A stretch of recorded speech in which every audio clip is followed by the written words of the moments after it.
Hey, great to have you here. If you're enjoying the content, make sure to subscribe and support us by donating so we can keep delivering more exciting videos. Now, let's jump into the story of Urban Evil King right here on GMT Recap. The story begins at a train station, bustling with people coming and going. At this moment, Wang Jang, young and handsome, is sitting leisurely, waiting for his train to arrive. Back in his hometown, Wang Jang lived freely, waking up naturally each day without worry.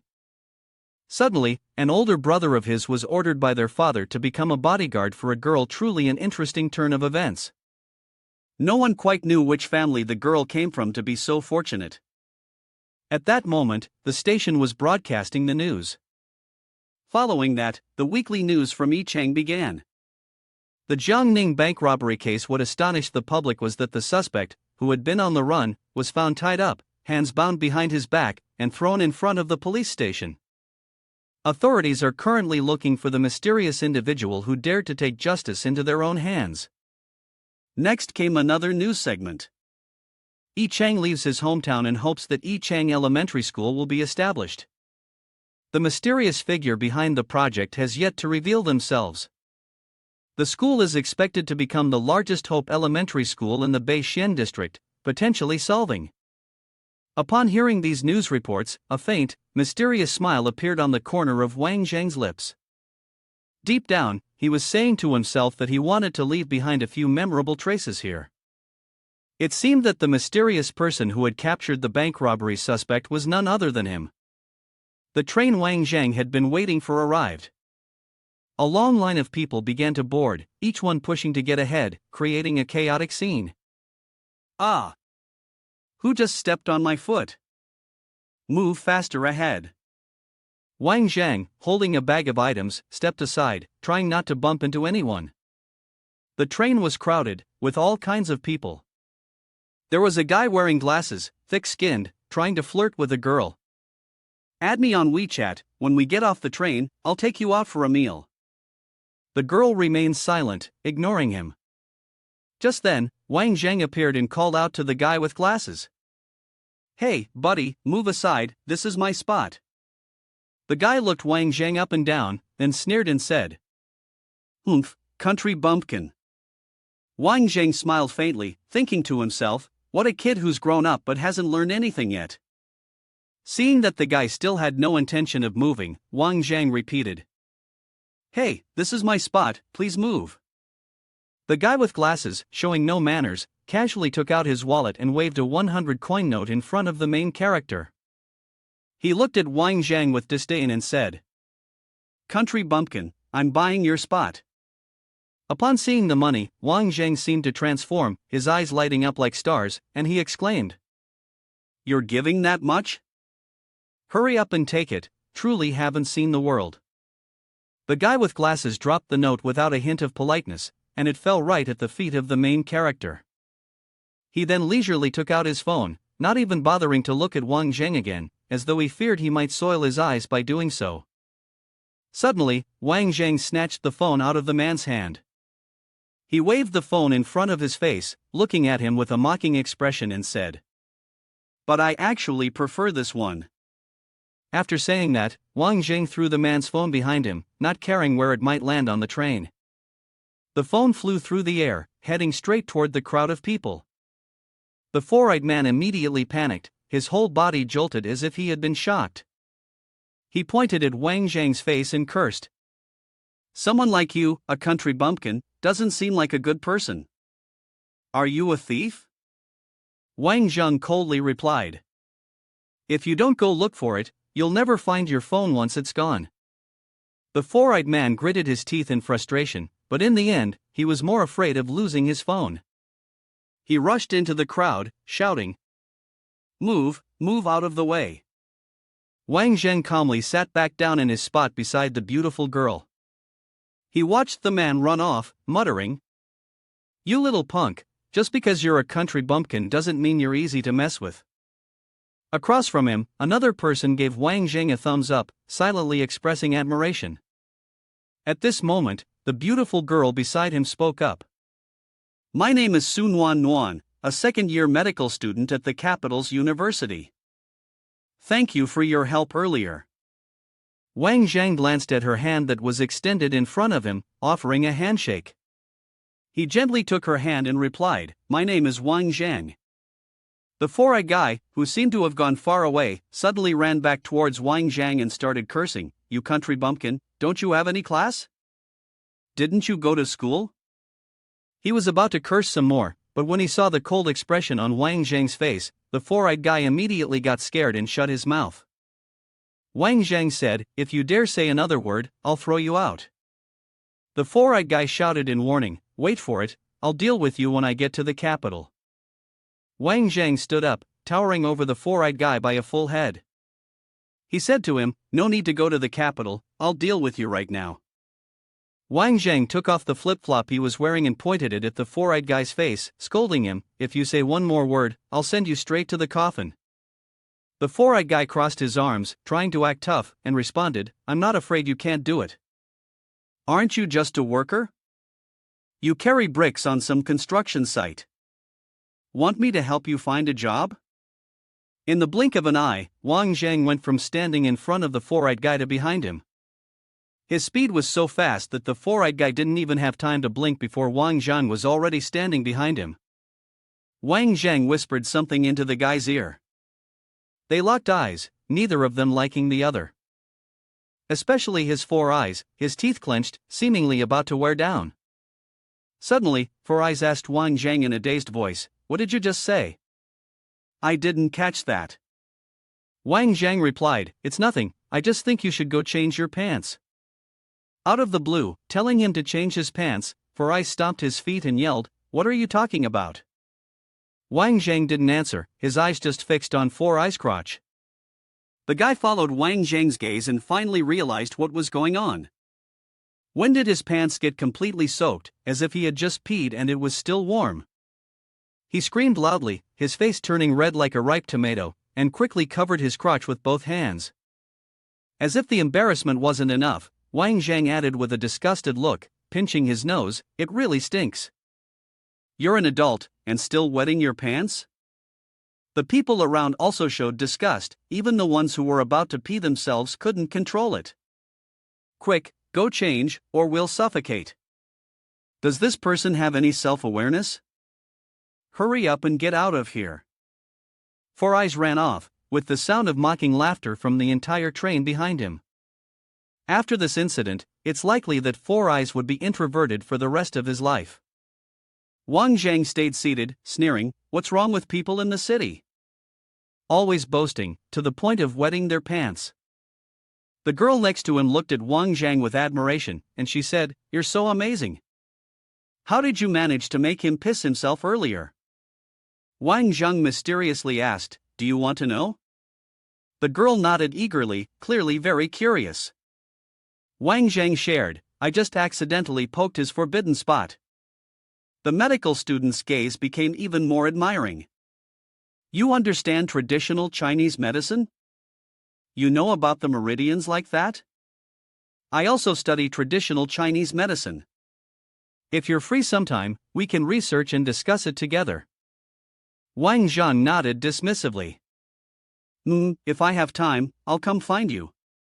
He smugly thought to himself, "Is there any traditional Chinese medicine practitioner as outstanding and handsome as me?" The high-speed train quickly arrived at its destination, and from then on, no one caused any trouble. Once they got off the train, Sun Wan held out her phone toward Wang Jang and said, "I really enjoyed talking to you on the way here. Could you leave me your contact information?" Wang Jang declined, "No need, we're both in the capital. If fate allows, we'll meet again." With that, he turned and walked away, not forgetting to wave goodbye to Sun Wan. She stood there, watching him leave. It was unclear what she was thinking about Wang Jang, but one could guess that she had a rather favorable impression of him. Just after leaving the station, Wang Jang encountered two tall men wearing black glasses who looked extremely dangerous. They came to ask, "Excuse me, are you Wang Jang? The boss sent us to pick you up." Wang Jang looked at the two men and began to assess them. "These are the high-end bodyguards the boss spent a fortune on? Looking this fragile, I wonder if the young lady will get upset?" He followed them outside and got into the black car that had been prepared. Wang Jang casually sat down, propped his feet up, completely at ease, like a neighbor chatting away. Not far off, the bespectacled man, after getting off the train, silently followed Wang Jang. Seeing Wang Jang get into the car and leave, he immediately took out his phone and called someone. "Hello, second uncle, I encountered someone formidable today. Can you help me out?" Wang Zhang's black car took him to the Taiping Shan villa.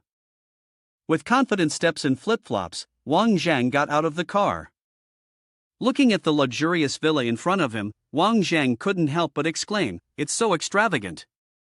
A place like this, can it really cost just a few million, uncle?" One of the bodyguards answered, "In the capital, a few million doesn't get you much. Mr. Wang, please follow me." The two men led Wang Zhang into the villa. At that moment, on a sofa in the living room, a blonde girl was sitting, waiting. Before seeing her face, Wang Zhang assessed her from behind. Judging by her figure, she seemed to score about 75 points. A bodyguard came forward to report to the young lady, "Young lady, according to Old Master's instructions, I have brought young Master Wang here. Old Master said that from now on, he will be your senior bodyguard." As soon as he finished speaking, the young lady threw the remote in her hand forcefully to the ground, showing her anger. She shouted at the bodyguard, "Having you all is enough already. My father has really gone too far, wanting to monitor my life. I've truly had enough." The girl with her rather striking blonde hair, from her neck down to her shoulders and bust, also met the standard of beauty. Seeing her face clearly, she was indeed a beauty, with blonde hair, blue eyes, and long, slender, fair legs. Wang Zhang looked at the girl with interest, silently raising his evaluation of her from 75 points to 90 points. Admittedly, she was a rich young lady, so her demeanor and voice inevitably carried a hint of arrogance. She said, "A life under protection like this all day long, I, Sun Wan Titi, have had enough." She looked at Wang Jang, who was gazing at her with a silly grin. Titi frowned in displeasure and asked, "What's wrong with you?" She looked at Wang Zhang's face, with its unshaven stubble, then down at his dirty, shoeless feet with their unsightly calluses and scars. Suddenly, she felt disgusted with the boy in front of her and instinctively stepped back. Titi had not lived a life of luxury since childhood and had never encountered anyone like Wang Zhang before. She loudly scolded the bodyguard. "How can someone so untidy be in my house? He's dirted the floor with his shoes, get him out of here right now." The bodyguard frowned, looking troubled. The young lady's obsession with cleanliness had flared up again. If this continued, she would likely lose her temper soon. At first, Wang Zhang had been smiling, enjoying the sight of the beautiful woman. But upon seeing her act like this, he immediately wiped the smile off his face and silently assessed her. This woman really lacked grace. She complained about him dirtying the floor, so he decided to take off his shoes. Without hesitation, Wang Zhang reached down and removed his flip-flops. In front of everyone, he threw them behind him in a very cooperative manner. The flip-flops landed with a thud on the floor. TTI's face showed clear displeasure at the sight of the cheap flip-flops. She raised her eyes to look at Wang Zhang, her gaze full of distaste, her lips pressed tightly together as if she was trying to hold herself back. She turned to shout at the bodyguard. "Zhang Yong, I don't care whether this person was invited by my father or not, get him out of my house. Hurry up, kick this man out of here." The bodyguard, Zhang Yong, couldn't help but feel disappointed by Wang Zhang's nonchalance. He thought to himself, why would Old Master choose such an unreliable person to be the young lady's bodyguard? Since entering, Wang Zhang had remained silent. At that moment, he suddenly spoke up. "Your period has been irregular for quite a while now, hasn't it? You get irritated easily. It seems the situation is quite serious." Being called out about a personal issue, Titi blushed in embarrassment. She shouted at Wang Zhang. You pervert!" With that, Titi ran out of the living room, fleeing from the perverted Wang Zhang. Bodyguard Zhang Yong seemed as if he was witnessing this kind of situation for the first time. He rarely saw the usually difficult young lady get flustered like that. He gave Wang Jang a thumbs up in admiration. Brother, that was impressive. Wang Jang curled his lips into a sneer. She wants to challenge me? I'll make her cry in rhythm. Zhang Yong slung an arm around Wang Jang's shoulder in a friendly gesture and said, Brother, let's just wait a bit. I'm sure the young lady will come back down soon. She's all bark and no bite. Wang Zhang's unruly mouth began spilling words like a flowing stream. Brother Shan, those dark circles under your eyes are heavy, your complexion doesn't look great. Sister-in-law must have been giving you quite the scolding at home. Zhang Yong was surprised. You noticed that too? Brother, got any solutions? Wang Zhang smiled mysteriously and replied. Hee, from now on, we're brothers, it's all easy to talk about. With just a few sentences, Wang Zhang had already won Zhang Yong's favor. Zhang Yong was even moved enough to throw an arm around him and say, Good brother, you're something else. At this moment, Titi arrived with two others, calling out to Zhang Yong. To her right was Chang Fei, the design director of the Lan Hai Group, and to her left was Han Xingyi, her childhood best friend. Beautiful women always seem to be in each other's company. Wang Zhang couldn't help but stare, his mind instantly assigning scores. 90 points, all 90 points. Luckily, I can still keep my composure. Any ordinary man would have had a nosebleed by now. Han Xingyi, true to her role as TTI's best friend, puffed out her cheeks, glared at Zhang Yong, and asked irritably, Zhang Yong, who is this filthy guy? Did he make TT cry? Zhang Yong replied, Wang Zhang is the bodyguard old master hired for the young lady earlier. Wang Zhang stepped forward and interjected. Let me explain myself. The atmosphere turned awkward, but the introductions eventually went smoothly. By now, it was late, and the bustling city had come alive with lights. Shops began to fill with customers, and the lively noise steadily increased, capturing the essence of a big city. At this moment, Wang Jang was at Sun Wan Tti's villa, dressed in old clothes, his feet dirty and grimy after walking all day. Chang Fei, the design director, started giving instructions for Wang Zhang's cleanup. Zhang Yong, take this man to the guest bedroom to shower and change. We'll wait in the living room, I have something to discuss later. Zhang Yong replied, Understood, Miss Chang Fei, I'll get to it right away. Wang Zhang followed Zhang Yong out, his gaze lingering on Chang Fei. Han Xingyi grinned mischievously and teased, Sister Chang Fei, that guy was totally staring at you. You really are the goddess of the homebodies. Chang Fei responded softly, Xiaoyi, don't talk nonsense. Titi clung to Chang Fei's arm and pouted, You have to make him leave, okay? Chang Fei asked, Why should I make him leave? One more person means more fun, and who knows, he might even help cure you. Titi sulked, Even so many doctors couldn't cure me, what's the point of bringing him here? That guy's all brawn and no brains.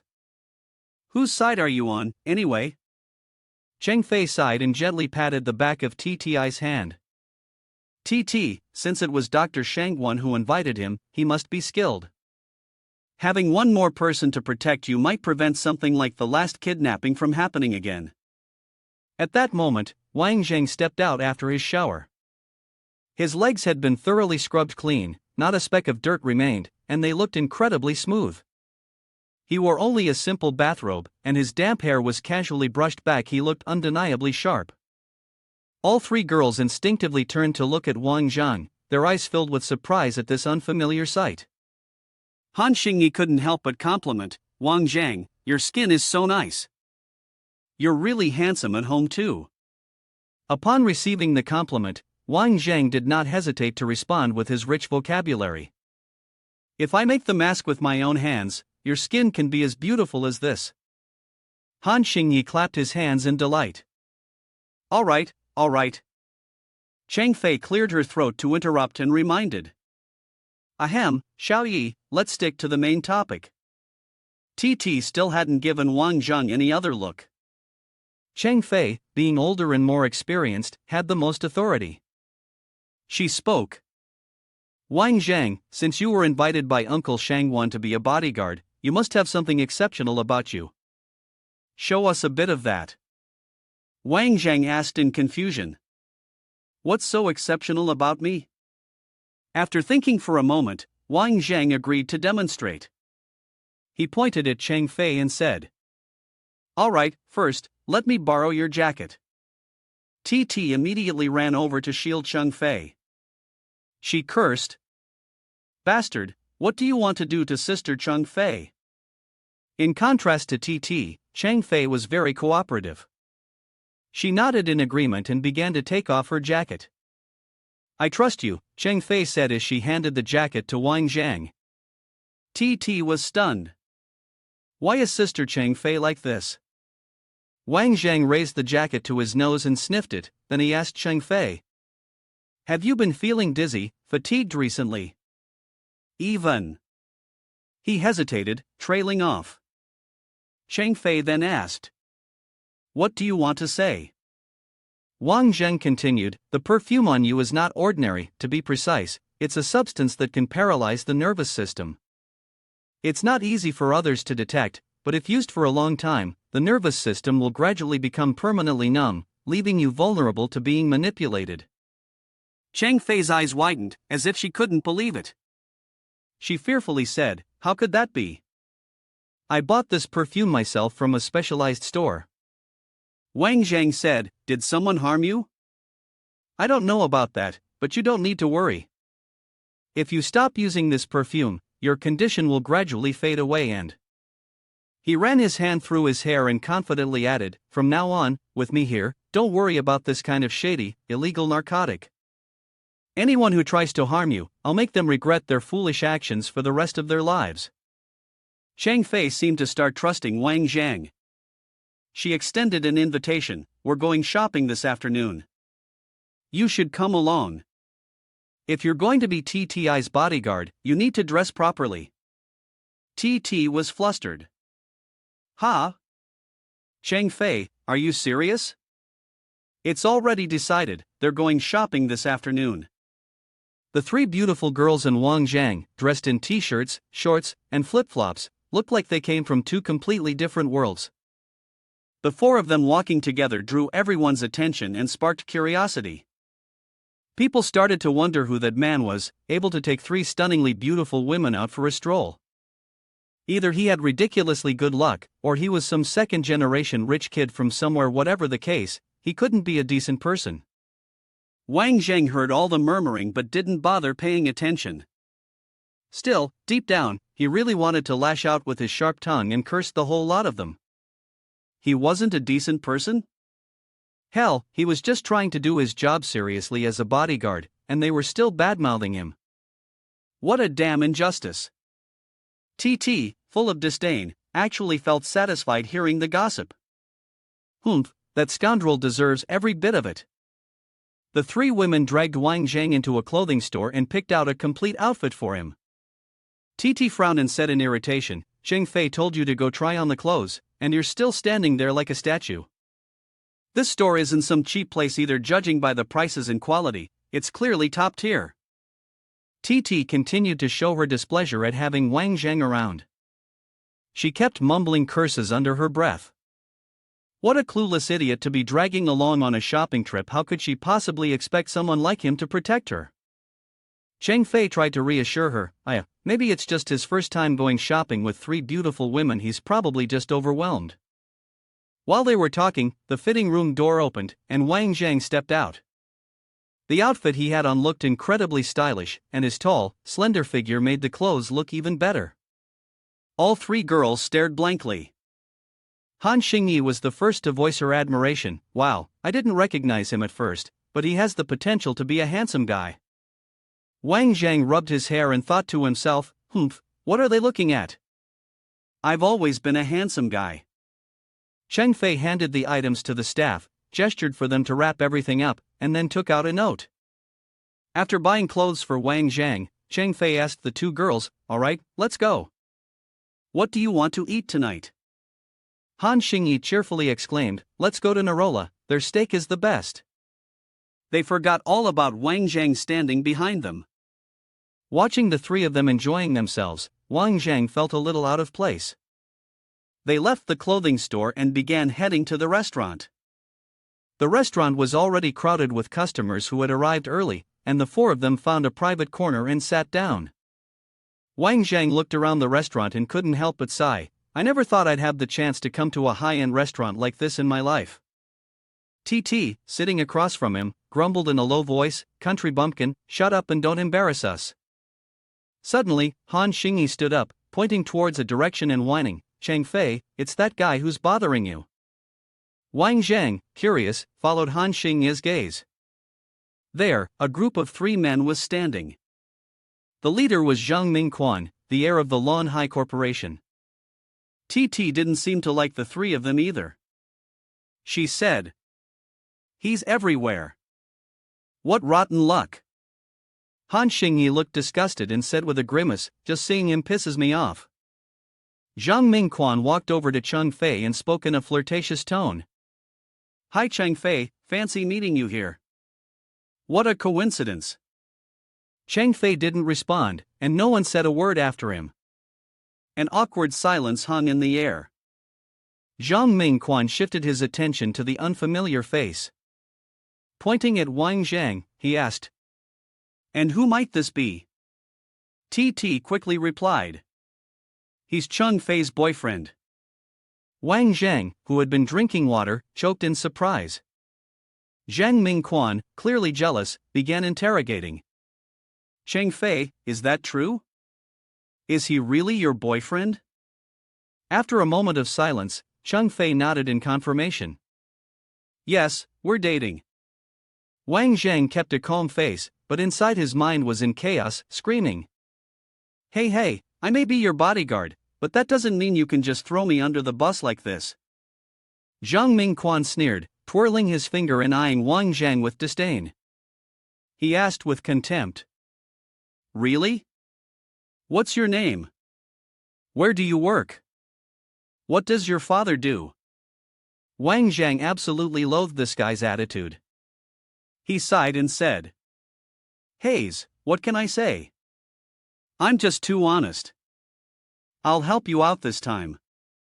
Wang Jang raised an eyebrow, looking at Zhang Mingquan with a mocking expression and asked, "What does it have to do with you?" Zhang Mingquan, disgusted, yelled, "What did you say?" Zhang Mingquan, clearly annoyed, questioned, "Chang Fei, how could you be interested in someone as crude as him?" Chang Fei frowned, clearly irritated, and said, "Zhang Mingquan, mind your language." As if to demonstrate their relationship, Wang Jang extended his hand and placed it gently on Chang Fei's, giving it a light pat. He didn't forget to glance over at Zhang Mingquan's expression. Zhang Mingquan wasn't done yet. He smacked Wang Jang's head and said, "I thought you were someone capable, but turns out you're just a weakling." He raised his voice in a challenging manner, "If you've got the guts, hit me, you weakling."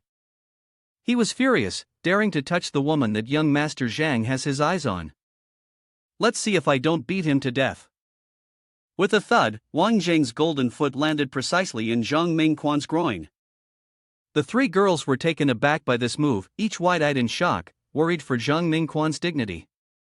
Zhang Mingquan collapsed to the ground, clutching his lower body in pain and groaning, his anger completely dissipated.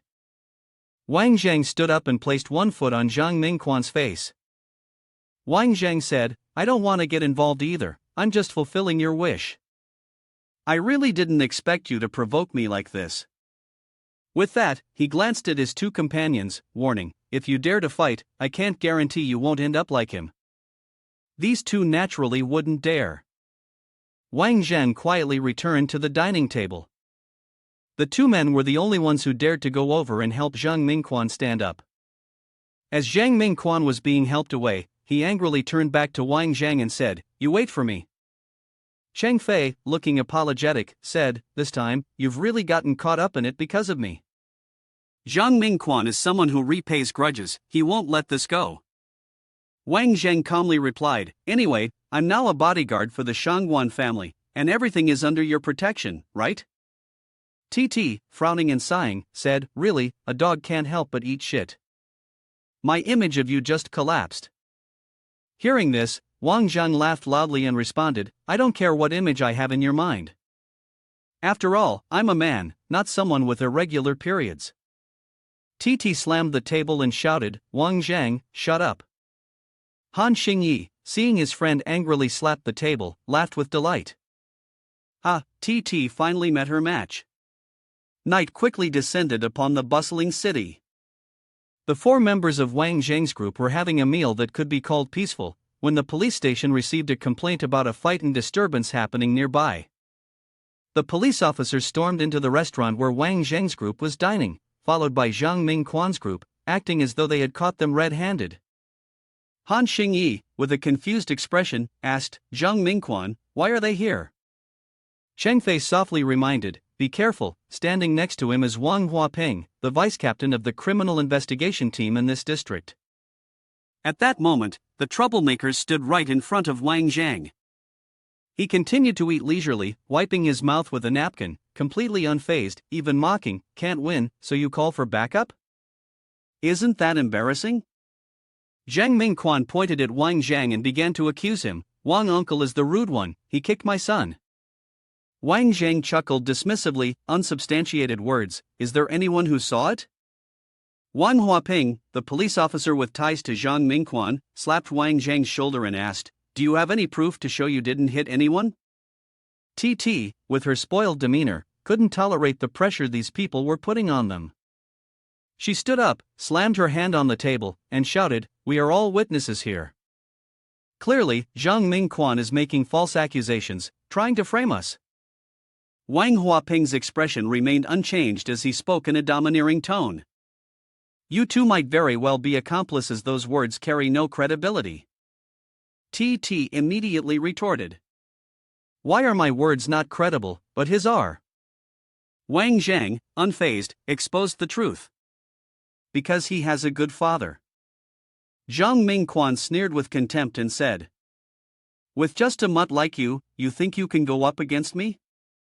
With a sharp swish, Wang Jang brushed past Wang Huaping, who was standing in front of Zhang Mingquan, and landed a loud, burning slap on Zhang Mingquan's face. The slap echoed, leaving him so stunned he couldn't even react in time.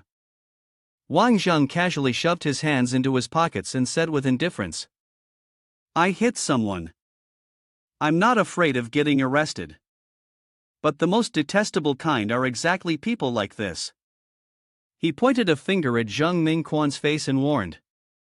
From now on, every time I see you on the street, I'll put you in a coffin. Starting today. Han Xingyi clapped gleefully, the 5-fingered imprint still clearly visible on Zhang Mingquan's cheek, and said with satisfaction. Haha, that was satisfying. Nice hit. Wang Huaping's pistol was drawn, but it wasn't Wang Huaping who acted, it was Mingquan, humiliated and enraged. He aimed the muzzle at Wang Jang, teeth clenched, eyes bloodshot, and roared. You really won't cry until you see the coffin, huh? Wang Huaping was startled, horrified, and quickly approached to advise Zhang Mingquan. Mingquan, what are you doing? Zhang Mingquan, used to acting recklessly, ignored Wang Huaping and directly prepared to pull the trigger. Die. As soon as he shouted, a figure flashed by at the speed of light. The gun in Zhang Mingquan's hand was snatched away by Wang Jang with one hand, while his other hand grabbed Zhang Mingquan's neck, warning him. It seems I haven't been in the city for a long time, everything has changed. Alright, then I don't need to be too polite, do I? The group of police officers in front didn't distinguish between right and wrong, all of them pointing their guns at Wang Jang. Wang Huaping shouted loudly. I didn't expect you'd dare to cause trouble in public. Let go of the person in your hands, or don't blame me for being merciless. At the same time, Wang Jang tightened his grip on Zhang Mingquan's neck. He warned the police officers. Don't move. Feeling his breath growing more and more difficult, Zhang Mingquan trembled and pleaded. Wang uncle, save me. Wang Jang remained unmoved, speaking to the police officers. To be honest, even if all of you came at me, you still wouldn't be my match. I suggest you conserve your strength. I can tell you my principles for dealing with people. Taking a deep breath, Wang Jang said in one go. First of all, I am very protective of myself. No one should try to bully my people, especially not the women in my life. Secondly, I am very petty. No one should provoke me, or else I will let everyone know the consequences. Thirdly, I don't argue, because I only believe in one thing: as long as others don't touch me, I won't touch them. At this point, Wang Jang's tone was full of threat. He spoke slowly, emphasizing each word. Whoever touches me, I'll kill their whole family. This arrogant declaration made Wang Huaping shiver in surprise. He began to look at Wang Jang with a new perspective. This kid was definitely not simple. The kid from Tian, she always saw trouble. Damn it, if I back down now, wouldn't I be slapping myself in the face? Wang Huaping cleared his throat, trying to appear impartial as he said. Ahem, I am not taking anyone's side. Zhang Mingquan stole a police gun, and you and Zhang Mingquan are in a dispute affecting public order. According to the law, both parties are obligated to go to the police station. Just as he finished speaking, another group of neatly dressed people entered from the door. The leader spoke in a threatening tone. Who wants to arrest my daughter? Upon seeing these people, Wang Huaping immediately became flustered, panic rising in his mind. Li Jian, how is he here? Li Jian walked up to the group of 3 girls, carefully bent down to greet them, and said, Thank you for informing me, Miss Cheng Fei. As soon as old master heard that the young lady was in danger, he immediately sent me here to rescue you. Han Xingyi, upon seeing Li Jian, immediately acted coquettishly. She took his hand and spoke in a playful tone, Li brother, you came at the perfect time. Quickly help me teach them a lesson. She pointed to Zhang Mingquan and the group of police officers. We were just here, enjoying our meal. Suddenly, these police officers rushed over like demons, wanting to take us away. And that guy, he's so detestable. Not only did he try to harm Miss Cheng Fei earlier, but he even tried to flirt with me. Speaking of which, Han Xingyi hesitated, as if she had just suffered a great grievance. And, he kept staring at my chest the whole time. Sob, I'm just a growing girl, and he was staring so much. How am I ever going to get married in the future? Han Xingyi's accusations left Zhang Mingquan frozen in shock. Li Jian, after hearing her accusations, was filled with righteous anger. Zhang Mingquan, hearing so many charges against him, couldn't help but shout back, his words spitting from his mouth, she's just a woman, talking nonsense. Who would be interested in looking at her? Still unaware of how unfavorable his situation was, he even dared to shout orders, Wang uncle, why aren't you stepping in to deal with them for me? He screamed hoarsely, his neck veins bulging, but the police officer stood still, motionless. His voice grew even more frantic as he yelled louder. Wang Huaping, why are you standing there like that? Arrest him for me. He. The sound of Han Xingyi's sharp, mocking laughter rang out. How come you still don't understand the situation? The family that dominates the capital in martial arts, the military instructor, Han family young lady. You don't know Han Xingyi? A slap in the face. Zhang Mingquan's body trembled slightly. He muttered weakly.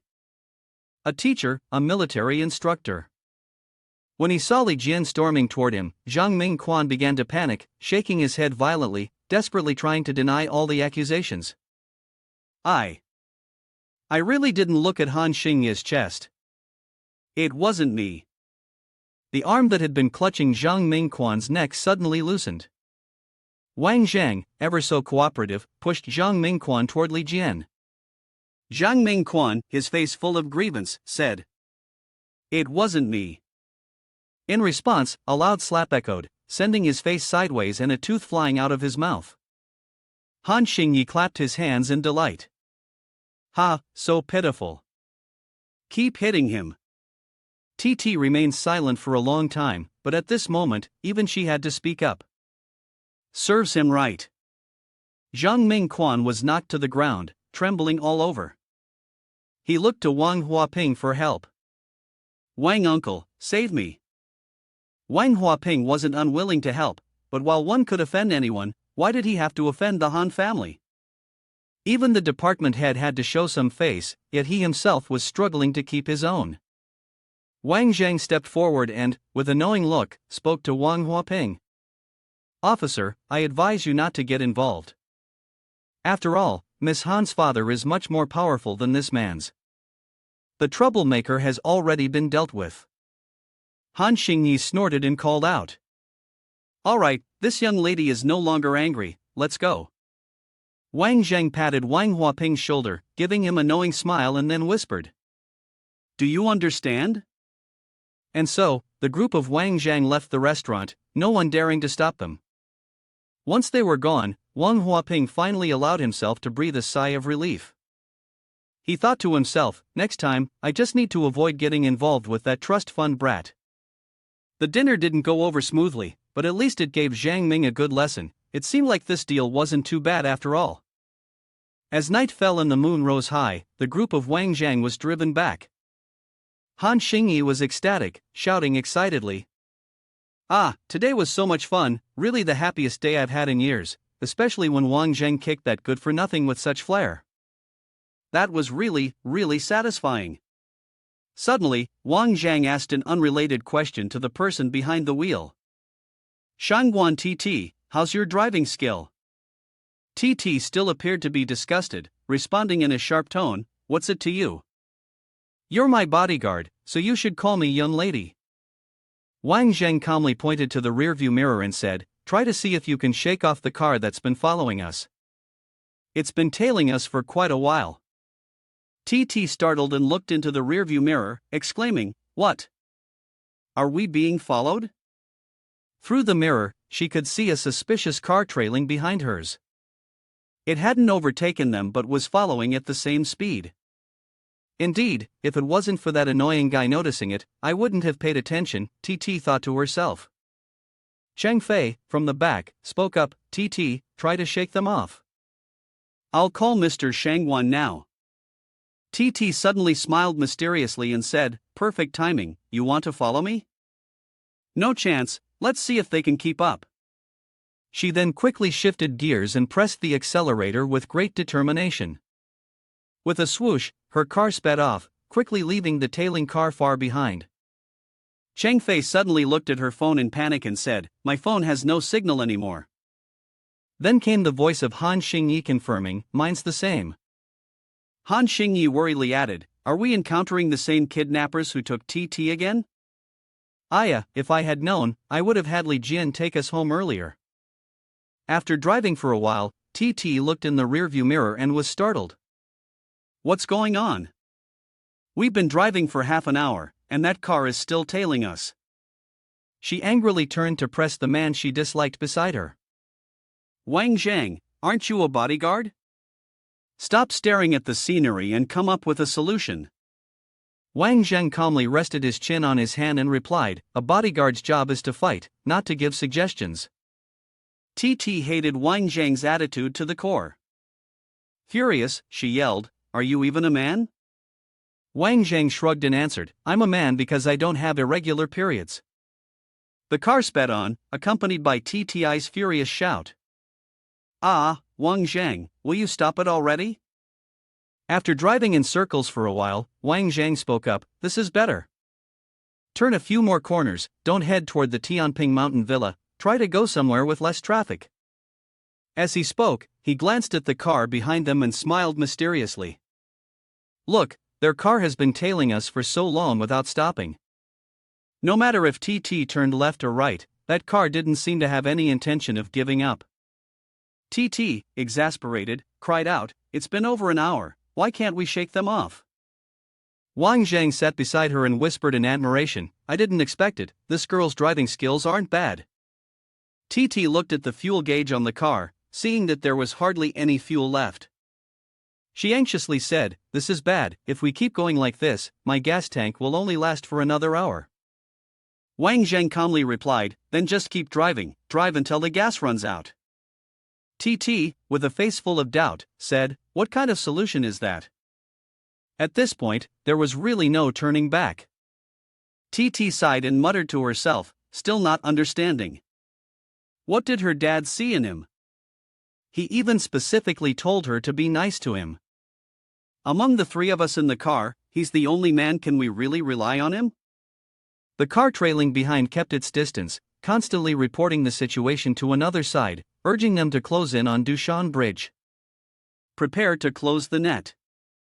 One of the men inside the car, a heavily tattooed guy, reported while smiling as he watched TTI's car in front of him. As the night grew later, the moon climbed higher into the sky. Wang Jang's group's car also started driving into a dark, remote road. Titi, unable to hide her worry, said, "Ahead is the Dushan Bridge of Yimi Mountain, and my fuel will only last for another 15 minutes. Han Xingyi, who was sitting in the back, began to feel scared. The Dushan Bridge?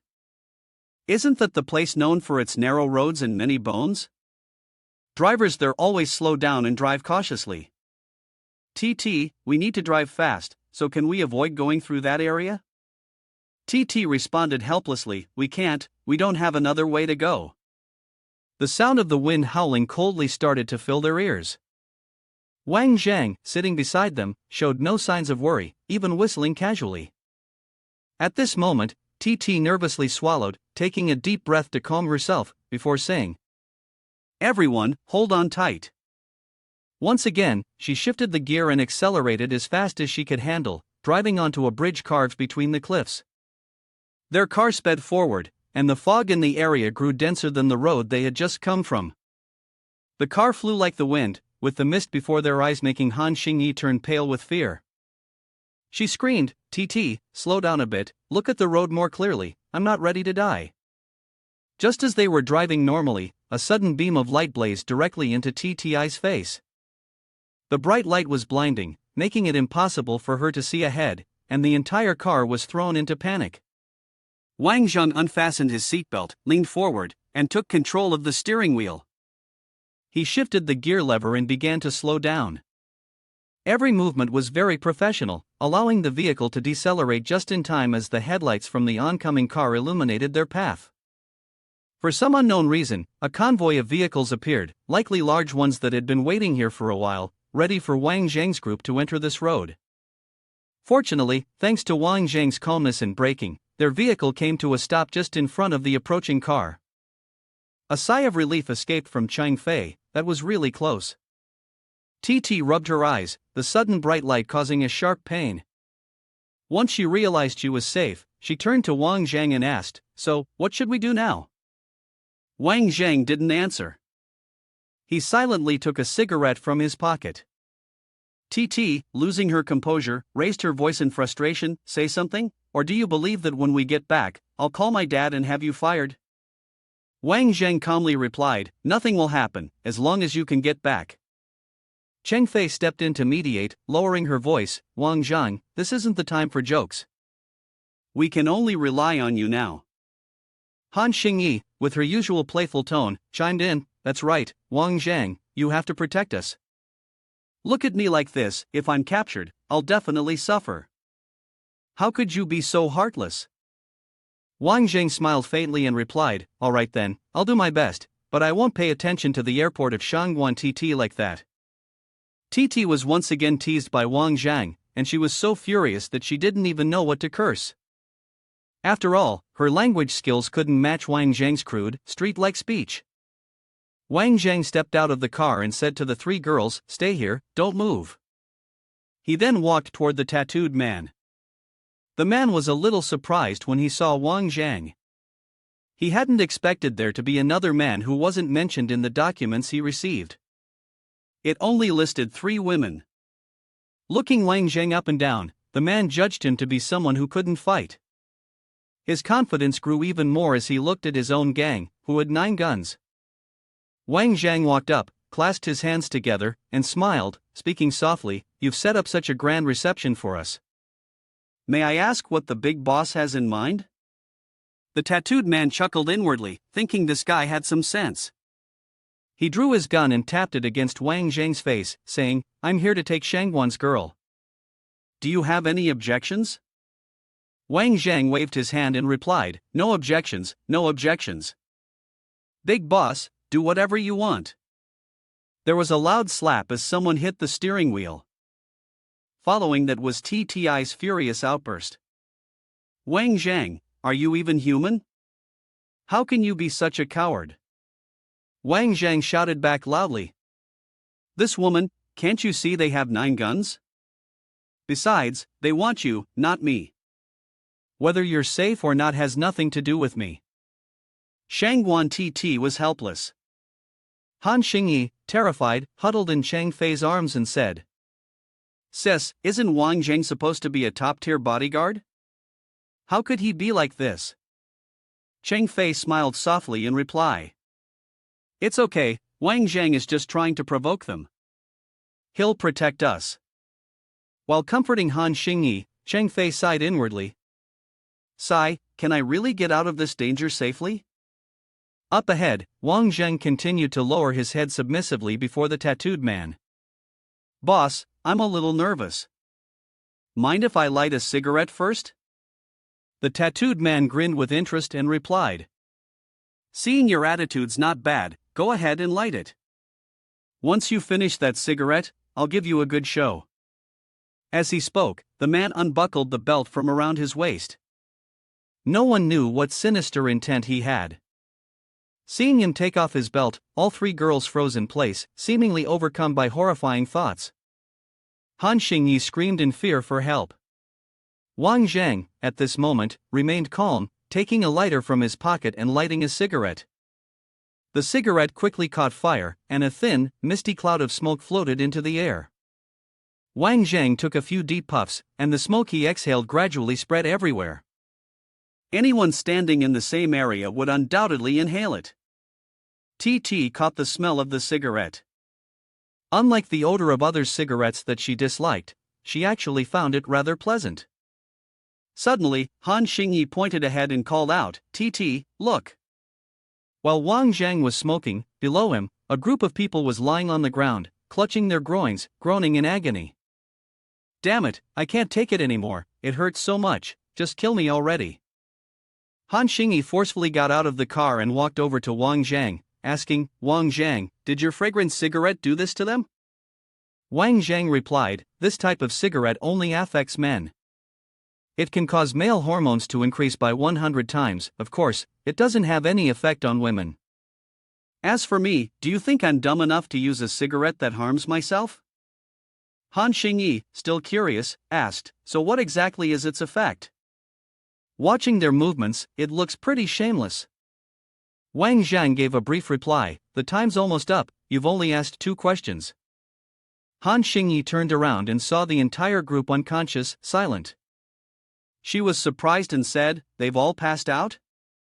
She wrapped her arms around Wang Jang's and, with an eager expression, said, this medicine is so effective, give me a pound of it. That way, I can deal with those lustful men who keep staring at me all day. Wang Jang was shocked and jumped back, eyes wide, exclaiming, a pound? A pound could kill a whole group of men in an instant. Besides, this medicine of mine is incredibly valuable, and I don't always carry it with me. Han Xingyi shook Wang Jang's hand coquettishly. Just give it to me. Wang Jang was adamant in refusing. Alright, stop making noise. Wang Jang was busy thinking about the people from tonight. They had clearly come for Shan Wan Titi and could disrupt the signal across the entire capital. The opponent behind them was not someone to be taken lightly. He walked toward the tattooed man, sat down, and observed carefully. A thought flashed in his mind, perhaps he should take him away to get some answers. He agreed. Tonight was shaping up to be a long night with the tattooed man. When the man slowly regained consciousness, he found a figure sitting in front of him. His eyes widened in terror as he took in everything around him. Wang Jang sat across from him, and when he saw that the man had woken up, he spoke up. You're awake? Wang Jang spoke while fiddling with the lighter in his hand. Now, tell me, who sent you to capture the young lady of the Shangwan family? The tattooed man, terrified, pleaded, please don't smoke. In his mind, he began to piece together all the memories before he lost consciousness. If he wasn't mistaken, this man had used the smell of the smoke to attack them. Damn it, what in the world was that? 9 guns, and they still couldn't stop him? Forget it, this isn't the time to think about this. Life comes first.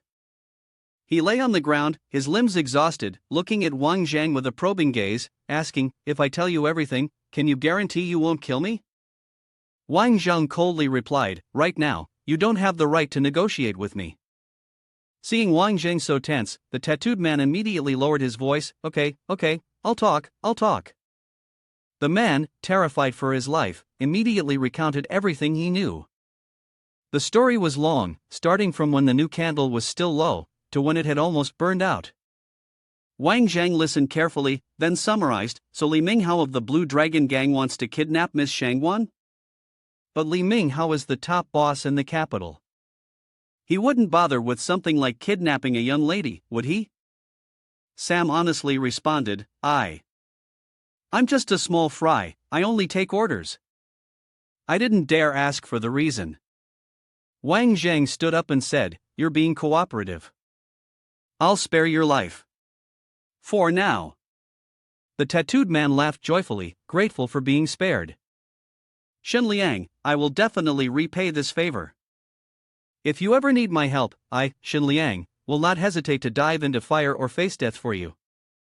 Wang Jang responded with amusement, "You're the one who said that."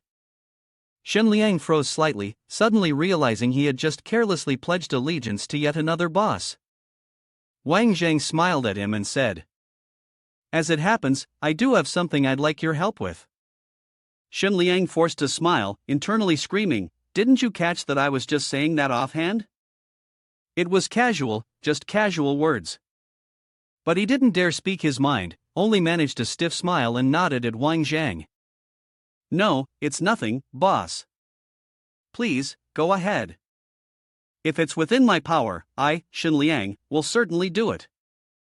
Wang Jang took out a small brown pill and tossed it straight into Shen Liang's mouth. Startled, Shen Liang swallowed it before realizing he had just ingested something potentially toxic. He gagged and tried to force it out, groaning in protest. "You tricked me. You said you wouldn't kill me."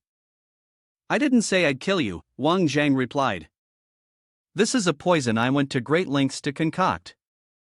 It's called 3 victories, no death. The effects last for 3 months. During that time, you'll have to come to me for the antidote, if not, your whole body will rot and you'll die with no cure." He also didn't forget to threaten Shen Liang, telling him not to foolishly think of finding a doctor to detoxify, as any other medicine would immediately trigger the toxicity of the poison. "Oh, and by the way, if you catch a cold or a fever, don't take any medicine, or even the heavens won't be able to save you." Shen Liang trembled, unsure whether it was from anger or fear. Wang Jang gave a further warning, "So you'd better cooperate obediently and tell Li Minghao everything that happened today. Remember, you must tell him about that fool."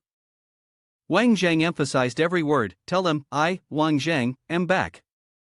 After receiving these instructions, Shen Liang was released by Wang Jang. He immediately went to report the entire incident to his boss. He trembled as he looked at the person sitting in the chair in front of him and said, "Shen Liang didn't do well, please punish me, boss." The person in front of him said nothing, but the voices of the subordinates below him spoke up instead. He was so cocky earlier, saying that he was in charge the whole time, that there wouldn't be any mistakes. What a disgrace. Shen Liang is well known as one of the best in our gang, and yet someone managed to injure him like this. Thank goodness for that person, or else with the situation going against Shen Liang, we wouldn't have had the chance to show our talents. This group's words made Shen Liang so angry that the veins in his neck bulged, yet he still didn't dare raise his voice in protest. Facing him, after taking a few drags from his cigarette, Li Minghao stubbed it out in the ashtray. He stood up, looked at Shen Liang and asked probing, "Are you hiding something?" Shen Liang stammered, that person also said." Li Minghao barked, "Said what?" Shen Liang closed his eyes and mustered all his courage to speak. He said he absolutely had to tell you. Wang Jang has returned.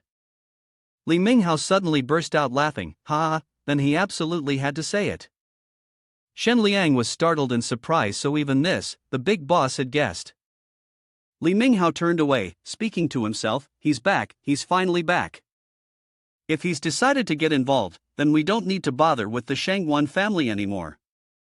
Li Minghao poured himself a glass of liquor, then tilted his head back and drank it dry.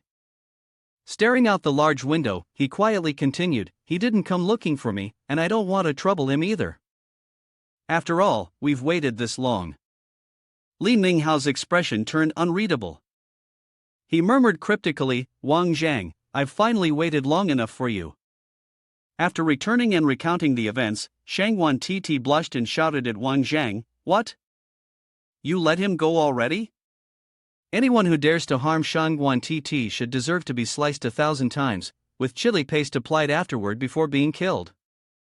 After killing, they should be beaten again. It's the only appropriate way." Wang Jang leisurely took a sip of tea and said, "Give a long line to catch a big fish. Such an easy-to-understand principle, and yet you don't get it?" Titi scoffed coldly. "You're such a sophist." Chang Fei, stepping out from behind, said, "There's nothing wrong with Wang Zhang's approach. I trust him." Titi, looking displeased, sighed, "Sister Chang Fei, please stop speaking for him." Chang Fei added, "I just called Dr. Shang Wan. He even turned down my request for more people, saying that with Wang Zhang, it's enough." Han Xingyi agreed with Chang Fei, "I also trust Wang Zhang." She then looked at Wang Zhang with expectant eyes. "But if he could give me a pound of that medicine powder, I'd trust him even more." Wang Zhang turned his face away, pretending not to hear anything. Titi exhaled deeply and slumped into the chair. I don't want to talk anymore." Barely seated, Titi frowned, her face twisted in pain. "Ah, it hurts so much." Wang Zhang immediately asked, "What's wrong?" Han Xingyi answered, "It's menstrual cramps. She gets this every month.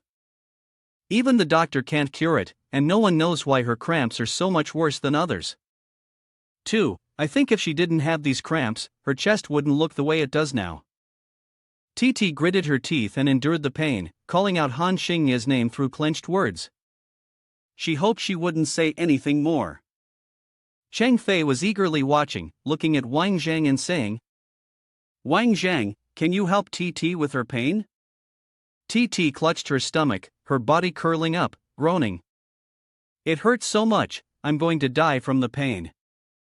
Wang Zhang stepped forward and gestured. "Lie down, I'll help you with a massage. It might ease the pain." Titi lay down, but didn't forget to warn him. "Don't touch inappropriately, or I'll kill you." Wang Zhang placed his hand on Tti's stomach and began to massage. He said, "Don't be tense. I'm only interested in women of high taste, and you're not that type of woman." Titi glared at him and shouted, "Wang Zhang, you!" Just as she was about to curse him out, Titi fell silent. She could clearly feel that the spots he had massaged were no longer hurting. It was strange, in fact, it even felt a bit comfortable. Titi closed her eyes in enjoyment, savoring the sensation, and let out a soft moan. After a while, she sat up. Chang Fei stepped forward and asked, "How do you feel, Titi?" Titi, embarrassed, couldn't look Wang Zhang in the eye. She turned her face to the side and replied, "It doesn't hurt anymore, and it actually feels really comfortable." Wang Zhang withdrew his hand from Tti's stomach and said, "Good, as long as it doesn't hurt anymore." Titi felt a bit disappointed. "Aren't you going to massage me anymore?" Wang Zhang replied, "I'll massage you again tomorrow. Daily massages can help relieve your menstrual pain. Combined with acupuncture and the medicine I've prescribed, your irregular periods will be cured." For the first time since meeting Wang Zhang, Titi felt that he was a good person. Her cheeks flushed slightly, and she whispered, "Thank you." The moment of warmth didn't last long. Suddenly, Wang Zhang's mischievous nature resurfaced, and he exclaimed, "I accidentally touched an unclean spot just now. I need to go wash my hands right away." Titi, who had been touched, was immediately infuriated by his words. She pointed at Wang Zhang and cursed, "You bastard, Wang Zhang." Only Chang Fei knew that Wang Zhang liked teasing Titi, which is why he said that. In reality, his ability to handle situations and his medical knowledge were far from ordinary. Chang Fei waited outside the restroom. When he came out, she said, "Wang Jang, thank you." Wang Jang replied, "What's so special about treating a little menstrual pain? You don't need to thank me seriously. Besides, you should thank that little girl Shan Wan instead." Chang Fei shook her head and said, "I'm thanking you for helping us defeat the kidnappers." Dr. Shangwan is the captain of the Shangwan family's business empire in Nation H. In just 10 short years, he has steered the family business to new heights, taking the Shangwan family to a whole new level. Titi is the only daughter of that uncle. Not only does she have many rivals watching her closely, even people from the Shangwan family next door are hoping for something to happen to her, so that they can throw Shangwan into chaos and take the opportunity to pressure him. Chang Fei, full of gratitude, added, "Thank you for helping Titi, it's a huge favor to the Shangwan family. I didn't expect that you, who usually seems so weak, would be so righteous at a critical moment. No wonder Uncle Shangwan trusts you so much, it seems he has seen your strength before." Wang Jang patted Chang Fei and said, "Alright, no need to beat around the bush to dig into my background. You know I'm quite capable, isn't that enough?" Chang Fei chuckled softly, then said, "Could I ask you for another favor?" Wang Jang paused, and Chang Fei continued, "Titi has been away from her parents since she was young. Uncle Shangwan is busy with work every day to make up for the guilt he feels for her, so he always indulges her. That's why she can be so hot-tempered sometimes, but she's just straightforward and quick with her words." Wang Jang waved his hand and replied, "Don't worry, I'm just teasing that girl. I'm not interested in getting involved with her." With that, he walked off. Chang Fei watched his figure disappear, silently reflecting. Wang Jang could go against Tti's wishes, yet still be trusted by Uncle Shangwan. What kind of person is he, really? A day passed, and the first day of being Wang Zhang's bodyguard went quite smoothly, although there were quite a few incidents that happened. Back at Li Minghao's place, Shan Liang spoke with regret in his voice. "Big brother, do you really have to give up on the plan to corner Shangwan Titi? Give up on cooperating with Chang Hangmei? But we still need his support." Li Minghao replied indifferently. "What's so special about just a Chang Hangmei? His Meilong group is no match for the Shangwan family. Up until now, the Shangwan family has announced its entry into the military industry, and no one can take his territory. He has no way out, he only hopes to use that girl from their family to cause a rift within the Shangwan family. What can someone like that achieve?" After a pause, he added. "Besides, now that Wang Jang is back, compared to that Cheng Hangmei, I'm more hopeful about Wang Zhang's next move." Shen Liang hesitated, saying, "Big brother, but look at me, I'm in this situation." Li Minghao answered, "If he says he'll give you the antidote in 3 months, then go shamelessly and ask him for it." Li Minghao glanced at Shen Liang with a warning look, but said, "However, you better change your lecherous ways. If there's a next time, don't ever show up in front of me again." Shen Liang quickly responded, Yes, big brother, I'll change right now." He hurried out of Li Minghao's room. Only Li Minghao was left in the room, lost in thought. "Wang Jang, you've returned, but why haven't you come to find me? Do I have to go find you myself?" Scene changed to the bustling streets outside. Today, Wang Jang was following Titi, serving as both her bodyguard and driver. Titi sat beside him, rubbing her tired head. The greedy Han Xingyi said he wanted to eat roast duck, and he's already picked a place. Just as she finished speaking, they heard shouting from outside, "A robbery! There's a robbery!" Wang Jang looked out the window in the direction of the shout. A woman, who appeared to be quite wealthy, was chasing after 2 thieves. They were tightly clutching onto a handbag. Titi nudged Wang Jang and said, "Hurry up and help." She pointed outside and shouted, "Hey, you, hurry and help." Wang Jang's face remained expressionless as he silently adjusted the throttle of the vehicle. With a sudden roar, the car sped off, startling Titi, who was caught off guard by the sudden acceleration. In a single press of the gas pedal, Wang Jang blocked the path of the 2 robbers. Then, he stepped out of the car with steady strides. Wang Jang kicked both robbers to the ground right in the middle of the street. One of them was kicked and sent flying over 10 meters, the other took a kick that knocked his jaw askew. 2 kicks dealt with 2 thugs, and the handbag was retrieved in the blink of an eye. Wang Jang picked up the bag and turned back. The woman stepped forward, eyes full of gratitude, and said, thank you so much. She took out a business card from her purse and handed it to Wang Jang, saying, I'm the chairwoman of the Likang Beauty Chain Center, Uai Lian.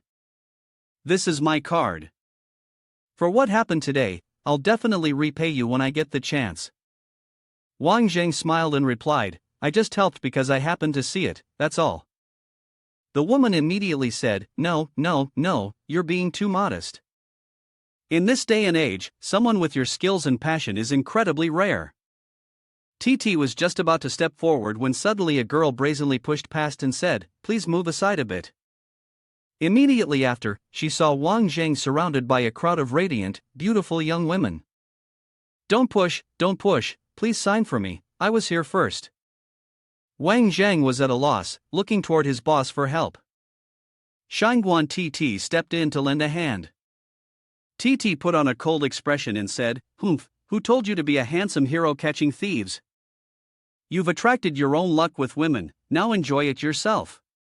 There was no other way. Wang Jang signed for each person, don't rush, one at a time. In his heart, he sighed, I'm not just arresting a robber, why do I have to sign so formally? Is it really necessary?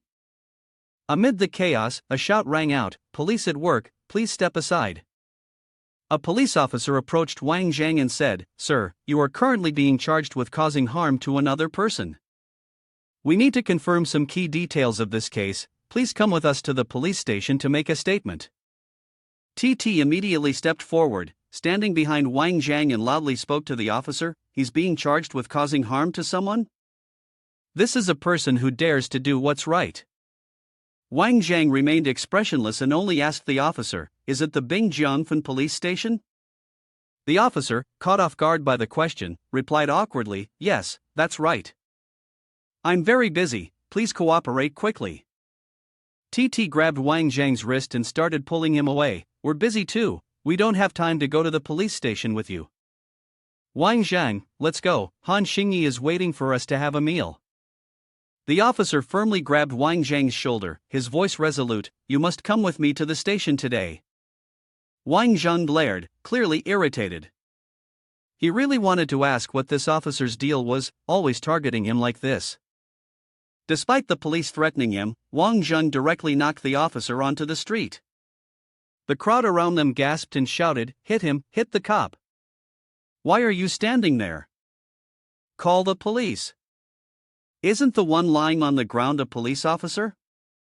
Uai Lian, the woman whom Wang Jang had just helped, took out her phone and called someone.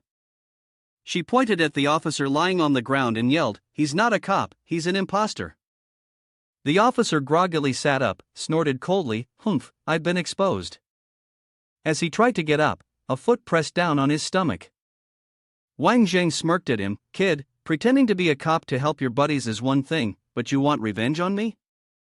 You've got guts, but unfortunately, your acting skills aren't up to par. It turns out Uai Lian had called the real police.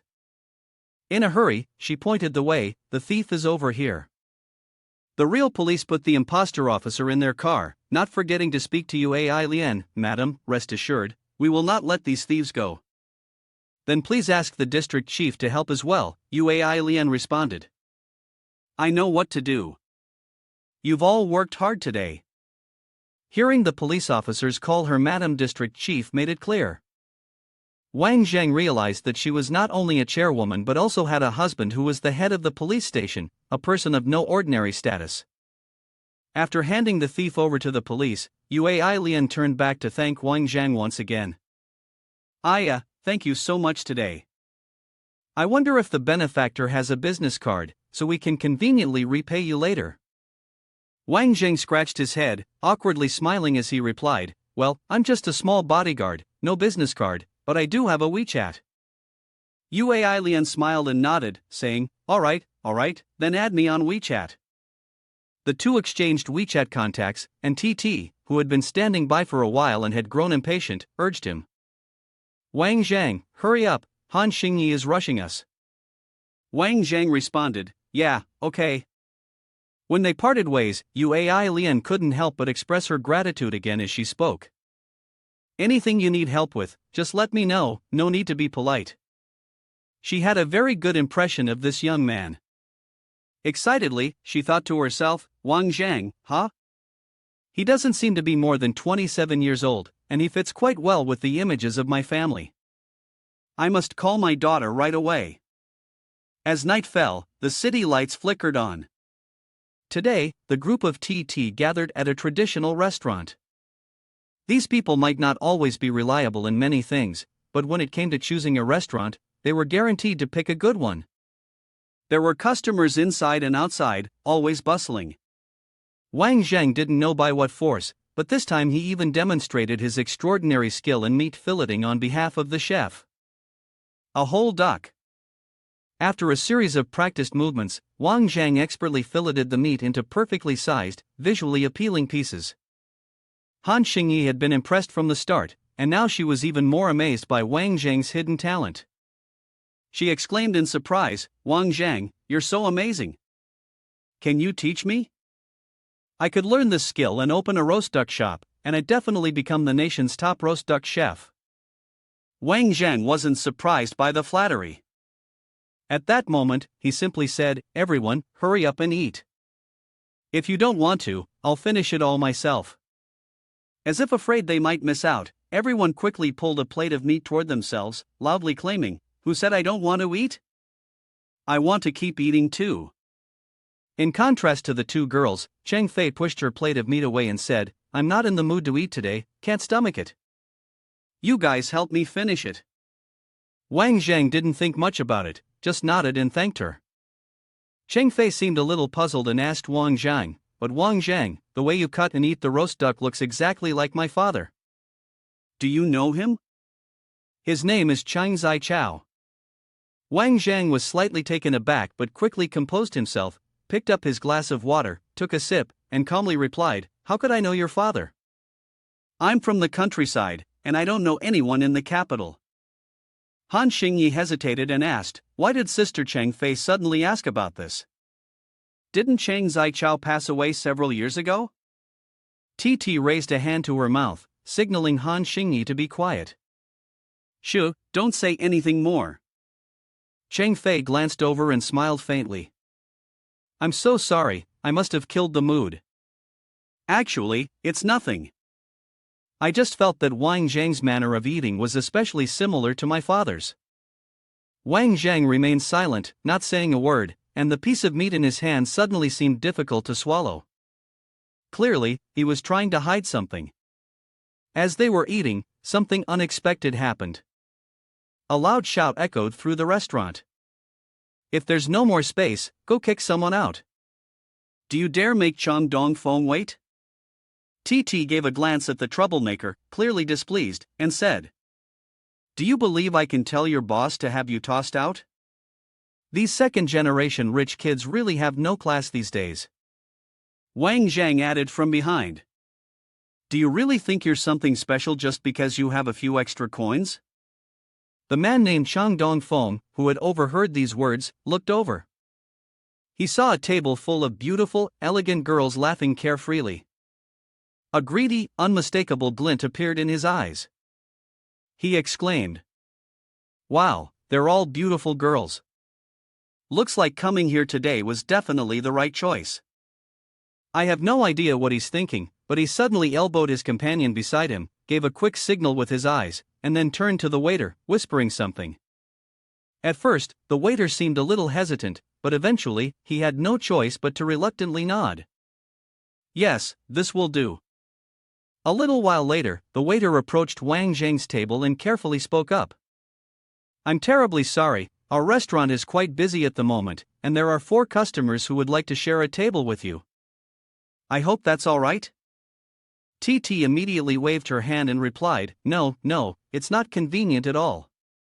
We paid for our own meal, so why should we sit with those annoying people? To contaminate our eyesight? The waiter seemed quite hesitant about the group of people, and he tried to persuade the girl, how about you reconsider? Those people aren't small potatoes. Chang Dongfeng stepped forward from behind, his voice full of pompousness. Young lady, there's no more room in the main hall. I wonder if we could join tables. It would be a chance for everyone to get to know each other and make some friends. Titi glared at him, while Chang Dongfeng, wearing a self-satisfied expression, introduced himself. I am Chang Dongfeng, CEO of 8 Points Entertainment. It's truly a blessing to meet such a beautiful woman. Alongside him was Cie Ming, a young master from the Han Yuan group. Suddenly, Titi mischievously decided to make things harder for Wang Jang. She smiled and pointed at him, saying, I'm also lucky, but you should ask him. He's our brother-in-law. If he agrees, then we can join tables. Wang Zhang's face became as long as a pump. Great, Sun Wan Titi has just given me more reasons to hate her. Whatever, I don't like this type of second-generation rich jerk anyway. Without hesitation, Wang Jang immediately declined. No, don't disturb our meal and our mood. Bang! Chang Dongfeng slammed his hand on the table, trying to assert his dominance. He appeared furious and shouted, You won't drink the new wine but will drink the penalty wine instead. I assure you, those in the capital are about to find it extremely difficult to survive. Wang Zhang shot a cold glare with his piercing eyes, then warned in a low growl, You better leave now, or I'll make sure your parents don't die easily. Then, he turned back and softly spoke to the 3 girls, Ladies, if you're afraid of seeing blood, you'd better close your eyes. With that, he stood up and walked over to the 2 loudmouths, leaving the girls confused and perplexed. Wang Zhang grabbed Chang Dongyang's wrist and dragged him away. He slammed his hand onto the table, then retrieved the duck bone handling tool from earlier, pressing it against the man's hand. The tool was sharp, resembling a long spear, and as it pierced into the man's flesh, a red liquid spilled out, sending a chill down one's spine.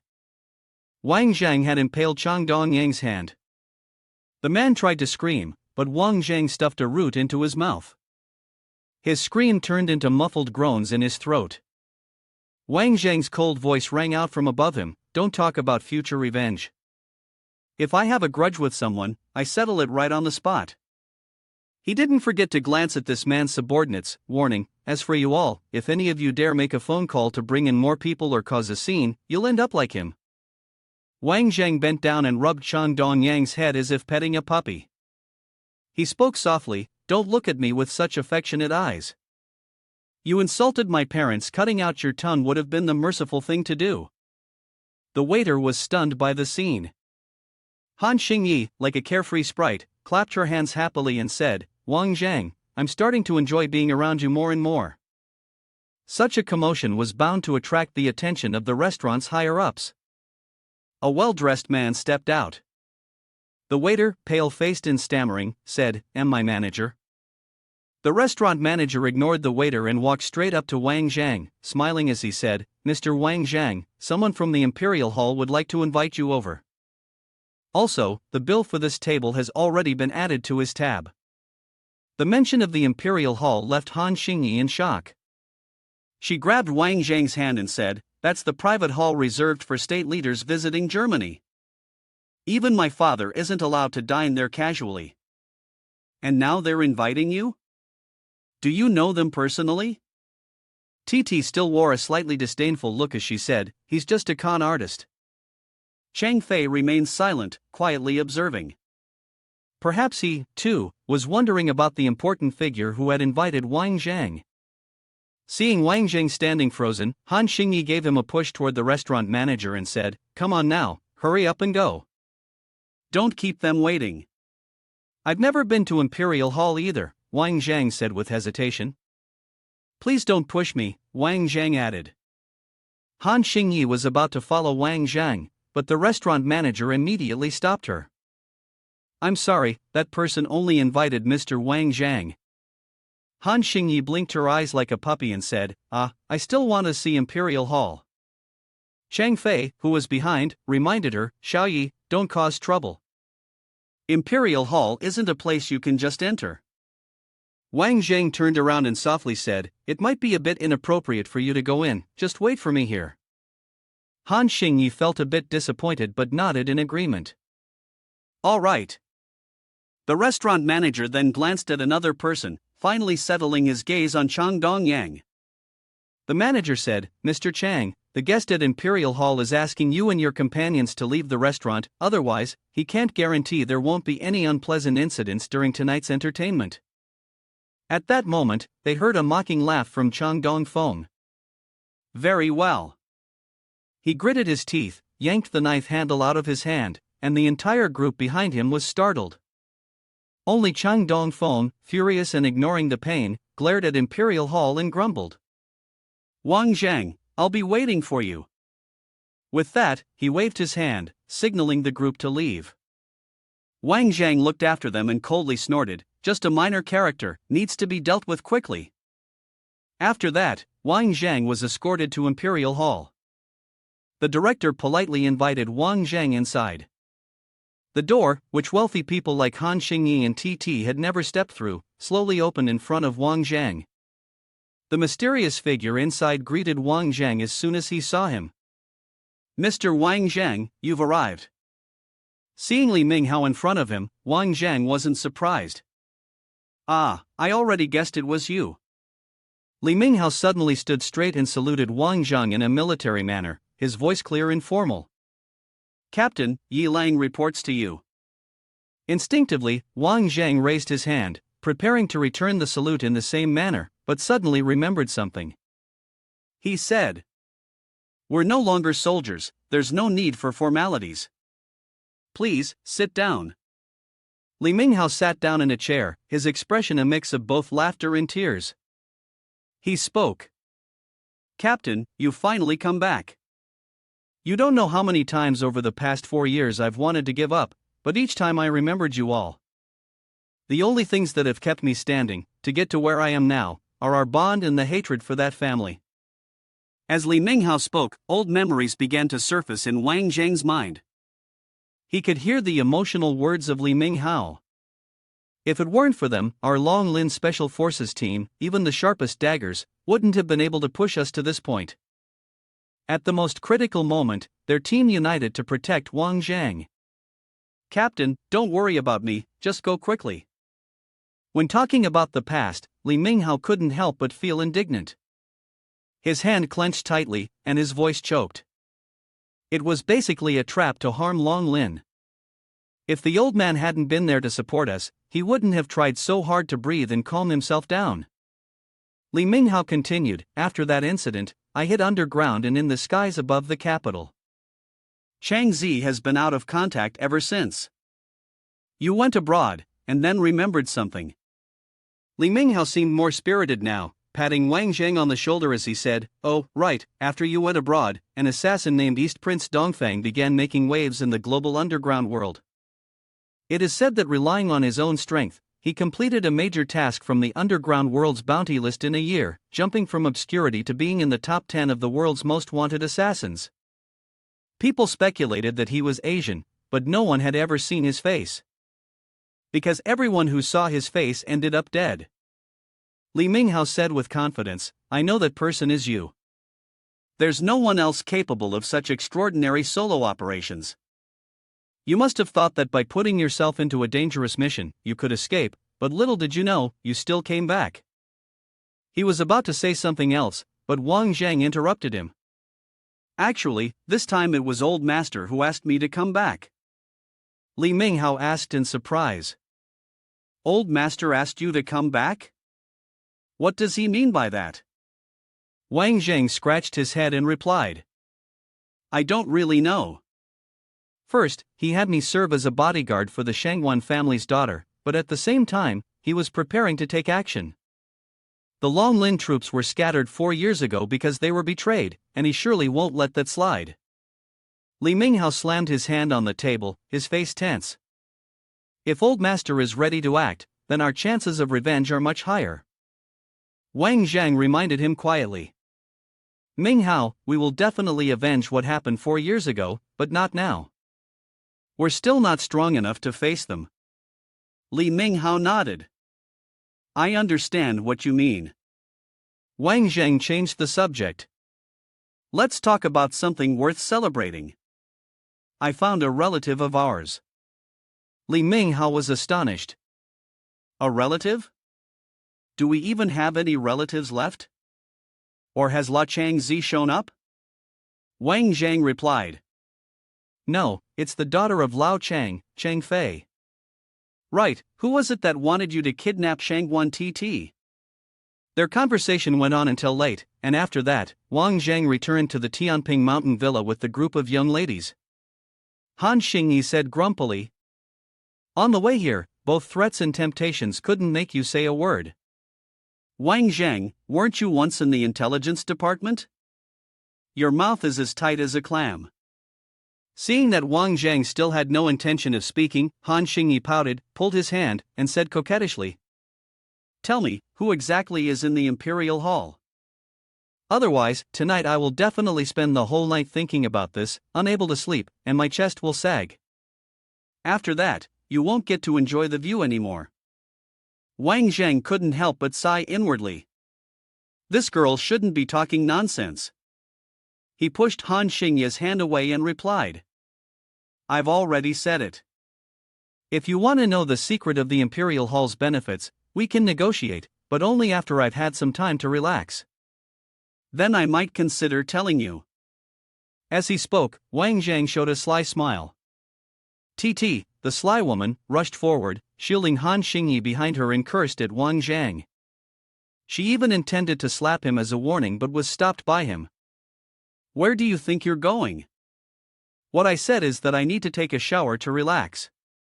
If it weren't for the lowly thoughts of some young lady, I would even get my hands dirty with those rich boys to make my whole body smell like sweat.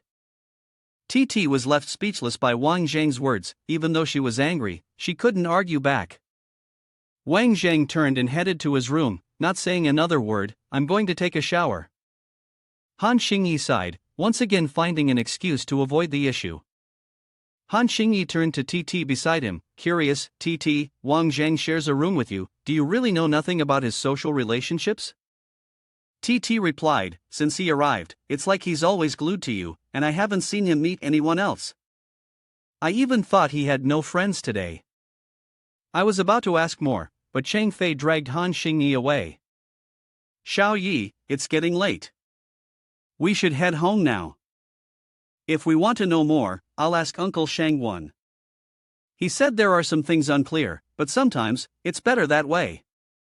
I trust Uncle Shang Wan's decision. Also, as for anything related to Imperial Hall, we shouldn't stir the waters any further. Titi was a little curious about Wang Zhang's background. She thought, sometimes it's better for things to remain unclear. What secret is Wang Zhang hiding after all? She saw the two off as they left. Titi quietly entered Wang Zhang's room. While he was away, she wanted to see if she could find anything in there. Looking around, she noticed a suitcase shoved under the bed. She bent down and pulled it out, grumbling as she did. Damn it, why shove the suitcase this deep for no reason?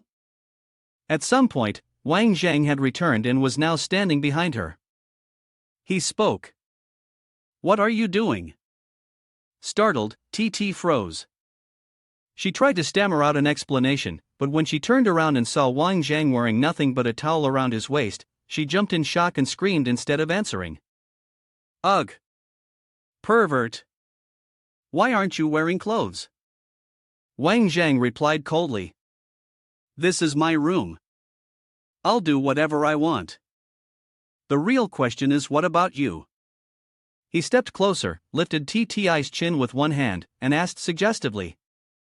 Coming to my room in the middle of the night, acting so bold, are you trying to reward your loyal little bodyguard? Blushing furiously, Titi shoved Wang Zhang away and shouted. I got lost, okay? Is that not allowed? The scoundrel couldn't care less. She dashed out of the room, while Wang Zhang teased from behind.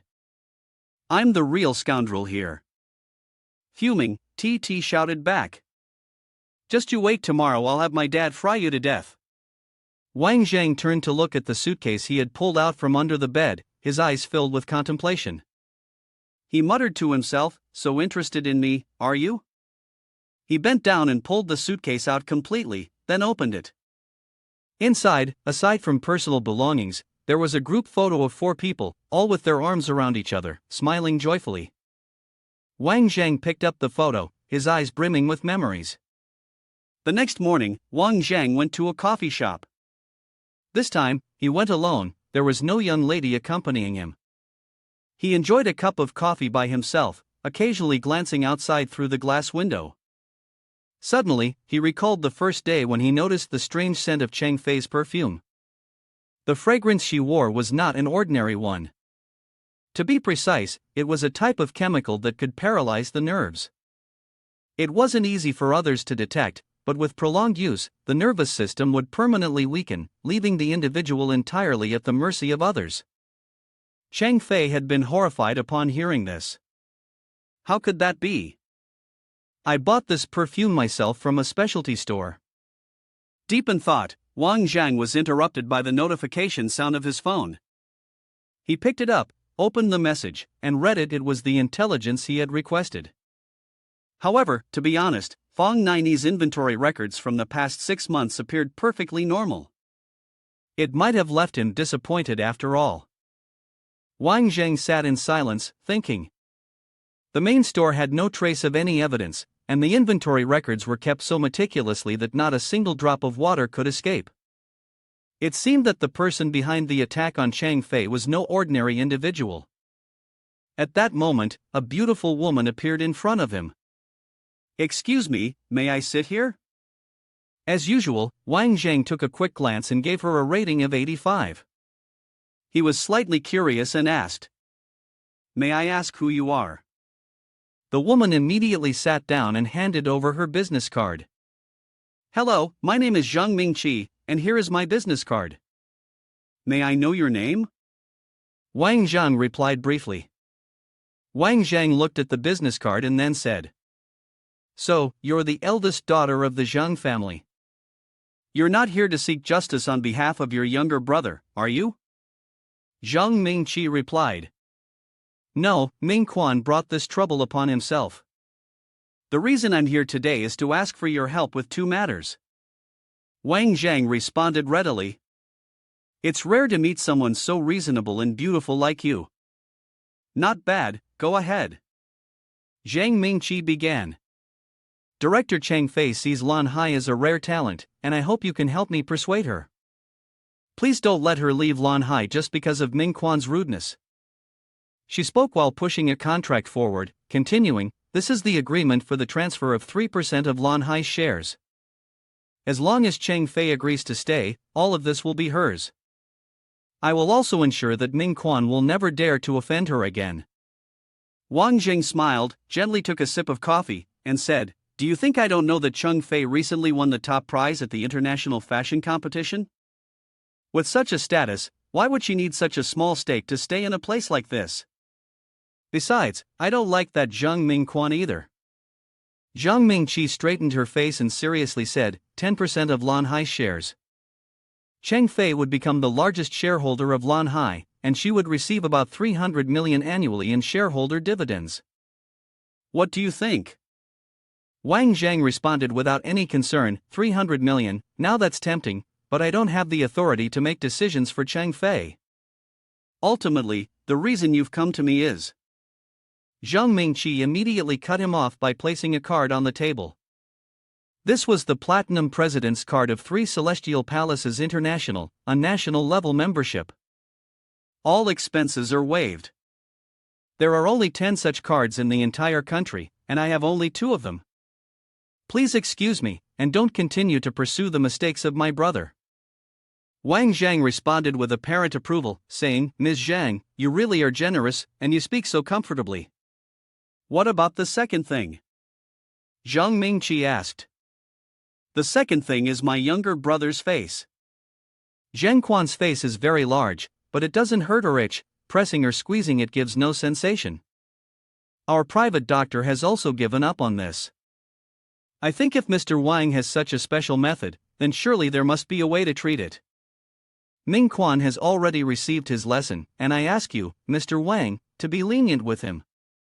Wang Zhang didn't hesitate to reply, "There are no grudges without reason in this world.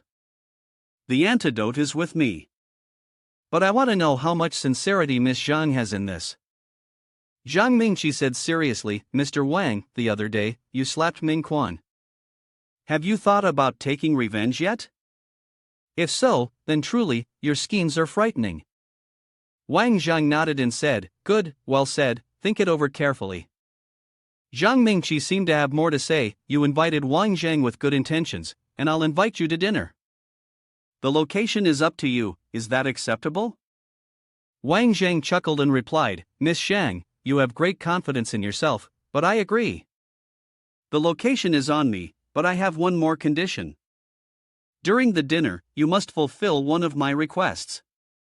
Don't worry, it won't go beyond boundaries. After the meal, the enmity between Zhang Ming Quan and me will be considered settled. Inside the park, Ming Qi lowered her head, shook hands with Wang Zhang, and said, thank you very much, Mr. Wang, for your help with Ming Quan. He politely replied, not at all, I really admire the way you handle things, Miss Ming Qi. I hope there will be more opportunities for us to collaborate in the future. Watching her figure fade as she walked away, Wang Zhang couldn't help but wonder, they have the same parents, so why are they so different? Are they really sisters? He then glanced at the gold card in his hand and thought of the Celestial Palace International. I should visit there sometime to broaden my horizons. A moment later, Cheng Fei happened to run into Wang Zhang as he was walking down the street. Wang Zhang, what are you doing here? She asked. He walked toward her and explained, today, Shang Wan Titi's father is here, so I don't need to protect him. I just wanted to visit the Lan Hai Group, the company that specializes in men's clothing, and maybe steal 2 suits. As she opened the car door, Zhang Fei spoke up, just now, Zhang Mingqi asked me to sign a new stock contract, which I did. Does this have anything to do with you? Wang Zhang, closing the car door, couldn't help but sigh, that girl, Zhang Mingqi, really is a tough one. She then asked, why are you helping me? Sitting next to Zhang Fei, Wang Zhang waved his hand and said, don't overthink it. I just think you're a talented person who deserves to be valued. She didn't ask any more questions and focused on driving. I'll treat you to a late-night meal, just consider it a thank you for your help this time. Upon hearing this, Wang Zhang couldn't help but sigh. This girl is so clever. Next time, I should hold back a little, or else the relationship between me and Mr. Chang will be exposed. Just that brief moment was enough for Zhang Fei to take notice. Soon, it was evening, and the tables in the restaurant were filled with all kinds of people. One customer couldn't stop paying attention to Wang Zhang's table and said, how can a person like that be liked by a beauty? What's the reason? I'm still single. At another table, someone was complaining non-stop. To sit next to a beauty and eat like this. What kind of person is that? Someone else secretly cursed. Let's see when he gets kicked out. Zhang Fei, in his good-natured way, reminded him. The person who's still eating like a hungry wolf, you should eat a little slower. It's not good for your stomach. Wang Zhang nonchalantly replied. Only when I'm full can I work. That way, I'll know I'm still alive. At that moment, someone shouted loudly. Hey, little girl, who are you calling a thug? Wang Zhang turned around to see a group of people surrounding a girl, yelling at her. I told you, as long as you drink that bottle of wine, I'll order you 2 dishes. Why are you still pretending to be shy? The girl stepped back in fear and said, I won't sell myself just for a few dishes. While they were still basking in their arrogance, she reached out and grabbed the glass on the table. Being looked at by Mr. Li was considered a blessing. Other women would beg for such a chance. Lu Xian, furious, splashed the glass of water straight into the man's face. Keep dreaming. Tooth sockets suddenly went berserk. How dare you, how dare you? Then he slapped her hard across the face. Someone nearby shouted, this girl just got hit. But a tablemate quickly stopped them. Shou, dare to meddle in Mr. Li's business and you're not afraid of getting stabbed? Someone nearby warned. Just eat, and pretend you saw nothing. Zhang Fei couldn't stand the scene anymore and abruptly stood up, but Wang Jang placed his hand on hers. He looked at Zhang Fei and said calmly, "Let me handle this." On the other side, Lu Xian, still fuming with rage, grabbed a glass bottle and charged a tooth socket. Ah! But he effortlessly lifted his leg and kicked her hard in the stomach. Lu Xian clutched her stomach and collapsed to the ground. She raised her head to look at the person standing in front of her and asked, "What is your name?" Seeing Wang Jang kneeling opposite her, Lu Xian replied, "Lu Xian, a second-year student at the Capital Normal University." "Who are you?" He helped her up and said, "Who I am isn't important. The real question is, are you scared now?" Lu Xian, with determination in her voice, said, "Of course, I'm not scared." A faint smile appeared at the corner of Wang Zhang's mouth. "That's good." He handed her the glass bottle, which left her full of doubts. This is Wang Jang directly pointing at tooth socket and ordering, "Go hit him." People at the other tables turned their attention toward the two of them. "Hey, is he sick? Doesn't he know who Meng Deali is? Tooth socket only needs a phone call to summon the steel pipes here. Doesn't he realize he's pushing the pretty girl into a dangerous situation? Beautiful lady, don't go." But Lu Xian was deeply grateful to Wang Jang. "Thank you." Amidst the lamentations of those around them, she walked straight ahead. "Girl, don't be too impulsive. Are you all crazy?" Tooth socket looked at Lu Xian walking toward him, his face filled with disdain, not knowing life from death.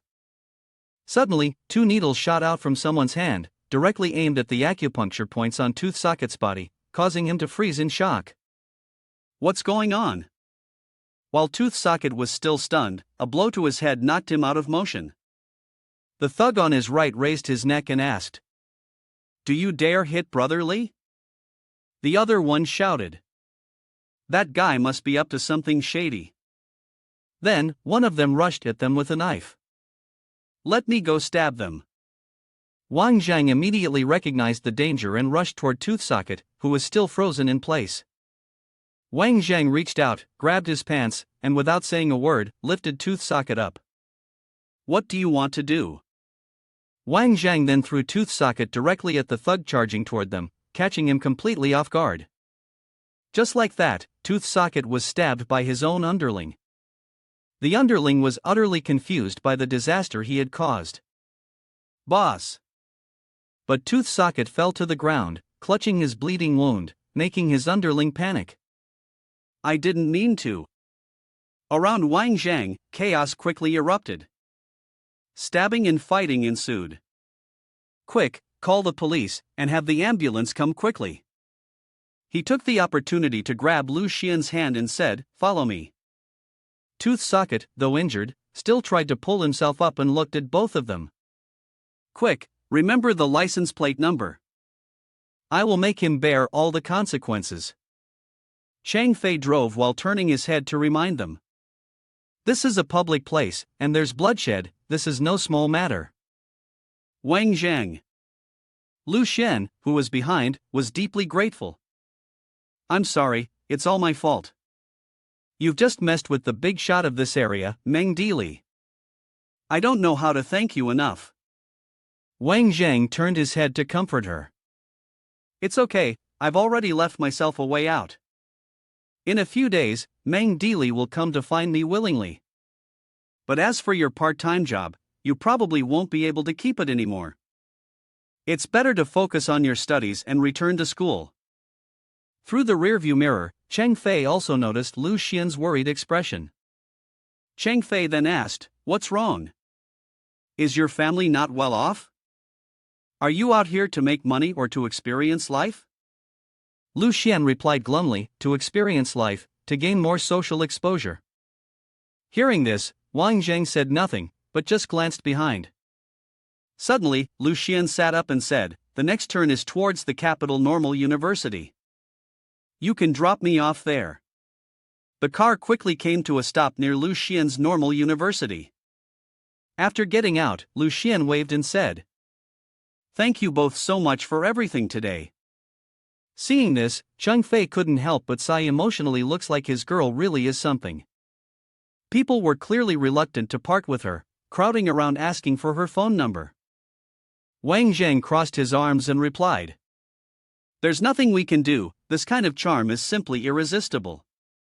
Chang Fei just laughed and teased him for being vain. But just as she reached out to grab the gear lever, he suddenly said, "Wait a second, don't drive yet." At this moment, they also noticed that Lu Xian was once again being surrounded by another group of people.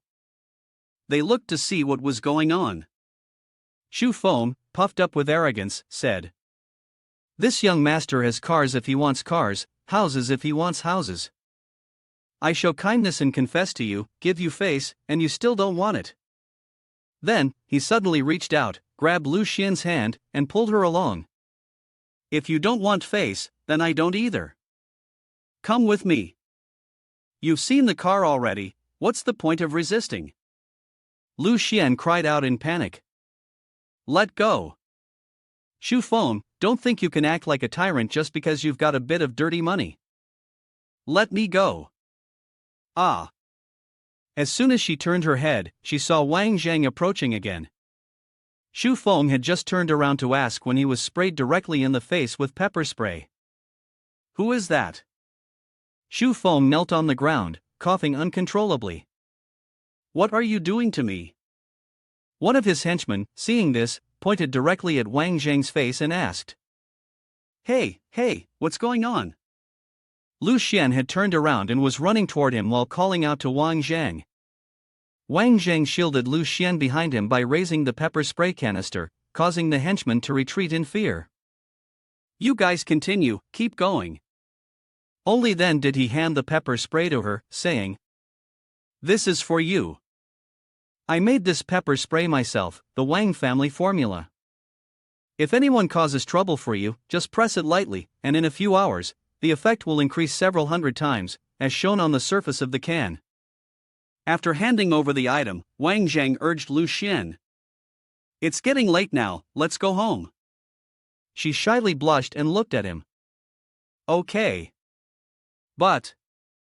Then, Lu Xian turned around and sprayed straight into Zhu Feng's face. "I still want to teach this guy a lesson, make him kneel on the ground and cough non-stop."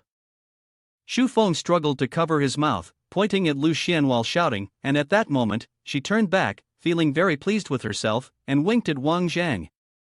"Thank you so much today. I'll see you some other time." He looked at Lu Xian leaving and couldn't help but sigh. The way she dealt with him was just like how I used to be when I was young. A little while later, at Zhu Feng's house, Yi Hui, standing beside, was both concerned about her son and reminding her husband. "First, it was your position as vice chairman of the province. Now, a university girl dares to bully our Xiao Feng? Mr. Zhu, you can't let this slide any longer." Xu Jihua, the head secretary of the capital government, glanced at the two of them and thought to himself, Xiao Feng's background in school is probably well known by everyone who would dare to lay a hand on him. He just lost his vice chairman position, and now Xiao Feng gets into this kind of trouble. Could it be the probing of that mysterious person? Before leaving the room, he still didn't forget to remind them to call an ambulance and take Xiao Feng to the hospital first. Xu Feng lay on the bed, reluctant to stretch his hand out. "Hey, Dad, cough cough cough." Yi Hui comforted him again. "Don't be afraid, my son, your father will definitely help you, and your mother will help you too." She clenched her fists, expressing her own anger. "That woman, I will make sure she can't survive in the capital." Then, Yi Hui made a phone call somewhere. "Hello, Judge Chen? This is Yi Hui, I have something I need to ask of you. It's like this. This morning, in another place, Ming Qi introduced a man to Wang Zhang. This man is my personal designer. He will help him with professional design." Wang Zhang was very pleased to hear that, saying, "It's still Zhang Ming Qi's thoughtful service, and she even coordinated the party's theme for me." Ming Qi's gaze showed avoidance because, deep inside, she was extremely angry. Wasn't this just because he was being stubborn? A phone call asking me to go to a party together, and even before I agreed, he rushed over to the company. I didn't give anyone a chance to object. Afterward, Ming Qi turned around and left. "Well, I'll leave this to you too. I'll go change clothes first. A moment later, when the curtain was drawn back again, Ming Chi, now changed into a different dress, shyly asked, "Where's Wang Jang?" The staff member raised his hand in response, "Mr. Wang is also here." But suddenly, someone shouted, interrupting, "So handsome." Hearing the shout, Ming Chi turned around, here, Wang Jang, standing among the girls who were infatuated with him, complaining. "I told you, their reactions really don't need to be so exaggerated." While he was adjusting his appearance in the mirror, Ming Chi behind him kept sighing, "I really didn't expect that you could still surprise others like this." Wang Jang, fixing his collar, teased, "I can manage the living room and the kitchen. I guarantee if you try my cooking, you'll definitely fall for me." Ming Chi playfully replied, "Really? Then when you have time, I must try and see if I'll fall for you." She then tossed the car key she was holding into his hand and said with a smile, "Let's go, Bailon. Today, it looks like I'm going to amaze them." Wang Zhang proudly grasped the item in his hand and thought to himself, "Humph, this is truly a treasure of the heavens, the nemesis of men." At some bar, inside Bailan's upscale party room, where all the guests had gathered, a group of young girls cheerfully surrounded Su Tianran and said, "Mr. Su, have a drink with us." Su Tianran, the young master of the Su family corporation, coldly rejected them. "I have an appointment with Ming Chi, and I still have other matters to attend to." Su Xiaonan, the CEO of Su Shi Group, the wealthiest man in Nation H, walked over holding a glass of wine and burst out laughing. To be with Miss Ming Chi, other girls naturally fall short. Since ancient times, talented men are always paired with beautiful women, no wonder in Mr. Su's eyes, it's only young lady Ming Chi. Tianran humbly responded, "Mr. Su, you flatter me." At that moment, someone called out loudly, "Young lady Ming Chi has arrived." This made Tianran very excited, and he quickly ran to welcome her. Ming Chi, suddenly he realized something. Ming Chi, with her arm linked to Wang Zhang, walked into the party, leaving those around them confused. Zhang Ming Chi was bringing someone unfamiliar here, and someone curiously asked, "Who is he?" A male guest smugly remarked, Isn't he just trying to put Mr. Su in an awkward position in front of everyone?" Seeing this, Ming Chi was extremely worried and asked, "Wang Zhang, what exactly do you want to do?" Wang Zhang calmly replied, "Just keep your arm linked with mine, don't take it off. This is a small request I made earlier." But this point only made her feel more awkward, but it did not mean that I was with him. Ming Chi's heart began to fill with frustration. Both of them were clear-headed and knew that Su Tianran had feelings for her. Over the years, she had not publicly rejected him, partly due to her hesitation about his influence in the capital. But Wang Zhang's actions clearly seemed to force her into a public rejection of Su Tianran, pushing both of them into an awkward position. Wang Zhang suddenly tightened his grip on her hand and did not forget to remind her, "Don't move, don't pull your hand away." Ming Chi couldn't stop her mind from racing with speculations. Wang Zhang, what exactly is he trying to do? Could it be that he's just satisfying his vanity by being the boyfriend of a beautiful woman? Tianran suddenly ran up and asked, "Ming Chi, you're here." "I don't know who this friend is." Ming Chi immediately introduced, "My friend, Wang Zhang, young master of the Wang family." Tianran tried to recall and asked, "Wang family, is it the Wang family from Hangzhou?" But Wang Zhang corrected her, "No, the Wang family from Peace City, Nation A." Ming Chi couldn't help but laugh, but Wang Zhang didn't mind and continued with his fabrication. "I met Ming Chi when she was studying in Nation A. It feels like it's been years since we last saw each other." Ming Chi, after hearing this, silently made a decision. "Alright, Wang Zhang, I didn't expect you to be so smooth when talking big. I'll cooperate with you for now and see what game you're playing." Tianran, after hearing this, didn't have the slightest suspicion and asked further, "I see. I wonder if Mr. Wang came to the capital for leisure or if there's something else going on." Wang Zhang, while reaching for a glass of wine from the waiter, began fabricating a story. The Wang family in Peace City bought 2 diamond mines in Nation NP 20 years ago but never exploited them. I've come to the capital this time just to check on the status of the diamond mines, simply doing a market analysis. He then turned his head to look at Ming Chi and expressed, of course, the most important thing is to meet Ming Chi. After all, it's been so many years since we last met, and I've missed you greatly. From these bits of information, Ming Chi immediately realized that the Su family in Nation H was incredibly powerful, with a vast business in diamond production chains.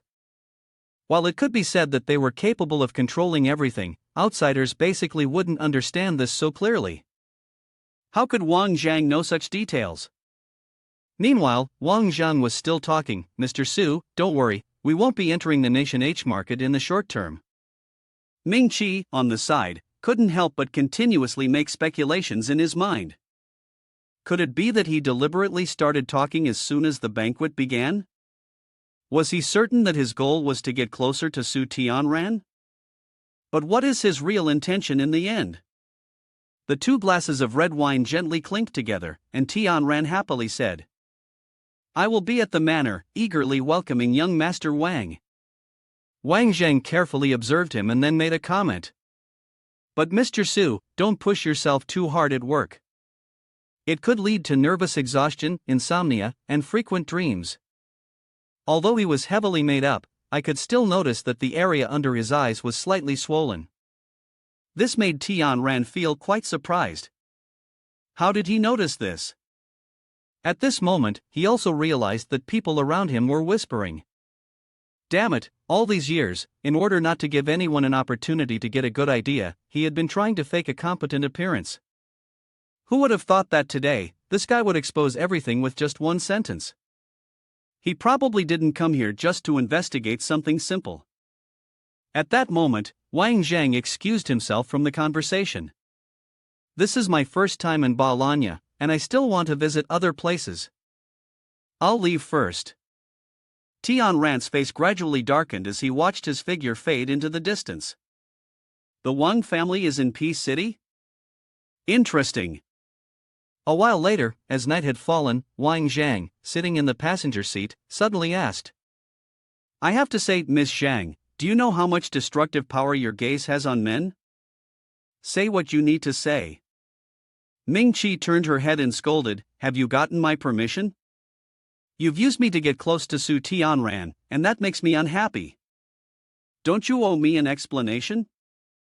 He turned his head and calmly replied, "Isn't this meal just a mutual use of each other? Aren't you planning to use me to achieve some of your own goals?" Ming Chi frowned, clearly displeased. "But I don't understand why you have to target Su Tianran. You surely know how powerful you are in the capital, and you also have the strong backing of your military background." Wang Zhang interrupted her and briefly explained, "Because I don't like him." He was visibly enraged as he said, "It's not just the Su family that I don't like. This is something that's been going on for years, and if I get the chance, I'll definitely uproot the Su family."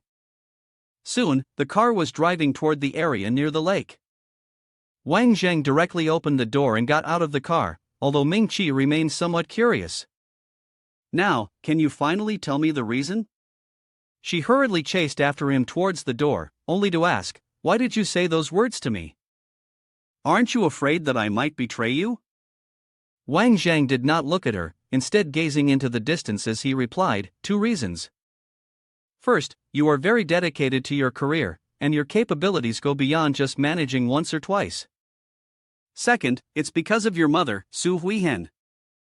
Ming Chi was stunned upon hearing this, quickly grabbing his hand and continuing to press him. "How do you know my mother? Does my mother have any connection to the Su family?" He remained calm and asked in return, "On the contrary, did your father, Zhang Xiaoxiai, ever tell you why your mother passed away? After childbirth, she suffered from hemorrhaging and died." Ming Chi was even more shocked at this point. "How do you know about this?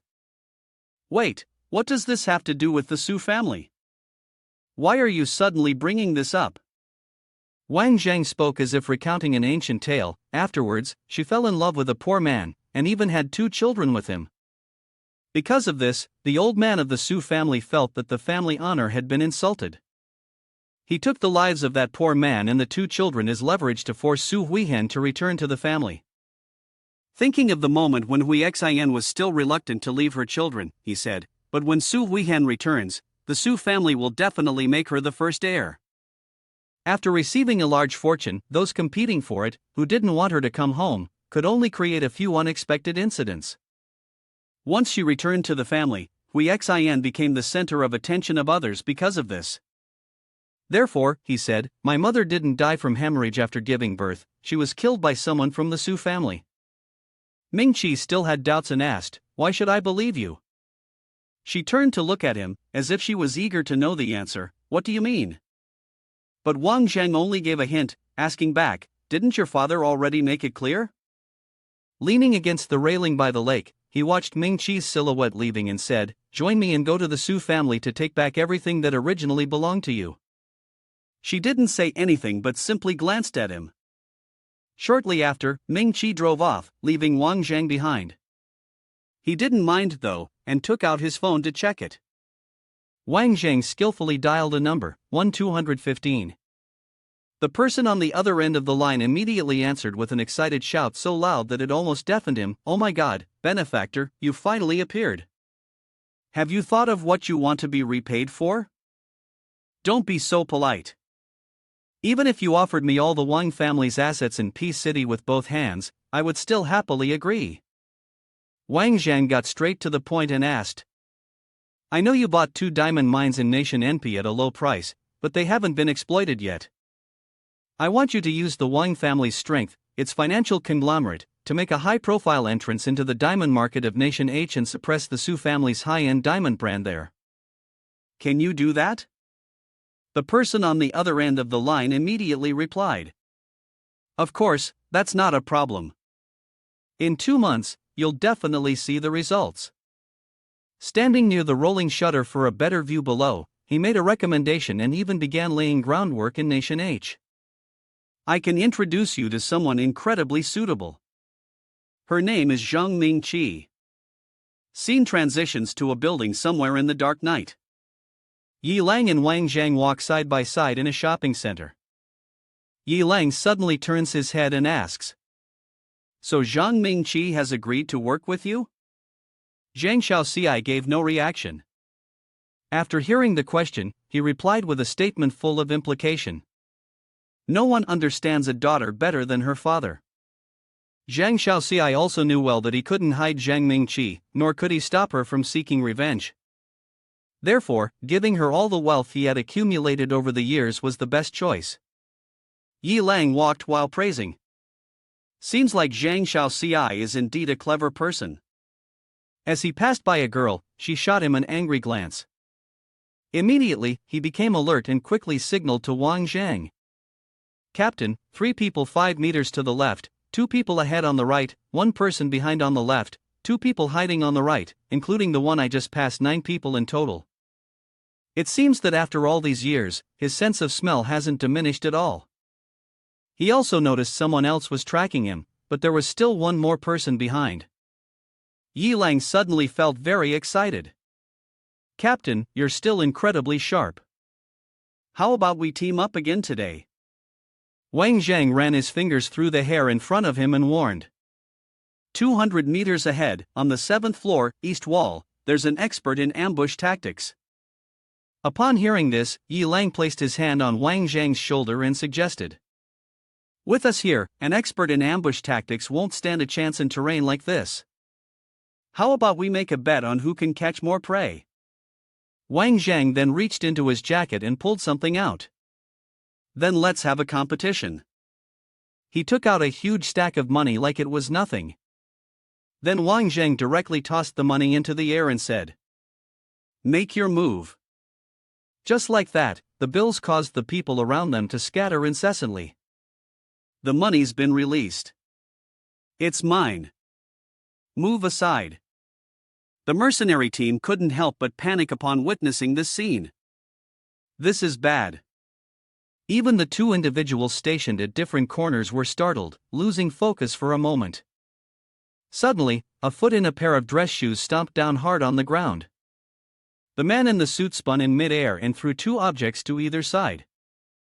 Instantly, the assassins were all struck at once. One had a knife lodged in his chest, another in his thigh, and yet another had a blade stuck in his back. The blonde-haired woman hurriedly reported the failure of the mission and ordered a quick retreat. But before she could finish, Wang Jang was already right behind her. It's all done? He instructed Li Minghao. Take care of the rest. Have your bodyguards handle the scene. I'll go take care of the ambushers, leaving behind a few witnesses. Minghao quickly responded. Understood. Once Li Minghao confirmed, Wang Jang vanished instantly. At that moment, in a high-rise building, a man was hurriedly sending a message to his teammates to quickly leave their positions. Hurry! He was Chang Wuling, the grandson of Chang Kong Mei, the leader of the mercenaries. As soon as he finished speaking, Wang Zhang's voice echoed from behind, "I'm afraid all your people are already gone." Chang Wuling was startled and turned around. Just a moment ago, he had been 200 meters away on the main road, but in the blink of an eye, he had appeared here. However, he quickly gathered his thoughts and decided to let it go. Now wasn't the time to solve any puzzles. Without hesitation, he attacked Wang Jang, striking first as the strong do. When he saw Wang Jing easily block his punch, he felt a surge of confidence. So you're really just another tough guy? But immediately afterward, he activated a hidden weapon. So what about strength? The real trick was still hidden in the sleeves. Without another word, he moved quickly, his murderous intent palpable. Die! But Wang Jang, to his surprise, just stood there, shouting "A!" before suddenly bursting into laughter. Chang Wuling, momentarily thrown off, lost his focus as his thoughts went blank. What is that smell? All he could see was darkness. It wasn't until he groggily opened his eyes that he saw the silhouettes of a man and a woman talking. Another assassin. Have the recent assassinations finally stopped or not? Sun Wan Titi asked irritably. Who sent you? Wuling showed his resolve, abruptly turning his head to the side without bothering to respond. Seeing his arrogant attitude, Titi was visibly angered. My lady doesn't want to waste time with him anymore, so she told Wang Jang the interrogation is yours now. As long as you don't kill him, you can torment him however you like. Then she stepped out of the room and slammed the door shut. Wang Jang walked over to Wuling and asked in a low voice, "An elite from the special forces, how did you end up in such a state?" Wuling retorted with disdain, "Judging by your skills, you must be from the special forces too. Aren't you the same kind of thug who used to hang around with Li Minghao?" He didn't hold back his sarcasm. Even if I hadn't come to the capital, I would still have stirred up trouble in the Golden Triangle. But immediately, Wang Jang struck a nerve. An elite from the Langya Special Forces unit unable to hold his ground in the Golden Triangle sounds like something people would laugh their teeth out at. Wuling was completely stunned and demanded, "How could you know I was part of Langya?" Wang Jang calmly explained, "The existence of the Langya Special Forces unit in Nation H is highly classified. Ordinary people naturally wouldn't know about it, but I'm not ordinary." Then, stepping forward to take Wuling's assassination weapon, Wang Jang said, "This move of yours, I created it. I also taught it to the person from Langya, how could I not know?" Once again, Wang Jang stunned Wuling. "You are from Longlin," he continued. "Not only me, but Li Minghao as well. So, for you to strike at him, that's really overestimating yourselves." At this point, Wuling was no longer arrogant. The difference between Langya and Longlin couldn't simply be measured by levels. If it falls into your hands, I will accept it. If you want to kill or beat me, go ahead. Wang Jang, however, remained generous. "As long as you agree to my terms, I can let you go back." Wuling bluntly refused. "No need. As a Special Forces soldier, you know how strict our discipline is. If I can't withstand your interrogation tactics, I'll choose to hypnotize myself and die by my own hand." Wang Jang, clearly entertained by this response, said, "Not bad. But you don't understand. As a Long Lin, I have a 100-meter range to make it impossible for you to hypnotize yourself. Do you believe that? These words made Wuling begin to worry. What exactly was Wang Jang planning to do? Wang Jang, with the needle in his hand and a cold expression, said, I want you to help me with one thing every 3 months. Just pretending to be dangerous, Wang Jang said again, I haven't even figured out what exactly I want to do yet. Wuling, upon hearing this, sensed that things might not go well this time. The words in his heart couldn't be spoken aloud. Could he refuse? Suddenly, Wang Zhang's eyes hardened, and without warning, he jabbed a needle straight into Wuling's stomach. You're not allowed to refuse, he shouted angrily.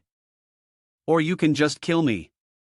Wang Jang remained calm and informed him, this is a rare poison I found in an ancient book.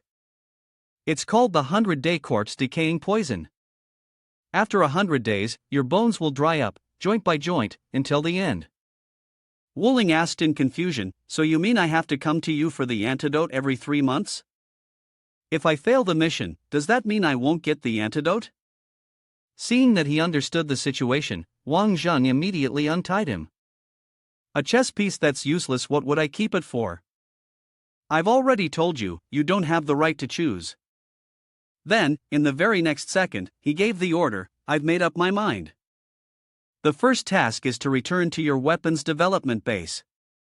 I don't need a lot of capable people. Give me 300 men in 3 months. That would already count as a significant force in Golden Troy. Wang Jang was even quite fair with his own proposal, including the matter of money. Figure it out yourself. If I'm satisfied 3 months from now, I'll provide both manpower and resources. After thinking for a moment, Wu Cheng finally decided to agree. Before letting him leave, Wang Jang sternly warned. Out of respect for you, I will let Cheng Kong Mei go this time, but don't let there be a next time. Wu Cheng was startled. How do you know my second uncle? Wang Jang sneered and replied nonchalantly. I told you, I have my ways. Fine, if there is a next time, I will eliminate Cheng Kong Mei for you so that you can officially inherit the Long Mei Corporation. It wouldn't be a bad thing. Upon hearing this, Wu Cheng was so shocked that he couldn't speak. Wang Zhang doesn't even care. You can't hide anything from me. In fact, I can tell almost everything about Wuling. From your eyes, I see desire, cruelty, and ambition. But these are the very things I need lately. Wuling was almost convinced, though still angry, and agreed. I will do as you say. Wang Zhang easily agreed. Okay, I look forward to hearing good news from you at the main house. Titi, angry, shouted. What? You let him go again this time? Wang Zhang calmly responded. Who gave me full authority to handle this? She was also confused for a moment. Did I ever say that? He angrily continued, forget it, I don't care how you handle it, just tell me now, have you figured out what the issue is? Wang Zhang replied briefly, it's Cheng Kong Mei from Meilong Group. Titi was startled upon hearing this, what? The boss Cheng Kong Mei from Meilong Group sent someone to kill me? Han Xingyi suddenly appeared, hovering above Titi, and said, Meilong Group, why would he want to kidnap the T family? This old man's taste is really something else. Annoyed by his remarks, Titi lost her temper. Han Xingyi immediately punched her away, get lost for 2 hours. After dealing with Han Xingyi, Titi turned back to be serious. The Sun Wan family has to enter all sectors of Meilong Group this year. Cheng Kong Mei, of course, is unhappy, so he wants to kidnap me to threaten my father. Unable to swallow this frustration, Titi clenched her fists, determined. He's using such underhanded tactics. Cheng Kong Mei, I will make sure you die a complete death in the business world. Wang Zhang looked at her with a bit of admiration. No wonder she was the eldest daughter of the Sun Wan family. What seemed like a foolish life now appeared to have a sharp intellect in business. He then asked, what are you planning to do? She paused for a moment, then said, right now, we can't make a choice. Tomorrow night, there will be a party, and many of the most famous figures on the wealthiest list of Nation H will attend. I guess there will be a lot of famous young men and women there. At that time, I'll make sure to embarrass him a little. Han Xingyi suddenly came back from somewhere and said loudly, "Great, another party. I want to go with you, and we have to invite Sister Ming-Chi as well." Titi bluntly refused. Sister Ming-Chi has to stay home tomorrow night to revise the design draft. "I'll just go with Wang Jang, you don't need to come along." Han Xingyi immediately resorted to acting coquettish. "No, I have to go. There will be so many handsome guys at the party, I must go, I have to." Seeing Titi's firmness, Han Xingyi then turned to Wang Jang. "Mr. Wang Jang, you're always so nice to me. Titi won't let me go, could you please let me go with you?" Wang Zhang's face turned slightly red, and he hesitated before replying, "This. I'm not sure, I'm just a bodyguard, I can't make decisions. Besides, even if I agreed, would you still act like this?" Seeing Han Xingyi's persistence, Titi finally gave in. All right, what's the big deal with taking you along? Just don't let me lose face too much tomorrow night." She immediately cheered up. Titi finally agreed. "Where are we going tomorrow night to attend the party?" Titi is serious when telling everyone that this high-class party is usually held at the Celestial Palace International Bar. Otherwise, no one would dare host such an upscale event. Wang Zhang found himself intrigued when he heard the name. Celestial Palace International, you say? On the night of the party at Celestial Palace International, the early guests couldn't help but gossip eagerly. Why is Shangwan Titi here? In the past, the Shangwan family was always involved in these kinds of events. Maybe something is happening with the Shangwan family. That's right. Who's the person next to Shangwan Titi? Do any of you recognize him? I don't have any impression. At this moment, Titi was dressed elegantly, greeting people with politeness. Thank you, Chung uncle. I will pass your message to my father. The man responded. I didn't expect Titi to have grown into such a graceful young woman. I wonder if the man next to her is Chen Kong Mei, the uncle of Mei Long Group. Wang Zhang, too, made his way over with elegance to introduce himself. I'm Wang Jang, just returned from Nation A. Nice to meet you, senior. The man simply glanced at him, nodded with a displeased attitude, and didn't even bother shaking Wang Zhang's hand. Titi was also displeased upon hearing that. Chung uncle, International Ju Yong is about to join White Lightning Enterprise. I hope you can prepare well for it, or else you might get beaten badly by Si Dung. Cheng Kong Mei isn't someone to mess with either. Oh, you should know Mei Long is always the leading dragon of White Lightning Enterprise. This isn't a matter where an outsider can just shake things up. Young people shouldn't speak so loudly, or they might suffer for it. TT was left speechless after hearing this. Chu Wang Zhang then patted her shoulder and continued on her behalf. General Director Chang, young people aren't afraid of losing, sometimes it's an opportunity to correct mistakes. On the other hand, older people, their minds are full of improper things. The meaning behind those words was so clear that it made Cheng Kong Mei feel uneasy. What do you mean by that? Wang Zhang, however, remained calm. Nothing at all, just reminding General Director Chang to keep a low profile, or else those bruises on your hands might get worse. At this, he was alarmed. When did he poison me? Then, recalling the events that had happened, could it have been the time before? It was after that day that his hands had started to feel itchy and uncomfortable for no reason. Wang Zhang continued with a teasing tone, with the internet being so big these days, if the video from your office gets posted online, you'll become even more famous. TT, standing beside, was also stunned. When did he start acting against Chung Kong Mei? Could it be that he had already been helping me from the start? Chung Kong Mei, truly concerned, shouted loudly, "What exactly do you want to say?" Wang Zhang, with calm composure, sipped his drink and said, "Everything in this world has its price. You make an offer, and I might consider giving you the video or the antidote." He replied bitterly, 10% of Meilong Group's shares, what do you think? Taking another glass of wine, Wang Zhang's tone remained unchanged, 10% of shares, you can definitely secure tens of millions every year. General Director Chang, that's quite a substantial number. Suddenly, he began to walk away, but then realized that this still couldn't compare to your life. Chen Kongmei quickly ran after him, pleading, "So what do you want me to do?" Knowing he had the upper hand, Wang Jang boldly made his demand: 10% of shares for the video, another 10% for your life. Upon hearing those words, the wine glass fell to the ground and shattered. Chen Kongmei was stunned. "Are you threatening me, or is this the total price?" "I'll report this to the authorities." Wang Jang simply shrugged and, still cheerful, replied, "Then go ahead and report it. Don't worry, I'll tell the police the truth, including those videos." He gritted his teeth and forced himself to speak, just to avoid public gossip. 20%. Alright, I agree with you. Wang Jang also immediately kept his word. Deal, but I want to add one condition. This 20% must fall under the international division, which means you're keeping it for Sun Wan Titi.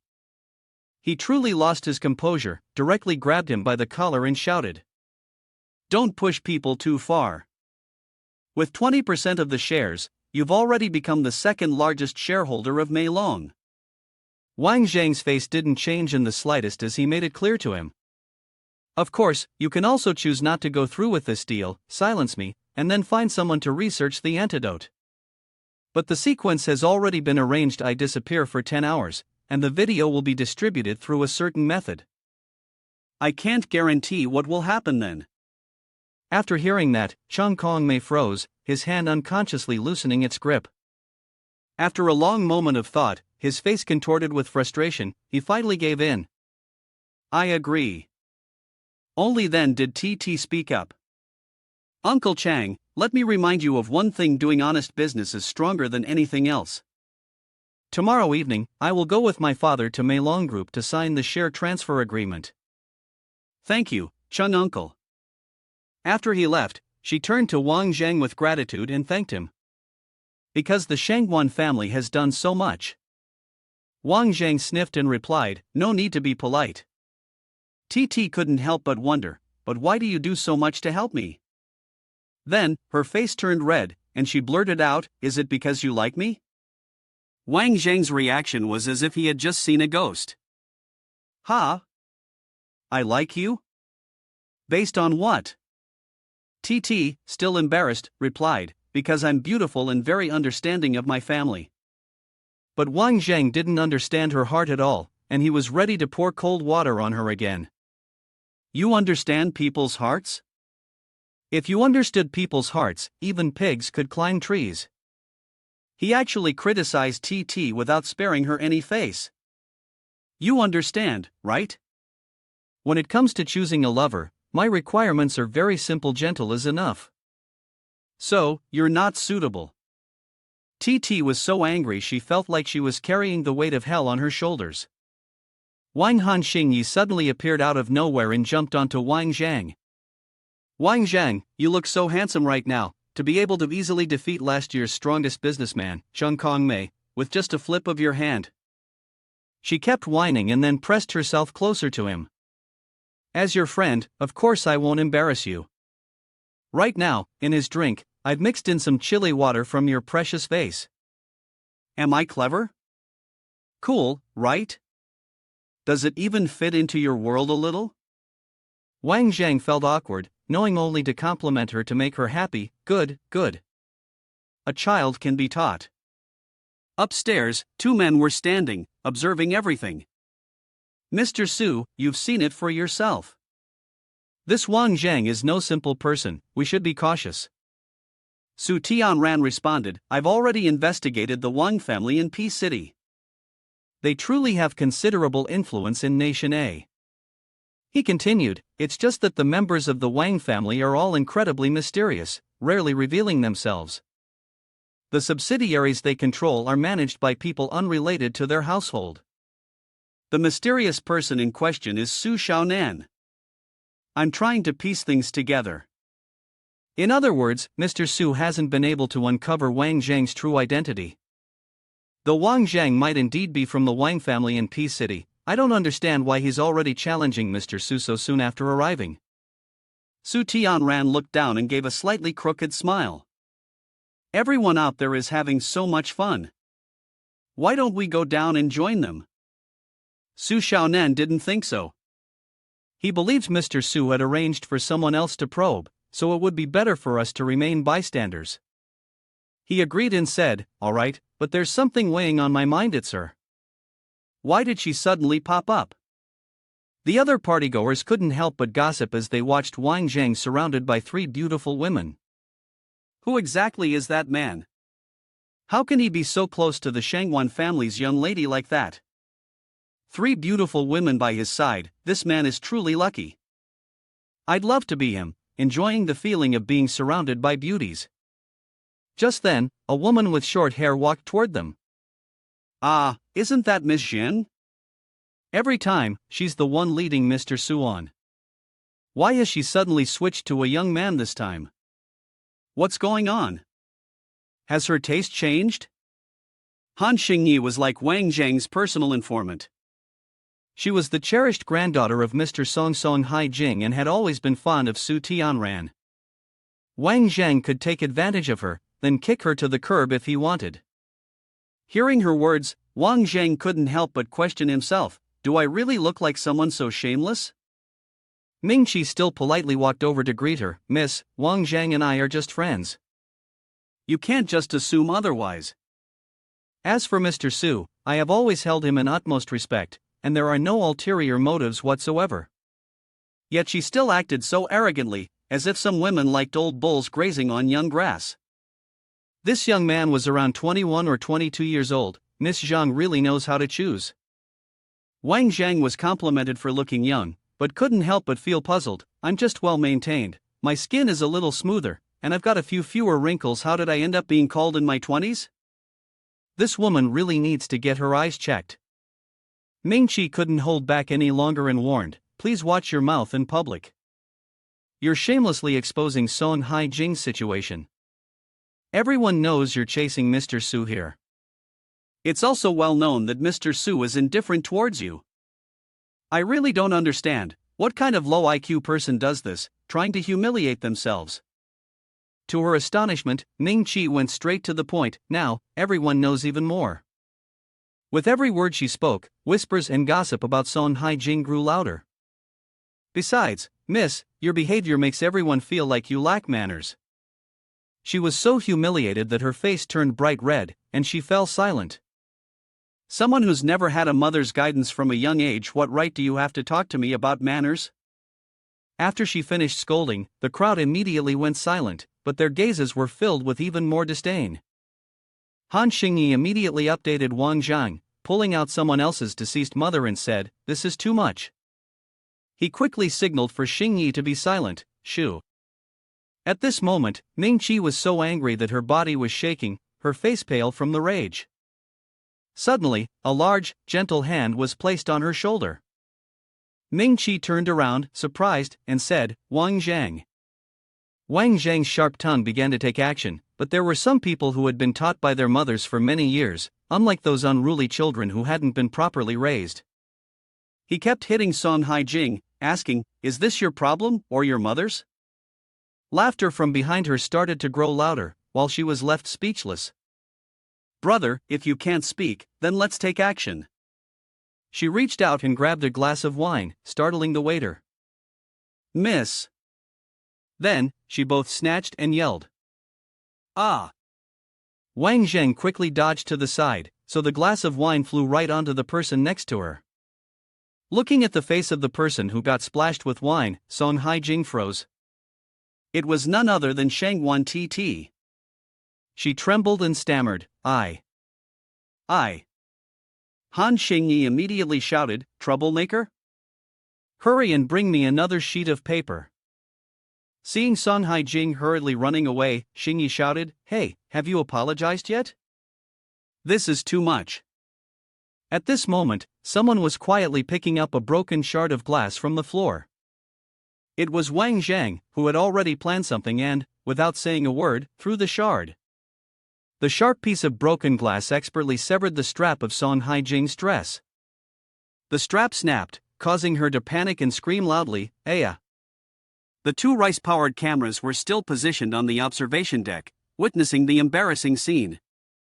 It was likely that Song Hai-jing would never dare to dream of entering the Su family's house again. Su Tianran also joined in, as it was something that had always been a fantasy. Su Xiaonan, secretly delighted, didn't care about the loss of her dignity and even further blocked her way out. He stared at Wang Jang and remarked, "Wang Jang really is ruthless." Han Xingyi, comforting his friend, said, "Others may not see it, but I did." At that moment, Wang Jang had cut the strap of her dress to help him vent his anger. "Titi, please calm down." Titi frowned, looking irritated. "I would never associate with a girl who has no qualities like this. I'll take this dress to Song's place later and have her obediently wash it for me to bring back."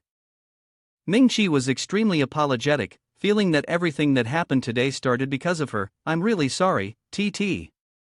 To make up for it, I'm willing to do anything."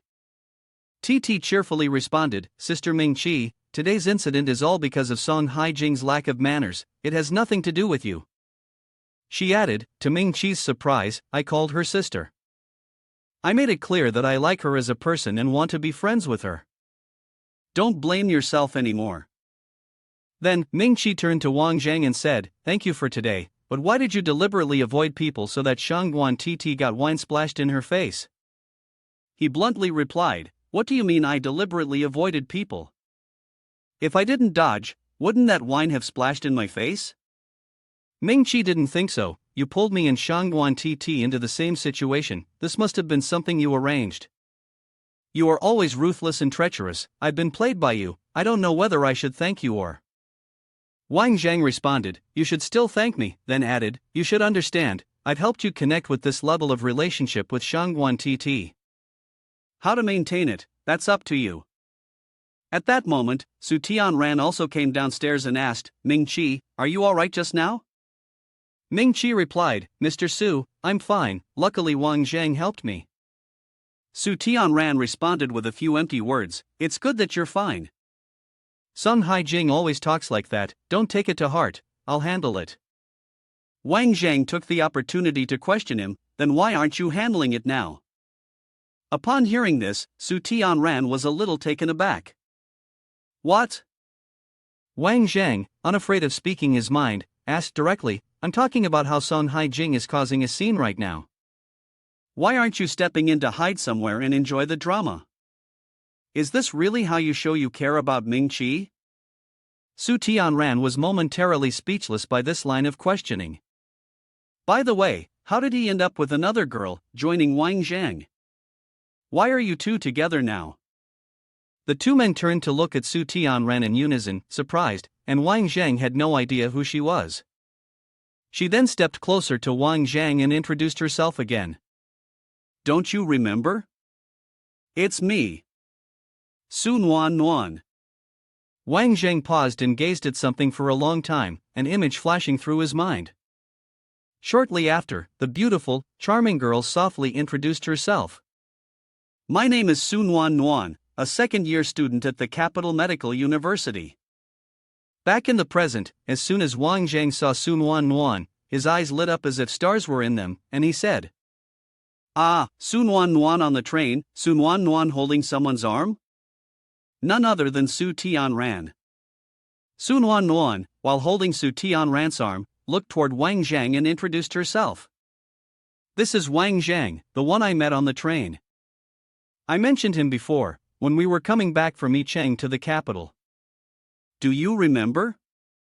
Su Tianran quickly responded, "Ah, yes." As soon as Su Tianran finished speaking, she couldn't help but put on a judging expression as she looked at Wang Jang in front of her.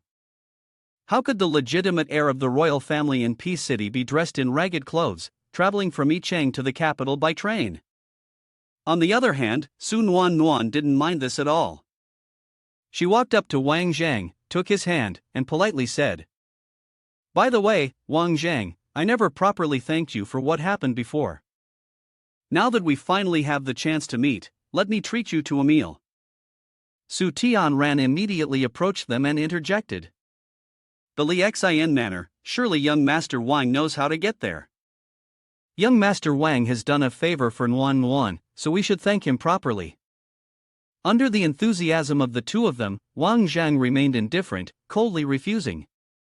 Sorry, I've been quite busy lately. Let's arrange for another time. Goodbye. As soon as he finished speaking, he immediately turned and left. The people standing nearby watched Wang Jang leave without a second glance and couldn't help but whisper among themselves about his recent rejection.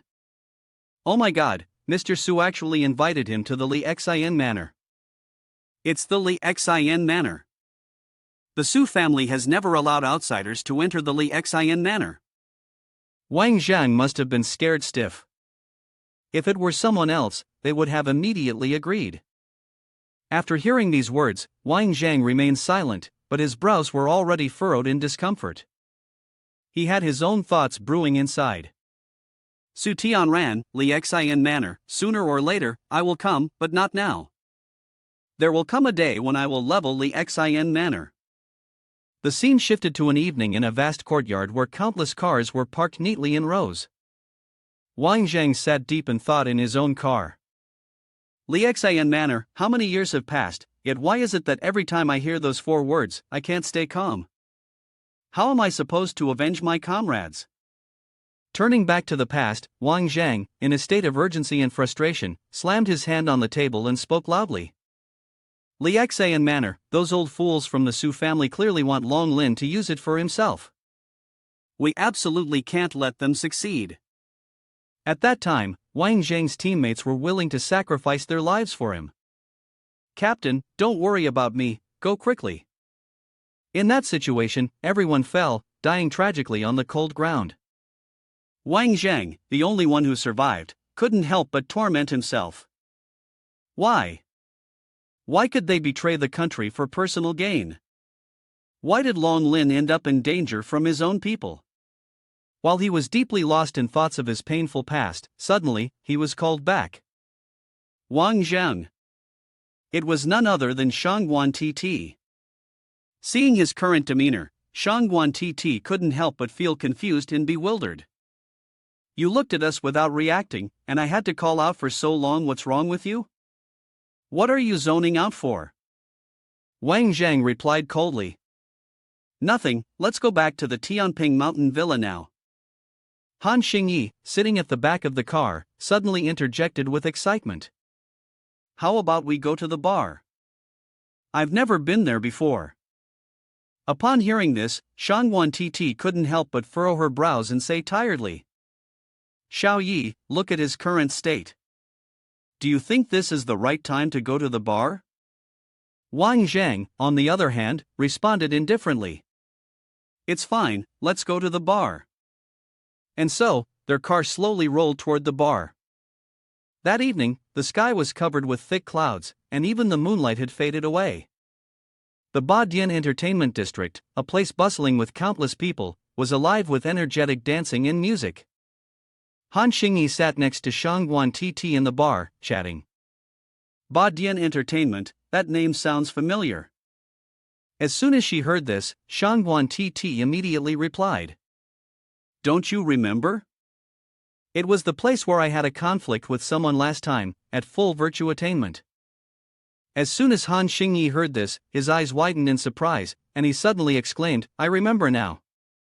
While the two of them were talking, 2 staff members suddenly approached, each holding a bouquet of red roses in their hands, and politely said, Ladies, these are gifts from our young master for you. Upon hearing this, Shangguan Titi couldn't help but sneer and sarcastically remarked, the first time he sends 2 bouquets of flowers? Your young master's taste is quite extravagant. The very next second, Wang Jang appeared out of nowhere, calmly took the 2 bouquets, and walked away, leaving the 2 staff members utterly confused and suspicious. Wang Jang coldly tossed the flowers in front of them and said, Thank your young master for me. The discarded rose petals fluttered down in the air, causing everyone around to stand frozen, watching. Wang Jang paid no attention to this, still indifferent and composed as he spoke to Chang Dongfeng, If you want to give flowers, come here yourself. Showing off in front of me? You don't have the right. Upon seeing Wang Jang from afar, Chang Dongfeng couldn't hide his frustration and irritation. He slammed his hand on the table, shouting, That guy again. However, just a moment later, Chang Dongfeng immediately frowned, his body jerking in surprise. In his fury, Chang Dongfeng was unaware that he was injured. His face darkened as he gripped his bandaged hand helplessly. That hand of his had been stabbed straight through, with blood splattering everywhere. The more he thought about it, the more determined he became, silently telling himself, a true gentleman does not leave revenge unpunished.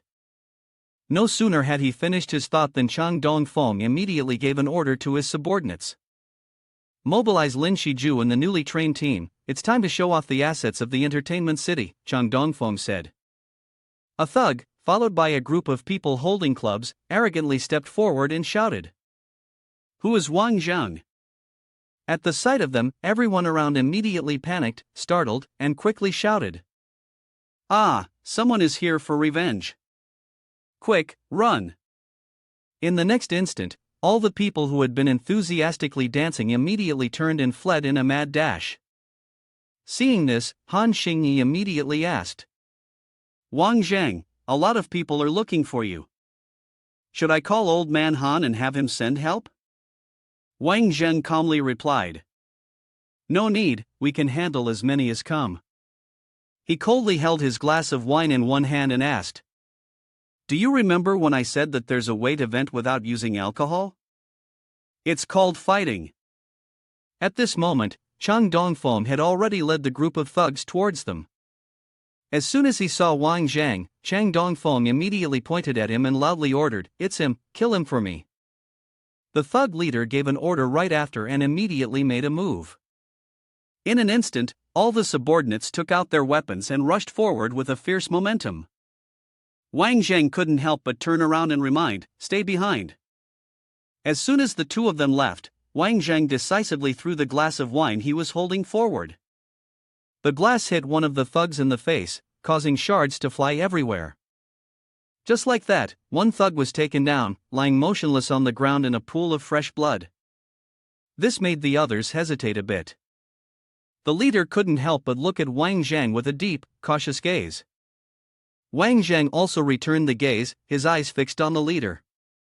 He silently thought to himself, fighting him is still more interesting. With that, he gripped his weapon tightly in his hand. Wang Zhang ignored the small-time thugs around him and directly threw the wineglass at the leader standing far away. The leader immediately kicked the glass away, shattering it into pieces. Wang Zhang was not to be outdone, swiftly defeating all the lackeys in an instant with his quick movements.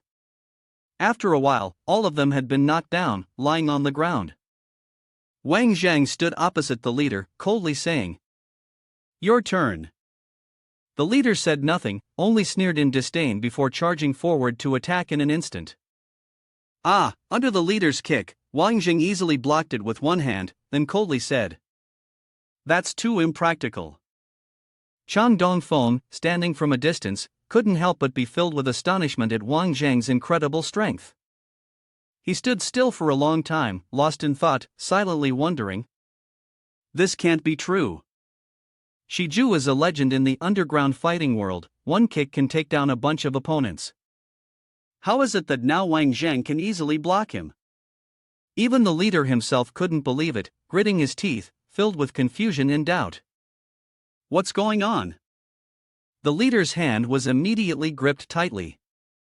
In this situation, the leader grew even more unsettled, thinking to himself, "He can see through my next move." And so it went, the leader kept attacking, but Wang Jing easily dodged each strike with ease. As he dodged, he couldn't help but comment. The path of 8 extremities fist is quite clear. Even though it combines with Thai fist fusion form, there are still too many moves being made. If I were in a life or death struggle, I would never allow both of my feet to leave the ground at the same time. That's too dangerous. After a while of evading, Wang Zhang finally used his hand to block the attack from his opponent. In this situation, the leader, full of helplessness, gritted his teeth and immediately asked, "How could you see through it?" Wang Zhang calmly replied, "If you risk your life for me, I will tell you." As soon as the leader heard this, he immediately agreed. "All right, but you have to convince me." While blocking the attack from his opponent, Wang Jang tried to convince him. I can triple your strength.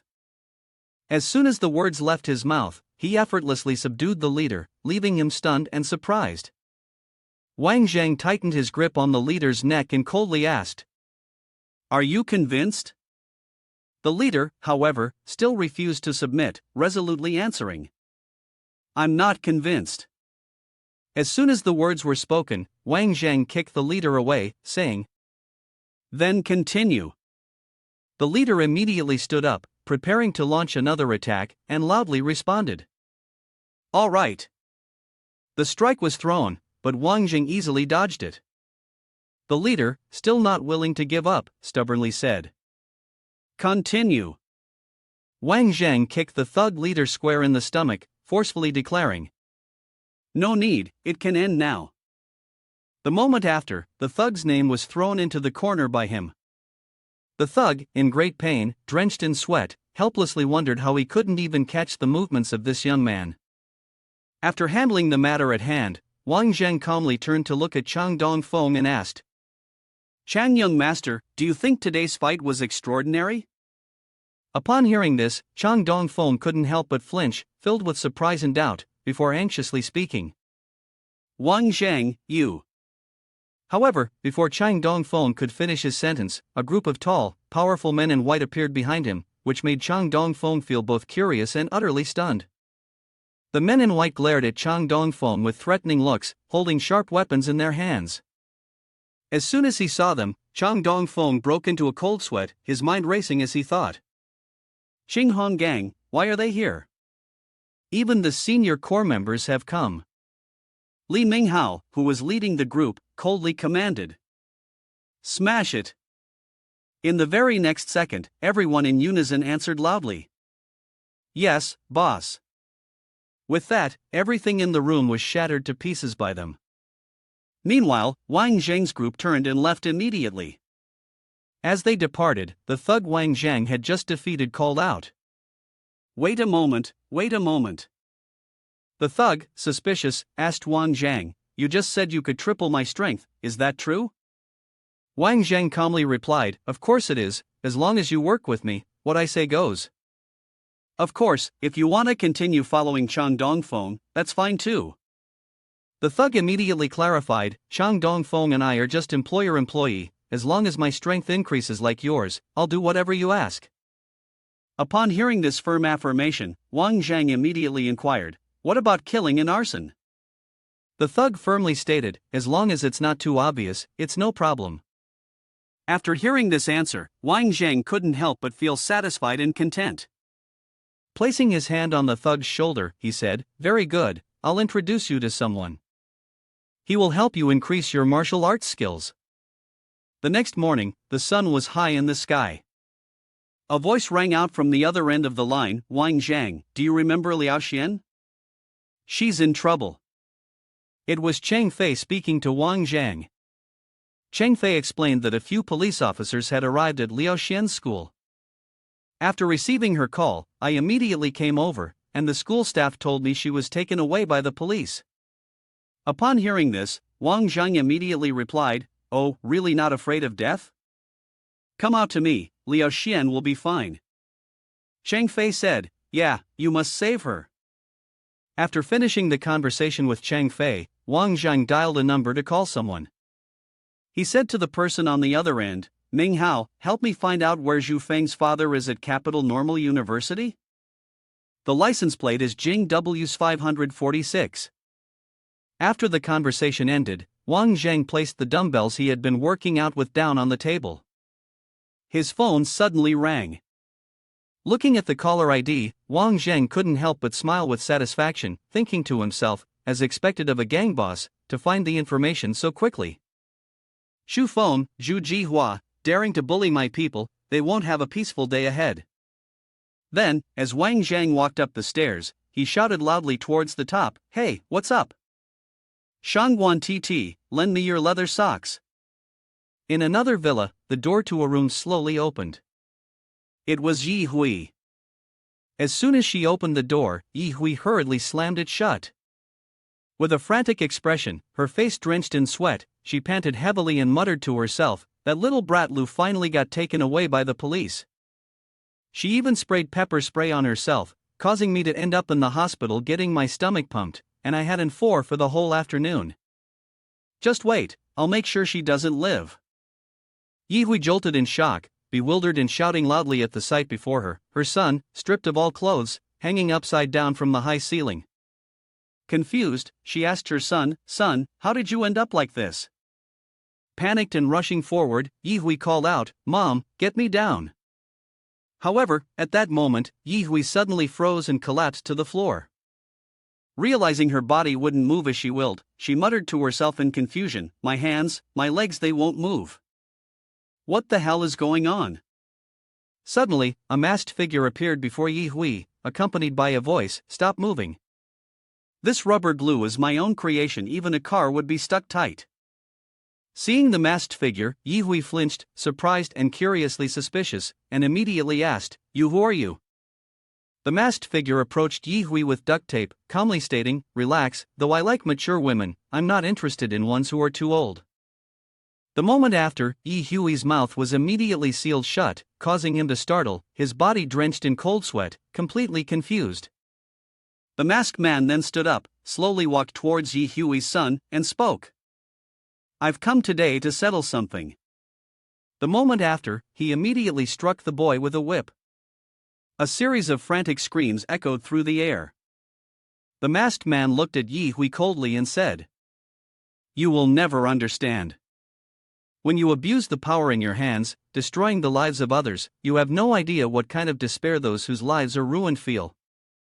As soon as the words ended, another blow was landed, causing several of the boy's front teeth to fly out, blood spraying everywhere, a scene of immense pain. The masked man coldly continued, "But luckily for you, you met me. Now you finally have the chance to experience that despair.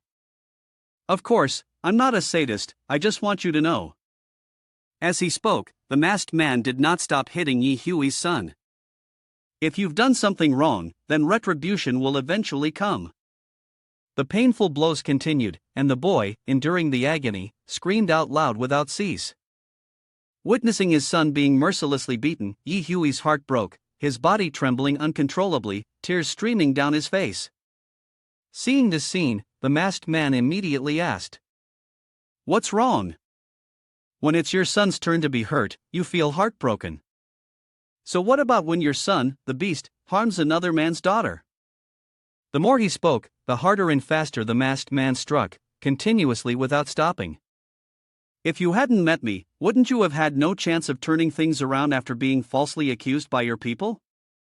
Today, I will take the opportunity to teach your son a lesson so that he feels the pain in his bones, pain that will make him too afraid to ever do evil again." After a brutal beating, the son was finally thrown to the ground.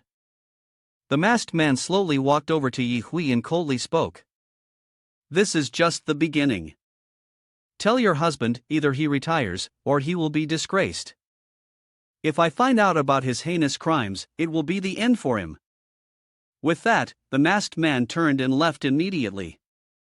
"I won't waste any more effort on this, I will sentence him to death." Meanwhile, in another location, a series of images appeared on a computer screen along with accompanying information. Cheng Fei focused on the content displayed, then spoke. "Although you went to the Zhu family that day, why didn't you just directly tell them to release Lu Xian and ask me to stir up a protest among the students? With your abilities, you shouldn't need that kind of power, right?" Wang Jang stood beside, drinking from a glass of water while calmly responding. "With the lesson learned that day and a bit of public pressure, Lu Xian will definitely be fine. Who knows, we might even be able to uncover some dirty tricks behind Song Qihua." As he spoke, he sneered with delight, even hinting at who might be behind Song Qihua, who was ultimately the pawn of whom? Noticing Wang Zhang's seemingly eager attitude, Cheng Fei felt a bit curious. He wondered why Wang Jang was so interested in this matter. Wang Jang placed the glass of water on the table, then explained. "These matters are related to you as well, but now is not the time to talk about it." Hearing those vague words, Cheng Fei, of course, found himself completely confused, his face full of bewilderment. Without saying anything further, Wang Jang turned and walked out. Watching him leave, Chang Fei's face still showed clear signs of confusion, his mind wandering to another place. Xu Jihua, full of frustration, slammed the computer on his desk, making the employee beside him immediately intervene. The employee spoke up. Should we investigate the Capital Normal University? Just hearing those words, Xu Jihua immediately became furious, frowning in frustration and irritation as he shouted loudly, "Investigate? Investigate who? Who should we investigate?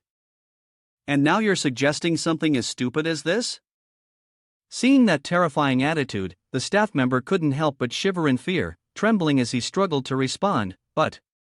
Xu Jihua, while picking up his phone and dialing something, sighed and cursed, "A bunch of useless people." However, just a moment later, Xu Jihua turned his attitude around completely, smiling cheerfully and speaking politely to the person on the other end of the line. "Hello, old leader. How are you? It's Jihua. It's been a long time since I checked in on you." The person on the other end immediately countered the cheerful tone, "All right, stop pretending. I know what this is about. If I protect you this time, it means I'm telling everyone that you're mine." As soon as Xu Jihua heard this, he immediately began to beg, "Please, old leader, help me just one more time." The person on the other end replied, "I can protect you once more, but from now on, you'll owe me." Meanwhile, in another place, inside the house, Han Xingyi rushed over to Wang Jang with a panicked, urgent attitude, shouting loudly, "Oh my god, everything's gone." Shangguan Titi, upon seeing Han Xingyi's attitude, immediately spoke up and asked, "Why are you always so excited? You've explained everything already." Han Xingyi, while holding his phone in front of her, explained, "A few days ago, even up until this morning, I could still find negative news about the Xu family. I just finished searching all of it." Chang Fei, who was sitting next to them, immediately interjected. "Who in Nation H could have the ability to control all the media like this?" Wang Jang, with a look of doubt, asked, "Who could have the ability to do that?" Shangguan Titi questioned. "Are you saying that?" Before Shangguan Titi could finish her sentence, Wang Jang immediately stood up, interrupting her. "You go ahead and say it, I haven't said anything." He finished his words and turned to leave, his mind already plotting his own plans, thinking about how he could use the pawn, Xihua, to create a gap and exploit it. At the police station, not far away, Wang Jang stood by his car, leaning against it as he waited for something. At that moment, Liu Xian walked out of the police station. The corners of her eyes were filled with helpless tears, pain evident on her face. A moment later, Liu Xian suddenly burst into tears. Crying, Liu Xian walked toward Wang Jang. "Sob, sob." As soon as she saw Wang Jang, Liu Xian immediately asked, "Why didn't Sister Chang Fei come?" Wang Jang replied, "She's not available. Only I came to pick you up." Looking at Wang Jang, Liu Xian forced a smile, wiped away her tears, and spoke politely. "Wang Jang, thank you so much this time." Wang Jang smiled brightly and replied, "How do you plan to thank me? But don't go thinking about repaying me with your body or anything like that, I won't agree." As soon as she heard that, Liu Xian immediately responded, You don't have a serious bone in your body." As he opened the car door for her to get in, Wang Jang spoke politely, "I'm not the only one you should thank. Come on, to celebrate your safe return, I'm treating you to a meal." As soon as she got into the car, Liu Xian turned to him and curiously asked, "What are you planning to do about Zhu Feng?" Wang Jang calmly said, "Someone like him won't stop causing trouble unless he gets a proper beating." Upon hearing that, Liu Xian couldn't hide her shock and surprise. "You beat him up?" Wang Zhang immediately explained. "Of course I did. With a face that ugly and still trying to chase girls, if I don't give him a cosmetic makeover, I just can't stand it." While the two of them were engrossed in their conversation, the car began to roll down the road near a restaurant. Liu Xian sat directly across from Wang Zhang, smiling as she teased, "You're very cruel, extremely cruel." Wang Zhang cheerfully replied, I'm not cruel at all. Liao Xian immediately explained. Of course you're cruel. You hit his butt once, and he still managed to sleep. You beat him all over, and even splashed chili water on him. How do you expect him to sleep? Standing up? Wang Jang looked at her and said. Standing isn't possible. There were also 2 hits on the soles of his feet. Upon hearing this, Liao Xian couldn't help but burst out laughing. You're something else. Just as they were talking enthusiastically, suddenly a phone call came in. As soon as the phone was answered, the voice on the other end spoke loudly, leaving Wang Jang a bit stunned. Wang Jang, my father has fallen ill, you must come back quickly. Upon hearing this, Wang Jang immediately stood up and told Liao Xian. I have something to take care of, you go back on your own. If you need anything, call me. At a villa, 2 cars sped down the road. Unfortunately, the white car blocked the way of the yellow one. Immediately after, this made Shangguan Xing Lang, the driver of the yellow car, unable to contain his frustration. He irritably exclaimed, "What the hell is this idiot doing here?" The driver of the white car was none other than Wang Jang. As soon as he saw Shangguan Xing Lang, he immediately formed an opinion in his mind about the second son of the Shangguan family. He thought, I bet he's here to steal something again. After entering the house, Wang Jang caught someone's gaze. It was none other than the second daughter of the Shangguan family, Shangguan Dianwu. Shangguan Dianwu looked at Wang Jang and sternly asked, "Who are you?" Wang Jang, however, paid no attention and coldly walked past, leaving Shangguan Dianwu stunned and utterly surprised. The very next moment, Shangguan Dianwu furrowed her brow, irritated, and yelled loudly, "Matters of the Shangguan family are none of your business. If you know what's good for you, leave now." Hearing this, Wang Jang immediately turned around to explain, "I am the bodyguard of." However, before he could finish his sentence, loud laughter suddenly interrupted him, accompanied by glares directed at Wang Jang. Shangguan Dianwu was filled with disdain, angrily shouting, "Just a bodyguard? Get out of here, now!" Right at this moment, Shangguan Titi arrived just in time, hurriedly speaking up, "Wang Jang, you finally come, quickly get up here." Upon seeing this, Shangguan Xing Lang immediately interjected, "Stop right there. Titi, why are you bringing a bodyguard with you at this moment? Do you think he can cure uncle's illness? This is ridiculous." Shangguan Dianwu, who was standing from a distance, also quickly added fuel to the fire. "Titi, I advise you, at this moment, don't let outsiders take advantage of the situation and cause harm in secret. Our Shangguan family has accumulated wealth over many years, and it cannot fall into the hands of someone with malicious intent." However, Shangguan Titi didn't care about any of this. Frowning in annoyance, she immediately retorted, "My father is just sick, and now you're talking about family wealth? Are you cursing my father?"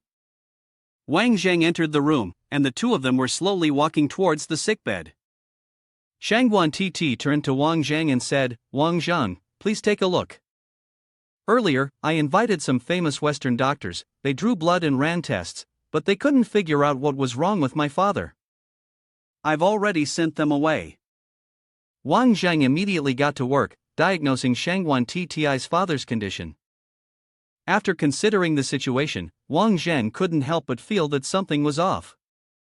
With a hint of doubt, he spoke up, "The pulse is normal, the heart is beating normally, but the eyes are tightly shut, as if there's no awareness at all. What exactly is going on here?" At that moment, Shangguan's second son, Shangguan Jialin, suddenly appeared out of nowhere and, with a stern expression, interjected, "What would a young man know? Can he diagnose the illness of the family head? The doctor has agreed to give him $1 billion, if he can't figure it out, he should get lost right away." Shangguan Titi looked at Wang Jang with a gloomy expression and asked, "What's the situation? Quickly, tell me. Give me a result." Wang Jang furrowed his brows and seriously replied, "I think it's likely poisoning." Shangguan Titi was taken aback and hastily asked, "Poisoning? How could that be?" Wang Jang shook his head helplessly and spoke, "I don't know, I've never encountered a condition like this before, but I can be certain it's definitely not a common illness. I'm familiar with toxins. Although I can't pinpoint exactly which poison it is right now, I'm 80% sure that your father has been poisoned. Shangguan Jialin furrowed his brow and questioned, "On what basis are you making this assumption?" Wang Jang took out a long needle from a small box and answered, "Intuition." He then swiftly inserted the needle into the hand of the person lying on the bed. He became even more suspicious upon hearing this, speaking in a tone full of reproach. "Humph, what's the use of intuition?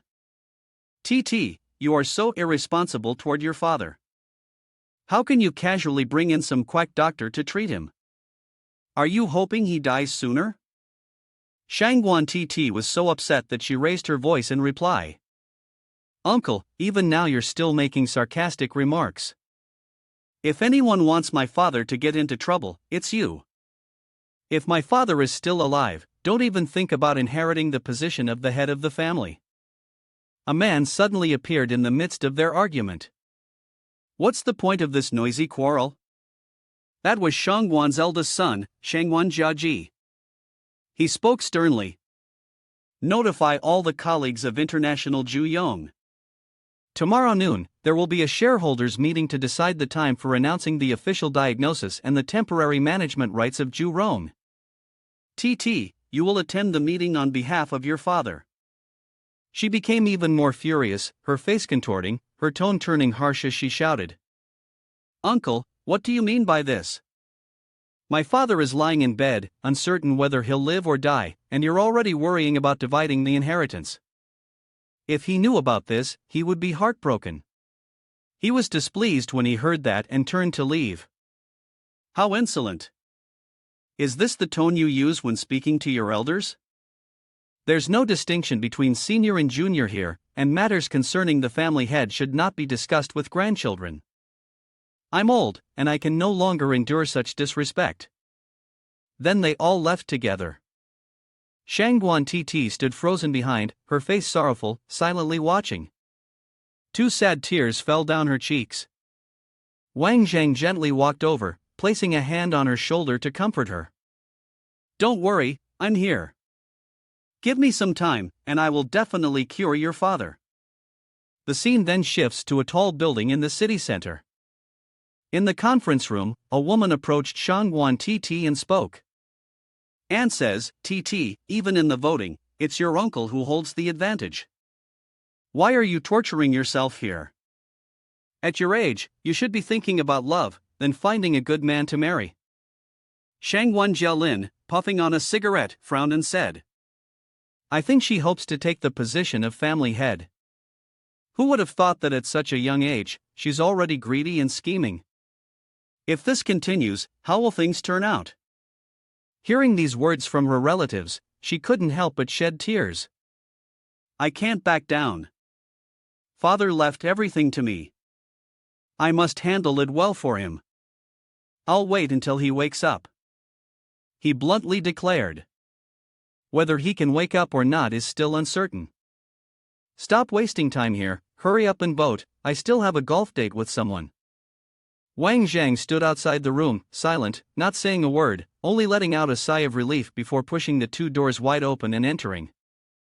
He walked leisurely towards Shangguan Tti's position.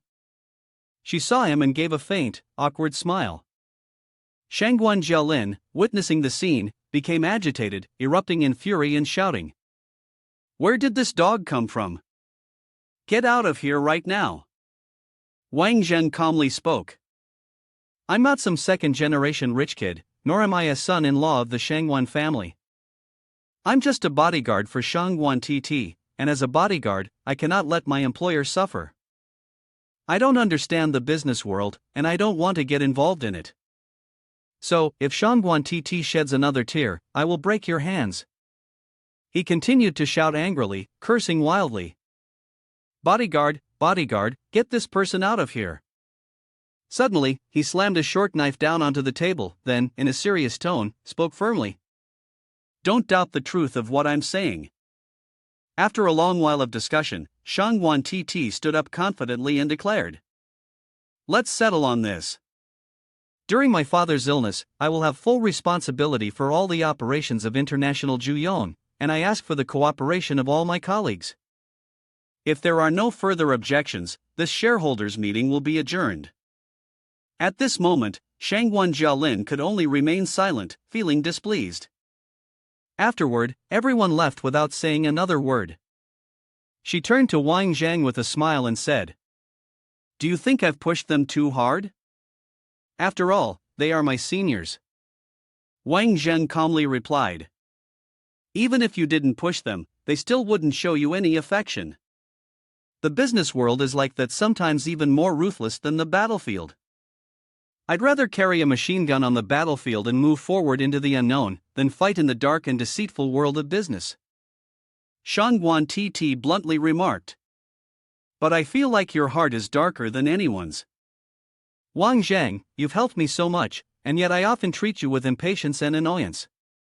He shrugged, his tone mocking. "Don't worry, how could I possibly hold a grudge against a girl with an irregular menstrual cycle?" Shangguan Titi, hearing this, became furious and shouted, "You're dead today." Shangguan Titi was reviewing the documents while deep in thought. She wanted to take control of the Ju Rong group in a short period of time, but there were several colleagues with malicious and unpredictable intentions. It seemed like an incredibly difficult task. She turned to Wang Jang and spoke, "Grandfather has been in India for many years, and my father fell ill at a critical moment. Wang Jang, I need your help." He thought to himself upon hearing this. Shangguan Zhan invested 30 years of effort to build Ju Rong, and after declaring that his third son would inherit it, he suddenly went into seclusion. Time has proven that his judgment was very accurate. Over the past 20 years, the Shangguan family has truly taken on the role of head of the family, and International Ju Rong has indeed developed much more than before. Is TT facing this immense pressure? Then, he gently rubbed his temples and slowly spoke, "The first time we met, Cheng Fei was poisoned. This time, your father was poisoned again. There have been too many incidents recently. I need to find some clues first.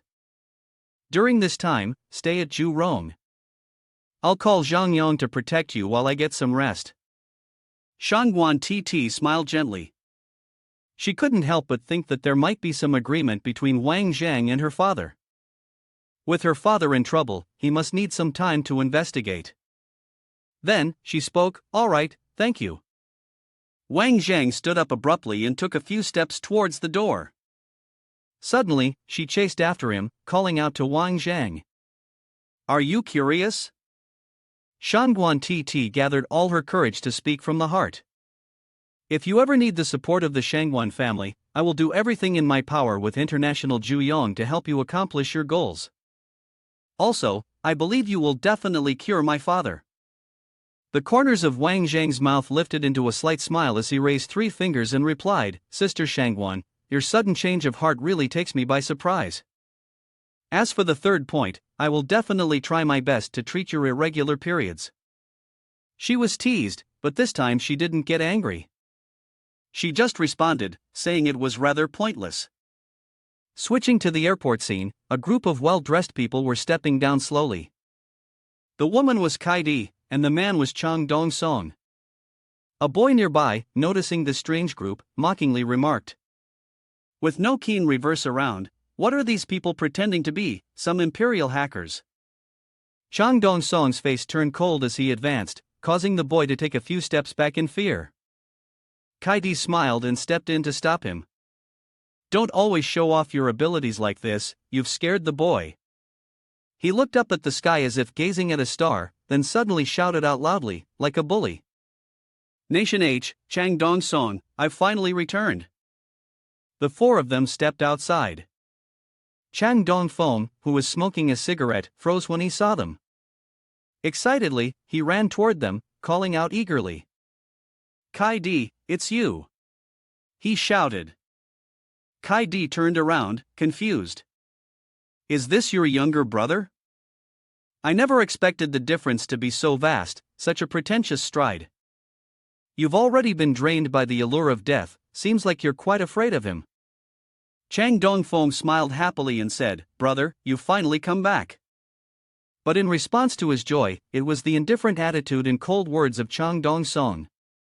"There's no need to pretend to smile like that. I know you're somewhat unwilling about my return. With the Cheng Zai Chao assets like this, you still have the face to meet me?" He froze, the smile on his face turning awkward and horribly forced. "Brother, it's my mistake. Dad sent me to follow you, to seriously learn something." He crossed his arms and, in a serious posture, responded, "I don't think it's necessary. I've already arranged a university in Europe for you, the plane ticket's booked, and you'll leave tomorrow."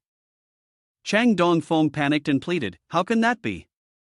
This was Dad's decision. Are you really going to go against Dad's wishes?" But Chang Dong-song remained calm and firm, as if his words were set in stone. "I believe Dad won't change my decision. Moreover, what I've decided, no one can change."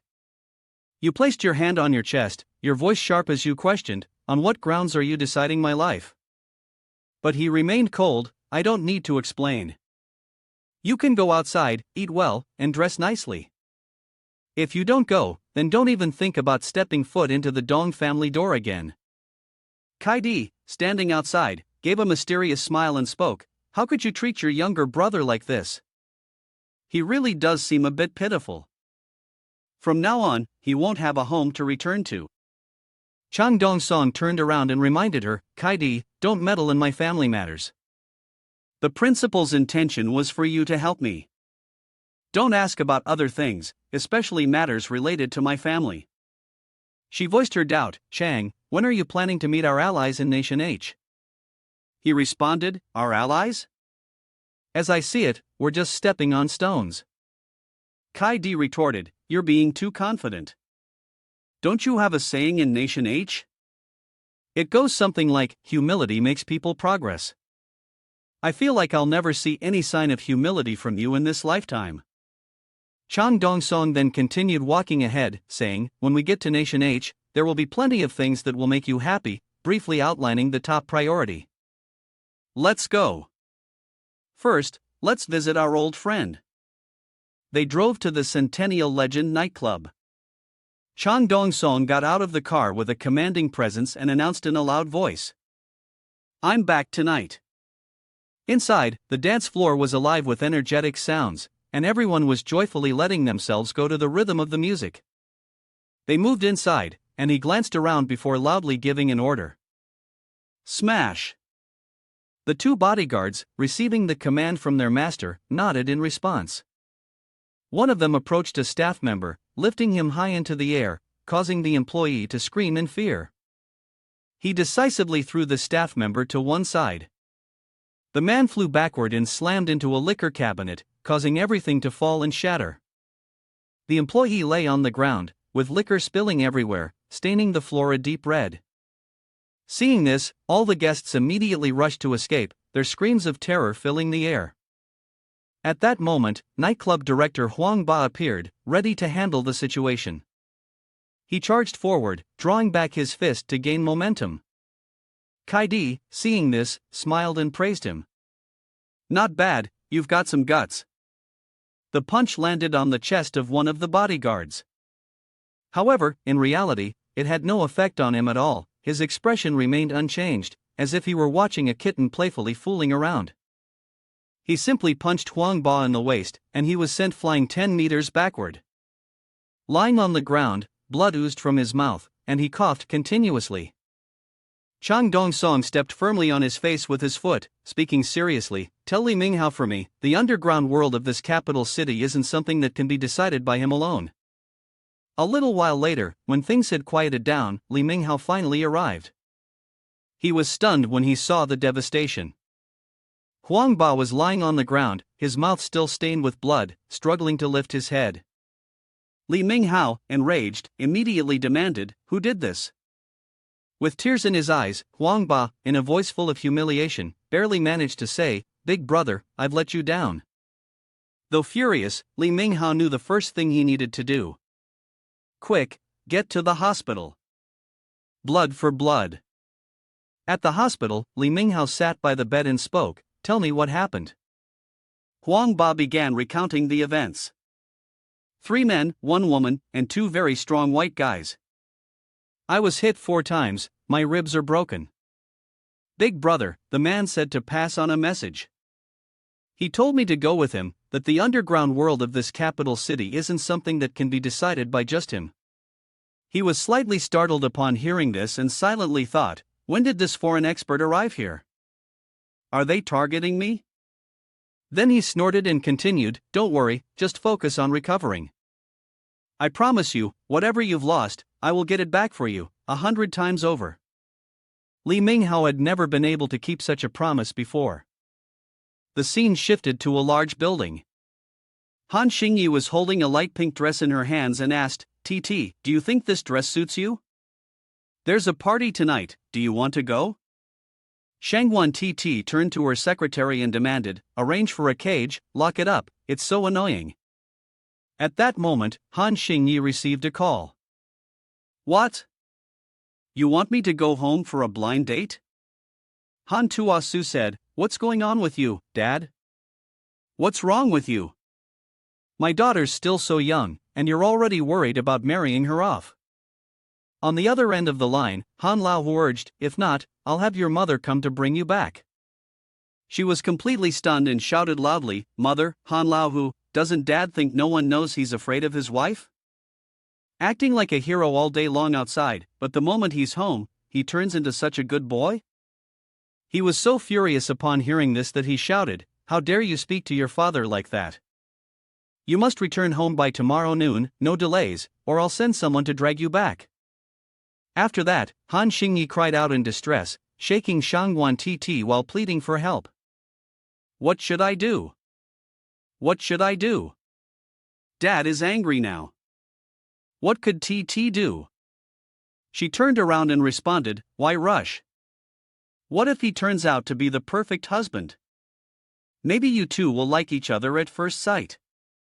She frowned upon hearing this and replied, I don't like it, I still want to have fun. I don't want to get married so soon. Titi, you have to find a way to help me. Shangguan Titi said, you're only 20 years old, why is your dad in such a hurry to marry you off? The more Han Xingyi heard, the more frustrated she became, crossing her arms and complaining, exactly, since I was young, Dad never let me suffer anything.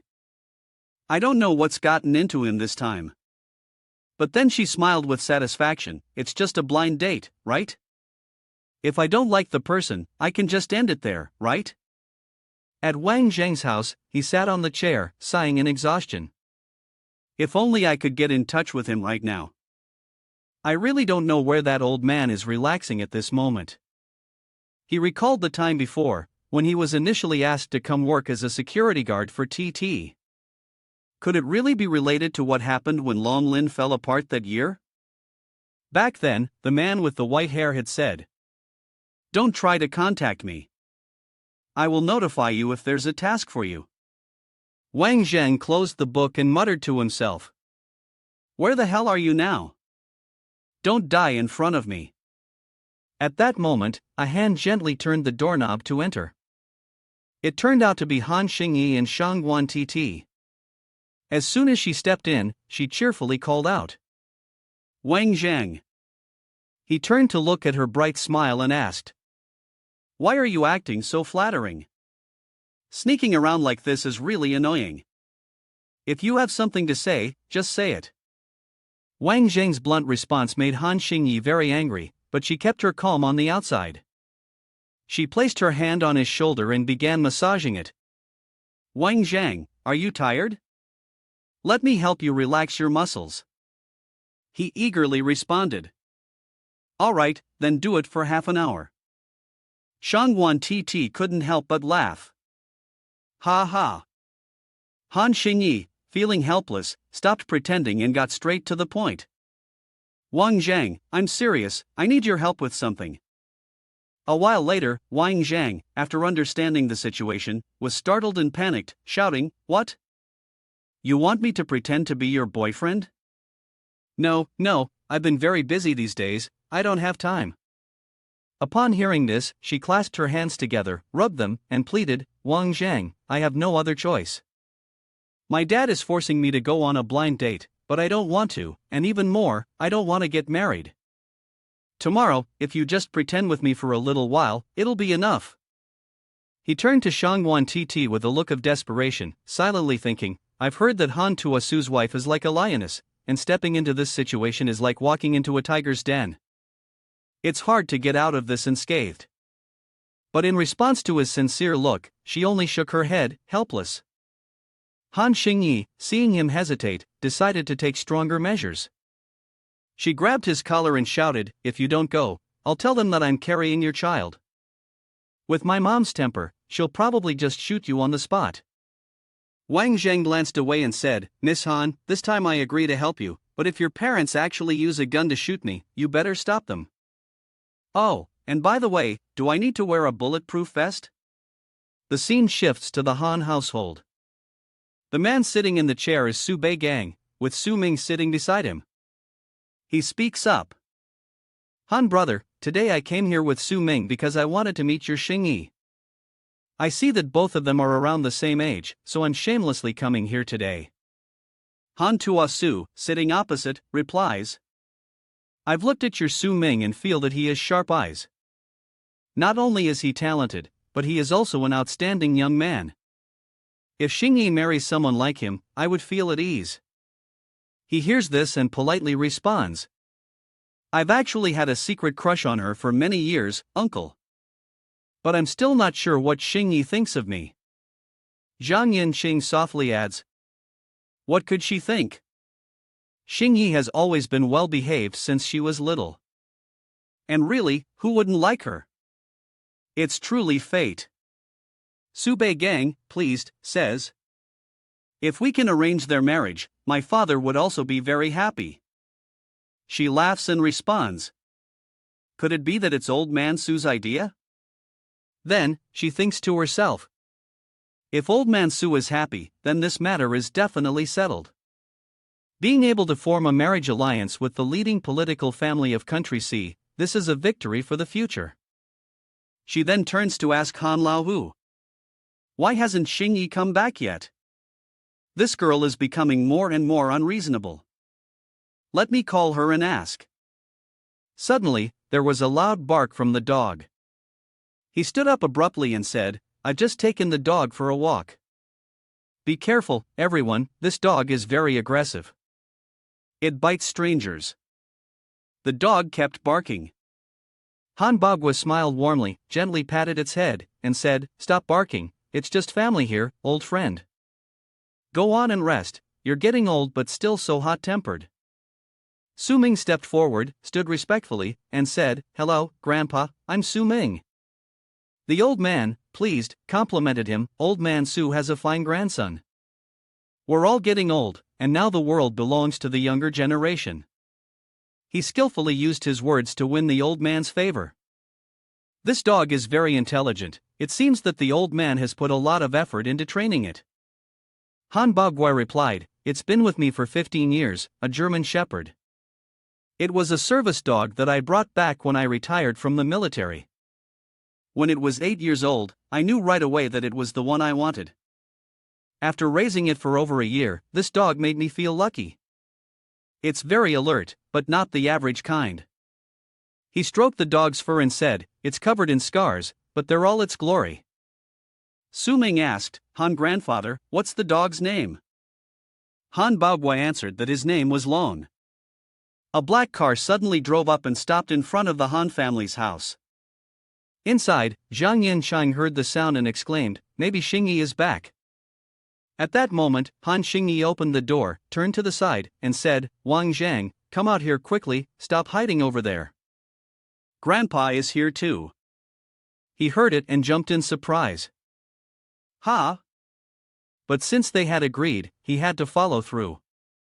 He stepped in, and she immediately took his arm, then furrowed her brow and whispered in Wang Zhang's ear, It seems the blind date is Su Ming, Su Rant's younger brother.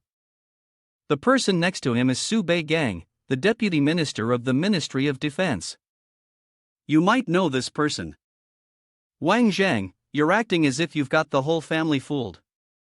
Just a reminder, you're not allowed to do anything to her.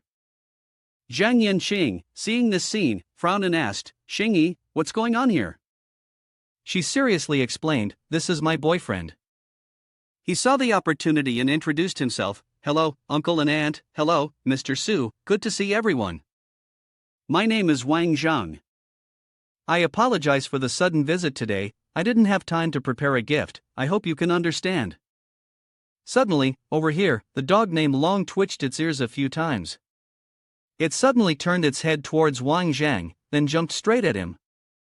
This unusual action made Han Baogua stare in surprise. It rushed straight into his arms, its reasons unclear. Han Xingyi stood frozen in astonishment. Su Ming silently observed the situation. The dog happily licked his face. It seemed as if it had found its most beloved family member. He smiled and called out to Long. He then recalled the times when he used to play with it, when he had trained it day and night. He also remembered that fateful moment when Wang Zhang was holding a piece of paper, the list of fallen soldiers. At that time, he had gently stroked it, feeling a sense of peace and happiness, thinking to himself that he had found another loved one. Han Baogua spoke, "It seems like it has found its true owner." Han Xingyi smiled softly as he watched. Su Ming suddenly bowed respectfully to Wang Zhang, then, together with Su Bei Gang, left. The old man approached and asked, "Which special forces team were you in?" He stood up abruptly, smiled, and replied, "Let's just say I specialized in dog training." Wang Zhang then said seriously, "Senior, both of you, Xingyi, I should leave now." Long seemed reluctant. It raised its front paws, clinging to his leg as if trying to hold him back. He sat down, embracing its body and comforting it. "You stay here, I'll come visit you later." He silently made a vow. "Once I finish everything, I'll take you with me. Long, I hope you can live until that day." Then, he turned and walked away. Han Xingyi, standing behind, was so moved she shed tears. She spoke seriously, her eyes determined. "Dad, I want to join the army." Han Laohu, surprised, asked again. "Have you thought it through? You're not trying to run away, are you?" She was resolute. "Yes." He patted his daughter's head, then gave his advice. "If you've made up your mind, then go ahead. No one expects you to carry the Han family name, don't put pressure on yourself." Han Lao who continued. "Then go train at the Ningzhou military base for a while, then go study at the National Defense University. I won't tell anyone that you're from the Han family, but the daughter of Han Tuosu cannot bring shame to the family." The scene shifted to a tall building in the city, where Shan Wan Titi sat hugging her knees, her face full of worry and sadness.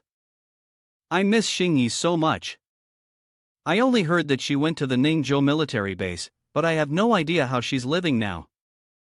And she's been pampered since she was little, with weak legs and hands. I wonder if she can endure hardship.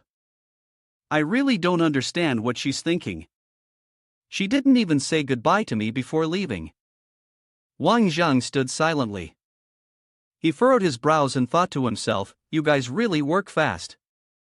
Chapter 36, Wang Zhang stood by the window, lost in thought for a moment. He then turned to Shangguan Titi and asked, "Do you know Shangguan Yunxiao?" Shangguan Titi asked in return, "Do you mean the eldest son of Bo Jiaji?" Shangguan Titi thought for a moment before replying, his family comes from the second generation of ancestors. Shangguan Xinglang is reckless, while Shangguan Yunxiao is steady." Shangguan Titi continued to talk about Shangguan Yunxiao's family. "Land in the capital is so expensive, and Shangguan Yunxiao owns a large piece of land, even building a mini farm on it." Upon hearing this, Wang Zhang turned and smiled, remarking, "Truly, living far away from the world." Shangguan Titi reminded Wang Zhang, "Be careful, you should still act cautiously. Don't let his calm demeanor fool you, you never know what kind of person he is behind the scenes." She then shared some rumors about Shangguan Yunxiao's family with Wang Zhang. It said that Shangguan Xinglang, who fears nothing in this world, is afraid of his older brother. Suddenly, Wang Zhang seemed to have an idea. He clapped his hands and said, "Let's go. Heard that second young master Jinglang might be throwing a lavish party at his villa. Let's go and join the fun." Shan Titi immediately agreed, threw the pillow she was hugging aside, stood up, and left. The two of them soon arrived at Shangguan Xing Lang's house. At Shangguan Xing Lang's house, Yi Lang was sitting on the sofa in the living room, holding two women in his arms, smiling and chatting, when suddenly a loud banging sound came from the door. Bang! Bang! Yi Lang, angry, shouted towards the door, threatening. Who's there? Do you want to die? He walked to the door and looked through the peephole to see who it was. It turned out to be Shangguan Yunxiao. Shangguan Yunxiao? Yi Lang was startled, opened the door, and hesitantly asked. Why? Why are you here? Shangguan Yunxiao raised a bag in front of him for Yi Lang to see. The rabbits you raised, you killed two of them, so I brought you one. Shangguan Yunxiao smiled happily, wanting Yi Lang to try. Did you know I hired a restaurant chef for the year? Now that I'm here, I want to taste your chef's skills. Yi Lang, feeling uneasy, stepped forward, trying to stop Shangguan Yunxiao from entering. Brother, why go through all this trouble? What do you want to eat? I'll just have someone bring it over, no need to go around in circles. Shangguan Yunxiao, hearing Yi Lang, turned back, smiled calmly, and replied. Everyone has their own preferences. Your preferences in this regard, and mine. Shangguan Yunxiao continued to ask Yi Lang, what were you doing before I arrived? Yi Lang, hearing the question, hesitated and raised his hand to his head as if feeling guilty, then answered Shangguan Yunxiao, brother, you know, that's my hobby. Yi Lang lit a cigarette with a lighter. Sitting on the sofa opposite Shangguan Yunxiao, he spoke up with a rather serious expression. Brother, now that third uncle has fallen ill, don't you have any other plans? Yi Lang thought for a moment, then said angrily, letting him take that position, I don't think he's worthy. Shangguan Yunxiao rested his hand for a moment, then replied calmly after thinking, third uncle is still in recovery, and no one knows when he'll wake up. For now, don't worry about these things. Shangguan Yunxiao continued explaining to Yi Lang, over the years, it hasn't been easy for third uncle to bring the family to where it is today. Without him, how could we receive such a large share of the profits every year? This time, it's truly a case of heaven being jealous of talent. Yi Lang replied to Shangguan Yunxiao with a tone of regret, brother, if you could take that position, you would definitely do even better than third uncle. Shangguan Yunxiao ignored Yi Lang's words and told him to hurry up and order food. You know I'm not interested. Now, go call the chef to prepare something, will you? Letting me go hungry wouldn't be good. Yi Lang immediately agreed with Shangguan Yunxiao. Alright, I'll make the call right now.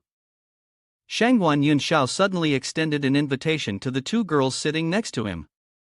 Let my two beauties join us for the meal as well. The more, the merrier.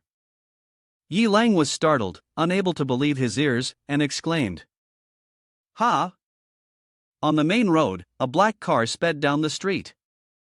At this moment, Wang Jang and Shangguan Titi had arrived and were standing in front of the large house. Is it here? Wang Jang marveled as he looked at the massive house. Such a big villa, and only one person lives here. Shangguan Xing Lang really knows how to enjoy life. Shangguan Titi, standing next to him, spoke with distaste. Yeah, if I'm not mistaken, my older brother must be very busy right now, Wang Jang said, shielding his eyes from the glaring sun while admiring the grand, luxurious house. A life like this really makes others envious. Noticing that Wang Jang was paying attention to the house, Shangguan Titi asked. So, do you want this too? Wang Jang, caught off guard, turned to look at Shangguan Titi and replied. Of course I do, I definitely won't change my mind. Shangguan Titi walked up to the yellow sports car in front of her, crossed her arms, and said. Last time you were at the door and saw my brother's car, you scratched it. You borrowed it from Meng Fei. This issue can't be ignored. Wang Jang had long been carrying a small knife on him, and now he took it out, his expression dangerous, ready for revenge. I've already suppressed the urge for revenge, but do you know how badly he insulted me? Shangguan Titi suddenly seemed to notice something and turned to look. Wait. Shan Wan Titi walked over to the white car next to them, seemingly recognizing whose car it was. It seemed that Shangguan Yunxiao had arrived. Upon hearing this, Wang Jang happily said, "Then today is even better." Wang Jang spoke while lifting the knife in front of him, inspecting it and stroking it as if preparing to strike. Since they had come this far, there was no way they could back down now. Wang Jang thought for a moment and then reminded Shangguan Titi of the past. "Have you forgotten? When your father was in a deep coma, do you remember what he and your cousins were saying in the living room?" Without hesitation, Wang Jang immediately threw the knife forward. The knife struck the tire of a yellow sports car in front with a loud thud. Then, Wang Jang continued to pull the knife out and carve harshly into the yellow sports car. Seeing this, Shangguan Titi laughed joyfully, feeling a sense of satisfaction. "Ha ha ha." At that moment, Yilang came out of the house and, upon seeing Wang Jang and Shangguan Titi, became enraged. "What are you two doing?" Yilang angrily looked towards Shangguan Titi and said with fury, "Shangguan Titi, why don't you control your dog?" Shangguan Titi shouted back angrily, "Who are you calling a dog?" Wang Jang ignored her, focusing on his own business, which was giving the car a few good slashes. The sound of the knife scraping across the car body was deafening, a screeching, high-pitched noise. Seeing this, Shangguan Xinglang added fuel to the fire, saying, "You see, that's him. Your dog is biting people left and right, and clearly, its owner is just as bad." He immediately raised his voice, demanding, "Shangguan Titi, I warn you, within 3 days, compensate me with a new Porsche, or else I'll make you regret it." Shangguan Titi, ever the calm one, replied coolly, "Do as you wish, I'm not paying for it anyway." She then said, "Wang Jang, destroy that car." Wang Jang had been waiting for this moment.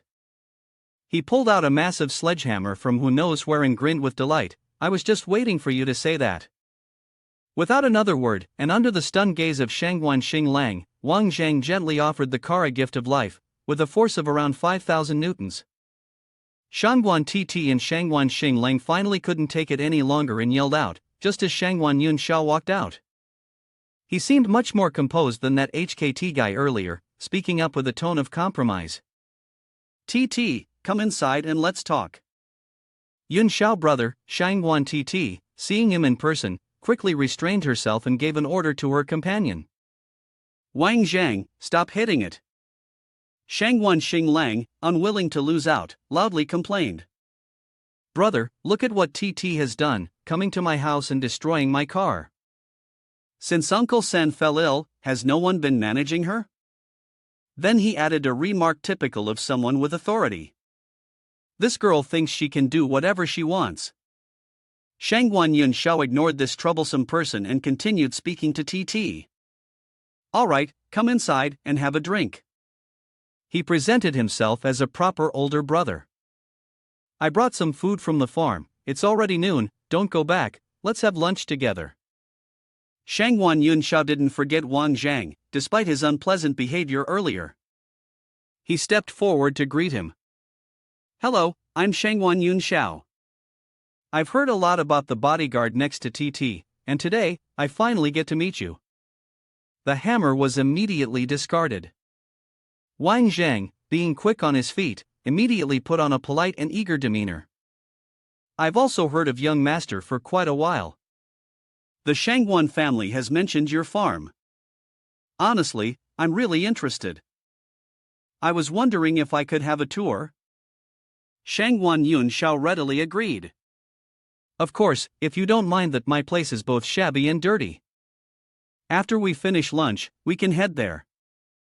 I've brought back some rare chrysanthemum seeds from abroad, and they're about to bloom." "Then I'll trouble you," Wang Jang politely replied, though in his mind he was evaluating the situation. With a fortune of nearly $1 billion, yet showing no sign of being moved. Either this person truly didn't care about power or money, or was secretly hiding their abilities. Whether they would be enemies or allies in the future would not be simple. The group entered the villa together. Wang Jang innocently commented, "The scent of female hormones is very strong here, definitely more than 1 or 2 people." Shan Wan Titi immediately threw him a look of disdain. At the dining table, seeing Wang Jang devour everything, Shan Wan Titi couldn't help but remind him. Eat slowly, you might choke. Shangguan Xinglang, on the other hand, showed a look of utter contempt, wondering where this uncouth person had come from. He didn't forget to taunt Titi. Shangguan Titi, are all the dogs in your family allowed to sit at the dining table? Wang Jang, still savoring the food, didn't forget to retort.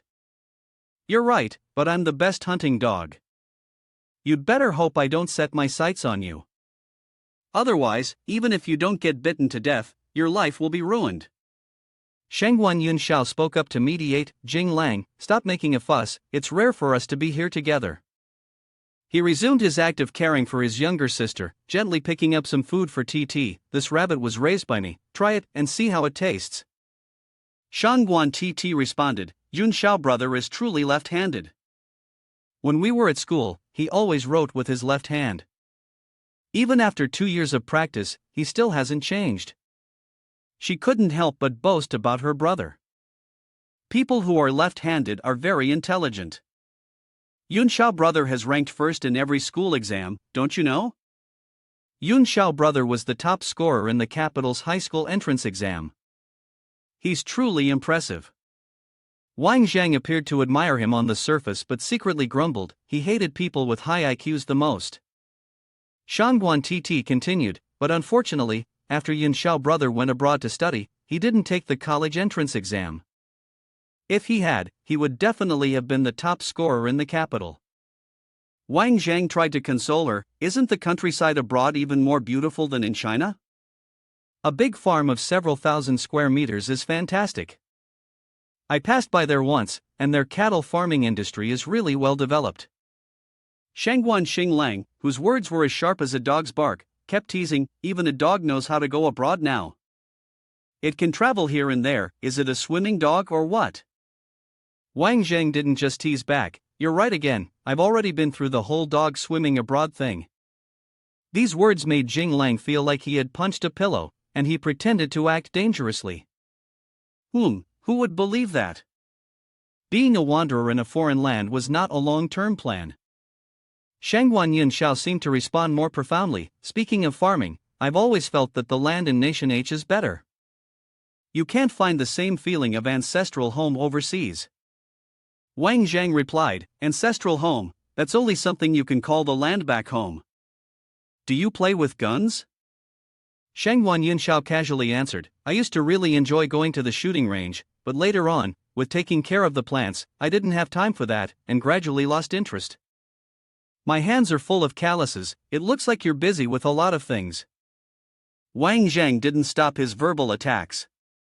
Shangguan Jing Langyao quickly defended, what does it matter to you if my brother works or not? Yunxiao cleverly responded, the farm is very big, I'm busy on my own, so I hired a few people to help. He quickly changed the subject, let's go, shall we take a look at the farm? Wang Zhang took advantage of the opportunity to sneak some food from the table and praised, this rabbit meat is really delicious, I'll have to go to the farm later and catch a few myself. Shangguan Yunxiao readily agreed, okay, I'll have someone bring some to the car for you when we head back. The group arrived at the farm, and Shangguan Yunxiao pointed to a vast area that was well maintained and lush green, then introduced, this is where we grow the mustard greens. Every year, the production exceeds 10,000 kilograms. He continued, this variety of mustard greens has even been tested by the aerospace industry and taken to space. Due to a genetic mutation, the yield is exceptionally high. Wang Zhang, with his usual eloquence, responded, when I grow old, I'll also plant vegetables and flowers. It sounds like a peaceful life. The group proceeded to the next stop on the farm. The dogs caged nearby looked particularly fierce. Shangguan Titi appeared a bit frightened, these dogs are really scary. Do you like dog fighting? Wang Zhang asked with a light-hearted tone. Yunxiao replied, no, I just raised them. I've never used them for fights. You see, these dogs are vicious to others, but they're affectionate toward me. It feels nice. Wang Zhang pondered for a moment. If he really was a gentle person, why would lie like such fierce dogs? These dogs, once they saw him, immediately became docile. There was definitely something off about it. A flash from the past resurfaced Long Lin's final battle had been an ambush by a left-handed fighter. The gunfire had been swift, accurate, and lethal, almost extinguishing Long Lin's last hope. Wang Jang looked at the affectionate scene between the brothers and couldn't help but fall into deep thought.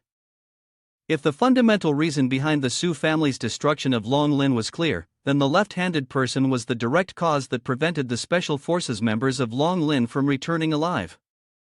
As an accomplice of the Su family, you'd better not show any malicious intentions, or I won't spare you. Suddenly, Shan Titi received a phone call. After listening, her face grew serious, and she asked, "What?"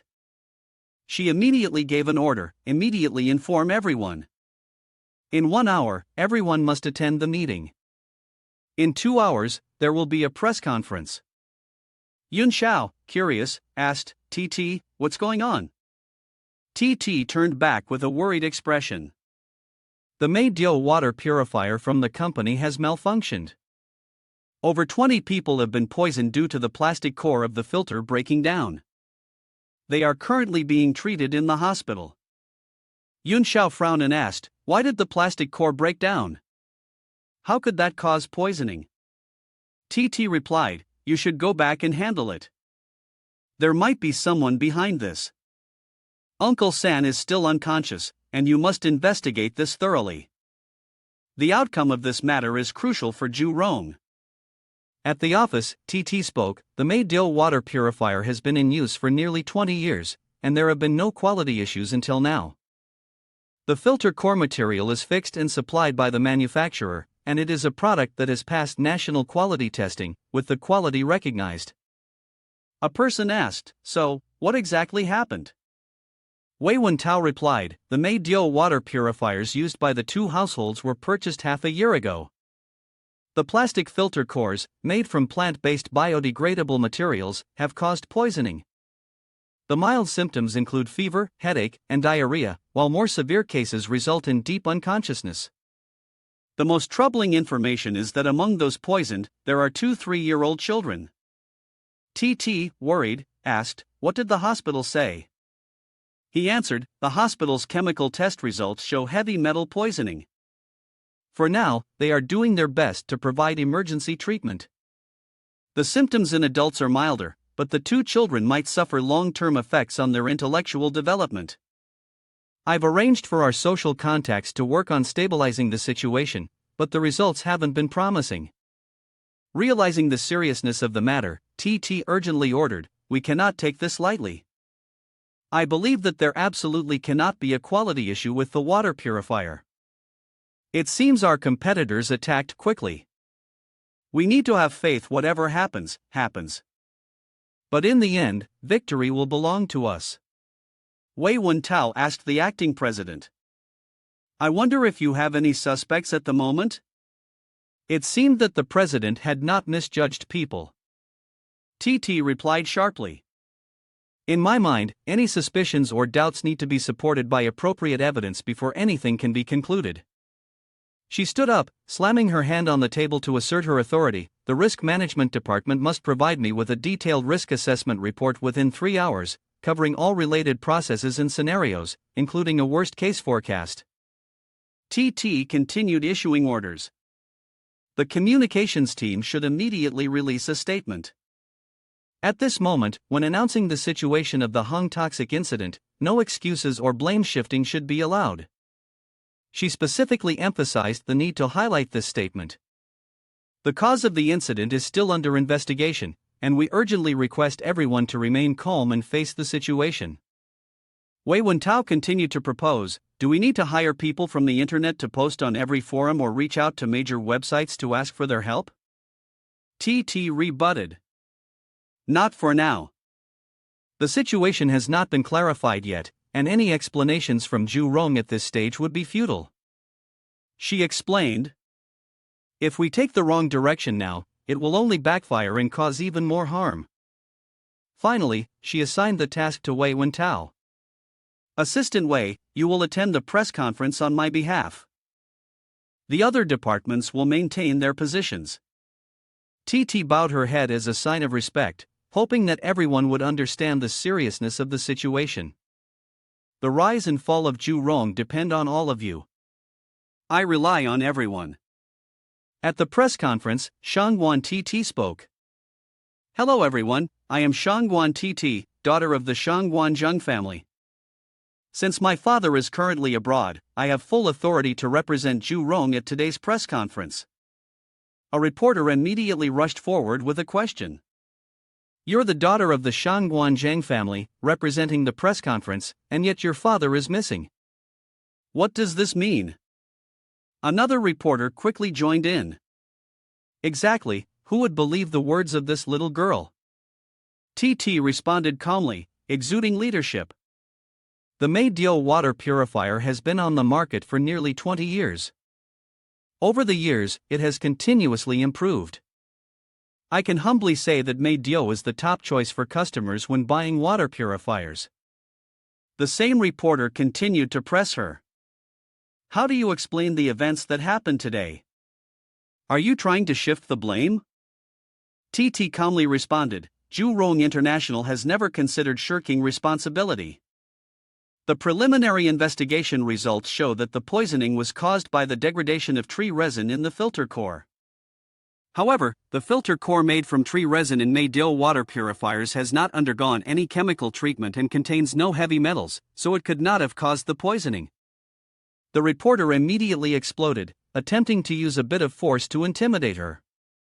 So you're implying someone set this up? You're saying this has nothing to do with Zhu Rong Group? Whether there's poison or not is just your one-sided claim, but the facts are clear before our eyes. Are you asking us to believe you or believe what we see? The room instantly became lively, murmuring after the reporter's provocative words. Titi remained unfazed, responding, Tonight, I will lead a technical team to investigate the factory that manufactures the filter cores. Moreover, the police are already conducting an investigation. I believe this matter will definitely be clarified. The reporter was determined not to let the issue fade, relentlessly pressing her for answers. He slammed the table and yelled as if deeply aggrieved, Shan Wan Titi, if your father had been poisoned and your child's health had been affected, would you still be able to stay so calm? You're trying to shirk responsibility. Would a conscientious enterprise really do something like this? Wang Jang stood outside, watching this scene, speechless.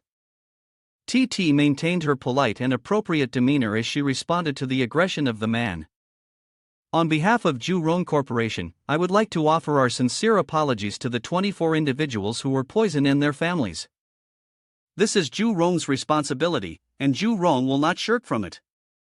We will invite domestic experts for a consultation. If it turns out that the child suffers brain damage in the future, Zhu Rong will cover all the medical expenses. The reporter refused to back down and continued asking. What use is money? Can money bring back health? Seeing this, Wang Jang frowned, so tightly that he could have crushed a fly. This guy was being too reckless. Titi was also greatly provoked, and with a serious expression, she responded. I think I need to reiterate something. Titi spoke each word carefully. First, Zhu Rong will take full responsibility and has never considered evading or shifting blame. Second, Zhu Rong will investigate the truth of this matter and provide clear results to the public. Third, if it turns out that someone secretly plotted against Zhu Rong, I believe no one will be lenient. The time is getting late, and I must visit the hospital to check on those who were poisoned. This press conference is now over. She looked at the clock, signaling the end and preparing to leave. On the ride away from the press conference, Titi couldn't help but ask irritably, which newspaper office? Wei Wentao answered, Shen Bowen from the Northern Weekly often writes some provocative articles on weekends, usually lacking factual evidence. He's definitely one of those young people who think they're above others. Titi seriously remarked, I really don't like this person. Wei Wentao continued to provide information. Shen Bowen has a master's degree in literature, owes several thousand yuan in student aid, but hasn't repaid it even after graduating. Wang Jang coldly speculated, he's definitely earning illicit income now. Not mentioning his failure to repay the debt suggests there's something about his living circumstances. Wei Wentao replied, aside from the milk issue, Chen Bowen wrote an article condemning the company involved in the incident, but suggested that another company's milk quality was fine, which directly led to that company's quarterly sales increasing by 10%. Titi heard this, covered her face, and wearily gazed out the window. As a journalist without conscience, she wondered who would benefit from this time. He must have already written the article, and it might even appear in next week's Northern Weekly. Wang Jang drove while confidently saying, "Leave it to me. Dealing with people like this, I'm the best option." Titi imagined the scene of Wang Jang angrily slamming the table, scaring countless people. Thinking of that, she chuckled inwardly and responded, "All right, I'll leave it to you, but just don't cause a murder, okay?" Wei Wentao quietly glanced at Wang Jang, silently disagreeing. "Isn't it just a bodyguard who knows how to fight? This can be handled." Wang Jang confidently replied, "Don't worry." Then he reminded Titi, "We're almost at the hospital. Think of a way to handle the family of the poisoning victim." Titi took a sip of water to stay alert. Holding the can, she sighed, "Being the president is tough. I just hope my dad can recover soon." The car stopped at the hospital gate, where a crowd of reporters had already gathered, bustling like ants. Outside, a group of people held up red banners, their aggressive appearance showing they feared no one. They shouted in unison, "Ju Rong International, heartless, return my daughter, return my health." As they got closer, the shouts grew louder, almost frightening, "Ju Rong International, heartless, return my daughter, return my health." Wang Jang watched this collective act of shamming and let out a disdainful breath. Yeah, very united. Titi, however, remained very polite, asking one of the people in the crowd, "Excuse me, sir, may I ask if you're also a buyer of the Meidyo water purifier?" The question seemed to hit a sore spot, and the person being asked immediately responded, "Yes, that's right. That's why we are here, publicly condemning this irresponsible corporation." Wang Zhang then asked, "Is that sign also made by you guys?" The man fell silent for 3 seconds, then awkwardly answered, "Of course, we spent money to make it." "Uncle, come over here," Wang Zhang said as if they had known each other for a long time, pulling him aside.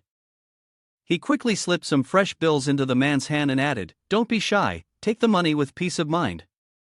Wang Zhang, quick-witted as ever, lied smoothly, "Uncle, to be honest with you, I'm a journalist. I just need to ask you some inside information. As long as Cheng uncle gives honest answers, this money is for you." Hearing this, the man seemed to waver slightly. Wang Zhang pressed on, noticing that the man's accent didn't sound like someone from this region. The man, having accepted the money, became more honest, "I'm from Hadong, and now I live in the capital at house number 14.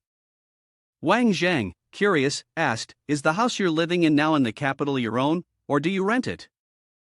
Uncle Chang, without hesitation, continued, "The house my son rents." Wang Zhang, asking professionally like a real journalist, inquired, "When your uncle uses the Meidyo water filter, do you turn on the water supply first or the Meidyo water filter?" "Of course, turn on the Meidyo water filter first," Uncle Chang replied. Hearing this, Wang Zhang quickly grabbed the stack of red money notes that Uncle Chang hadn't yet firmly grasped. When Uncle Chang saw the money slip from his hand, he immediately rushed forward, shouting, "What do you want to do?" Wang Zhang continued with his task of deception, showing his fake police officer's ID, and declared confidently, "I am a police officer in charge of this case. If you accept this money but deceive us about anything related to the case, you will be detained for 15 days. Upon seeing the police ID, Uncle Chang was so scared that he ran away in a hurry. Titi walked up to Wang Zhang and asked, "How did you figure it out?" Wang Zhang calmly replied, "By looking at the stains on his teeth, it was obvious that there was residue buildup in the bottom of the kettle. Naturally, he hadn't used the water filter." TTI's face grew serious upon hearing this. It seemed that someone was indeed sabotaging the water filtration. In the clinic, TT asked the attending doctor, "What's the situation?" The doctor explained, "As long as the toxins can be quickly flushed out, all the problems will be resolved. The two children's cognitive abilities won't be affected in any way. It's just that, at the moment, we don't have a quick way to detox.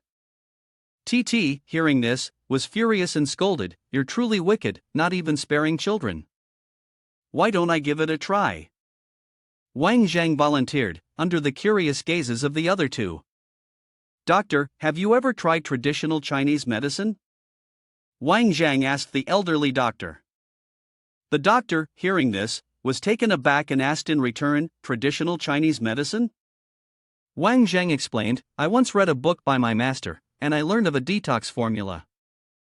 But there are 2 very rare herbs required, so I've never tried it before. Perhaps today we can give it a shot. With Zhu Rong's financial capacity, it won't be difficult to find those herbs."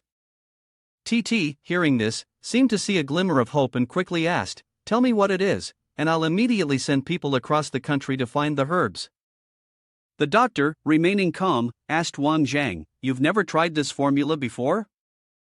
With a serious expression, he continued, "What if there are side effects? The consequences could be unpredictable." Titi, however, remained resolute, saying, "Doctor, I've made up my mind. Let's try it. If anything goes wrong, I'll take full responsibility." At the hospital, Wang Jang looked at the pile of sacks in front of him and couldn't help but marvel, no wonder it's the Shan Wan family. Rare herbs like these, and they managed to gather so many so quickly. Wei Wentao wiped the sweat off his forehead and said, "This time, it really cost a lot of money. Some of the herbs were carefully stored by my old friend, old master." Wang Jang, upon hearing this, gave a thumbs up in admiration and said, "No wonder you're the #1 assistant, your work ability is truly impressive." Titi stepped forward and urged him, "Wang Jang, hurry up and try it, we can't wait any longer." Wang Jang immediately gave the order, "All right, get me an empty room, I'll go prepare the medicine now."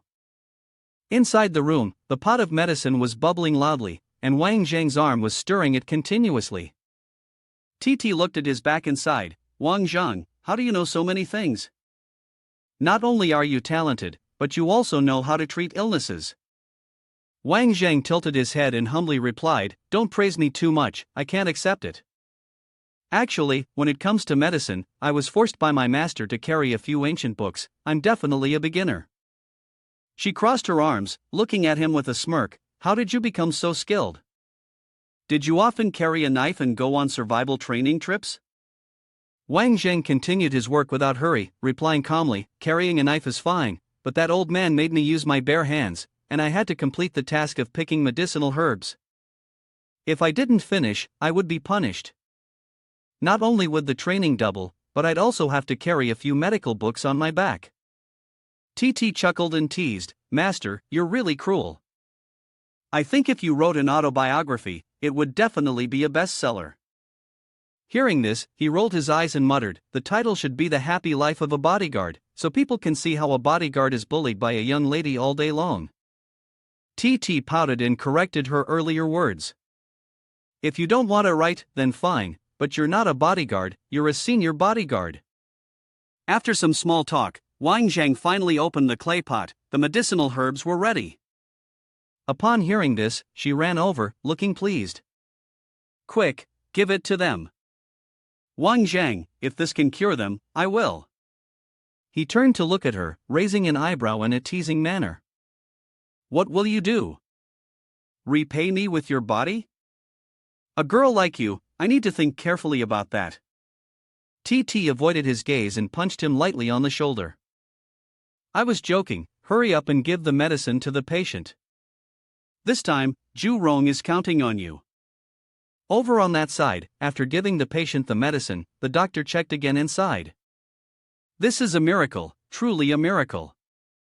Titi happily ordered Wei Wentao, the assistant, "Immediately hold a press conference to announce the current health condition of the poisoned individuals." Wei Wentao immediately replied, "Yes, the reporters are already in the hall." After giving the order to her assistant, she turned to Wang Jang and said, "Things are almost settled here. I'll head straight to the supplier's place. With the right clues, we'll definitely investigate this." Wang Jang looked at her with suspicion. "What? Are you sure the problem lies with the supplier? Why isn't it the seller or during transportation? Titi seriously looked at him and explained, it's impossible. Why is the Meidyo water purifier brand more expensive than others? Titi continued, because the purifier contains a chip. Wang Jang's face briefly showed surprise. A chip, that's rare. Titi rested her chin on her hand, looking thoughtful. If there's no changing code, it's impossible to open the machine to replace the filter. Zhaoli is a major manufacturer of filter cores. Their products are almost exclusive on the H-Nation market, Titi continued. As for product security, they're very punctual. He rubbed his ear and sighed, it's really vague. She continued, the products from Zhaoli are made by them, so there can be no accidents. The issue lies within Zhaoli itself.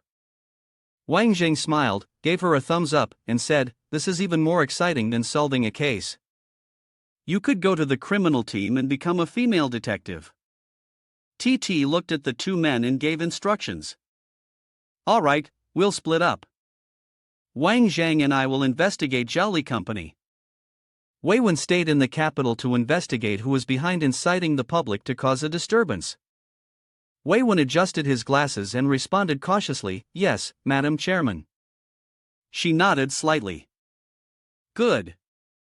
Then, she moved forward and patted Wang Jang on the shoulder.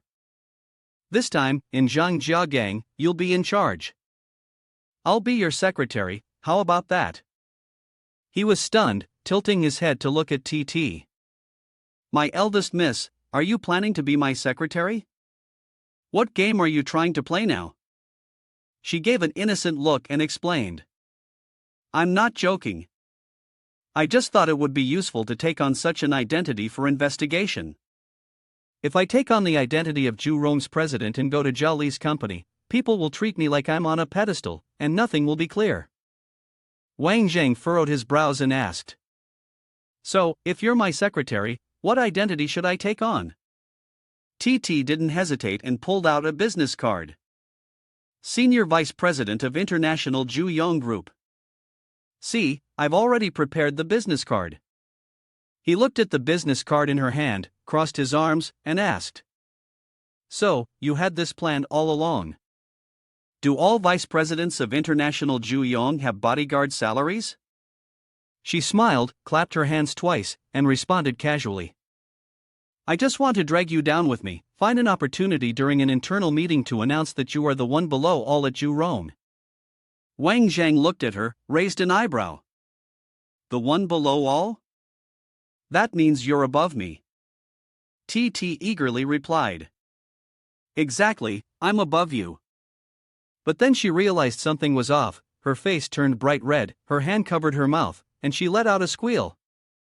The scene shifted inside the car. Titi was sitting in the driver's seat, her eyes straight ahead. I told the people from Zhaoli Company to welcome you at the door. Deputy Director Wang, are we certain about this now? Wang Jang looked at her with an indifferent expression. My eldest miss, this is the only time. After this, I won't dare to let you be my secretary again. The car stopped outside the building, and a group of people was already waiting there. As soon as they approached, a man respectfully bowed. Deputy Director Wang, I am Lili, the person in charge of Zhaoli. It is truly an honor to meet you regarding this matter. Wang Jang waved his hand and walked past him. There are still many issues, let's discuss them inside the factory. Inside the conference room, he sat in the main seat, tapping lightly on the file beside him. Mr. Li, have you found any leads on this matter yet? Li was sweating profusely, and he cautiously reported. At the moment, there has been no progress. Based on the previous production experience of Zhaoli. Wang Zhang remained unfazed, his gaze unwavering as he looked at him. Stop beating around the bush. Let me ask you a question. Aside from the safety inspection and product protection departments, have any other departments ever had contact with the filter core? Li continued to respond. Yes, that's correct. When we brought in the materials, we had to undergo strict testing. The production process is controlled by the system, and only these two departments had the opportunity to come into contact with it. Wang Jang immediately made a request after hearing this. I need the list of employees who have joined and left these two departments in the past year, as soon as possible. Upon receiving the order, Lily immediately stood up, pulled out his chair, and said, I'll go get it right away. Wang Jang suddenly remembered something and added, also, contact the Zhangjia Gang Police Department and have them conduct a lie detector test for all employees in these two departments, including you. The 50 questions for the test will be personally created by me. Lily staggered, tiredly opened the door, and stepped outside. Okay, we'll follow Deputy Director Wang's instructions. Inside, Wang Jang gave orders to the others. As for the company branch, please return and hold a departmental meeting. If I have time, I'll come over to review. Jiang Yibing, standing nearby, nodded and replied, yes, we'll wait for you to visit the company branch. Wang Jing slammed the table and looked at him. By the way, where is the company branch? Yibing immediately responded, it's in the Guitai building. We plan to move next year and have already reported it to the headquarters. Wang Zhang frowned slightly, where are you moving to? Upon hearing the question, Jiang Yibing explained, once the Jianan Square at the university is completed and becomes an architectural landmark of Zhangjiagang, we plan to move there. It will also be beneficial for the expansion of the company branch. He heard that and stroked his chin, considering Suwa Jianan's territory, then seriously gave an order, for now, don't transfer over. Even if it's a branch of Zhurong International, it still needs its own office. It'll be built in a year. Titi tilted her head and smiled at Wang Jang. Hearing this, Jiang Yibing then asked, what about the issue of capital? He replied, wait until the project is submitted to the headquarters, I'll personally review it, but we definitely need your budget report. Prepare yourself mentally, he nodded, his face expressionless. Yes, Vice General Manager Wang, I've already sold the Jiaonan Plaza building, so the capital has increased significantly. I'll report to the headquarters soon. After finishing the arrangements, Wang Zhang ordered, all right, everyone can go back now. Once everyone in the meeting room had left, Titi faced him and complimented, not bad. Vice General Manager Wang Zhang leaned back and looked at her, it's not often I get to borrow someone else's reputation, but it's satisfying enough. Do you think I don't know? The branch office under the Zhang family is so profitable, even if everything was calculated by him, the loans over the past few years would be paid off by now. I just don't want to bow down to Suwa Jiaonan. Titi reached out and lightly pinched his arm. Aren't you worried this might affect my relationship with Suwa Jiaonan? Right now, I don't want to take off the mask with Suwa Jiaonan. Hearing that, Wang Jang just looked at her, saying it as if it were the most natural thing in the world. What are you thinking? It's just fair competition. Is it only Suwa Jiaonan who has the final say in the real estate sector? Zhurong has already started making moves in the electronics industry, so if we want to get into real estate, it's definitely not just about providing services. Titi rubbed her chin, her gaze thoughtful. But this doesn't align with Zhurong's consistent property policy. Besides, even if we have surplus capital, entering the real estate market could easily result in a long return on investment. Hearing that, Wang Zhang placed both hands on the table and said seriously, don't worry, our team won't give up this juicy piece of meat. With the power of the Shangwan family, we'll definitely secure it. We're not doing anything shady, but the price of Zhurong's houses must drop a little so that the people can actually afford to buy them. As for the first wave of attack, it will be focused on the wealthy provinces of Jiangzhou and Jiangning. She covered her mouth, looking at him, and exclaimed, why do I feel like you're some kind of philanthropist? Why are you doing this? Don't say it's because you want to create an image of Zhurong. Wang Zhang, upon hearing this, began to explain. First of all, because the cost of housing in these two places is the highest, and the pressure of survival is huge for everyone. You've never lived in the lower class, so you might not understand this hardship. Secondly, I want to disrupt the economic order outside a bit so that the high-ranking officials in these two border provinces find it difficult to manage. Titi, shocked, tilted her head and furrowed her brows. glaring at him reproachfully. Su Nanguo and Zhang Pinghao, both are main figures of the Su family. Wang Jang had previously said, "As long as you want to do something, I will do my best to help, but I can't just watch you get excited. If anything goes wrong, I will definitely stop you." He saw her expression and only smiled lightly at her. "Don't worry, I won't drag Zhu Rong into this. I just need a little help from her, and there will be plenty of rich returns in the end." At that moment, the door to the meeting room opened. Li walked in. "Deputy Director Wang, here is the list of staff for the Product Security and Quality Inspection Departments for the past year." Wang Zhang pointed to the side and politely said, "Place it here, thank you, Mr. Li. Also, how many staff members have left these two departments in the past year, and how many are currently employed?" Li wiped the sweat from his forehead and replied, "There were 26 people working, and only 3 left, including a director from the Product Security Department. 2 lie detection machines have been brought in. Please have Deputy Director Wang provide us with the lie detection test." He pulled out a sheet of paper, subtly saying, "Your work efficiency is very high. This is a 50-question lie detection test, including senior management with authority. The speed should be quicker, it must be completed in 2 hours." Li didn't dare to object and obediently took the sheet. "Okay, I will get started right away." Wang Zhang began flipping through the notebooks on the table, his brows furrowing as he gave the order. Secretary Shangwan called Assistant Wei, instructing him to investigate these 3 people, especially the director from the Product Security Department. Titi excitedly raised her hand and mischievously responded, "Yes, Deputy Director Wang, your secretary will get to work right away." Seeing this, his gaze left the stack of books and shifted toward her. "Later, I'll take you on a tour of Zhangjiagang to see which land is suitable." The first step in Zhu Rong's real estate venture starts with Zhangjiagang. On the road, Wang Zhang glanced at the rearview mirror and suddenly saw a red car tailing him, raising suspicion in his mind. This car is. While he was still lost in thought, the car caught up. His gaze remained unfazed. Zhang Pinghao's daughter, seeing the car closing in, immediately floored the gas pedal and sped off. Yet, the car still refused to back off, continuing to chase. Wang Zhang glanced sideways and muttered, "Looks like the bait's been taken." He then stopped the car. The red vehicle swerved in front of his, blocking his path, and a slender foot stepped out. Zhang Miao placed her hands on her hips and walked around the car. "It's been a while since I met a worthy opponent in Jiangzhou. This could be interesting." Wang Zhang also got out, hands in his pockets, eyeing her. "What about her? You want to fight?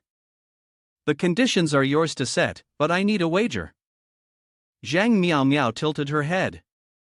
That seems fair enough. Our last match also had a wager." Wang Zhang's gaze deepened as he studied her. "My wager is quite significant." Zhang Miao continued smiling, her expression unchanged. "That's fine. As long as you defeat me convincingly, I'll accept your terms. There are very few things Zhang Miao, cannot do in Jiangzhou. But since you've suggested a wager, I should present one of my own." At this moment, Titi stepped out, gently tapping Wang Zhang's arm, looking worried, and whispered, "Wang Zhang, don't let yourself get provoked." Miao, on the other hand, seemed unconcerned, raising her hand to set her condition, "If I win, I want a nice car." Titi was confused, "What is that?" Without hesitation, Wang Zhang replied, "A girl like you shouldn't be driving such a rough car. Although there are only 100 units globally, I can make it happen." After settling her terms, Miao spoke up, "All right, now tell me your condition." Wang Zhang didn't beat around the bush and said directly, "My condition is much simpler. I want a piece of land in Zhangjiagang." Miao asked in return, "A piece of land? How big, and where?" Wang Zhang confidently asked, "Would the land next to Ujiyang and Zhangjiagang work?" "Don't worry, I will definitely pay, but if it's a bet, I'll pay 8 times the land price." "How about that?" Miao rubbed her chin thoughtfully upon hearing this. I can't guarantee that I can get you a 1,000-acre piece of land, but I can definitely get you 500 acres. As for paying 8 times the land price, that shouldn't be a problem. You're not familiar with Zhang Jiagang. To be fair, the time and place will be up to you. After confirming the terms, he looked at her and scheduled the trip. Then, let's take the G150 tomorrow morning. How does that sound? Meow Meow asked again. All right. Do you need to change cars? Driving this Maybach, he touched his car, his gaze resolute. It might not lose to her after all. Meow Meow turned and left, leaving behind a sentence, see you tomorrow morning. After Zhang Meow Meow left, Sun Wan Titi couldn't help but ask, why did you promise her? And even make such a bet? Don't tell me you're racing for the bet itself. Or did she think it through before meeting you? Why's that? Wang Jang listened to a series of questions and silently gave her a playful tap on the shoulder. He said, why do you have so many questions? 10,000 questions, huh? Titi pouted, I think you're really good at guessing people's thoughts. Come on, tell me. Seeing this, Wang Jang stopped beating around the bush and gazed into the distance. It's actually very simple. That girl has a straightforward personality, no beating around the bush. Besides, the Jiang family could never fully support her in that matter. In Jiangzhou, if someone drives a luxury car, it can only be Zhang Yang headstrong, and her family definitely has power and money. Also, she had assistant Wei investigate the child of Zhang Ping house. What's his name? I'm almost sure this Zhang Miao Miao is her. Titi crossed her arms, raised an eyebrow, and sighed, you're really cunning. Wang Jang replied without any politeness, you're overpraising me. As the senior vice president of Zhu International, of course, I need 2 assistants. Secretary Shangguan, tomorrow, you will go to Zhao Li's company to review the results of the lie detector test. As for the race, leave that to me. Is that all right? Titi said, her expression helpless. Actually, I'd really like to go with you, but this matter also needs my attention. Be careful. He smiled confidently, giving a thumbs up, his voice reassuring, don't worry, Meow Meow can't beat me in this chapter. She rubbed her chin and glanced at him, I'm more worried that you'll eat her up. But it's probably for the best. With you relying on the daughter of the provincial party secretary, half of Jiangzhou will definitely belong to Zhu Rong. Wang Jang truly lived up to his reputation as a devilish guy. He slapped TT on the head, causing her to lose her balance and laugh mockingly. Stop joking. Far away in the horizon, yet right in front of us. Who could surpass the heir of the Shangguan family? TT yelled, you're the one who's tricking me. The sleek black Maybach sped quickly down the road. TT sat in her office, attentively listening to Wei Wen's report. Both of them had left for higher-paying jobs at a competing company, but the director from the product protection department at Zhao Li's company had reached an executive position and then left voluntarily, taking with him some documents related to the product. At that moment, Li was also very angry. She frowned slightly, certain that it was that director. Wei Wen continued, this person is named Lu Shiwei, 40 years old this year, and has worked for nearly 20 years at Zhao Li. He has received praise from Li Zhaoli and has a very good relationship with him. The two have no conflicts. Moreover, Zhao Li is a joint stock company, and Lu Shiwei holds shares in it. He suddenly laughed. Those shares cannot be sold, which means he has lost them all. TT rubbed her forehead, her expression thoughtful. It seemed like he had gained nothing from this deal. Wei Wen continued, I found out that he has a daughter studying abroad in Nationwide, and she hasn't graduated yet. Upon hearing this, she immediately gave the order, send someone to Nationwide. I hope it won't be in vain. The scene shifted to the entrance of the G1501 highway, where Zhang Miao Miao stood against the cold, her posture relaxed. A Mercedes-Benz approached quickly. Wang Jang rolled down the window to look at her. The beauty is really punctual. Zhang Miao Miao paid no attention to the teasing remark and asked, why didn't the beautiful girl beside you come? Wang Zhang casually replied, she's alone, what else? If I bring someone along and my car can't handle it, what should I do? Zhang Miao Miao didn't ask any more questions. She tilted her head and said, "In 5 minutes, the barrier in front will be lifted." At that moment, it was clear, the first one of us to exit the highway would win. All right? His gaze was determined, his hand gripping the gear lever. All right. The two cars parked right before the barrier as it lifted. Both cars simultaneously shot forward at full speed. Zhang Miao Miao's car surged ahead, leaving the Maybach far behind. Wang Jang was excited. In just 2 seconds, the car's speed reached 100. That's impressive.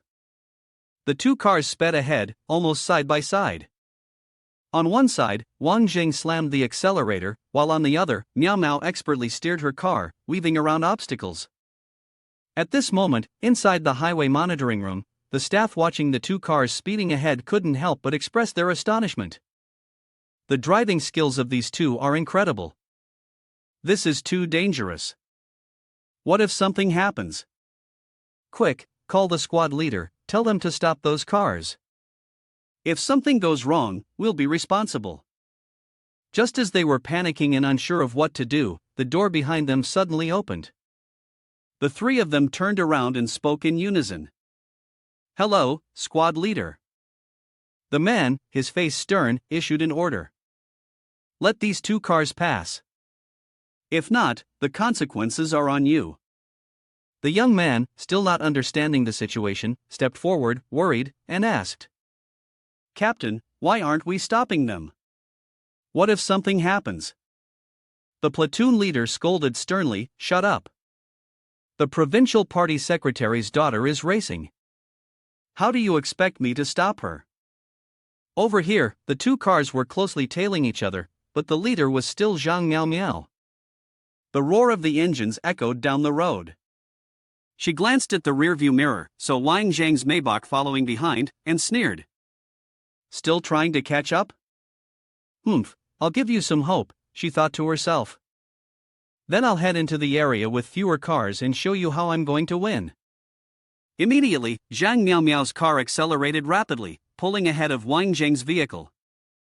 Wang Zhang, excited, muttered, "The car and the driving skills are really impressive. It's truly eye-opening." Her car kept speeding up, and she glanced out the window, grinning triumphantly. This is the real strength of mine." However, to her surprise, the familiar shape of the Maybach appeared once again. Zhang Miao Miao stared in shock, shouting, "Huh? How is he still able to keep up?" Instantly, she regained her composure, gritting her teeth and gripping the steering wheel tightly. Such arrogance. Looks like I won't be able to beat him without using this. A slender finger pressed a button, and the car seemed to attach a rocket booster, the speed continuing to increase. Wang Zhang was astonished. "Oh my god, this system can do that? Is she really activating it? The G15 has such an allure for her?" He stared at her silhouette, muttering, "It's been 2 seconds at this speed, why hasn't she stopped? Could she have gone up already?" On the other side, Zhang Miao Miao was quietly counting the seconds, 3 seconds, 4 seconds, just one more second, then I can completely ignore that arrogant guy. The wheels suddenly screeched, and she was startled. Is it the limit? In a panic, she slammed on the brakes, but it was useless. Stop now." The next moment, as expected, the car flew off the road, landing neatly in a nearby bush. Wang Zhang watched the scene and could only sigh, the daughter of the provincial party secretary, and she's this stupid.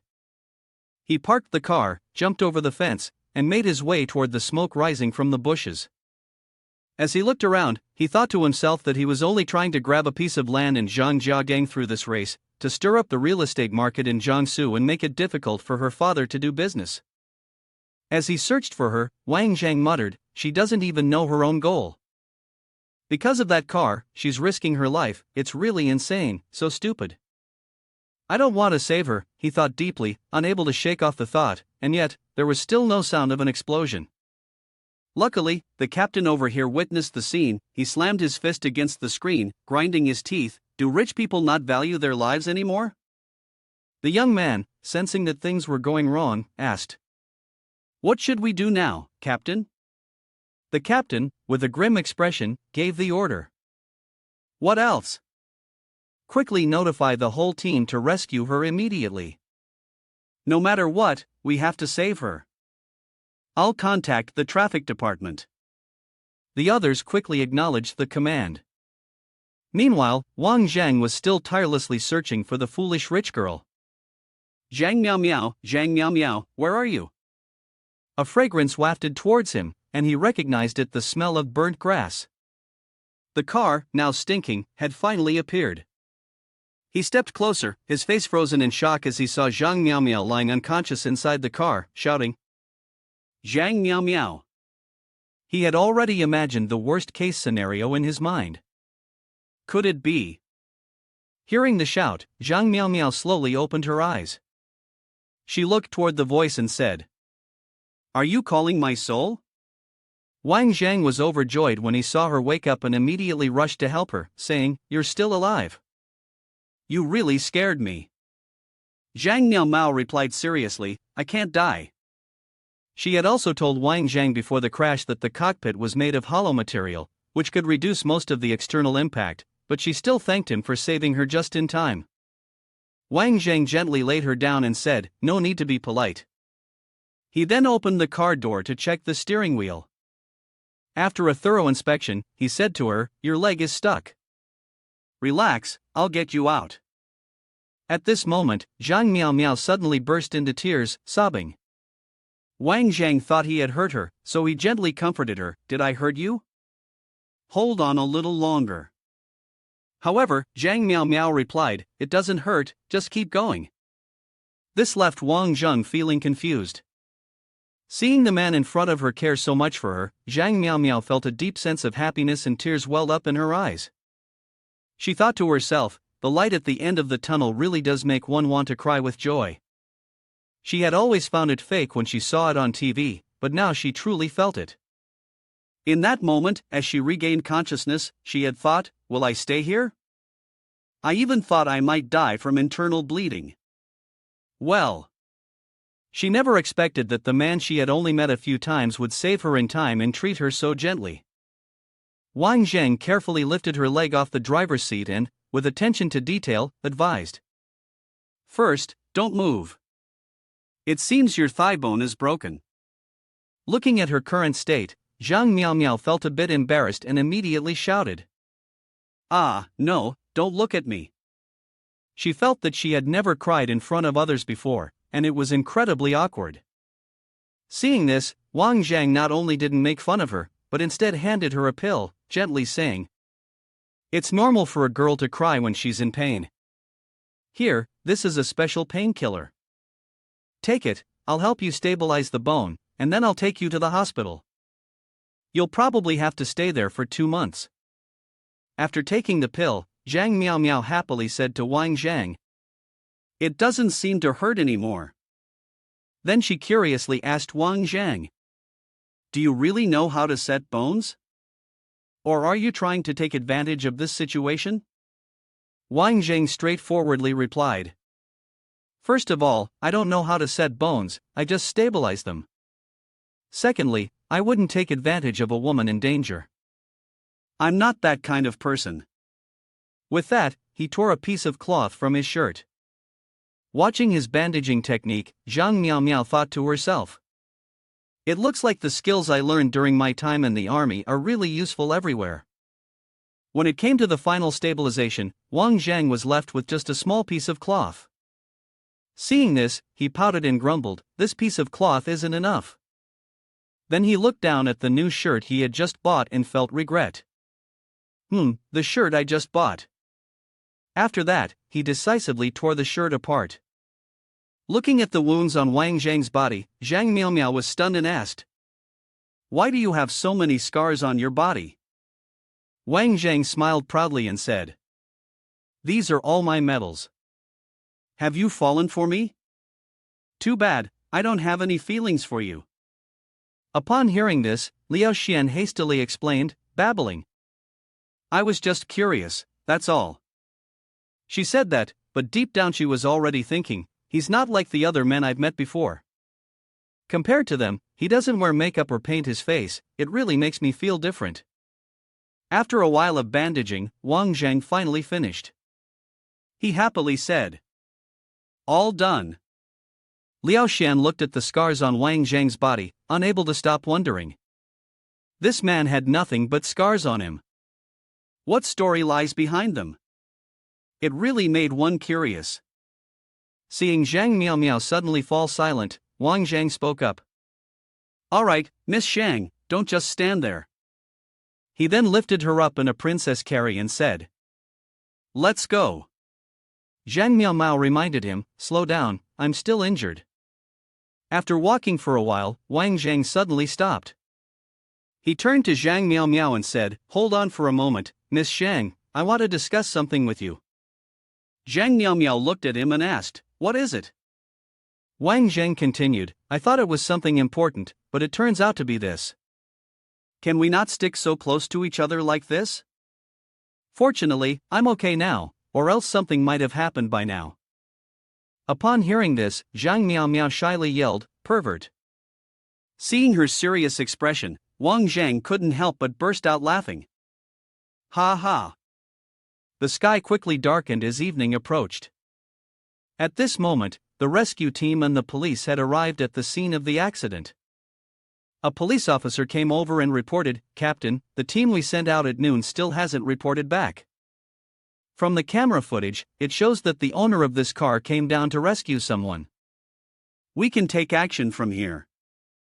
Hearing this, the captain was furious. He said to his subordinates, "That's exactly what I meant." Everyone immediately went down to search. "Don't come back without finding Miss Zhang." Suddenly, a voice echoed from a distance, "No need anymore." Wang Zhang carried Zhang Miao Miao in front of him and said, "I've brought her back." He also reminded them, "Her leg bones might be fractured, take her to the hospital for a checkup first." Seeing that Zhang Miao Miao was safe and sound, the old captain became worried. "Oh dear, my eldest miss, you scared me to death. If something had happened to you, how would we have gone on living?" Zhang Miao Miao looked at his fake expression and immediately retorted, "If you care about me so much, why didn't you act earlier instead of standing here gossiping?" The old captain, struck by her words, didn't know how to respond. He thought to himself, "Does she think it's so easy for me to gather so many people to find her?" Typical rich kid mentality. Seeing that the girl was still so sharp-tongued, Wang Zhang gently patted her head and said, "All right, lie down here obediently.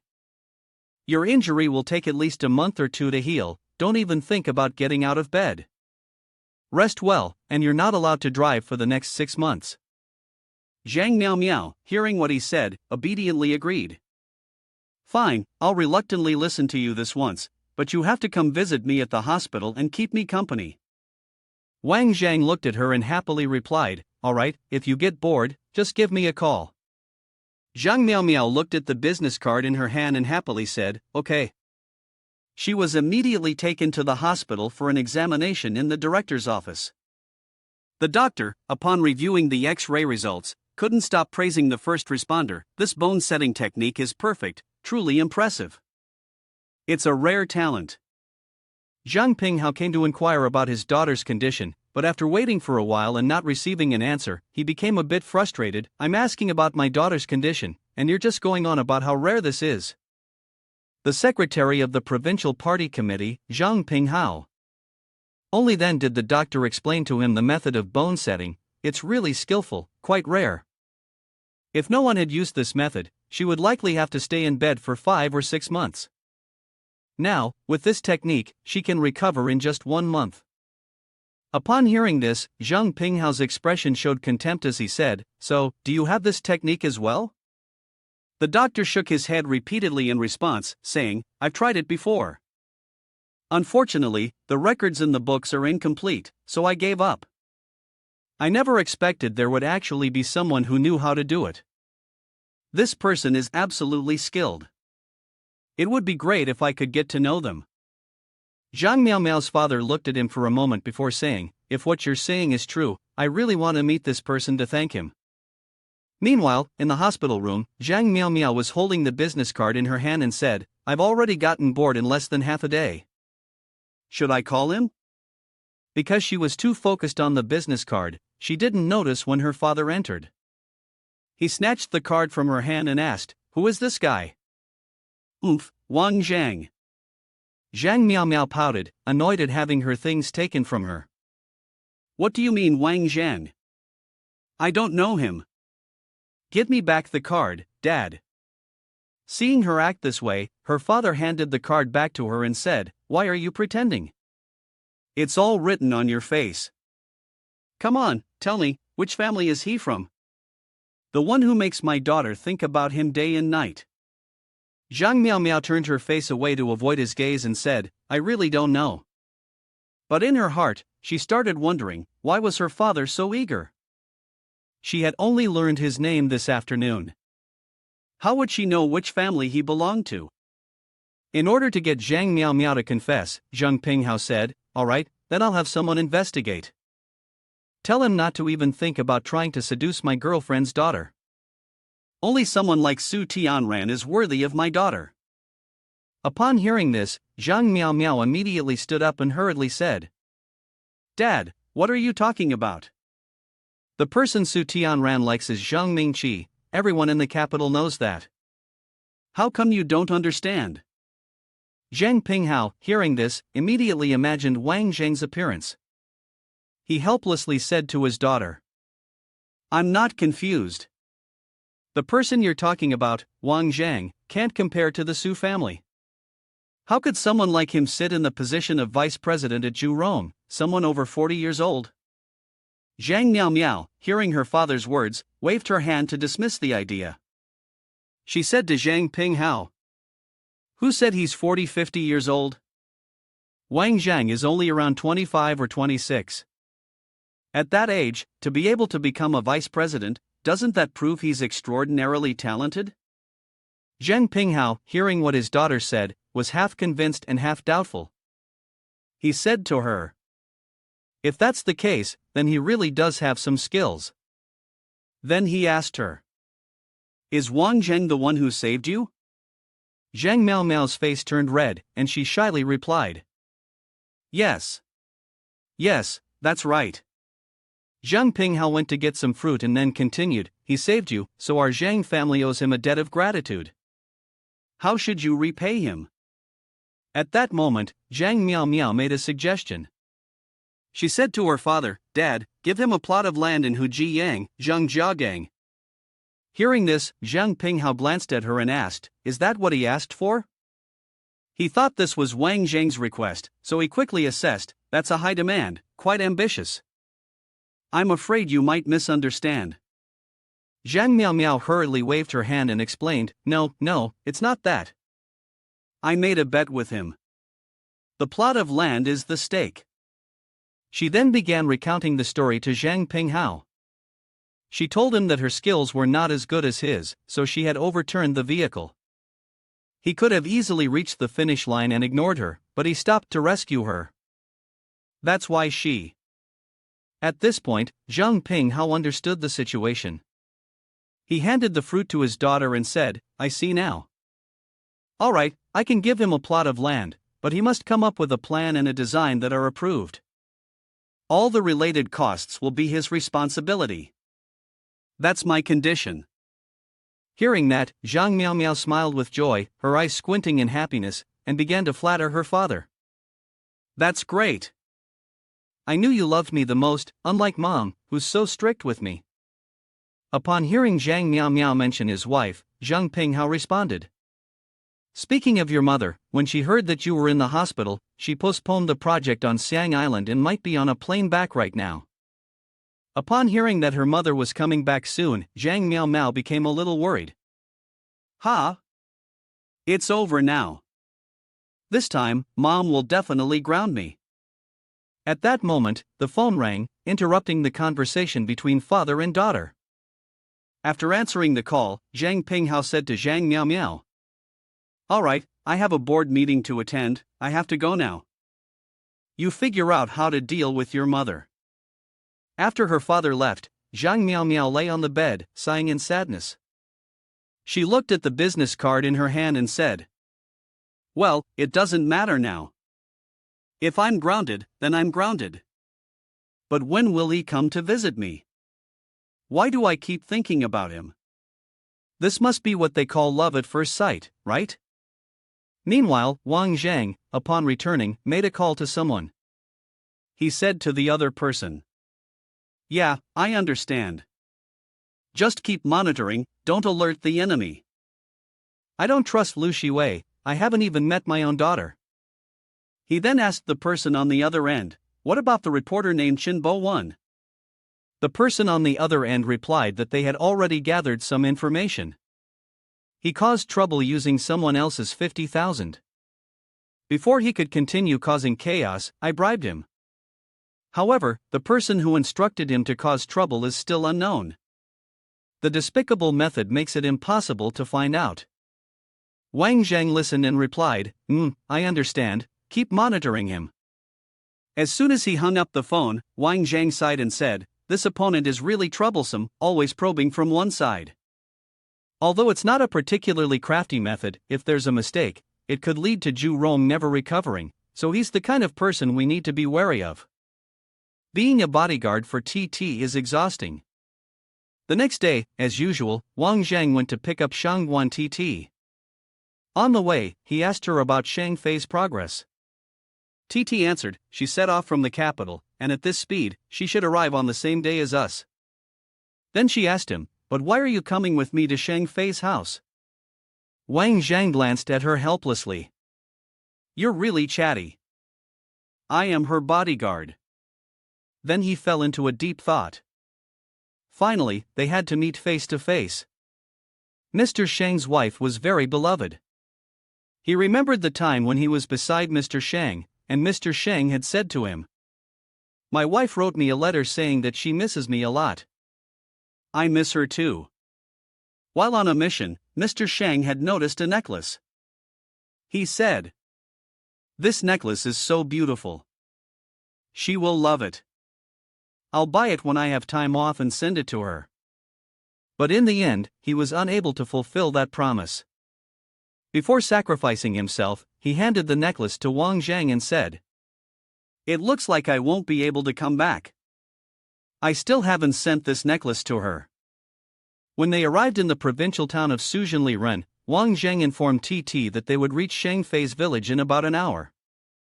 Seeing that Wang Zhang seemed so familiar with the area, Titi curiously asked him, "I have a feeling you're very familiar with this place, even though it's clearly hard to find. How do you know the way so well? Have you been to Shang Fei's hometown before?" TTI's question startled him. He quickly regained his composure and replied, "Well, a few years ago I came here to handle some work." In his mind, Wang Zhang thought, hearing Mr. Shang talk about it, even with my eyes closed, I could walk this road. Hearing that, TT was suddenly a little surprised. "Oh, is that so?" On the other side, the person the two were talking about had just returned home. Upon arrival, she immediately said, "Finally, I've arrived." Looking at the house she had once lived in, Shang Fei couldn't help but feel a sense of unfamiliarity. She thought to herself, "It's been 2 years since I've been home, how has the house changed so much?" At that moment, an image of the house as it once was flashed through her mind. Now, Shang Fei's mother, seeing her daughter had returned, joyfully greeted her. She waved her hand to call her over and said, "Sweetheart, you're home. Why aren't you coming in? Isn't it hot out here?" Seeing her mother, Shang Fei was deeply moved. She rushed over, hugged her tightly, and called out loudly, "Mom, ho-hoo." When her mother saw her like this, she gently comforted her. Don't cry anymore, my dear. Finally, you're home. I missed you so much." Not wanting to be apart from her mother again, Shang Fei suggested, "Mom, this time, come with me. Let's go live in the city, and I'll take care of you." Hearing this, Shang Fei's mother pointed at their house and said, "We can't leave. Look at how our house has been rebuilt into such a big place. Your grandparents have already moved in. Living through joyful days, none of us want to leave.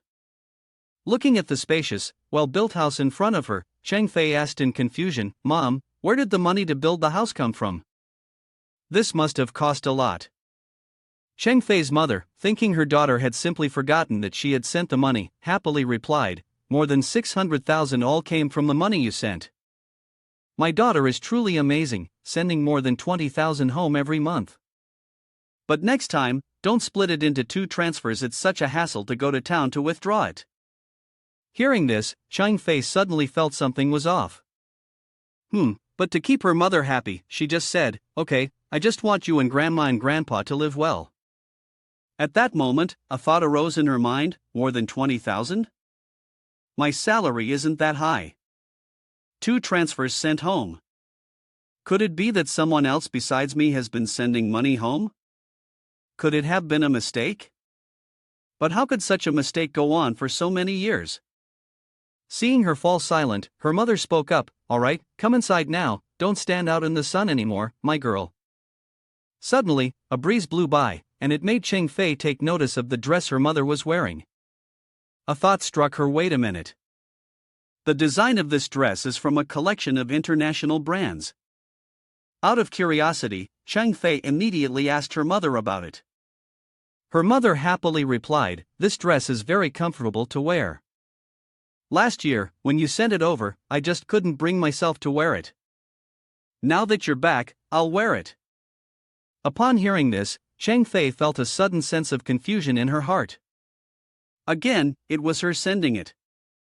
This dress, when it was first released, was priced at least over 1,000 taels of gold per set. Seeing her daughter standing still, Chang Fei's mother walked over, grabbed her hand, and urged her, all right, why are you standing there in a daze? Hurry up and come inside, your grandparents are waiting for you." As soon as they entered the house, Chang Fei went over to her grandparents and politely greeted them, "Hello, Grandma and Grandpa." Her grandmother was very happy to see Chang Fei back. She took her hand and said, "Chang Fei, you're back. Do you know? Mr. Fei from the house at the end of the street has asked several times, wanting you to meet his son, Fei Lin." "Fei Lin?" Chang Fei began to recall and then replied, "Oh, I remember, that's the boy with the runny nose." Hearing this, both her grandmother and mother were very pleased, and they told her, "It's good that you remember. Chang Fei, Fei Lin is now working in the capital. I heard that she is also the marketing director, earning a good amount of money every year. I also heard she owns a house in the capital. I think the 2 of them make a really good match. Don't you think so?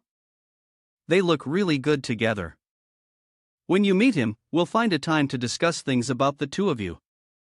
Upon hearing that she was about to go on a blind date, Chang Fei was extremely surprised, looking bewildered as she said, "What?" Chang Fei, feeling quite awkward, replied to her grandmother, "Grandma, my career is taking off right now, and I'm not thinking about dating yet, let alone marriage." Unexpectedly, her grandmother immediately disagreed, saying, "That's not the right attitude, dear. You're not getting any younger. Fei Lin is such a good boy. You haven't seen him for 2 years, and now he looks even better. Why don't you just meet him once? You might end up liking him." Chang Fei remained firm in her refusal, saying, "There's no need, Grandma. I really haven't thought about getting married anytime soon." Seeing her daughter's determination, Chang Fei's mother approached and gently patted her on the shoulder, saying, "Chang Fei, since your grandmother has said so, just meet him once." Despite that, Chang Fei still refused, saying, "Mom, I really don't want to." At that moment, the sound of a door opening was heard, and a very handsome young man walked in. He was none other than Chang Fei's childhood neighbor, Fei Lin. As soon as he entered, he cheerfully called out, "Grandpa, Grandma, what's up?" Seeing Chang Fei here as well, he was quite surprised. "Ah, Chang Fei, you're back?" Chang Fei politely responded. It had been years since they last met, and the kid now had a runny nose. Hearing this, he awkwardly chuckled. "Ha, do you still remember that? The runny-nosed kid is long gone. You've changed a lot, haven't you?" Now you've turned into a great beauty. Nobody ever thought that someone as talented as you would come out of our village. Shang Fei politely poured water and handed it to Fei Lin. Drink some water. You've done well to buy a house in the capital through your own efforts. I'm not like you, still living at a friend's house. Seeing his chance, Fei Lin immediately offered, the housing prices in the capital are really high now. Why don't you come stay at my place? It's a 2-bedroom apartment, renovated for 3 months already, and you can move in anytime. You can stay with me, and we'll take care of each other. After hearing this, Shang Fei replied, it's not very convenient, though.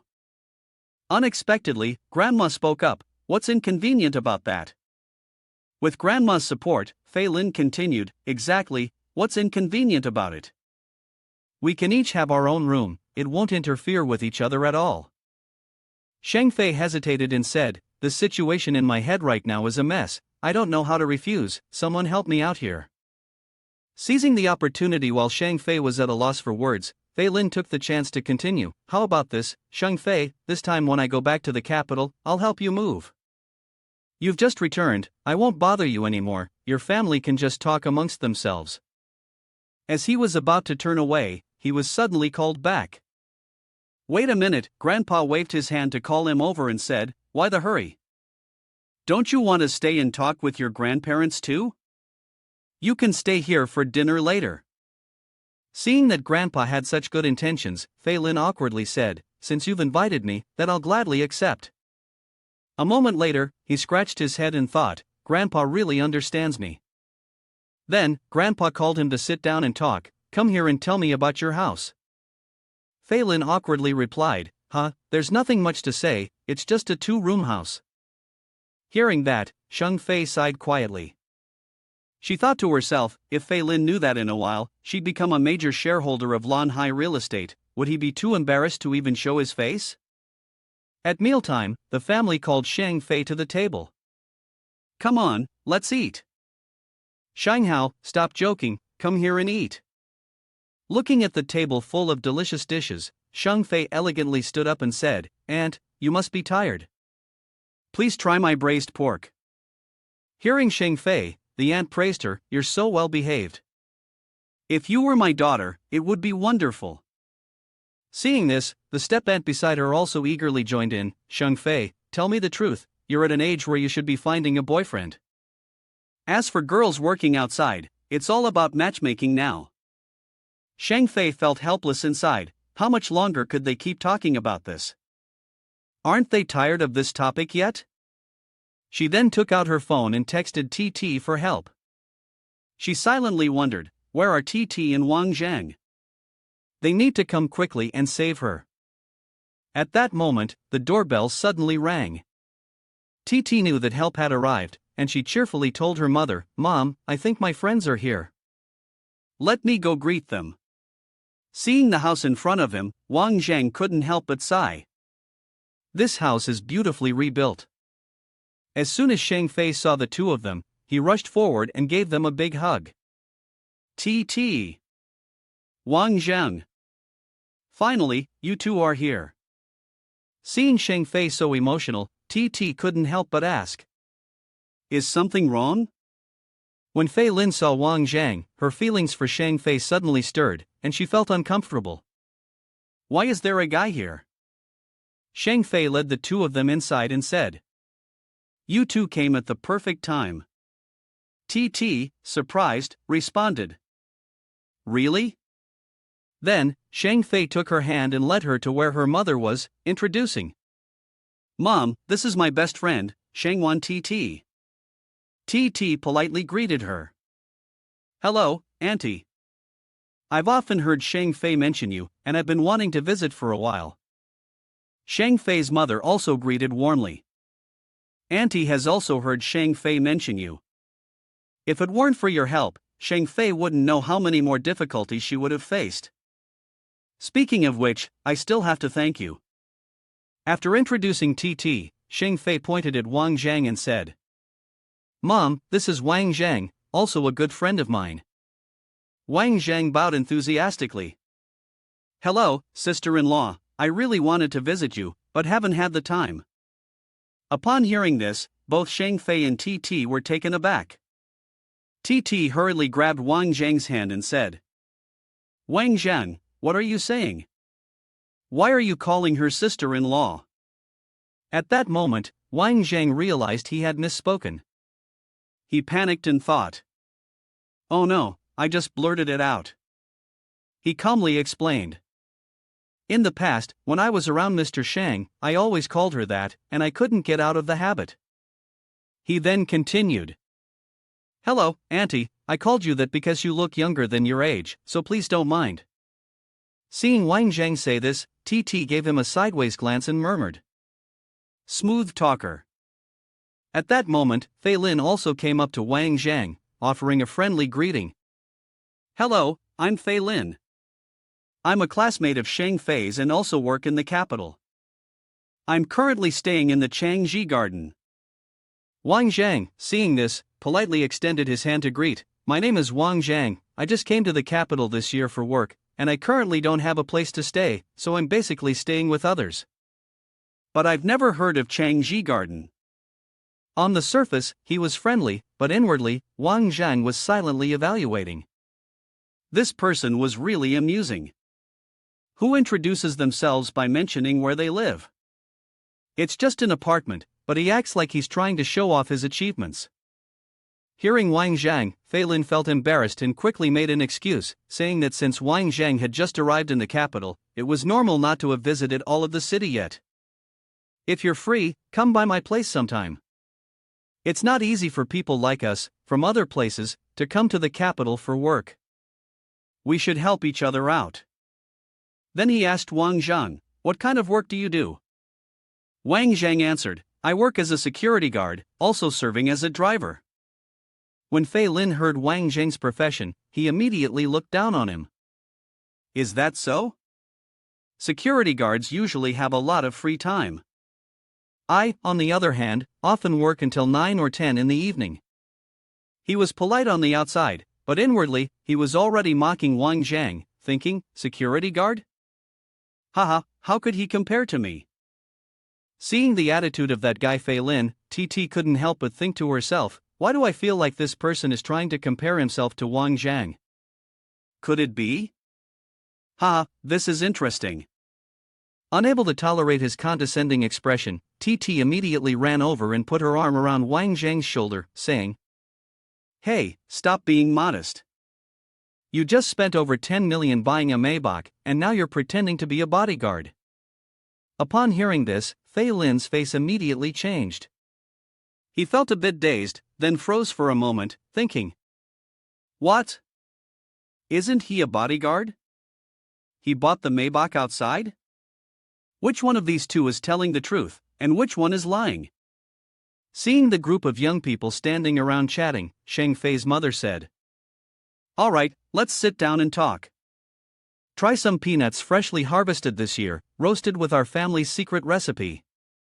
Wang Jang peeled a peanut and popped it into his mouth, nodding in approval.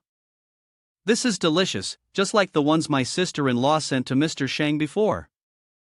Seeing how happy Wang Jang was, Titi couldn't help but ask, "Is it really that exciting just to eat roasted peanuts?" She also put one in her mouth to try, and couldn't help but exclaim, "Wow, this is so good." A little later, Shang Fei's grandmother came over and said, "Titi and Wang Jang, just by looking at them, it's obvious they are good people. Shang Fei has friends like you too, and I truly feel at ease." Hearing this, Fei Lin also came over, showing concern for her. He began to flatter, "Grandma, there's also Zhou. In the future, I will take good care of her." He continued, "When we have time, I'll take you and Grandpa to the capital to visit." Hearing him say that, the grandmother felt very satisfied. She then turned to Shang Fei and said, "All right, Shang Fei, look, Fei Lin truly cares for you. Moreover, you two have known each other since childhood, I can't help but feel that you two are really a good match." She added, "I don't want Grandma to keep matching me with Fei Lin anymore." Shang Fei then spoke up. "Grandma, please stop. I'll be honest with you. Actually, I already have a boyfriend. Upon hearing that she had a boyfriend, both the grandmother and Fei Lin were stunned. On the other side, Titi felt regretful, thinking, Just like that, it ends? Fei Lin is jealous of Wang Jang, and I haven't seen enough yet. Shang Fei pointed at Wang Jang and said, It's him. Shang Fei's words were like a thunderclap on a clear day, leaving Wang Jang helpless, thinking, Oh my god, not again, can you stop? Everywhere I go, I end up being the scapegoat. Everyone was looking, even Shang Fei, who was visibly annoyed. Shang Fei glanced at Titi and signaled, Can I borrow him? Titi happily responded, Okay. Both of them turned their gaze toward Wang Jang, signaling, Go ahead and use it. Left with no choice, Wang Jang sighed deeply, then took Shang Fei's hand, beginning his performance. He politely addressed, Grandmother and aunt, I must be honest. Shang Fei and I have been together for over 6 months. She wanted to wait a bit longer before I introduce her to everyone, but unexpectedly, we were passing by on a business trip and decided to stop by to greet you all first. Noticing that Wang Jang was holding her hand tightly, Shang Fei seemed uncomfortable and signaled for him to let go. Wang Jang, noticing this, softly reminded her, Don't move, this will make it more believable. He thought to himself, I can't steal from others, but can't I hold her hand? Then he turned to the grandmother and cheerfully said, Grandmother, I know you care about Shang Fei the most, always worrying about her safety outside. Please rest assured now, she is Shang Fei. Upon hearing this, Shang Fei could do nothing but murmur inwardly, That sounds so harsh. Is he getting back at me? As for the grandmother, after hearing Wang Jang's words, she felt very pleased. She even said to him, Good child, I like you more and more. You can take care of Shang Fei, and I feel at ease. Hearing what his grandmother said, that guy Fei Lin felt extremely angry. He thought to himself, What's going on here? Isn't my grandmother supposed to be on my side? Why is she suddenly blaming Shang Fei? Isn't having a boyfriend something that should be mentioned from the start? Is he doing this on purpose to embarrass me? After revealing his identity, those two have been exchanging flirtatious glances. It's really irritating, I feel so embarrassed. That guy immediately stood up, put on a displeased expression, and said to his grandmother, Grandmother, it's getting late, I'm going home now. He thought to himself, I've never been so embarrassed in front of so many people, this is driving me crazy. Seeing his disappointed look, his grandmother spoke up to comfort him, Fei Lin, don't worry, if there's a good girl in the future, I'll introduce her to you. But at that moment, Fei Lin couldn't hear anything anymore. He silently swore in his heart, Just wait, whether you're a bodyguard or the owner of that fancy car, when you get back to the capital, you'll see what happens. At Shang Fei's house, before long, night had fallen. Shang Fei's mother, noticing this, reminded the grandmother, Mom, it's getting late, you should go to bed now, we'll talk more tomorrow. Hearing this, the grandmother chuckled, Oh dear, time flies so quickly, I haven't had enough time to talk with my son-in-law yet. Hearing his grandmother call him son-in-law, Wang Jang forced a smile and thought to himself, Son-in-law? How did this form of address come so quickly? Not long ago, I was still the team leader of Mr. Shang. Then, his grandmother asked him again, Son-in-law, I want to ask you something. Are you and Shang Fei living together? Wang Jang started to imagine the situation and replied, Yes, we are living together. After hearing this, his grandmother seemed to understand something and smiled. Noticing his grandmother's strange expression, Shang Fei immediately corrected him, Grandmother, don't listen to him. We're both living at TTI's house, not in the same room. At that moment, Shang Fei's mother happened to come over and overheard their conversation. She also spoke up, Why are you still chatting here? Shang Fei, Wang Jang, you two should go rest. The bedrooms are in the east wing. TTI's room is on the west side of the second floor, everything is already arranged. Shang Fei, finding it hard to explain, angrily shouted, Mom, even you? They won't be staying with us tonight. Hearing this, her mother was slightly surprised and asked, Why not? Shang Fei explained that there had been some issues at the company, and both Wang Jang and Titi needed to hurry back, so they had taken the opportunity to come by. Then she anxiously thought to herself, I absolutely cannot live with Wang Jang. A person with the face of a human but the heart of a beast. Upon hearing her daughter, Shang Fei's mother turned to Wang Jang in confusion and asked, "Ah, is that so?" Wang Jang, however, did not expect to answer. "Aunt? There's nothing like that. I've handled it just fine." In his heart, he secretly thought, this commander has been used by these girls once, how could I not make a profit? "You want to kick me out?" "Not a chance." Seeing that the situation was not looking good, Shang Fei went to her best friend for help. "Mom, don't listen to Wang Zhang's nonsense. They really have something to do. If you don't believe me, just ask Titi." She acted pitifully, clasping her hands and signaling Titi. "Help me, Titi." But unexpectedly, Wang Jang was one step ahead of her. He quickly texted Titi before she could act, saying, "Don't help her, Titi. Otherwise, Mansui won't treat your menstrual pain." Upon receiving Wang Zhang's message, Titi hesitated for a moment, but in the end, she said, "Aunt, there's nothing to worry about. The company matter has already been resolved, and we're staying here tonight." Upon hearing this, Tti's mother happily replied, "Well, it was worth it for me to prepare the room for you. Let's go. I'll show you to your room." In Shang Fei's room. Seeing Wang Jang lingering in her room, Shang Fei angrily shouted, "How long do you plan to stay in my room? What will it take for you to agree to switch rooms with TT?" Wang Jang calmly glanced at her and replied, "Why should I switch rooms with TT? This room is great, the bed is big and soft, and there's a beauty next to me. If I were to switch rooms secretly, I'd have to wait until the elders are resting to do so, it's too much trouble." Hearing this, Shang Fei couldn't contain her anger, so she threw a pillow at his face and said, "Stop boasting already, when are you going to repay the debt I helped you with?"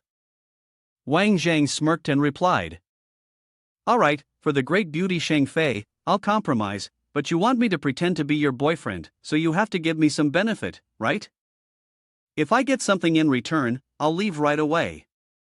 When Shang Fei heard him mention benefits, she immediately wrapped her body in caution, fearing Wang Jang had bad intentions toward her. "Benefit? Don't get too greedy." As Wang Jang approached, she panicked and shouted, "What? What do you want to do?" Seeing Shang Fei frightened like this, Wang Jang got in the mood to tease her. He mocked with a laugh. "Oh, what are you thinking? Your mind isn't so pure after all. I'm just curious, what's your underwear size? Tell me, and I'll switch rooms for you." Shang Fei froze, her face showing confusion after hearing that. "Huh?" Then she hugged the pillow tightly in her arms and, feeling embarrassed, said, "Why do you want to ask about this?" Wang Jang didn't offer any explanation, only telling her, "If you don't want to talk about it, then forget it. I'll measure myself tonight. Darling, let's go to bed." Upon hearing that, Shang Fei's expression changed to one of fear. She hesitated for a moment before finally compromising. "If I tell you, will you really change rooms?" Wang Jang smugly replied, "Mm." Shang Fei tried to speak, but she stuttered. "I'm doomed." Suddenly, she shouted, "No, I can't say it." Seeing her so nervous, Wang Jang couldn't help but laugh loudly. "Ha, alright, I won't pressure you anymore. Look, your face is all red now." Realizing she was being teased, Shang Fei became furious and immediately threw the pillow at Wang Jang, shouting, "Wang Jang, you jerk!" Having received military training, Wang Jang swiftly dodged the pillow. Seeing Shang Fei so agitated, he spoke in a gentle voice. "It's just a joke, and you're hitting me." He picked up the picture from the ground and said, "The quality is pretty good, it didn't break." Looking at his teammate in the photo, Wang Jang, with a sense of nostalgia, spoke to Shang Fei. "Your father was very handsome when he was young." Shang Fei heard him say that and immediately stepped forward, emotionally saying, "But he's gone now, the accident happened during the rehearsal." Upon hearing this, Wang Jang began to reflect on that moment, thinking to himself, an accident? Then he turned to Shang Fei and said, "Shang Fei, when you have time, I want to take you to this place." Shang Fei quickly replied, "Okay, but Wang Jang, I want to talk to you. I have many questions in my mind, and I think only you can answer them."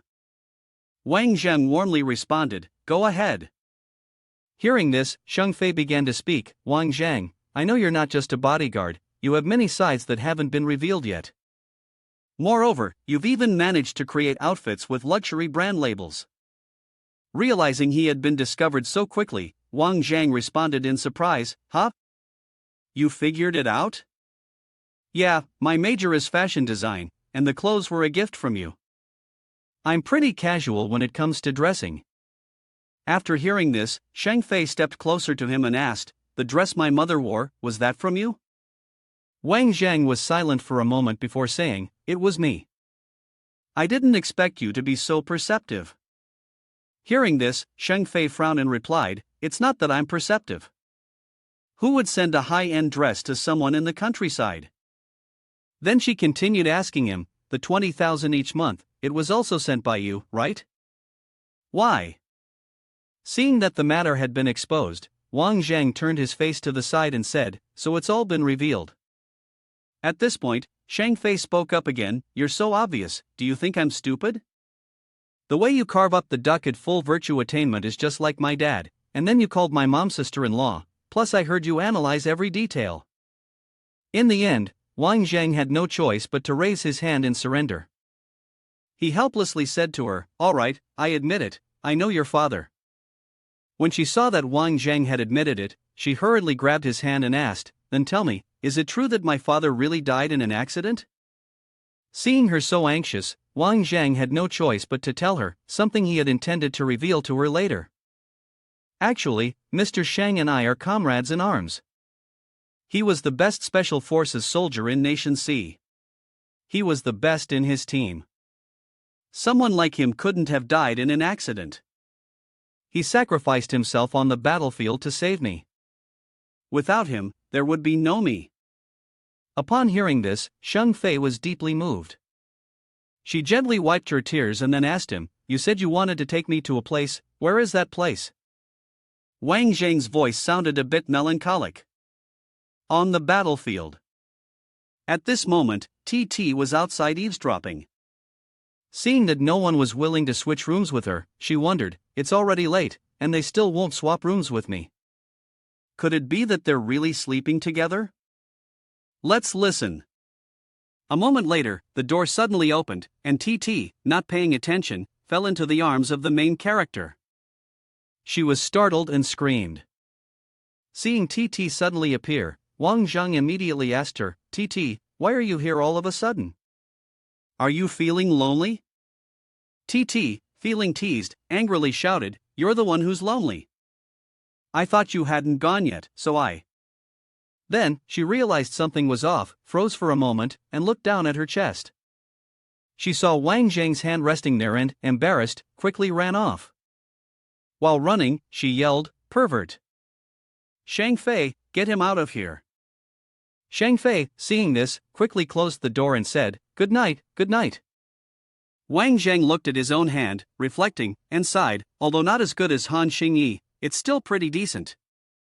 He stared intently. The next morning, Wang Zhang and Titi hurried back to the capital. Before they left, Shang Fei's mother had sent them gifts, saying, "These are peanuts and sweet potatoes. Don't be shy, take some more." Titi saw Shang Fei's mother being so enthusiastic, so she quickly said, "Aunt, it's enough, it's enough." Looking at their backs as they left, Shang Fei's mother said with a hint of regret, "Haze, you've only stayed for one day and already leaving?" Seeing this, Shang Fei told his mother, "Mom, I told you they have something urgent." Before leaving, Wang Zhang didn't forget to turn around and wave goodbye. "Goodbye, Aunt?" Titi followed up, "Aunt, next time we'll come over to visit." On the way back, Titi curiously asked Wang Zhang, "Wang Zhang, what happened between you and Shang Fei last night?" Tell me, this morning Shang Fei's eyes when he looked at you were a bit strange. Come on, tell me, I'm dying of curiosity. Seeing Titi keep pulling his hand, Wang Jang reminded her, stop messing around, okay? I'm driving. At that moment, a loudspeaker suddenly sounded, and the car in front stopped. Confused, they saw two police cars blatantly stopping in the middle of the road. One of the officers in the convoy kept saying, I'll say it again, slow down, stop. Wang Jang, seeing this, asked in confusion, what's going on? After a while, both of them got out of the car. Titi asked in confusion, what's happening? At that moment, a man in an orange military uniform suddenly appeared. Upon seeing him, Titi was startled and whispered to Wang Jang, which divine being did we accidentally provoke? Wang Jang, unfazed, calmly replied, who knows? Maybe we've unknowingly poked the wrong snake. The man approached Wang Jang and arrogantly asked, are you Wang Jang? Wang Jang sneered and answered, so what? With that, he angrily grabbed a stick and smashed the car window. Titi exclaimed, he's the one I've been looking for. Seeing the window shattered, Titi panicked and cried out, ah, my car window. At this point, the young lady was incredibly angry. She slammed the car door shut and yelled at the man, who are you? What do you want? Even if you're an officer, you can't just smash my car. The man then introduced himself. Who am I? I'm Su Zhonghongqi, a lieutenant of the Cold Man Military Regiment's Defense Battalion, and the brother of Zhang Miao. Upon hearing this, Wang Jang asked, the son of the provincial party secretary, what do you want with me? Zhonghongqi, enraged, grabbed Wang Jang by the collar and, gritting his teeth, replied, stop pretending to be innocent. If you hadn't raced with my sister, how could her leg have been broken? Today, I'm here to make you feel the pain she's been through. Seeing Wang Jang being misunderstood, Titi hurriedly spoke up to explain. What do you know? Clearly, Zhang Miao is the one who dragged Wang Jang into the race, and she couldn't accept losing, so she pulled this stunt. Wang Jang even saved her from danger. If it weren't for Wang Jang, she could have. Before finishing her sentence, she was pushed aside by Zhonghongqi, who yelled angrily, move aside, don't shout in my ear. Titi was knocked down by him, but she decided not to back down any longer and threatened, Zhonghongqi, do you believe that if you push me today, tomorrow I can have your unit detain you? Zhonghongqi thought she was joking and arrogantly laughed. In Cold Man Su's territory, no one dares to lay a finger on me. Seeing how arrogant this guy was, Wang Jang stepped in to put him in his place. Zhonghongqi, you're getting too cocky. The son of the provincial party secretary is really impressive, but that doesn't mean you can destroy someone's property without even getting the facts straight. How are you going to compensate for this broken glass? Seeing that Wang Jang didn't take him seriously, Zhonghongqi charged forward, throwing a punch at him while arrogantly saying, compensate? You'd better worry about whether your life will be spared first. Wang Jang easily dodged his attack, then casually remarked, Thug says he'll hit, so here I go. He said, then delivered a punch to his opponent's stomach. The other man immediately felt the pain after the first punch. He thought to himself, what's going on?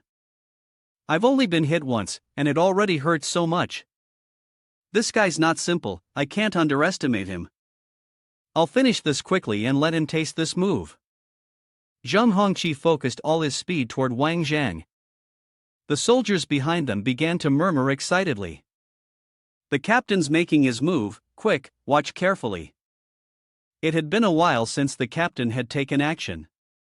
Given his personality, they knew he would use all his strength to defeat his opponent. But then, all their excitement quickly faded. One soldier suddenly shouted, Ha! How is that possible? He dodged it. Seeing his move effortlessly avoided, Zhonghongqi stood there stunned. As for Wang Jang? He casually stood beside him, lightly tapping his shoulder and teasing. That was quite a dangerous move. If I had gotten hit, I'd have lived a miserable life from then on. Hearing the mockery from his opponent, Zhang Hongqi angrily retorted. You didn't even give me a chance to counter. Wang Jang then gave him a nudge and said, Here's your chance back. Zhang Hongqi was sent flying a few hundred meters after the nudge. The soldiers were astonished and stood there with their mouths agape. The squad leader.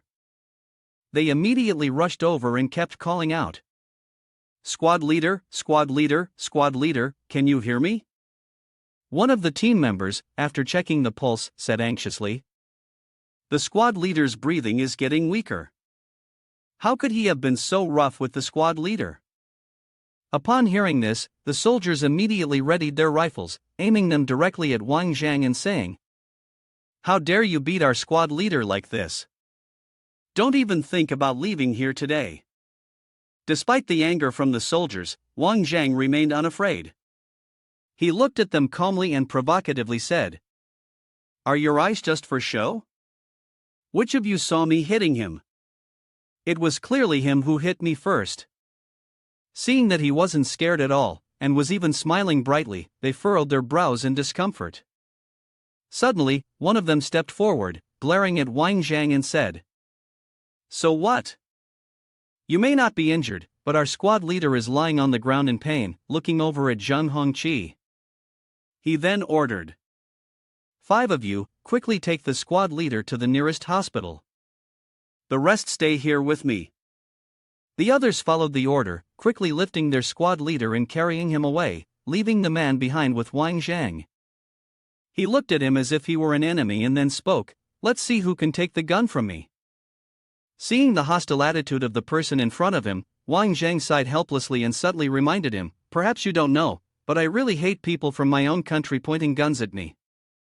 The man still thought he was just rambling nonsense. Without hesitation, he aimed the gun directly at Wang Jang's chest. What does that have to do with me? Wang Jang was unfazed.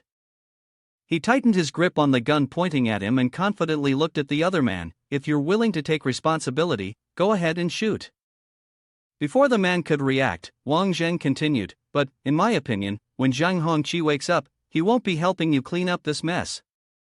Do you know what will happen to a soldier who shoots at innocent civilians? 20, 30 years in prison. Immediately, his words struck a chord, and a moment of hesitation appeared in the man's eyes. Seeing that his intimidation had worked, Wang Jang seized the opportunity to continue. In my view, the soldiers of Nation C are like family to me. If it weren't for the circumstances, I wouldn't want to hurt my own people. I'll give you 5 seconds to move. He counted as he watched the man's reaction. As expected, although the other man was eager to take action, in reality, he was intimidated by Wang Jang's threat. He was not unaware of Zhang Hongqi's temperament, so he took a moment to reconsider. Wang Jang was right. If he fired, given the personality of the captain, the man would not protect him and might even blame him. While Wang Jang calmly counted, the gun in the man's hand was lowered. The man, deep in thought, realized he could not gamble with his own life. Seeing the weapon lowered and the situation seemingly resolved, Wang Jang proudly placed a hand on his chest and said, I used to be a soldier. Lieutenant, let me tell you something, you must never point your gun at your comrades. The man stood there in stunned silence at those words, while Wang Jang turned and walked away, calling loudly, Titi, let's go. The young woman quickly responded, Okay. Just when it seemed like everything had ended, one of the soldiers who stayed behind became furious. He raised his gun and shouted, causing the lieutenant to flinch. How could the captain, beaten and humiliated like this, let the man walk away so easily? Whether or not he fired, couldn't they just pin a crime on him anyway? Hearing him speak like that, the lieutenant immediately grew worried and signaled to stop. Zhao Haiming halted. A gunshot echoed, startling everyone. The sound began to turn chaotic as blood started flowing onto the ground. A mournful scream rang out, but it wasn't from Wang Jang, it came from the other guy. He writhed in pain, shouting in agony as a bullet pierced his palm. The shooter was none other than Wang Jang. Ignoring the man's desperate cries, he calmly opened the car door. Before sitting in, he didn't forget to warn, "Don't provoke me." With that, Wang Jang and Titi quickly drove away, and no one dared to stop them anymore. As soon as Titi got into the car, her eyes lit up. She admired him, constantly exclaiming, "You were so cool when you shot earlier. Even from that far, you really aimed perfectly." Wang Jang, however, seemed unconcerned. While driving seriously, he responded to her, "There's nothing to praise about that. If he wasn't a soldier from Nation C, my shot earlier would have left him without a hand." Hearing him say that, Titi stopped joking. She cautiously asked, "Then you've made an enemy of Zhang Hongqi. What if he comes to the capital looking for trouble with you later?" Wang Jang, seeing this, reached out to gently pat her head in reassurance. His voice, both soft and proud, said, "Don't worry, Zhang Hongqi hasn't been able to get out of bed for less than half a year. His rib is broken, his lungs are severely injured. It won't be easy for him to recover." Suddenly, TTI's phone rang. She quickly answered, her tone excited as she spoke, "That's great, okay, I understand." In the next moment, TT became visibly more excited, glancing at Wang Jang, who was driving, and cheerfully said, "Wang Jang found Wei. Now, Wei Wan is arranging for someone to secretly bring him back from country Y." But immediately after, she grew somewhat worried and continued, "However, he refuses to speak. Wei Wan has been interrogating him but still hasn't gotten any useful information. Wei Wan wants us to return and handle him ourselves." After listening to her, Wang Jang simply smiled and replied with a brief sentence, "All right, let's head back quickly. We can't afford to waste even a moment." With that, he swiftly drove toward the buildings in the distance. In no time, Wang Jang and Titi arrived at the office where Lu Shiwei was being held. When Tao quickly came out to greet them, "Vice President Wang, you two are finally back." Done, he led them to meet a man and introduced, "Vice President Wang, this is Lu Shiwei." The man sitting on the swivel chair was Lu Shiwei, the person Wang Jang wanted to meet. As soon as he heard his name, he spoke up, "Vice President Wang, no matter who you bring in, I've already told you, I don't know anything." Wang Jang looked at him and smiled, thinking to himself, "So stubborn." He then signaled for TT and Wen Tao to leave first. Following his instruction, Wen Tao and TT quickly left, giving space for the two of them. Wang Jang also sat down in the vice president chair and casually began a conversation with Shiwei, introducing himself, "My name is Wang Jang, and I've just been appointed vice president of Zhurong International. Please excuse me for going straight to the point. Why did you leave Jiali Company in the first place?" The direct question seemed to surprise Shiwei, and he countered, "Why should I tell you?" Wang Jang took a sip of water, then calmly looked at him, asking seriously, "I honestly don't understand. How does bringing down Zhurong benefit you? The chip inside Jiali, of course, was placed by you. Otherwise, why would you suddenly quit a high-paying job and run off to country Y?" Shiwei didn't show any signs of weakness, responding calmly, "I went to country Y to take care of my daughter, who is studying at university. There's no other reason." Receiving such a simple answer left Wang Jang still somewhat dissatisfied. He lightly tapped the table and intentionally said a few provocative words to him. "I see you as someone with a high IQ, but people with high IQs often have low EQs. Or to put it another way, when it comes to making a choice between two options, this person tends to make an irrational decision." Sure enough, that single remark caused his composure to vanish. Shiwei stood up angrily, slammed his hand on the table, and shouted, "I've always been calm." Seeing that he had succeeded in making him lose his temper, Wang Jang pushed further. "Oh really? Then why is it that when someone gives you a little benefit, you have no hesitation in betraying the company that trained you?" Feeling tricked by Wang Jang, Shiwei tried to maintain his composure and replied, "I see through you. You just want to set a trap, waiting for me to fall into it. But I won't be deceived." Wang Jang, however, was too confident in the information he held, and struck straight at his core with just one sentence. "The reason you betrayed them is because of your daughter. That short sentence completely cornered Lu Shiwei. He stared at Wang Jang in shock, unable to say a word. Seeing that he had truly made an impact on him, Wang Jang grew even more confident and said, "I won't hide it from you, my previous job was in the special forces, and I have a lot of experience in interrogation. I'm especially good at reading facial expressions." He looked at the man, who seemed flustered, and continued, "Earlier, I asked 7 questions, and your facial expressions were different for each one." Shi Wei was nearly silent, unable to refute any of Wang Zhang's words. Seizing the moment, Wang Zhang pressed on. In fact, there was no need to consider his answers, his facial expressions were already revealing enough. "Old man Lu, are you really someone who can talk to me about everything?" For a brief moment, Shi Wei hesitated, caught off guard by Wang Zhang's words hitting too close to home. But in the end, he stubbornly refused to cooperate and simply shook his head indifferently, saying, "I have nothing to say."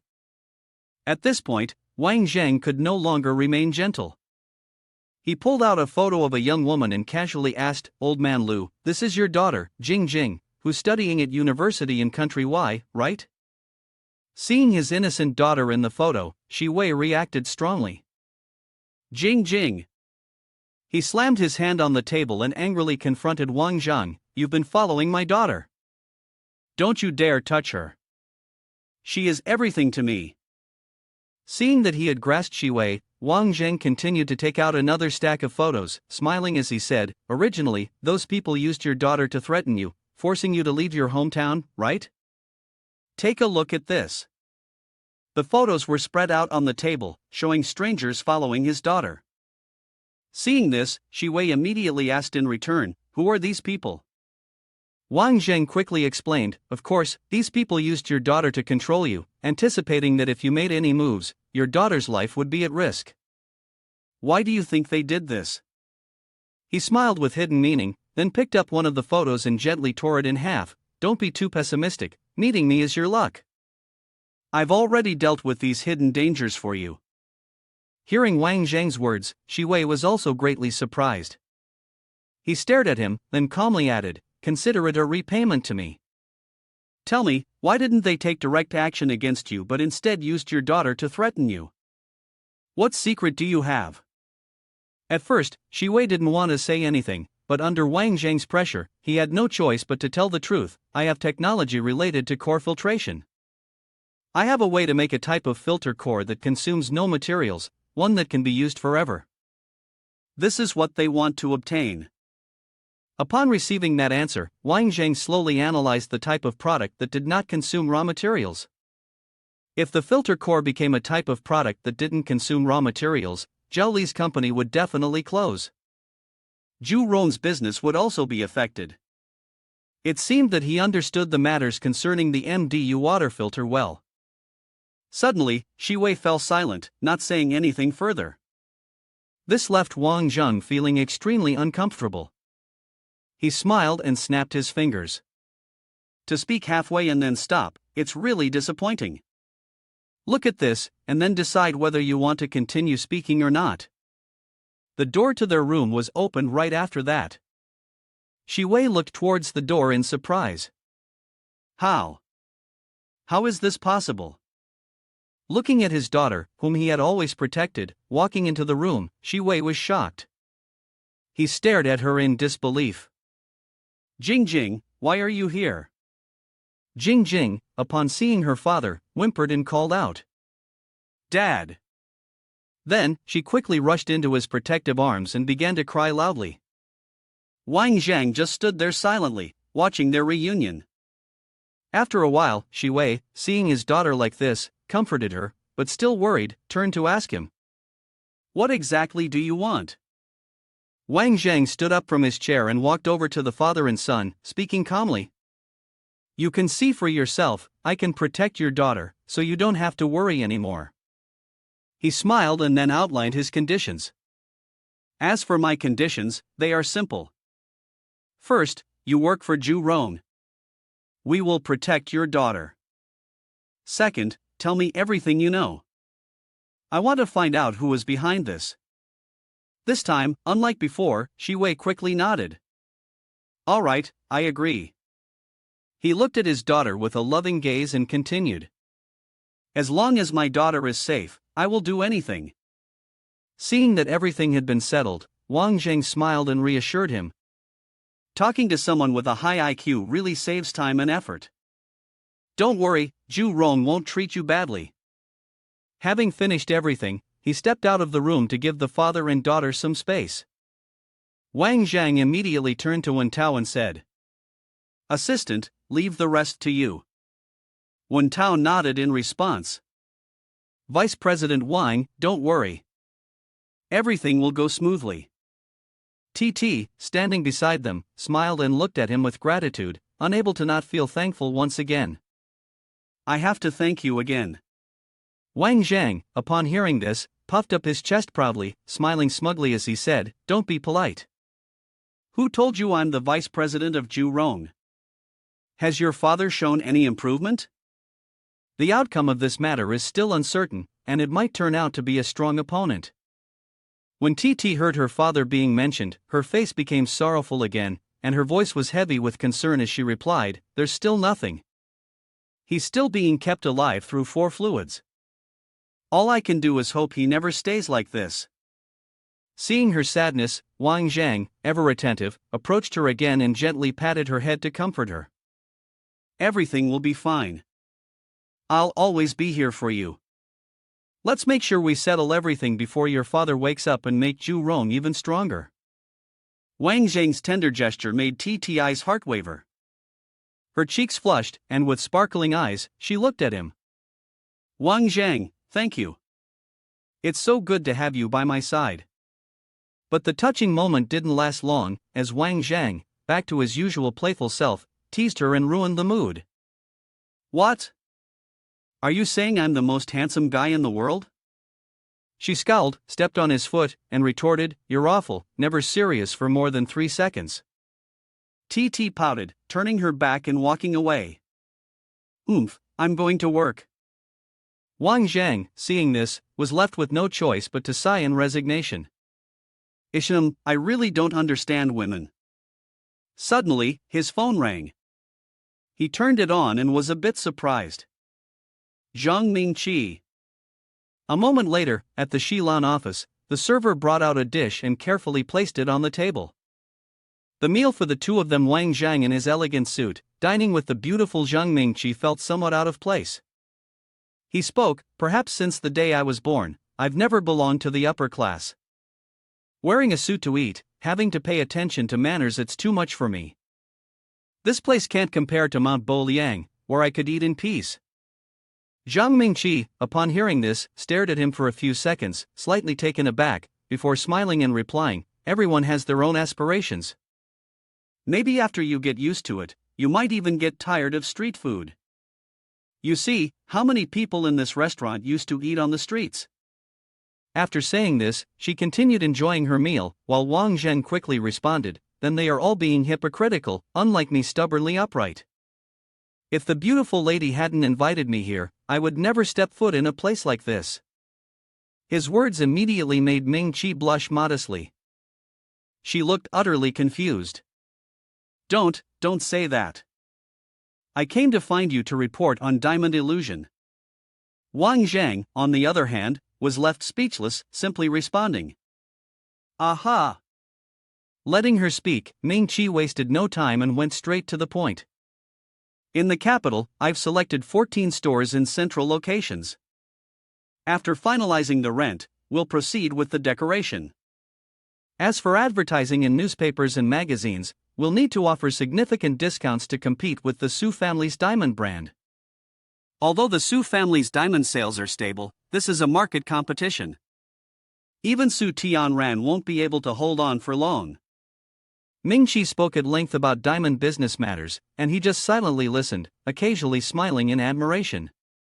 Truly worthy of being the chairman of Lan Hai Group, when it comes to business, you sound like a completely different person. Behind the calm scene between them, however, Tianran was boiling with anger, his face black as thunder. He hadn't expected to run into Mingqi here. Was she possibly dating Wang Zhen? The laughter and conversation between them made him feel utterly annoyed.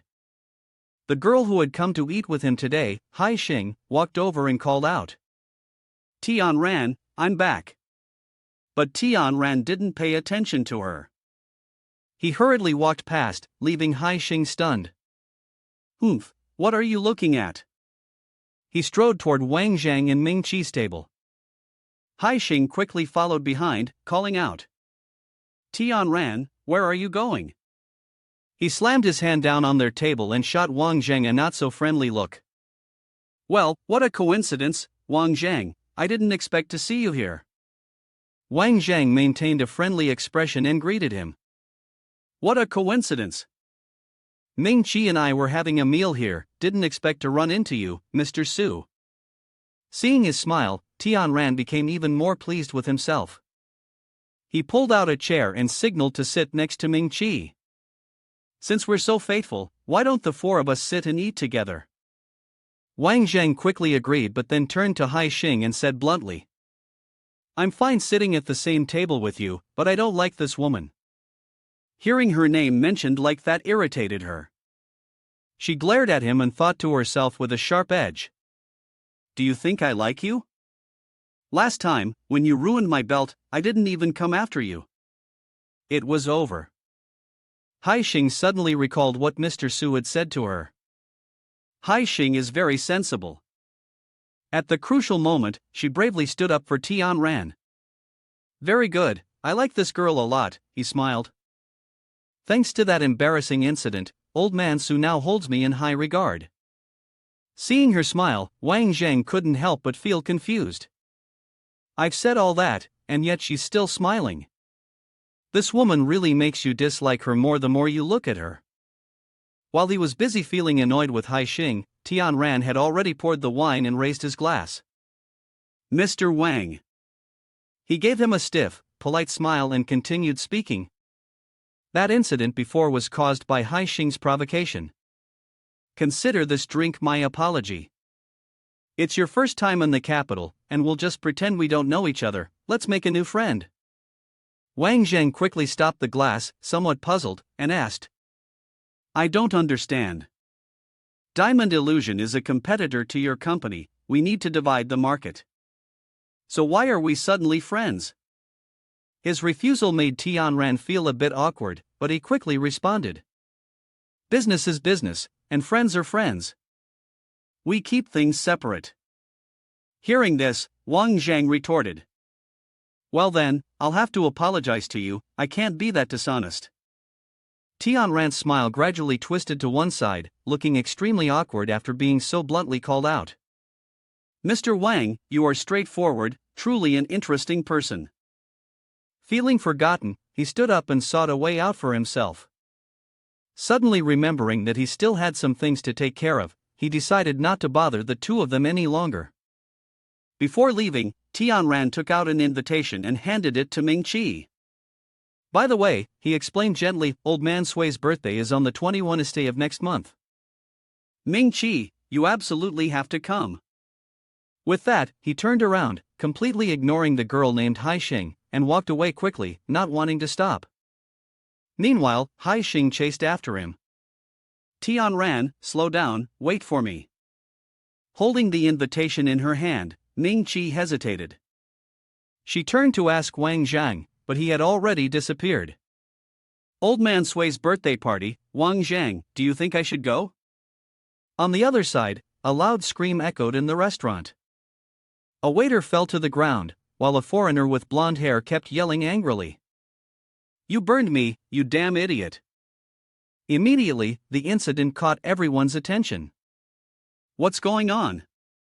It looks like the waiter accidentally spilled water on him, but it's not like he has to act like that. That guy's so mean. The waiter knelt down, desperately apologizing to the blonde man. I'm sorry, I didn't do it on purpose. But he didn't even glance at him once. Suddenly, right next to the waiter, someone else intervened. Who else but Wang Jang? Holding a teapot in his hand, he addressed the waiter. Making others bend and kneel won't earn you their respect. On the contrary, as a man, when it's time to be strong, you should know how to be strong. Before the waiter could even process those words, Wang Jang had already walked up to the foreigner. He spoke calmly. "Come here, let me show you how it's done." Without hesitation, he poured the entire teapot of water over the blond man's head, leaving him stunned. Everyone present was shocked. The man, now furious, shouted at him. "Are you looking to die? What the hell do you think you're doing?" Contrary to his anger, Wang Jang remained unexpectedly calm, tilting his head with a mocking smile. "Of course, I'm teaching you how to be a decent person. This is the territory of Nation C, it's not so easy for you to act rude here. Today, I'll cover any damage done and offer an apology to the waiter." Seeing himself so disrespected only made him angrier. With disdain, he charged at Wang Jang, raising his fist. "Haha, how funny. A monkey wants to stand up for another monkey. Let's see if you have the qualifications for that."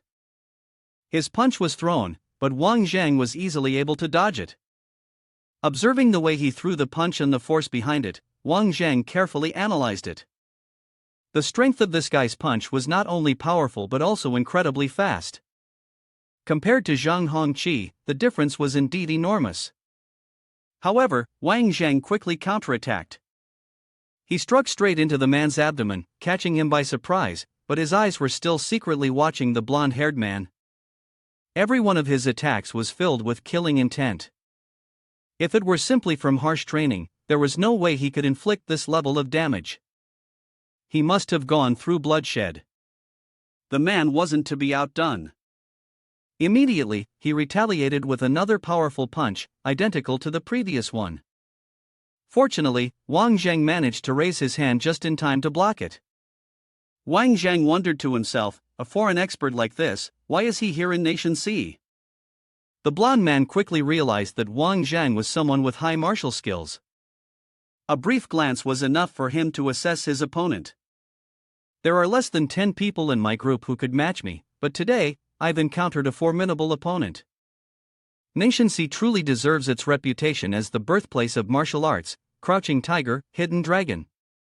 But the blonde man didn't stay focused, and Wang Jang swiftly seized the opportunity to deliver a kick to his stomach, sending him flying a great distance. The blonde man winced in pain, clutching his abdomen, and looked at Wang Jang, questioning him. "With that speed and skill, are you from the Dark Knight Army?" Wang Jang stepped up in front of the man and asked bluntly. "Hasn't the Dark Knight Army school already made it clear? You said you wouldn't set foot in the East, right? Are you all breaking the agreement with the Western world?" To put it simply, there are 3 major dark organizations in the Western world, and the Dark Knight Army School is one of them. Since these 3 groups cannot take over the East on their own, there is an unwritten rule in the Western world that they cannot step into the East. Seeing himself easily captured like this, he couldn't help but be both astonished and frightened. Who was this person? A normal person would never come into contact with the world where no light can be seen, let alone be able to judge that he was someone from the military school just by the movement. The longer he stayed here, the more questions he would have to answer from his father, so the blonde man quickly ran away. This person was not simple, running away was the best option. Seeing him flee, Wang Jang didn't rush to chase, instead shooting a series of hidden weapons. "Where do you think you're running?" The man desperately smashed the window to jump out, causing shards to fly in all directions. Wang Jang rushed over, poked his head out from behind the overturned door to check, but there was no one below. All he saw was a car parked there. Ming Qi felt worried upon seeing the situation. She hurried over to his side and said, "This is the 7th floor. If he jumped down, he should have disappeared by now." "Could he have flown up?" Wang Jang shook his head firmly, responding, "No, he was hit with my sedative. Within half a minute, he'll be paralyzed and powerless. The fact that we can't see him means someone must have come to his aid." Upon hearing this, Ming Qi grew even more anxious, her face clearly showing her concern. "If that's the case, I'm a little scared. What should we do? Should we chase after him?" Wang Jang remained calm and replied, "No need to. We won't catch up to them. Besides, I need to escort the beautiful lady home." Teased by his words, Ming-Chi blushed and scolded him, "You talk too much." Meanwhile, far away from them, the blond man had indeed been rescued. Another man, with green hair, named Shang, had come to his aid. He grumbled, "I told you not to act impulsively. Nation sees crouching tiger, hidden dragon. If you make reckless moves like this, it will mess up the principal's plan." Still panting from the escape, the blond man sat in the car, feeling uneasy. "I think we're in trouble. Back there, we fought with him, and that guy is skilled in martial arts. His hidden weapons are also impressive. The most worrying thing is, just from my moves, he immediately recognized me as someone from the military academy." Chang seemed somewhat skeptical of what he was saying. He asked in return, "How could that be? Could it be that in Nation C, there are people from all three organizations?" Jane continued, "I don't have a way to judge right now. Today, I was reckless." Chang didn't hesitate to speak plainly. "The principal sent you to help me. In the future, don't act alone. The East is not like the West. If you cause trouble again, the consequences will be yours to bear." Hearing this, Jane could only respond, "I understand." Meanwhile, things were unfolding in the usual romantic manner on Wang Jang's side. He chose to walk back with Chi, which made her curious, and she asked, "Didn't you want to take me home?" He stretched his arms and legs, happily replying, "That's right, I'm walking you home." What was that saying again? After eating, taking 100 steps could make you live to 99 years old. But before he could even smile, trouble came knocking. A thug holding a stick looked at him provocatively. "Are you still thinking about living to 99? Not long after, many more thugs, armed with weapons, closed in on them. Wang Jang looked at them and asked, "Who are you guys? What do you want?" The leader of the group contemptuously raised his chin towards Wang Jang and said, "You don't need to ask too many questions, just know that someone wants us to deal with you." One of his subordinates noticed Ming-Chi standing next to Wang Jang and asked, "Boss, the higher-ups only mentioned dealing with the man, so what should we do with the girl?" The leader seemed to lose his temper. He shouted, ordering the others, "Deal with the man, and the woman, we'll enjoy together." Seeing the situation was getting dangerous, Ming-Chi instinctively grabbed Wang Zhang's arm and whispered his name. Wang Jang, noticing her reaction, couldn't help but tease her. With a sly smile, he replied, "My woman, don't be nervous." At that moment, her embarrassment mixed with fear, causing her to snap back at him. Who's your woman?" The thugs charged towards them, looking fierce, armed with weapons. Ming-Chi, even more frightened, clung tightly to Wang Jang. "What should we do? They're coming at us." Wang Jang, on the other hand, was quite smug. He confidently said something that left her stunned. "What else? When you catch a bandit, you start by capturing their leader." With that, he charged toward the mindless thugs. Through each person, he landed a punch that knocked them down. Finally, Wang Jang grabbed the leader, lifted him up high, and the man suddenly screamed. The others had already collapsed after a single punch. The leader, panicked, struggled. let me go, where are my brothers? Come save me." Wang Jang smirked smugly and said to him, "Who do you think can save you?" The man looked at his teammates lying on the ground, stunned. He stared wide-eyed at Wang Jang. "Ha? What happened to them? What did you do?" Wang Jang, too lazy to explain to an idiot, simply asked him, "You don't need to know much, just tell me, who sent you?" The young man was incredibly frightened. "Please spare me." I'll talk, just spare my life."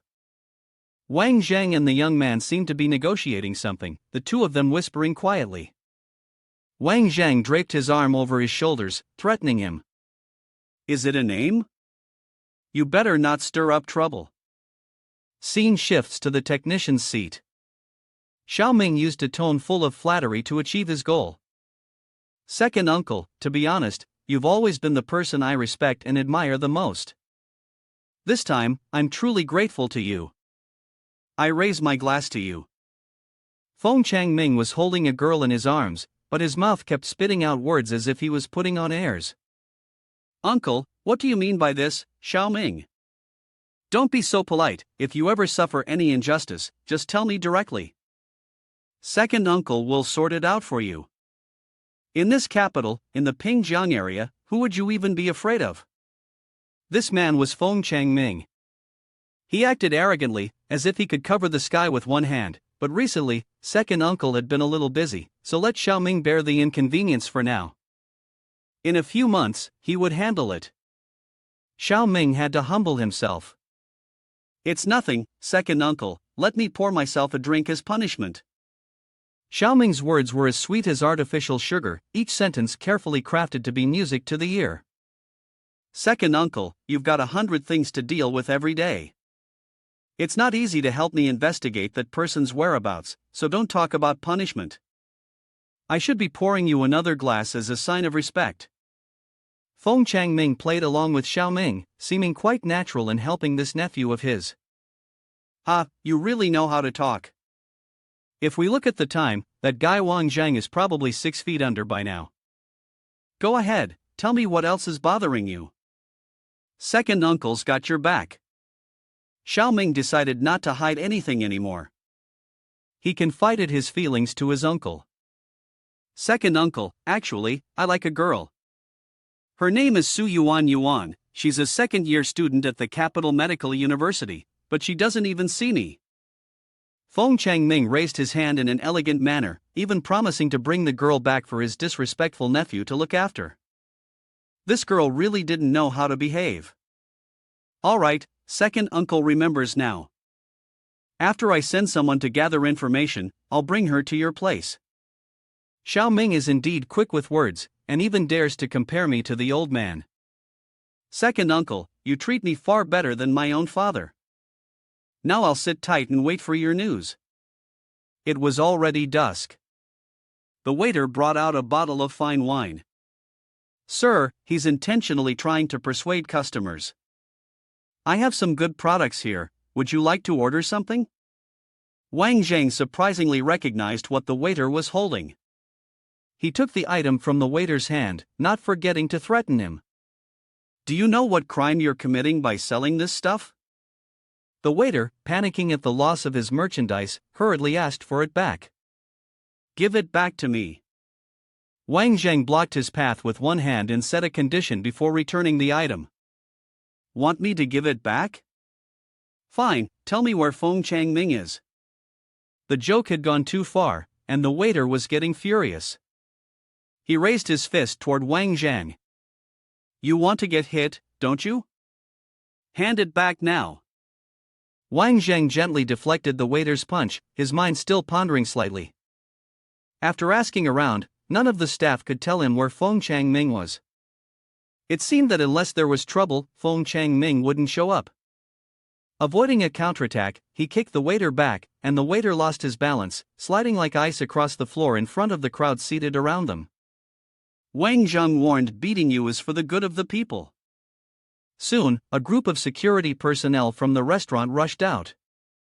Move aside, dare to cause trouble here, you don't want to live anymore? Wang Jang was completely unfazed, even stretching his limbs lightly, clearly ready for another fight. A series of mixed cries, bangs, and thuds rang out. One staff member quickly ran to Feng Changming to report. Mr. Feng, it's not good, someone's causing trouble. Feng Changming, still calm, asked, what's there to panic about? How many people are there? The staff member, who had also been struck and was bleeding from his nose, explained, only one person, extremely skilled in martial arts, he's taken down all of our dozens of bodyguards. Feng Changming, now agitated, shouted, one person took down dozens of you? What the hell are I paying you guys for? Useless. Do you know why he's here causing trouble? Before even finishing his response, Wang Jang was already right behind the employee, wrapping his arm around his neck and leaving the man stunned. Was there any more reason needed? Wang Jang added a swift scratch, drawing a line down his back, and the man immediately fainted. With an incredibly cool demeanor, Wang Jang asked, "You're the brain-dead Feng Changming, aren't you?" Feng Changming stepped back, somewhat hesitant. "Yes, that's me." "I didn't know you were." Confirming that he had found the right target, Wang Jang didn't hesitate to greet him with a punch. "Finally found you. You're the one who's been trying to deal with me, right?" The young woman, seeing the chaos, quickly fled, leaving only Feng Changming behind. He was scared, but still tried to act tough, threatening. "Deal with me? You're Wang Jang, aren't you? You little bastard, daring to hit me like this. My brothers work at the police station, they're on their way, you're dead for sure." Wang Jang stepped forward, his fist raised, his face filled with murderous intent. "Ha, you think you'll be able to wait that long? Speak. Why do you want to hurt me?" Just as he got closer, Xiaoming suddenly appeared from somewhere and blocked Feng Changming. Wang Jang stopped his punch. "Don't touch my second uncle." Feng Changming was taken aback by his usually dim-witted nephew suddenly standing up to protect him. Xiaoming, that blockhead, tried his best to explain and clear his uncle's name. "Back on the train, you pissed me off, so I asked second uncle for help. This really doesn't have much to do with him. If you want to hit someone, hit me." His mouth was loud, but inside, Xiaoming had been sweating bullets for a while. "When are the cops going to get here? I can't hold out much longer." Wang Jang also threw in a kick to Feng Changming's stomach, cursing non-stop. "No need to explain. Seeing you, I already get it, just a bit of resentment and you're already looking to stir up trouble. Looks to me like you've got too much free time and gone crazy trying to find something to do." Seeing his nephew get knocked down, Feng Changming grew anxious. "Xiaoming." Wang Jang sat down, showing clear annoyance and contempt toward the two weaklings in front of him. "I really don't like either of you. So tell me, what should I do with you? How about this, I'll let you choose. Just pick one of the two." Feng Changming turned to look, his face still bruised and swollen, silently evaluating the situation. The police are almost here, and yet he's not scared at all. Wang Jang graciously allowed Feng Changming to pick one of the two options he offered, giving him and his nephew a slim chance to avoid another beating. "Firstly, I will cripple one of your grandson's legs, and you will also cut off one of your own fingers. Secondly, you are not allowed to touch your grandson. You must become my subordinate and assist me in handling a few matters. Of course, this place is still yours, and I won't interfere with that." Feng Changming was still unwilling to accept these two unfavorable conditions. "Are you kidding? One is a loss of dignity, the other is a bodily injury. What am I supposed to rely on to let him control me like this?" A voice echoed from outside. "Who's causing trouble here? Bring them all to me." Feng Changming looked out, breathing a sigh of relief. It's really not a waste of time waiting. Finally, they've come. The police chief entered, followed by his subordinates. He sighed and complained. "Such a hassle. They couldn't solve this tiny problem themselves and had to call me. I wonder if he has anything else more important to do." Feng Changming felt like he had struck gold and hurried over. "Captain Wang, you're here." Wang Hua pinpointed and asked about the situation. "Feng brother, what exactly happened here? How did things turn out like this? You look like a mess." Feng Changming pointed at Wang Jang and accused him.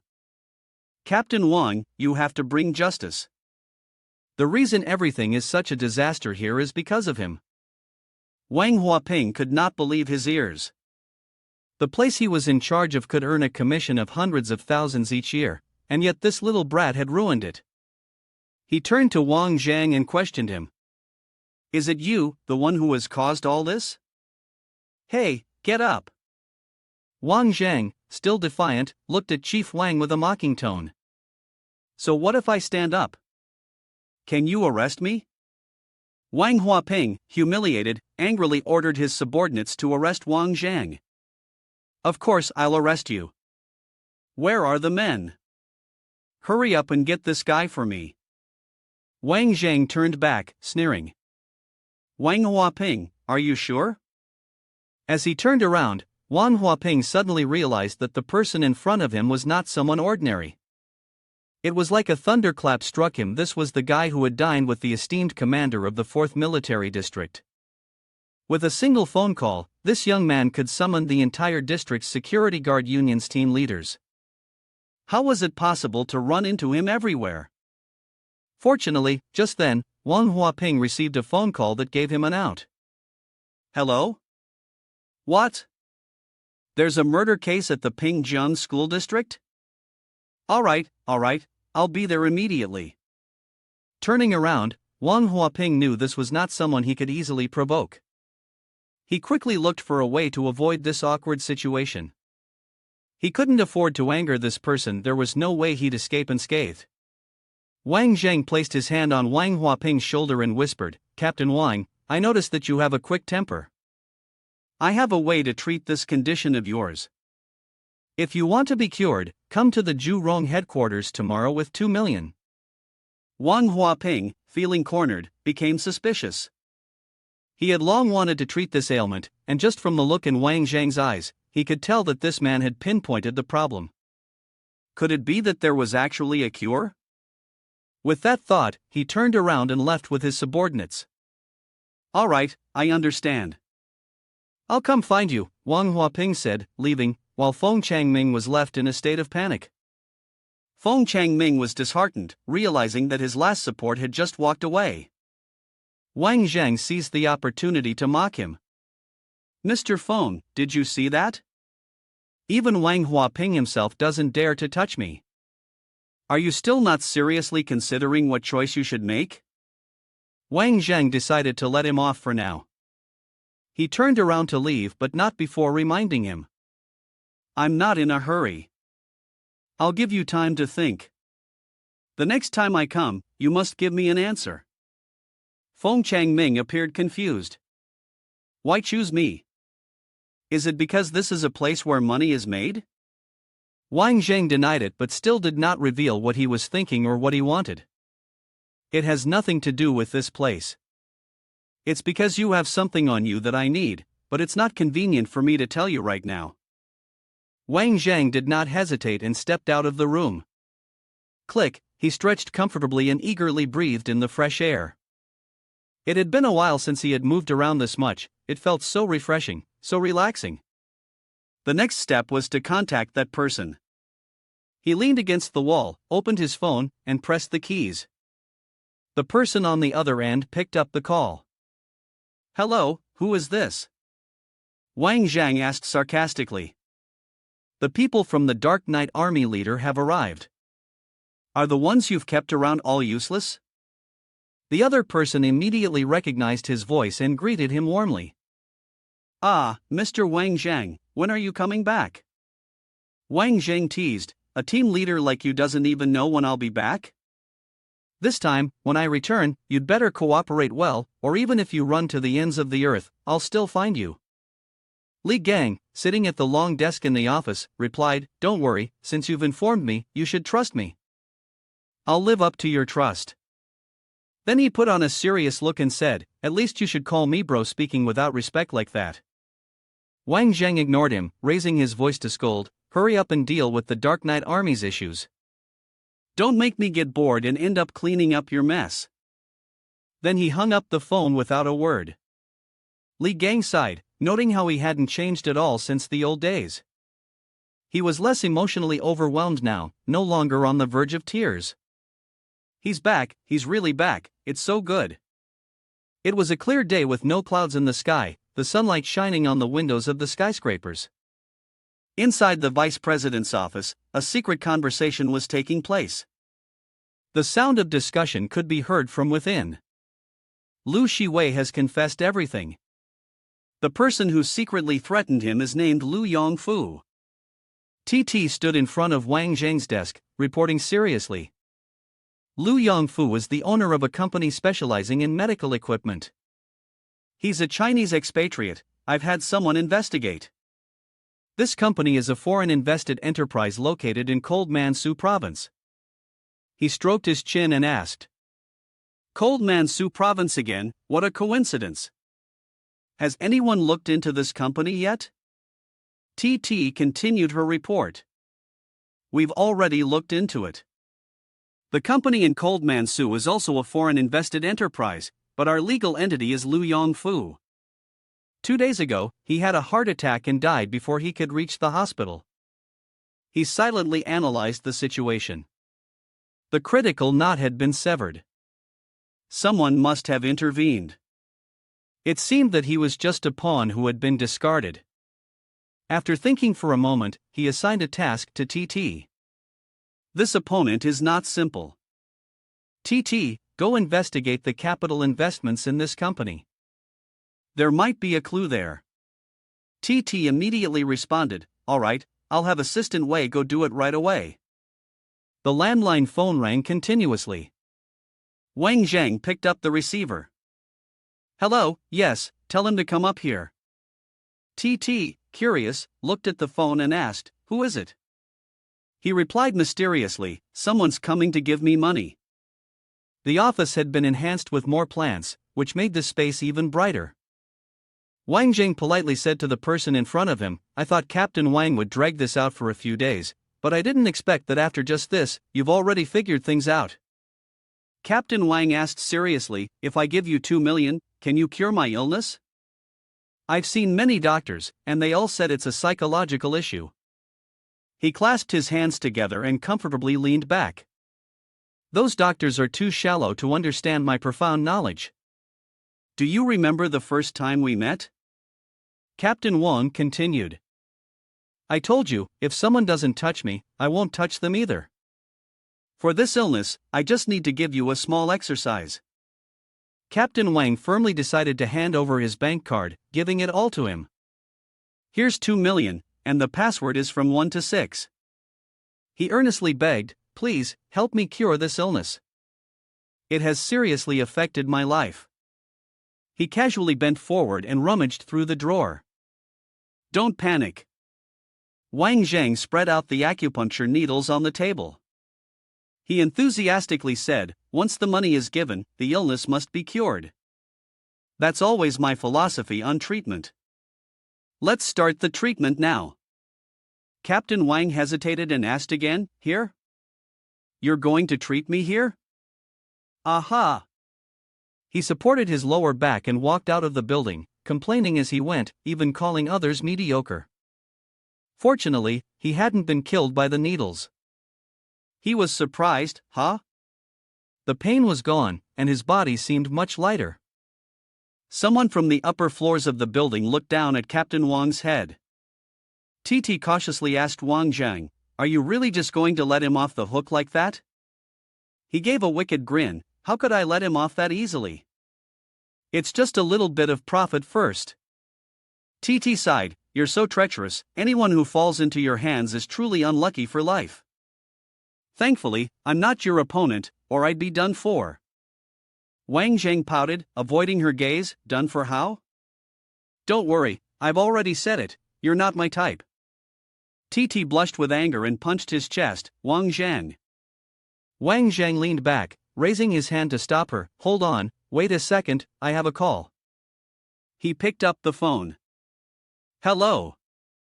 Yeah, got it, I understand.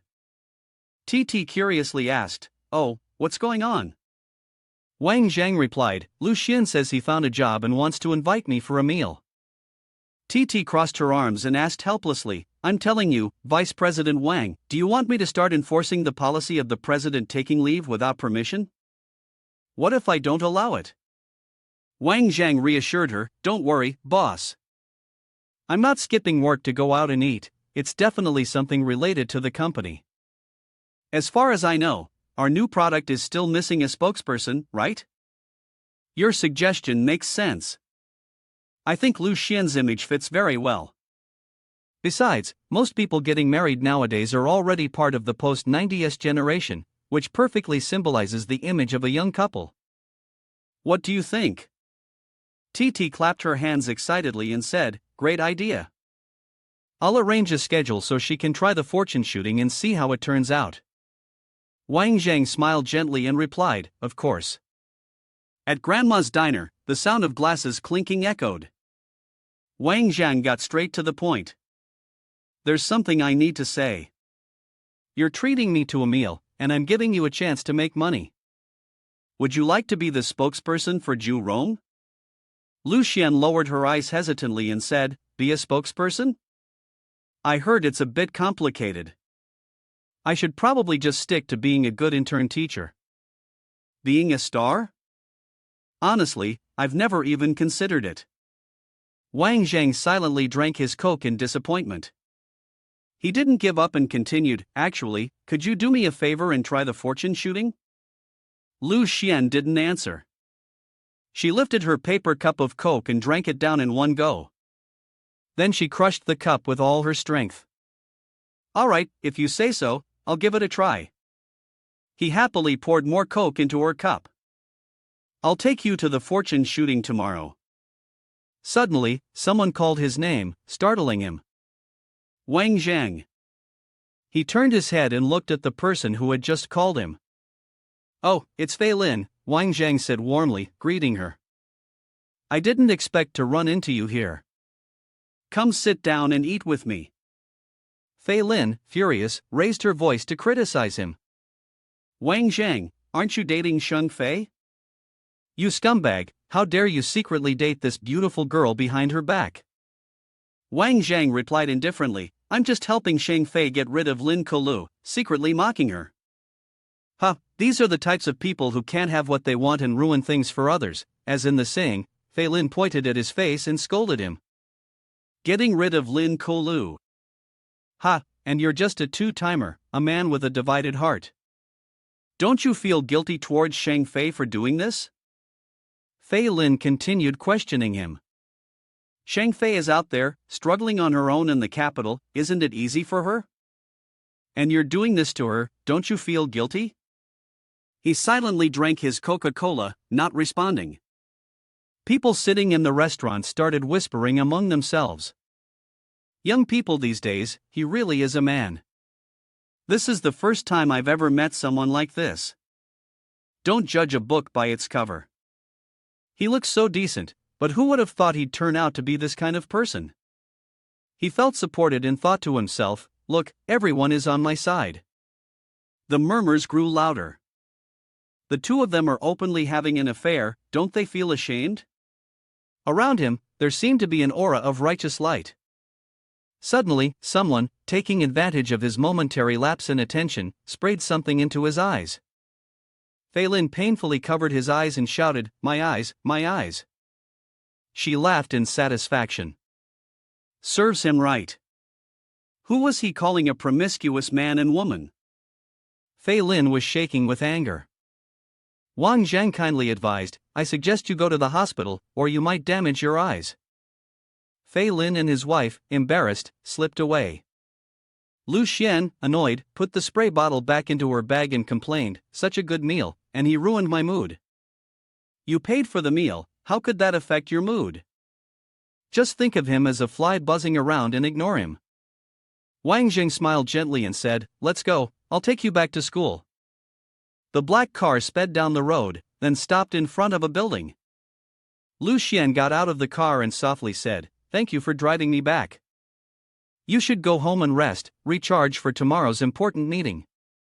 Wang Zheng smiled and replied, "Okay, I'll pick you up tomorrow. Wait for my call." Suddenly, he froze for a moment. "Ha?" She turned her head, sensing something strange, and asked, "What's wrong?" Lu Xian looked across the street and saw two people. She was shocked and thought to herself, "Is that Chu Feng?" When Chu Feng saw her, his face darkened, thinking, Lu Xian coming back to school and meeting her on the first day, what bad luck. He touched his face and cursed inwardly, "That damn bitch, if it weren't for you, I wouldn't have been hung up and beaten, leaving ugly scars on my face." Chu Feng clenched his fist in frustration and muttered to himself, the humiliation I suffered, this grudge, I, Zhu Feng, will always remember. Lu Xian walked past him with a slight snort. Seeing this, Zhu Feng was enraged and thought, the one who harmed me, who brought trouble upon me, but one day I will kill you. He shouted loudly, I will definitely kill you. Lu Xian and Zhu Jihua immediately warned him, Zhu Feng, you must not do anything you'll regret later. Your father is arranging the procedures, in a month, you'll be sent to Australia.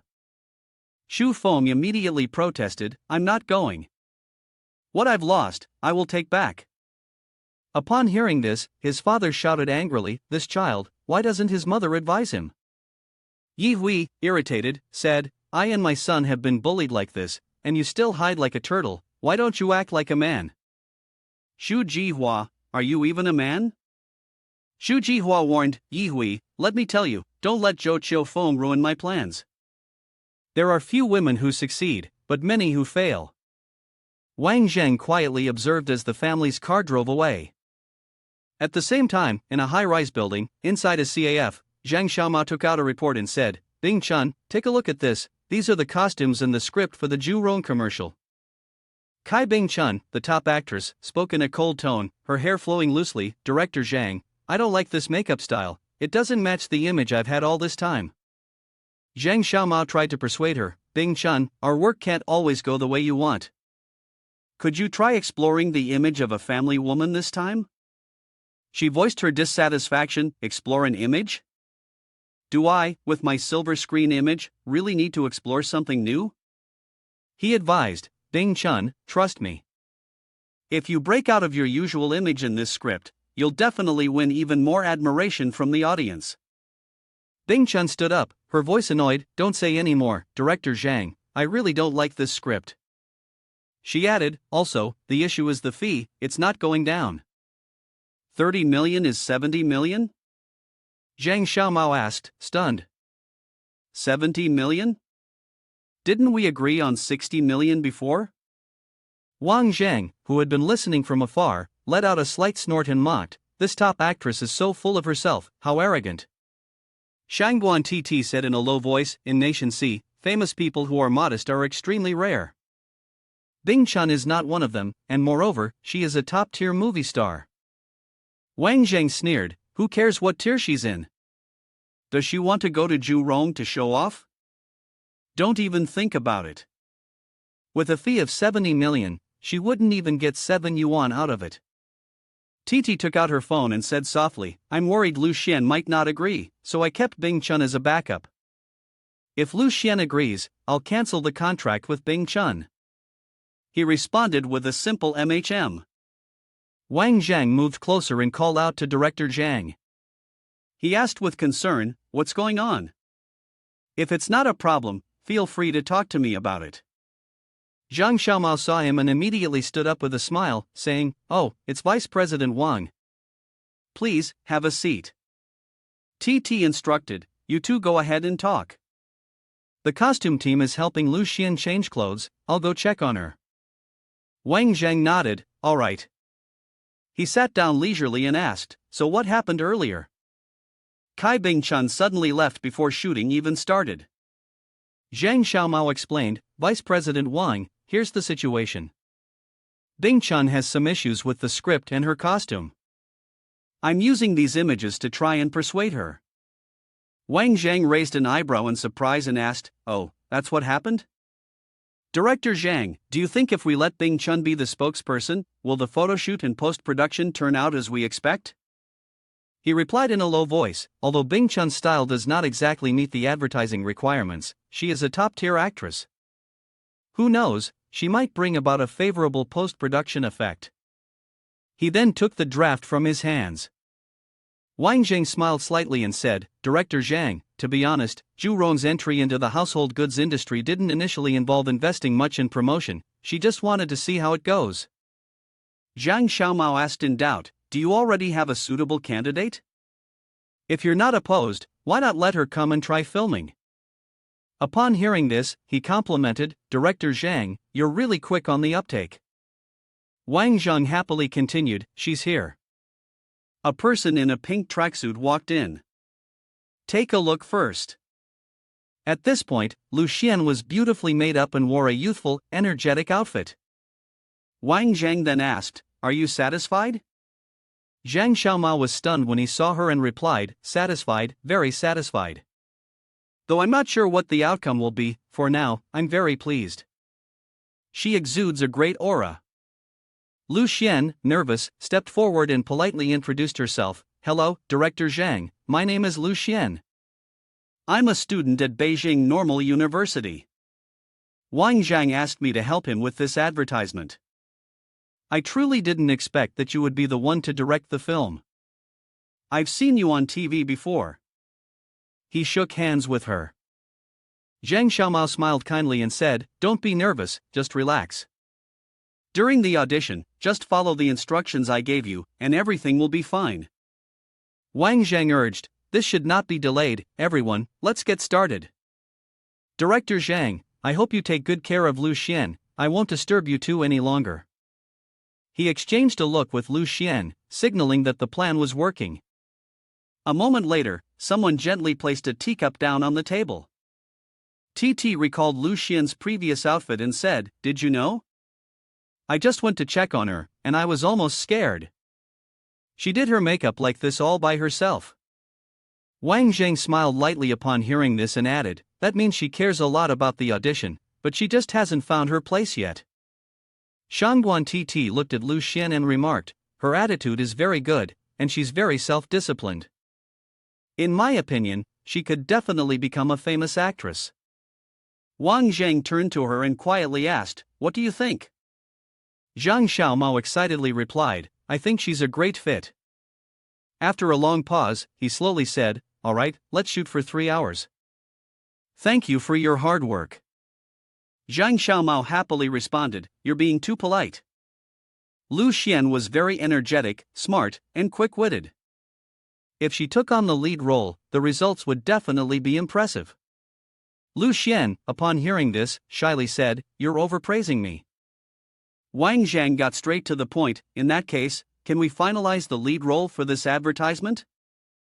Zhang Xiaomao hesitantly asked, "Mr. Wang, although Lu Xian is outstanding, your company had already invited Bing Chun before.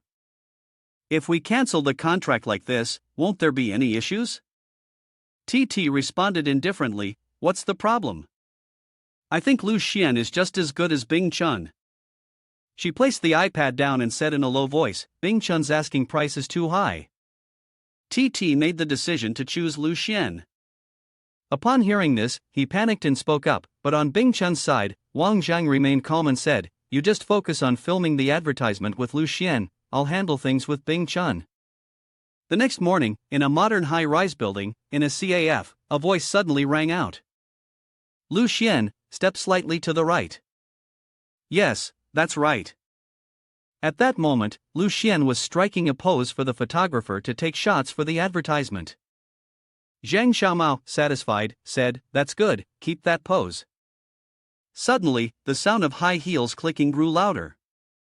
A person slammed a sheet of paper onto the table and yelled, "Director Zhang, what's going on here?" Assistant Kai Bing Chun. Zhou Lulu sternly asked, "The lead actress Bing Chun hasn't arrived, and you've already started shooting?" Zhang Xiaomao pointed at Lu Xian and said, "The lead actress hasn't arrived yet, you're not the lead actress." Upon hearing this, she angrily shouted, "What? How can you change the actress without permission? What you're doing is a violation of the contract.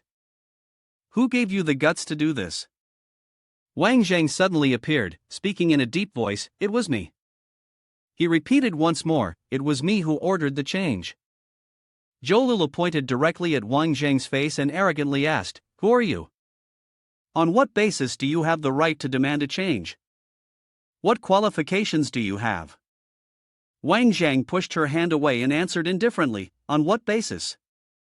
"On the unreasonable offer from your side. The small advertisement from Ju Rome doesn't dare to trouble top-tier celebrities." Zhou Lulu was immediately at a loss for words. He casually sat down, looking at her seriously, and asked, "Huh? Not leaving yet, or do you want to stay and give advice to our new actress as a senior?" Bing Chun shoved Zhou Lulu aside, speaking in a cold tone, "I don't care who you are, but this is my advertisement. You think you can change things just like that? Do you even know who I am? Wang Jang calmly responded, of course, I know. You're Kai Bing-chun from Shuangshi Media. I have a very good relationship with the granddaughter of Chairman Song, Song Hai-jing. I even know that your real name is Kai Hong-kwan. Bing-chun, caught off guard, flew into a rage and shouted, You all conspired against me, didn't you? When I get back, I will hold a press conference so the public knows about your vile and despicable tactics, and the truth will come to light. He pretended to ask innocently, the truth? What truth are you talking about? Wang Jang pointed at her face and arrogantly asked, Are you talking about revealing to the public that you had plastic surgery? He then pointed downwards, mocking, or that you had breast implants? From a distance, Lu Xian heard this and couldn't help but cover her mouth and chuckle. Bing Chun's face turned pale as she thought to herself, how does he know about my surgery, a secret that only a few people know? Angrily, she turned away, snorting softly. Bing Chun muttered under her breath, how did he find out about this? What kind of business are you running? Zhou Lulu quickly apologized, I'm sorry, Miss Kai. Once they had walked far enough, Wang Jang clapped his hands enthusiastically and said, all right, it's done. Let's keep shooting. At the Shuangshi Media Company, an expensive handbag was thrown violently onto a chair. Bing Chun spoke with frustration, this absolutely cannot be ignored. Who does he think he is, replacing me? She was furious and thought to herself, I'm a top-tier actress, and not only did he replace me with a newcomer, but he also speaks to me like that. She gritted her teeth and said, it's infuriating. Zhou Lulu, standing next to her, chimed in, exactly, this can't be let go. They need to understand how much benefit they would gain if you were the spokesperson for Zhu Rong. They're so stupid. Bing Chun bit her nails, wondering, but how do we get back at them? Zhou Lulu sat down and whispered softly, Chun, don't we still have Chairman Song? So what if he knows Song Hai-jing? You're the big sister of the company, the golden goose of the whole business. Chairman Song will definitely help you. She nodded thoughtfully and replied, I still have Song Ming Shang to rely on. Bing Chun gritted her teeth and said, that guy, he's dead for sure. All right, stop crying, a voice suddenly rang out in the office. Chairman Song Ming Shang was trying to reassure her over the phone, don't worry, Chun, I'll take care of this. Just sit back and enjoy the show. As soon as he hung up, he immediately gave instructions to his assistant, send a message to Wang Jang at Zhu Rong International under my name, and arrange to meet him tonight at the International Celestial Palace Club. Yes, Chairman, I'll prepare right away, the assistant bowed and agreed. Just as he was about to leave, Song Ming Shang pulled him back by the sleeve and added, wait, besides Wang Jang, invite my friends too. Zhang Ming Quan and Suo Zhaonan, and don't forget Mr. Feng. Also, bring my niece, Song Hai-jing. Let her experience the world tonight. A trace of viciousness appeared on his face as he muttered softly, that Wang Jang guy, if he doesn't get stabbed tonight, he'll end up crippled. On the other side, the sound of the machines clattering suddenly echoed from the corner of the room. Wang Jang pulled the paper from the machine, sat it on the desk, and calmly read its contents. Smiling, he said, Song Ming Shang wants to invite me to dinner. Looks like I've crossed paths with his people, and now he has to show his face. Sun Wan Titi looked up, worry in her eyes. Do you need me to go with you tonight? They might show some respect for me. Wang Jang chuckled, patting her head. No need. It wouldn't be convenient with you there. Only when you're not around will Song Ming Shang dare to really make a move on me. And stop patting my head. Shangguan Titi, embarrassed, pushed his hand away. She quickly agreed, smiling brightly. All right, you go ahead. I'll finish up my work for the company, and I can also go to the Celestial Palace to buy soy sauce tonight. I'll wrap everything up before you get there, Wang Jang replied. As night fell, at the Celestial Palace Club, heavy breathing filled the air, accompanied by a man and a woman entangled on the sofa. Song Ming Shan was fully immersed in the act. Chun, don't move for a moment.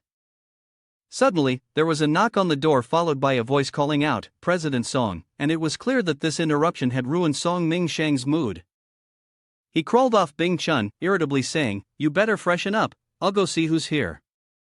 When he opened the door, a strange face appeared before him.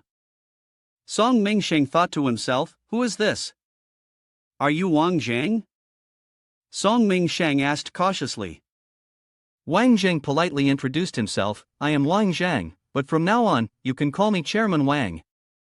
Song Ming-sheng invited Wang Jang inside, sitting with his legs crossed on the sofa, and began, "All right, Chairman Wang, I've heard that you've replaced Chun Chun from our company with someone new.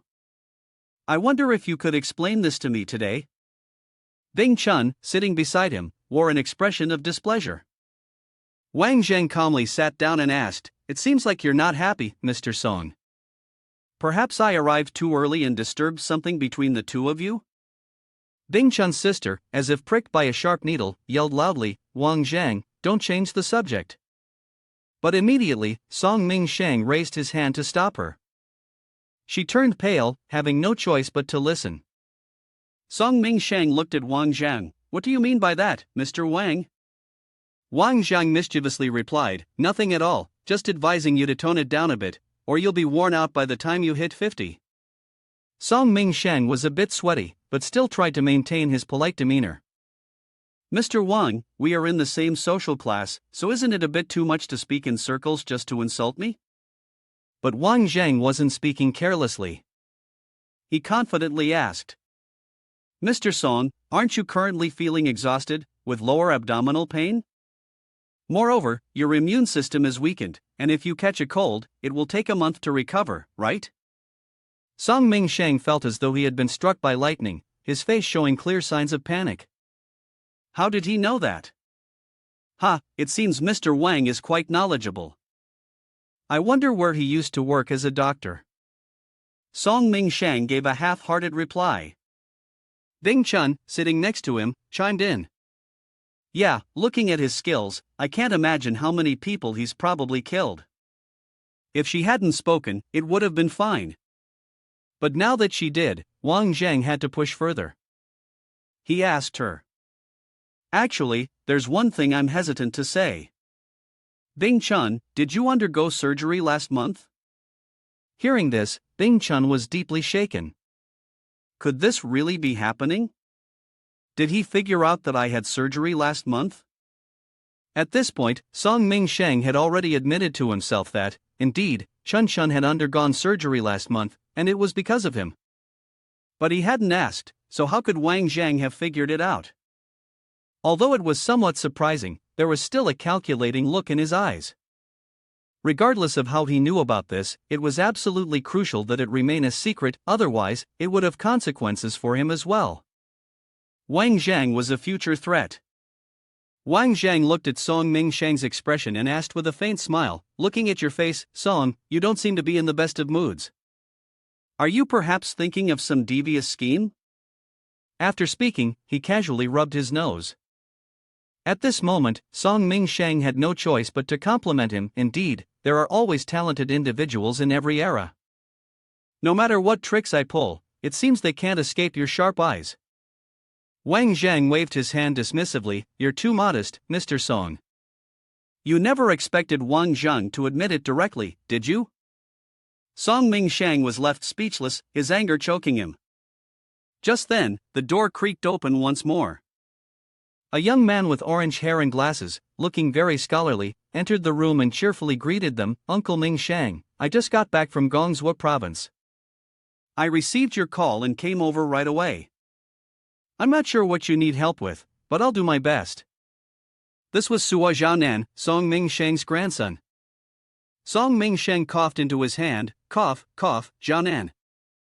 He continued, "There's nothing really urgent, just that it's been a while since everyone gathered. We're meeting today and thought it would be a good chance for you to make some new friends." Bing Chun waved her hand, "Hello, Mr. Suo." Suo Zhaonan sat down on the sofa and immediately complimented her. "This is the famous beauty Bing Chun from our nation. Seeing her in person is far more impressive than seeing her on TV. She's much more beautiful." But as soon as he glanced over, he was taken aback. Sua Zhaonan's tone immediately became cheerful. Mr. Wang, I didn't expect to run into you here. So, it turns out Uncle Tong wanted to introduce us to each other? Wang Jang responded smoothly, that's right. Thanks to Chairman Song's arrangement, we got to meet each other. Do you two know each other? Song Mingsheng thought, a bit surprised. Sua Zhaonan, looking at Song Mingsheng with a smile, asked, Uncle Mingsheng, I wonder how you got to know Mr. Wang from the Wang family in Peace City? But in his heart, he must have already had plans. To bring Wang Jang and Song Mingsheng together, I suppose the topic would have to shift to Bing Chun. The Wang family in Peace City? Song Mingsheng asked, suspicious. He doesn't even know this, he thought to himself, doesn't a super financial conglomerate compare to any of the wealthy families in the country? Why would a person from such a prominent family come to Nation C? But then, Song Mingsheng immediately comforted himself to regain his confidence and decided not to think about it anymore. Even if he is from the Wang family in Peace City, so what? This place is Nation C. Meeting this troublesome guy, this matter absolutely cannot be let off so easily. Mr. Tong, I've arrived. A different voice sounded. Your assistant is here. Song Ming's eyes lit up. A young man walked in and greeted. Oh, Mr. Suwa is here too? And the beautiful Bing Chun as well. So the one appearing is Zhang Mingquan. Hello. Wang Zhang waved cheerfully at Zhang Mingquan. But as soon as Zhang Mingquan saw Wang Jang, he was terrified. Why are you here? In his mind, he remembered the scene when Wang Zhang coldly grabbed his neck. Wang Zhang calmly responded, why can't I be here? At this moment, Zhang Mingquan was sweating profusely. He lowered his head, not daring to look at Wang Zhang, and meekly replied, it's fine, you can definitely be here. In truth, Zhang Mingquan was as scared of Wang Zhang as he was of his own mother. As long as he wasn't going to get punched by him again, he didn't mind if Wang Zhang sat on his head. Wang Zhang intentionally slung his arm around his shoulders, acting friendly. What's wrong? Why are you so scared to see me? Not going with your sister? Ah, my sister is busy with overtime. Zhang Mingquan explained shyly. Only then did he realize that tonight's party was for Wang Zhang. If he had known it was him, he definitely wouldn't have come. Song Mingsheng and Bing Chun were both stunned. Do they know each other? Not only do they know each other, but they're also very close. Wang Zhang draped his arm over Zhang Mingquan's shoulder, while Zhang Mingquan, feeling awkward, said shyly, oh, he's close to my sister. After playing out a show of brotherly affection, Wang Zhang sat back down on the sofa. Actually, I met Ming Qi while studying abroad, we've been good friends for many years. Please, sit down. He waved his hand, prompting Zhang Mingquan to flinch in surprise. Song Mingsheng wiped the sweat off his forehead, assessing the situation. Sua Zhaonan was actively putting on a good performance, while Zhang Mingquan seemed timid and nervous. Wang Zhang, however, was as solid as steel. He covered his mouth, thinking to himself, Wang Zhang is really formidable, I should avoid causing any trouble. But after a moment's thought, Song Mingsheng pushed a glass of wine in front of Wang Zhang. Wang Zhang looked confused, not understanding what was going on. Once the greetings were over, Song Mingsheng turned back to the main topic. Mr. Wang, regarding you replacing Bing Chun with some unknown student, I still need an explanation. Wang Zhang asked directly. Chairman Song, are you asking me to apologize to Miss Bing Chun here? Song Mingsheng immediately waved his hand, flustered. No, I just want you to hold a press conference and explain the situation clearly. Otherwise, her reputation will be damaged. Wang Zhang calmly poured the wine and asked, what you're implying is that you want me to publicly apologize to her in front of everyone? At that moment, Song Mingsheng nodded, you're quite understanding. Zhang Mingquan couldn't take it anymore. He hastily stood up, I have a stomach ache, need to take care of it. You all continue the conversation. Sua Zhaonan smirked slightly, clearly knowing when to seize the opportunity. He thought, now's the perfect time to go to the restroom. He walked over and offered Song Ming Sheng a drink. Uncle Ming Sheng, changing the lead actor isn't exactly an uncommon occurrence, is it? Maybe Wang Jang has his own difficulties. It would be better for us to handle this matter ourselves. Song Ming Sheng took the cup of water from Suo Zhaonan's hand, and a look of concern crossed his face. If he truly gave in and didn't help Chun Chun, would any new stars ever want to sign a contract with the company again? Suo Zhaonan turned to Wang Jang and continued, after all, this isn't a big issue. I'm telling you, Wang Jang, don't you think it would be more beneficial for everyone to collaborate on this? He also grabbed a bottle of wine, intending to pour some for Wang Jang. The partnership with Kim Seong Ling on your side, paired with a bunch of stars from the Shuangshi Media Company, is definitely mutually beneficial. But this gesture was immediately stopped by Wang Jang. He picked up his own wineglass and laughed, if all the stars from Shuangshi Media are like this Bing Chun, I wouldn't be able to handle it. Bing Chun could no longer tolerate it and immediately revealed her true nature, wanting to threaten Wang Jang. Wang Jang, what exactly do you want? Do you think I won't send someone to beat you up right now? Wang Jang wasn't afraid of her threats. He raised his gold card casually. Go ahead, try it. If you dare touch a single hair on me tonight, tomorrow you won't see the sun. Bam! He threw the card down onto the table. This is the Celestial Palace. Song Ming Sheng picked up the card and examined it. Immediately, his face turned pale as he exclaimed. This is the Platinum Card of the city, a council member card of the International Celestial Palace Club. I've heard of this place, and it's said that the International Celestial Palace Club was founded by the chairman of the board, so all the board members are ruthless figures who will go to any lengths. Wang Jang is one of them. Bing Chun still refused to sit down and arrogantly questioned him. Who knows whether this card is real or fake? Do you think that by showing this card, I won't dare do anything to you? Wang Jang smiled, stood up, stretched, and responded. What's wrong? Let me tell you, before coming here, I used this card to prove my identity and had them install cameras in this room. Do you believe it? Camera. As soon as they heard that word, Song Ming Sheng and Bing Chun were both startled with fear. Suo Zhaonan sighed and thought to himself. These two couldn't even handle Wang Jang by themselves and ended up losing so miserably. So tell me, what is your condition for handing over the tape to us? At this point, Song Ming Sheng had become much more cautious. Wang Jang was just waiting for this moment, and he immediately spoke up. Have all your company's stars represent our diamonds. Of course, I will offer a discount on the representation fees from your side. What do you think? Song Ming Sheng asked again to make sure. If we go with your plan, the tape won't be released to the public, right? Chairman Song Bing Chun naturally disagreed with this. Wang Jang placed his hand on his chest and confidently said, Of course, I guarantee it with my honor. Song Ming Sheng stood up and said, Give me 1 day to consider it, is that okay? Of course, take your time, Wang Jang agreed readily.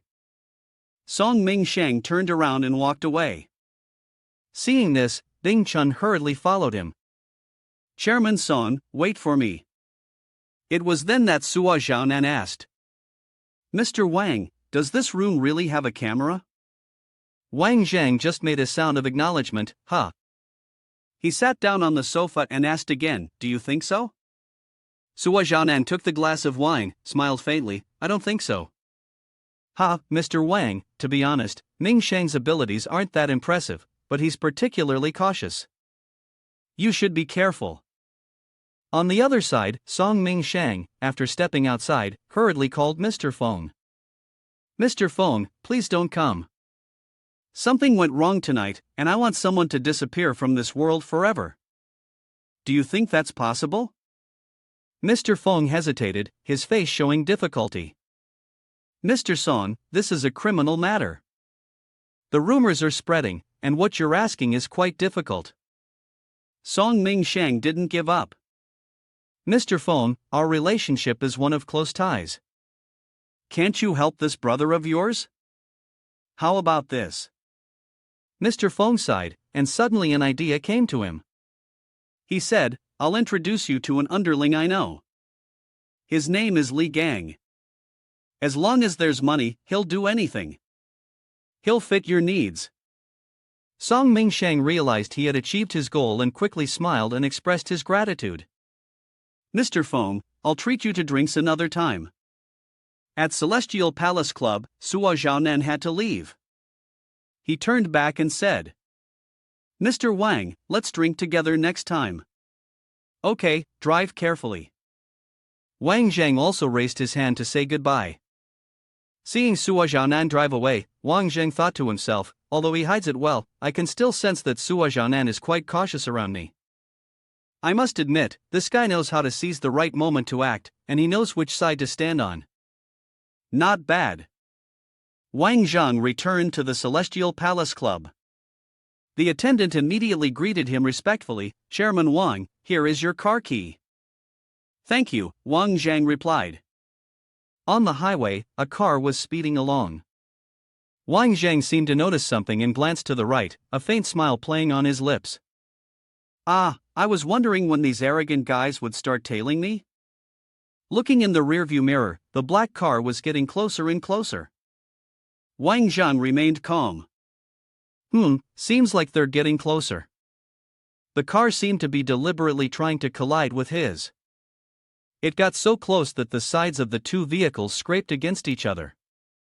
Wang Zhang glanced over and saw two thugs grinning at him wickedly. The red-haired guy kept his terrifying smile as he reached his hand out and poured something onto the road. It turned out to be nails. Sharp nails scattered out behind the car, and as they hit the tire, it immediately burst with a loud pop. The unlucky car lost control, veering off its lane and crashing into other vehicles. Hey, what's going on up ahead? An angry voice rang out. A lot of cars behind were affected, forced to stop and form a queue. There are nails on the road, don't even know who the bastard is who caused it. Another person responded. A driver got out of his car to check, shouting angrily, damn it, the tire's blown. No one expected a gun to be suddenly cocked from who knows where. The hired assassins, seizing the chaos, quickly moved forward. The car behind is Wang Zhang's. In the confusion, let's attack from both sides and take care of them. One of them said. Okay. The other immediately followed, but they didn't expect Wang Zhang to suddenly appear behind them. He smiled and said, the idea's good, but I think it's a terrible plan. The brown-haired assassin, Wang Zhang, was stunned. The orange-haired one's eyes widened, his mouth agape. When did you get here? A sharp needle-like object was pulled out. Wang Zhang threatened, go, who sent you? On the other side, two people were happily clinking glasses.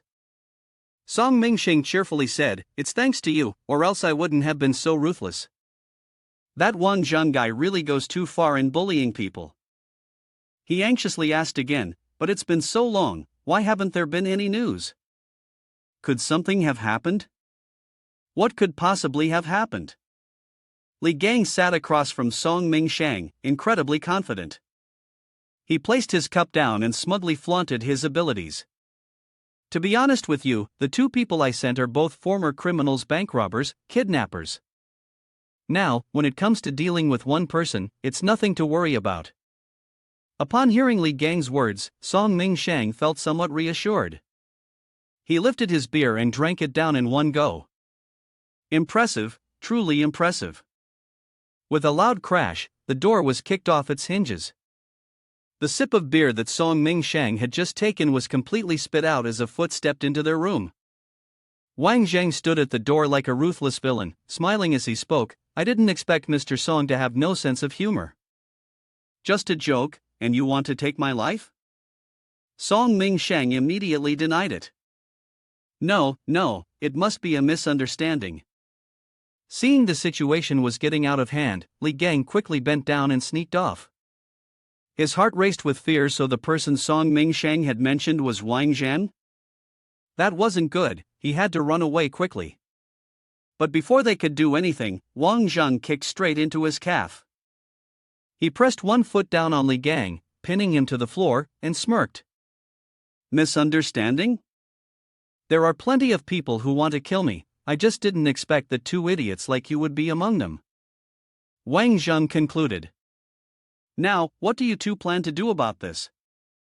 Song Ming-sheng and Li Gang were both terrified, sitting up straight on the sofa with their hands on their knees, listening intently to Wang Jang.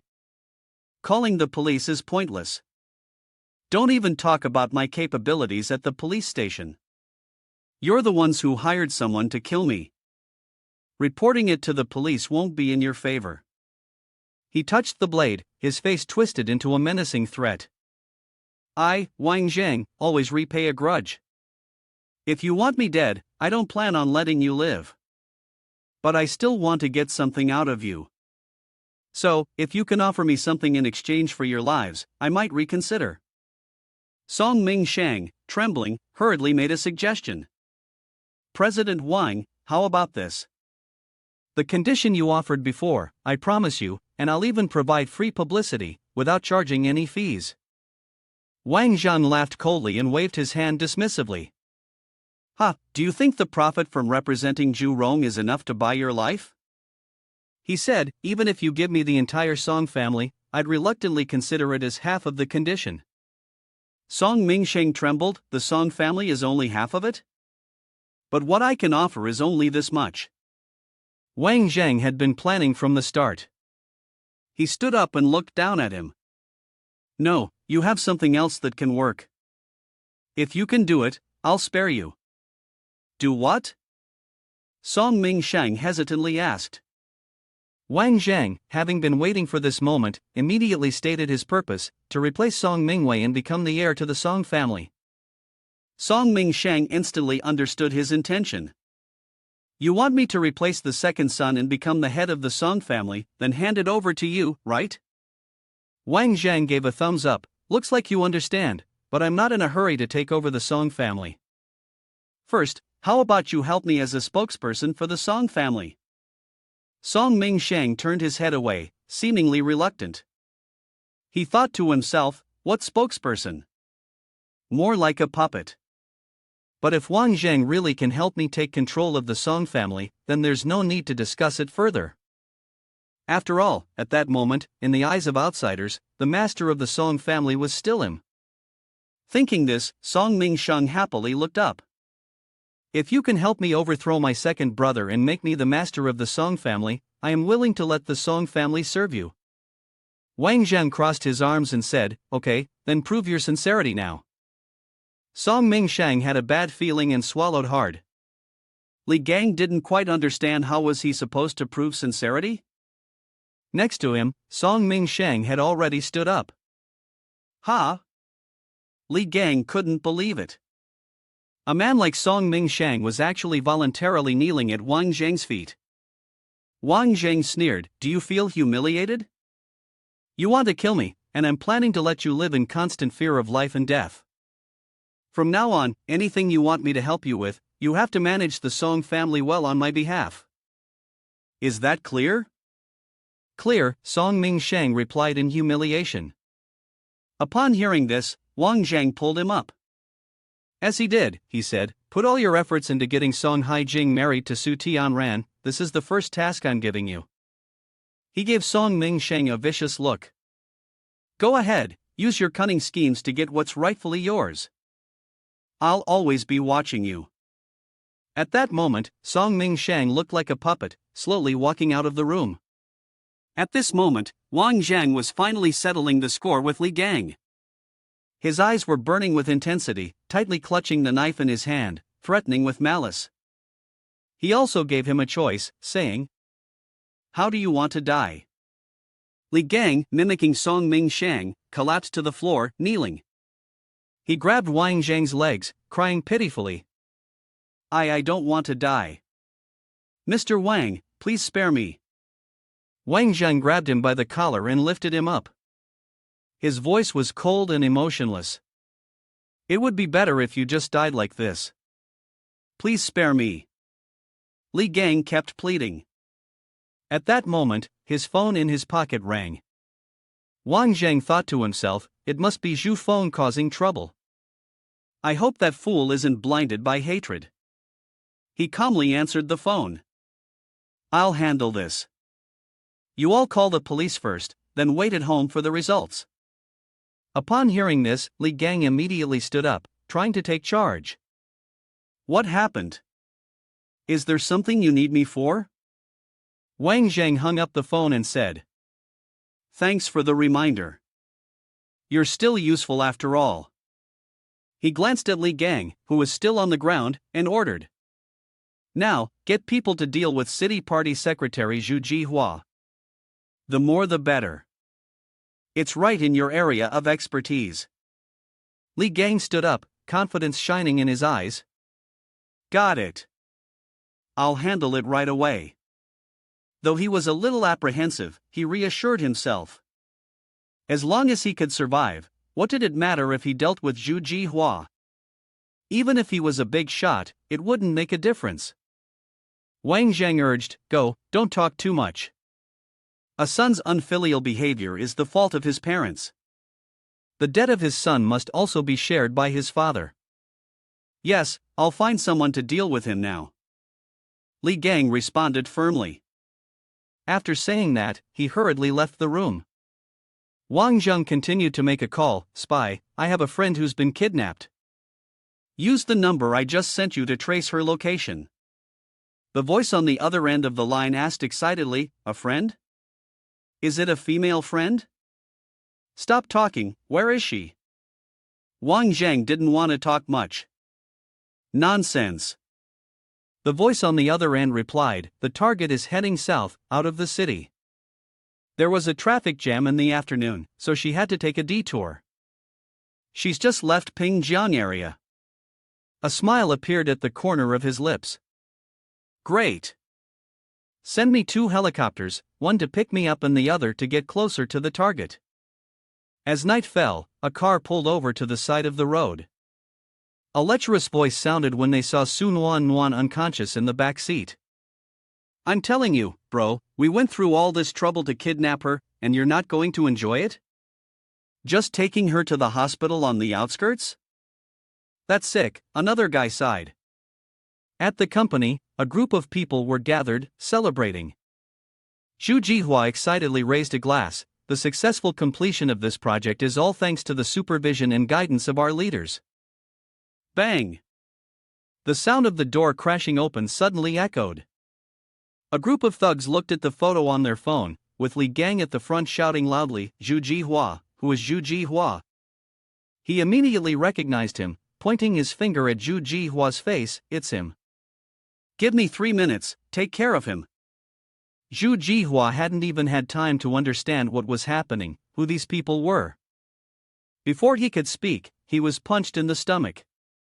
Li Gang, taller than Zhu Jihua, explained while repeatedly punching him in the face. Someone wants me to teach you a lesson, says you're not strict enough with your son. Wants a father like you to share a portion of the benefits. Weakly, Zhu Jihua collapsed to the ground, still not understanding what benefits they were talking about. Cough, cough, the thugs were paid to do the job, and none of them said another word. Each of them rushed in to stomp on Zhu Jihua, making it impossible for him to lift his head. Zhu Jihua, in pain, hugged his face, crying out in fear, Please, let me go, I'll definitely discipline my son properly. Li Gang stood there, speaking ambiguously, No need to discipline your son well, I should actually thank you. Then, the chair in his hand came crashing down onto Zhu Jihua. If it weren't for you, I wouldn't have had the chance to escape from that demon this time. Over time, that name was also about to catch up with his son. Li Gang said, That's true. At this moment, Wang Jang is sitting on the helicopter, waiting. He opened the helicopter door and asked, How far are we from the designated location? The pilot replied, 2 kilometers. He assessed the situation, then ordered the team on the other side to be informed, Our team will land now. The helicopter in the air will proceed with the overall ambush. If anyone attempts to escape, take them out with a single shot. Inside the vehicle, the blonde man was still smugly speaking to Zhu Feng, that activity agency specializes in sending women to nation CP. Ha ha. Shu Feng laughed maliciously. He looked at Lu Xian. I've done my research before sending this woman there. This bitch deserves to die, but I want her to live a life worse than death. Oh, look at your expression, are you so in love that you hate her now? The blonde teased him. Suddenly, Lu Xian cried out, ah! She sat up, still not understanding what was going on. Where am I? Why am I here? Ah, my head hurts so much. Shu Feng looked at her with cruel eyes, his lips curling into a sly smile. You're awake now? No need to be afraid, I'm going to take you to a wonderful place where you can enjoy life. Ha ha. At the Southern Suburban Institute, a man wearing glasses immediately ran out to see them off. Shu walked leisurely. Next time, if you have good goods, just contact our institute. Shu Feng seemed displeased. There won't be a next time. I don't want to meet that kind of woman again. Yi Hui anxiously called out, alright, son, it's not a good place to stay too long, we should leave quickly. Mom, I already told you I can handle it myself, why do you always want to follow me? Shu Feng said irritably. Aren't I just worried about you? Yi Hui was still explaining when suddenly something zipped past her face. It turned out to be a bullet that struck Shu Feng's thigh. He screamed in pain, ah. Yi Hui hurriedly ran towards him, but she didn't know that mother and son had already entered the sights of a killer. The assassin turned out to be Wang Jang. He smiled with a sniper rifle in hand, bingo. Another sniper soldier looked through binoculars, unimpressed, and said, oh my god, you hit it, the target was nearly 1,000 meters away, how did you do that? Wang Jing shook his head and smiled, just going by feel. It's a new gun, I'm not used to it yet, otherwise, I would have blown his head off. Inform the other team, they can move now. Then, the sound of the helicopter in the sky gradually faded away. Wang Zhang descended the rope ladder to the ground and then divided the tasks. 2 people stay with the helicopter, don't let anyone alive escape from this place. Wang Zhang continued, Xingren Su, find a place to hide outside, observe the situation, and be ready to ambush when necessary. Yes, Xingren Su responded. Wang Zhang then led the rest, the others follow me, we're charging in. He thought to himself, Lu Xian, you're here. Suddenly, gunshots rang out, followed by thick smoke pouring from the house. Someone yelled. They have heavy weapons, take cover. The men behind Wang Jun quickly reminded him. Mr. Wang, no targets were spotted on the second floor either. Head to the 3rd floor, Wang Zhang replied, stepping over the bodies of those already eliminated. Wang Zhang quietly calculated, this place isn't large, there are enough people and weapons. Fortunately, Xia Yan is helping this time, or we'd be in trouble. Suddenly, a shot was fired into the air. Bang! Someone shouted loudly, everyone freeze. You came here looking for him, didn't you? The kidnapper stood on the 2nd floor, pointing a gun at Lu Xian's head. Sweat was dripping from him, clearly nervous, but he still shouted. Get me a car so I can leave, or I'll kill this girl. Lu Xian was so frightened that tears welled up in her eyes, softly calling, Wang Zhang. Upon hearing this, Wang Zhang immediately put down his gun, raised both hands, and said, don't be alarmed, I've prepared a car and everything for you. Please, don't panic. He thought to himself, you're the one who walked into the trap, making it easier for Cold Man Sui to come looking for you. The kidnapper continued to threaten them as he descended the stairs, you'd better not try anything funny, or this girl will be as good as dead. From a distance, a sniper had already locked onto the kidnapper's head. Bang! The gunshot rang out, and the bullet pierced the kidnapper's skull, killing him instantly. Wang Zhang smiled, as if everything had gone according to plan. No wonder Xingren Su, who had been sent by Xia Yan, was so reliable. The shot was perfectly aimed. Ah! Lu Xian suddenly screamed. It turned out that the kidnapper's arm was still gripping her. As he fell down the stairs, he pulled her along with him. Ah! Lu Xian fell straight down, screaming in fear, but surprisingly, she didn't feel any pain. Opening her eyes, she saw that she was lying safely in his arms. Lu Xian gasped, Wang Jang. Wang Jang smiled reassuringly, don't be afraid, it's okay now. I'll take you home. He turned around and instructed his subordinates, there may be other girls up there. You all need to arrange things properly, and make sure it's dealt with swiftly. This cursed, dangerous place must not be kept. Wang Jang said something with deep meaning, understood. Everyone acted in unison, obeying the order. It seemed that someone on the other side had just used the landline to make a call. An angry hand slammed down on the table. What? The outskirts of the southern city have been cleaned up by Xia Yan's people. The curly-haired man sneered coldly and said, very well, I didn't want to mess with you, but since you want to play with me, I'll play along with you, at the Taiping mountain villa. As Wang Jang entered the door, he saw Chang Fei and Shan Wan Titi already sitting and waiting. Shan Wan Titi teased, here comes our great hero, how's the beautiful woman you rescued? Wang Jang recounted the situation, she's fine. She was under extreme mental stress for too long, but after calming down, she went to bed to sleep. But why haven't the two of you gone to sleep yet? Shangguan Tt replied angrily, sleep? Didn't you say Lu Xian was kidnapped by Zhu Feng? I was thinking about whether I should send someone to catch him, make him suffer, and live happily ever after.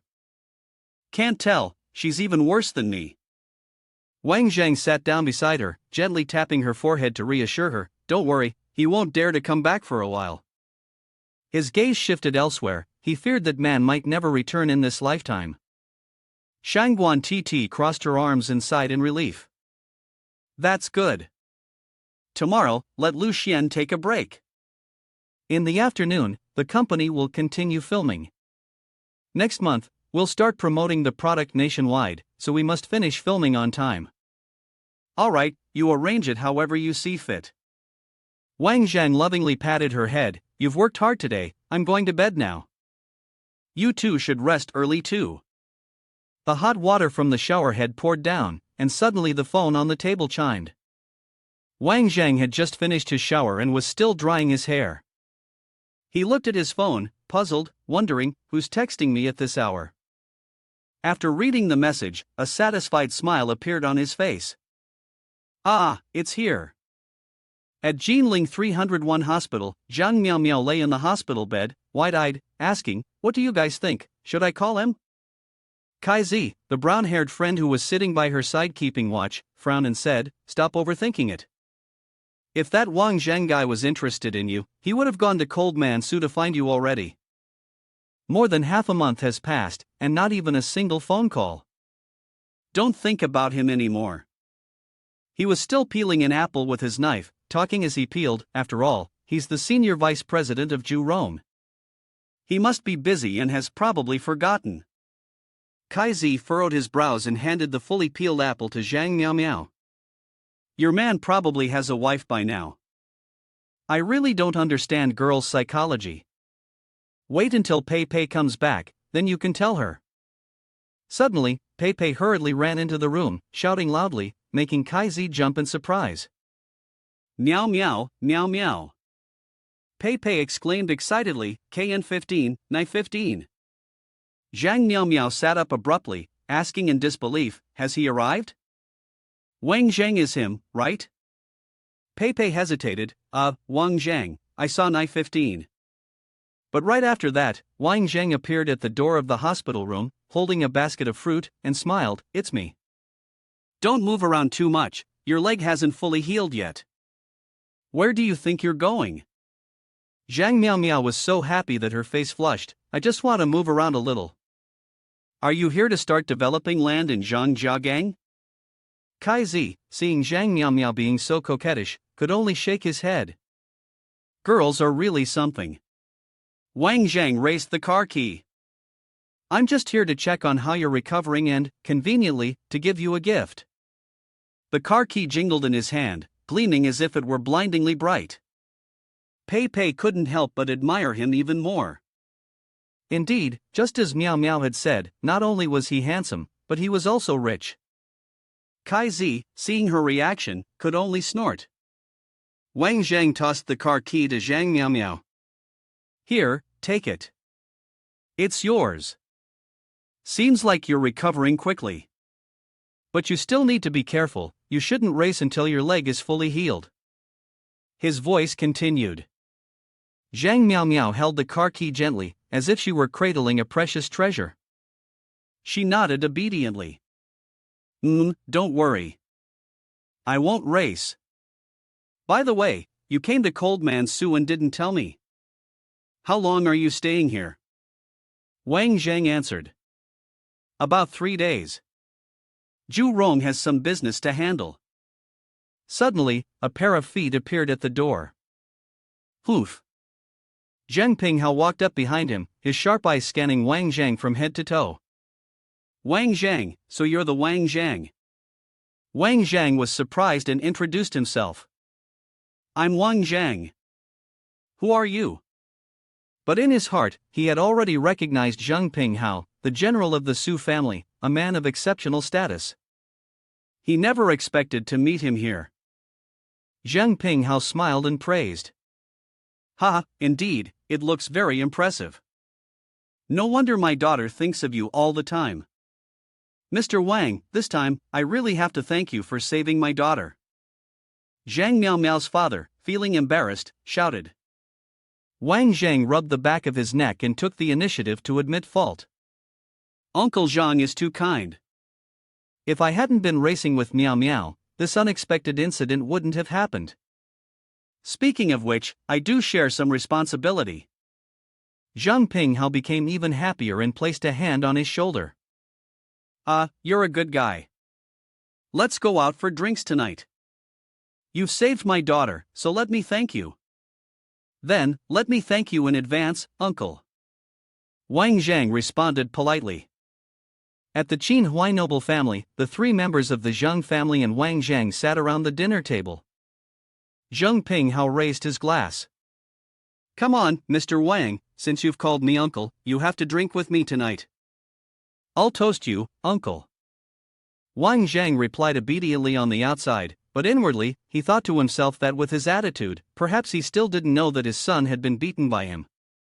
He had originally worried that this dinner would turn out to be a hongmen banquet, but it seemed he had overthought it. Zhang Miao Miao noticed that he was only focused on offering toasts and anxiously moved some food over to his bowl. Mr. Wang Jang, don't just drink all the time, eat something first. Lu Lihua, the wife of Zheng Pinghao, smiled and asked. Mr. Wang, with such a kind heart and modest demeanor, it's clear you come from a well-educated family. What do your parents do? Wang Zhang didn't understand and asked back. My parents? Zhang Miao Miao, who was sitting next to him, immediately understood. She blushed and stopped her mother. Oh my, Mom, you're asking too much. Who asks about someone's parents right after meeting them? Lu Lihua was about to continue, but Wang Zhang answered. It's all right, ma'am. I was abandoned as a child, and I've never met my parents. Although my master took me in later, during that time, I lived from house to house, eating others' food and wearing others' clothes. Lu Lihua, realizing she had touched on an uncomfortable topic, politely apologized. I'm sorry, I didn't understand the situation clearly and made you recall such painful memories. Wang Zhang smiled gently. It's fine, ma'am. I've never known my parents, so there's no reason to feel sad about it. However, this made Zhang Miao Miao feel a deep sympathy. She thought with sorrow. This man, how did he manage to survive all those days, eating other people's food and wearing other people's clothes? Zheng Pinghao, using a poetic compliment, said. The royal treasured sword becomes sharp through, and the plum blossoms bloom fragrant through the cold. Mr. Wang, you're so young, yet you are already the vice president of Zhu Rong. You must have endured countless hardships. Please, let me raise a glass to you. Wang Zhang also drank without hesitation. Lu Lihua suddenly asked him, Wang, I heard from Miao Miao that you've been here for 2 days and are planning to go to Zhangjiagang. Wang Zhang honestly replied, yes, I want to conduct a market survey on the real estate sector in Zhangjiagang. Lu Lihua did not understand his approach and asked, Why would a large company like Zhu Rong choose to enter the real estate industry in a county-level city? Wouldn't it be better to make your first move in the capital city? Wang Jang shook his head and explained calmly, in the past 2 years, policy changes have made it somewhat risky for Zhu Rong to enter the real estate market. Choosing Zhang Jiagang was a decision based on its environment and its advantages in various aspects. After hearing this, Lu Lihua nodded in agreement. That makes sense. But in the real estate industry, with the government's increasing macro control, it's not as easy to make money as people might think. Wang Jang smiled and responded, it's still doable. If it doesn't work out, we can collaborate with the government to develop it. After all, I just think it's about acquiring a few plots of land at a good price to build affordable housing and do something beneficial for the community. Zhang Pinghao, puzzled, thought, housing prices are high now, and yet he wants to sell at a lower price. He then asked, do you know that because of your decision, Zhu Rong may not make a profit and might even incur losses? Why would you want to do this? Wang Zhang handed him a glass of water. I've eaten meals from hundreds of households, worn clothes from hundreds of families, received the kindness of many people naturally. I've thought about doing something meaningful for the community. He said seriously, I want to see people's smiles, not their worries about having to sell their homes. At that moment, a smile blossomed on Lu Lihua's face. Though a bit idealistic, it showed great ambition. Zhang Pinghao finished the glass of water, his expression contemplative. After a while, he smiled and expressed his willingness to help. Mr. Wang, I've been waiting for you to say this. Miao Miao lost a piece of land to you, I'll help you settle that. Even though I'm this old, I still want to go crazy one more time with young people like you. Then I'll trouble you, uncle. Hearing this, Wang Zhang stood up abruptly and raised his glass again. He thought to himself, the provincial party secretary of Coldman Su, Zheng Pinghao, and the provincial party secretary of Jiangning, Su Nangua, form the two most solid pillars of the Su family. He tilted his head back and drained the glass of liquor, a ruthless smile tugging at the corner of his lips. Starting with the land seized by Coldman Su, one of the Su family's two great pillars would soon be gone. Just wait, old man of the Su family, I'm going to dismantle your entire power structure. The noble family of Qin Huai, Wang Jang, pushed the wheelchair to help Zhang Miao Miao see off Zhang Pinghao. Zhang Pinghao sat in the back seat, still reluctant to part with his daughter. Are you really sure you don't want to go back with your parents? Zhang Pinghao asked. Zhang Miao Miao waved her hand. Oh, I've told you already. It's not easy to get out once. I want to walk around a bit more. You two go back first, don't worry, Wang Zhang will look after me. Before leaving, Zhang Pinghao gave his final words, Brother Wang, please take care of Miao Miao. Yes, uncle, don't worry, Wang Zhang responded politely. The sound of the wheelchair scraping against the ground echoed as it turned around. Zhang Miao Miao felt a bit down, turning her head to look at him. Wang Zhang, are you really only staying in Jinling for 3 days? Zhang Miao Miao asked. Wang Zhang replied, no, I'll be leaving tomorrow afternoon. I mainly came to deliver the wheelchair to you. The matters in the capital still require my attention. Zhang Miao Miao expressed regret, why in such a hurry? Suddenly, a loud rumbling noise came from afar. Wang Zhang curiously glanced over, seeing a group of people in green military uniforms charging toward him, each holding a gun aimed directly at him. Wang Zhang seemed accustomed to this, calmly asking, so many of you. What do you want to do? The leader of the group shouted, Wang Zhang, we have received orders from our superiors to arrest you. Wang Zhang innocently tilted his head and said, are you mistaken? I am an honest citizen. He thought to himself, looking at the equipment and posture of these people. They must be from Zhonghongqi. He thought that after I injured him, he would settle down, but unexpectedly, he is still in such a hurry to seek revenge. Zhang Miao Miao, who was sitting in a wheelchair, angrily shouted, arresting him, what crime has he committed? Do you need Yu Jing to intervene? Today, let's see who dares to touch him. But the group immediately aimed their guns at Zhang Miao Miao. Miss, if you want to interfere with us carrying out our duty, don't blame us for being impolite. As soon as he finished speaking, Wang Jang's hand shot out. He slapped the man's face hard and coldly said, "I don't like it, especially when others point guns at my head. I also don't like it when they point guns at my friends' heads." The man, humiliated, angrily raised his gun and yelled, "Don't be too arrogant. Let me tell you, it's because you once fired at Yu Jing. When we arrest you, there may be some leniency beyond the strict rules. Do you understand what I mean?" Wang Jang grabbed the muzzle, pressing it close to him, and smiled coldly, "I understand. You have the right to point a gun at me. After this happens, the agency will go after you for defying the arrest order. But are you sure that firing a gun will actually hit us?" The leader confidently said, "There are 15 people here, no more than 2 meters apart, and at any moment, each of them could shoot your head off." But Wang Jang leaned on his hand, evaluating the situation, and said, "I don't think so.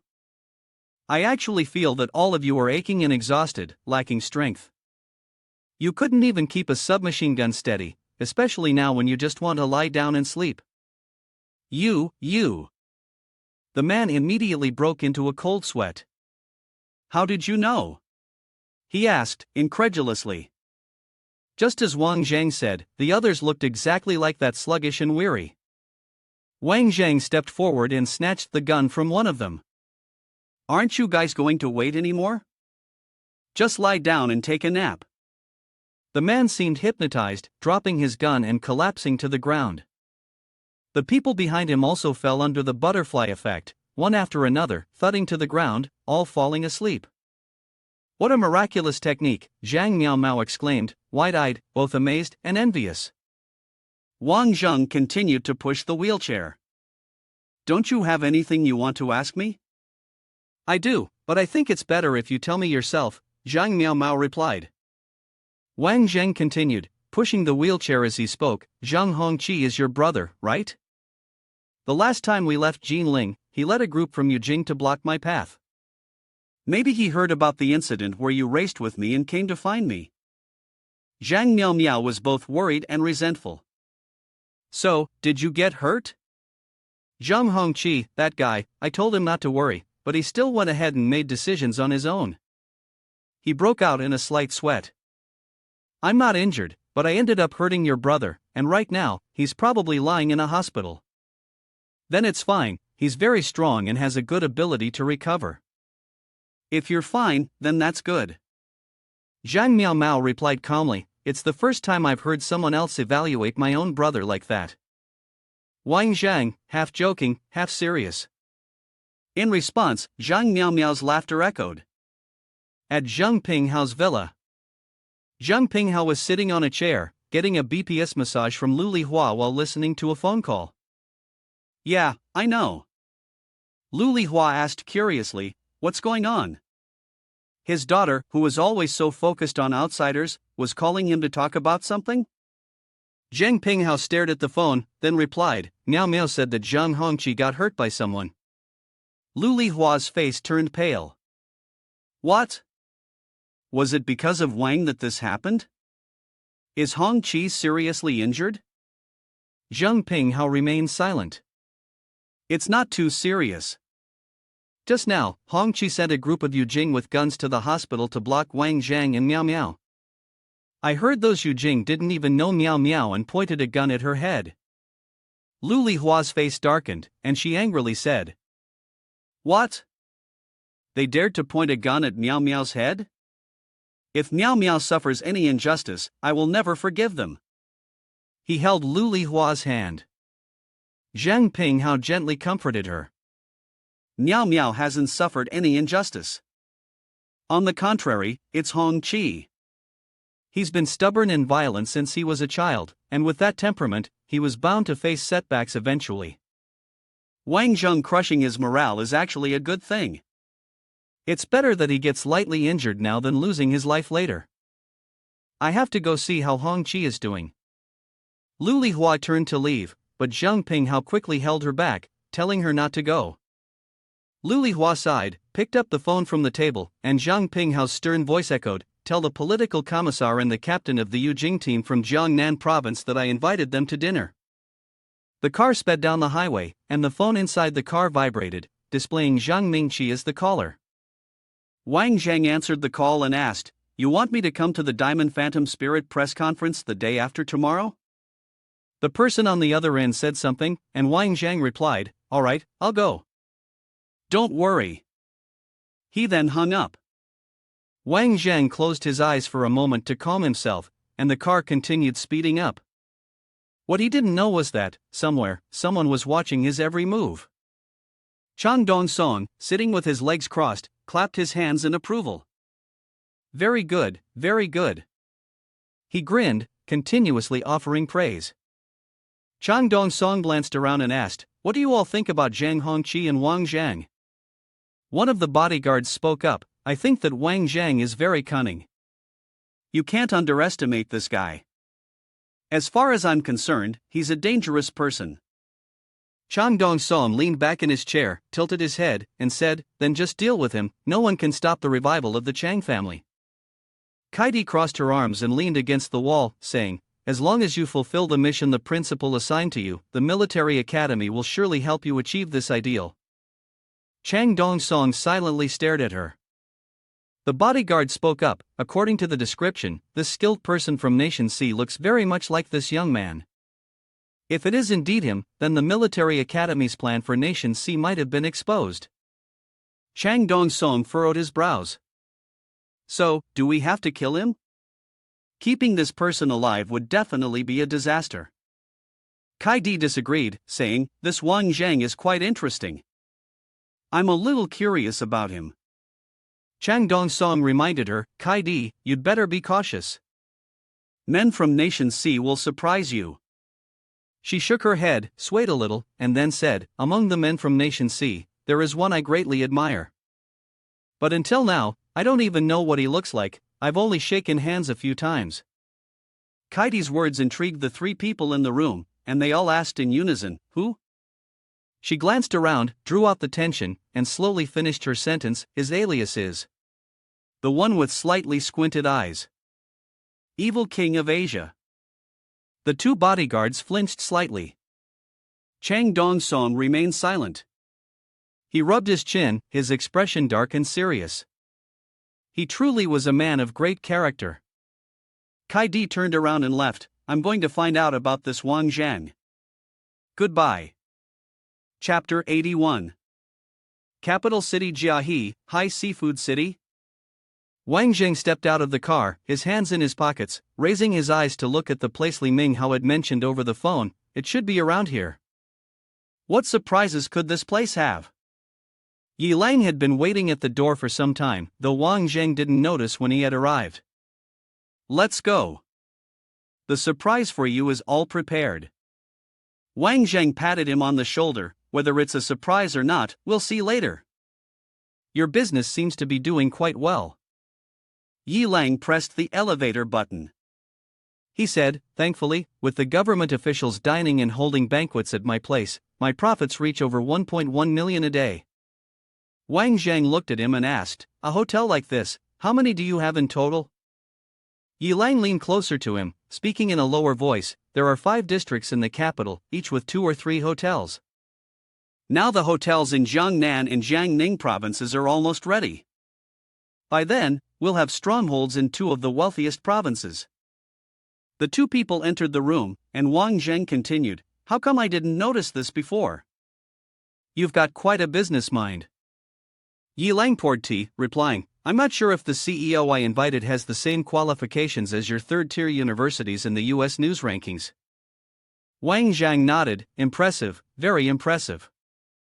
Suddenly, he remembered something Yi Lang had mentioned earlier and turned to ask, "By the way, where did you hear that? Aren't you going to present it?" Yi Lang lightly tapped his head, apologetic, then added, "I was just talking about the hotel, almost forgot." He clapped his hands and glanced toward the entrance.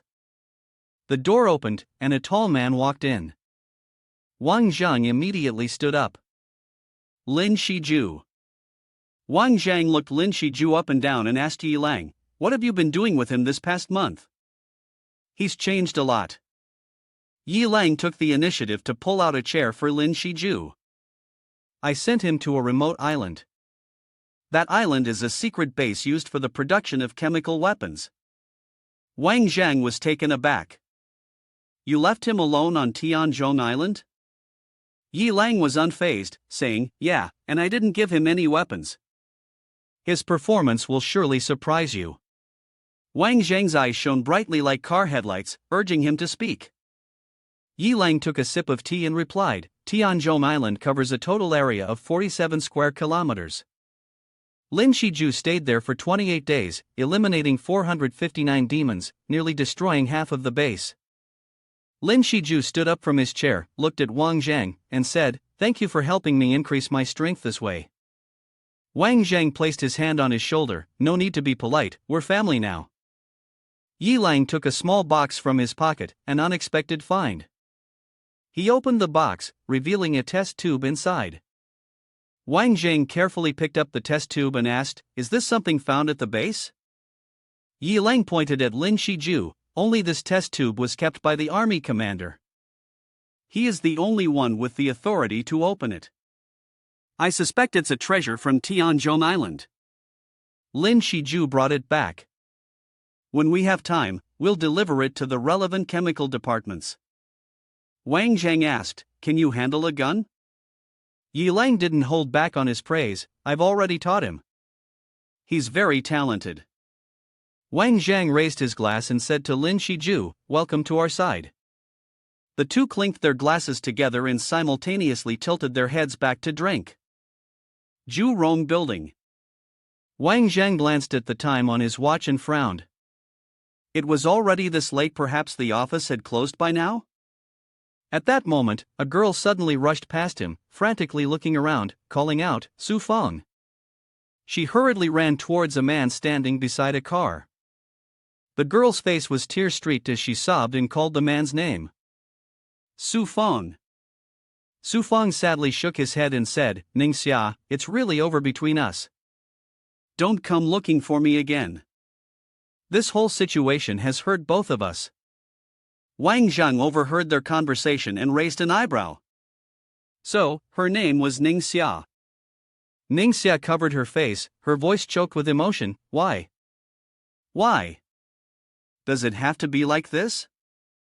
We've known each other for so many years. Why, after just a year in the capital, has it come to this? Su Feng lowered his gaze, avoiding her eyes. Forget about me, Ningxia. Go back home, go back to your hometown. Ningxia was confused, asking, why? What's going on with you? Su Feng clenched his fists so tightly they trembled, veins standing out. He shouted. Ningxia, do you finally understand? The two of us can never have a good life together in the capital. Even if we buy a 40M house, we still need 1 million coins.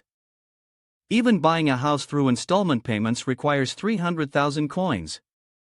Overcome with frustration, he shouted, 3 million coins. Even if you save 1,000 coins each month, it will take 300 months, exactly 25 years. Su Feng sighed, Ningxia, you're too naive. The feelings you hold so dearly towards me, to me, they are nothing but a burden, a heavy responsibility. Ningxia, disappointed, said, Su Feng, you've changed. You're no longer the person you used to be. He shut his eyes tightly, his hands clenched into fists. Ningxia, don't blame me. If you're going to blame someone, blame this damn society. With that, he turned away from her, opened the car door, and got in. The car drove off, coldly leaving her standing alone. Ningxia cried out in pain, choking on her sobs. At the Face Award Diamond Phantom Spirit event, the sound of cameras clicking was constant. Journalists snapped pictures while praising what they saw. This fashion award has invited so many stars. The necklaces and diamonds they're wearing are all so beautiful. Zhang Mingqi, holding a microphone, her graceful demeanor shining through, spoke slowly, thank you, everyone. A special guest has arrived to attend the fashion award of Diamond Phantom Spirit. Su Tianran. Su Tianran was sitting on the chair, his eyes fixed on Zhang Mingqi on the television screen. He angrily ripped up the paper in his hand, his face darkening. Let them enjoy their victory for now, he said. I want to see how far she can go in this capital city. He smirked wickedly. It's been a long time since I've had such a worthy opponent. If I play around a bit, it will only prove that I'm not as gentle as they think. Behind the stage of the Fian Awards, Zhang Mingqi was exhausted, dozing off in her chair. A hand slowly brushed her head gently. Wang Jang chuckled softly, speaking in a low voice, if you're tired, just rest. He took off his coat and carefully draped it over her. After everything was done, he turned and left the Na Rue Lan restaurant. Wang Jang raised his glass, looking toward Zhang Mingqi, who was sitting across from him. To your success, he said, and clinked his glass. The two glasses collided, making a sharp sound. Zhang Mingqi held her glass of red wine, curling her lips as she asked, is that all? Wang Jang replied, for the unattainable goal, today, we've finally reached this point. Thank you, she said, looking directly at him. Thank me? What do you have to thank me for? His voice was full of guilt. I know that for my own benefit, I almost ruined your life. Zhang Mingqi casually said, actually, even if you hadn't told me, I would have figured it out sooner or later. I really don't mean to blame you. She put her glass down on the table and smiled, so, Wang Jang, I have to thank you. It's because of you that I was able to find myself. Wang Jang slowly said, I understand your struggles. What you're going through now, I have already experienced before. In any case, it's me who should be thanking you. Zhang Mingqi shook her head, Wang Jang, even though our first meeting wasn't very pleasant, I still feel very lucky to have met you. The 85th station of the city train in Yunnan province was bustling with people coming and going, the scene lively and noisy. Chang Fei, holding her suitcase, asked Wang Jang with concern, are you TTI's bodyguard? Is it really okay for you not to be in the capital these days? Wang Jang reassured her, you don't need to worry about her over there. As for you, it's not easy for Zhang Mingqi to give you a 10-day break. Eager to get to the battlefield, he silently added to himself, with Lin Shiju here, Titi will definitely be safe. Chang Fei lowered her eyes and nodded, because that's where my father once passed through. At that moment, two men suddenly approached her. One of them reached out to touch Liao Xian's buttocks. Just then, Wang Jang grabbed his hand, pulling him sharply aside. Seeing that people had started to pay attention to the scene, he frowned and asked, what do you want? Are you looking to die? He was no longer patient and decisively threw a punch toward Wang Jang. Get your filthy hand off me. Before his fist could land, Wang Jang tightly gripped his wrist. The man stumbled in pain, his wrist throbbing. Seeing the situation was not going well, one of his accomplices, holding a knife, charged forward, shouting, let go of him. A young man grabbed his girlfriend's hand and pulled her away, muttering, another fight? Let's go, we might get caught up in this. The knife wielder's hand was suddenly held tightly. A tall, muscular man twisted his wrist back behind him. The man screamed in agony as the knife slipped from his grasp. The tall man locked both his arms behind his back and pushed him forcefully to the ground. His companions quickly turned to look and asked, who the hell are you? You want to meddle in our business? Without a second's hesitation, they charged at the tall man with their knives. He stood unshaken, grabbing one of their wrists and driving his knee sharply into the man's stomach. His eyes were completely white, and he spat out a stream of syrup.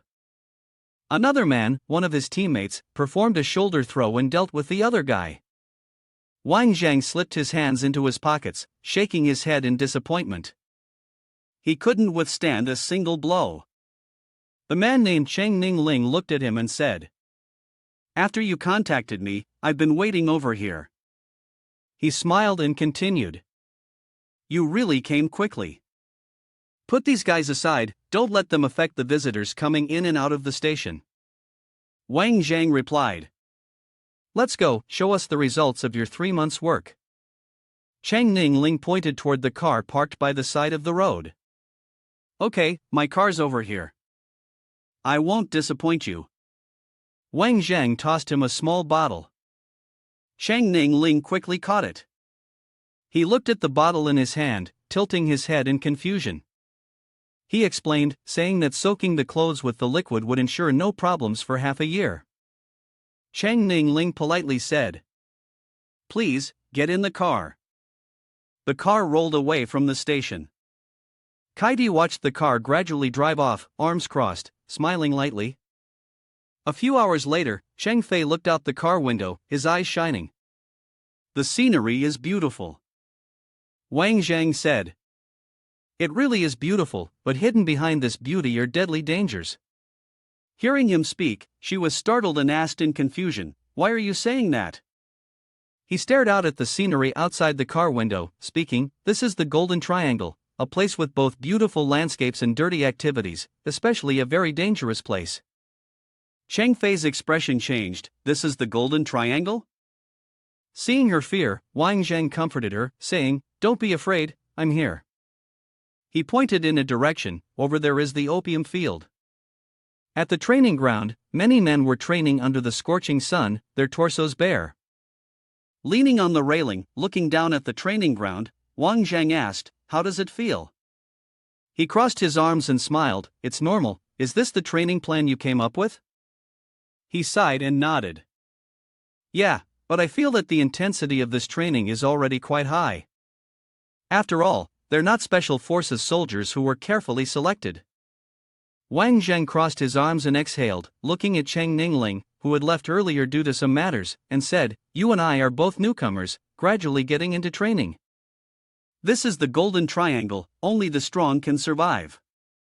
Looking at these newbies, the intensity of their training needs to be doubled." He pointed and said to me, "Go back to your team, year 5. Cheng Wuning smiled and said, "I dare not say that.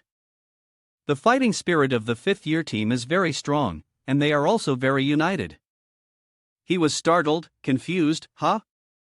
Why do you say that?" He looked at the people practicing below and said, "Except for the ones from my place, more than 200 others mostly come from a village in Myanmar. Later, their village was massacred by the Sha Koan army." Sha Koan is the biggest drug lord in the Golden Triangle, with over 200 subordinates, and is known as the Opium Emperor. Shang Wuning squinted, knowing there was a grudge, and because of revenge, they would do anything. Wang Zhang leaned on the railing and asked, "What do you plan to do next?" He replied, anger suppressed in his heart, always needing to be vented, otherwise, it would definitely turn chaotic. He led him down the stairs, saying they would train for a few more days and then seize a few small tribes. They had to make contact first. Wang Zhang glanced around and asked suspiciously, which part of Sha Kuan's forces was responsible for the massacre of their village? Cheng Wuning said, "It was a team led by a Thai man named Li Na. He once broke free from a difficult situation and then submitted to Sha Kuan. He has about 1,000 subordinates under his command, and their weapons are well equipped." He thought for a moment, then looked at Shi Wei Ning and asked, "A team of about 1,000 people is not small. If I call my comrades from the wolf den, how many do you think could wipe them all out?" He spoke with unwavering confidence, "Just give me 10 people, and I can eliminate them all." Wang Zhang nodded in approval, "Not bad, but in Long Lin, one person is enough to deal with them." Cheng Fei raised an eyebrow when she heard him and asked, "Is my father that strong?" He looked up at the sky and said, "If the battlefield were an art form, your father would definitely be a renowned artist." Shi Wei Ning unexpectedly glanced at Cheng Fei, thinking to himself, "Is this girl from the Long Lin lineage?" Wang Zheng then said to Shi Wei Ning, "By the way, get me a car, I need to go somewhere. I'll be back in a day or 2. He added, "All right, I'll have someone prepare it for you." He then looked at Cheng Fei, who was still in a daze, and said, "We'll depart tomorrow. Rest today." She nodded. The next morning, Cheng Fei pulled back the curtains and looked at the hustle and bustle outside the window. Wang Zhang glanced at Shi Wei Ning, who was standing next to him, and said, "You're so thoughtful, you even brought mosquito repellent." He chuckled. "That's only because I'm bringing a girl with me. If I were going alone, I'd have even packed a sleeping bag for you." Wang Zhang was driving while talking to Cheng Fei, who was sitting in the passenger seat. "We're almost there. Are you scared?" She furrowed her brows and replied, I'm a little worried. As the car turned onto a dirt road, she continued, I've never seen roads like this before. He chuckled softly. This is just the beginning. The daughter of Chang brother wouldn't be scared by this, right? Wang Jang kept his eyes on the road ahead, speaking casually. In the past, whenever I went out with him, he was the one driving while I sat in the passenger seat.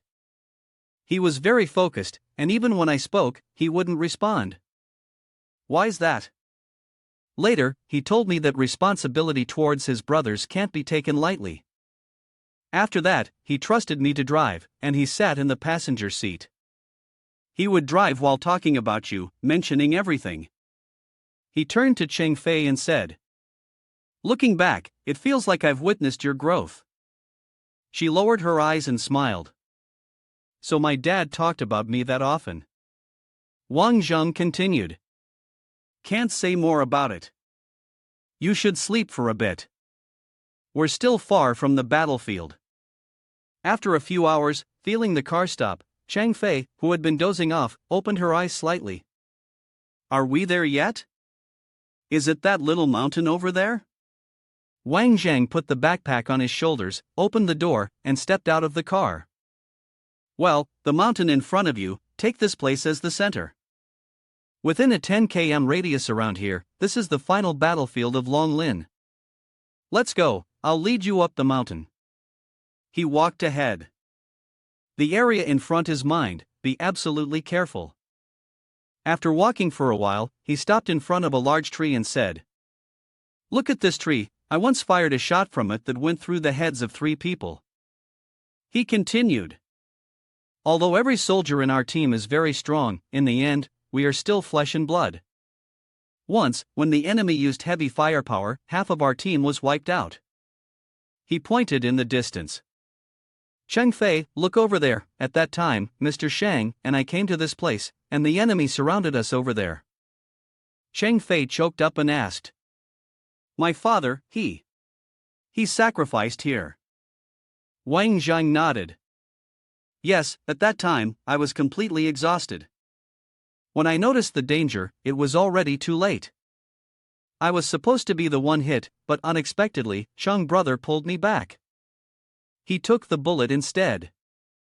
Wang Jang said to Cheng Fei. Let's go, I'll take you to Cheng brother's grave. He walked and spoke at the same time. After I killed the enemy and carried his body, Mr. Sheng had been gone for a few days, but the situation back then didn't allow me to bring Cheng brother back, so I found a place to bury him. Sorry. He raised his head to gauge the route. It's still quite far from here, let's drive over. Suddenly, Cheng Fei stepped forward and hugged him tightly, crying uncontrollably. Wang Jang sighed and patted her on the back. Go ahead and cry. The clouds lazily drifted across the bright blue sky. After walking a bit, he pointed to the large tree ahead. This is the place. I even carved ants on it as a mark. Cheng Fei, her eyes brimming with tears, covered her mouth, sobbing with each breath. Wang Jang spoke to the tree. Cheng brother, I've brought Cheng Fei to visit you. The Cheng Fei you always mentioned has grown into a young woman now. What do you think? Are you happy? He opened his backpack, took out a bottle of liquor, and said, I still remember you liked drinking, though your tolerance wasn't great. Every time you secretly had a couple of shots, Captain would catch you. After finishing his words, he tilted his head back and took a swig of the liquor, then poured the rest onto the ground. But it's all right now, I'm treating you to 2 bottles of Jiangnan's special liquor. That should be enough for you to have a good time. Wang Jang patted Cheng Fei, who was crying beside him. Don't just cry, say something to your father. Cheng Fei's face was soaked with tears, but she still smiled and softly said, Dad, you are a good comrade, a great soldier, but not a good father. But I don't blame you, you are a man with ideals. Wang Jang stood silently on the side, unaware that he had fallen into the sights of a rifle. Kai Di was hiding on the hillside nearby, holding a sniper rifle, her lips curling into a smile. A man with such a story, I can't bring myself to kill him. As she was about to pull the trigger, Wang Jang suddenly glanced directly at the muzzle of the rifle. Kai-di was startled. Had he discovered her? Kai-di's assassination plan failed. She could only retract the sniper rifle into her case, turn around, and leave, disappearing behind the bushes. The car sped along the trail. Wang Jang drove while deep in thought. If they want to assassinate me, why do they keep hesitating and just follow me? Back at the villa, Chang Wuning was waiting for them at the door. He said, "I've received news that our team is 50 kilometers away from their base. They just raided a large opium field, with a bountiful harvest, and are on their way back." Wang Jang nodded. "All right, bring your people along. Tonight, we'll take advantage of the wind to bend the bamboo." Chang Wuning said, "I'll go motivate everyone and prepare a few things." Chang Fei, standing beside them, hesitated and asked, "What about me?" "I want to go with you." He patted her on the shoulder. "You don't need to. Just stay here. There's a basement under your bed, you can hide there." The sky was as blue as the sea, with light white clouds drifting lazily. A group of people with serious expressions, dressed in combat uniforms, stood in formation in the middle of the training ground. Chang Wuling looked at Wang Jang, fully equipped, his mouth twitching. They were just going for a small ambush. Did they really need all this equipment? He checked the gun in his hand and said, "Even for a small battle, we must take it seriously. I'll say it again, we don't have to wait until nightfall to act. As long as we lie in wait on the road they are sure to pass, we can move any time." A convoy of vehicles thundered into the narrow gap between the towering cliffs. Wang Jang and the others were lying in ambush on the cliffs. He lay prone, his eyes following the convoy speeding by, signaling Chang Wuling beside him with a hand gesture. Chang Wuling saw the signal, turned his head, lowered his voice, and said to the teammates behind him, "Once the gunshots ring out and you see the vehicle explode, everyone must throw all the mines you have." Wang Jang squinted his eyes, gripping his gun tightly as he waited for the right moment. As the convoy entered his sights, he decisively pulled the trigger. The bullet struck the fuel tank of one of the vehicles, the projectile sparking a fire that quickly spread across the entire vehicle. The driver realized the situation was critical, and holding the radio, he said, "The enemy is launching an attack, their numbers are small, quickly organize defenses, have the vehicle behind turn around immediately." Chang Wuning gripped his gun tightly and gave the order to fire. Several bombs were simultaneously thrown down from both sides of the canyon. Explosions rang out one after another, the ground shaking violently as the convoy was shattered by the bombardment. Wang Jang led the charge toward the convoy, and another barrel of a gun was already aimed directly at him. Kai-di raised an eyebrow, running away so professionally, the sniper shot is hard to make, but from the way they look, it's clear they're an expert. This trip to Nation C is becoming more and more interesting. The group quickly subdued the members of the convoy, who all raised their hands in surrender. At this moment, one of the men opened the car door, attempting to escape amid the chaos, but he hadn't gotten far when a bullet pierced his skull. He staggered for a moment before collapsing to the ground, dying instantly. Those who had surrendered earlier turned pale upon witnessing this scene. Although they had given up, Chang Wuling Tuet would not spare them. He ordered vengeance for his family and commanded that they be killed without exception. The sun was setting in the west, and the flock of birds began to return to their nests. Wang Jang said, "Send some people to clean up the battlefield, then take everything from the headquarters. Leave nothing behind." He added a few more instructions. "Now you go, and remember to keep an eye on Chang Fei. I have some things to take care of." Chang Wuning nodded. "Understood, take care." Wang Jang slung his gun over his shoulder and sprinted through the grass. He climbed up a nearby tall tree, needing to see who was following him. Nightfall came, and the moonlight shone directly down upon the forest. Wang Jang aimed the scope of his sniper rifle at a tall tree nearby. He pulled the trigger, and the bullet shot out with a speed that seemed to tear through the wind. Surprisingly, the bullet missed the target. The person had already locked onto his position and threw 3 throwing darts. Wang Jang frowned. They didn't hit. This person was no pushover. He fired 3 shots, knocking down all 3 darts. The position was now revealed. Without hesitation, he jumped down, determined to find out who the person was. Kaidi saw Wang Jang revealing himself proactively, so she no longer hid, turned around, and jumped down. He observed her and frowned slightly. "Who are you? You've been following me for several days." Kaidi placed her hand on her hip and said, "Who I am doesn't matter. I just want to know who you are." She smiled, took off her gloves, and sized him up from head to toe. "A master who can repel the Dark Knight army with just a few moves? You must not be some unknown person from abroad." Wang Jang also threw away the gun in his hand. "Think whatever you want. Your gloves are special. I've seen old Moss use them." Kaidi exclaimed in surprise, "Moss, did you mean the principal? You fought with the principal?" Moss, the founder of the Dark Knight Army School, was commonly referred to as the principal, with his English name being Moss, meaning the god of war in ancient Greek. Wang Jang replied, "Yeah, I couldn't beat him. Even though he's old, his speed is still incredibly fast." Kaidi crossed her arms and let out a breath. "But from what I know, among all those who could fight the principal, only 2 people survived. Besides Antonio Genitali, the deputy god of the Ideal Kingdom, there is also heir from the Atlantic Alliance." Wang Jang smiled. "I only said I couldn't beat him. I could still run." She pursed her lips and said, "If I've already encountered someone with skills like yours today, I must have a proper match with you." Concentrating her strength in her legs, she jumped up and threw a punch straight at him. Wang Jang raised his hand to block the blow. He stepped back slightly, frowning. "Is this girl really that strong?" Kaidi didn't give Wang Jang time to react. She lifted her leg and aimed a kick at his knee. He quickly leaned to the side to dodge and then spun around, delivering a punch directly to Kaidi's shoulder, causing her pain. Kaidi jumped backward and laughed. "So, how does it feel? Not bad, right?"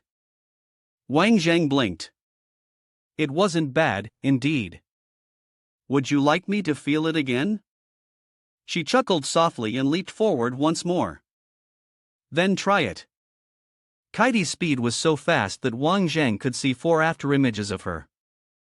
He couldn't help but marvel. As expected, this girl was the direct disciple of Old Master Moss. Her speed was incredible. She swung her fists, and with every smack sound, he could feel the force of each blow and kick. Kaidi was astonished. She forcefully used her legs to stop her movements. Quickly, she leapt backward, maintaining a safe distance from Wang Jang. He rubbed his slightly sore arm and casually said, "It just so happens that I can grasp the trajectory of your martial arts technique." Kaidi furrowed her brows tightly. "I am a member of the Dark Knight Army School. I hope you won't interfere with our school's matters in Nation C." Wang Jang chuckled softly. "Well, I'm not so sure about that. I hope your side doesn't do anything harmful to Nation C, or else I'll definitely intervene." She flicked her long, flowing hair and said, "If such a day ever comes, it will definitely be the moment when both you and I give our all. Honestly, I really can't imagine a situation where you could control me. How would I survive?" Wang Jang pointed directly at her. "I think your school should hold back, especially in Nation C." Kaidi waved her hand dismissively. "What about Nation C? The principal decides on his own, and you can't stop him." He stroked his chin and said to me, "Aren't you afraid I'll leak information to the national ideology and the Atlantic Alliance?" She crossed her arms and narrowed her eyes. "If I can talk to you, then of course, I'm not afraid of you spilling it." Wang Jang bent down to pick up the gun. "I know you haven't fully exerted yourself today. I hope next time we can have a proper match." Kaidi blew him a kiss. "Try again next time." She turned around and left. Watching her back, he furrowed his brows. The Dark Knight Army. Why does it have to be such a troublesome problem now? Returning to the villa, Chung Wuning looked at Wang Jang's appearance and unexpectedly asked, "Is there really someone in the Golden Triangle Forest who could threaten Chung brother like this?" He placed the gun on the table and replied, "There are many experts in this world, you'll meet them someday." "How is Chung Fei?" Chang Wuning asked. "She's fine, waiting for you in the room," Wang Jang said. Wang Jang continued, Let me change clothes first, then call Chung Fei. We'll be leaving tomorrow. Chang Wu-ning was surprised. In such a hurry? He nodded. Yes, there's still a lot to handle in the capital. After I leave, make sure to arrange the existing resources properly. Be careful not to waste them. He thought to himself, the Su family has a birthday celebration for Su Old Master. Chang Wu-ning replied, all right, I'll prepare the car for you tomorrow. Chang Fei knew that Wang Jang had returned, and hurried to his side, inspecting him for a moment. She anxiously asked, why do you look like this? Did you run into any danger? Wang Jang smiled and patted her head. It's fine, just had a fight, but I'm not hurt. No one in this world can hurt me. The capital, Nation C, Wang Jang casually sat down on Shan Titi's desk. As expected of the provincial party secretary Zhang Pinghao, he had successfully secured the 1000M plot in Zhangjiagang, and furthermore, it was in Bayer Huan. Shangguan Titi curled her lips into a smile. Moreover, he only asked us to pay 80% of the original price. If Zhu Rong can help Zhang Jiagang bring in 2 universities, he'd be willing to give us the land as a gift of gratitude. He fell into deep thought. Bring in universities? Does he think that retaining talent in Zhang Jiagang isn't urgent enough? Shangguan Titi nodded. That's the truth. She handed him the laptop to show him. You see, Zhangjiagang is considered one of the top 3 counties in the country, and there's a huge demand for talent, but it doesn't have a single technical university. He raised an eyebrow. This is a good approach. Aren't there many universities that have cooperation with Zhu? Could you send someone to discuss this with them? Shangguan Titi smiled happily. Lu Xian's advertisement shoot also brought in a significant amount for Zhu Rong's home appliances sector. You've got a good eye. Wang Jang straightened his back. Do you even need to say that? But you continue handling this. I still have other things to do. I'll talk to you later. Xinu Hotel. Su Fuhua is a founding hero of the Republic of Nation C, a senior figure of the 5th dynasty. The 85th birthday celebration of Old Master Su was held at the Xinu Hotel. Everyone invited to the party was dressed in elegant attire, and they gathered in groups to chat. Wang Jang let Zhang Mingqi take his arm, and he said, "Let's go inside." She nodded. "Let's go." Su Tianran saw the 2 of them standing at the reception desk and warmly called out, "Mingqi, Wang Jang, welcome, welcome. Today is grandfather's birthday celebration, many guests have come, the atmosphere is really lively." Mingqi greeted them in a friendly manner. "I've been wanting to visit Old Man Su for a while, but I've been so busy lately, it's been delayed until now." Su Tianming responded. "Grandfather often mentions you, come on in." Su Tianming then saw Wang Jang and was surprised. "Why is it you?" A rush of memories flooded back to Su Tianming, making him think, it's him. Wang Jang laughed and asked, "Why can't it be me? This is our first official meeting, my name is Wang Jang." Su Tianming quickly shook his hand in return. "I'm Su Tianming, please, both of you come in." The atmosphere here seemed more solemn. Sitting at the table was Su Fuhua. They stood in a row, bowing respectfully. "Hello, Chief, we've come to celebrate your birthday." Su Fuhua raised his voice. "You all haven't come to visit me for a long time, and now you're finally here. You must have a few drinks with me." At that moment, Sun Wan, standing next to the old man Su Fuhua, was startled and exclaimed, "Ah!" Sun Wan couldn't wait any longer and quickly ran over to introduce, "Grandfather, this is my friend, Wang Jang. I've mentioned him to you before, he's the one who helped me teach that thug on the train." Wang Jang smiled gently, bowed slightly, and replied, "Hello, old man Su. I wish you blessings as boundless as the eastern sea and a life as long as the southern mountains." Su Fuhua smiled kindly in return, all right. Wang Zhang's mind was filled with discomfort. Longlin had been destroyed, many of his brothers had fallen, and his exile abroad, all of it was related to this damn old man. The distance between them was only 3 meters, he could easily take him out with a single shot. His anger surged, and Ming Qi, sensing this, hurriedly patted Wang Zhang's hand. At this moment, Wang Zhang understood what Ming Qi was hinting at. He glanced at the people around him. Wang Zhang realized that if he made a move, Sheng Fei, Zhang Mingqi, and Sun Wan Titi would definitely get involved, not to mention the reconstruction of Long Lin.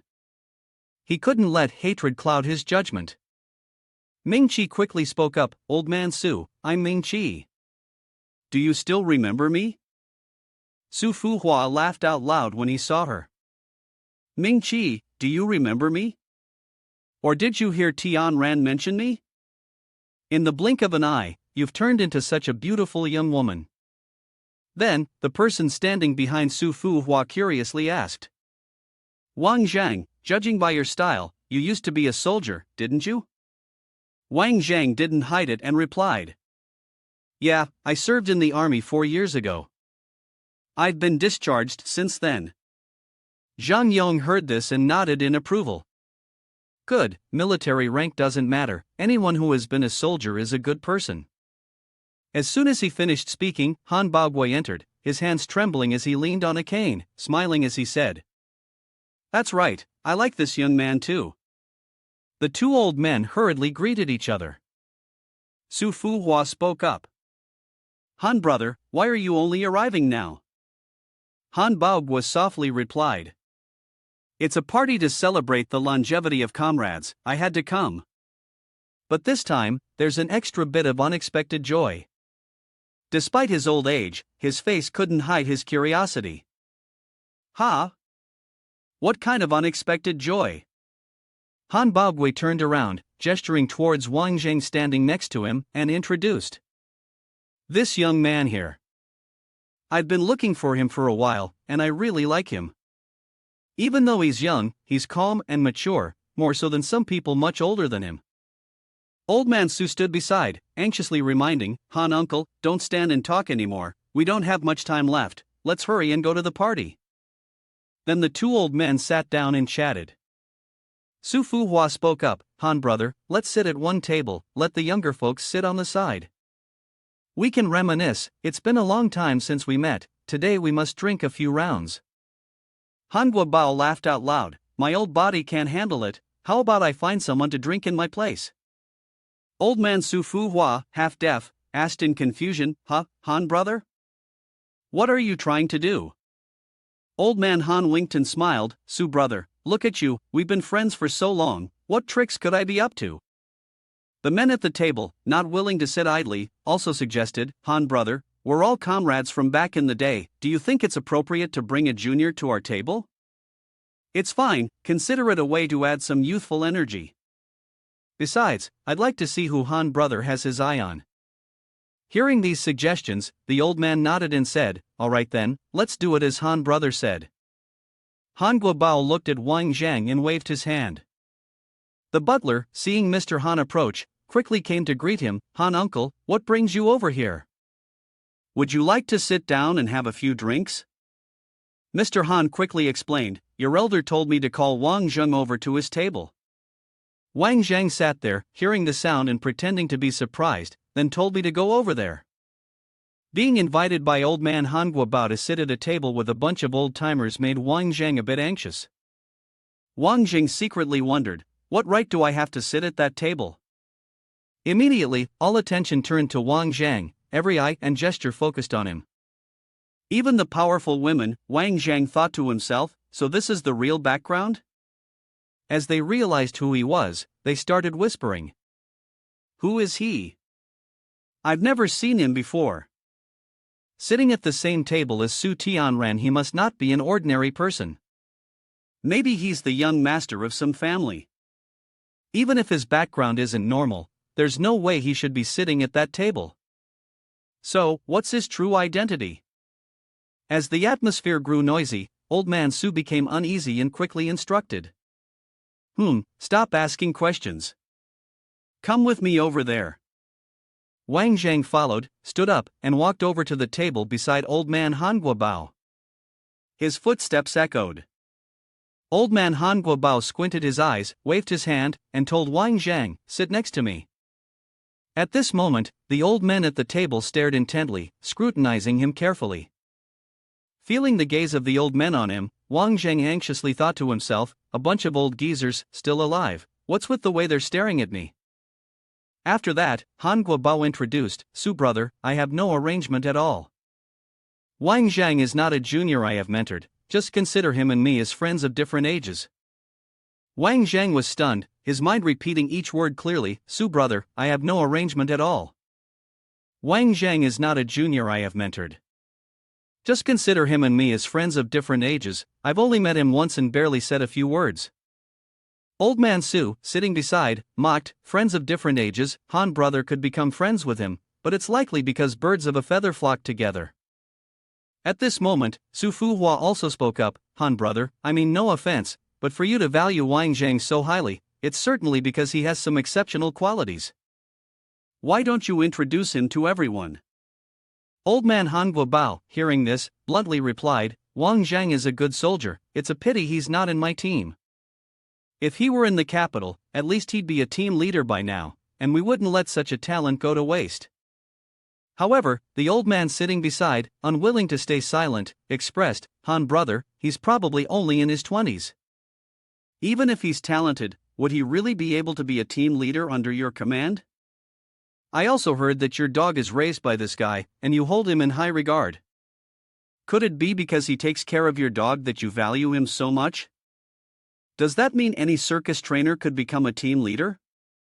Old man Han Guobao frowned in displeasure. "Su brother, you shouldn't be too harsh with others, or you'll regret it when it's too late." Su Fuhua quickly reminded. "Han brother, Su brother, today is my birthday celebration, please show some respect for my sake." Suddenly, a group of people entered, the sound of shoes clicking sharply on the floor. A colonel holding a gun walked into the hall and spoke. "Who is Wang Zhang?" When Wang Zhang heard his name, he replied, "It's me." Suddenly, they pointed their guns at him. The colonel ordered them to arrest him. Han, irritated, stood up abruptly and sternly threatened, "I am the army commander of the Han Tua Su Capital District. Who gave you the audacity to act like this, behaving so recklessly?" The colonel, unyielding, wore a defiant expression and calmly responded, "The army commander of the capital district has no control over the affairs of the Jiangnan district. These two matters are connected, and even Han Tua Su has no right to stop me from arresting this person." At that moment, Wang Fenghe, standing behind his protection, appeared with an air of authority. "If he has no right, then what about me?" The colonel froze and turned around. Wang Fenghe spoke. "Comrade from the Jiangnan district, am I right?" The colonel broke into a cold sweat and muttered, "Report. Report. Sir." "Yes, sir." Wang Fenghe smiled and said, "Comrade Colonel, if I want to protect the person you are trying to arrest, do you think that's possible?" At this moment, the colonel appeared troubled, hesitating before saying, "Sir, Wang Zhang is someone whom our commander-in-chief personally ordered to be arrested, so I cannot act against his wishes." Wang Fenghe turned to Wang Xiang and instructed, "Wang Xiang, call Qiao Kawu, tell him to come to the capital in 3 hours to meet me. If not, I will report to his commanding officer." The colonel was momentarily stunned upon hearing old man Wang's words, his mind full of questions. Who is this old man? A while later, Wang Xiang relayed that Xiao Kewu wanted to speak with him. The colonel picked up the phone and reported, "Commander, I'm currently arresting a suspect, and I'm facing some difficulties at the scene." Suddenly, an angry voice came from the other end, shouting, "Difficulties? Get back here now, immediately." Upon receiving the order from Xiao Kewu, the colonel quickly instructed his team to disperse. At this point, he was puzzled. He had only been following the arrest order that had come directly from the commander. "If I meet someone who outranks me, no matter the situation, I'll be the scapegoat." After everything was settled, Wang Zhang cheerfully asked, "How come you're still alive?" Wang Fenghe smiled and said, "If I'm dead, why would I ask you to come back?" At this moment, Su Fuhua stood up abruptly and walked over to ask Wang Fenghe, "What wind brought you here?" In front of the old man Su's question, Wang Fenghe appeared a bit flustered. I wasn't invited, didn't get any invitation card, just showed up without shame. Su brother, it's been a long time, no matter what, you must drink a few glasses with me today. Hearing this, old man Su Fuhua laughed, his hands busy shaking Wang Fenghe's, saying, "Of course, if I knew you were coming out of retirement, even if I wasn't hosting a birthday party, I would have invited you over for a meal." From a distance, someone muttered, "Wang Fenghe, why does that name sound so familiar? I feel like I've heard it somewhere before." The person beside them introduced, Wang Fenghe. Could it be the Wang Fenghe, considered the father of the Special Forces of Nation H? From being a stranger to becoming familiar, Wang Fenghe slapped the old man's back, laughing, "Su brother, after so many years, I'll let the past slide, but now that we've met, when are you going to repay what you owe me?" The old man, whose mind had always been narrow and dim, didn't understand what was going on, and suddenly stood up, making a scene. "Wang Fenghe, what do you want?" "First, you bring soldiers to disrupt a birthday party, and now you're speaking so rudely. Has the many years of isolation from the world made you forget the difference between East, West, North, and South?" Wang Jang, in a fit of rage, tightly grabbed the collar of Su old master and shouted loudly. "I warn you, don't talk to the old man like that." The people around them immediately aimed their guns at him when they saw this. Wang Jang glanced at them and confidently stated, "My speed is faster than their guns. If you don't believe me, you can try." Su old master, dangling in mid-air, panicked and asked, What do you want to do? Let go of me." Wang Jang, maintaining his calm, demanded. "Apologize. Go apologize to the old man." Wang Jang furrowed his brows and bluntly said, "I hate it when people rely on their age to act superior. I call you Su old master only because you're older than me. But all these years, you've only gotten older, not wiser, right? Did a dog eat your brain?" Su Fuhua stepped forward to mediate. "Young man, don't be so impulsive." Wang Zhang shot a cold look behind him and, with a stern tone, asked, "So, you want to apologize on his behalf?" Su Ming, enraged, pointed directly at Wang Zhang and challenged, "Do you dare let Su old master go and fight me instead?"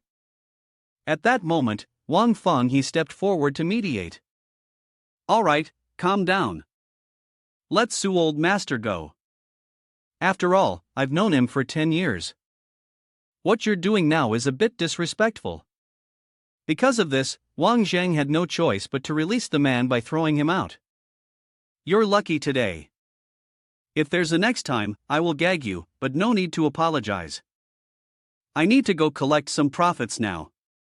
Old Master Su fell backward, landing on Su Ming, and they both collided with the banquet table, causing it to crash to the ground in pieces. Wang Zhang stepped forward, looking down at them with a look of disdain. "Right now, you're no match for me. Too weak." A young man, holding a gun, shouted fiercely, "Don't move, or I'll shoot." Su Fuhua spoke up. "Wang Fenghe, you've ruined my birthday celebration today. If you leave this young man with me, I might let you go." Hearing this, Wang Fenghe turned around, meeting the old man's eyes, and said, "Old man Su, do you remember? When we established the Special Forces unit of Nation H, we set up an urgent project." The old man replied, "I remember, of course I remember." Wang Fenghe continued seriously, "You also probably remember that old man Han didn't understand the mechanism. When an emergency occurs, the senior Special Forces of Nation H can take full control of the command." Su Fuhua firmly responded, "But there are no senior Special Forces here." At that moment, the old man furrowed his brows, thinking to himself, "Back then, the senior Special Forces were indeed recognized, but they vanished without a trace. What is this old man up to now?" He turned to look at Wang Xiang, who was holding a military uniform, and said, "Who said there isn't one?" "Lieutenant Colonel Wang Jang, why aren't you putting on your military uniform? Su Ming, with food all over his hair, looked incredibly messy. He exclaimed in shock, Long Lin, is it the legendary Long Lin uniform? Su Fu Hua, upon seeing the uniform, frowned in discomfort and thought to himself. He had originally planned to use the strongest title of Nation H to eradicate the problem at its roots, but unexpectedly, the fish that slipped through the net appeared right before him. It seemed that this Wang Jang wasn't simple. Wang Jang smiled and sighed. He hadn't expected that although Long Lin had been destroyed, the old man had kept his casual clothes.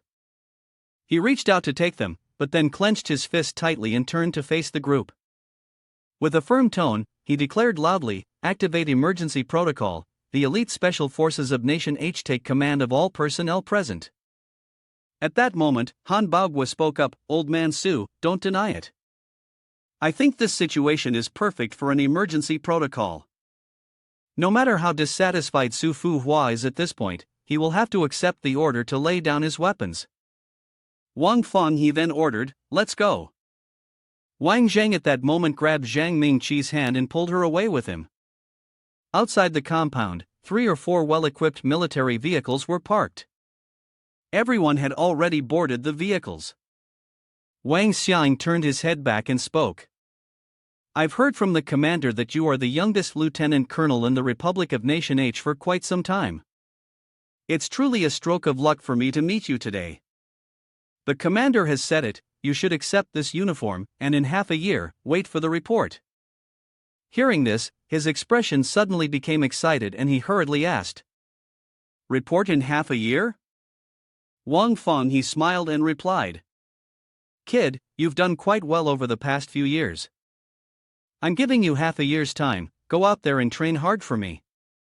After 6 months, I'll assign you a military unit.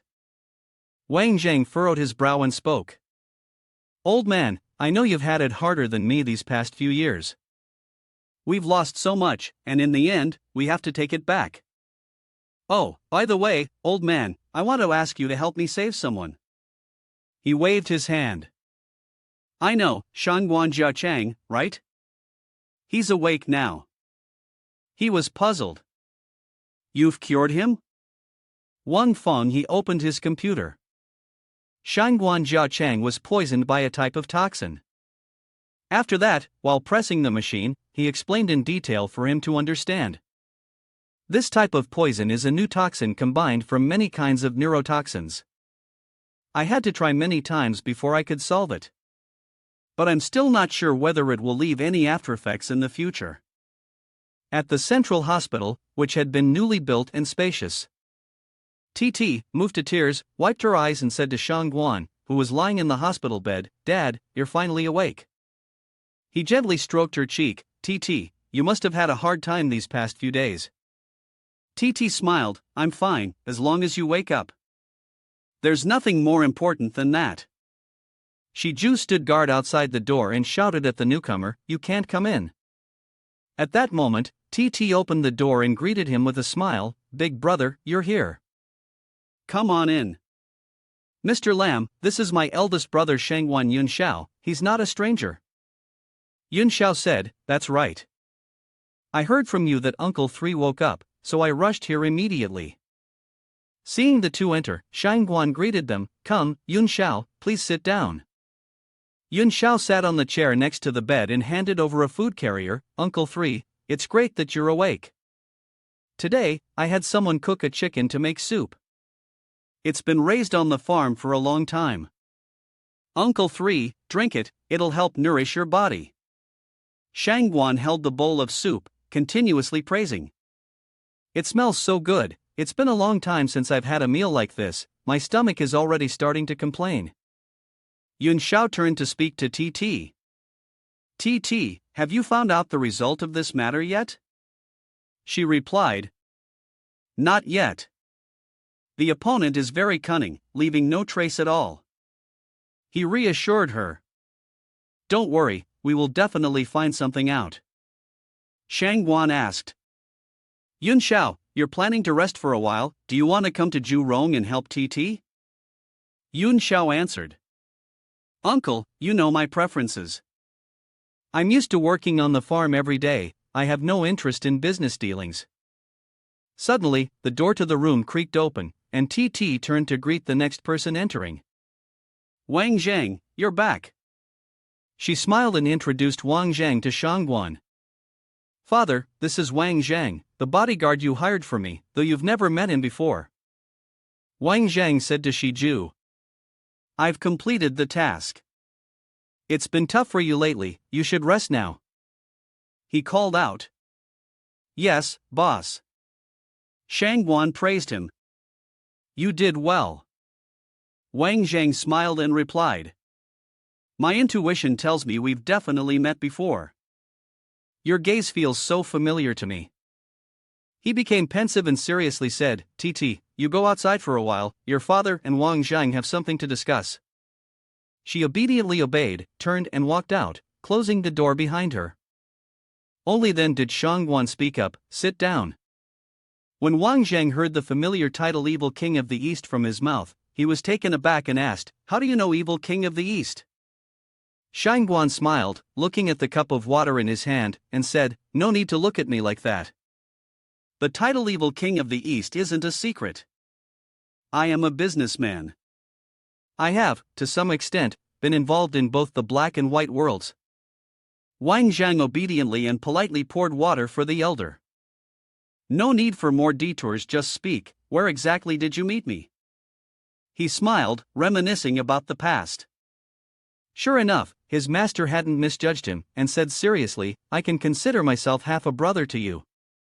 The missions you've carried out, both your master and I have been following them closely, so your instincts weren't wrong. Wang Jang exclaimed in surprise, what? You're my brother? He thought to himself that Shangguan Jiachang was the disciple of the old man, but the old man only had one disciple, which was himself. He had never heard him mention anything about having another brother. Shangguan spoke in a long breath, my master is my master, but I can only be considered half his disciple, because he has never officially recognized me as his apprentice. He reminds you that the scale we've reached today didn't come easy, my master had to put in a lot of effort before you became the evil king of the East. We created many opportunities for you while carrying out missions in Europe and America. You should remember that. Wang Jang chuckled softly, as if he had heard something amusing. Shan Wan looked confused, what are you laughing at? He replied, how could I not laugh? I used to be just a loner in the capital, but in the blink of an eye, I've got such a massive mountain backing me up. From now on, won't I be able to walk around and look down on everyone? Wang Jang leaned back slightly, speaking casually, all these years, have all my actions really been under your control? Shangguan, with a serious expression, said, since you came to the capital, everything you've done has been under our observation. I must say, the things you've done have exceeded even our expectations, far surpassing what we had anticipated. He placed the cup of water in his hand onto the bedside table and said, right now, the undercurrents in the capital are surging fiercely. Apart from us, many others want a piece of the pie. The reason I was poisoned this time is because of that. Wang Jang said absent-mindedly, even the old man had to exert so much effort to save you. The current situation is really not in our favor. He rubbed his chin, thinking deeply before saying, so, do you think anyone knows that you and I are actually from the same bloodline? I've always felt like something is off. Shan Wan speculated, probably not. My master and I have been in contact very secretly, so no one should know I'm involved with the military system. Besides, this hospital room is completely secure, no one can break in. You don't need to worry. Wang Jang raised his hand, waving excitedly and asking, forget about all that, so what's my next mission? Wang Jang pointed off into the distance, smiling as he said, help me take a trip to Ningxia. The city center was filled with advertisements of a famous model. At the Shaochuan Nan restaurant, Lu Xian joked, Wang Jang just arrived 15 minutes late. Is President Wang really that busy lately? He glanced at the menu while replying with a smile, of course I'm busy. After all, I'm the senior vice president. I turned down several appointments just to have dinner with you. As he read the menu, Wang Jang couldn't help but exclaim, wow, these dishes are not cheap at all. The green cabbage is 1,888 coins, the tomato-flavored beans are 588 coins, and the mushroom soup is 298 coins. Lu Xian waved at the waiter while irritably saying, "Forget it, you're just a security guard, stop pretending to be the CEO of the company. Besides, you gave me the opportunity to earn 2 million coins in agent fees, isn't treating you to a meal the least I should do?" As she asked. "By the way, Zhao Gangang asked me to go film for him. What do you think? I'd like to hear your opinion." Just then, the waiter brought over the food. Wang Jang replied, "Zhao Gangang, is he the well-known director?" He picked up some food while discussing. "I don't have any particular opinion, you can decide for yourself." At that moment, a man dressed in a smart suit approached Lu Xian to greet her. "Excuse me, are you Lu Xian?" She looked at him and asked.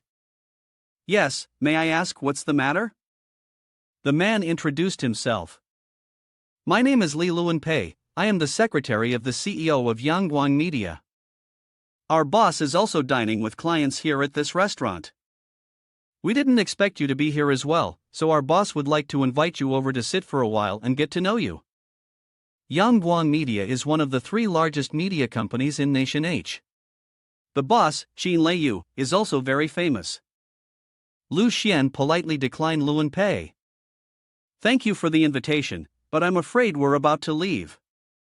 He rubbed his hands together, enthusiastically making his pitch. "Miss Lu Xian, Yangguang Media can be considered one of the top companies in the entertainment industry. For you, this opportunity would be extremely beneficial for your future development in showbiz. I suggest you think it over carefully." While picking his teeth and eavesdropping, Wang Jang chimed in, "Oh, are you the biggest media company in Nation H's entertainment industry? Then how do you compare to Shuangshi Media Group?"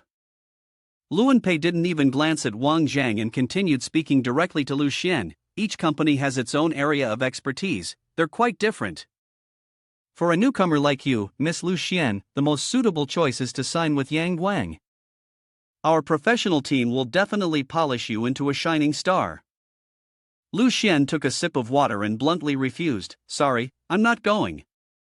In the distance, another flamboyantly dressed man was sitting and watching the 3 of them. Rubbing his chin and grinning lewdly, he muttered, "This chick is hot. Tonight, I'm definitely going to make her drink with me." His name was Yoshiro Sakata. Across from him, Qin Leiyu rubbed his hands together obsequiously, "Yes, yes, yes. Yoshiro Sakata, I've already sent someone to take care of it. Rest assured, no need to worry." In his mind, he thought, if it weren't for the fact that my company is trying to expand into the Nation J market, how could someone as beautiful as your younger sister ever end up with me? Luanpei, out of breath and unable to convince him, was frustrated and turned hostile. "Miss Lu, if you keep insisting on not going over there, you're showing no respect for him. Mr. Qin of ours doesn't take kindly to people who don't show him respect." Wang Zhang stretched out his hand to stop him. "Hold on, you just mentioned we should go over there with him while scrolling through your phone. Let me make a call first," he said, then dialed. "Hello, is this Song Ming Shang? I'm at Xiaochuan Nan, get here in 15 minutes, now." After hanging up, Wang Zhang put his phone in his pocket and told Luanpei, secretarially, "Let's go." Luanpei was taken aback and suddenly exclaimed, "Song Ming Shang, Mr. Song from Shuangshi Media, wait a moment, I'll report back to Mr. Qin." After hearing his report, Mr. Qin bluntly said, "Don't listen to his nonsense, how could that kid possibly know Song Ming Shang? Go invite him again, just say that Mr. Sakata, the head of the Nation J Media Company, is here too." Wang Zhang rubbed his chin thoughtfully and, with interest, said, "The people from Nation J are here to wipe them out." Lu Xian did not understand what he was saying, then she and Wang Zhang went to meet Mr. Qin. Wang Zhang quickly bypassed Lu Xian, warmly shook hands with Mr. Qin, and had admired Mr. Qin's reputation for a long time. "I am Wang Zhang, I hope Mr. Qin will pay more attention to me in the future." Mr. Qin's hand was gripped so tightly it hurt, and in his mind, he cursed, "This kid doesn't know his limits." He introduced Hello, Miss Lu Xian, let me introduce this person to you. This is Mr. Yoshiro Sakata from the entertainment industry of Nation J. Wang Jang stood aside, crossed his arms, and sneered. I don't care who he is, some small fry or whatever. I'm curious, what's the reason Mr. Sakata and Mr. Chin invited me and my girlfriend here? Lu Xian was stunned, her face turning red. Sakata and Mr. Chin both stared in disbelief, their eyes widening as they shouted. Girlfriend? Sakata smiled and said. How interesting. I'll pay your girlfriend to drink with me, 10,000 coins per glass, what do you say? Wang Jang smiled as he threw his arm around Lu Xian, who was clearly furious. Sakata, still not understanding the situation, raised 2 fingers and said. 20,000 coins per glass, this is the price of a top international female star. Wang Jang kept his smile, grabbed a bottle of wine, and cursed directly. Son of a bitch, I'll give you 20,000 coins if you bark like a dog. Would you agree? In a luxurious room, the man observed Wang Jang from the screen. If this Wang Jang did not show up, the capital would be nothing but calm waves and a dull, lifeless place. At that moment, a subordinate spoke seriously, Young master, you don't need to go down the stairs because you're already in the water. After Wang Jang cursed rudely, the entire room fell into a dead silence. Mr. Chin bowed and spoke to Sakata, Sir, Sakata, please don't be provoked. This brat is truly too disrespectful. There's no need for you to dirty your hands over him. In his mind, Wang Jang, this insolent brat, if you mess up my plans, I will never let you off. Just then, someone interjected into the conversation in the room, asking, who's being disrespectful? Ming Sheng entered the room and asked sternly, what's going on here? Mr. Chin immediately turned to him and bowed, what wind blew Mr. Song here? Ming Sheng looked at him and said, so Mr. Chin is here too? What's going on today? Wang Jang pulled out his stopwatch and scolded, you're 3 minutes late. Ming Sheng raised his hands in a calming gesture and said, Mr. Wang, I was on the phone and came here immediately after finishing the call. I even ran several red lights. Please don't be angry. Sakata looked as fat as a pig, eating while muttering a few words, and to his surprise, Mr. Song had also come here. Wang Jang, holding a glass of wine, smiled and said to Ming Sheng, this bastard wants Lu Xian to drink with him, charging 20,000 coins per glass. Do you think I'm not angry? Ming Sheng understood his plan entirely. That trick of using a pretext to invite me here to kill someone was clearly meant to probe and take advantage of me. If I don't perform well today, the future might not be easy to face. Ming Sheng approached Sakata, lowered his head politely, and said, Mr. Sakata, I apologize for the rudeness. Before the man could understand what was happening, Ming Sheng shoved his head into the bowl of soup. Sakata rolled on the ground, holding his face and screaming like a pig being slaughtered. 2 of his lackeys rushed up aggressively to attack Ming Sheng. His face turned pale, drained of color, and he screamed, Mr. Wang, help me. Wang Jang immediately rushed to his aid, single-handedly pulling back the 2 lackeys. With a single throw, the 2 men were tossed backward. Ming Sheng, clutching his chest, felt his heart pounding, while marveling, this guy is terrifying. Wang Jang pointed at the remaining 2 lackeys and arrogantly ordered, if you 2 don't want to end up like them, then disable this Yoshiro Sakata for me. 2 of Sakata's subordinates hesitated for a long time. In the end, one of them continued to remain loyal to the one who paid his wages and fiercely attacked Wang Jang. Wang Jang easily dodged that simple punch from the subordinate, then from behind, he sharply elbowed the man in the back. After taking him down, Wang Jang turned to ask the remaining subordinate. So, what are you going to choose? The subordinate honestly replied. I'm no match for you. Wang Jang gave the order. Then go ahead and cripple that old man for me. The subordinate immediately kicked Sakata away right in front of Wang Jang. Upon seeing the kick, Wang Jang was astonished, silently thinking. Such power in one kick? Looks like this guy isn't simple after all. Wang Jang didn't hesitate to give a compliment. Well done. What's your name? The subordinate introduced himself. Mitsui Junichichi. Wang Jang patted his shoulder, pointed to Sakata on the ground, and asked. I don't understand, why would a top-tier mad sword expert from Nation J end up working as his bodyguard? Junichichi was surprised when he heard this. Wang Jang continued. Don't be so surprised. I've fought Yamaki Sunsuk a few times before. Even though he didn't use it, I could still tell. Yamaki Sunsuk is a typical representative of the Mad Blade sect in terms of rank. He is Mitsui Junichichi's martial uncle. Junichichi was startled, never expecting that he could actually fight with Yamaki Sunsuk without losing. Wang Zheng crossed his arms and smiled, saying, "You're past, you can tell me about it later. Right now, I just want to ask you 2 questions. First, have you ever bullied anyone from Nation H?" Junichichi shook his head. Wang Zheng continued with his questions. "Second, will you follow me or die right here?" Hearing that question, Junichichi smiled and replied, "I will follow you. Do I have any other choice?" Wang Zhang nodded in satisfaction. "Very good." At that moment, eldest Miss Song family, Song Ziyi, along with 2 tall bodyguards, entered the room. "I didn't expect both second uncle and Mr. Wang to be here." "You almost ruined my restaurant," she said, then yelled at her subordinates like a child. "Why haven't you taken the guests to the hospital yet?" As the others took Sakata away, Wang Zhang clapped his hands and said, "So it's you, miss. This is even better. I was just wondering how to compensate the restaurant owner for the damages. Now, with someone familiar here, I guess I won't even need to pay for the meal." Ziyi replied, "It's nothing. Next time young Master Wang comes, just let me know in advance, and we'll make sure to treat you properly. Oh, by the way, from now on, you can just call me Ziyi." Wang Zheng held a bottle of wine and pulled Lu Xiao away. "No problem, I still have things to do, so I'll head out first." The 3 of them walked slowly through the parking lot. Lu Xian raised a concern. "I just feel like something is off, but I can't pinpoint exactly what."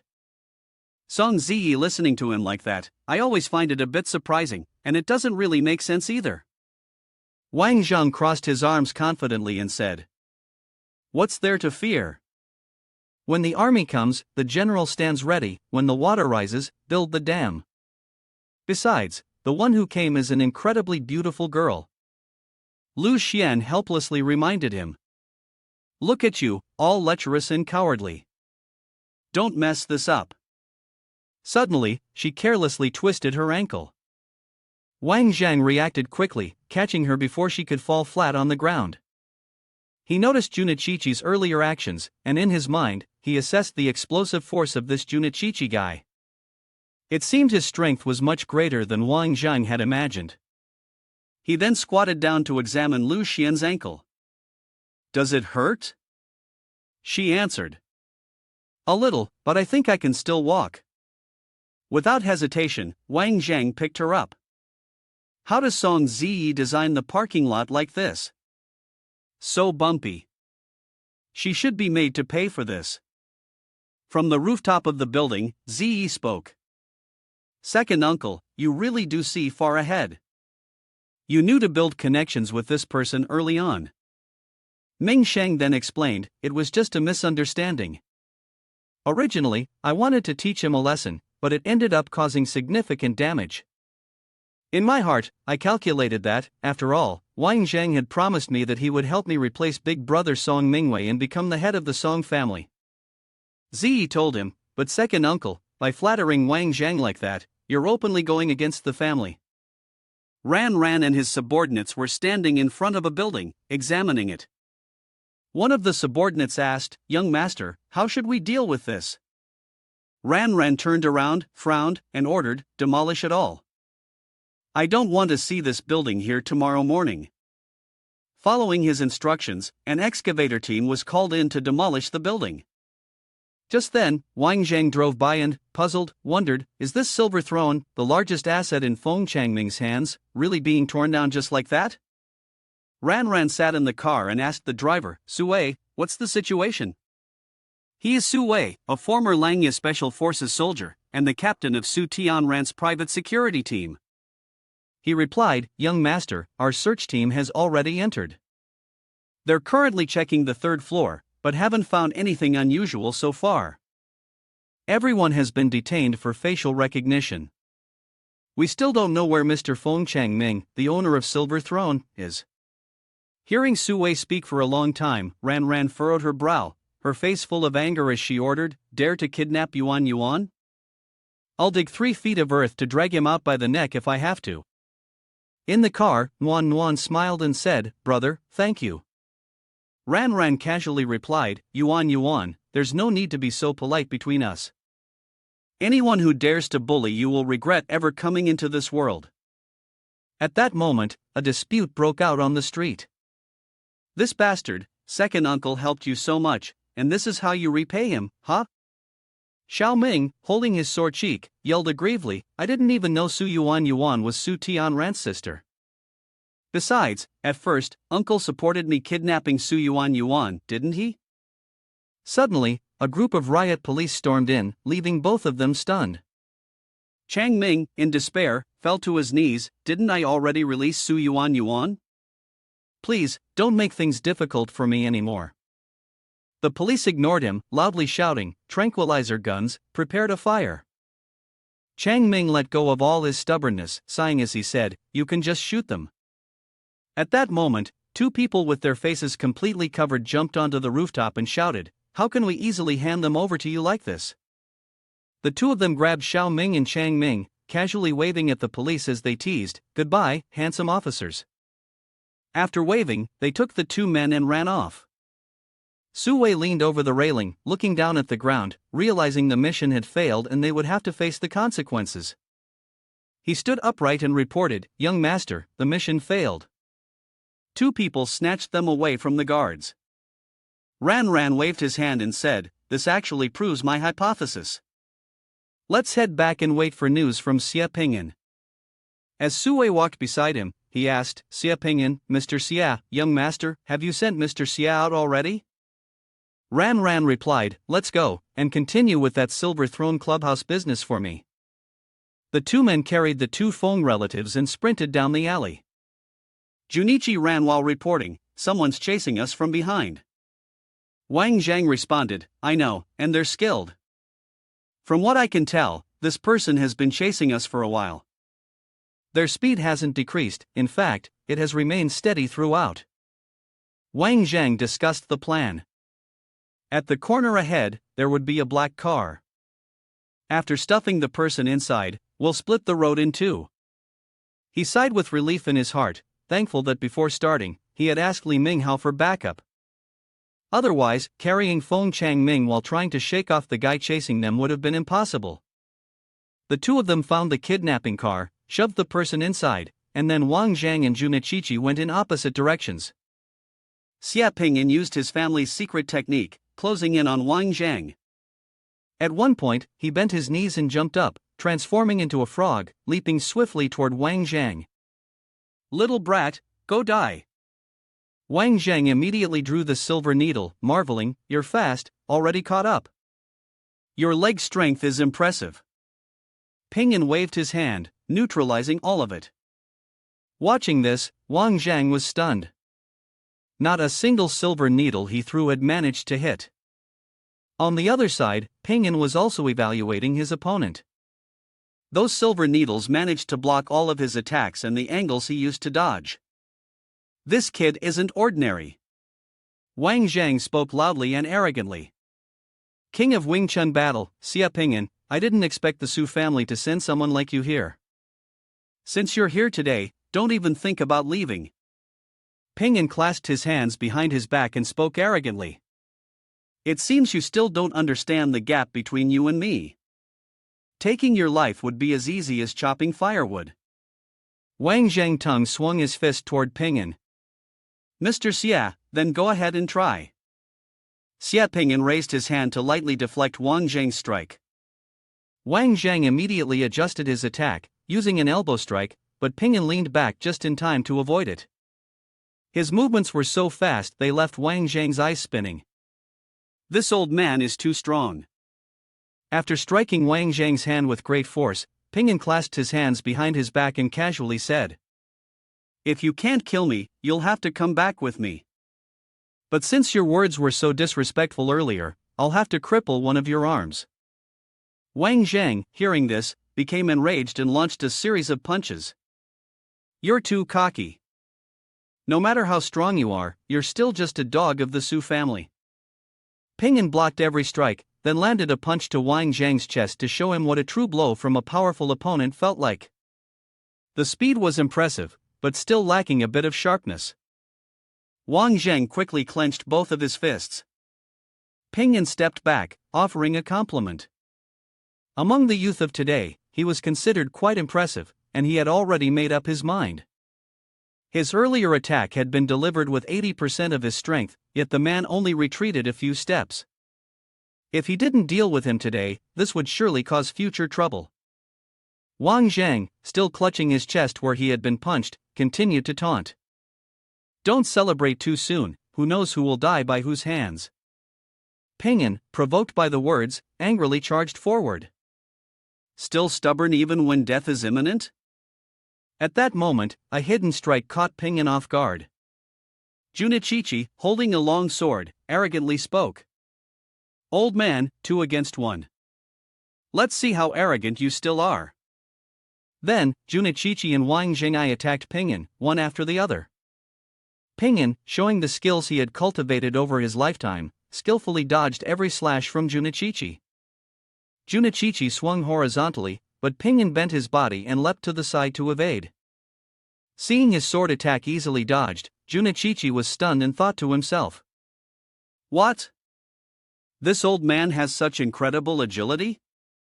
While Junichi was distracted, Ping'an swiftly delivered a kick toward him. This is bad, if I block head-on, I'll definitely get seriously injured. Junichi could only manage to raise his sword to block Ping'an's kick, but the force was so strong that he was sent flying backward.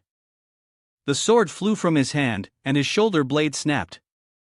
Seizing the opportunity when Ping'an was momentarily off guard, Wang Jang quickly drove his knee into the old man's back, wondering if he would finally manage to kill him this time.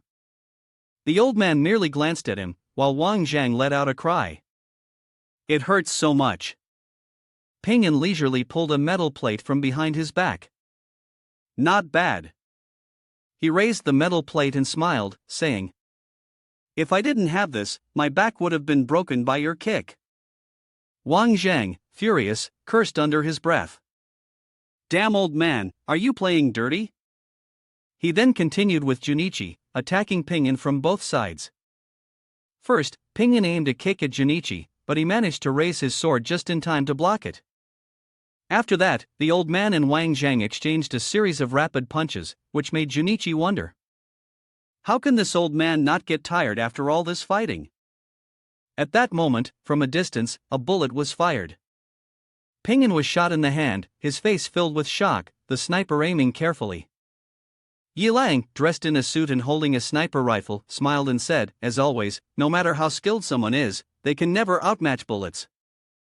Xia Ping'an, realizing the situation was dire, tightly held his injured right hand and hurriedly fled. Li Minghao was bandaging Wang Zhang's wound while asking, Captain, I really don't understand you. You've been injured like this, why won't you just take off that 20-kilogram load? Wang Zhang held a small bottle in his hand, glanced away, and simply said, I want to appear suffering, so he lets his guard down, only then will it be easier to create an opening for you. Then, he thought to himself, Wang Zhang's self-made medicine can speed up the healing of wounds and restore physical strength. Ming Hao silently glanced at him. Under that intense stare, Wang Zhang finally gave in. All right, I admit it, I've been carrying this weight for too long and forgot to take it off. Ming Hao didn't press further. He looked at the unconscious person lying behind them. This haul's not bad, huh? Not only have we crippled Xia Ping'an, but we also found this guy. Wang Zhang also smiled and replied, that's right, send this to the Li Xin manor. I want to slap them in the face. Ming Hao quickly accepted the order, okay. The Su family's villa estate, with its interconnected rows of houses, displayed the wealth of its owner. Su Elder looked at the person lying in the intensive care unit, shouting angrily, Tian Ran, explain yourself. Tian Ran walked over to the old man, his expression sorrowful. Today, Yuan was kidnapped. Upon hearing this, the elder immediately stood up, his face full of concern. What? Yuan was kidnapped? Didn't Yuan have 4 people secretly following him for protection? Why didn't they act immediately to stop the perpetrators? Tianran pushed the chair closer to the old man and explained, the assailants acted too quickly, and the guards couldn't react in time. But don't worry, Grandpa. Yuan is fine now. We've found the mastermind, but he was rescued by someone else, which is why Mr. Xia is chasing after him. However, we didn't expect that the other party had already planned everything in advance. The old man sat down and gave orders, you handle the next steps. Don't let anyone think that people from the Su family are easy to bully. Tianran stood up straight, bowing respectfully, and replied, please rest assured, Grandpa. Tianran has remembered this well. The old man continued to remind him, there's one more thing I have to tell you. No matter what the time or circumstance is, you must never gamble with the safety of your family. Tianran, walking while glancing back, had a slightly displeased expression. As expected of the old master, the Sun Wan Titi residence is a tall building with great sunlight. Titi, sitting across from Wang Jang, gave him a reproachful look. We're about to leave for Ningxia, so why are you still out there fighting with people? Wang Jang, while changing the bandage, smiled and reassured her, it's nothing, just a small injury. Why don't you come with me to Ningxia? Titi leaned back in her chair, looked up, and sighed, I want to stay and take care of my father. Besides, there are still many things to handle at the company. I haven't seen Han Xingyi for a long time. I really miss her. She then stood up, pointed to 2 backpacks beside her, and said to Wang Jang, here are 2 bags, both filled with things I prepared for Xiaoyi clothes, shoes, and some of the local specialties she likes to eat. Wang Jang immediately waved his hand when he saw the bags. Eldest miss, do you think I can carry these 2 big bags? Besides, Han Xingyi has to wear military uniforms all year round in the army. She won't be able to wear any of these things. Titi stroked her chin and thought for a moment before replying, that's it then, I won't send clothes, just a little more food, is that okay? Wang Jang was delighted to hear this, oh my aunt, hurry up and take out all the clothes. The Su family's villa was still the same grand house with an orange roof. The secretary stood in front of the Su elder, respectfully reporting, Chief, there's a parcel. The guards have opened it to check. The elder, growing impatient, interrupted, stop with the half-hearted explanation, take it out and show it to me. The secretary followed the order and opened the box on the table.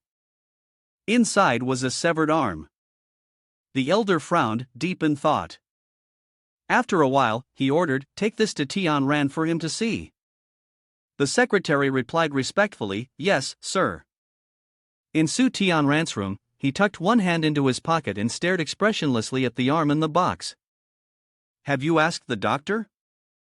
Is it possible to reconnect it for Mr. Xie? The secretary responded, I asked as soon as we received it. The doctor said it's not possible because the bone joints are severely shattered, and besides, Mr. Xie doesn't want steel nails inserted into his body. Tianran didn't say anything further. You can go back to your work now. I'll visit Xie Luo later. Once the secretary left, he immediately made a phone call, giving out orders. There are 3 tasks. First, mobilize all forces to find the whereabouts of Feng Changming for me. Secondly, follow Wang Jang closely, don't miss any of his actions. The people who were buried before are now ready to play their role. Thirdly, using the name of Old Master, arrange a meeting with Old Minister Chen, just tell him that you want to discuss matters related to the army's designation.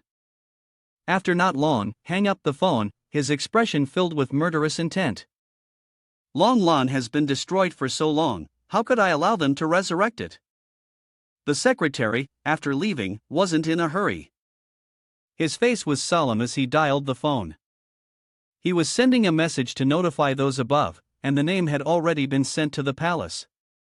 On the other side, in the quiet room, the sound of a phone ringing suddenly broke the silence. Su Shan bent down to pick up the phone, looked at the notification on the screen, and after reading it, he smiled. It's here, the car waiting area.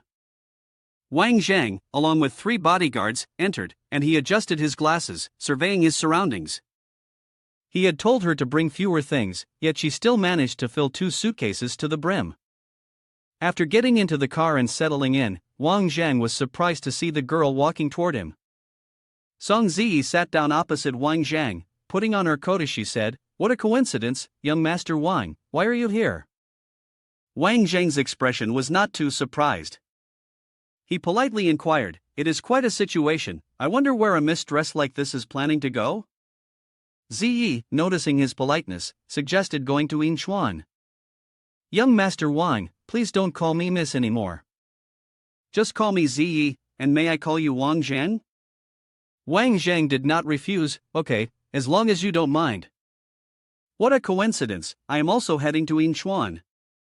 May I ask what brings you there?" Ziyi pondered for a moment, then replied, "You could say I am traveling. I want to experience the scenery and people of the Southwest a bit. My grandfather and father have some old comrades in the Southwest. I am also going on this trip to visit those seniors." Wang Zheng curiously asked, "If I remember correctly, General Li Yiping, who is praised as the king of the Southwest, is also a comrade in arms of Mr. Song, right?" Ziyi confirmed, "That's right. My grandfather, I, and Mr. Li were in the same military unit, and our bond is very deep. This trip, I also want to visit Mr. Li." Wang Zhang then proposed, "Would it be possible for me to join you in visiting Mr. Li?" Ziyi happily agreed, "Of course. This time, we can travel to Ningxia together." Several hours later, a man walked over and politely asked Ziyi, "Excuse me, beautiful lady, may I ask if this seat is taken?" Before she could answer, Wang Zhang spoke up first.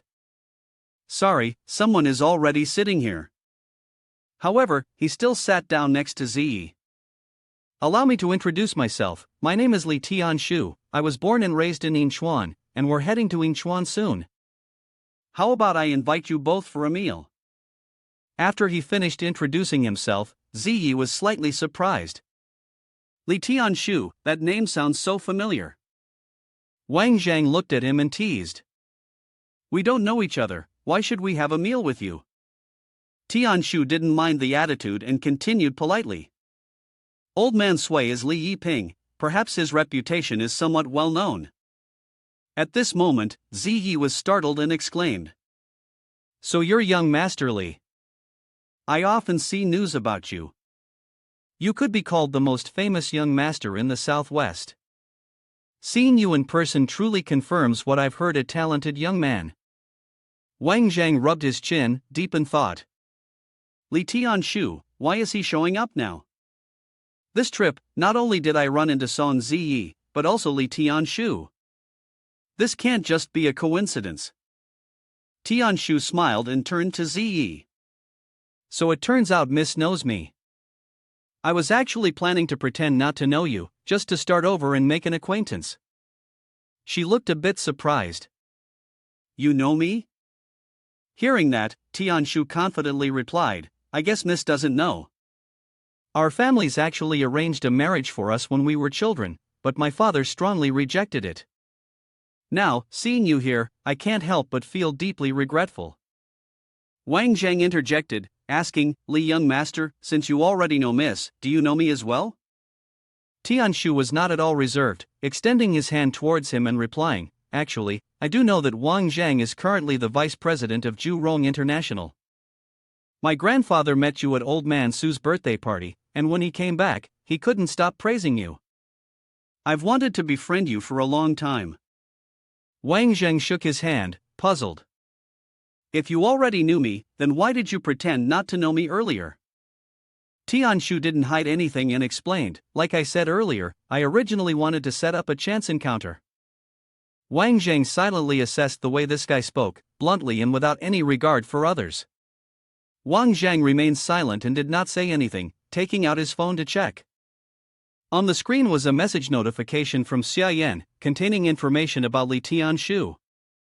After looking at it for a moment, he glanced at Tianshu and sarcastically said, "So, did you intentionally come here to create this chance encounter?" He scratched his head and honestly replied, "My grandfather told me that you, Wang Jang, are a person of great intellect and strategy, and advised me to be cautious when meeting you." It seems old man Sui was right. I wonder if young Master Wang from the Wang family would like to come to my house and sit for a while. If old man Sui met you, he'd definitely be very happy. Upon hearing this, Wang Jang respectfully clasped his hands and said, "I appreciate the compliment, Mr. Li, but I need to visit a good friend in the Ningxia military district first. Afterward, I will come and pay my respects to you, Mr. Li." Though this was what he said on the surface, in his mind, he was reminding himself that this trip to Ningxia might already be under surveillance. Old Master Li must have purposely sent Li Tianshu to meet him, definitely to achieve some goal. The two of them then changed the subject. Tianshu tentatively asked, "If I'm not mistaken, it must be old General Han's granddaughter, Han Xingyi, right?" Wang Zhang did not hesitate and replied, "In the southwest region, there's nothing that can escape the eyes of your Li family, is there?" The headquarters of the Ningxia military region, a certain dormitory for new recruits. In the hallway, a man was surrounded by several others wearing black clothes. One of them said, "Hey Mr. Chang, that girl looks fresh and nice. If you want, my brothers and I can help you." Changshi, casually laying out his cards, confidently replied, "In this area of Yinshuan, it's not hard to catch a girl if I want to." Changshi, the eldest son of Commissioner Chang Rulong in Yinshuan City. He happily continued, "We've all been assigned to different squads, but Mr. Chang will definitely stay at the headquarters.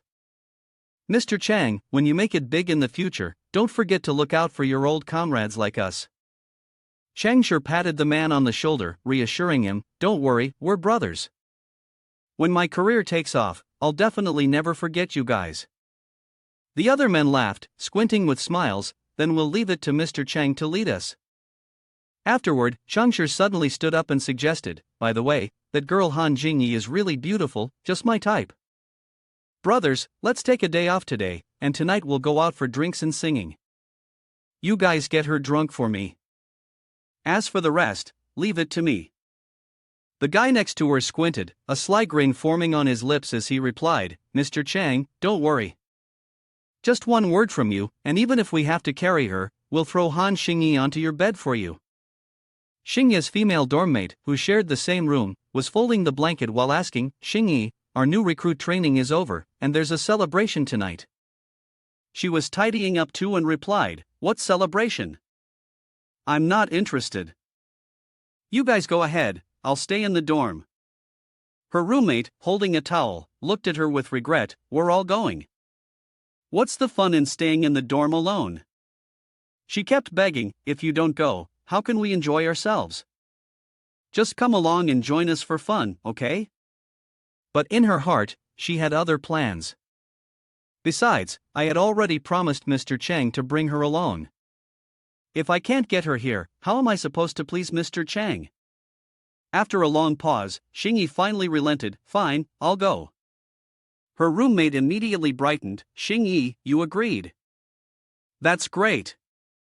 She thought excitedly, "If I catch Mr. Chang's eye, won't I get promoted quickly in the future?" Then, she turned her head and announced to the others in the room, "Starting today, we have 3 days off. How about we change clothes and go shopping, then have dinner and karaoke in the evening, ladies?"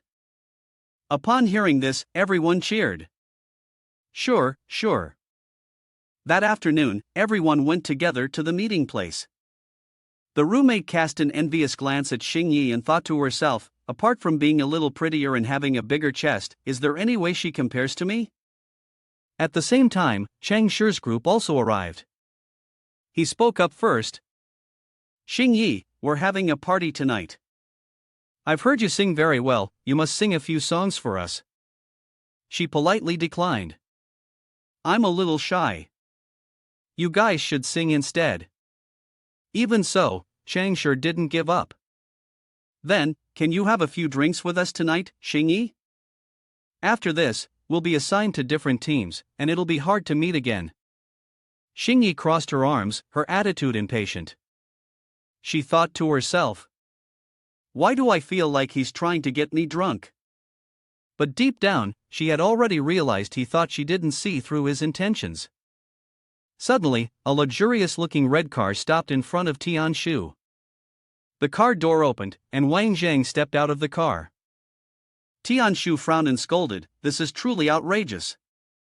Suddenly, Wang Jang patted his shoulder to stop him. "For now, don't get involved in this matter." He stood there dazed for a moment, thinking to himself, this guy really is clever. He must want to lure him out of the den first, then use the Li family's name to eliminate all those who want to threaten Han Xingyi. Li Yiping then recalled his grandfather's advice. Tianshu, don't act on impulse. Try to follow Wang Zhang's lead in everything. Disrupting things will ruin the plan. The matter with the central tripod fuel is extremely important. We can't afford to pull any strings prematurely. Meanwhile, Shangshur had lost his patience, frowning in irritation. Han Xingyi, I sincerely invite you. I hope you'll show some respect.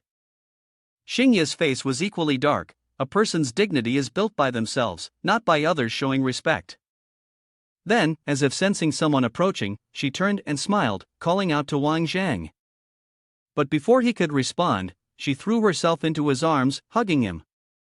Tianshu stood there in a daze, instinctively speaking out loud. Wasn't it rumored that Wang Jang and Zhang Mingqi had something going on? Why does it look like he's so close to the eldest miss of the Han family now?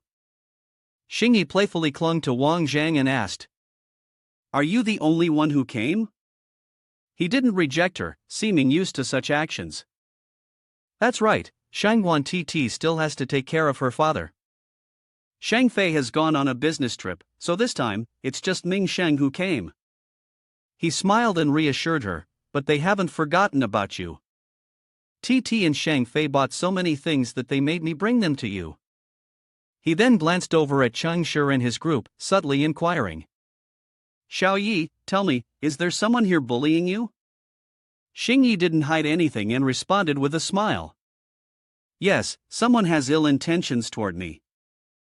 You'd better help me deal with him." Wang Zhang stepped forward, looking every bit the protective older brother. "All right, I'll take care of this trouble for you." Changshur frowned and looked at the man who was a head shorter than him. "Are you Han Xingyi's boyfriend?" But before Wang Zhang could speak, Xingyi rushed over and hooked her arm around his, loudly declaring, "He is my boyfriend, and we're even engaged." Tianshu, standing outside, was once again shocked by those words. What exactly are these two doing? Is it normal for the eldest miss of the Han family to speak so bluntly? The people in Changshur's group were no different, all staring wide-eyed in disbelief. Engaged? Xingyi tilted her head and leaned on Wang Zhang's shoulder, her tone soft. "Of course, hubby, don't you agree?" He pondered for a moment, casting a glance at his younger sister beside him. Why does it sound so cheesy coming from this little girl? Meanwhile, Tianshu behind them was also staring at the two of them. Xingyi, their roommate, noticed the awkward situation and stepped in to mediate. "Everyone who's come is a guest. Tonight, we're having a party, so Xingyi, bring your boyfriend along as well." Wang Zhang didn't decline and even suggested bringing Tianshu along. "It's no problem for me. After all, everyone here is Xingyi's comrade. It wouldn't hurt to get to know each other a bit. I wonder if my friend can join as well." She stood behind Changshur, smiling as she spoke on his behalf. "Of course, it's fine. We won't leave until we meet." Changshur furrowed his brows, eyeing the uninvited group, deep in thought. Adding one more person wouldn't matter. After all, they wouldn't stir up any trouble in his territory. He then turned and walked in the opposite direction, dialing a number. "Hello, please reserve a private room for 3 tables at Ningyuan." Yes. Once it's done, call me back and let me know. Tonight, I'm treating a few comrades to dinner, you should come too. Ningyuan International Hotel, a luxurious high-rise hotel. One person in Changshur's group voiced his dissatisfaction, saying, "It's obvious that Mr. Chang invited the guests, yet Mr. Chang has to wait so long." As soon as he finished speaking, Wang Zhang and the others arrived. Sorry, we're late. Mr. Chang, you're not angry with us, are you? Chang Shi replied politely, it's fine. Now that everyone's here, let's head inside. But his face was filled with murderous intent, these two damn fools. Let's see if they'll still be laughing later. Then, he pretended to be friendly, putting his arm around Wang Jang's shoulder and smiling, let's go, we need to drink tonight, consider it our welcome for you. Chang Shi secretly shot a sly glance at Zhou Qian behind him. You guys are doomed this time. They entered a private room with 3 tables. Chang Shi picked up a glass of wine and said to the person next to him, come on, let me toast to you first. However, Wang Jang was not the least bit polite and directly refused, why should I drink with you? You're not worthy. Hearing the sarcastic tone, Chang Shi slammed the table, stood up, and cursed, you refuse to drink when I offer, now you want to drink as punishment, huh? Then, he charged forward and grabbed the collar of the other person. Wang Jang, neither too fast nor too slow, tightened his grip on his hand, causing the man to scream in pain. Ah! Everyone immediately stood up, shouting loudly. Mr. Chang, Mr. Chang. Tianshu was also startled by his sudden action, but did not stop him. He had just met the man and already broken his fingers. Wang Jang is too vicious. Zhou Qiang hurriedly helped Chang Shi up and asked, Mr. Chang, are you okay? Chang Shi, furious, continued to break his fingers while shouting, you, if you're taken away, let's see who will protect you. Today, I'm definitely going to take down Han Xingyi. As soon as he finished speaking, a group of police officers entered, having heard that someone was causing trouble while drunk. Xingye's roommate immediately pointed at Wang Jang and said, it's him. Wang Jang raised his hand in protest. I was just defending myself, he attacked me first. The lead officer interrupted loudly. Stop talking, come with us to the station. Chang Shi gritted his teeth and glared at him. You refuse to drink the new wine and chose the punishment wine, you're as good as dead today. At this moment, Tianshu stepped forward to explain. Officer, I witnessed everything. This guy was truly just defending himself. If you're going to investigate, shouldn't you also take Chang Shi in for questioning? The police officer turned to Chang Shi, and the two exchanged a glance, silently understanding each other's intent. He loudly scolded Tianshu. Do you still dare to obstruct law enforcement here? Tie them all up and take them back to the station. Wang Lilong Chang Shi crossed his arms, nodding in satisfaction. Vice Captain Wang, you are really responsible in your work. When we get back, I will tell my father, and after 5 years, the vice will be removed from your rank. Li Long immediately got to work, handcuffing Tianshu while secretly thinking, this is the son of the city's party secretary. If he says a few nice words in front of Secretary Chang, my future will be incredibly bright. He then reassured. Rest assured, I will definitely carry out this task well. Tianshu realized the situation and gritted his teeth, threatening. I'm telling you, now that you've handcuffed me, it will be difficult to take them off in the future. Chang Shi sat down, and upon hearing this, he sneered. Where is this rustic fool from? You're in Yinchuan, and you still dare to say such things? Ignoring his condescending attitude, Tianshu took out his phone, pressed a few buttons, and made a call, notifying the person on the other end. I've been handcuffed by the police, and I'm at the Ning Yuan Hotel. Chang Shi's attitude grew even more arrogant. Let me see what kind of storm you can stir up in Yinchuan. I am the one with special privileges here. He had just finished speaking when the phone in Li Long's pocket rang. He answered the phone, his face full of respect. Director Yen, do you have any instructions? The voice on the other end shouted loudly, are you at the Ning Yuan Hotel? He hurriedly confirmed, yes, I'm dealing with a case of a drunken altercation here. Immediately, the other party scolded him, you fool, you've caused a big mess. Li Long stared blankly at the phone, which had been disconnected, not understanding what was going on. Not long after, another group of police officers entered. The director of Yinchuan City's Public Security Bureau, Yan Bingxiao, and Zhou Qiang hurried to meet them. "Oh, Mr. Yan, what brings you here today?" Bing Qiao stepped forward, looking apologetic. "Li young master, it was my subordinate's rudeness today. I will ensure strict punishment when I return. And please, unlock the handcuffs for Li young master." Seeing his efforts undone, Chang Shi could no longer stay calm and quickly spoke up. "Director Yan, you really have some power, huh? Even if you are the director, you can't just release someone like that. Look at my hand, it's injured. I was beaten by them. Can't I report it to the police and have them taken to the station?" Bing Qiao casually glanced at him and reminded, "So Mr. Chang is here as well?" "But this is our police precinct, not your place to meddle." His indifferent attitude enraged Chang Shi, who shouted, "How dare you speak to me like that? Do you know who my father is? Chang Rulong." Bing Qiao frowned and scoffed at his rude behavior.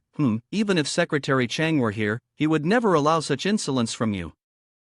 "Unlock Master Li's handcuffs for me." Tianshu sat down, visibly angry, and spoke up, "That's not going to happen. Tell Chang Rulong to come here personally and apologize, or don't even think about getting these handcuffs off me." Furious, Chang Shi grabbed a bottle of liquor from the table and attempted to strike Tianshu.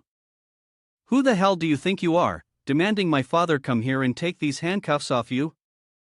My father is a city council member, do you understand?" Seeing this, Bing Qiao quickly stepped in front of Tianshu to block him and stop Chang Shi's hand. Just as he spoke, a loud noise rang out. Wang Jang had grabbed another bottle of liquor and smashed it over Chang Shi's head from behind. He fell face down, and Yuan Zhang also dropped the broken pieces of the wine bottle, letting out a comfortable sigh. Finally, it was quiet. Zhou Qiang hurried over, stretching out his hand to check if Chang Shi was still breathing. Mr. Chang, are you all right?" After calling out several times without any response from Chang Shi, he looked up and threatened. "How dare you hit the son of the city secretary? You're as good as dead." He then took out his phone and made a call. "Hello, Secretary Chang Shi is being beaten at the Ningyuan Hotel, you should come here and check on him." No sooner had he finished speaking than Wang Jang slapped him in the face. "Are you done with your call? Once you're done, can you be quiet for me?" Tianshu glanced at Bing Qiao, who was still in shock, and explained. "Young Master Wang is my esteemed guest. He came from the capital to Ningxia to visit his girlfriend. I didn't expect that Kid Chang Shi would target young Master Wang's girlfriend. Chang Rulong must provide a clear explanation for this." 15 minutes later, a chubby man with glasses entered. Chang Rulong. When he saw his son lying unconscious on the floor, he immediately yelled. "Who did this? Why haven't you taken him to the hospital yet?" Wang Jang immediately stepped forward, blocking the door in warning. "Now that you've stepped into this door, if you don't give me a satisfactory explanation, don't even think about leaving here." Rulong frowned and scolded, "Who are you? Everything is because of you." Then, he turned his head and pointed at Bing Qiao, ordering, "Mr. Yan, since you're here, quickly arrest him for me." Bing Qiao was not afraid at all. On the contrary, he pointed at Tianshu and reminded, "Arrest whom? Secretary Chang, do you know who this person is?"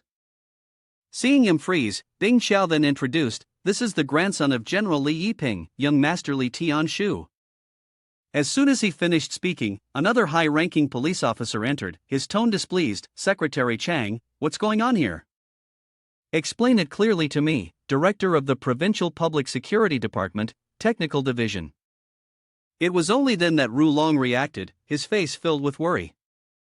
"What trouble has that brat caused now?" Tianshu sat on the sofa, frowning as he looked at Rulong. "I've heard for a long time that Chang Shi, your son, has been running wild in Yinchuan. Finally, today, I get to see it with my own eyes.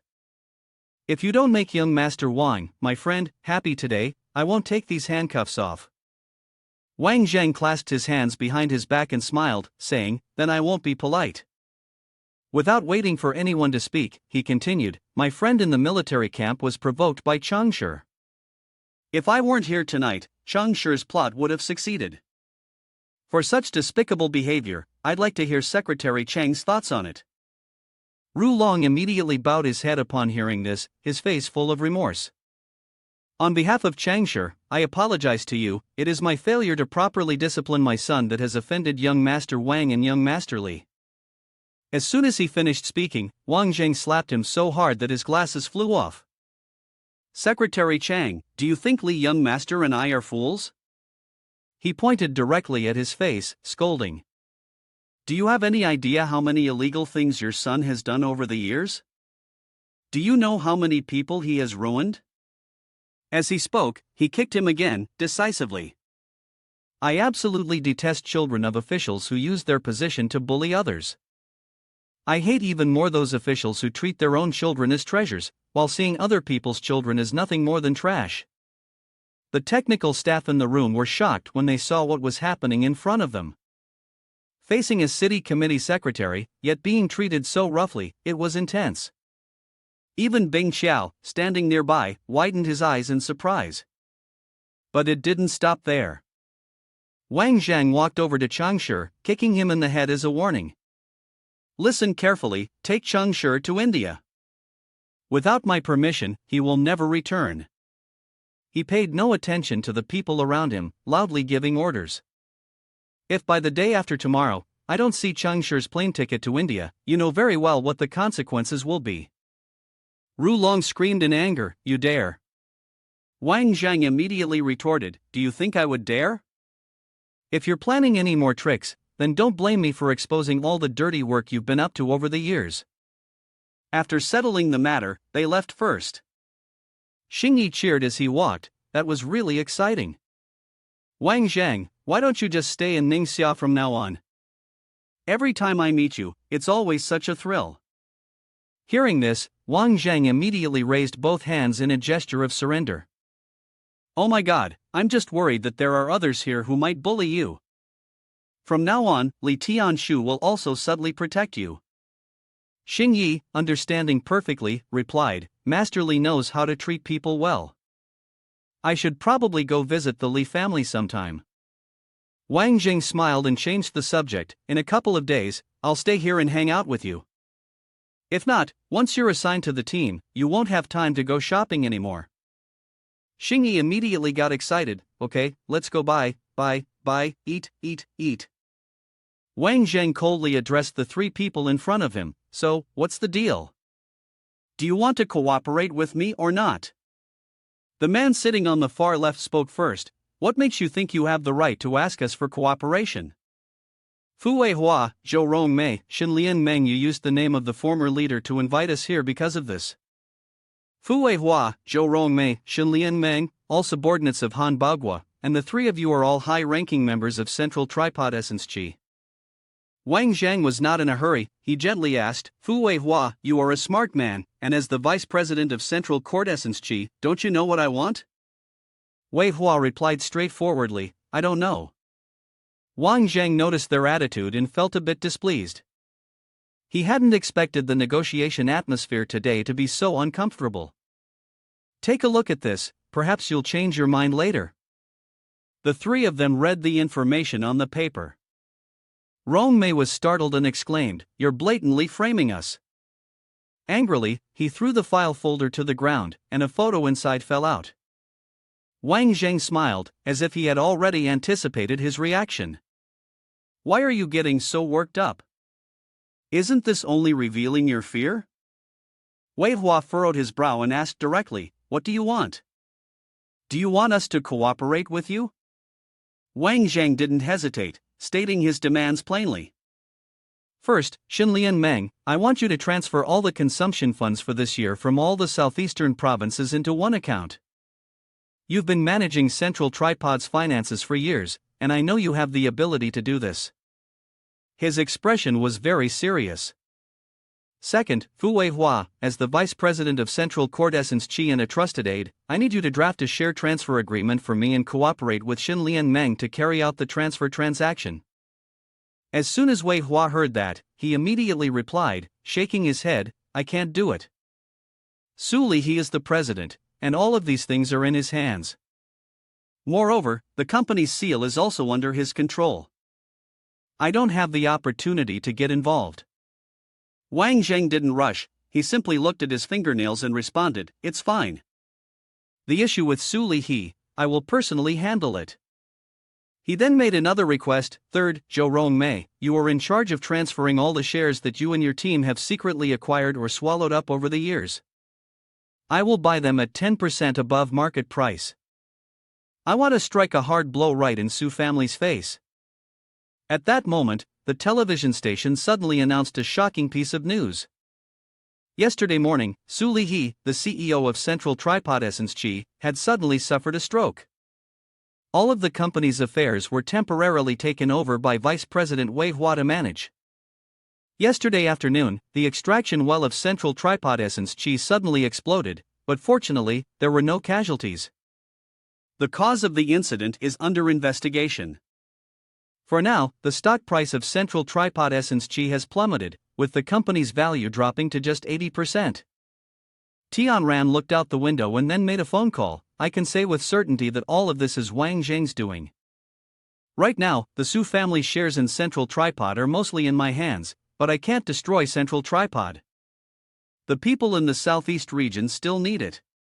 The person on the other end of the line was also watching the news, their attitude indifferent.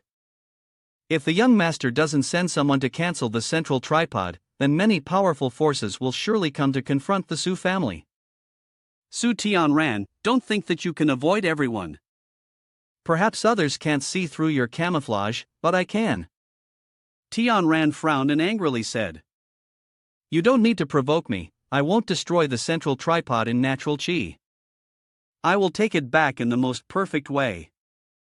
The other party calmly acknowledged their words, not pressuring him at all. How could this game continue? Elsewhere, someone spoke cheerfully. "Wang Zhang, on behalf of the Li family, I thank you. The Celestial Scripture Share Transfer Agreement unexpectedly praised. I didn't expect that you would give us 50% of the Central Tripod's shares, while you only took 40% for yourself." Wang Zhang folded his arms, his expression calm. "You're too polite.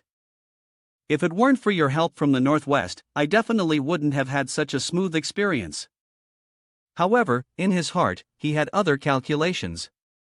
After all, this money belonged to the Shangwan family, and he was merely borrowing flowers to present to Buddha, while also gaining favor from the Li family. It was better not to be too greedy.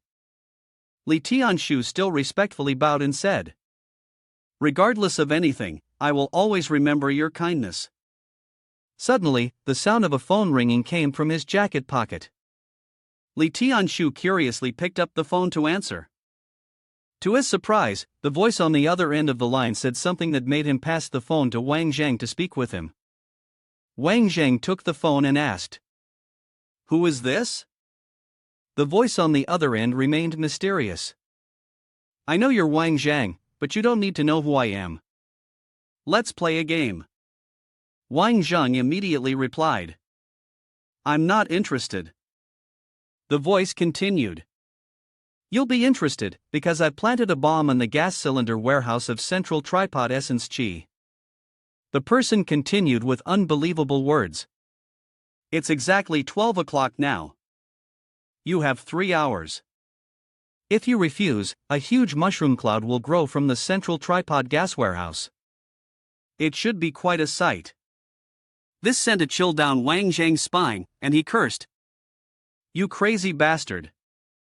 But Wang Zhang wasn't entirely dismissive, so he quickly told Li Tianshu, "Someone has planted a bomb in the gas warehouse of Central Tripod, and there are only 3 hours left before it detonates. Right now, you need to send people to alert all the staff in Central Tripod and evacuate the nearby residential areas as well." Li Tianshu immediately reacted.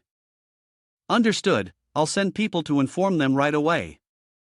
Meanwhile, the henchman on the other side couldn't help but wonder. "Young master, why not just blow up Central Tripod right away? Why give Wang Zhang 3 hours? The mysterious blonde calmly responded, "Servant, do you also feel that I'm doing unnecessary work? If the Central Tripod explodes, it will lead to a disaster. In that case, Nation H will definitely mobilize all its forces to find me. I don't want a country's weapons pointed at my head.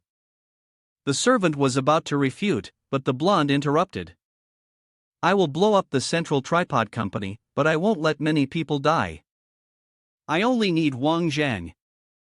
If you're not 100% sure you can kill him, I won't send you. The scene shifted to a storage warehouse, the air thick with Central Tripod essence chi. Wang Jang, aboard the helicopter, couldn't help but feel uneasy. 3 hours, do you think we can evacuate all 10,000 civilians in this area? Li Tianshu also advised him. You need to be careful. I'll make sure they cooperate with you for the operation. Wang Jang simply responded.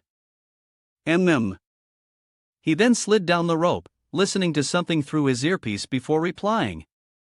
Got it, there's a mercenary team guarding below. Hey, who's special forces? One of them has already been shot down. Li Tianshu, furious, cursed. Those bastards, immediately search every building within a 2,000-meter radius. Not a single room can be left untouched. I must make those beasts come without the possibility of returning. One of the enemy side members was standing, questioning his teammate. Li Liang, what the hell are you doing? The higher-ups told us to kill Wang Jang only. If you go and kill the team members of the Nation H Special Forces, Nation H will never forgive us. Li Liang had no idea what was going on. Damn it, I didn't fire. There's definitely another force here, someone is trying to sabotage us. At that moment, a figure in a familiar protective suit appeared within the sniper's line of sight. One of the snipers reported that the person who had just gotten off the plane was Wang Jang, and he was standing atop the central tank, a better shooting position. Take him out, then we pull out immediately. The response came quickly. Okay. But just as the message was delivered, the sniper looked back into the scope, and saw Wang Jang had already locked onto him. Li Liang was the first to notice, and only had time to think in his mind. I'm dead. In the next instant, he was decisively shot down. The voice on the other end of the line tried to call out. What's going on? Respond, quickly. He had just started to check the situation, thinking this is bad, when another bullet struck right where he was standing. Wang Jang was slowly moving down while simultaneously notifying his teammate. 2 of them are taken care of, Xia Yin. Have you still not confirmed the bomb's location? The other side responded, wait a moment, the energy center is too large, I need a bit more time. After that, he updated Wang Jang, hey, who has shot and killed 3 terrorists, but the positions of the others are still unclear. You should be careful. Upon hearing this, Wang Jang thought to himself, there isn't much time left, I need to lure them out. After traveling for a while, Wang Jang noticed several figures ahead. In the next moment, a series of gunshots rang out. Since a suppressor had been attached to the rifle, the noise wasn't very loud. After dealing with them, Wang Jang quickly moved away from the area around the scene. A sniper from another location then discovered that Fei Hu had been killed. This sniper immediately started following Wang Jang. Anyone who approaches the bomb, shoot them dead, he ordered. Another man in the control room hastily reported, ahead, 45 degrees to the left, 15 meters away, unusual thermal signals detected. But before he could finish, he was hit in the head by a bullet. In the helicopter, Li Tianshu saw that the situation had been resolved swiftly and then ordered, inform them to withdraw, leave the rest to Wang Jang. Seeing that Wang Jang's side was continuously retreating, a sniper named Eric sneered, the special forces of Nation H are only capable of this much? But just a second later, he noticed someone sneaking in. Before he could react, the intruder was killed with a single strike.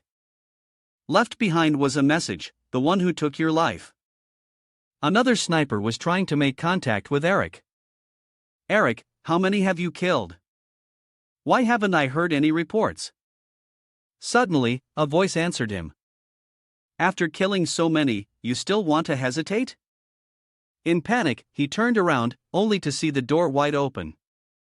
Before he could even comprehend what was happening, his neck was gripped tightly. Struggling to speak, he stammered. Who are you? The person didn't bother with a response, simply saying, Who I am doesn't matter. You're about to die here. On the other side, Wang Jang once again found himself in the sniper's crosshairs. The assassin, clearly pleased, said, Finally, I've waited for you. Die under my gun. As soon as Wang Jang moved closer, gunshots rang out. Fortunately, they all missed. He managed to dodge most of them, knowing deep down that the time had come. Dodging bullets, Wang Jang bent backwards and fired in return, shattering the window where the sniper had been hiding. His reaction speed was terrifying. Wang Jang then immediately commanded, 3 o'clock position, middle of the 5th floor, I want him alive. At this moment, he could only run for his life. He hid in a corner and thought, the opponent is truly terrifying. But not long after, 2 tall figures stood right in front of him. How did they find me so quickly?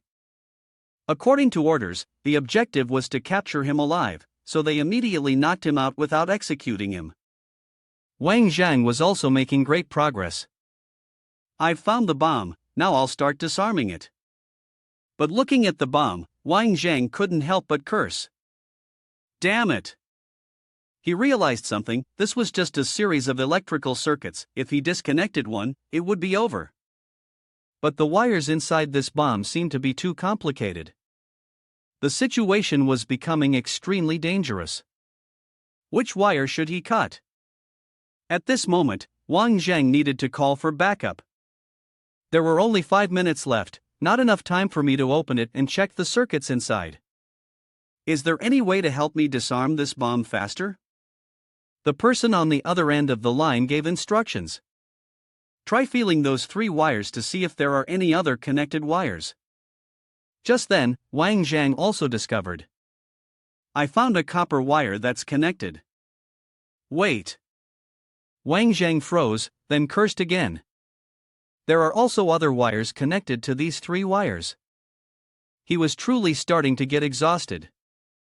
With so many wires, it was fundamentally impossible to untangle and figure out who had set up the bomb in such a short time. In the distance, someone was watching Wang Jang through binoculars. Yan Bingqiao anxiously asked, Only 1 minute left, do you think he'll make it?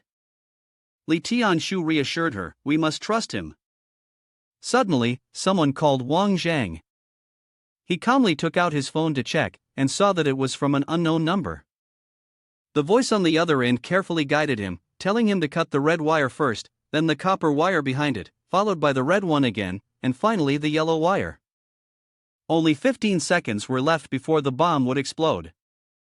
Wang Jang decided to follow the instructions of the stranger, and when he counted the wires, the number had indeed stopped at 6.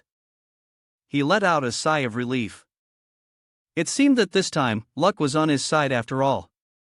Yan Bingqiao was visibly delighted, he did it, we're still alive. At that moment, in the capital, the servant informed his master of the situation. Young master, the bomb didn't explode, and Wang Jang is still alive. The man calmly sipped his drink, and though his expression changed slightly, he just smiled lightly and said, as expected of the opponent I admire. If it were that easy for him to die, where's the fun in that? Then he asked his servant, so in the end, why didn't the bomb go off? The servant honestly replied, I don't know, sir. After hearing this, he became even more intrigued. Wang Jang was indeed an interesting opponent. Li Tianshu was extremely grateful to Wang Jang, if it weren't for you this time, I wouldn't have made it. It's truly an honor to know you. Wang Jang replied cheerfully, I am also honored to know you. Li Tianshu repeated, Old Man Sui has said that the entire Li family owes you 2 great favors. Wang Jang, still a little modest, responded, You're too polite, sir. But in his heart, he silently calculated, now that I've earned the gratitude of the Li family, it will be even easier to deal with the Su family in the future.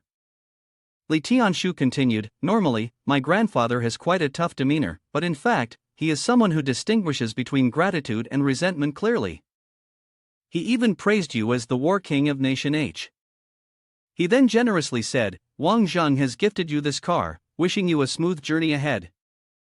Suddenly, Ziyi appeared and asked, "May I hitch a ride in this smooth car of yours?" Wang Jang was a little surprised, but still asked, "So, what's the deal? You want to go to the capital with me?" She immediately responded, "That's right, I've accomplished everything I set out to do in Ningxia. It's time to head back." Li Tianshu also bid farewell, wishing the two of them a safe journey. With that, the bonbon car drove back to the capital. On the car, Ziyi asked him, "Wang Jang, with so many shares of Central Tripod now in your hands, you must be happy, right?" Wang Jang, however, responded with some displeasure, "I knew that no matter how much I deny it, it would be useless. But the shares of Central Tripod have nothing to do with me at all." Ziyi didn't reply, instead she sighed, "Can you drive a little slower? I can't handle this speed." So Wang Jang abruptly jerked the steering wheel, the thrill even more intense from the back. The car immediately swerved out of its lane in a rough manner. Only then did Wang Jang question her, "Tell me, what exactly was your role in this whole situation?" Ziyi continued to play innocent, "I don't understand what you're talking about." But of course, Wang Jang wasn't fooled. "In the Central Tripod gas storage warehouse, at the moment when I defused the bomb, someone called to save my life." "Was that you?" Hearing this, Ziyi casually replied, "And if it was, what's the matter? Is this how you thank the person who saved your life?" Wang Jang looked at Son Ziyi and said, "These are two different matters. From the moment we were on the train in the capital, you've already started plotting against me. I couldn't afford not to be cautious." Song Ziyi, seeing his hesitation, said, "But anyway, I have saved you. This is a conspiracy aimed at you. I don't know much, and no matter how many questions you ask, you won't get the answers you need." After talking for a while, Wang Jang turned to adjust the rearview mirror and replied, "I didn't expect Song Mingwei to be involved in this." He then asked Wang Ziyi, "You've saved me and told me so much. Aren't you afraid your father will blame you?" Wang Ziyi answered frankly, "I'm not afraid of him blaming me, but you have to agree to one thing. No matter how much you and my father fight the Su family in the future, you must never harm my father." Upon understanding her reason for saving him, Wang Jang looked at Wang Ziyi with admiration and said, "You're using this information to trade your father's life, huh? Truly a filial daughter. I agree with you." At that moment, suddenly, two trucks appeared, heading straight for Wang Zhang's car. After observing the situation, Wang Jang said confidently, "It seems these two vehicles are coming for us. Hold on tight." Upon hearing this, Wang Ziyi asked in confusion, "Why don't we get out of the car?" Wang Jang explained to her, "You can't get out of the car, there's a sniper in the mountains." As he spoke, he pulled out a pistol and fired several shots toward the other vehicle. Seeing that the situation was not favorable, Wang Jang thought to himself, "Damn it, there's no way I can take on a sniper in such a confined space." The sniper seemed to realize this as well and fired several shots at Wang Zhang's tires. "Hiding in the trees," he said smugly. "It's rare to find such an interesting match. I have to kill him for fun." A moment later, the truck charged straight at Wang Zhang's car as planned, sending it tumbling off the cliff. Once it was done, the sniper made a call to report. "It's done." The person on the other end replied, "You completed your mission very well." As soon as he hung up, the sniper behind him shot a bullet straight through his heart. The driver barely managed to say, "You." The sniper looked at you and sneered coldly, like even gods wouldn't know, even ghosts wouldn't notice. On the other side, after the car plunged into the ravine, Wang Jang quickly kicked the door open and carried Ziyi out. Then, using a rope he had prepared earlier, he hooked it onto a tree branch above to climb back up. As he climbed, he thought, "That was close." After thinking for a moment, Wang Zhang huffed and then said, "So who's the one involved in this assassination? The Central Tripod incident just finished, and now we're at it again?" The two of them had climbed for a while when it began to get dark. At this point, Wang Ziyi had also woken up. Looking at the man in front of her, she shyly asked, "Do we have to hold each other like this the entire night?" Wang Jang smiled upon hearing her question and replied, "If you want to hold me like this all night, I have no objections.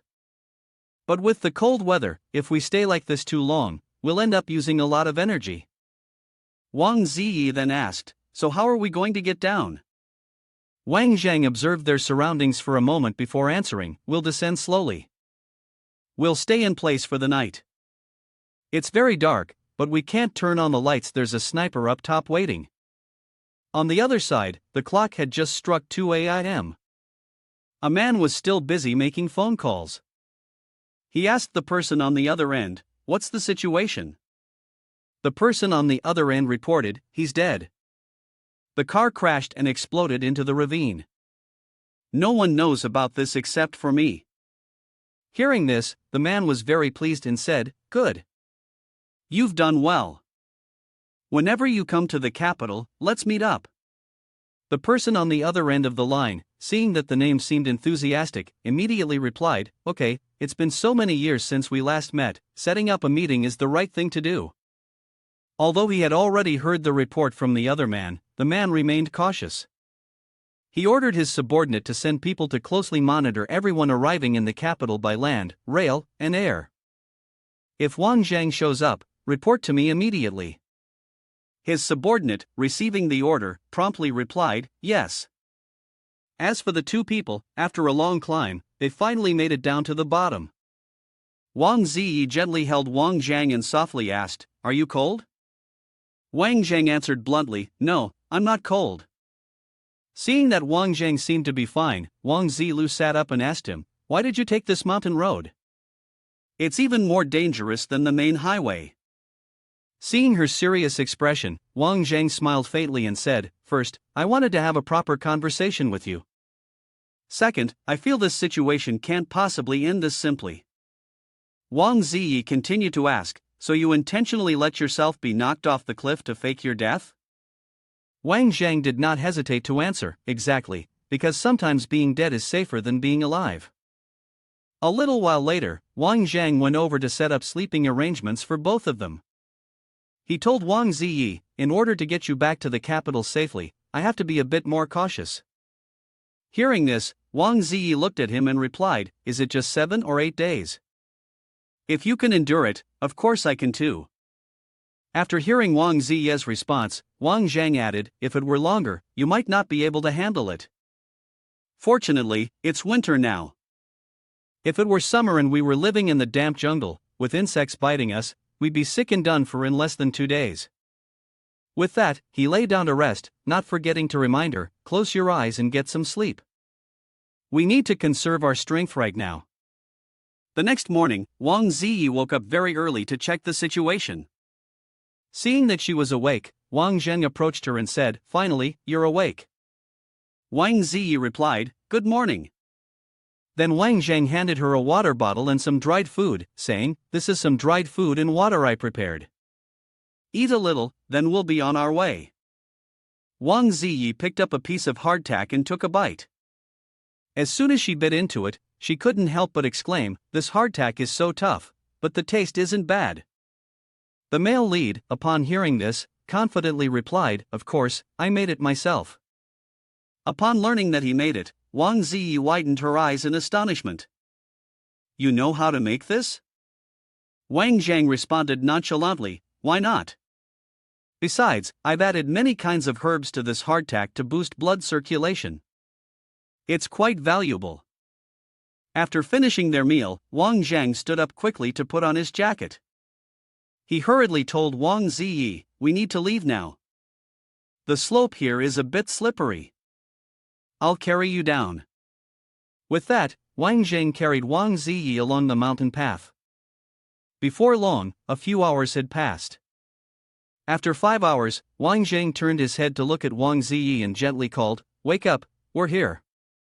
At the sound of his voice, Wang Ziyi immediately woke up. Seeing the unfamiliar landscape in front of her, she curiously asked, "Where are we now?" Wang Zheng pointed to the opposite side and said, "We've traveled 40 km and finally reached the warm tropical slope." He then handed her the water bottle in his hand and said, "Drink from this bottle. There's water in the vines too, but I can drink from that." Saying this, Wang Jang used his knife to cut into the vine beside him to collect water.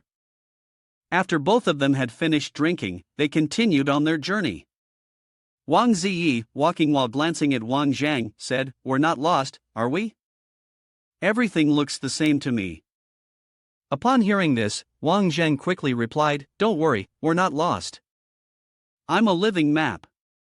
Just keep walking straight for another 10 kilometers, and we'll come across a river." After a day in the forest, Wang Jang finally managed to catch a rabbit. He happily showed it to Wang Ziyi, saying, "Looks like our luck isn't bad. We can have grilled food tonight.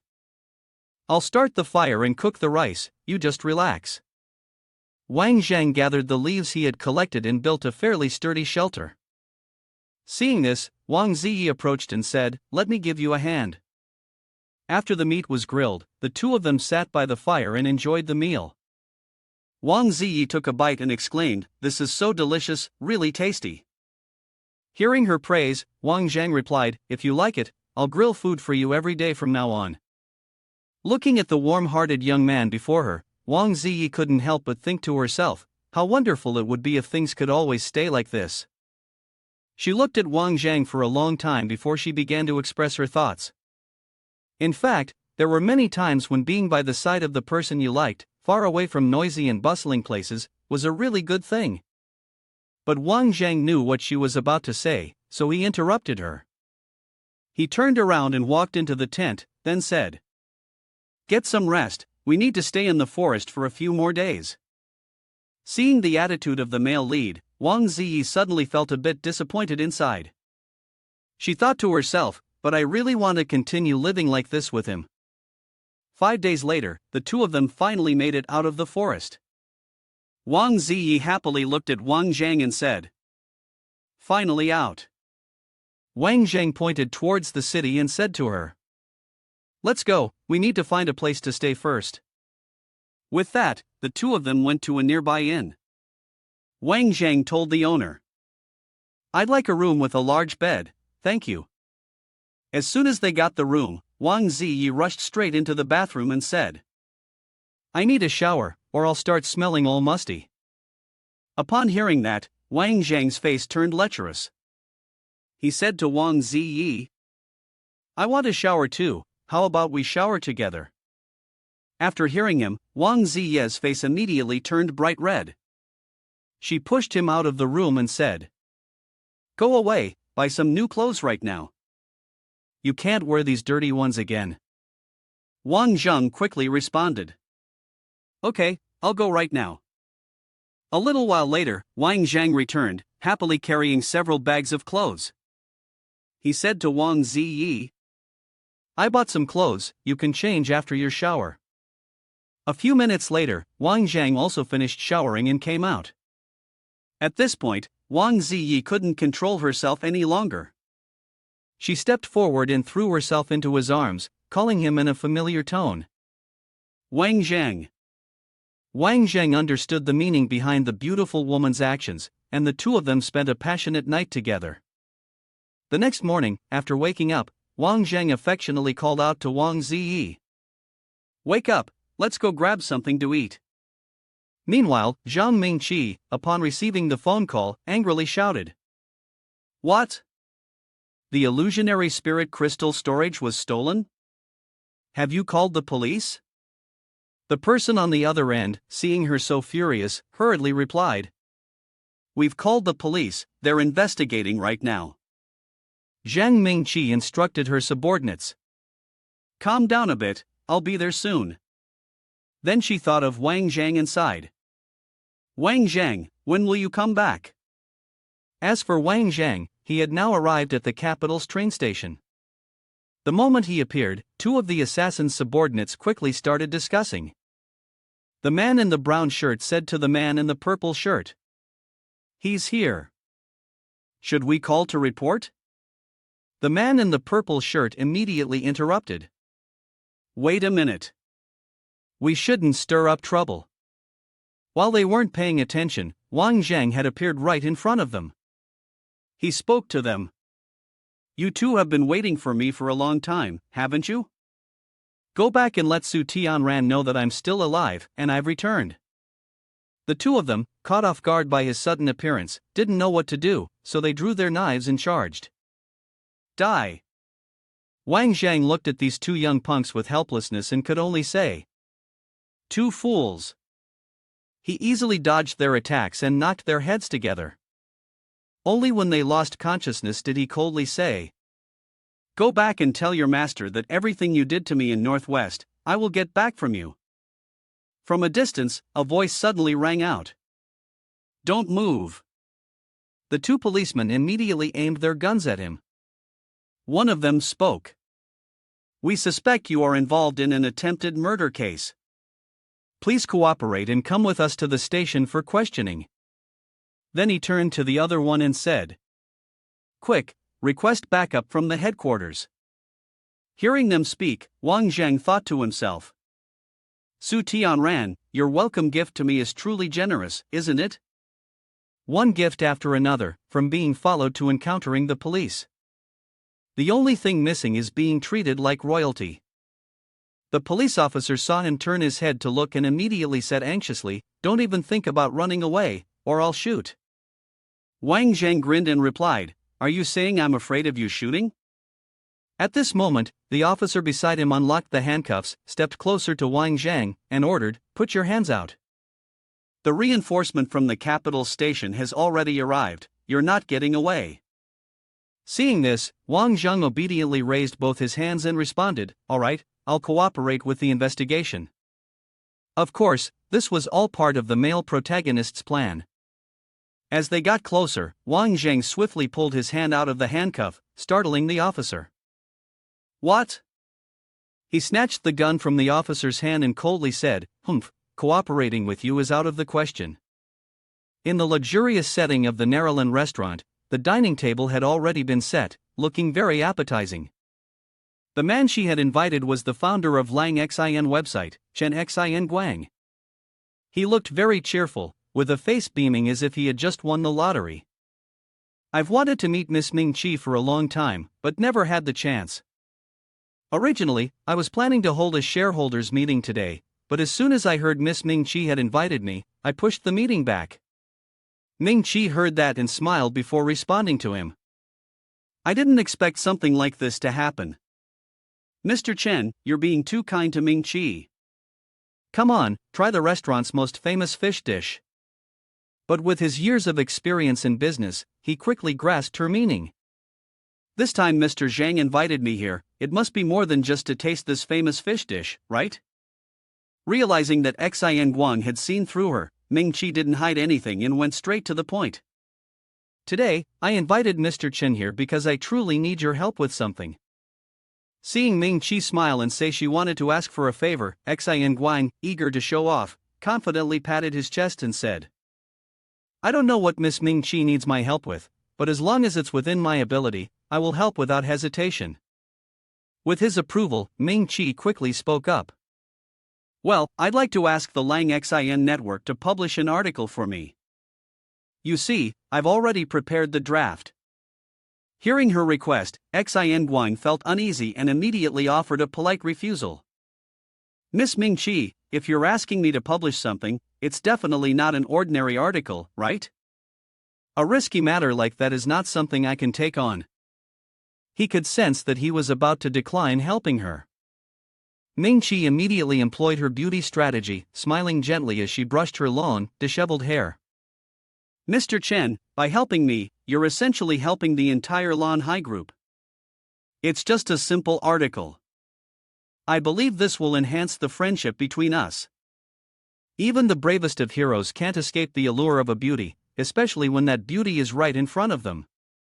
Xin Guang, seeing her make such a suggestion, couldn't help but grin widely, his smile a mix of pleasure and mischief. "Actually, what matters most to me is the friendship between Miss Ming Chi and myself." Encouraged by his words, she played along even more, giving him a look that made him fall completely under her spell, drooling in admiration. Her soft voice added the perfect touch. "Mr. Chen, of course, I do hope our friendship can take the next step forward." Without hesitation, he agreed immediately. "A great beauty has asked for my help, after all. He took the stack of documents and said, "Alright, let me see what Miss Ming Chi wants me to publish about." The document Ming Chi handed him contained substantial content. The two companies specializing in the illusory spirit Star Dagger had both been married off, suspected of being secretly sabotaged by a rival in the industry. After reading it, Xin Guang's attitude shifted. He sighed deeply, then carefully pondered before making his decision. If I were truly so foolish, just because of a woman, to go against the Su family, then it would really be a sign that I have lived too long.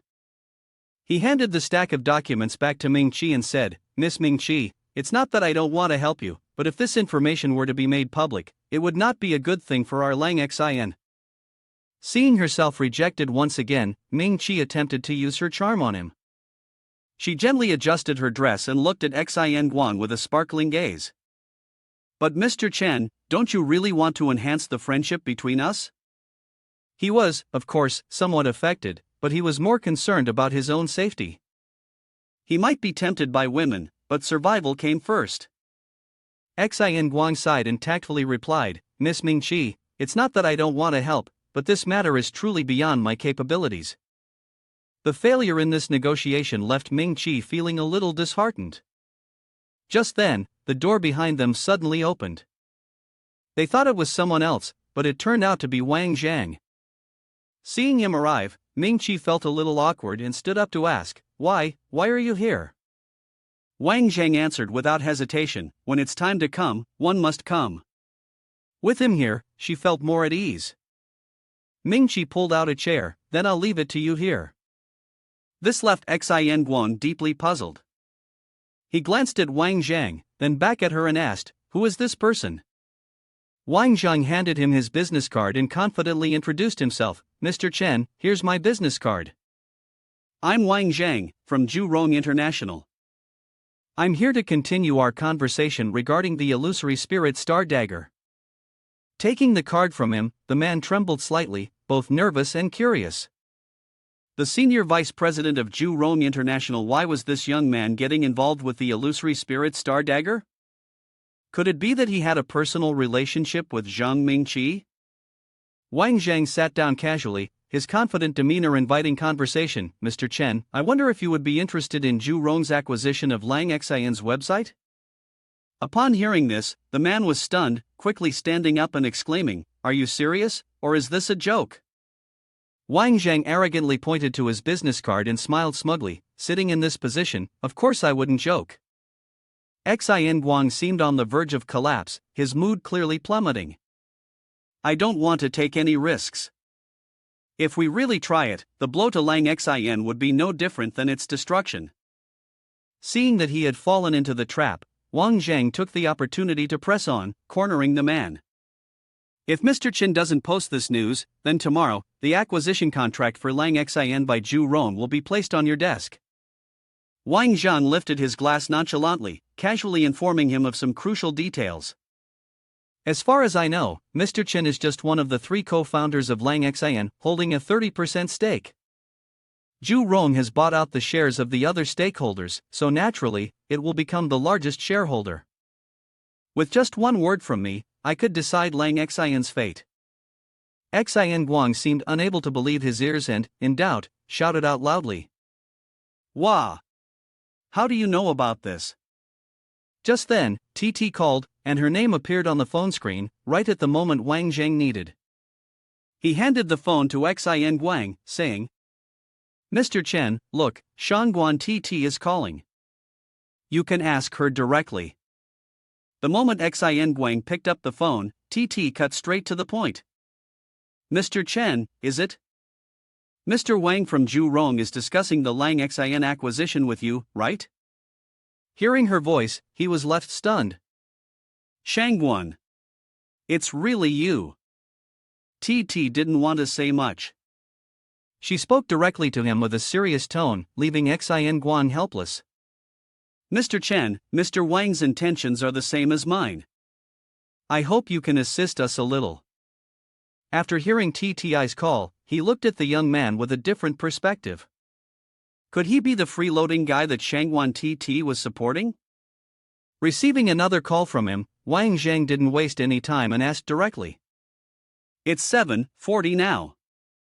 You should immediately inform the company to post this news. What do you think? Xin Guang still hadn't truly compromised, feeling reluctant. Mr. Wang, Miss Ming-Chi, the way you two are handling this is really pushing it. I truly. Wang Jang was no longer patient with him, speaking without any courtesy. The acquisition process will be prepared soon. Originally, we intended to give you some face, but now it seems I've been doing something unnecessary. Seeing his sudden change in attitude, Xin Guang became worried. What? What do you want? At that moment, Wang Zhan called Xia Yan. As soon as the other person answered, he said, Take over the Lang Xin website now and post the news.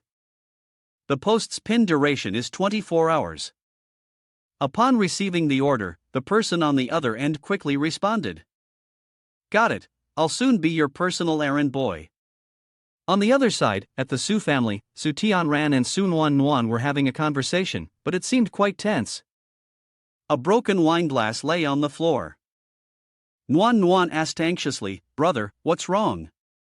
Tianran looked out the window, his back turned to her as he replied, It's nothing, don't worry.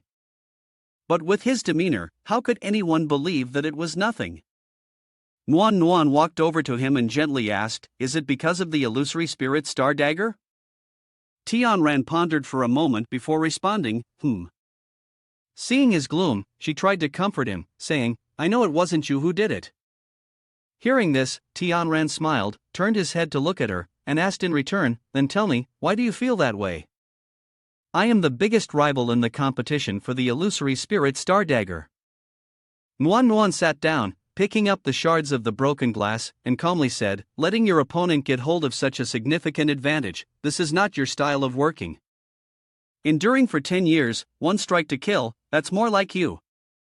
Upon hearing this, Tianran couldn't help but smile and sigh, such a clumsy move, how could that be my tactic? Suddenly, as if realizing something was off, Nuan asked, Could it be that the illusory spirit star dagger is playing its own game? Hearing Nuan's words made him feel somewhat doubtful. If it was really Huan Ling himself, then everything would be much simpler, but Zhang Mingqi definitely wouldn't be like that.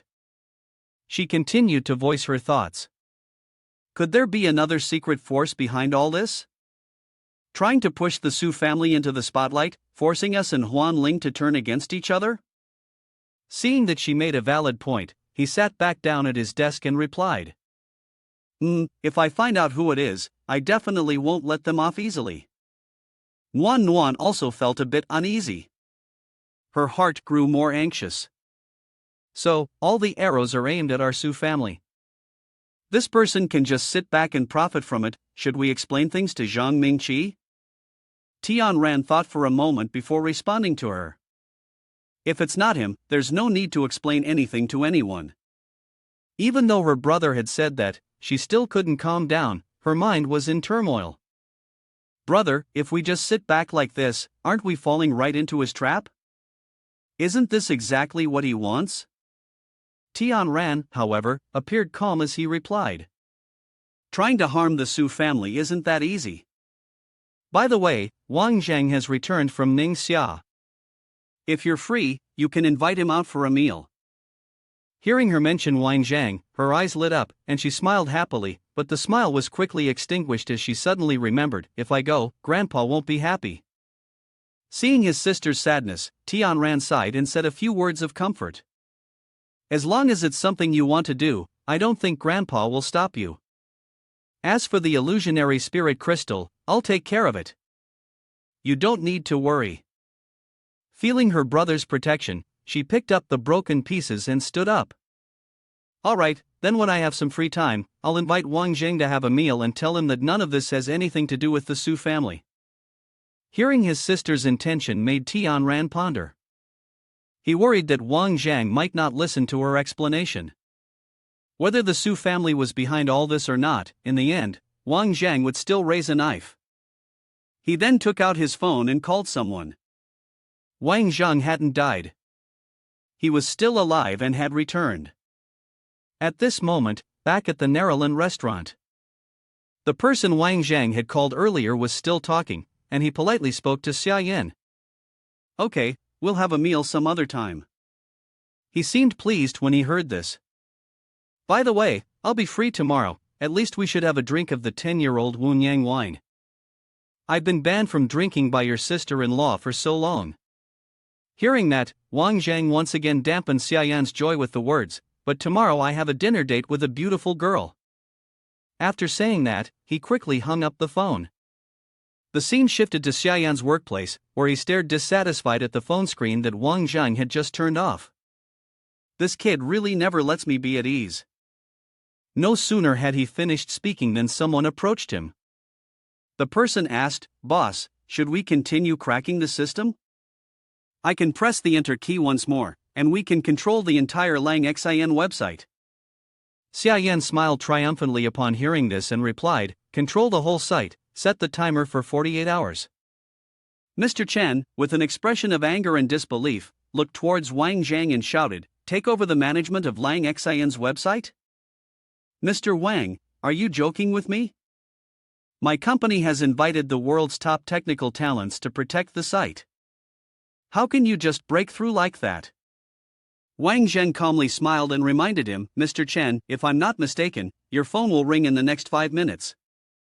Before Mr. Chen could grasp the meaning of Wang Zheng's words, his pocket suddenly vibrated, and the ringtone startled him.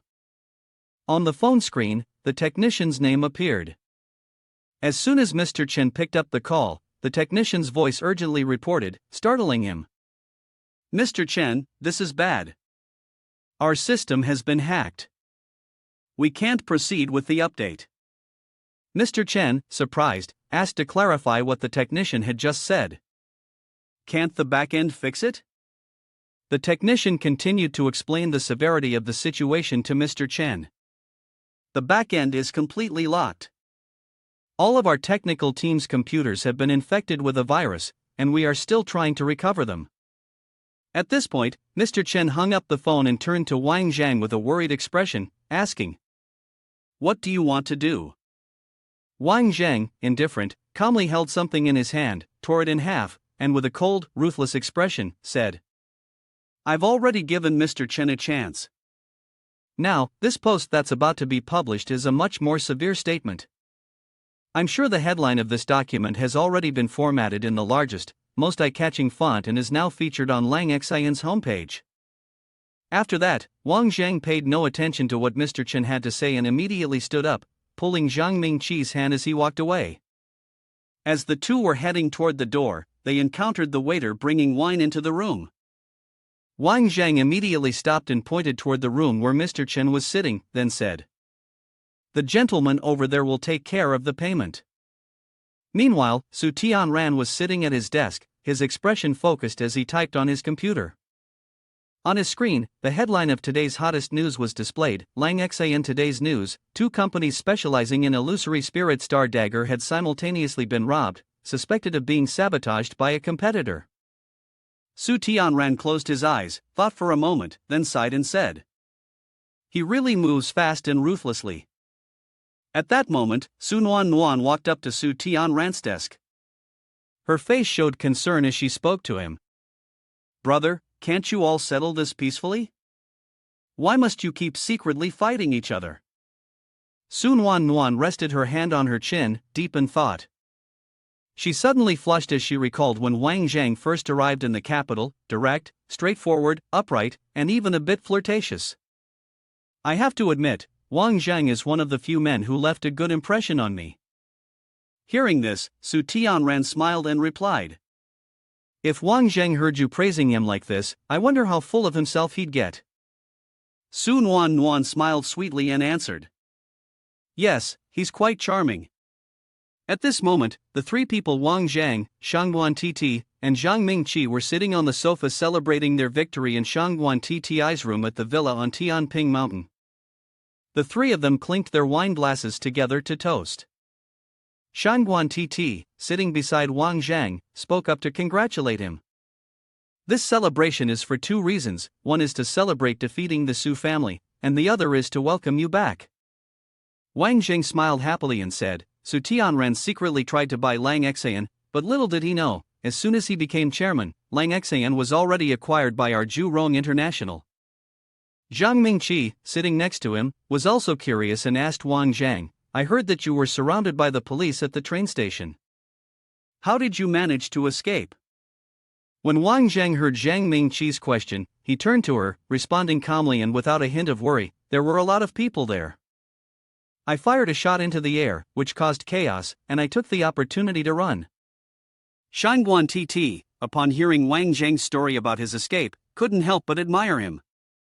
She placed her hand on Wang Zhang's shoulder and continued to ask, that was really clever.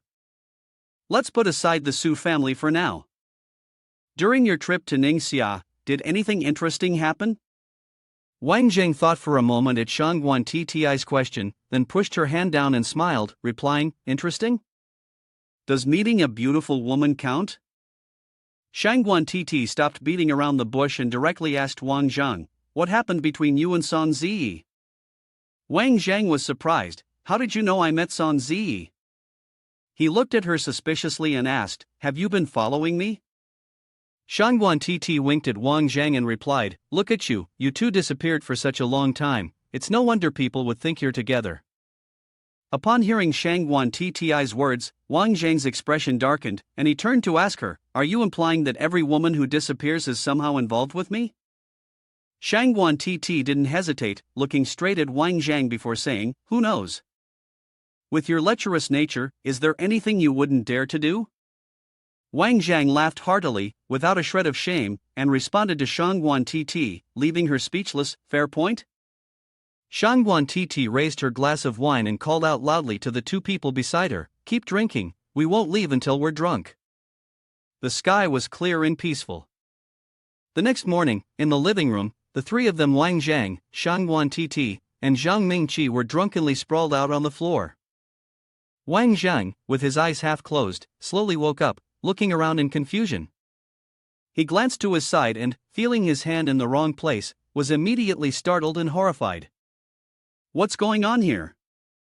Wang Jang stood up, walked out of the room, and sighed, saying, luckily, they haven't woken up yet.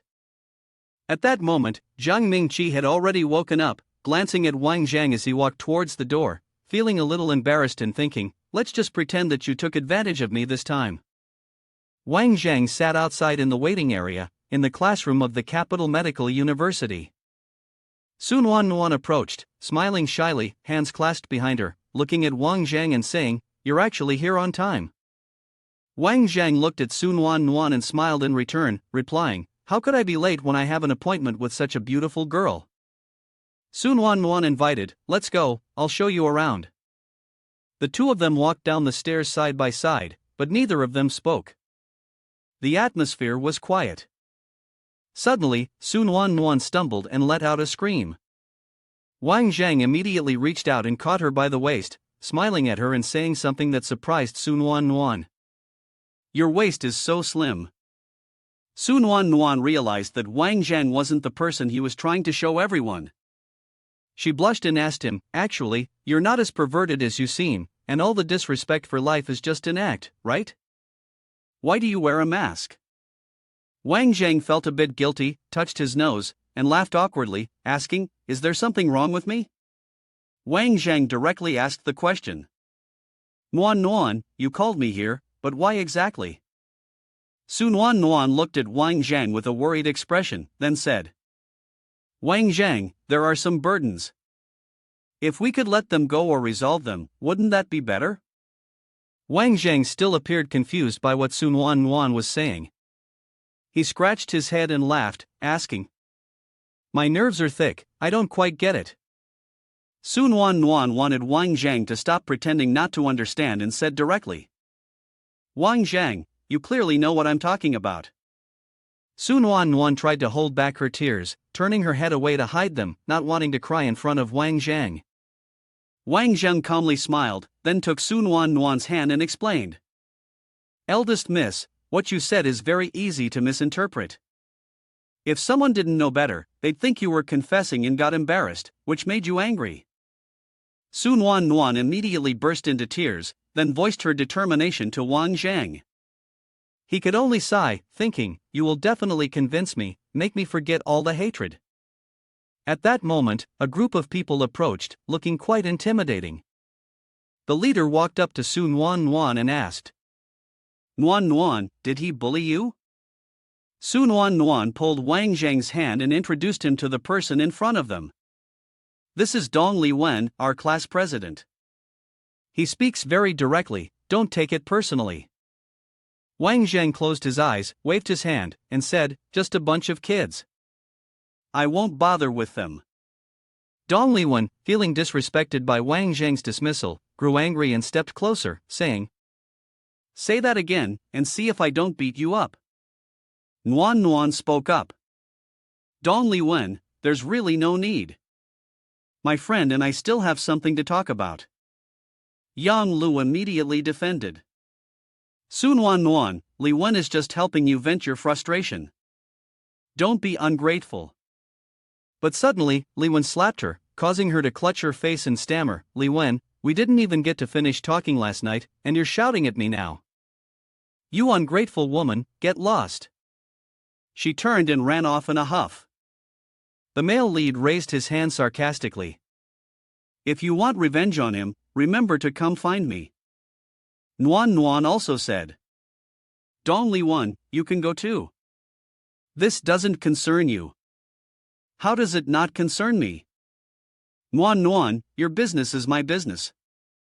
Who are you? Why are you bullying Nuan? This made Nuan look confused, so she explained, "I'm not bullying Nuan. Clearly, she's the one bullying me." Li Wen immediately grabbed the collar of the male lead and said, "Today, I must help Nuan vent her anger." "Then go ahead and try." Without hesitation, he raised his knee. "Are you telling me how to do things?" But the male lead gently raised his hand to stop him. "Young man, you must reason things out." Then he tightened his grip on his knee. The pressure was so intense that he had to exclaim, "Let go, let go." "All right, this is what you asked for." The male lead then threw him backward. As he lay sprawled on the ground, the male lead calmly said, "Who dares to stop me? I'll deal with anyone who tries. Go ahead, test me if you dare." At the cafeteria of Capital University, during lunch, Sun Wan sat eating at the table next to Wang Jang, and the two were having an animated conversation. Sun Wan spoke up. "The person you fought with earlier is named Dong Li Wen. His father is Dong Shinpeng, a famous real estate tycoon in Jiangnan province. If you want to develop in Jiangnan, this person might be of help to you, though his reputation isn't very good." Wang Jang seemed intrigued by what she said, his mouth full as he muttered, "Oh, tell me more." Sun Wan seriously explained. Dong Shinpeng's Hangting Real Estate has acquired all the prime land in Jiangnan province, deliberately driving up property prices. Knowing that Dong Shinpeng's mischievous son caused trouble, leaving Wang Jang helpless, it was suggested that raising such a child must mean Dong Shinpeng wasn't exactly a good person. Nuan nodded in agreement. It was true, but he treated his wife very well. A few years ago, his wife passed away, and Dong Shinpeng had stayed single ever since. Wang Jang put down his chopsticks with a sigh and lamented, "Who knows, maybe he doesn't lack women." Trying to take down Hangting's real estate sounds like quite a challenging move. Hearing this, Nuan couldn't help but laugh. Only you would be able to accomplish such a goal. Suddenly, a girl with a stern expression walked over and spoke up, "You said I could come to find you. So, do you have a plan?" Wang Jang looked up at her briefly, pointing his chopsticks in her direction as he said, "Dong Li Wen has a super rich father." "I'm sure you know that, right?" She replied, "Yes." At this moment, Wang Jang took on the role of the antagonist, scheming with an ambiguous suggestion, "If you want to get back at him, why not become his stepmother?" As soon as Wang Jang finished speaking, Sun Wan, sitting beside him, was stunned by his bold idea. At the Su family's headquarters, Su Tian sat at her desk while her assistant stood beside her, reporting, "Young master, the young lady is having lunch with Wang Jang at the cafeteria of the Capital Medical University." Su Tian could only sigh deeply. Tian spoke up, if Wan has made up her mind about something, she will definitely do it, no matter what. Knowing Wan's current situation, the assistant asked, so, young master, what should we do now? If this continues, sooner or later, Miss will end up getting hurt. Tian pondered for a moment before expressing, I will discuss it with my father and we will send Wan abroad for her studies as soon as possible. At this point, Tian suddenly remembered something important. He gently asked, I almost forgot, how is Xie Pingyan? When Xie Pingyan was mentioned, the assistant appeared a little awkward. Mr. Xie is still at his house, practicing martial arts every day. The doctor said his recovery is even better than expected. Upon hearing about Xie Pingyan's physical condition, Tian reminded the assistant to keep an eye on him and not let him do anything too extreme. The assistant agreed, saying, young master, don't worry. After the matter was settled, Tian stood up abruptly, packed his things, and instructed the assistant, prepare the car for me.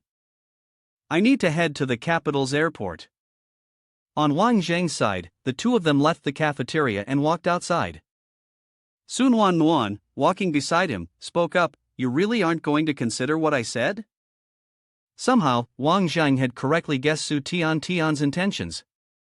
Wang Jang calmly delivered the news, if I'm not mistaken, your brother is probably preparing to send you abroad to study. There are some things that can't be reconciled, and backing out halfway would be a disservice to yourself. Hearing this from Wang Jang, Sun Wan's mood sank. She said with sadness, I understand. I'm really happy to have met you, but I'm just not sure if I'll ever get the chance to see you again. Seeing Sun Wan so downhearted, as her close friend, Wang Jang couldn't just stand by. He opened his arms wide and said with a smile, well then, let's have a hug for our friendship. After that, Sun Wan threw herself into Wang Jang's warm embrace. At Xin Hua Lu, Song Mingwei was in his office. At this moment, Wang Jang walked up to his desk. He got straight to the point, Director Song, do you know who I am? Seeing Wang Jang appear in his office, Song Mingwei was startled and blurted out, Wang Jang. He quickly pressed the alarm button. Wang Jang knew what he was up to and swiftly made a move behind him, causing Song Mingwei to lose his balance. Song Mingwei screamed loudly. Unable to control himself, Song Mingwei sat stiffly in his chair, his face drenched in cold sweat. Wang Jang ignored whether the old man was frightened or not and continued to interrogate him. I think you not only know me, but you know me very well. Wang Jang sat facing Song Mingwei, furrowing his brows as he asked, tell me, what about the bomb in Ningxia? What's the situation? Song Mingwei, trembling with fear, mumbled, I don't know, I really don't know. Seeing the smooth, evasive expression on Song Mingwei's face, Wang Jang laughed coldly. His hand clenched into a fist, and he asked again, you don't know? Without warning, Wang Jang suddenly stood up and punched the old man squarely in the face, sending him staggering. On Wang Zhang's hand appeared 3 large acupuncture needles, bloodied, causing Song Mingwei to turn pale with fear. Wang Jang smirked and said, this is a poison I created myself. No one can antidote it. If you cooperate obediently, maybe I'll consider giving you the antidote. Knowing that he had fallen into Wang Zhang's hands with no way out, Song Mingwei quickly confessed, I'll tell you everything. After being under Wang Zhang's control for a while, the old man slumped tiredly onto the floor. Song Mingwei began to explain, some time ago, someone came to me, asking me to deal with you. If I succeeded, they promised to help me rise to this position. Wang Jang coldly rebuked, you're so naive to believe that. The face of old man Song turned pale. Song Mingwei said gloomily, he controls me, I have no choice but to trust him. Seeing the expression on old man Song's face like this, Wang Jang couldn't help but feel some sympathy. Wang Jang asked curiously, who is he? How did he get in touch with you? Song Mingwei replied, he sent someone to take me to a place, but I had to keep my eyes covered the whole way, so I didn't know the direction at all. Moreover, every time, he wore a mask. This time, Wang Zhang's anger flared up. He angrily held the acupuncture needle in front of old man Song, threatening, you didn't betray me, did you? Song Mingwei trembled, explaining, No, I would never reveal that you were here. I truly don't want to commit any more crimes. After that, Wang Jang stopped the needle just behind the old man's neck. Wang Jang whispered, Go to sleep. I really want to get rid of you, but I need to find out who else that masked man is after. After extracting information from Song Mingwei, Wang Jang left the room. Suddenly, Wang Jang sensed a hidden weapon coming from behind, a sharp blade aimed at him. Upon closer inspection, he realized the skill of the attacker was formidable. The masked man, seeing Wang Jang dodge his attack smoothly, couldn't help but be amused. The masked man spoke, Interesting. Immediately, he continued his challenge, pointing the tip of his sword towards Wang Jang. This time, the blade was aimed downward, and Wang Jang quickly jumped up. However, this time, Wang Jang had his pants cut, and blood began to drip out. Wang Jang retreated and said, You're pretty quick with your moves. The man in the mask, frustrated, said, Back in Ningxia, I let you escape. You're stronger than I thought. From his confession, Wang Jang realized that it was this man who had been following him. Angrily, Wang Jang spoke up, You're the one who tried to assassinate me on the main road. The masked man tapped his knife and spoke regretfully, If I had shot straight at the driver's seat, do you think you would have made it back to the capital alive? Wang Jang laughed, shaking his head and snorted. At that moment, he pointed proudly to the sky and reminded him, Do you know there was a small drone hovering above me back then? Xiao Yu narrowed his eyes and asked, A drone? Wang Jang kindly explained that it was a device used to provide coordinates for a sniper shooting from a distance. If I had died, you wouldn't have made it either. Xiao Yu coldly replied, So does that mean I should thank you for not dying? Wang Jang, with a sly grin, responded, Of course, Xiao Yu, you should thank me properly. At that moment, Xiao Yu was slightly taken aback and asked, How did you know? However, Wang Jang didn't answer Xiao Yu's question. Instead, he simply threw the red bag toward him. The man quickly threw a knife at the bag. When the knife pierced the bag, a cloud of smoke erupted. The thick smoke surrounded the masked man, causing him to cough uncontrollably. Taking advantage of Xiao Yu's moment of vulnerability, Wang Jang fired a shot at him and said with a grin, There are no drones on my head, I'm just messing with you for fun. By the time Xiao Yu regained his composure, he found that the bullet had grazed his arm, and blood started to spill out.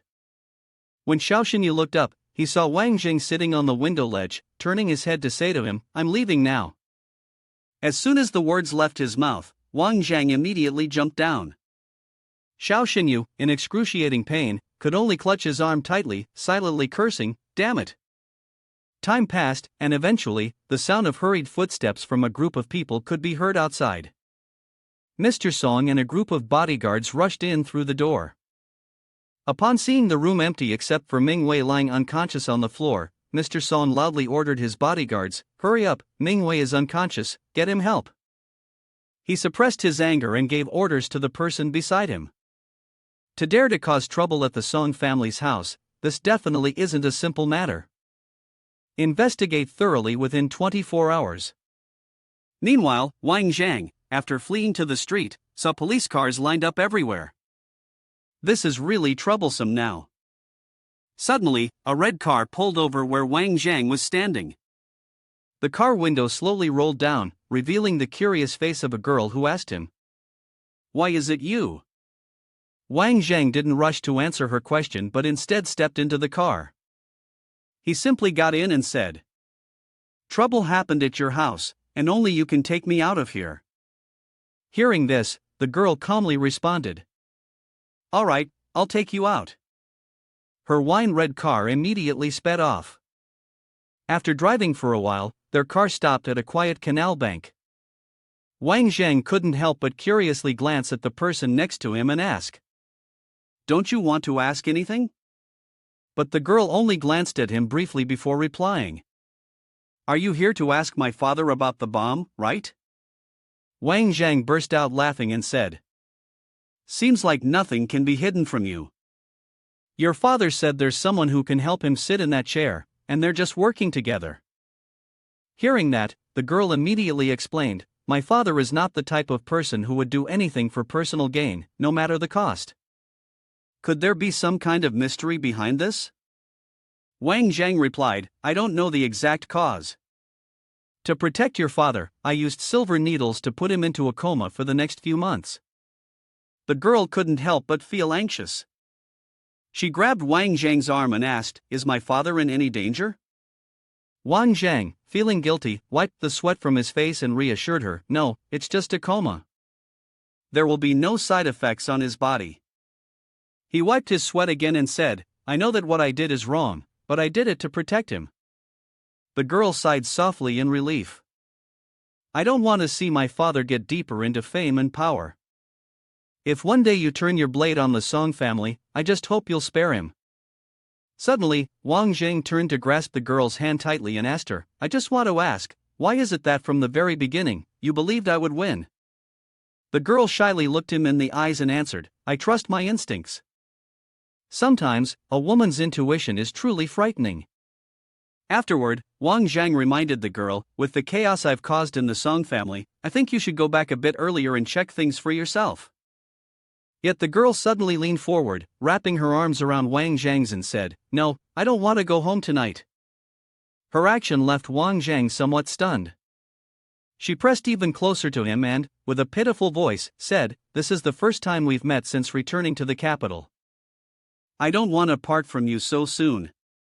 It was unclear when the sun had set, but under the moonlight, Wang Zhang's voice softly echoed, All right, I'll stay with you. Meanwhile, Xiao Xinyu was running for his life. He thought to himself, never expecting to find himself in such a desperate situation so soon after returning to the capital. After running for a while, a few thugs with guns suddenly appeared in front of him, blocking his path. Xiao Xinyu, clutching his bloody arm, coldly said to them, Shoot. Provoked by such a challenge, the thugs angrily fired at the masked man. But with just a few quick strikes, Xiao Xinyu knocked them all down. Soon, only a few thugs were left, shooting at the masked man. Xiao Xinyu quickly turned and jumped up onto the wall behind him. As soon as his feet hit the ground, he saw a luxury car parked in front of him. A cold voice came from inside the car, Young master sent me to take you to the manor, get in the car. The next morning, as the sun just began to rise and cast its light on the familiar red car, inside it sat Wang Zhang, who had just woken up, holding the girl who was still fast asleep. He whispered, It's daylight now, I have to go. The girl shyly lifted her head and replied, Don't go. Wang Zhang acted indulgently, saying, There will be other chances to meet, but right now I have to meet someone. The girl, finally a bit irritated, sat up and said, All right then, seems like they're very important. A moment later, at the southern outskirts, at the Wanxian family estate, a hand gently knocked on the door. A voice from inside called out, Who's there? Wang Zhang stood outside, calmly responding, Wang Zhang, Zhurong International. The door opened to reveal a young woman named Ning Xia. She looked at him in surprise and asked, Why have you come here? Wang Zhang simply replied, I have my own ways. What about you? Are you getting ready? He then pointed to the suitcase inside. Ning Xia nodded slightly and responded, Yes, I'm packing to go back home, to Baizhou County, in the northern part of Jiangnan. Upon hearing this, Wang Zhang raised his hand and invited, I've always wanted to build a school in the northern part of Jiangnan. Help me take charge of the planning and construction. Once it's done, you'll be the first teacher at the school. Teacher Ning Xia. Ning Xia immediately felt delighted and grabbed Wang Zhang's outstretched hand, replying, Really? I truly have such a desire. Seeing this, Wang Zhang handed her his notebook and said, Give me your phone number, we'll discuss the construction of the school gradually. After receiving it, Wang Zhang continued, Then I won't disturb you any longer. Take your time to pack up. After stepping onto the street and hailing a taxi, he told the driver, Driver, take me to Zhurong International, please hurry up a bit. The driver cheerfully responded, Okay, no problem, in terms of speed, I'm only slightly slower than a plane. As soon as Wang Jang got into the car, it sped off like the wind. Soon after, Wang Jang appeared at Sun Wan Tti's office. When she saw him, she immediately spoke, "Finally, you're here. Come and take a look at this." Wang Jang immediately opened the file and began reading. The consumption of illusionary spirit crystals had increased significantly. The combined sales of the three companies specializing in diamond jewelry Tongling, Edgar, and Su Hang could not even match one-third of Huan Ling's. Shangguan Titi clenched her fists with a determined expression and said, "This time, Huan Ling is rising. Central Tripod is secretly organizing a new structure, and the Su family's capital is likely to take a heavy blow. I really want to crush all of them." Wang Jang, upon hearing her words, raised his finger and said, "I have a good idea." Shangguan Titi couldn't help but sneer, "What? Another sinister and shameless plan, right?" Then, Wang Jang immediately opened his phone and called Cheng Wuling. As soon as the person on the other end picked up, Wang Jang quickly asked, "Cheng Wuling, how many people do you have on your side right now?" The person on the other end of the phone replied, "Over 900, is there another mission?"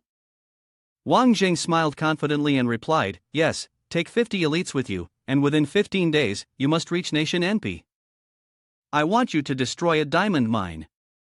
Cheng Wuling, on the other end, was immediately startled. "Are you sure that after we finish this, we'll be able to leave smoothly? How thoroughly do we need to destroy it?" Wang Jang responded calmly, "Leave the exit to me. What you need to do is blow up the entire diamond mine so that it can't be restored even next year. Make sure to bring extra weapons. The diamond mine is equipped with personal weapons, so don't underestimate the enemy." Upon hearing this, the person on the other end reassured him, "Okay, got it." After Wang Zheng hung up the phone, Shangguan Tt immediately asked, "How did you know the Su family has a dedicated diamond mine in Nation NP?" Wang Zheng casually shrugged, "A friend told me. I didn't expect the Su family to invest in a diamond mine in Nation NP either." Shangguan Tt couldn't hold back and commented on him. "You're truly treacherous, digging into the Su family's diamond mine.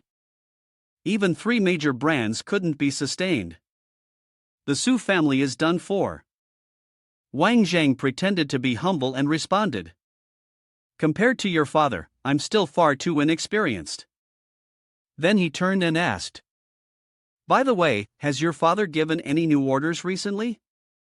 Shangguan Tt helplessly replied, "No. Every day, he just stays in his recovery room, living as comfortably as can be. I'm the one stuck here suffering." No sooner had she finished speaking than the sound of a door opening forcefully rang out. Outside the door stood Wei Wentao, Shangguan Tti's assistant, and beside him were 2 unfamiliar people. Wei Wentao immediately raised his hand to introduce them. "Eldest miss, these 2 are." But before he could finish, the man interrupted him. "We are officers from the District 11 Police Department. We would like to invite Mr. Wang Zhang to come with us to assist with an investigation." Remaining calm, Wang Zhang asked, "Why should I go with you?" The girl with purple hair, who had been following behind, now raised a piece of paper and said, "This is an internal arrest warrant. We suspect you have been colluding with international reactionary factions." Wang Zhang, upon hearing this, could no longer control his words. "What kind of nonsense is this?" The man immediately stepped forward and said, "Don't even think about resisting. We have the right to shoot you right here." Suddenly, Shangguan Tt rushed out, standing in front of Wang Zhang, and shouted loudly, "You speak so arrogantly. This is Jurong International, not some place where you can just take people whenever you want." Then, the girl with purple hair also spoke up, reminding him, "Don't forget that this country is Nation H." Shangguan Tt continued to shout, "He's mine. If I don't agree, even if your boss comes here, don't think you can take him from the Shangguan family's territory." Suddenly, Wang Zhang stood up and asked, "What's your nickname?" The girl with purple hair immediately responded, "I'm Huang Yan, and he's Yi Yan. Can we leave with you now?" Wang Zheng naturally answered, "Okay, I'll go with you." This left Shangguan Tt stunned as she tried to stop him. "Wang Zhang, you can't go. Yet Wang Jang winked at her and comforted her, "It's okay, just wait for me at home." "As you said, I'm already yours. How could I abandon you?" Shan Titi was still very worried, but she held it in and reminded him. "You must come back." Yi Yen couldn't wait and interrupted. "Are you done talking? If you're done, hurry up and go." Before leaving, Wang Jang deliberately leaned close to Shan Titi's ear and said, "Don't worry, I'll make sure to torment them until it's so noisy that even the chickens and dogs will be in an uproar. Just wait for the show." Meanwhile, at the Huang Chao Hotel, on the top floor, Su Tianran glanced at Xiao Xinyu sitting in the chair and said, "It seems like you got quite a heavy blow this time, huh? Do you think Wang Jang is a worthy opponent?" The masked man replied gloomily. "Yeah, I was careless." Su Tianran, clearly dissatisfied, said, "I want to eliminate him, so I need you to help me with a small task." The masked man immediately retorted, "This isn't a small task. It almost cost me my life." Su Tianran turned around and continued, "But I know you're quite interested in him." Xiao Xinyu couldn't help but sneer, thinking, "Is that all it takes for you to ask for my help?" Suddenly, Su Tianran spoke up. "I think from that moment, we've been friends." Xiao Xinyu gave a faint hum in response. At that moment, 3 people entered the room from outside. The woman in the middle spoke up. "Tianran, I need to discuss something with you." From left to right, they were Su Tiantai, Su Qingli, and Su Tianqi. Su Tianran pretended to be surprised and asked them, "Did you 3 come all the way here for something important?" Su Qingli, angry, held out a stack of papers towards Su Tianran and asked, "Why did you reduce everyone's commission by 80%? Then, Su Tiantai, who was standing next to her, also spoke up to question him. "Why did you cancel the 2 million capital funding for all the younger members of the family under 30? It seems like our Su family isn't lacking in this small amount of money." Su Tianran remained calm and responded, "The family's working capital is currently very tight, so we need to consolidate our funds. I've already explained in the notice that this is only temporary." Su Tiantai couldn't hold back any longer and shouted, "Brother Tianran, the family's business has always been under your management. How could this situation happen?" In response to their barrage of questions, Su Tianran coldly replied, "I'm in charge of all strategic decisions, and I also bear all the consequences. I don't think I need to explain myself to any of you." Su Qingli spoke sternly, "Tianran, you must take responsibility for your incompetence.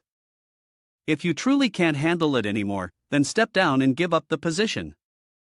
Su Tianran coldly retorted, "If your goal is to force me to give up this position, then I'm afraid you will be disappointed."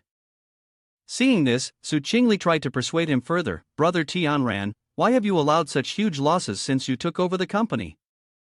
You're incompetent yet still want to monopolize this position. Sooner or later, the Su family will be pushed to the edge." Unable to hold back any longer, Su Tianran yelled, "How many years have passed? What profitable projects have you all carried out? I've only been here a year, and I've turned 2 million into 50 million. If anyone can do what I've done, I'll gladly step aside for them." Su Tianqi, who had remained silent up until now, finally spoke up to question, "Even though the family's wealth grew wildly in the past, haven't we been beaten down by others over the last 3 months? Can't even lift our heads." At this point, Su Tianran had lost his patience and replied, looking at his watch, "I can't believe I'm wasting time here arguing with you people. Either leave on your own, or I'll throw you out. Your choice." Su Qingli couldn't hold back and shouted, "Su Tianran, how dare you speak like that? Who do you think you are? Who gave you the right to say that?" As soon as she finished speaking, she felt a flash of light streak around her neck. It turned out Xiao Xinyu was up to something. He had just thrown his small knife, and in the blink of an eye, Su Qingli's long hair was severed. Her long hair became short in an instant. Furious, Su Qingli pointed at her hair on the ground and shouted loudly, "Just wait, I'll tell Grandpa everything." You'd better be ready. Su Tianran stood still, watching them leave. He muttered to himself. A bunch of idiots. Despite being quite pleased, Su Tianran still pretended to scold Xiaoxinyu. You have no appreciation for beauty, no wonder you're still single. The man got up, walked away, and replied. There are no shortage of women around me, and as for your business, I'll handle it. Now, let's return to the headquarters of Ju Rong International. At this moment, Yi Yan raised his handcuffs and asked Wang Jang. So, how is it? Should I put them on for you, or will you do it yourself? In response, Wang Jang threw a punch straight to his face. Then, he followed it up with a knee strike. He slammed his elbow into the back of Yi Yan. Yi Yan's face was covered in blood at this moment, and he could only exclaim, "Brother." Meanwhile, over here, Huang Yan had somehow pointed her gun directly at Wang Jang. She swiftly dealt with her. Wang Jang quickly reached out to grab the barrel of the gun. A second later, the parts of the gun were easily knocked away. Huang Yan couldn't help but be startled in fear. How is this possible? She muttered in confusion, then screamed loudly. Brother, how did you do that? Wang Zheng calmly stood in front of them and replied. How is it? Are you scared now? I came with you out of respect, yet you treat me like nothing. This isn't my fault. At this moment, Huang Yan, terrified, pulled out her radio and screamed for help. Huang Yan requests backup. But immediately, Wang Zhang said. No need. It's just that I don't want to be handcuffed, so I'll go with you. Then, Huang Yan led Wang Zhang to the two cars, and she immediately extended her hand, inviting him into the car. After Wang Zhang settled into the car, he poked his head out and said, I suggest you send 2 people to carry the guy upstairs down. Otherwise, it will disgrace the 11th Bureau. Hearing this, Huang Yan immediately gave the order, you guys, carry him down. Not long after, Wang Zhang also got into the car with them. When sitting next to Huang Yan, he noticed something. He shamelessly glanced at Huang Yan's chest and teased, TSK, your body is really on point. Wang Zhang even casually pointed and added, girls should wear fewer corsets. Otherwise, after some time, not only will it feel suffocating, but you'll end up with saggy breasts. Huang Yan didn't change her expression. Instead, she pointed her gun directly at Wang Zhang's head and threatened, if you keep talking nonsense, I'll blow your head off. Soon after, the 2 cars entered a secluded area, surrounded by a heavily guarded electric fence. After getting out of the car, Wang Zhang observed his surroundings and commented, looks like this is your base. Nothing special about it. Suddenly, Huang Yan asked him, I'm very curious to know, what exactly did you do for a living before? Wang Zhang shamelessly moved closer to Huang Yan and teased, so, are you interested in me now? But Huang Yan immediately turned around and walked away, instructing her subordinate, take him and search him. The subordinate responded, understood. Wang Zhang immediately crossed his arms and said seriously, if I want to run, no one will be able to stop me. I just want to see who is behind scheming against me. Huang Yan disdainfully turned her head to look at him and snorted lightly. She continued walking forward, not forgetting to order, after searching him, take him to room 204. Wang Zhang, walking behind, deliberately said loudly, once I get out, I'll definitely introduce you to a good connection. The camera showed the scene of Wang Zhang being escorted by 2 people. The one sitting at the desk, watching the video, was the current head of the 11th department, Tao Tang Tian. He quietly asked the person standing next to him, how's the second young master, has he calmed down?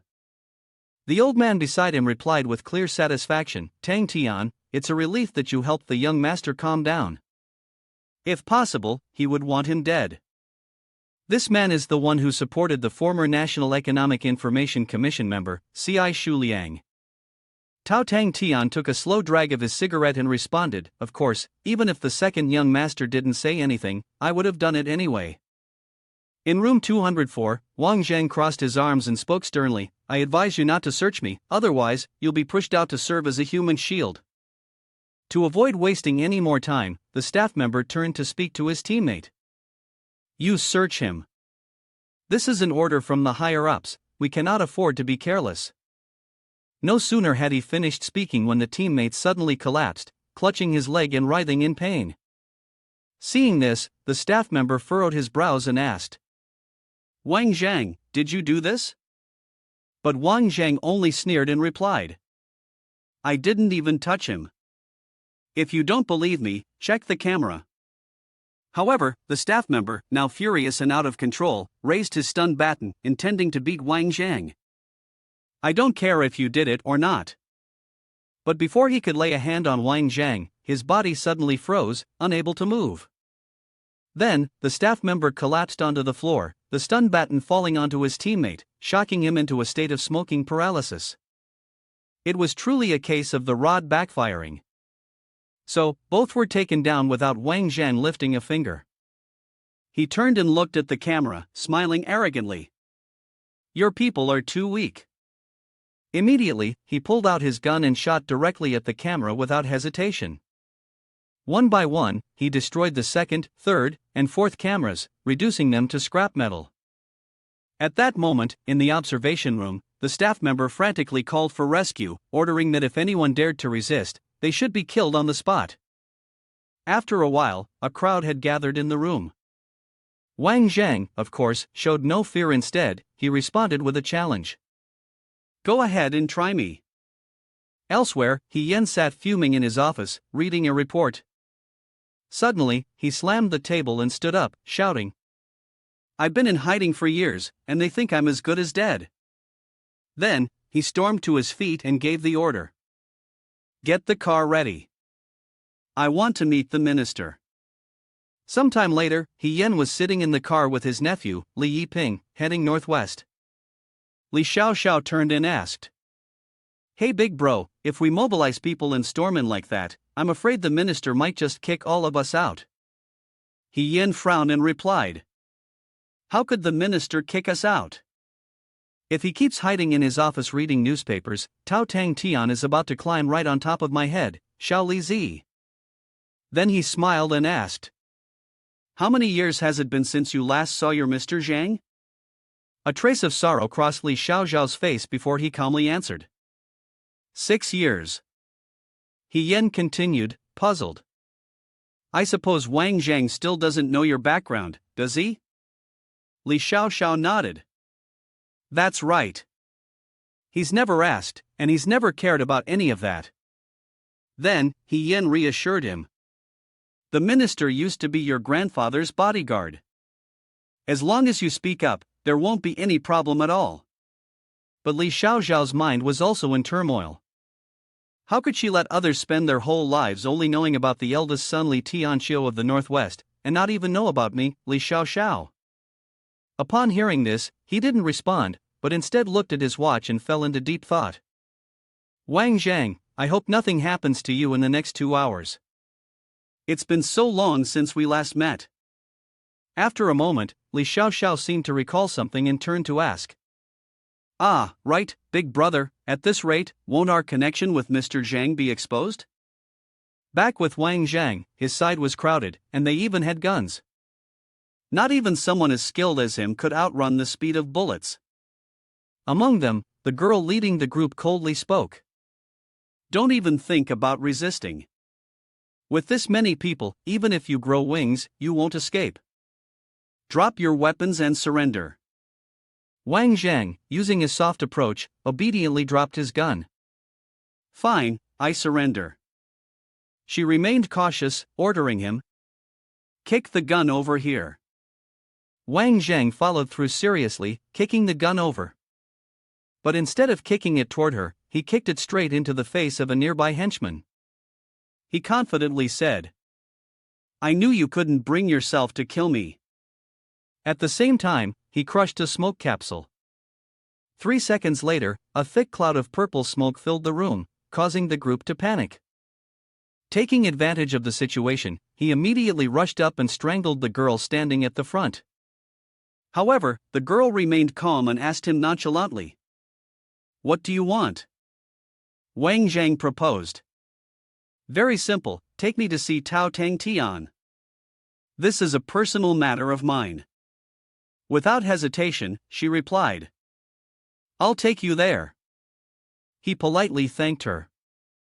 The two of them then headed to the elevator, while the other staff members remained vigilant, pointing their guns at him. Seeing this, Wang Jang couldn't help but praise them.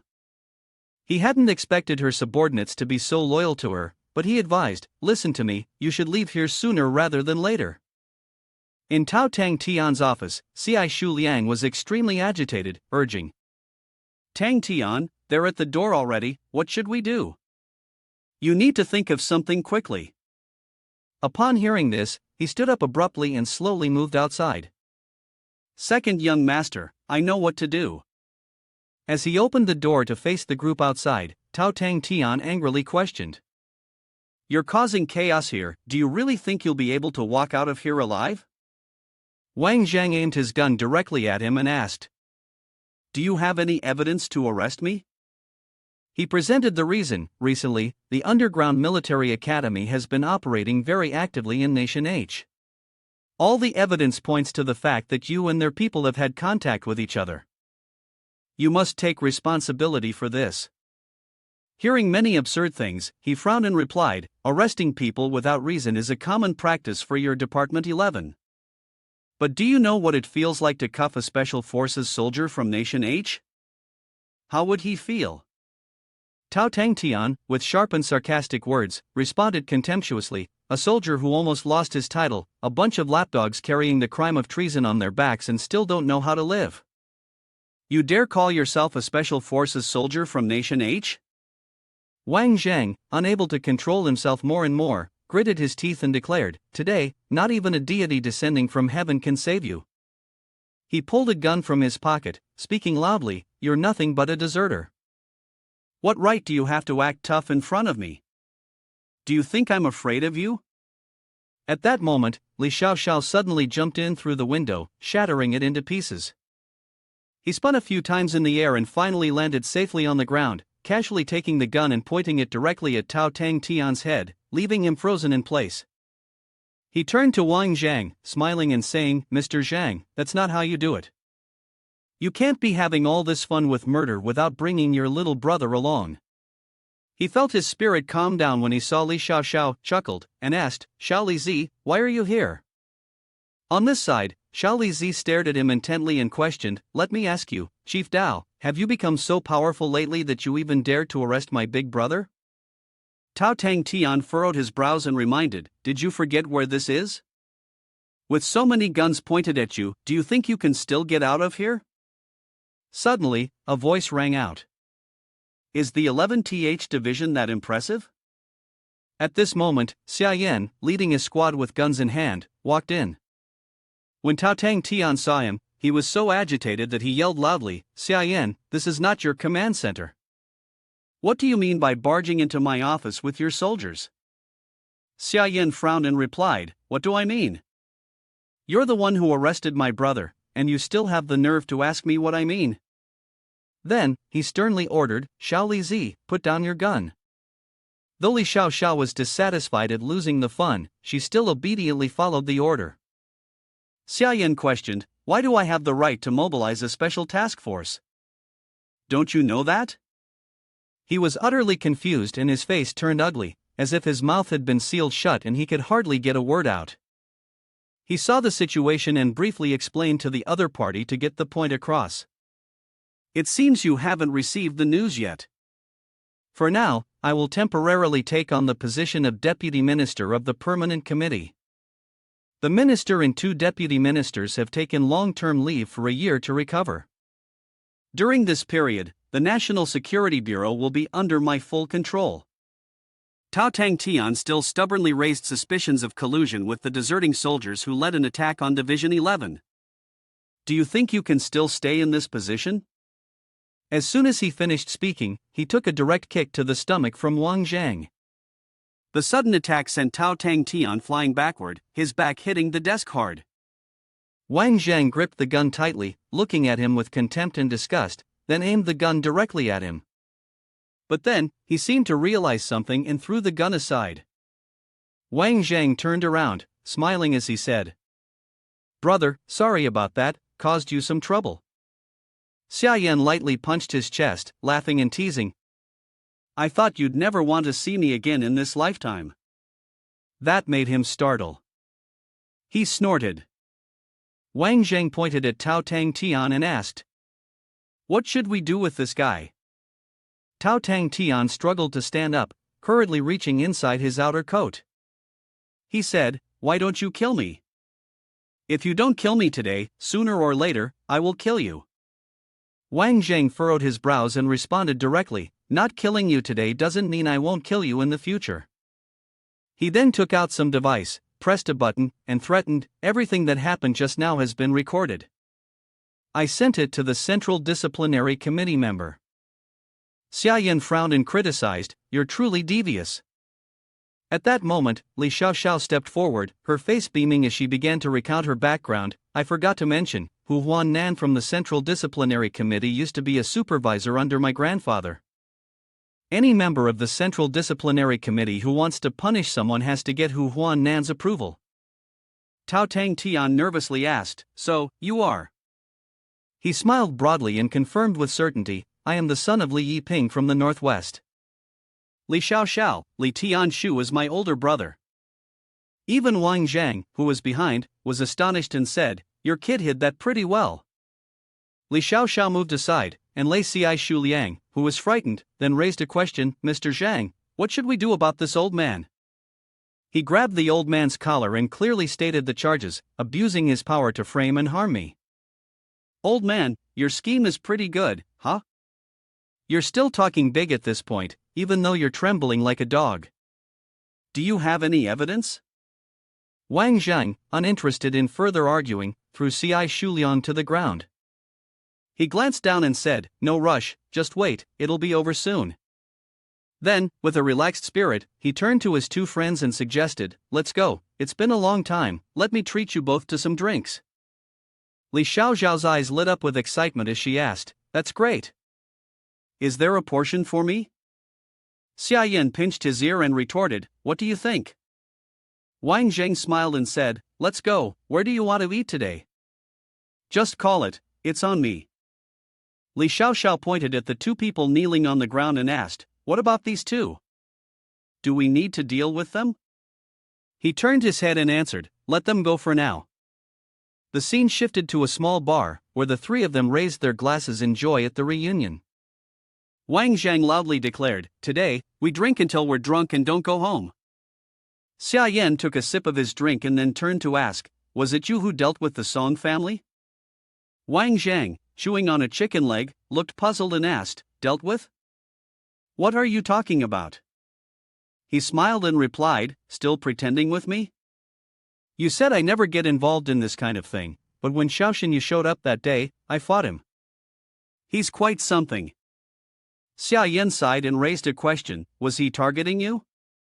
At this moment, Li Xiaoxiao was feeling quite combative, and she stated, "If I run into Xiaoxin you next time, I'll definitely give him a piece of my mind." He immediately reminded, "You should be more careful. If anything unexpected happens, I know how to talk to Mr. Li." Suddenly, Wang Zheng's phone rang in his pocket. He looked at the caller's name on the screen. It was Lu Xian. Her voice came from the other end, asking, "I have a performance tonight. Are you free to come watch?" He replied, "I can't make it tonight, I have other plans." Lu Xian sounded a little disappointed, "Really? You can't come?" "I've saved some tickets for you.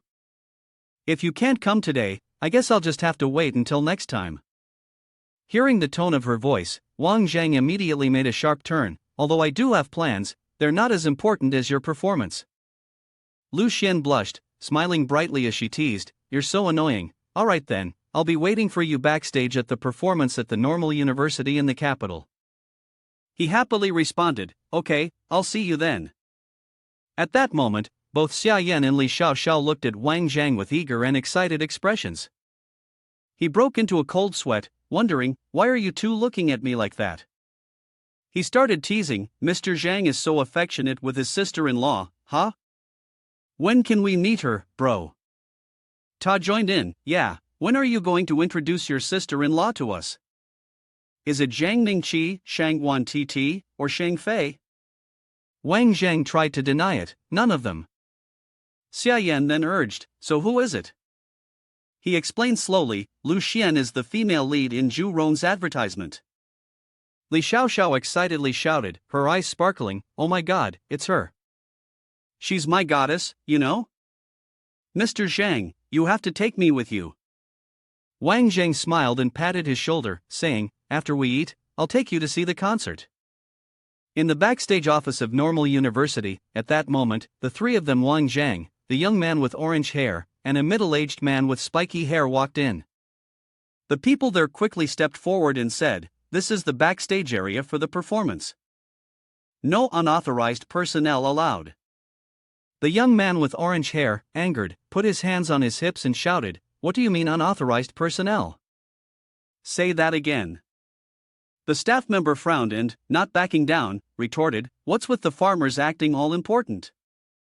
This place isn't for people like you. The young man with orange hair rolled up his sleeves aggressively, today, I'm going to teach you a proper lesson, so you'll remember not to act up next time. Seeing the situation escalate, Wang Jang stepped forward and stopped the young man with orange hair, explaining, we're friends of Lu Xian. We came to watch her perform. The staff member scoffed and crossed his arms, mocking, what? You're friends with Lu Xian? I'm actually her boyfriend. The young man with orange hair grew even angrier, Mr. Zhang, why are you even explaining to him? Let's just beat him up and get it over with. The middle-aged man with spiked hair approached at this moment, placing his hand on the shoulder of the orange-haired man and advising, let Wang Jang handle it. Don't cause trouble. At this point, a girl suddenly ran up and grabbed Wang Zhang's hand cheerfully. You're here? Are they all your friends? Wang Jang smiled and introduced, this is Xia Yan and Li Xiaoxiao, both are my good brothers. Li Xiaoxiao has admired you for a long time, remember to sign an autograph for him later.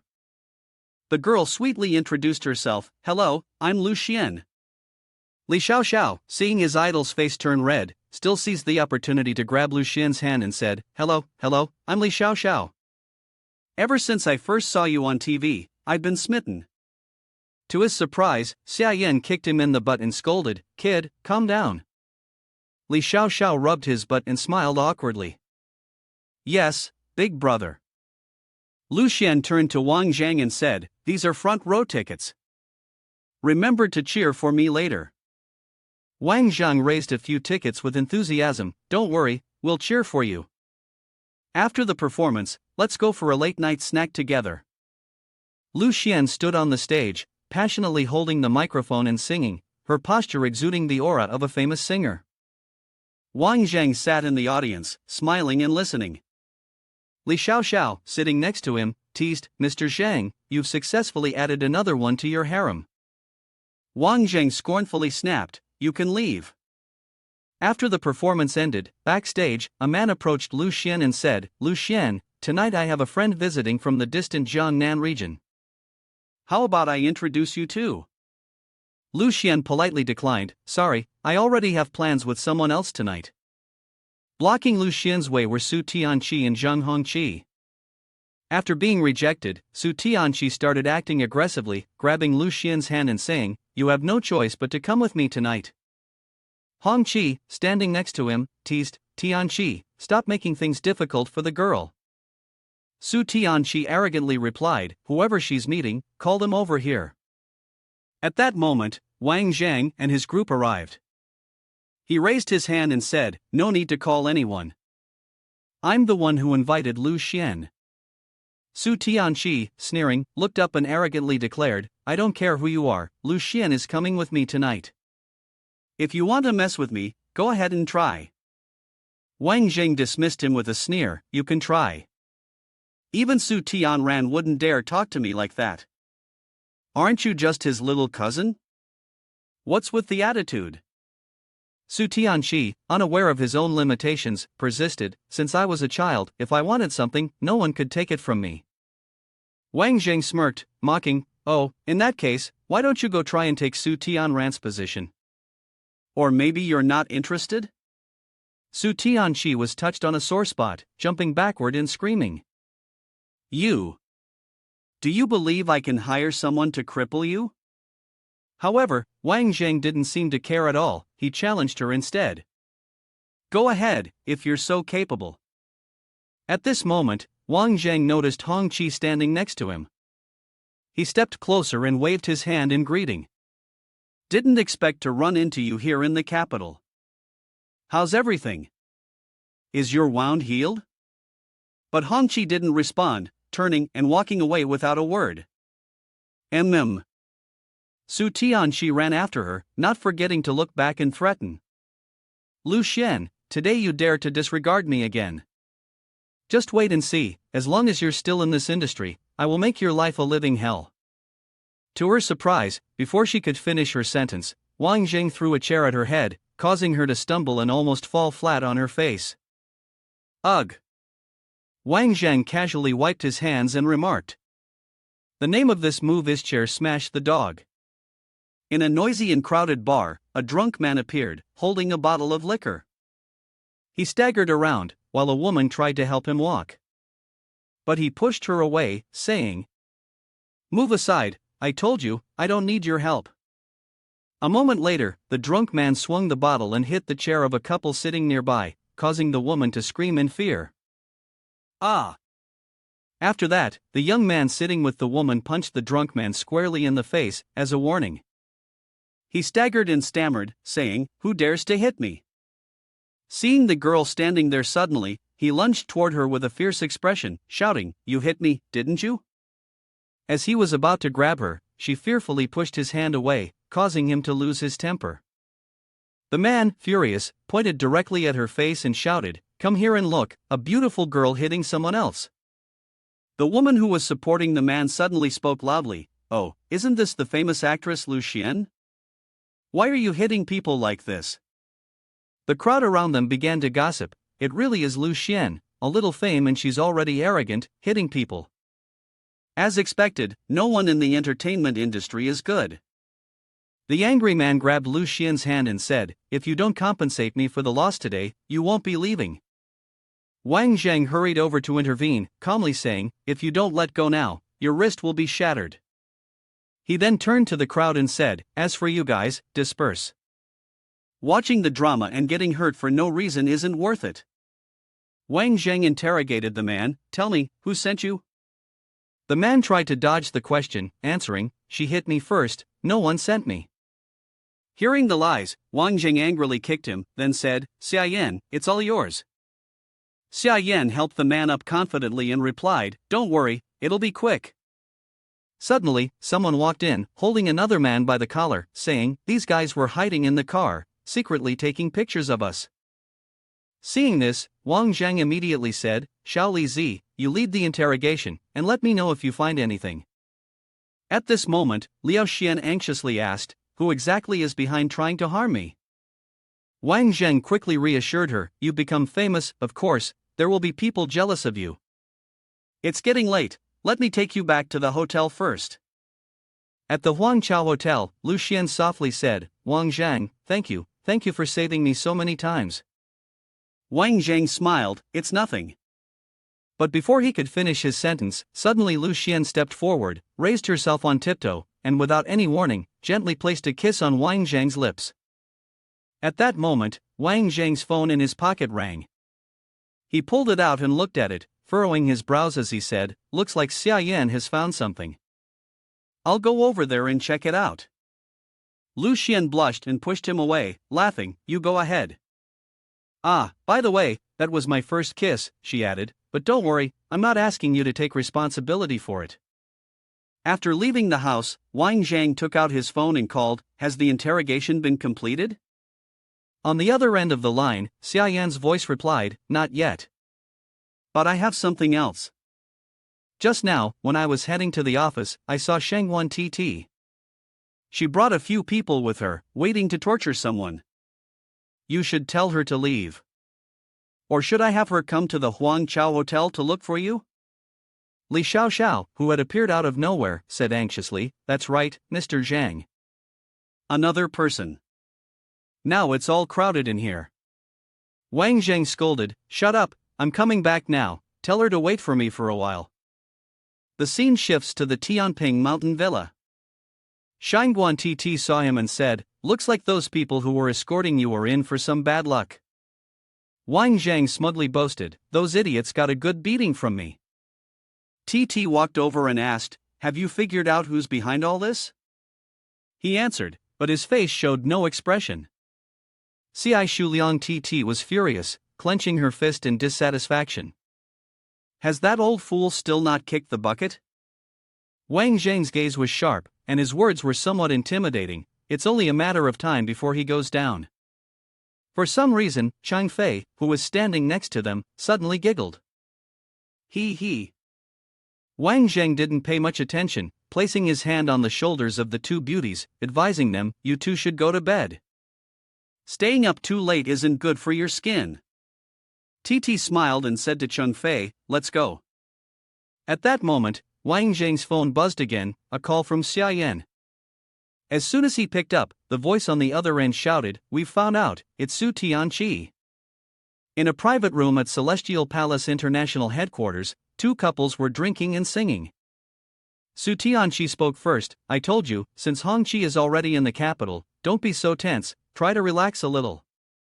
Hongqi responded, "I'm not really used to it, how about I head back to the hotel to rest first?" He continued, "Hongqi, don't be shy. If you act like this, you'll miss out on the joy in life."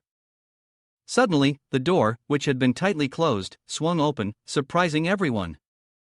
Wang Zhang appeared. "You guys are here on my turf, enjoying flowers and drinking wine, and you didn't even let me know? At least I could have treated you to a meal, right?" Su Tianqi stood up angrily, his attitude extremely displeased. "What are you doing here? And how is this your territory?" Wang Zheng calmly replied, "Su Tianqi, you guys hired someone to throw dirty water on Lu Xian, so of course, I have to come and collect the debt." Remembering the past incident, Su Tianqi's expression changed. "What do you want?" Wang Zheng grabbed a bottle of wine and pointed it straight at Su Tianqi, growling, "What do you think?" Seeing the tension, the two girls in the room quickly ran away. Hongqi stepped in front of Su Tianqi and spoke, "Spare him for my sake." Wang Zhang was determined and refused to back down, saying, "Get out of the way, someone like Su Tianqi doesn't deserve it." Suddenly, three people appeared at the door. The man in the suit at the front spoke in a harsh tone, "What's going on here?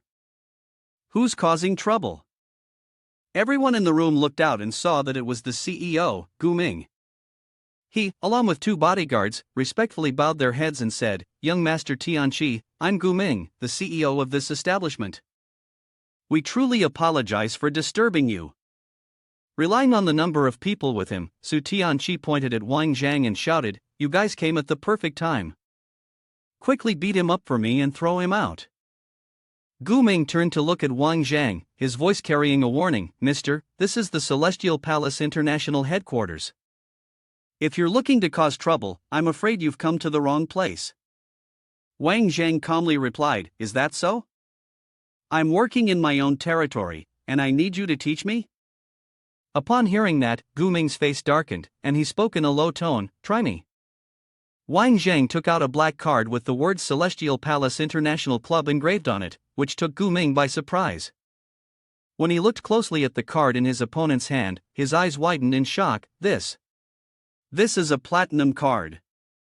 You're the chairman?" Tightening his grip on the bottle of wine, Wang Zhang spoke sternly, "I already said this is my territory. Do you have any objections now?" Seeing Gu Ming turn and walk away, Su Tianqi was astonished. "Hey!" Suddenly, Wang Zhang slammed the wine bottle into his head. The wine and shards of glass scattered everywhere. Su Tianqi collapsed into the chair, unconscious, his face covered in red syrup and golden wine. Wang Zhang glanced at Hongqi and said, "You can leave now. Out of respect for your father and your sister, I won't make things difficult for you." Hongqi helplessly responded, "Fine," and turned to leave. Xiaoli Zi ran in from outside. "Mr. Zhang, can we begin now?" Wang Zhang pointed at the still unconscious Su Tianqi, "Strip him completely and do it carefully, make sure it's clean." The next day, in Shan Wan Tti's office, Wang Jang was resting in a chair when his phone suddenly rang. The screen displayed an incoming call from Chang Wuling. He answered the call and asked in a low voice, "How's it going?" "Success?" The voice on the other end immediately replied, "It's a success. The mission was accomplished beyond expectations. I've blown up all the tunnels. It'll be nearly impossible to restore it to its original state within the next 15 to 20 years. Also, I've destroyed the Su family's processing plant as well." His face lit up with pleasure upon hearing the news, and he praised, "Well done." He turned to inform Shan Wan Titi, "The Su family's diamond mine in Nation NP has been blown up." She responded excitedly, "Great. In that case, I'll send the illusory spirit star dagger to strike immediately, taking advantage of this opportunity to knock down all three of Su family's brands." He watched her make the call, his tone laced with a hint of mockery. "This is going to be an interesting show. First, they lost the central tripod essence chi, and now they've lost the diamond market. The Su family can just wait to collapse." At Su Tianqi's residence, he was lying on the bed resting, his face wrapped in bandages. He cursed softly, "Damn it, I must take revenge on that bastard Wang Jang. And that spineless Zheng Hongqi too. Sooner or later, I'll make sure to regain my dignity." Suddenly, the phone beside him vibrated, and the caller ID showed Su Tianran. He frowned in annoyance but still answered the call. "What is it?" The voice on the other end ordered. "Come to my office immediately. If you're not here in half an hour, don't even think about getting a single cent from the company next year." He sprang up, angrily replying, "Su Tianran, don't think you're so powerful. Let me tell you." He didn't get to finish his sentence before the call was disconnected. The screen displayed call ended. He shouted in frustration, his face hardening, and punched the bed. Su Tianran actually hung up on me? Su Tianran's office. The door suddenly swung open. Su Tianqi stormed in, angrily asking, "Su Tianran, what the hell do you want with me?" Su Tianran frowned, slammed a stack of newspapers onto the table, and said, "You can see for yourself." On the front page of the paper were images of Su Tianqi, exposing the scandalous private life of a young master from a wealthy family. The photos appeared to be from a young master of the capital, allegedly hacked into by a cyber intruder. He angrily tore up the paper, shouting, "I've never done anything like this, those photos are all photoshopped." Su Tianran calmly responded, "I've had them examined, there are no signs of Photoshop. Do you have anything else to say?" He lost his temper, slammed his hand on the table, making a loud noise, and then shouted, "Su Tianran, I never did it. Are you holding a grudge, hating me, and deliberately editing the photo to frame me?" Su Tianran immediately splashed water on his face, then said, "Su Tianqi, you better calm down and think carefully. Recently, have you offended anyone?" He sat down, calmed himself, wiped his face, and replied, "Yes, it's Wang Jang. He's definitely trying to frame me." Su Tianran was confused, suspicious, and asked again, "Wang Jang? How did you get involved with him?" Feng Lu Hui, Wang Jang was sitting and waiting for someone, his fingers tapping rhythmically on the table. Suddenly, the door opened gently, and a beautiful, fashionable girl walked in and called out, "Brother." Wang Jang was startled by the call, then looked over. Once he clearly saw the person in front of him, he asked, "Are you the queen of TV dramas, Li Yiran?" The girl nodded and said, "I am Li Yiran. Who are you? What are you doing here?" He smiled and replied, "I'm Wang Jang, a friend of Lu Xian." Then, he unexpectedly asked, "You're a huge star worth nearly 100 million, why are you in a place like this?" Li Yiran honestly replied, "This house is the first one I managed to buy with my own savings in the capital. I have deep feelings for it, so I don't want to sell it. I rent another place for the students nearby to stay, and occasionally, I come back to check on it." Feeling that he could no longer stay and wait, he stood up, preparing to leave, and said, "Well, you go ahead with your work. Lu Xian isn't here, so I'll head back first." Li Yiran quickly ran over and grabbed his arm, pouting, "Since you're already here, why not stay and wait a little longer? He smiled and replied, with a big star like Li Ran inviting me, I must be blessed with good fortune. But then, to Li Ran's surprise, he pulled his arm away and said, however, I'm not interested in you, so let's not waste each other's time. At Mannerly Xin, in a crowded room, the sound of beatings rang out, accompanied by an angry voice, you bastard, how did I end up with such a useless son like you? You've completely disgraced the Su family. The one attacking was Su Tianqi's father, Su Nangua. Su Tianqi, kneeling on the ground in fear, curled up and trembled as he stammered, I really don't know what happened. When I woke up, I was already in my own bed. It must have been that bastard Wang Jang who set me up, knocked me out, and then took pictures. Su Tianqi's father slapped him across the face, it's come to this, and you're still trying to blame others? He continued to protest his innocence. I've already told you, I didn't cause this, he said. Su Old Master spoke up, since things have come to this point, we should discuss how to resolve it. Suddenly, Su Tianran's phone rang. Su Old Master glanced over and said, answer it. The moment Su Tianran answered the phone, bad news came from the other side. It's not good, the diamond mine has exploded, all the tunnels have collapsed, everything's buried underground. Everyone in the room was shaken, and the only sound was the phone dropping to the floor. Meanwhile, at Jurong International, Zhang Miao Miao walked toward Wang Jang. Wang Jang patted her head affectionately, why didn't you call me before coming to the capital? She replied, my dad came to the capital for a meeting, I followed him here to surprise you. He smiled helplessly, that I'll have to treat you really well, take you all around the capital, what do you think? But then, her face showed a hint of regret. I'm only here for a day or two, I probably won't have time to eat through the whole capital. Wang Zhang, puzzled, asked why she needed to leave so soon. Why the rush?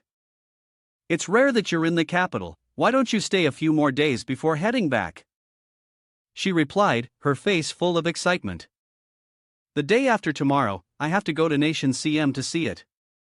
I've wanted to go for a long time. He immediately became interested. I've been there before, it feels like paradise. Are you going to Nation CM alone?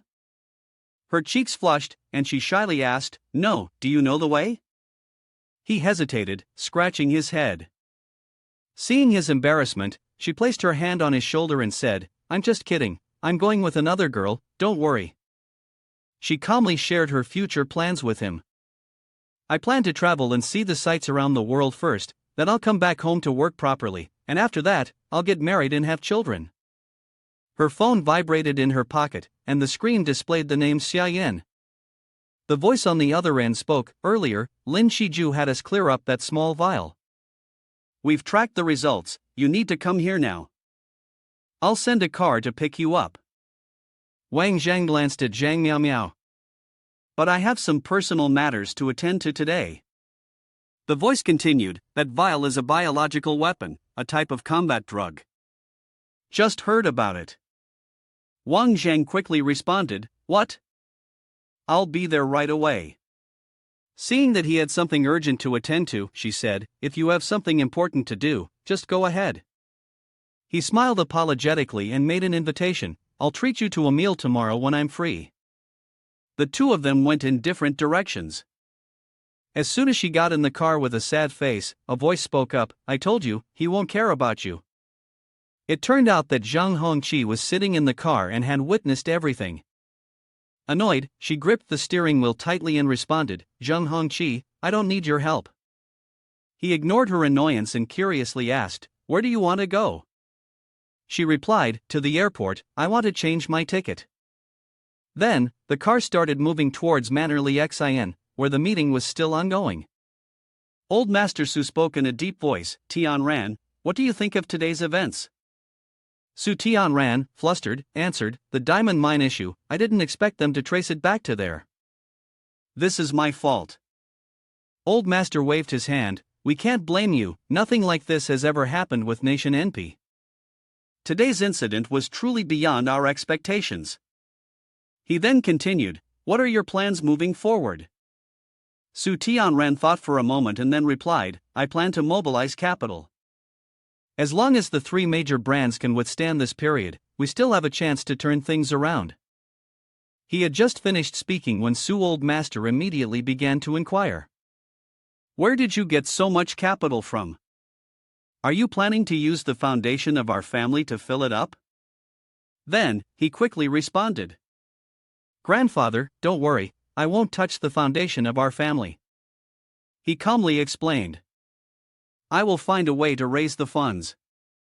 Moreover, we still have corresponding inventory in the country, enough to get through this period. Upon hearing this, Su Old Master felt somewhat reassured. After a moment of contemplation, he softly asked. There's still one more thing. Tell me the truth, you've sent people to kill Wang Jang several times already. He honestly replied. 3 times, but all failed. It seems there's nothing that can be hidden from you, grandfather. Su Old Master's aged face became pensive. You did the right thing. A person like that should be dealt with as soon as possible. Su Tianran hesitated and asked. What about Wang Jang in the future? Su Old Master answered. I will discuss this matter with your second uncle. You don't need to get involved anymore. In the National and Laboratory, Wang Jang was intently looking at the vial of blue liquid in his hand and asked. Compared to the previous bioweapons, what power does this one have? Is it anything special? The lab staff explained. This is a kind of anesthetic mixed with various organisms. It has a very strong contagion rate. Once this gene is implanted into the bodies of animals and plants, and humans come into contact with them, they will be infected very quickly. If this pathogen enters Nation H, then Nation H will become a dead zone. Xia Yan stood beside, observing the test tube in Wang Zhang's hand, then continued, the results of this research project probably haven't been reported back to the country yet, but we still don't know if there's a backup of the pathogen at the base that was blown up on Tanaka Island.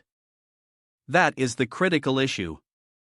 After a brief silence, he added, the people from that country must have already realized that we, Nation H, have stolen the pathogen. Wang Jang furrowed his brows in thought, then replied, should I go back to Tanaka Island again? He raised his hand to stop Wang Jang, no need. When Lin Shiju returned, we already contacted the relevant departments. They've dispatched people to strictly monitor the maritime areas surrounding the island. Upon hearing this, Wang Jang hurriedly asked, any results? His voice grew serious. 2 small submersible ships and a transport plane were found, but all of them were sunk. Wang Jang immediately said, I think we don't need to keep the island anymore. Can we just destroy it? He replied, no need, just leave it for now. Cutting off the supply line is enough. We'll wait for them to abandon the island on their own. Wang Zhang chuckled in relief, then suggested, that sounds like a good idea. By the way, I'll come to your place for dinner tonight. I've wanted to meet the legendary sister-in-law for a long time. The two of them made their way to Xia Yan's home. From a distance, the high-end apartment building slowly came into view. Xia Yan inserted the key into the lock and opened the door. As soon as he pushed the door open, he was taken aback to see everyone in the house lying on the floor. He hurriedly ran inside, shouting, Xiangshan, Xiangshan. Wang Zhang placed his hand on his shoulder and reassured him, stay calm, your sister-in-law is fine. After surveying the scene, Wang Zhang continued, the enemy killed 4 guards and then took your sister-in-law. This shows that she still holds value to them. Don't worry, they'll make contact soon enough. Xia Yan sat with his head lowered on the sofa, then looked at the wedding photo before making a phone call. Li Zi immediately began investigating all the routes in and out of the capital, including airports, railways, and highways. Your sister-in-law is in trouble, we have to find her. The voice on the other end responded, boss, don't worry, we'll get it done. He gritted his teeth in anger, speaking each word through clenched teeth, these bastards, once I catch them, I'll make sure they don't die peacefully. Wang Zhang furrowed his brow, replying in a low voice, they won't live. At the Li Xin Manor, Su Old Master and Su Tianran were talking in a room. Su Ran reported, grandfather, the capital is in chaos. All routes in and out of the city have been blocked, and all vehicles are being checked. Su old master, with his eyes closed in meditation, responded, this was to be expected. Su Tianran asked, Grandfather, have you really taken action? The old master of the Su family shook his head in denial, explaining that he had only spread a bit of gossip. Then he added, this time, we are borrowing the means to kill. Su Tianran furrowed his brows in suspicion, how are we going to kill? The old master of the Su family's face turned serious, his expression flashing with ruthlessness. We will make sure that all of the Wang Jang group dies in Nation L. At Xia Yan's office, Wang Jang sat in contemplation, while Xia Yan paced anxiously. The door suddenly swung open, and Xiao Lizi rushed in to report, Big brother, there's news. The surveillance camera at the Shu family airport showed that 2 days ago, sister-in-law boarded a plane to Nation L. Xia Yan furrowed his brows tightly, his face full of confusion as he asked, I haven't been home for 3 days, and 2 days ago Xiang Shan appeared at the airport. All of this has been pre-arranged. Why are they targeting me?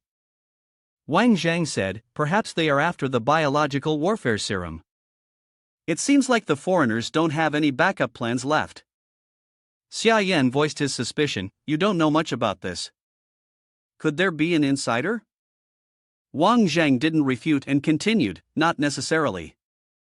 Besides that possibility, tell the people over there to prepare for support. We're heading to Nation L immediately. A voice interrupted their conversation, followed by a knock on the door. Big brother, you have a package. Xia Yan said, come in. Xia Yan's subordinate entered and handed him an envelope, saying, Big brother, your name is written on this. I don't know how it ended up here. Xia Yan tore open the envelope, revealing a letter. The contents carried a threatening tone, along with a message stating that the things they had taken from the island were being traded at Hong Xian for his woman. You have 3 days. If you don't comply, your woman will die a horrible death. Xia Yan's face turned cold, and he ground the words out through clenched teeth, these bastards will definitely pay for this, and they won't die in peace.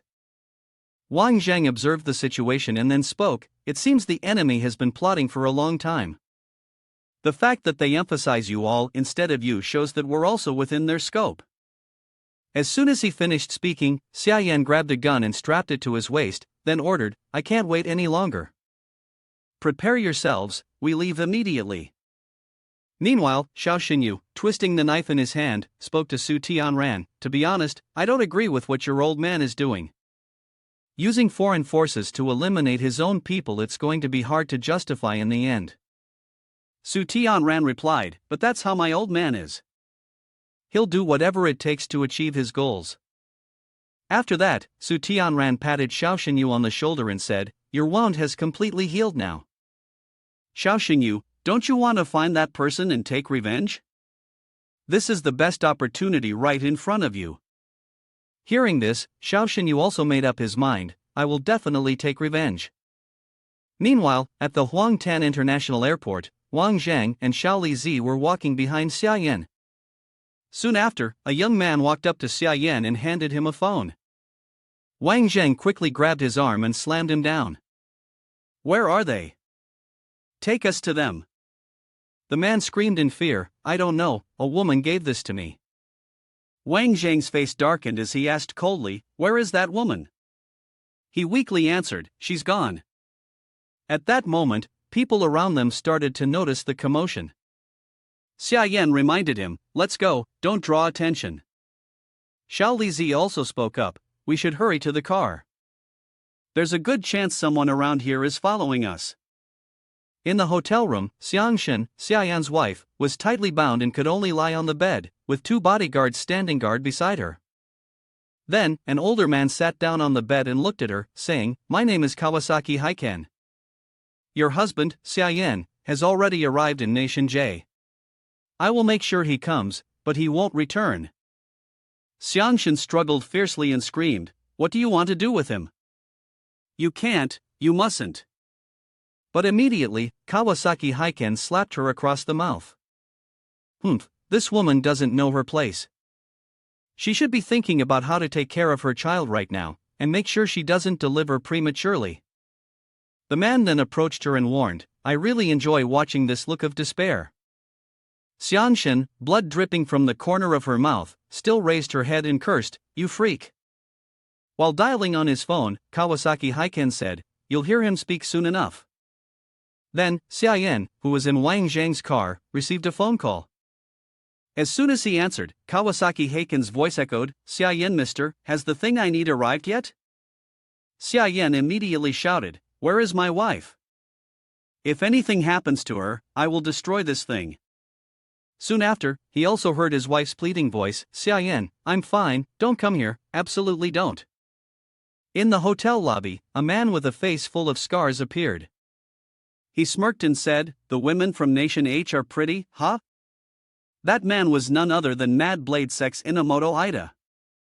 Then, he gently brushed aside the hair on Xiangshan's face and said, "Women who fall into my hands never end up well."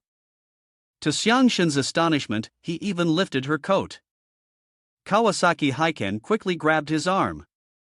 "Inamoto-kun, don't act recklessly like that." Inamoto Ida muttered to himself, "Coward, scared of those pathetic H-Nation fools?" Kawasaki Hiken calmly replied, "They're not as simple as you think. I want a one-hit victory." No sooner had Kawasaki Hiken finished speaking than someone entered the room. Upon hearing this, the man immediately asked, "How do you intend to achieve a one-hit victory?" The man was Matsushima, the former top official from J-Nation. When they saw him, both Kawasaki Hiken and Inamoto Ida simultaneously greeted, "Matsushima, mister." Matsushima continued to smile politely and said, "Go ahead and share your thoughts." Kawasaki Hiken then explained his plan. "Over the next 2 days, we'll work on exhausting both their physical strength and energy. Once they're worn out, we'll strike." This time, it was H-Nation who first leaked the information, so I'm sure they'll send people too. Matsushima crossed his arms and asked further, "So, how do you plan to proceed?" Kawasaki Hiken immediately responded, "I believe the first task is to safely retrieve the biological warfare medicine and bring it back. Whether or not we kill Xiaoyan doesn't matter." Matsushima softly commented, "Alright, but you're still being a bit too soft." This remark made Kawasaki Hiken slightly confused. "Matsushima, mister, what do you mean by that?" Matsushima coldly turned around and walked away, saying, "Once we get the medicine, kill them all. Nation H won't dare to do anything." After that, Kawasaki Hiken turned to Inamoto Ida and said, "Let me investigate the situation of those 3 from Nation H first, okay?" Inamoto Ida gave a soft snort and said, "You coward, just wait for Mad Blade Sect to deal with everything." At 8 a.m., at the hot springs in Hakone, Nation J, Xiaolizi, Xiaoyan, and Wang Jang were soaking in the hot water, surrounded by beautiful women in bikinis walking around. Xiaolizi couldn't help but sigh, "Mr. Zhang, the Japanese really know how to live in luxury, huh? Look at these beautiful girls." Wang Zhang glanced at him and reminded, "Kid, don't get distracted by the girls and forget about the main mission." Xiaolizi immediately waved his hand to explain, "Heaven above, the matter of my sister-in-law is the most important." However, the 3 of them did not know that, from a distance, a person had been observing their every move. It was none other than Inamoto. He looked at them coldly from his position. Not only that, Xiaoyan's head had already been targeted by some sniper rifle.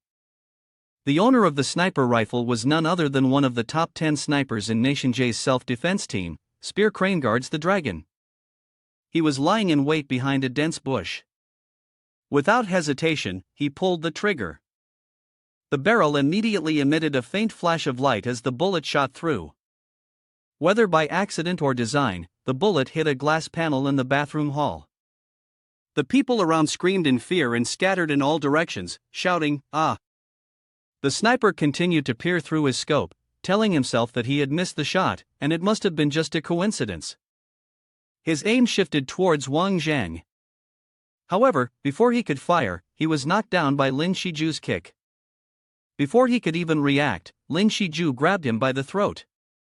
He immediately kicked the sniper to the ground and disdainfully said, "Wang Jang made me be extra cautious. I thought you were really powerful, but if I had known you were this weak, I wouldn't have wasted my effort." Below, Inamoto Ida held his sword as if he had stepped out of hell. He screamed furiously, "Let me show you the power of the mad blade." Then, he swung the sword at Wang Jang. Fortunately, Wang Jang managed to dodge just in time. In the heat of the moment, somehow the sword broke in half, looking pitiful. Inamoto Ida stood dumbfounded, holding the broken sword, staring at it. What? It turned out that Huang Yan had been sniping from above. She fired relentlessly around Wang Jang, not leaving a shadow of anyone daring to appear. Then, Xiaoli ran over in panic and said to him, "Mr. Zhang, why does the person you brought along like to play with fire so much?" Wang Jang replied, "Why is it called playing with fire?" Xiaoli awkwardly explained, "Clearly, your subordinates could have dealt with the sniper earlier, but they let that bastard shoot at us first." Wang Jang could only explain helplessly, "I don't even know what Lin Shiju is thinking." Xiaoli was so scared that she started crying, saying, "And that party too, they insisted on waiting for someone from Nation J to come with a knife and attack us before they'd shoot, it's so frustrating." After the recent events, Wang Jang still smiled as he looked at the steam bath and said to them, "Wouldn't it be a shame if such a beautiful scenery were to be ruined?" Xiaoli smiled back and responded, "We've worked so hard to come here, we should at least make some noise before we leave." Xia Yan also smiled and said, "Well said." 10 minutes later, a scene unfolded where people and a fleet of cars were frantically fleeing the bathhouse. Only Wang Jang remained calm amidst the chaos, raising his hand to signal. Wang Jang casually waved his hand down, signaling them to act. Immediately after, a bullet was fired. The gas pipe inside the bathhouse was struck by the bullet. Wang Jang, Xia Yan, and Xiaoli stood calmly outside, watching as the explosion unfolded. Then, Wang Jang gently nudged Xiaoli, who was still staring inside, and said, "Let's go, there's something more important to do." Kawasaki-kun asked Inamoto Ida, "Was it your plan to disturb Xia Yan?" Inamoto-kun is dedicated to the country, this is his own intent. Kawasaki-kun, this matter concerns national interests. I hope you can think carefully and not let personal grievances interfere with the important affairs of the country. This is the final warning. Think carefully, there's no more time to wait. The people of Nation H really know how to play, making such a big fuss too much praise. When will we exchange? At 3 p.m. today at the Yokohama Makiju factory, the scene has now shifted to the Yoko factory. Makiju, the man with orange hair, asked in confusion. "Is it this factory?" The man with gray hair replied. "We should probably drive straight in." After driving through the gate, the two of them got out of the car. Suddenly, something shot toward the car's windshield, causing the orange-haired man to scream in panic. He spat on the ground, angrily saying, "Is this how we're being welcomed?" In front of the gray-haired man stood a group of security guards already waiting at the building on the other side. The man in the center spread his arms and spoke. Nation H has an old saying, when a friend comes from afar, one must joyfully welcome them. "Are you satisfied with this welcoming ceremony?" he asked, looking up. "Where is my wife?" The guard pointed ahead and replied, "Over there, don't worry, she's very strong." The three of them looked curiously, and saw a truck-mounted crane in that direction with his gray-haired wife sitting high up. His wife stood there, terrified, looking down below. He, with gray hair, shouted to reassure her, "Xiangshan, I'm here to save you, it's okay, trust me." Xiangshan teared up but still managed to smile, nodding in response. At that moment, the gray-haired man bargained, "Lower my wife down, and I'll give you the sample jar." The guard made a demand, "I need to see the jar first." The gray-haired man quickly opened the box to show it to him and said, "The sample jar is here, lower my wife down first." The guard still firmly refused. "No, I need to check it. I can't be sure if what's in the jar is what I need. I can only release your wife after I've checked it thoroughly." The gray-haired man suddenly refused and said, "No, I don't agree." The guard pressed his hand against his temple in frustration. "Oh, looks like we're not going to reach an agreement here. How about both sides make a compromise?" The white-haired man pointed straight at Wang Jang, indifferent, "I can return your wife to you first, but during the process of inspecting the goods, I need him as a hostage." Once the inspection is done, you can leave here safely. The person standing beside him firmly refused, no. Hearing this, the man casually said, then there's nothing more to discuss. Wang Jang patted his shoulder to comfort him, it's alright, they won't do anything to me, just stay calm. The brown-haired man was anxious, but Wang Jang smiled cheerfully and confidently reassured him, come on, stop being so scared like a woman. You guys go back first, wait for me to come back, then we'll have a big feast. After seeing the two talk for a while, the white-haired man, growing impatient, asked, so, have you finished discussing?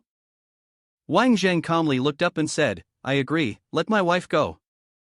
The man immediately ordered his subordinates to release the woman from Nation H.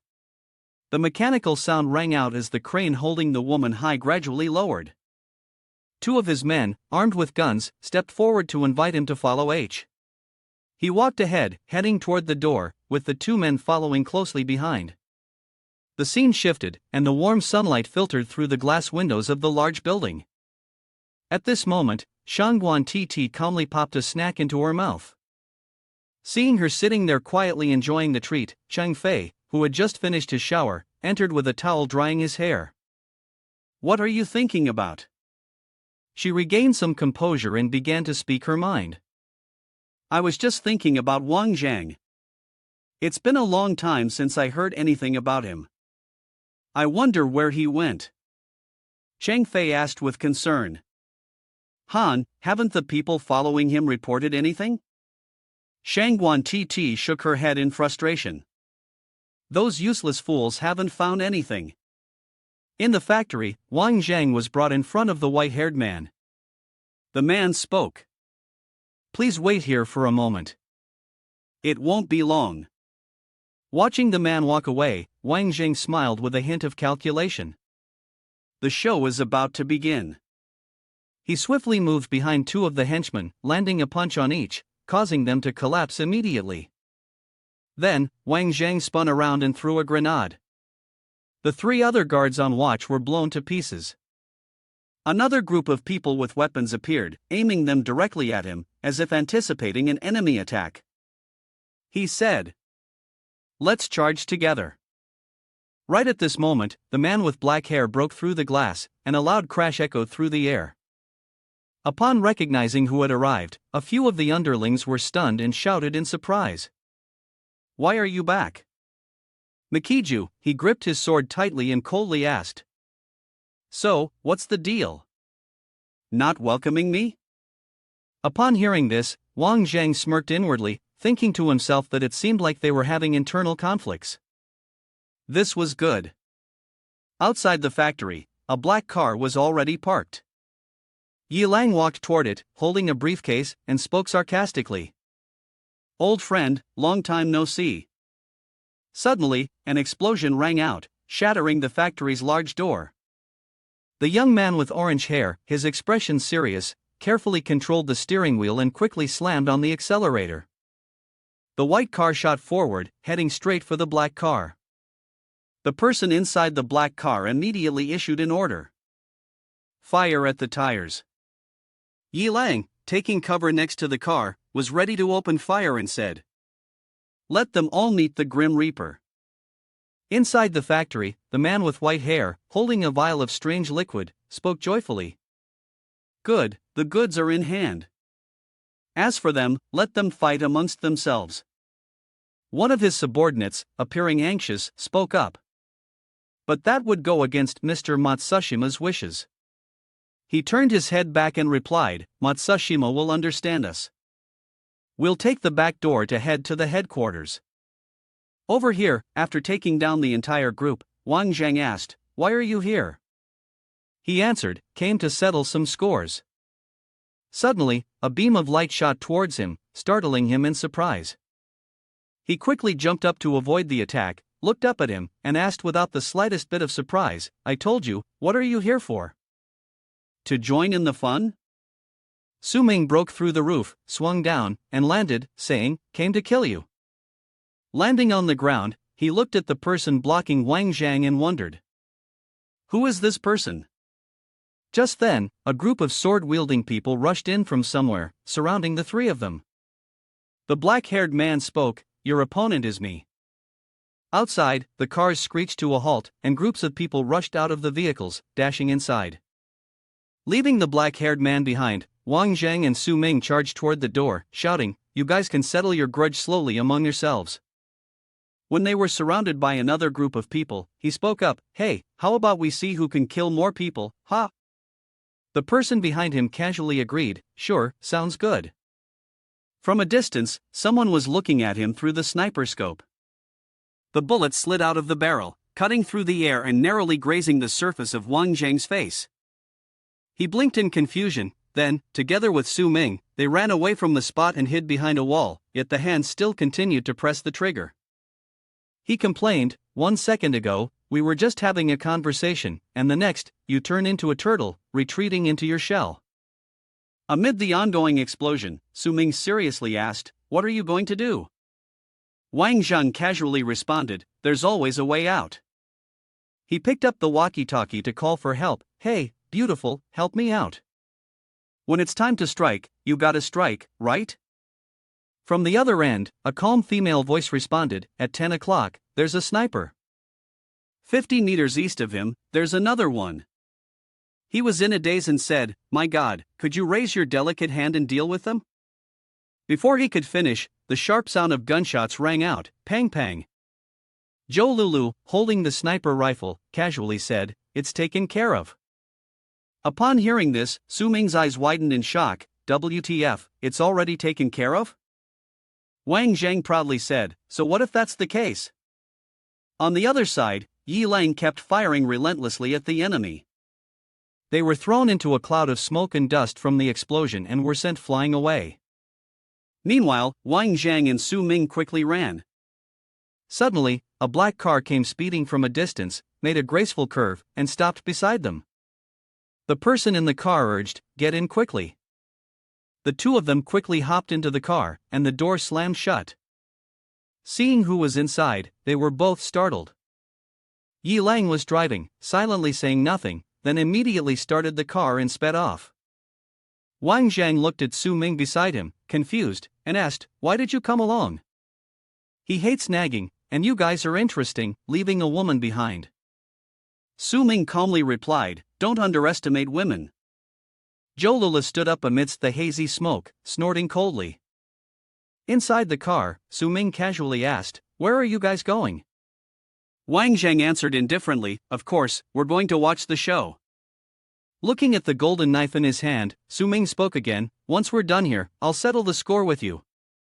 When you take someone else's commission, you have to see it through to the end. Upon hearing this, Wang Zhang was a bit taken aback. Su Tianran treated him like a sword to be used.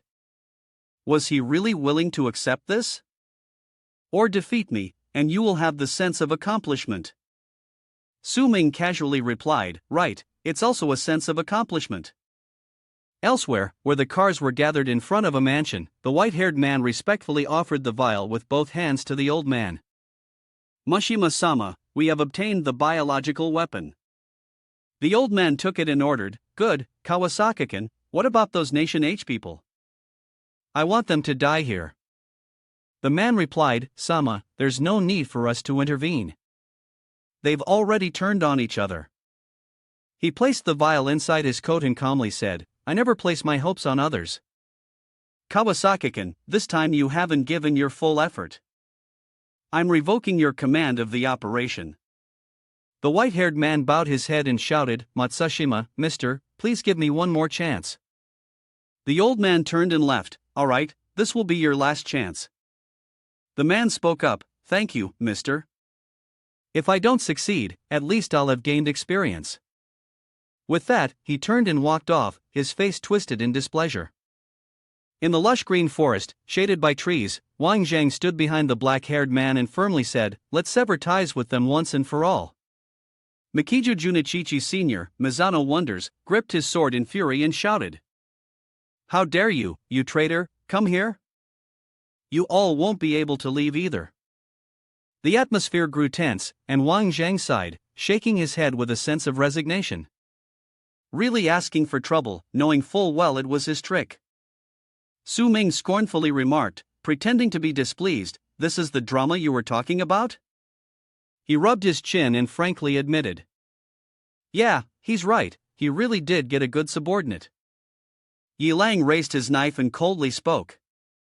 One day, we will kill our way into the mannerly Xin just like this. Wang Jang responded with certainty. Yeah. Hearing this, Su Ming turned to him, confused. Why? Wang Jang replied. You'll know later. I'm not in the mood to explain right now. Not getting an answer, Su Ming frowned in irritation. Su Tianran is my friend. If you can't give me a reason that convinces me, then I'll remain on the opposite side. Wang Jang calmly said. Once we leave here, we can settle things, but the urgent task now is to flatten Nation L. The black-haired man charged at Mizano Wonders, their swords clashing as the sound of metal echoed relentlessly. Until the moment his sword struck, cutting off the enemy's arm, the blade flew away, and he coldly looked back. You've lost. At this moment, Yamaji Sunsuk stepped forward with a katana in hand and said irritably. Mikiju, I can't deny you're truly a genius, but it's a pity. Seeing him appear, Yi Lang casually spoke. If it weren't for the gun, I wouldn't be able to fight this old man. Wang Jang asked in surprise. So, what if you have a gun? He furrowed his brows and answered. 70% chance. The man who was previously silent spoke up. Then I guess I'll have to fight him myself. When the old man raised his sword and shouted loudly, a familiar voice rang out. I say, old Yamaji, you see an old friend coming, and you don't even bother to greet him? You're too busy charging forward to chop and slash. Upon recognizing who the voice belonged to, Yamaji Sunsuk froze. He lowered his sword, gritting his teeth, and said to Wang Jang, Every time you come, it's never for anything good. Wang Jang casually stepped forward, seeming to be unimpressed. Uncertain of his plan, the old man asked suspiciously. Wang Jang, what exactly do you want? Wang Jang mischievously played with the gun in his hand, answering. Nothing much, just want to dismantle this place. These words angered Yamaji Sunsuk, who gripped his sword tightly, preparing to charge at him and teach him a lesson. You're truly arrogant. I am the Mad Blade Saint. How can I allow someone like you to be so rude? Seeing the old man's actions, the atmosphere around them grew heavy and gloomy. Wang Jang spoke sarcastically, what's wrong? If you're not satisfied, just fight me. Let's see if this old skeleton of yours can hold up. The black-haired man held his hand firmly over his wound and gritted his teeth. Enough, let's go. He agreed without hesitation. All right, then let's head back. Inside the car, after Yi Lang finished bandaging his wound, the black-haired man said, Thank you. Wang Jang, sitting in the front, glanced back and reminded him, I know it must be difficult for you to do this on your own homeland. This time, when we leave, you can choose to return to Nation H or not. He made up his mind and gave a firm answer, I'll return. Wang Jang smiled and spoke, All right, then we'll meet again in Nation H. The white car sped down the quiet, empty road. The young man with orange hair drove while still worrying about him, wondering how Mr. Zhang was doing. In the back seat, the man pretending to be injured spoke reassuringly, He'll be fine. With Wang Jing's abilities, those foreign guys are lucky if they don't end up dead after crossing him. The car sped on, taking the three of them further away, out of harm's way. Just then, a truck suddenly appeared from nowhere and charged towards them. The young man with orange hair was startled as he suddenly realized someone had taken a leap, kicked through the truck's window, and struck a heavy blow to the driver. The truck lost control and crashed into the side of a white car. The young man with orange hair reacted quickly, immediately steering away from the truck. Once everything settled, his face turned pale, and he breathed a sigh of relief, narrowly escaping death. The man sitting in the back seat sighed, We owe that person another favor now. On the clear beach, with golden sand stretching out, one of the group gave orders, the car disappeared over there. You guys follow the coast and search. We must find them. Wang Jang, wearing swim trunks, looked over at Zhou Lulu and whispered a plan. We can't let them discover us. Zhou Lulu replied anxiously, but I don't know what to do. Before she could finish, he pushed her down onto the sand. We have to avoid them, cooperate a little. His sudden move surprised her. Zhou Lulu blushed, flustered, and put her arms around his neck. After this, I'm never taking another mission with you. Pervert. Wang Zhang agreed, okay, whatever you want. The people in black, unable to find anyone, gradually left. Wang Zhang and Zhou Lulu hugged each other and waited for the group in black to go away. He then sat down beside her, and she looked at him, asking, so, what do we do now? Are we just going to stay here and bake in the sun? He replied in confusion, rest to regain strength, otherwise sooner or later we'll be tortured to death by those foreigners. Wang Zhang stood up, supporting himself with his hands, and said, let's go, they're still waiting for us. On the main street, where the warm sunlight shone down, he and Zhou Lulu changed into casual clothes and wore baseball caps to carefully hide their identities. Kaidi sneered and stepped forward to block their way. Wang Zhang asked in surprise, why are you here? She scoffed and replied, of course I'm here to fight. He clasped his hands behind his back and took out 3 sharp needles. I don't want to fight you, is that all right? She pointed at the man approaching them. I can't decide, you have to ask him first. He was confused. Turning around, he saw Chang Dong-song, his face cold as he wielded a knife, threatening them. You're not leaving today. Without hesitation, Wang Zhang pushed Zhou Lulu away. You go ahead, they're targeting me, if you disagree, scream. I can't let him die here. Ah, he decisively pointed the gun at her and cursed, stupid woman, this is an order. As she turned and ran, Wang Zhang faced Chang Dong-song and straightforwardly said, the person who can kill me hasn't been born yet. Enraged, his face twisted with fury as he charged forward with the knife. Die! Suddenly, Wang Zhang threw something ahead of him, while simultaneously tossing out a firecracker. The powder burst into a pink smoke that spread everywhere. Taking advantage of the moment he dodged the attack, Wang Zhang swiftly left the spot. He looked back, only to see that the figure in front of him had vanished, standing amidst the pink smoke. Chang Dong-song confidently said, I've already set everything up, he won't be able to escape. Wang Zhang stopped and waved down the taxi ahead. He handed the driver a generous amount of money, then headed to the nearest ferry terminal. The driver sped off quickly, the car racing forward as instructed. Suddenly, an old man stepped into the middle of the road, cutting off the driver's path, forcing him to brake hard. The driver turned his head and shouted, Are you tired of living? The old man slammed a fist onto the car, denting one side. He stepped out of the car calmly and said, What's this? You've run out of people to send, so you've dispatched a half-cripple like this? The old man walked up to him and said, Yeah, mock me all you want. Aren't you afraid I'll break your other arm this time? Then you'll really be someone who can't even live a normal life anymore. Though he had already lost one arm, the old man was still strong. He raised a leg and lunged at him. You little brat, prepare to die. He stood still and flung a bunch of needles at the old man. The old man swatted the needles aside and said, Are you underestimating me? Landing lightly, the old man counterattacked. Fight back. Calm down, you're bullying this old man. I should kick him hard in the leg. After delivering a powerful blow to the old man's leg, Wang Zhang stepped back, mocking his elderly opponent. So, how does it feel? Did the old man's nose get a taste of your own fist? The old man snorted coldly, glancing over at the young man who was fumbling to untie the object hanging from his leg, loosening it in his hands. The real battle was only just beginning. The young man jumped up, delivering a strong kick to the old man's body, causing him to scream in pain. Ah! Then, he swung a punch toward his opponent, landing a solid hit. The young man grabbed one side of the old man's torn shirt, thrusting his body forcefully into his opponent. The old man fell to the ground, motionless for a moment.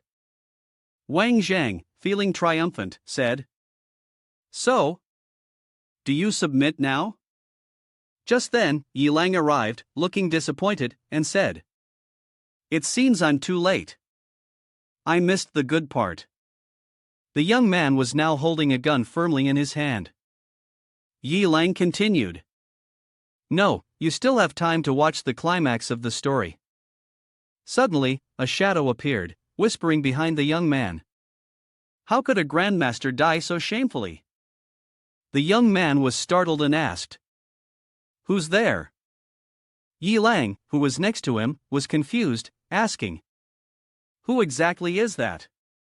He calmly responded, "Anyway, he's someone we shouldn't provoke." At Liexin Manor, the cup of tea slipped from his hand. His grandson, Ran, rushed over and asked, "Grandfather, are you okay?" He looked at his hand, a bad premonition creeping over him. Time passed in silence. 3 days later, the two of them sat in the car. Yi Lang spoke first, "Are we just going like this?" Wang Jang replied casually, "What else can we do? Everything's already in chaos. If we don't leave now, things will get even worse." A phone message buzzed. He handed it to him to see who it was from. He sneered sarcastically, "Are you sure you want me to read it aloud?" He answered seriously, "Cut the ambiguity, now and immediately." With a playful smirk, he made a teasing face, "I've reached this point, 3 more days and I'll be back in the country. I'll miss you." Upon hearing that, he slammed on the brakes. The two of them lost their balance, almost crashing into the windshield. Staring at the message, he wondered about Jiang Mingqi. He looked at him and said, "Captain, you're really fortunate. I'm still happily single here." Wang Zhang said lightly, "Do you need me to introduce a few people to you?" He blushed, feeling embarrassed, though it wasn't like he couldn't fall. A message popped up, addressed to Jiang Mingqi. With hurried words, he immediately headed back to the country, not wanting to delay even for a minute. He comforted him, "Captain, does this mean that after we return, we'll finally get to rest properly?" He lowered his head in frustration, "Probably." The ringtone rang again. This time, it was a phone call. "Lin Xin, pick up. I'm on YKM Road. We'll continue, and we'll be there soon." The car began to move. On the main road, in the distance, a figure stood, clenching their fist, clearly furious. Yokohama Road. His car slowly approached. Shiju had been waiting there, everything prepared, ready to set off. Wang Zhang closed his eyes in understanding. With a light heart, he thought, "My hospitality has yet to be shown, and everyone's already leaving?" From afar, a figure walked toward him. It was a lucky encounter, so why not reminisce a little? He said calmly, "I came here for revenge. Now that you've shown up, there's no need to waste any more energy. Just make your move. Don't forget to remind your 2 brothers," he said. "You 2 stay here, I'll rush ahead and prepare to strike him with a punch." The old man was not to be underestimated either, raising his hand in a ready position to receive the attack. He read the situation, grabbed the old man's hand tightly, and twisted his wrist. The old man let out a sharp scream. "How arrogant. So Mr. Mushima's martial arts aren't bad, but you're still far behind me." The old man clutched his injured wrist. "Do you think I came here unprepared? This road has long been surrounded by my men." Suddenly, stones flew towards them from somewhere, and they quickly got into the car. Yi Lang was surprised to see that he just sat still. "Captain, why aren't we driving away from here?" He seemed to understand something, calmly reassuring him, "Wait a moment, he's getting cocky. Let me see what you're made of." How much longer could he hold out? The old man's body slowly collapsed, lying on the ground. "You. When did you poison me?" Wang Zhang stood tall and unbothered. "When I poisoned you isn't important. What matters is that this poison was made by my own hands. You should feel honored." The old man lay there motionless, praising. "I didn't expect you to hide such a cunning plan, truly impressive." He responded. Thank you for the compliment, don't worry. However, the old man closed his eyes and, letting go, uttered his final words. In the end, I still lost. After this, Wang Jang patted the shoulders of the two men beside him. You two go back home first, I still have some business to take care of here. Yi Lang, concerned, said. No, we must leave together, in case something happens, we'll be able to back each other up. But he calmly analyzed. I have to return to keep an eye on the forces back home. He closed his eyes and revealed all the words he had kept hidden, leaving the captain alone here. He reassured them, ending with a somewhat irritable tone. When I was out there battling in all directions, it was far more dangerous than this. Go back quickly. On some beautiful beach, it was over. Finally, he could be free and enjoy being alone. The mysterious figure covered half of his face. Young man, I've finally found you. The young man, surprised, wondered, who is this old man? The figure suddenly lunged forward to attack him. The young man, startled, asked, Who are you? Who sent you here? The man introduced himself, Just call me servant, that's all you need to know. To me, you're already a dead man. After saying this, he quickly advanced toward the young man. The young man, while evading, threw a knife at the old man. Let me see who your master is. The knife struck the mask, shattering it. The skin of the man in the red clothes was peeled off, flying in the wind, creating a strange sight. Wang Jang was stunned to recognize the man as Senior Dan Tai. As if losing his sense of self, the man responded, Dan Tai has been gone from this world for a long time. All that remains is a dog.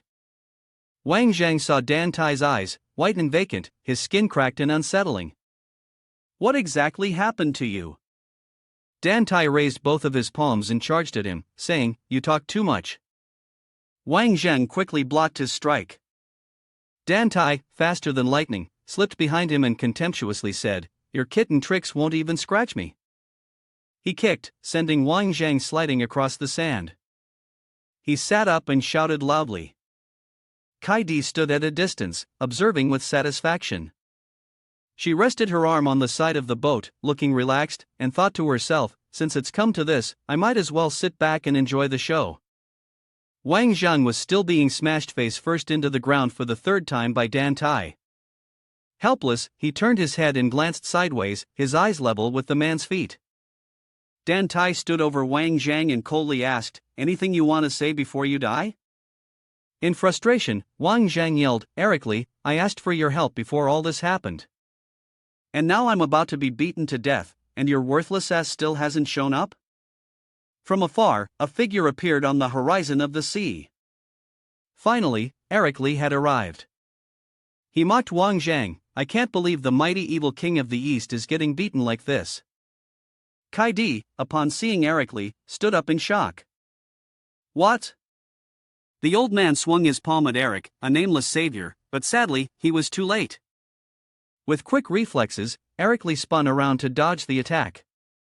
Did you really think I was some stuffed toy you could just punch for fun? He spun on his heel, his body shifting direction in the blink of an eye. In the next moment, he was right behind Wang Jang, declaring with disdain. It's over. Wang Jang gritted his teeth, reaching for the pistol in his jacket pocket, saying, You're underestimating me too much. I am the evil king of the East, a name that strikes fear far and wide. Without hesitation, he pulled the trigger. The bullet pierced through his chest, striking the old man's shoulder.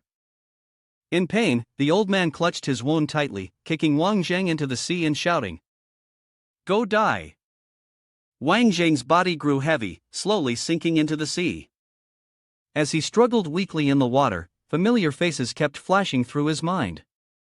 He thought to himself, Wait for me to return to the CEO's office at Lan Hai to carry out my duties.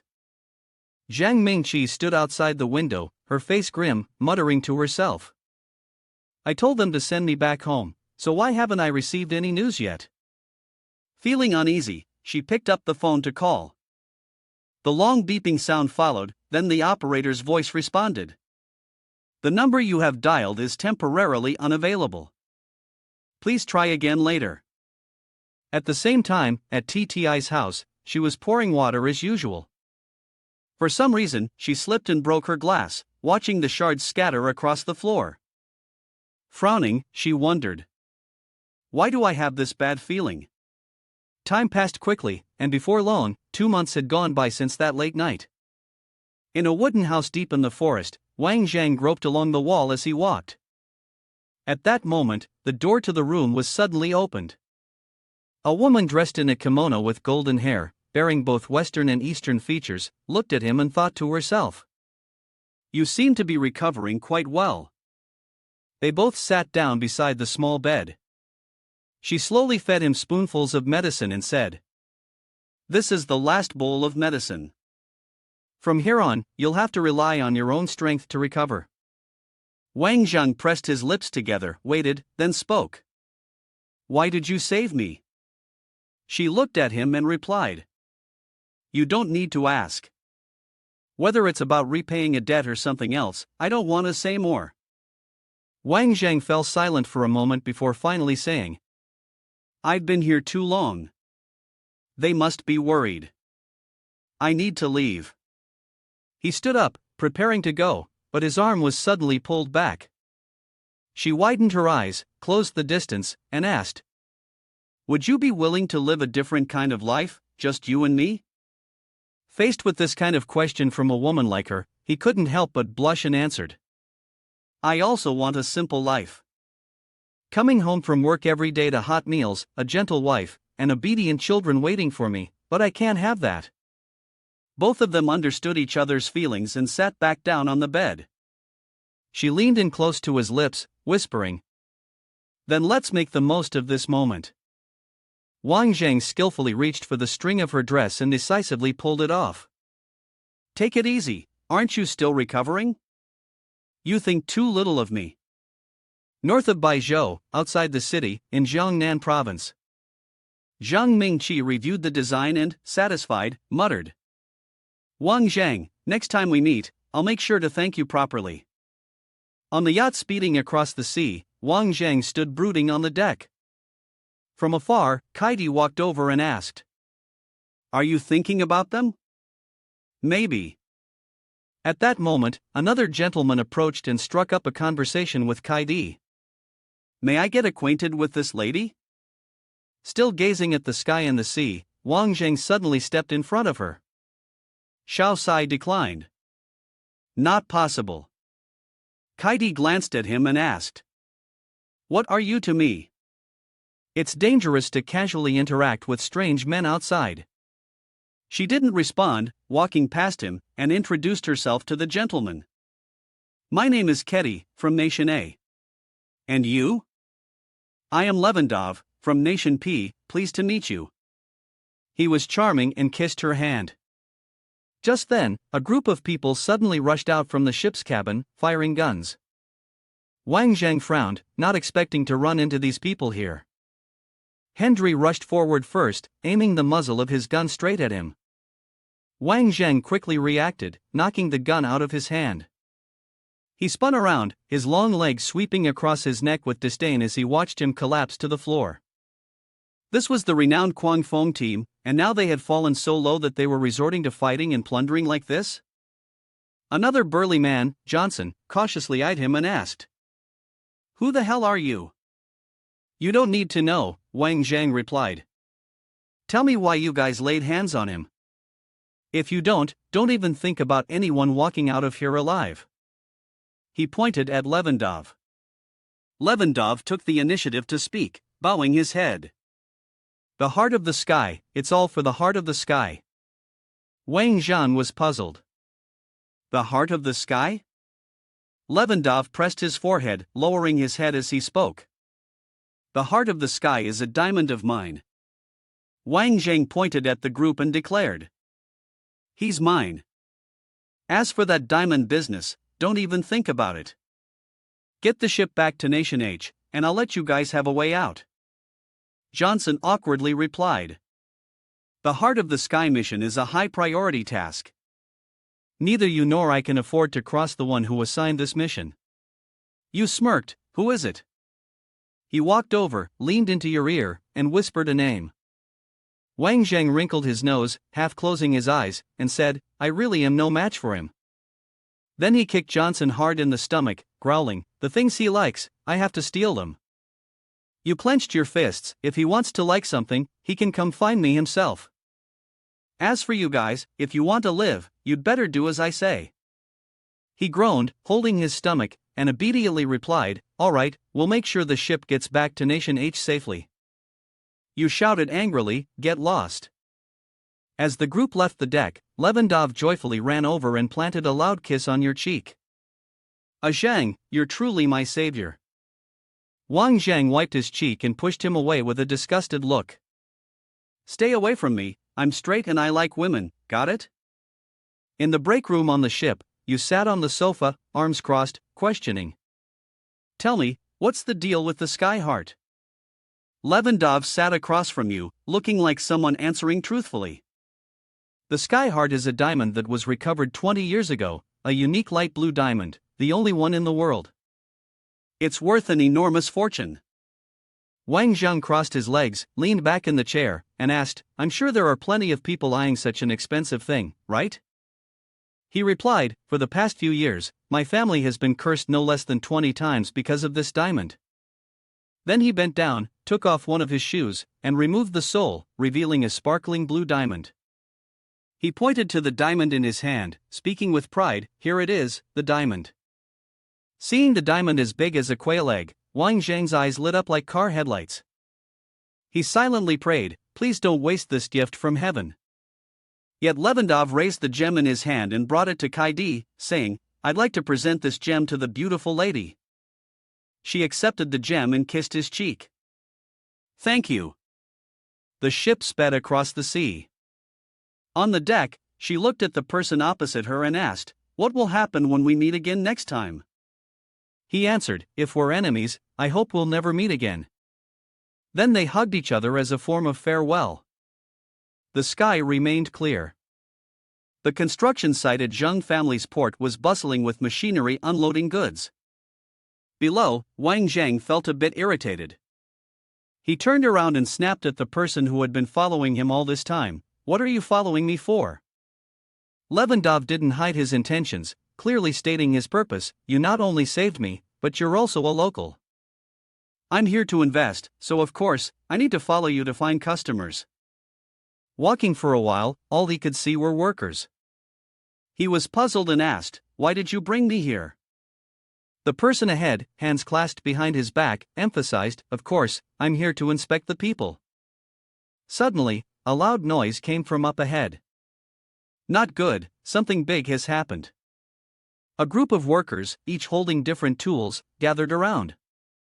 One man leading the group shouted, brothers, the people from Hangting are causing trouble again. We need to stand up to them. The others immediately responded, beat those bastards to death. Again and again, these scoundrels are determined to go to the bitter end, huh? If we don't teach them a lesson and make them submit, it won't be over. Seeing their fierce demeanor, Wang Jang felt confused. He turned around and said to the person behind, let's go see what's going on. Li Hao, a cigarette hanging from his mouth, spoke arrogantly, get your manager out here, or I'll smash this place to pieces. Wang Jang looked at the man standing on the back of an orange pickup truck and then turned to ask a nearby worker. What's going on? Who's that guy acting so cocky? The young worker explained the whole story, it's the Hang Ting group causing trouble. Originally, Hang Ting had planned to buy this land, but our boss managed to purchase it first. So, Hang Ting hired thugs to come here and cause a ruckus. 3 days ago, the guy with the cigarette threatened that if our construction team didn't leave within 3 days, they would use force to drive us out. He jumped down and waved his hand to signal his subordinates. You don't want the drink I offer, then you'll have to drink the punishment wine. Beat him up for me. A man in a black outfit got out of the car behind and spoke up. All right, Li Hao, stop pretending. That guy is Dong Li Wan, with blonde hair, he said. Today, if anyone agrees to leave, I'll give that person 200 coins. The leader of the workers shouted angrily. only 200 coins, and you want us to knock over our own bowl of rice? Dong Liwen raised a wad of money and negotiated. Then, 5,000 coins, and you can also join Hangting and work for Hangting. Li Hao raised both hands in flattery. Still the wise young master, while the workers behind him cursed. Hearing this, he turned around and shouted loudly. If you've got the guts, say it again. If I don't kill you here today, I won't carry the surname Li. As soon as he finished speaking, an object shot out like lightning from behind the workers, striking his chest, causing him to fall backward and scream in pain. Dong Liwen stepped forward and ordered. Who did that? If you're brave, step forward. Wang Jang parted the workers and stepped out, saying, I haven't seen you for a while, but it looks like young master's wings have gotten a lot stronger. His face was fierce. It's you. He pointed arrogantly at his face. Let me see how capable you are. Come out here now. He raised his hand, signaling his subordinates. Get him for me, beat him to death. Upon receiving the order, the gang members, wielding sticks, charged forward. But like a flash of lightning, he ran through the chaotic group, charging straight at the leader, Dong Liwen. The latter swiftly kicked out, only to have his foot caught by a hand. Wang Jang grabbed his ankle and flipped him onto his back, his voice dripping with contempt, a few pathetic cat's paw moves. Then, he forced his head down, making him kneel on the ground, and reminded him, Dong young master, I taught you how to be a person last time. How did you manage to learn so poorly? Dong Liwen struggled to break free. Wang Jang glared at him, you've got some skill, huh? Let me see if this whole disturbance at the construction site is really your idea or your father's. Dong Liwen snapped back, what's it got to do with you? Wang Jang angrily slammed his head back onto the ground, must be your father's idea. Go tell him that tonight, I'll personally visit the headquarters to pay him a visit. Dong Liwen slapped his forehead hard, cursing, don't get too cocky, because sooner or later, I'll make you pay for this. You shrugged, welcoming everything at any time, then watched the two troublemakers help each other leave. The cars sped off, and the smoke filled the air. The workers joyfully surrounded you, each offering a compliment. Brother, you're really something. If they dare come back next time, we'll make sure to beat them until they scream for their parents. Wang Jing threw his arm over their shoulders and assured them, don't worry, they won't dare to come again. Everyone, go eat now, we've still got work to do in the afternoon. As they turned away, they cheered happily. Okay, we scared those bastards off, let's go eat. At this point, Levandov spoke up, Zhang, it seems like the business order in Nation H isn't all that impressive after all? He disagreed, responding, there's filth everywhere, where there's sunlight, there's bound to be shadow. Just then, a middle-aged man, dripping with sweat, hurriedly stepped down from a car. Mr. Wang, I'm terribly sorry. I didn't know you'd be here today, so I didn't prepare for your reception. He was Jiang Riping, the director of Jiangnan Company under the Zhu Rong Group. Wang Zhang crossed his arms, displeased, and said, no need to apologize. I'm just here to remind you of one thing. If any more issues arise with the Ideal City project, you'd better pack up and get lost. He bowed slightly, wiped the sweat from his forehead, and promised, I guarantee that this will never happen again. Please rest assured. He patted Jiang Yibing on the shoulder and instructed, prepare a car for me. I want to go to Jinliang. In the private office of the Hangting Corporation, there were various delicacies from Nation A on the table. Dong Shinpeng raised his glass toward the person opposite him and said, Zhu Rong International is just an empty corporation. In Jiangnan's territory, don't even think about challenging me. Suddenly, the door was kicked open from the outside. Wang Zhang, with his hands in his pockets, said, hello, Boss Dong. His face turned surprised. Who are you? Wang Zhang walked up to the table, pulled out a chair, sat down, and asked, just now, you were talking about our corporation, weren't you? What's the matter? Not welcoming us? He quickly backtracked, of course, you're welcome. Embarrassed by being caught bad-mouthing someone, the other old men at the table hurriedly made excuses and left. We still have things to attend to, so we'll go ahead. Wang Jang crossed his arms and praised, Boss Dong, you're really impressive. He responded, I'm just stating the truth. At that moment, the phone on the table rang. He furrowed his brow as he glanced at it. As soon as Dong Shinpeng answered, his face turned pale. What? Li Wen has a moderate concussion? I see. After hanging up, he immediately questioned, Are you the one who hit my son? Since you're here, I think we should have a proper conversation. Wang Jang casually crossed his legs, indifferent, as if there was nothing worth discussing, which infuriated the man. Oh, right after that, he threw a bottle of alcohol at him, continuing, because I really hate talking to scoundrels. The bottle hit him squarely in the head, shattering into pieces. He clutched his bleeding eyes, terrified. What do you want to do? He asked. Wang Jang replied calmly, I want to cooperate. You should transfer the new land in Jinliang to Zhurong for free. The old man flew into a rage, slammed the table, and stood up. What kind of cooperation is this? Don't even think about it. If you dare to steal, I'll call the police immediately. Wang Jang stuffed his hand into his pocket and said, If you refuse, I won't force you, but I also warn you, if I want you dead, don't expect to live. He then turned and left with Levendov. As soon as the two of them disappeared behind the door, Dong Li Wen made a phone call for help. Big brother, I need your help.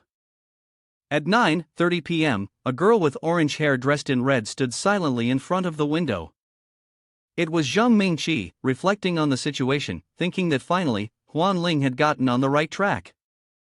The sound of knocking came, knock knock knock. She turned around and spoke, Come in. Wang Jang smiled happily, standing at the door. She was unexpectedly overjoyed, finally, he was back. She rushed forward to hug him. He gently patted her and asked, You've been really tired these past days, haven't you? Zhang Mingqi weakly cried, Yeah, I want to go home. In the bedroom, the warm light shone on the head of the bed. She was being carried like a princess, her voice sweet and coquettish. How long will you stay in the capital this time? As he approached the bed, Wang Jang replied, I'm not leaving for now. He sat her down on the bed and kissed her. Zhang Mingqi held his neck tightly, kissing him back. He embraced her, gently stroking her hair while softly saying, You've had it rough these past days. Outside, the warm sunlight shone brightly. At the airport, Yang Ming appeared, wearing a long Lin Special Forces uniform with the nickname Small Warhorse, holding a file bag in his hand.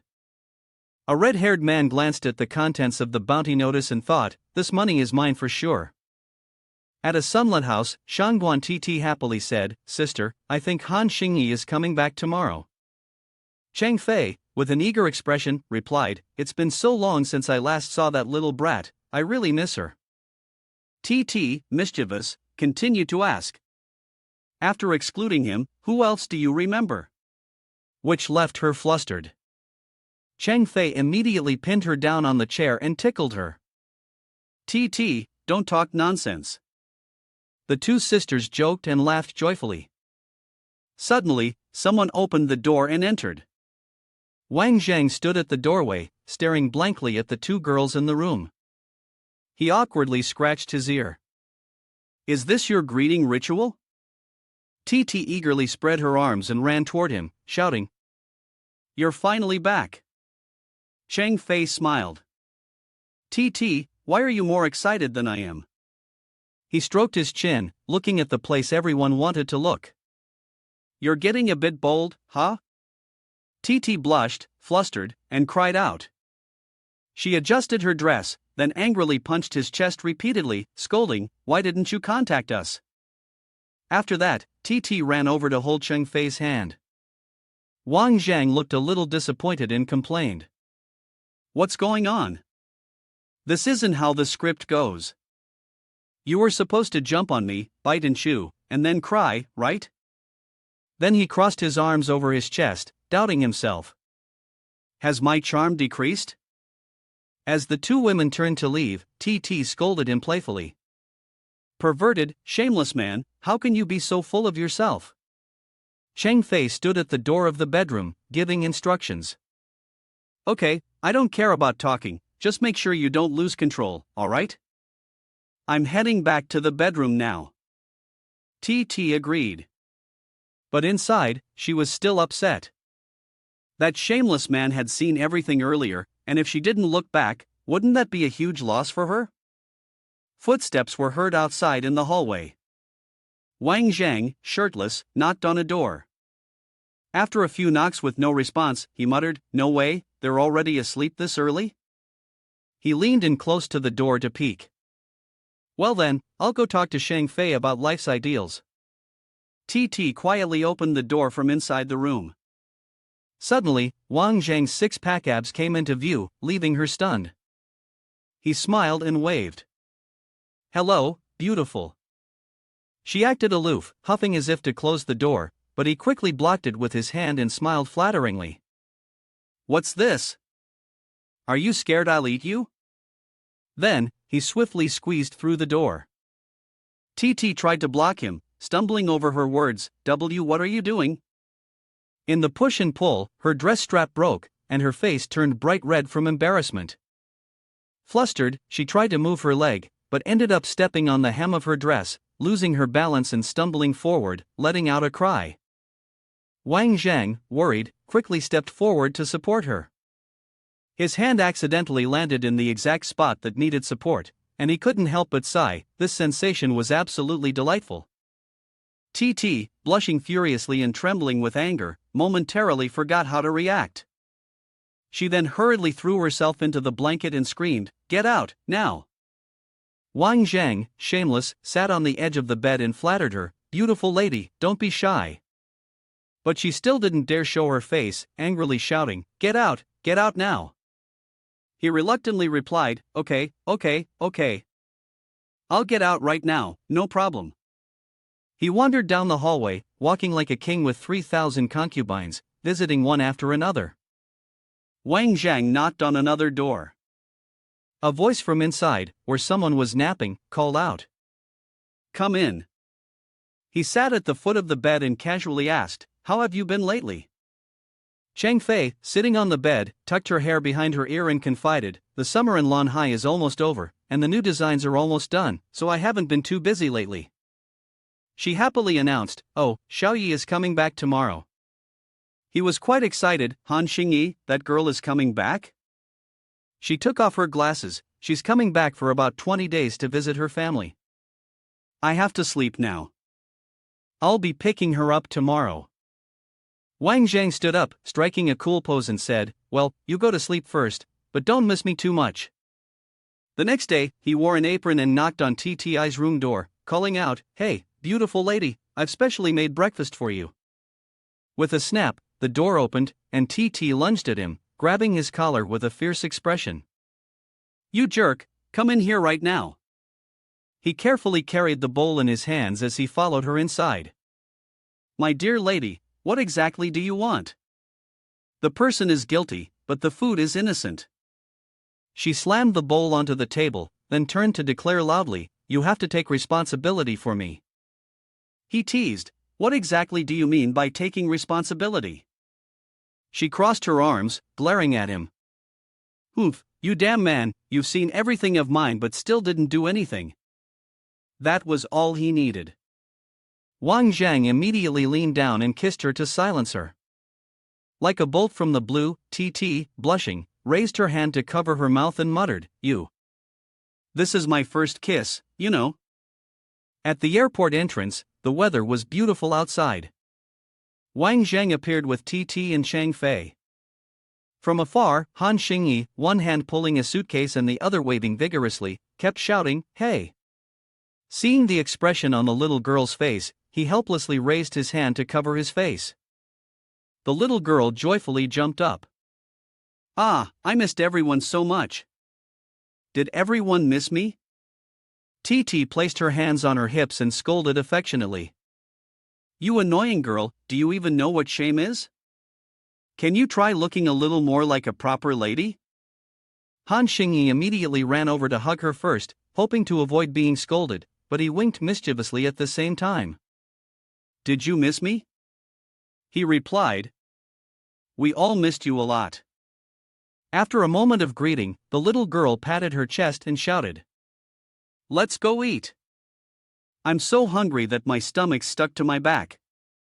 Cheng Fei gently stroked her hair and asked indulgently, What do you want to eat? She smiled brightly like an adorable puppy and answered, Grilled donkey meat. Wang Jang tossed the keys in his hand and said, Okay, let's head there right now. An hour later, at Old Man Dan's grilled donkey meat shop, after a long line of people, it was finally their turn. Han Xingyi was eager, and as it was finally their turn, he hurriedly said, Quick, quick, I'll buy everything. Suddenly, a black car screeched to a halt in front of the shop. A man wearing glasses and with blonde hair rushed out and shouted loudly, How much grilled donkey meat do you have left? Pack it all up for me. The shop owner pointed at Wang Jang, who was standing next to him, and announced, Sorry, but he's already bought all the remaining grilled donkey meat. You received the packed food bag, and he chased after you, raising 4 fingers to show the price. 400 coins, sell me these 4 grilled donkey meat portions. You looked at the meat bag and replied, Each portion costs 10,000 coins if you want to buy. He shouted angrily, saliva flying everywhere. Are you looking for trouble? 10,000 coins per portion, why don't you just rob me outright? Wang Jing shrugged and started walking away. Buy it if you want. He lunged forward, grabbed your shoulder, and pointed at the donkey meat, saying, Don't go. A hand grabbed his arm tightly, and you snarled, If you can't buy it, then just rob it? You're really too unreasonable. He threw a punch at your head, shouting, Let go of me. Han Xingyi, from behind, gathered strength and kicked him in the groin. He grimaced in pain, sweat pouring down his face as he clutched his manhood and rolled on the ground, screaming. Xiao Yi smugly said, After all, we are soldiers trained in martial arts. At that moment, Li Qinglong opened the car door and stepped out, asking, What's going on here? He approached the young man who was trembling on the ground and asked, Adong, who did this to you? Wang Jang replied, I did. He looked up and questioned, Why did you hit him? Xiao Yi crossed his arms and loudly accused, Your servant couldn't even buy roasted donkey meat. As soon as the conversation didn't go his way, he tried to hit someone. The way he ended up like this is just karma. If he dares to do it again, I'll make sure to crush him completely. Li Qinglong stood up, wanting to clarify things. It's not good for a girl to be so violent. You need to explain today's matter clearly. He pointed at Xiao Yi and continued, My friend here has already explained. If you're still not satisfied, then I'll have no choice but to play along with you to the end. He was furious, gritting his teeth, speaking arrogantly, If you don't explain this properly today, I will. Shang Fei interrupted, What will you do? He looked at the person who had spoken, momentarily stunned, and asked, Are you Shang Fei? 2 cars sped down the road. Han Xingyi sat in one of them, happily eating a cake, enjoying the ability to eat something he liked from his hometown. It was wonderful. Cheng Fei sat beside him, confused, and asked, Xiao Yi, why did you agree to Li Qinglong's invitation? He's not a good person. Han Xingyi leaned closer and asked, Sister, he's so handsome. Didn't you feel moved? You don't like him? Cheng Fei turned her face away, coldly saying.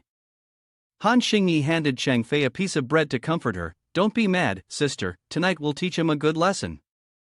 Cheng Fei, worried, said, This is their territory, how can we possibly fight them? Wang Jang, who was driving, suddenly noticed something. Through the rearview mirror, he saw that the blue car had been tailing them for a while. Wang Jang calmly said, Ladies, it looks like we've run into a little problem. I'll need to handle this for a moment, just stay in the car and wait, okay? As soon as Wang Jang stopped the car behind them also had no choice but to stop. He walked over, knocked on the window, and asked, Which side are you on, my friend? How about we have a little chat? But as soon as the window rolled down, a dark black gun was pointed straight at his head. Wang Jang acted as if he didn't notice, still maintaining his polite demeanor. Don't get angry, it's not good to spill blood right in the street. I just want to know who sent you. The person inside the car shouted, someone paid a large sum to take your life. Wang Jang mocked, well, that's quite a loss, isn't it? Before he finished his sentence, he threw a punch at the window, shattering it. The man inside the car, Yang Ming, was left dumbfounded. Before Wang Jang could react, he happily exclaimed, Kid, you're still alive? Yang Ming seemed to snap out of it. Captain. The two embraced, and Wang Jang asked, Who are you following now? Why are you doing this job, killing people? Yang Ming answered honestly. I'm following Chen Shaoan, a gangster. He's a sworn brother of mine, and he sent me here this time. Chang Fei, sitting in the car, glanced around. Nothing bad happened, right? Why are they hugging? Don't worry, Wang Jang is no ordinary person. No one can hurt him. Sun Wan Titi whispered. Don't worry. As Yang Ming stepped away from Wang Jang, he turned and saw three women sitting in the car. He asked, Captain, who are they? Wang Jang shrugged and replied, Oh, they're all my guests, just people out for some fun. Yang Ming looked at him fondly and said, Captain, you're still as charismatic as ever. Let's meet up another time. I've been in the capital a lot recently, and when the time comes, I'll take you to meet someone. Who? Wang Jang asked. Yang Ming raised his hand and made an X sign, saying mysteriously, Captain, I can't reveal the secret, but you'll know when the time comes. At 7 p.m. at the Heavenly Palace International Clubhouse, Xing Long had just entered, and his friend Li Xiang eagerly ran out to greet him. Li Xiang said, Xing Long, I can't believe you're really back. I still remember when you left, you said there would come a day when you'd return in glory. Xing Long pointed to the gold watch he was wearing and said, Li Xiang, you've done quite well for yourself too. Li Xiang humbly replied, the price of a meal here might even be more expensive than my watch. Just as they finished greeting each other, two women appeared at the door, Shan and Han Jiang. Xing Long stepped forward and spoke, Shan, Han Jiang, it's been a while. Shan covered her mouth with her hand and said, Xing Long, it's been so many years, you've become even more handsome. Xing Long replied warmly, you've become more beautiful as well, I'm sure you have many admirers by now. Shan sat next to Xing Long and laughed, there are plenty of people pursuing me, but I'm not interested in any of them. It's been so long, it's been so long. Guji Shan and Yuan Shan also arrived, greeting Chung Long joyfully. Shan asked everyone, looks like everyone's here, is there anyone else we're waiting for? Xing Long smiled and looked at her, we're waiting for Chang Fei.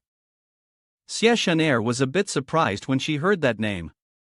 Chang Fei, I heard that after graduation, she joined the Lin Hai group. I wonder how she's doing now. Han Jiang crossed his arms, his face full of discomfort. Even if her life is more luxurious and extravagant, she shouldn't have kept us waiting for this long. Sorry, I'm late. At that moment, Chun Fei entered, accompanied by Wang Jang. Xing Long stood up to greet them. Chang Fei, why didn't your other two friends come? They went home. Chang Fei replied. Xing Long politely pulled out a chair for her. Please, have a seat. Wang Jang also found a spot to sit next to Chang Fei. Guji Shan peered over.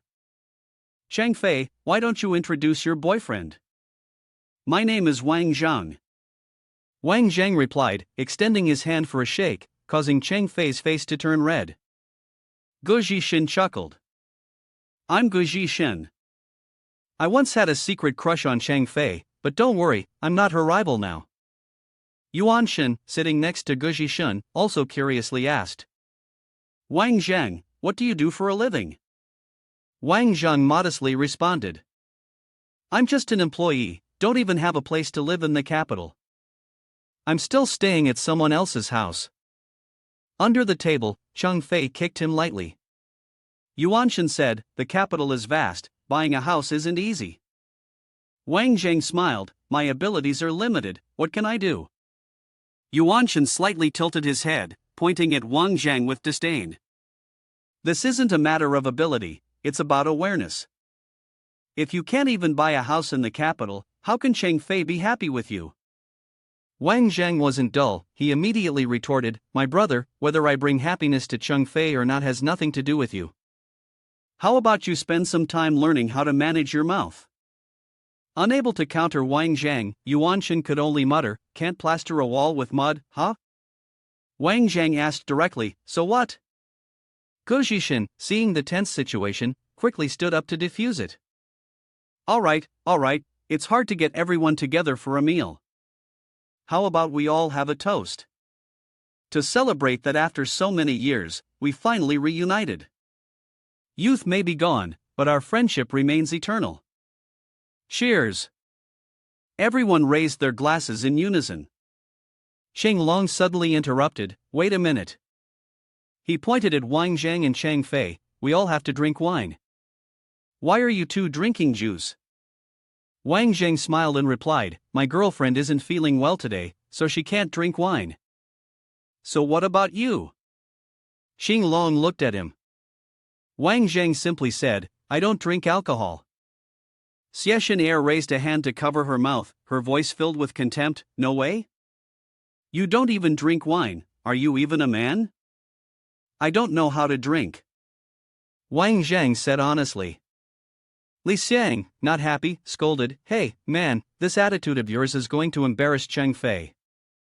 Wang Jang, without a care, hugged Cheng Fei, darling, do you feel embarrassed? No.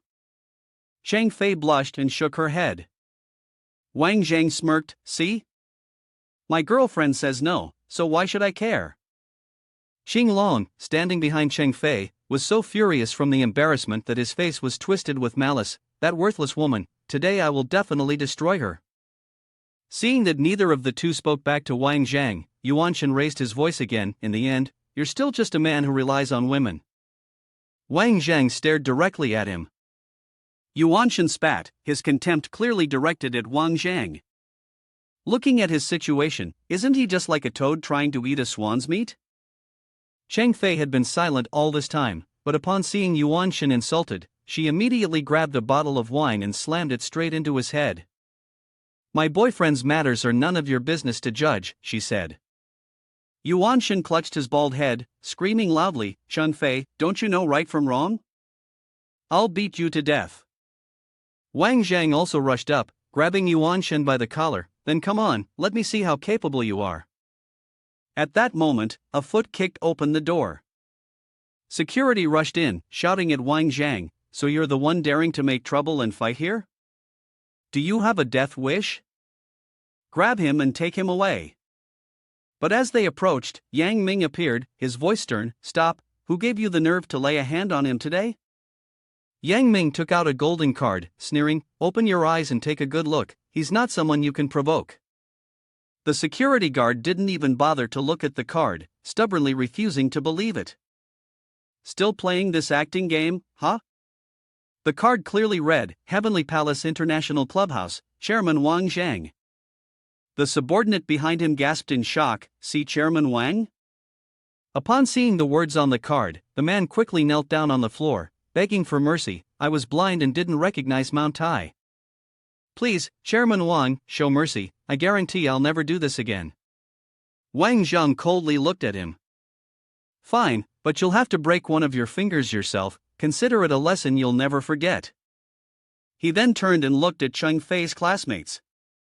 As for you all, I'll visit each of your homes personally. Cheng Fei grabbed his hand. Let's go. As the two of them left the room, the only sound left was the old man, who was breaking his own finger while shouting loudly. The car sped down the road. Wang Jang asked curiously, why did you come here? Yang Ming politely replied, Boss, I was worried someone might cause trouble for you, so I followed along. Wang Jang, who was holding Cheng Fei, answered, I have a feeling that these recent incidents are related to the old grudges of the Su family. Sooner or later, I'll have to find a chance to settle the score. Yang Ming gritted his teeth in anger. Damn Su family, we haven't even avenged the grudge from 5 years ago, and now that bastard dares to come knocking on our door. It's infuriating. Wang Jang made up his mind. They're all the same. Sooner or later, I'll wipe them all out. Yang Ming, hearing this, echoed. Captain, if you need anything, just call me. I'm always ready. Wang Jang smiled and requested. Drive faster, get her home first. I still have something to do. Yang Ming, upon hearing this, asked with curiosity, Captain, what's the rush? Wang Jang smiled brightly and said, of course, it's to meet other beautiful girls. The car immediately accelerated and sped ahead. The next afternoon, a voice rang out outside Liao Xian's door. Would you like to buy some milk? She wondered, who is it? The girl with purple hair answered, no. At that moment, Liao Xian suddenly realized. Wait a minute, this voice. Wang Jang, holding food outside the door, called out, two beautiful ladies, hurry up and open the door for me. Liao Xian, tears of joy welling up, opened the door and said, you're finally back. Wang Jang replied, yes, there was a little incident abroad, so I was delayed for a while. Li Yiran greeted, hi, long time no see. He replied, it really has been a long time. Liao Xian stepped forward to introduce, this is Li Yiran, the queen of soap operas, hugely popular in our nation H. Had you two met before? Suddenly, she became curious, Wang Jang, you. She pointed at Wang Zhang's face, why is your nose bleeding? It turned out he was having a nosebleed from seeing the two of them in lingerie. The two girls looked at each other, full of curiosity, then glanced at the lingerie they were wearing. They both exclaimed. A few moments later, they ran into the private room to change clothes, leaving Wang Jang bewildered. The door slammed shut. Wang Jang sat on the sofa waiting for a long time, picking up a few pieces of food. He put it in his mouth and sighed to himself, the cooking skills here are amazing. At this point, the two girls had dressed and come out.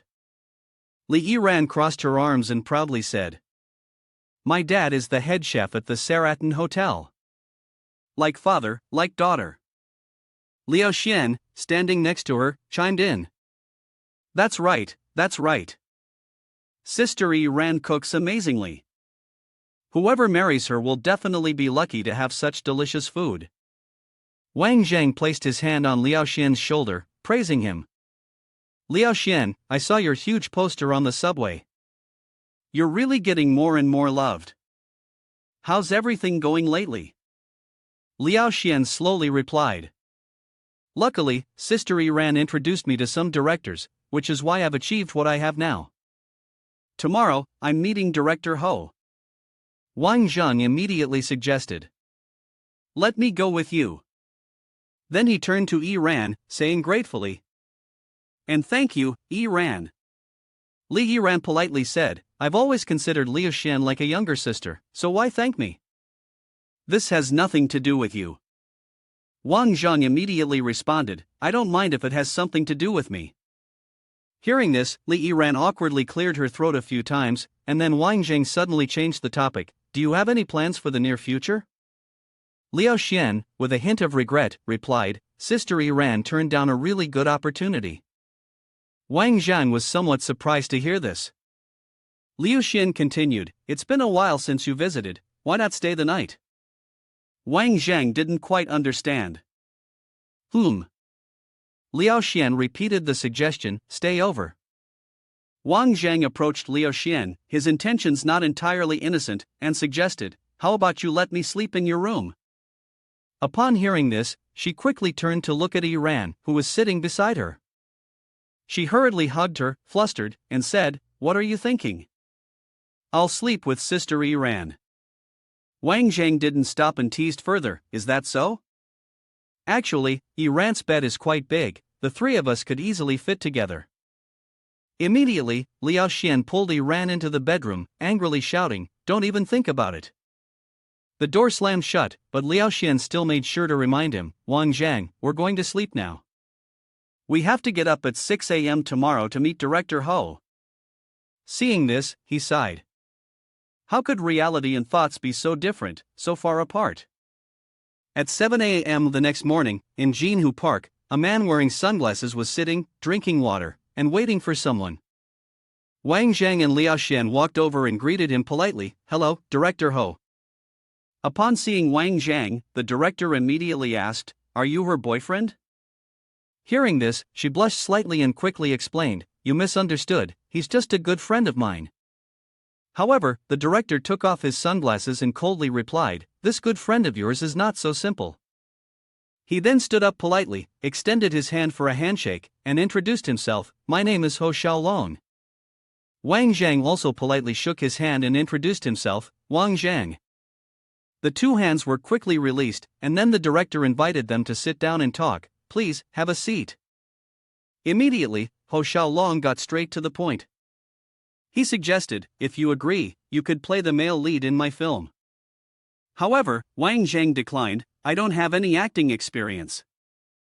I'm afraid I wouldn't be able to handle it. Hearing this, the director seemed a bit regretful and handed him a business card, saying, All right, I won't make things difficult for you. But if you change your mind, you can always call me. Taking the business card, Yu replied confidently. Then, Xiaolong stood up, clapped his hands, and announced, My movie will start filming in half a month. Wang Zhang will be the male lead, and Liao Xian will be the female lead. Hearing this exciting news, she happily embraced Chang to celebrate. Wang Zhang, that's great. At the end of the conversation, director Xiaolong happily shook hands with the two, hoping that we would have the chance to meet again in the future. Yu cheerfully responded, Of course. As soon as he left, Liao Xian, with some regret, turned to Wang Zhang and said, To be able to star in his movie, this is really a stroke of luck. It's a pity you don't want to be a movie king. But Yu simply replied, This is not what I want. Liao Xian, puzzled, asked, Isn't everyone's dream to be famous and rich? So, what is it that you want? Wang Zhang stroked his chin and thought for a moment, then said, Well, what I want is. Suddenly, a bad premonition struck, and Wang Zhang exclaimed in shock. This is bad. Immediately, he left Liao Xian behind and ran off alone. Meanwhile, Ho Xiaolong was discussing Wang Zhang with his assistant. The assistant asked, Long brother, why did you let Wang Zhang play the male lead? He doesn't really look. However, the two of them were so engrossed in their conversation that they didn't notice a man preparing to swing his sword toward them. The moment the sword rushed at them, the assistant frantically shouted, Long brother, be careful. Without thinking, he raised his hand to block the blow for Ho Xiaolong. He cried out in pain. Immediately, Ho Xiaolong bent down in fear and asked the assistant, Are you okay? The thug continued advancing towards Ho Xiaolong. The assistant shoved him aside and said, Run, quickly. Hearing this, Xiaolong turned and ran for his life, but unfortunately, the thug was not alone. Another big, intimidating man stood in front of him. He threatened, You want to run? It won't be that easy. The thug quickly swung his sword at Xiaolong. In a panic, Xiaolong could only cover his head to protect himself. Suddenly, out of nowhere, Wang Zhang appeared and kicked the man away, saving Xiaolong's life. He stood in front of Xiaolong, confidently saying, I'm lucky I made it in time. Just then, the other thug pulled out a knife from behind and tried to stab Xiaolong. He shouted provocatively, Let's see how you save him. However, Wang Zhang was one step ahead. He immediately turned around and raised his hand. He didn't have time to react, and his neck was already gushing blood. The other man immediately fell to the ground. Xiaolong witnessed the entire scene, a bit startled, but Wang Zhang calmly asked, Do you know who attacked you? Director Xiaolong regained his composure and replied, I have a rough idea. Then Wang Zhang asked, Do you want to retaliate? There's no need to think about it, Xiaolong nodded in agreement. Of course. Together, they went over to the assistant to help him up. Wang Jang said, I believe you can handle this, but if it gets too difficult, contact Lu Xian. She has my phone number. While helping the assistant, Xiaolong thanked him. Thanks. At the Tianping mountain villa, Han Xingyi happily greeted.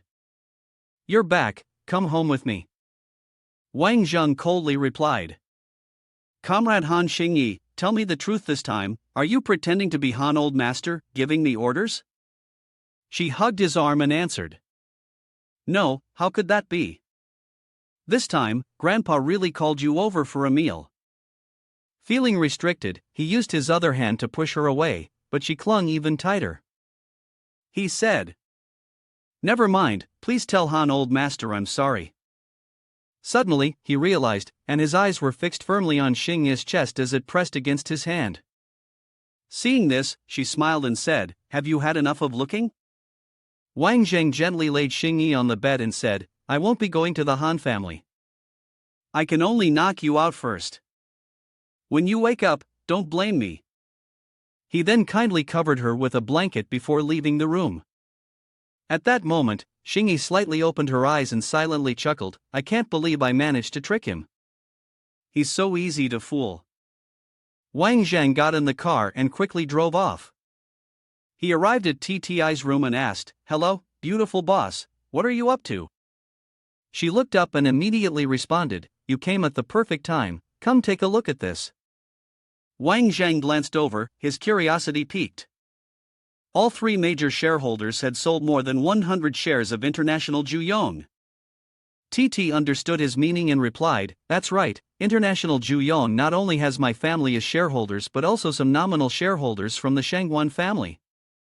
Wang Jang, intrigued, asked, Why would they want to sell their shares of International Juyong?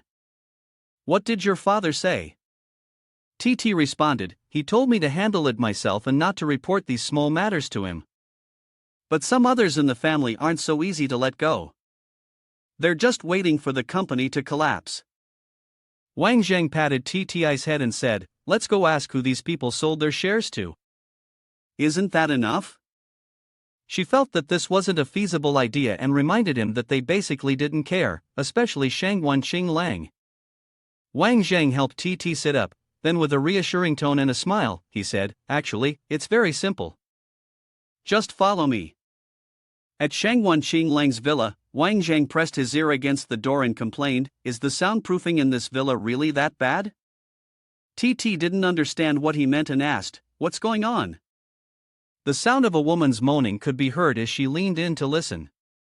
Seeing Titi blush, Wang Jang said, If you're embarrassed like this, I'll take you to watch a good show.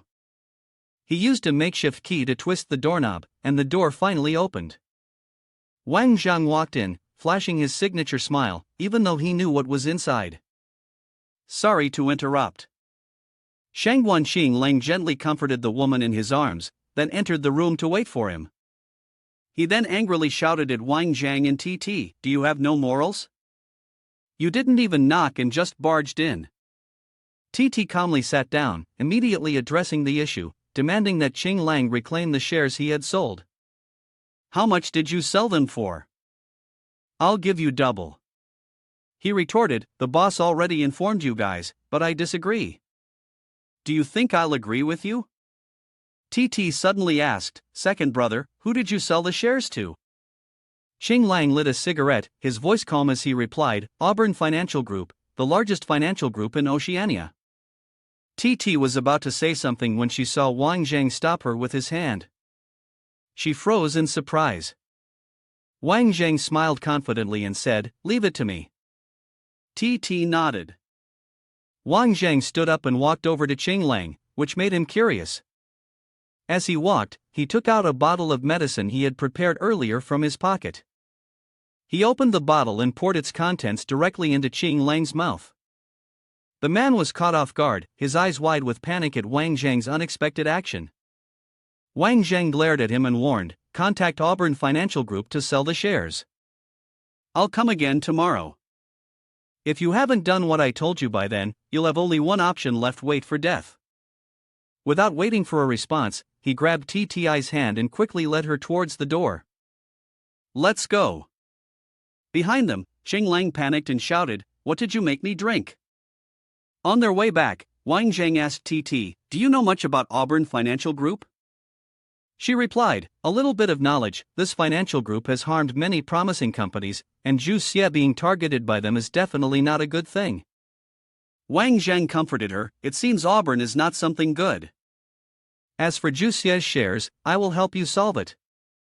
Titi smiled happily and gave him a sudden kiss. "Wang Zhang, thank you." Wang Zhang then put on a mischievous expression. "If you haven't kissed enough, I'll come to your room tonight, and we can continue. How about it?" Titi naturally refused and scolded him, but her face couldn't help but turn red like a tomato. You rogue, your mind is full of dirty thoughts." Wang Zheng coaxed her, "Just kidding, I'll take you to a bar, how about that?" Titi snorted coldly, pretending to be angry but still unable to hide her bashfulness and embarrassment. In front of Tianya Bar, Wang Zhang and Titi walked in together. "Let's go." As they entered, they saw Xingyi enjoying her cocktail. Suddenly, a hand was placed on her shoulder. Xingyi, alert, turned around in shock, furrowing her brows and questioning, who was disturbing the peace of this young lady. But when she saw him, her expression immediately changed to a bright smile. He sat down and gently asked Xingyi, "Why are you drinking alone like this?" She curiously asked, "Aren't you guys here to watch the boxing match?" Wang Zhang asked, intrigued. "Oh, what boxing match?" Xingyi replied, "The Black Boxing Empire." Suddenly, Tti's phone rang, and the voice on the other end asked, "Could you come back to the villa for a moment?" Titi responded, "Okay, I'll be right back." She informed Wang Zhang in advance. "I have something to take care of, so I'll head back first." After hearing that, he reminded her, "Then be careful on the way." Noticing that Titi was still hesitating to leave, Xingyi smiled and said, "Don't want to leave? Go ahead and take care of your business. I'll borrow Wang Zhang for a bit, don't be so petty." Titi blushed and turned to leave. Xingyi whispered to Wang Zhang, "Did you two just go on a date?" Wang Zhang teased her. "Based on what you just said, I guess this could count as a date too." Xingyi pushed him away, scolding, "Smooth talker." Wang Zhang chuckled. "As long as someone likes it, that's enough." She stood up and reminded him, "The boxing match is about to start, we should go." On the wrestling field, Xingyi and Wang Zhang had already arrived, sitting down and getting ready to watch the match. In the distance, a man was watching the actions of the two of them. He clinked his glass and spoke. "I didn't expect the little princess of the Han family to be here as well. This is going to be interesting." Su Tianya smiled slyly and continued, "I'm more interested in the man next to her." He ordered the waiter, "Get everything ready. I want to make sure they have an unforgettable memory." Below the fighting arena, Li Jianluan moved skillfully, testing the opponent's strikes. Xingyi, intrigued, pointed at the ongoing match and said, "Since the match just started, let's go place a bet and make some pocket money." Wang Zhang turned to look at her and asked, "Oh, how so?" She glanced at him with an excited look about the betting game, making Wang Zhang feel somewhat helpless. "You know I'm an expert. Out of the two on the arena, who's more skilled? Help me analyze this." He crossed his arms and looked towards the arena, speaking confidently. "If one of them is intentionally throwing the match, how could I possibly predict that?" Xingyi replied, "They won't throw the match, because the rule here is that the loser loses their life." He continued, "Oh, since when has the Black Fist Nation been forced to distinguish between you living and me dying?" The whistle blew, signaling the end of the match. The referee raised Li Jianluan's hand high and shouted loudly, "Winner!" Seeing the scene in front of him, Wang Zhang asked, "What's his background?" I heard this guy used to be the elite soldier of the Special Reconnaissance Company in the Capital Military District. Later, he made a mistake and was kicked out of the team. Now he's a member of Xin Long Lin, Xingyi replied. Wang Jang glanced at her and continued, a member of Xin Long Lin came here to fight in the Black Fist? You didn't just bring me here to watch the match, did you? She asked with a bit of surprise, don't you want to fight with them at least once? Wang Jang gently patted her head affectionately and replied, this provocation tactic won't work on me. I'll use my own way to get what I want. Not satisfied with his answer, she pushed his hand away, feeling a little upset. How disappointing. The waiter, who had appeared earlier, was now on the arena. Whispering into Li Jianluan's ear, he turned towards Wang Jang, pointed at him, and called out, you, come up here. This left Wang Jang with no further questions. Seeing this, Xingyi turned to say, look, you've been challenged. Now, even if you don't want to fight, you have no choice. Wang Jang stood up, raised his hand towards the server, and spoke, I want to place a bet. He slammed his power card onto the tray, his face full of challenge as he made his offer. 2 million, betting on myself. The crowd below cheered loudly, if you can't do it, don't embarrass yourself. I've bet my entire fortune. The tall and skinny guy, go and beat him for me. He glanced at the odds board and thought to himself, this is going to be fun.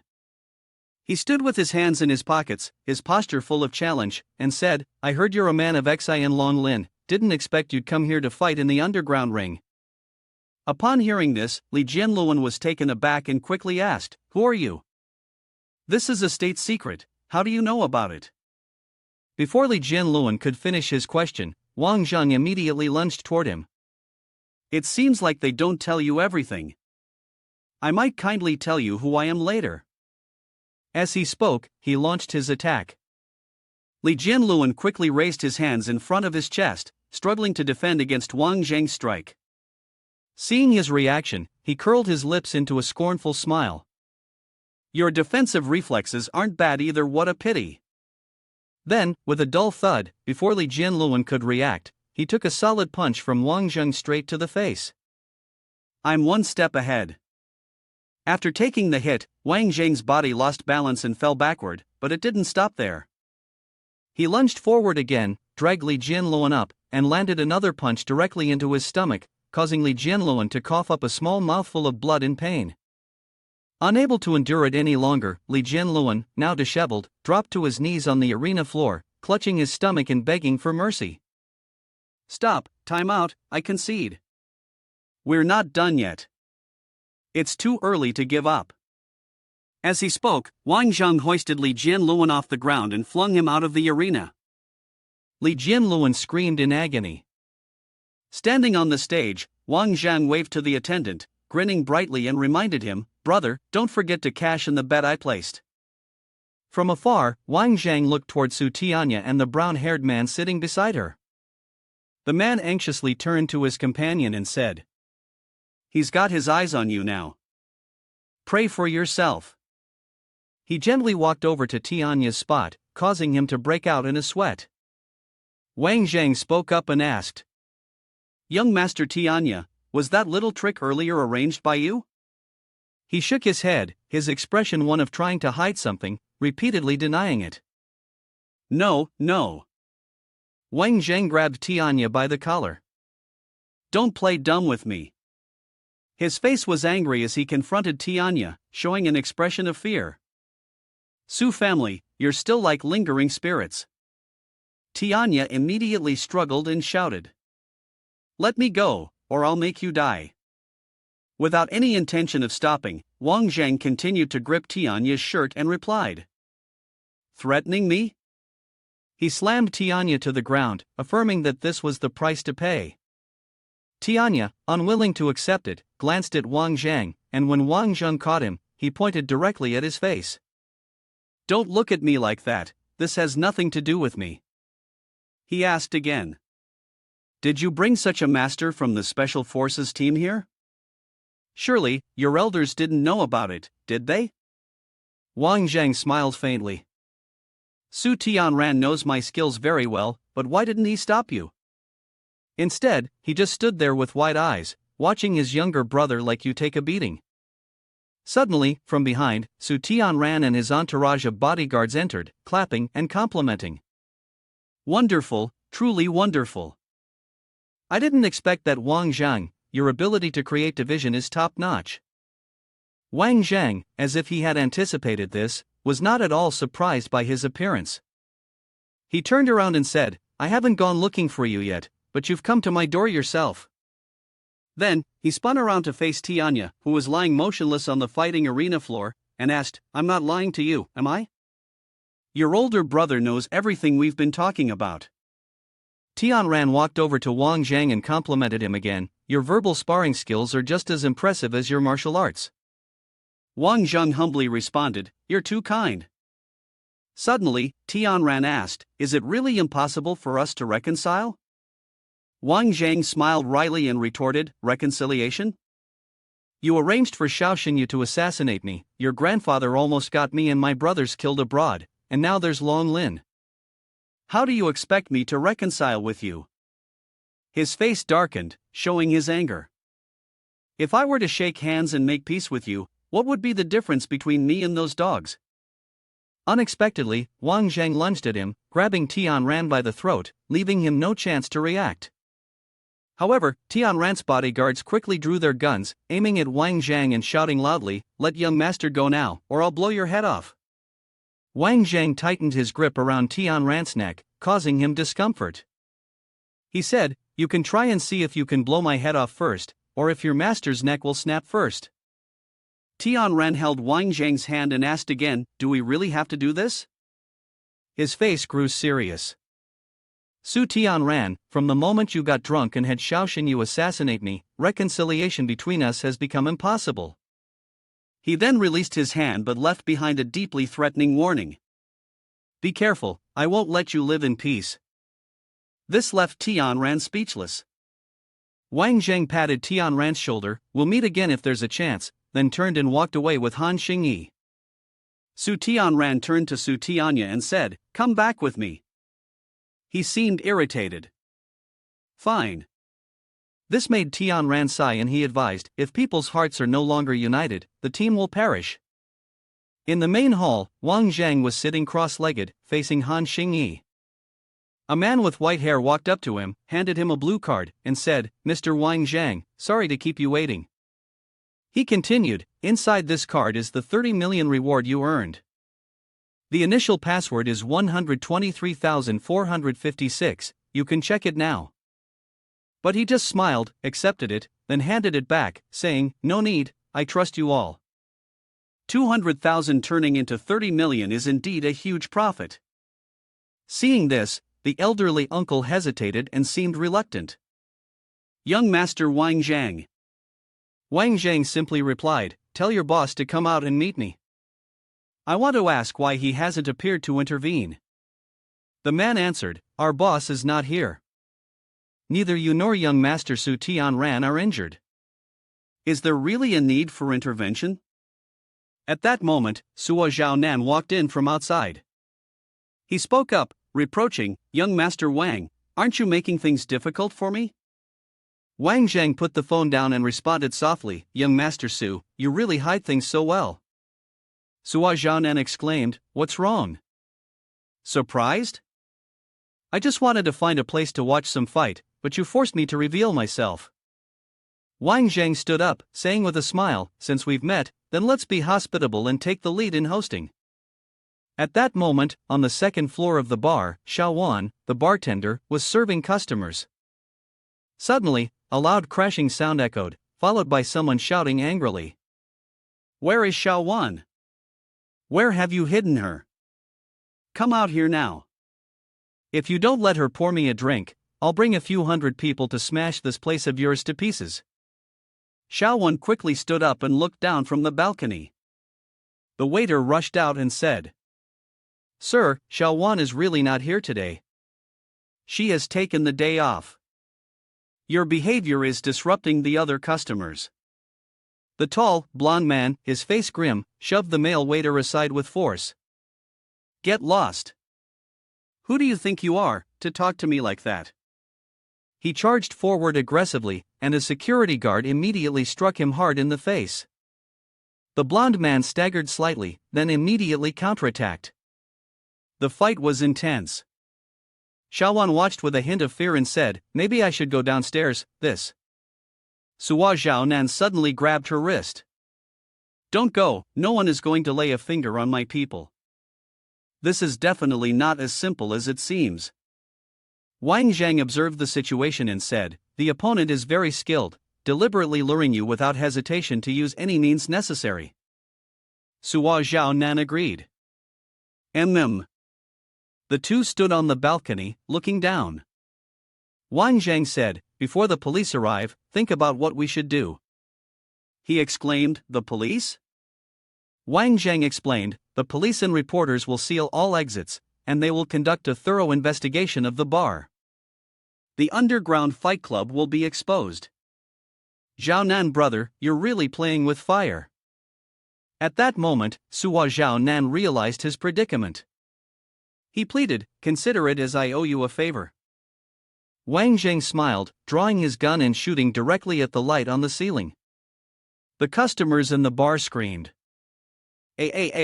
Someone is shooting, run quickly, run and find somewhere to hide, don't block my way."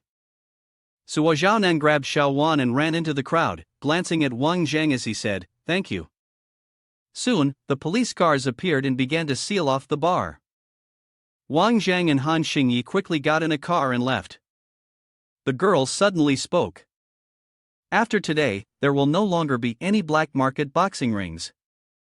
There won't be any place to watch boxing matches anymore." Seeing that the girl seemed upset, Wang Jang replied, "But if Suwa Zhaonan can turn the situation around this time, it will make people see him in a completely different light." Han Xingyi suddenly asked, "By the way, are you going to join that special forces competition or not? Just give me a straight answer, it will be easier for me to respond." He paused for a moment before saying, "Let me think about it.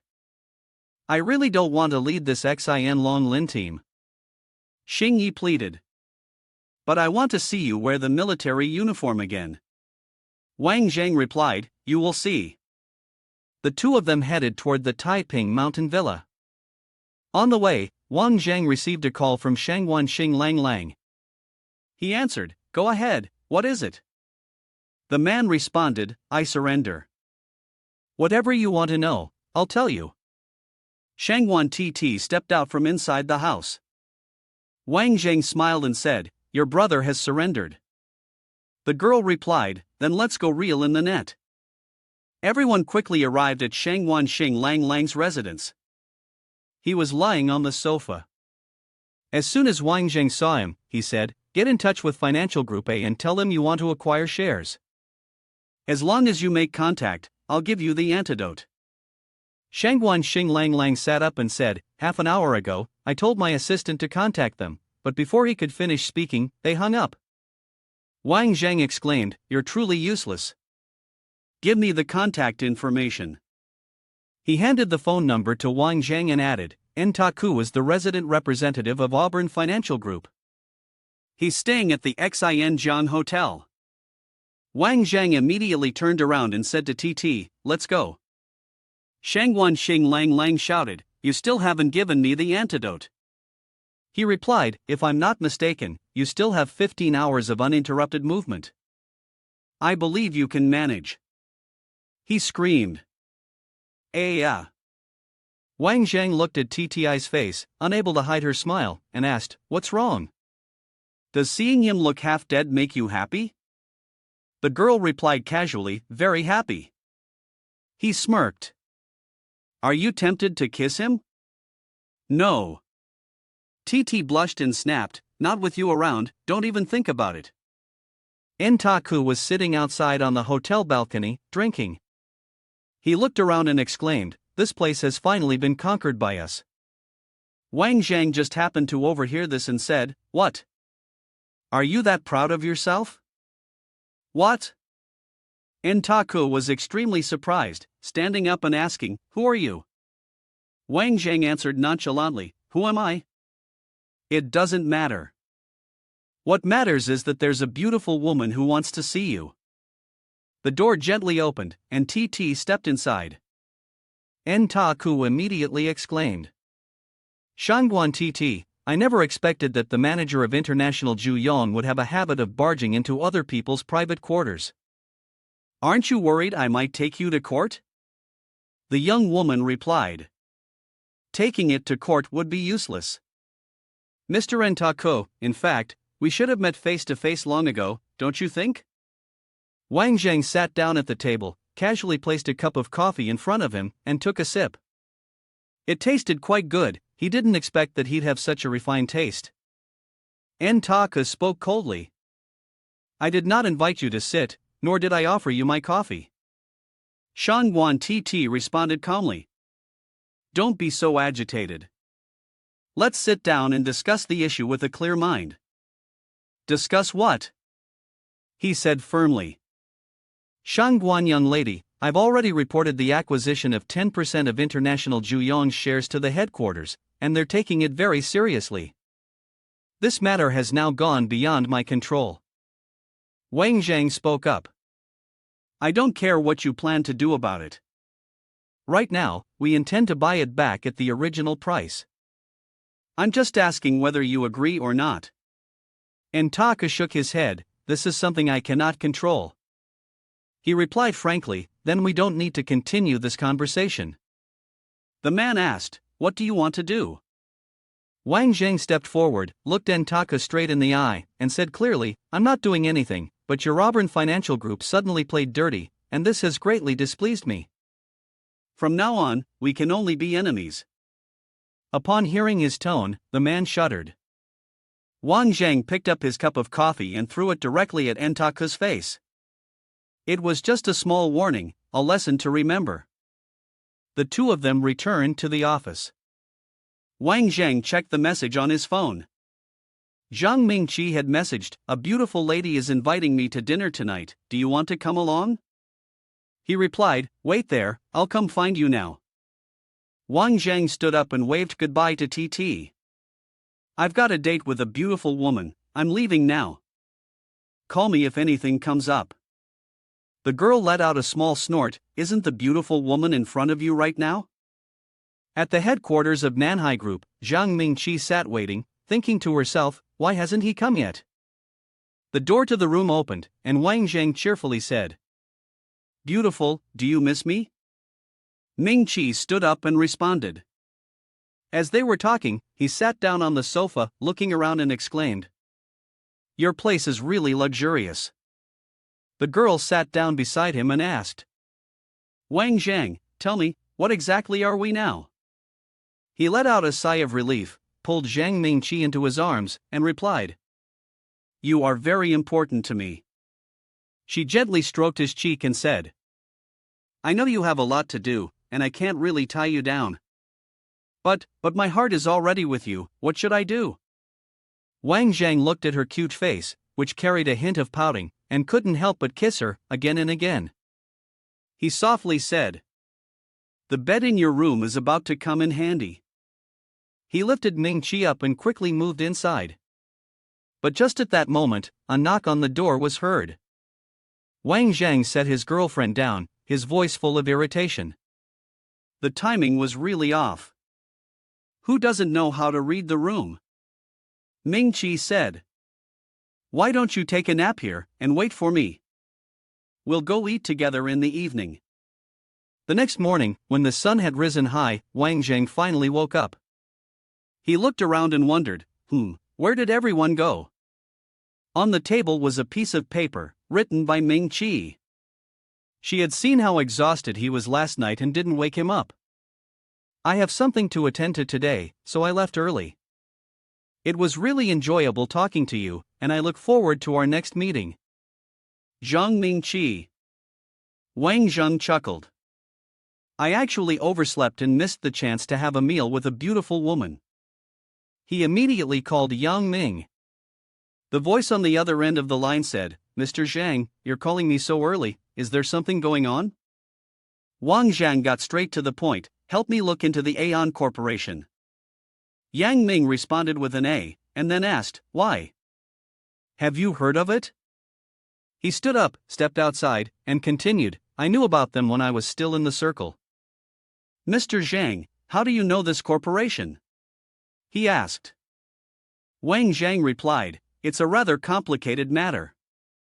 Can you first investigate who Auburn Corporation has been working with recently? And by the way, it would be best if you stay clear of any connections with the Alone Corporation. Just then, Han Xingyi rushed into the room. The girl, hastily, said, Finally, I found you. Come with me quickly. Xingyi grabbed his hand and pulled him along. Wang Zhang exclaimed, Eldest miss, why are you in such a hurry?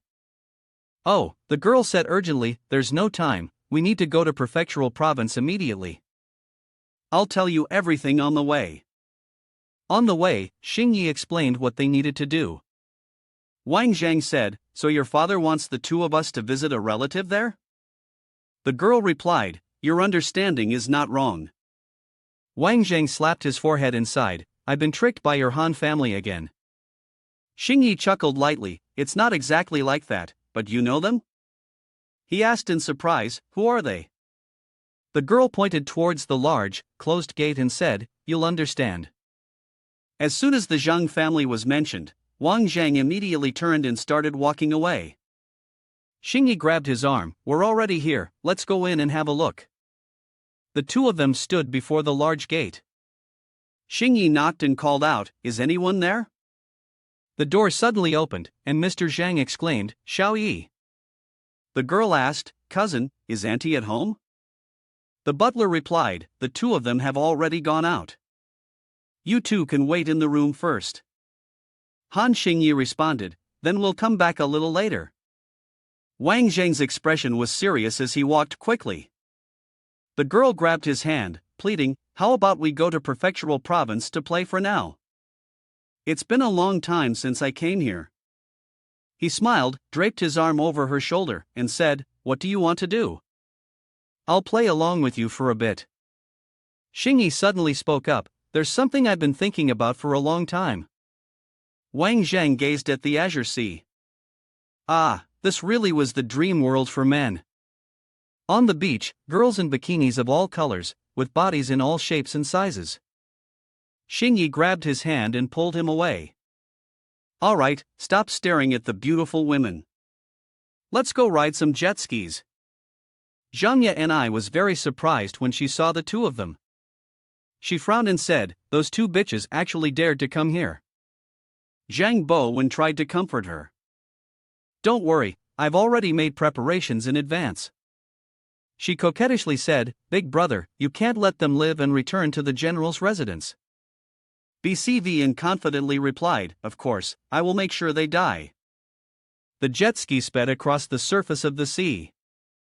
Xingyi sat behind Wang Zhang, tightly hugging him as he exclaimed, This girl really just goes for whatever thrill she can get. The girl laughed and asked, Is that a problem?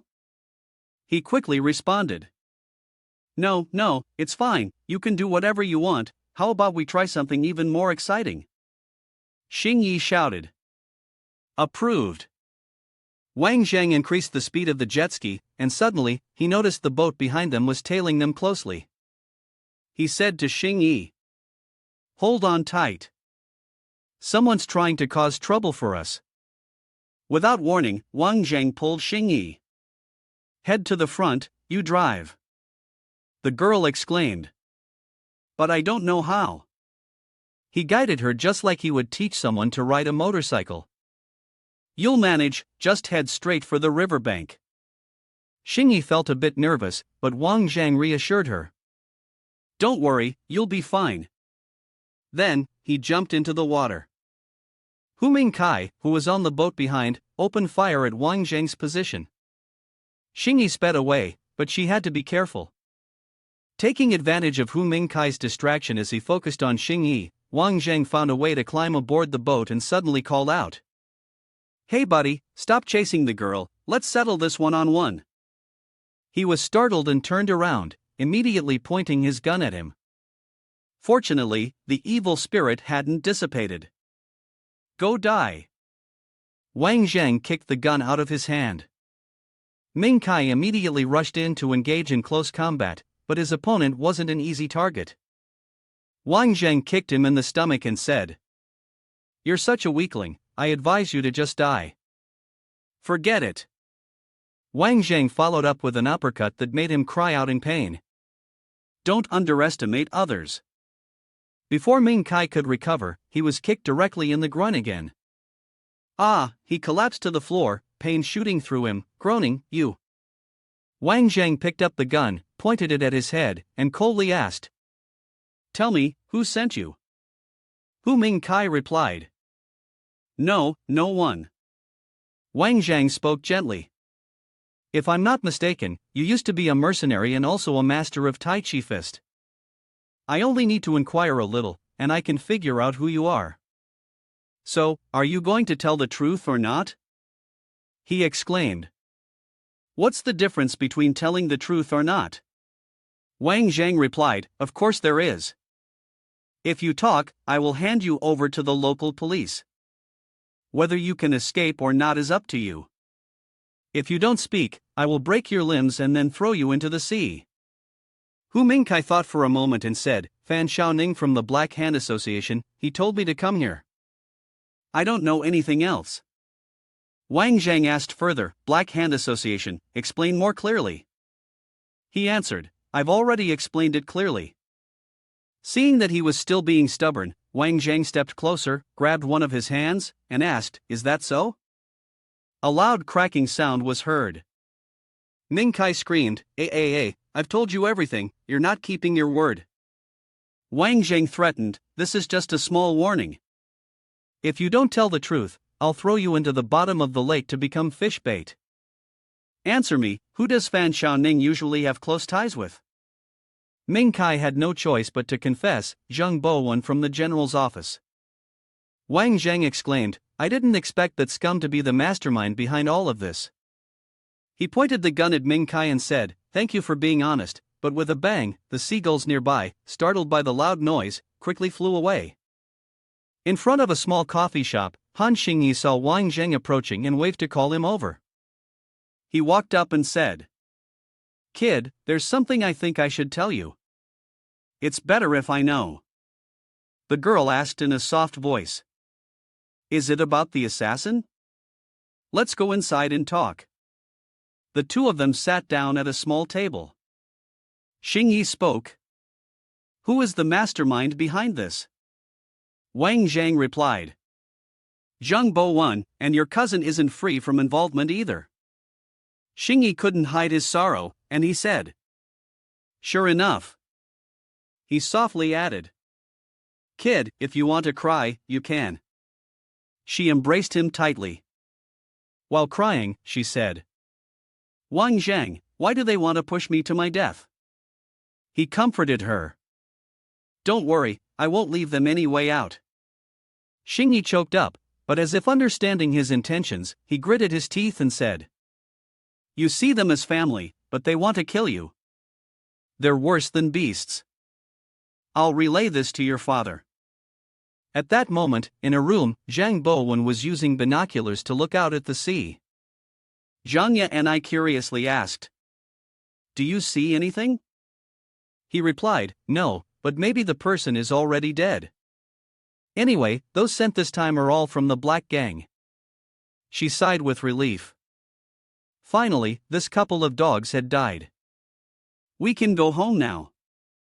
Zhang Bowen embraced her and said, "Little sister, did you forget something?" Zhang and I pressed her 49-cup chest against him and coquettishly called, "Big brother, hurry up and lift me onto the bed." "Good girl, I can't hold back anymore." "Big brother, I'm so hungry." Let the two wild beasts clash and struggle madly. In the next room, a man was sitting by a computer, observing. When he saw the scene, he exclaimed, "Who has a good show to watch?"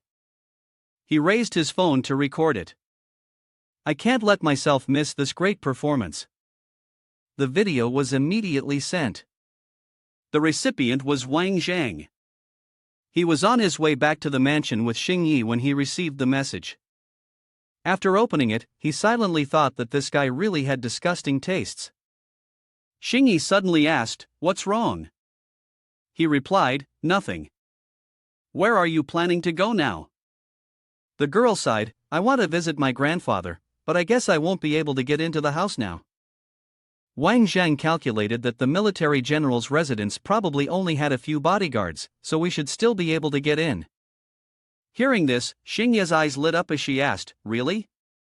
He smiled and asked in return, have I ever lied to you? Not long after, Xingye was sitting beside her grandfather's bed. She softly called out, Grandpa, I'm back. I've come to see you after half a year. Ningxia had been a soldier, and the sun had made him thinner. Now, his granddaughter was quite formidable. Seeing the old man lying still in bed without any reaction, Xingye's tears began to flow. She cried as she said, Grandpa, I brought my boyfriend here. He's quite handsome, though he's a bit of a flirt and somewhat of a jerk. Please open your eyes and help me teach him a lesson. Wang Jang reminded, Kid, we should leave now. The guards in the residence will be waking up soon. After we deal with those two scumbags, you'll still have time to be with your grandpa. Xingye cried harder. She wiped her tears, lifted her head, and replied, okay. The two of them quickly left. He asked Xingye if she still had the strength to climb out. The girl smiled, don't underestimate me. My physical endurance is.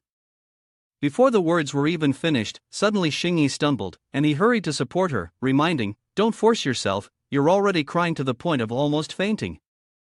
Be good, don't move, or you'll end up crippled, and that won't have anything to do with me. As he spoke, he picked Xingye up, and the girl let out a giggle, then kissed him on the cheek. This could be considered a little secret between the two of us. After returning to the room, Xingye lay down on the bed to rest. Wang Jang took out his phone and logged into his personal account. Let me handle your little couple situation first. The car was parked in front of the general's residence, and Zhang Ye and I and Zhang Bowen were still sitting inside, chatting and laughing merrily. Suddenly, Wang Jang stuck his head into the car window. When Zhang Ye and I saw him, she was startled and screamed. Ah, how come you're here? He smiled brightly and replied, I've been waiting for you two with Han Xingye the whole day, but we still couldn't catch you. You two really seem to be taking things easy, huh? Zhang Bowen hurriedly explained, we had some matters to take care of today. Wang Jang politely responded, if that's the case, then I'll visit another day. He thought to himself, it seems like this matter was indeed caused by the two of them, so I'll cut off the help they were getting from others. He called Yang Ming and said, the goods have arrived, you really have a disgusting taste. Yang Ming replied, boss, I'm helping you here, and you're calling me disgusting. Wang Jang quickly clarified, alright, I'll treat you to a meal another day. Send me his address, I'll be there in 20 minutes. If I'm late, you can wait for a beating. Yang Ming said, hey, boss, right now Stop yelling, you brat, no more nonsense, you've got 19 minutes left. The phone immediately notified a new message, Zen Wheel Amusement Park. Exactly 20 minutes later, Yang Ming rushed to the location as if chased by a ghost. He bent over, gasping for breath, Mr. Zhang, I can't take it anymore. Wang Jang mocked, how can your stamina be this bad? You still need to do some physical activity later.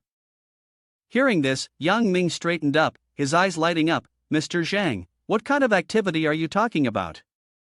Wang Jang kicked him in the butt and yelled, alright, stop talking and get to work. The two of them entered a restaurant. 3 beautiful girls, holding bottles of liquor, greeted them, please come in, may I ask if you need any service? Yang Ming politely replied, no need, I want to meet your boss. The girl smiled and said, our boss is not that easy to meet. If you want to see him, you'll need to spend more money. He exclaimed, spend money? Then take this bottle. The girl seemed satisfied with the customer's willingness to spend, you're really generous. Unexpectedly, Yang Ming threw the expensive bottle of wine straight onto the stage, smashing the large screen. The crowd of young people cheered, wow. He turned to Wang Jang and asked, how was that, did I stretch my muscles enough? Wang Jang replied, just enough, don't break everything. That was all Yang Ming needed. He dashed inside and jumped onto the bar. The three bartenders were startled. Yang Ming threw them out of the way, holding 2 bottles of wine in each hand, and said, make way, it's my turn to take the stage." The 3 bottles of wine flew through the air at once, then crashed heavily into the wall ahead. The red wine inside splattered everywhere, causing the people around them to panic and run, covering their heads. Yang Ming shouted excitedly, "Wow, this is great!" Immediately, a line of security guards in black clothes appeared in front of him.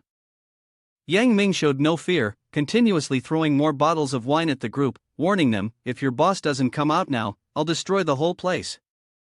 All those bottles of wine hit them square in the face, the liquid inside spilling out, making their faces look as if they were blooming.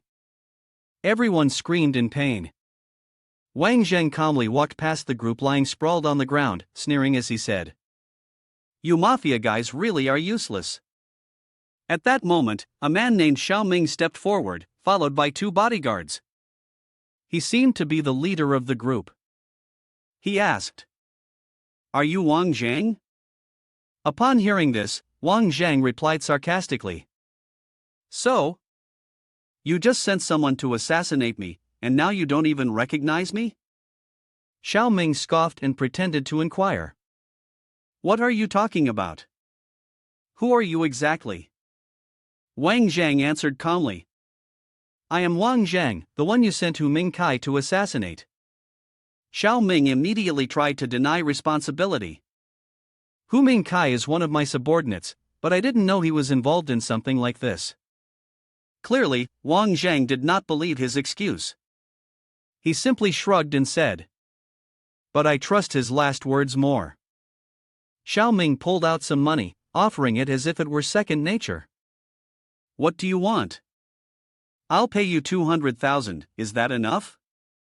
Wang Jang frowned, feeling that the offer was laughable. 200,000? Are you trying to pay off a beggar? Xiao Ming pointed at him dismissively and replied, "You need to understand, this is the largest mafia organization in the prefectural province. Killing you is as easy as stepping on an ant." Suddenly, Wang Jang charged forward and kicked Xiao Ming hard in the stomach. He was thrown back, shouting angrily, "What the hell do you want?" Wang Jang walked up to him, grabbed one of his legs, and dragged him forward, speaking as he walked, "I just need an explanation." Xiao Ming, the damn bastard, had fallen to the ground, still acting arrogantly. He spat, sneering, "I don't give a damn." Wang Jang immediately showed him what manners were. He rushed in like lightning, slammed Xiao Ming's head into the ground, and warned, "Tell your dad to come save you. If he doesn't show up in an hour, I'll torture you for an hour. If he doesn't come in a day, I'll torture you all day." Xiao Ming hadn't seen the coffin yet, so he didn't know to shed tears. He kept yelling loudly, "What the hell are you? You think you're worthy of talking about my dad?" Wang Jang coldly replied, "Am I not worthy? If that's the case, then I'll change my mind." He grabbed Xiao Ming by the collar as if he were lifting a chicken, slapped him a few times to make his point, and then set a new condition: "You go call your dad and tell him to come find me at the general's mansion in Huatao Alley. If he doesn't come, your life won't be guaranteed." Watching Wang Zhang's figure as he walked away, Xiao Ming could only silently curse in his heart. He would just wait and see. Yang Ming threw his jacket over his shoulder, laughing as he asked Wang Zhang, "Captain, where are we going next?" He patted his shoulder and replied, "I'll leave first. Tomorrow, I'll go to the general's residence with Xing Yi. You go take care of something else." Yang Ming did not ask any questions upon hearing this. A moment later, in the office of Zhang Yanhong, the father of the Zhang family brothers, Yang Ming suddenly opened the window and jumped into the room, startling him so much that he cried out, "Who's there?" Yang Ming, holding a camera, walked over and said with a smile, "Who I am isn't important. I came to show you this." Zhang Yanhong frowned in suspicion, but still reached out to take it, asking, "What is this?" Yang Ming stroked his chin and replied with amusement, "Consider it a documentary, a real-life event." Zhang Yanhong opened the camera, still unsure of what was going on. The image on the screen quickly shocked him. It was a man and a woman engaged in an illicit act. Zhang Yanhang immediately clutched his chest and cried out in pain, "This." Yang Ming added, "If you don't believe it, you can go home and ask. Maybe you'll see the real actors performing this." He placed a bottle of yellow medicine on the desk and said, "Uncle, don't get angry." Yang Ming glanced at Zhang Yanhong, still in shock, and then said his goodbyes. "My task is complete. I wish you good health." With that, he dashed out of the window and disappeared, leaving Zhang Yanhong behind, holding his head, lamenting in frustration, "This is really trouble." On the other side. At this moment, Wang Jang had arrived at his destination and opened the door to the room. Xingyi was lying on the bed and joyfully said, "Finally, you're back." Wang Jang stood by the bed, smiling and asking, "Miss me?" Saying that, he lifted the blanket and rushed toward her with a mischievous grin. "There's still some time, we can have a little bonding session." However, Xingyi quickly defended herself, shouting, "Stop." Wang Zhang's face turned pale as he was hit in a sensitive spot. In pain, he said, "Little sister, that kick almost ruined me." The night fell, and the moon was high in the sky. Xingyi was sitting vigil by the old man's bed. Suddenly, she noticed his hand move slightly. Xingyi happily exclaimed, "Grandfather, you're awake." The old man gently opened his eyes, speaking in broken words that she had to lean in close to hear. "I want wonton." As soon as she heard him, she jumped up and rushed out, saying to him, "Grandfather, I'll go buy it for you right now, wait for me." The bodyguard standing outside the door saw her hurriedly leave and asked, "Young lady, where are you going?" Xingyi, without turning around, answered, "I'm going to buy wonton, grandfather wants to eat." She rushed down the road to buy wonton for him. At that moment, an elderly man with a cane suddenly appeared in front of her. He asked, "Young lady, wait a moment, I need directions." Xingyi, always kind-hearted, stopped to help and asked, "Grandfather, are you lost?" The old man pulled out a piece of paper and showed it to her, saying, "That's right, help me see how to get to this address." She took the paper without any guard up, and then her eyelids slowly grew heavy. Xingyi had already noticed something was off, but it was too late. As she fell, she only had time to silently call for help in her mind, "Wang Jang, save me." At that moment, the frail old man quickly stepped forward to catch her and ordered someone nearby to take her away. Upon hearing this, 3 individuals with dyed green and red hair approached and hailed the old man, saying, "Who bro martial prestige?" Meanwhile, in another part of the office, Zhang Yanhan looked at the young man who had just entered and frowned, asking, "What are you here for?" Wang Zhang calmly replied, "I want to discuss a project with you." The man immediately rejected him, showing no interest. Wang Zhang had already anticipated this reaction, so he raised a USB drive and subtly threatened, "I don't want these videos to spread on the internet, but your son has provoked me. I'm not afraid to escalate this." Zhang Yanhang gritted his teeth and angrily shouted, "You're really shameless." Wang Zhang scoffed, "Well, he's still far worse than your son." But Zhang Yanhong was not easily swayed. "Don't think you can use this to blackmail me." Suddenly, there was a loud banging on the door from outside, accompanied by an urgent voice, "No, it's not good." Zhang Yanhong quickly spoke up, "What's going on? Come in and tell me." One of his subordinates opened the door and rushed in, announcing in a panicked tone, "The Han family's daughter has gone missing." Zhang Yanhong furrowed his brows and ordered, "You can leave now." The subordinate hurriedly replied, "Yes, yes." Wang Zhang gritted his teeth and angrily said, "If anything happens to her." Zhang Yanhong didn't wait for him to finish speaking and immediately cut him off with a displeased tone, "You don't need to say it. I'll investigate it thoroughly myself." Wang Zhang slammed his fist into the wall, issuing a warning, "You better not try anything funny. If I find out you're behind this, I won't let you off the hook." On the wall, where Wang Zhang had punched, a crack appeared, forming a small but deep hole. At this moment, in a desolate, remote forest in the dead of night, there was a small unfinished house. Inside, Xingyi lay on a simple bed, surrounded by several large and muscular men standing guard. She suddenly started coughing violently from inhaling some strange gas. Cough, cough, cough. A blond man leaned in close, raising his hand as if to touch her, his voice carrying a threatening tone that startled her, causing her to open her eyes wide. Yoi! You're awake. Xingyi quickly turned her face away, glaring at him and shouting angrily, "Get your dirty hand off me!" The man, irritated by her contempt, retorted, "You think I'm dirty? How clean do you think you are?" Xingyi cautiously asked, "Why did you kidnap me?" The blond man barely managed to speak a few words before showing his true colors. Does this even need to be explained? This little face is really sharp. "Boss, I can't hold on much longer," he said. The scar-faced, bald man whom he referred to as boss furrowed his brow and replied, "Hold on a little longer. Wait for news from the boss." The blond man couldn't wait any longer.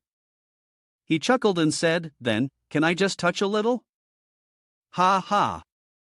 But the bald man clearly didn't appreciate the blonde's rashness. He kicked him hard and shouted, "No! If anything goes wrong, I'll hold you accountable." The blond man knew he couldn't do anything, so he reluctantly obeyed. Fine, fine, such a waste of heaven's gifts. On the desolate road, a gray car sped by like lightning. Inside the car, Wang Jang received a phone call. He hesitated and answered, "Hello?" The voice on the other end spoke in a hurry. Within the next 15 minutes, at the exit of the subway station, 2 streets away, find the man with the straw hat and buy a black suitcase with colorful patterns from him. But be careful, you can only go alone. Otherwise, the life of that girl won't be guaranteed. Wang Jang immediately asked, "Who are you?" But all that followed was the sound of a beeping tone, beep, beep, beep. Wang Jang touched the wireless earbud in his ear and asked, "Can you trace the signal's origin?" Wu Yan on the other side was typing away on the computer, seriously responding, "The call time was too short, I couldn't keep up." Yang Ming saw this and asked, "Mr. Zhang, where should we go next?"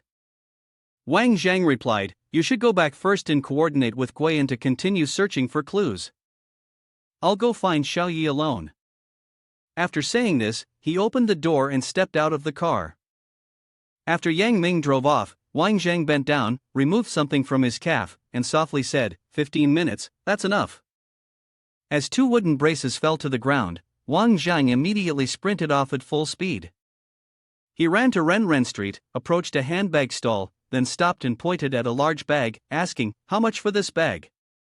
The vendor glanced at him and replied, "That bag is not for sale. I'm keeping it for myself." He quickly said, "Someone told me to come here to buy it." The vendor curtly responded, 10,000. Wang Zhang hurriedly took out the money and handed it to him, anxiously saying, "Take the money and give me the bag." As soon as he picked up the bag, his phone suddenly rang. The voice on the other end gave further instructions, "Take the subway to exit number 2, Niuhua Road, and hand the bag to a mango seller wearing a white t-shirt, with headphones and black sunglasses. Don't even think about pulling anything else. We're watching you closely." Wang Zhang's patience was running thin. He shouted, "Are you guys going to stop or not?" A moment later, beneath the clear sky, the towering skyscrapers remained unchanged. Below, Wang Zhang was panting heavily as he rushed forward to hand over the bag. A bodyguard wearing sunglasses grabbed it, then smirked and said, "Thanks." His phone vibrated again. Wang Zhang opened it and saw a new message, "Today's mission is complete. Head back." He immediately dialed the number, but all he got was an automated voice. "Sorry, the number you have dialed is currently unavailable." Furious, he threw his phone to the ground. "Are you kidding me?" Just then, a voice called out from ahead. "A small issue has already got you all riled up. Looks like the little girl from the Han family is more than just a normal person to you." Wang Zhang immediately turned around. It was Wu Yan. Seeing her approach, he asked, "Why are you here? Weren't you supposed to have me keep watching?" She crossed her arms and replied, "I couldn't stop worrying about you, so I came to check on you." Wang Zhang teased her with a smile, "Your little mouth is still as sweet as ever." Embarrassed, she changed the subject. "So, what's the deal? Any leads? Wang Jang fell silent, then turned to walk away, leaving only one sentence behind: "We'll talk when we get back." Back at the familiar apartment building, after settling into the room, she spoke up, "Can we talk now?" Wang Jang sat on the sofa, calmly recounting the situation. "I placed a tiny tracker in the bag. There has been a new development." She hurriedly asked, "What new discovery?" Yang Ming, who was beside her, grinned widely, praising, as expected of Mr. Zhang. Seeing him hold up a needle, with one end covered in something grayish, she exclaimed in surprise, "What is this?" Wang Jang confidently smiled and said, "Bingo. If my guess is correct, this is definitely related to the Black Hand organization." He then looked at the positioning map displayed on his phone, pausing for a moment. Suddenly, he stood up and instructed Wu Yan, go back and find Xia Yan. Have him investigate this matter thoroughly. He then turned to Yang Ming and said, "Yang Ming, come with me." Upon hearing this, Wu Yan lightly scolded, "You called me here from miles away, and now you're sending me off just like that." "This isn't over yet." Wang Jang walked up to her, wrapped his arm around her waist, and with a smirk, said, "Once this is all handled, I'll definitely treat you to something great." Wu Yan could only blush and stammer, "You." He walked towards the door, turned around, blew her a kiss, and said goodbye, saving Xiaoyi is more important right now. "We'll leave first." The next morning, as the sun rose high, its rays streamed into the tall building where Han Xingyi was being held captive. Suddenly, a middle-aged man entered. It was Fan Lianming, the father of Fan Xiaoning. He spoke up and asked, "Miss Han, are my subordinates still being polite with you?" Han Xingyi responded angrily, "To hell with that. One of your men here groped me." Fan Lianming's face turned cold, and he harshly asked, "Who?" Xingyi pointed to the blond man and said, "It's him." Immediately, the man protested, shouting, "WTF, when did I grope you?"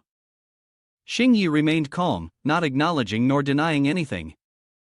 The man, now furious, gritted his teeth and replied, "AIY, whatever, we'll settle this at the Black Hand meeting. Don't think I won't do anything to you just because the boss is here." Fan Lianming spoke sternly, "Do not speak so rudely to Miss Han." Han Xingyi interrupted, "Don't act like a wolf in sheep's clothing."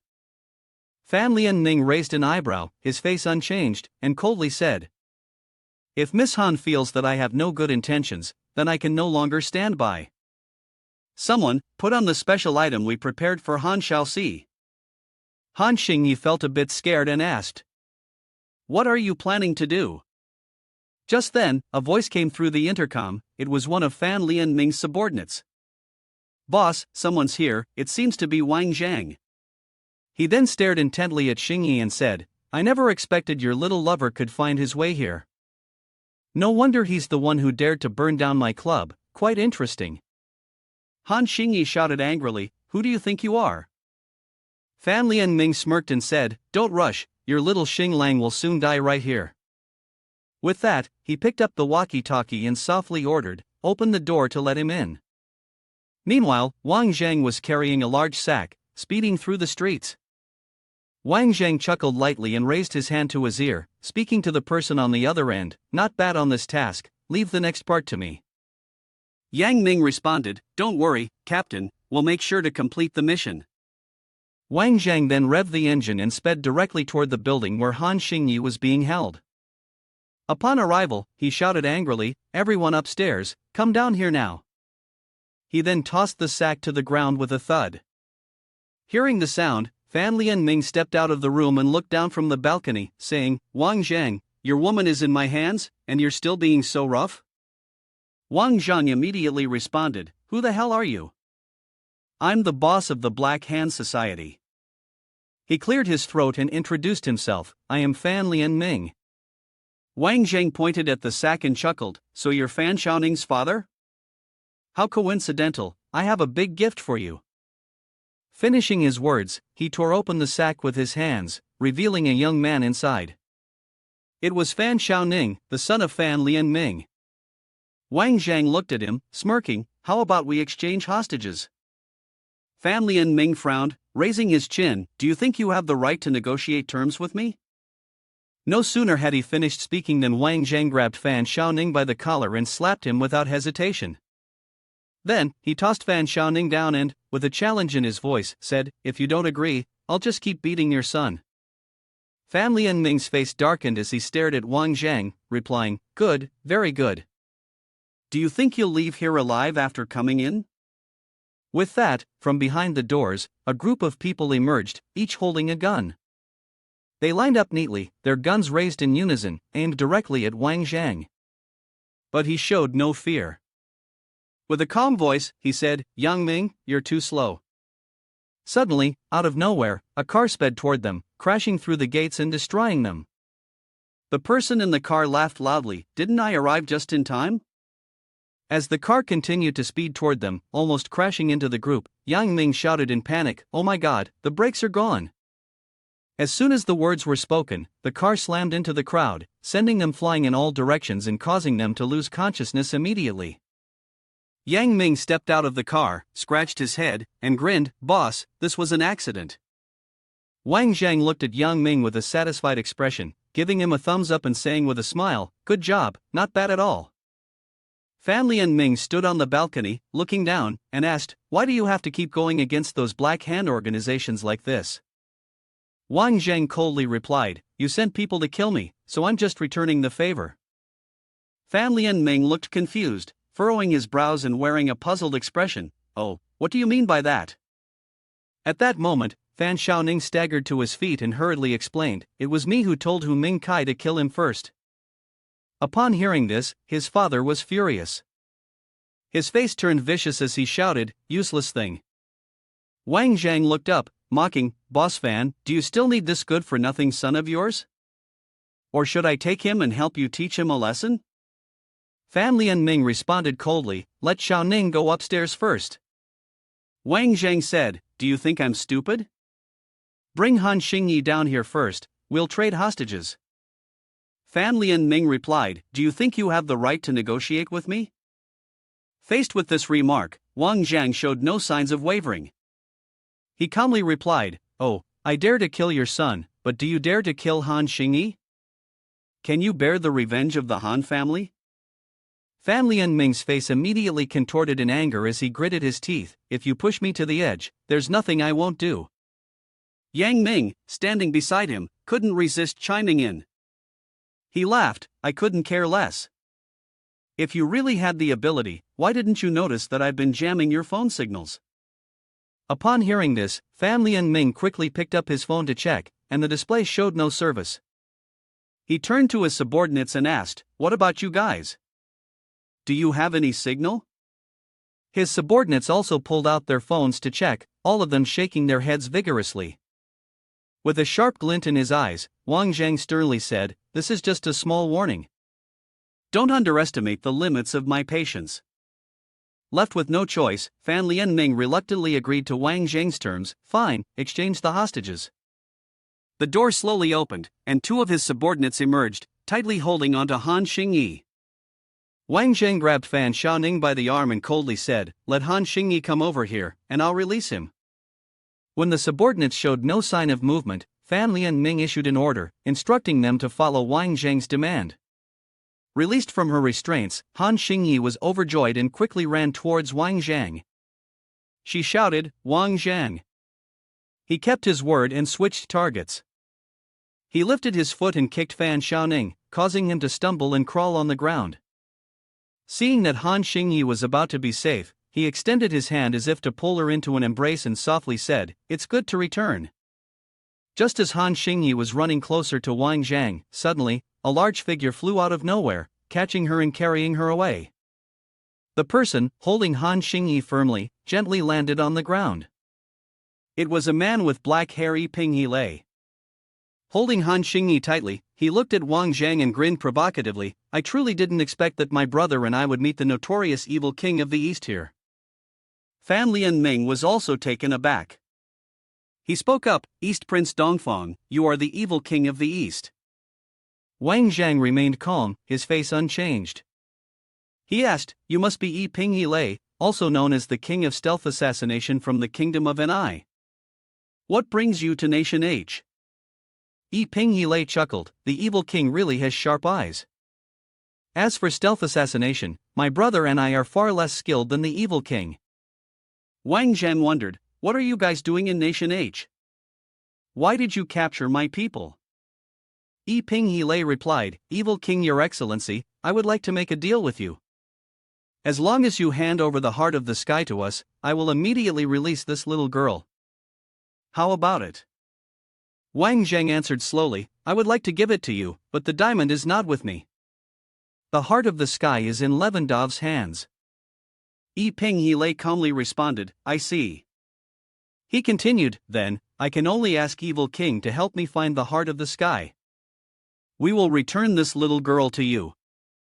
How about it? Wang Jang replied, there's no need for such trouble, I have a much simpler way.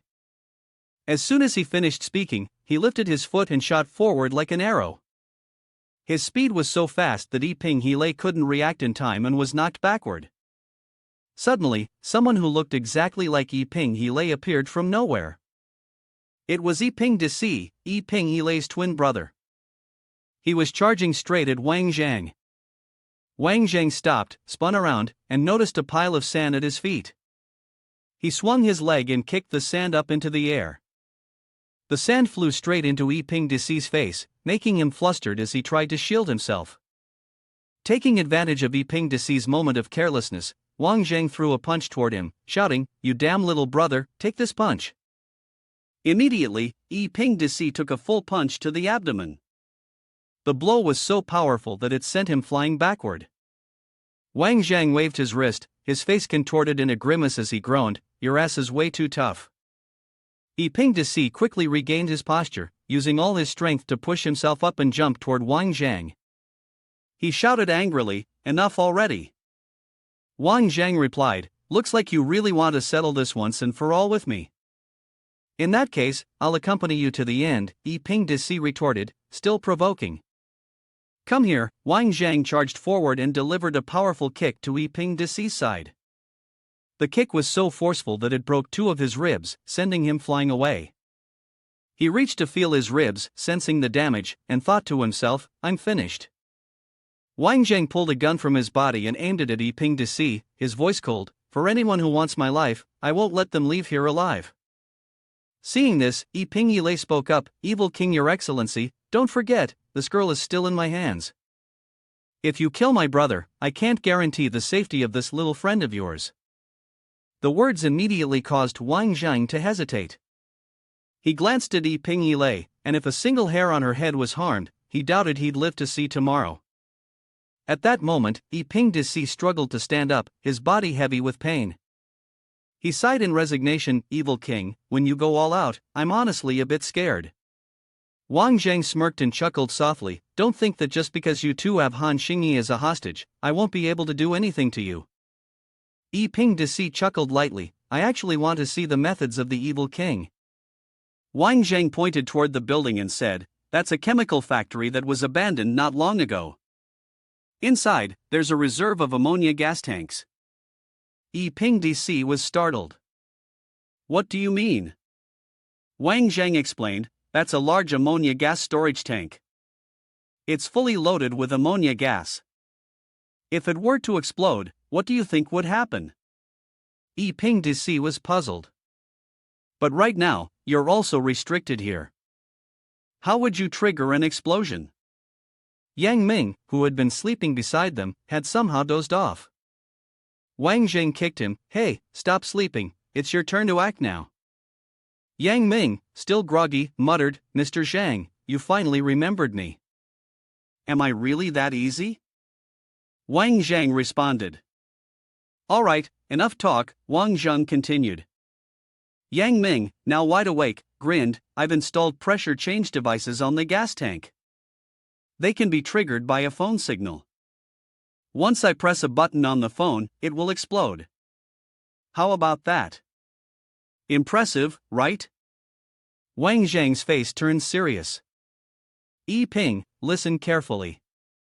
I'll say this one last time, either you let her go, or no one is getting out of here. After a period of time, the sun had risen high in the sky. Yi Pinghile slowly spoke, "Evil King, your excellency is indeed a wicked person. The two of us are not ready to die yet, we will meet again in the future." As soon as he finished speaking, the two brothers, Yi Pinghile, disappeared, leaving Han Xingyi her freedom. Once released, she quickly ran back to Wang Jang. He looked at her with concern, trying to reassure her, "It's okay, I promise this kind of thing won't happen again." Fan Lianming, standing on the balcony, trembled and shouted loudly, "Crazy man, you're absolutely insane."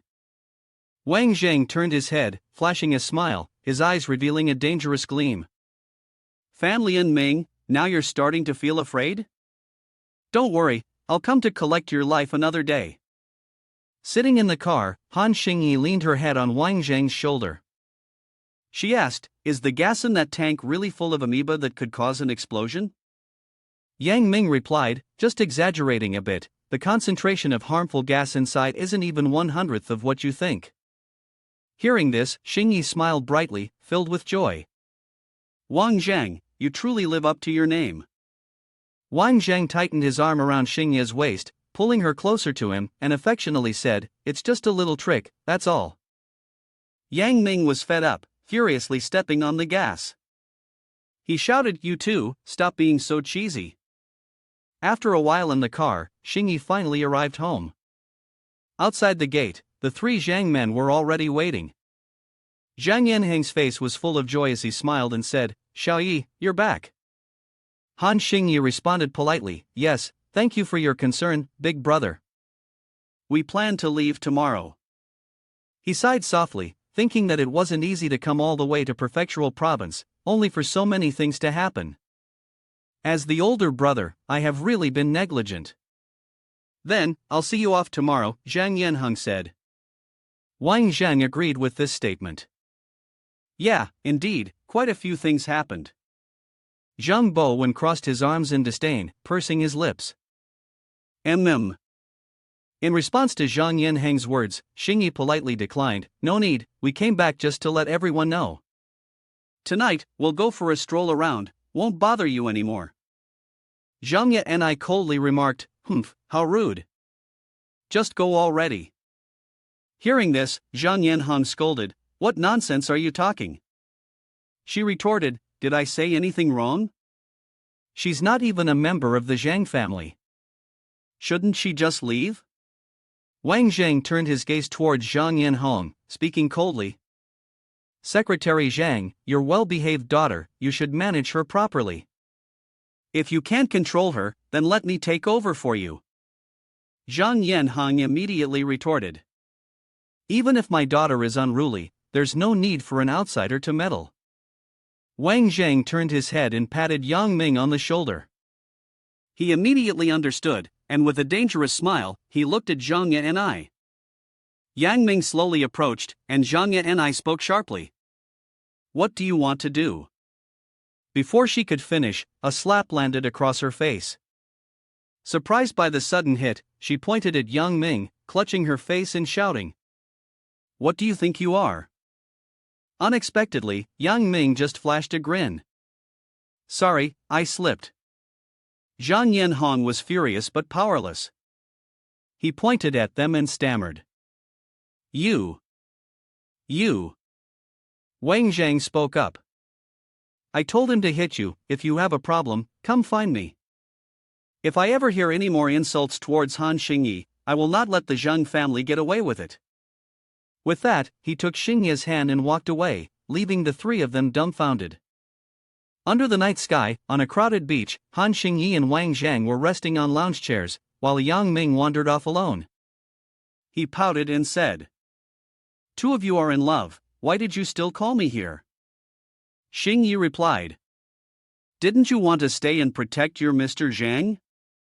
Wang Zhang looked at Yang Ming with a smile. "The women in bikinis on the beach at night are calling you over to give you a chance, but you still want to stay here and be a third wheel." Yang Ming listened, clearly amused, his eyes lighting up. "Thank you, Mr. Zhang. I'll go right away and not disturb your private world anymore." Yang Ming left, giving the two of them some privacy. Han Xingyi spoke softly, the time in prefectural province is too short. After we return to the capital, I'll give you back to Chengfei and Titi. Wang Jang slightly tilted his body and replied, I'm everyone's shared boyfriend. Han Xingyi glared at him, you're so shameless. Do you want both of them? Wang Jang laughed, of course not. I'm very pure. She asked again, will you take me with you tomorrow? He answered slowly, I'll take you to the capital, then return to deal with the people who kidnapped and tried to assassinate you. Suddenly, she grabbed Wang Zhang's wrist and softly said, forget it. After all, they didn't succeed. Upon hearing this, he immediately turned his face away and replied without hesitation, this is non-negotiable. Suddenly, Xingyi turned around and hugged Wang Jang tightly, her voice soft, I know I can't persuade you, but you have to be careful. He gently patted her head to reassure her, don't worry, who could possibly hurt me? The next morning, as the sun was just rising at an airport, Yang Ming walked while giving a thumbs up to Wang Zhang, laughing, I told you, Mr. Zhang. As soon as Han Xingyi left, you immediately rushed to finish everything in return. You really worked fast.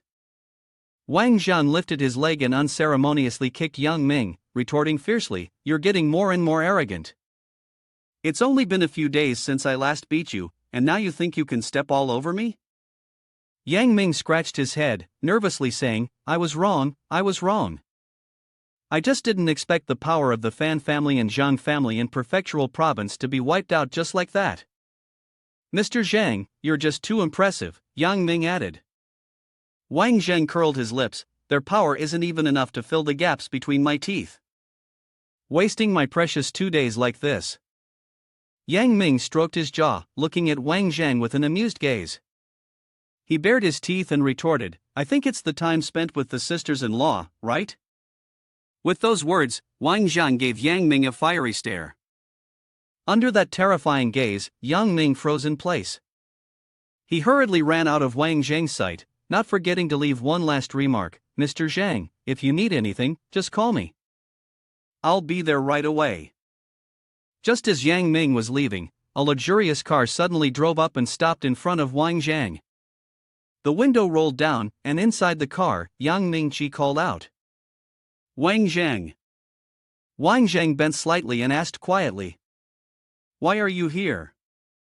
Yang Mingqi responded. I just saw off Chengfei and Titi. I didn't expect to run into you here. Get in the car, I'll take you home. After getting into the car, Wang Zhang smiled and said, I've just returned and don't have anywhere special to go. How about I come to your place to rest?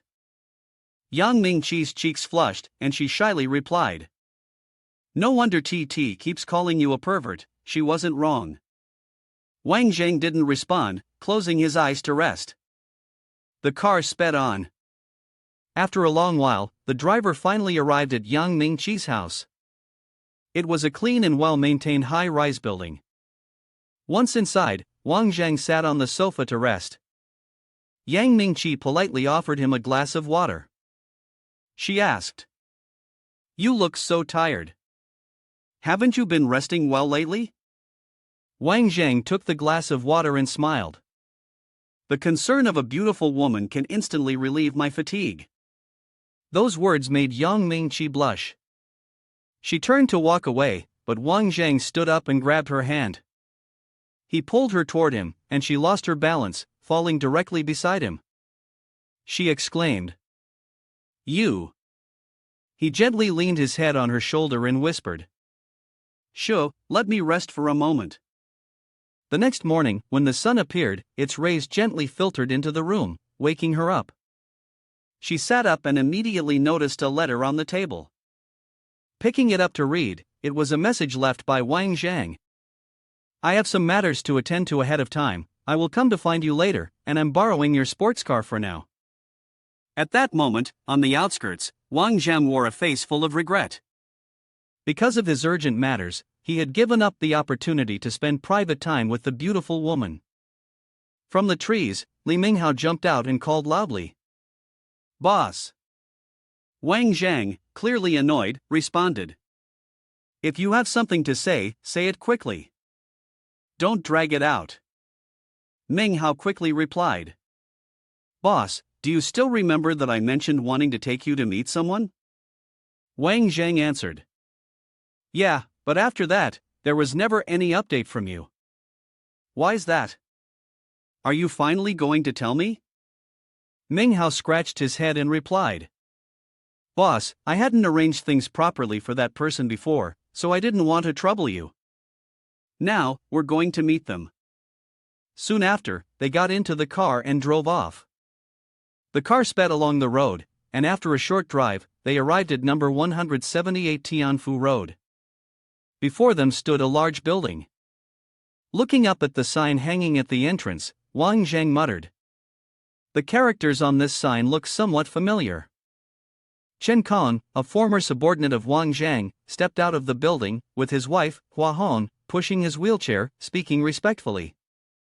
He said, Please, come in.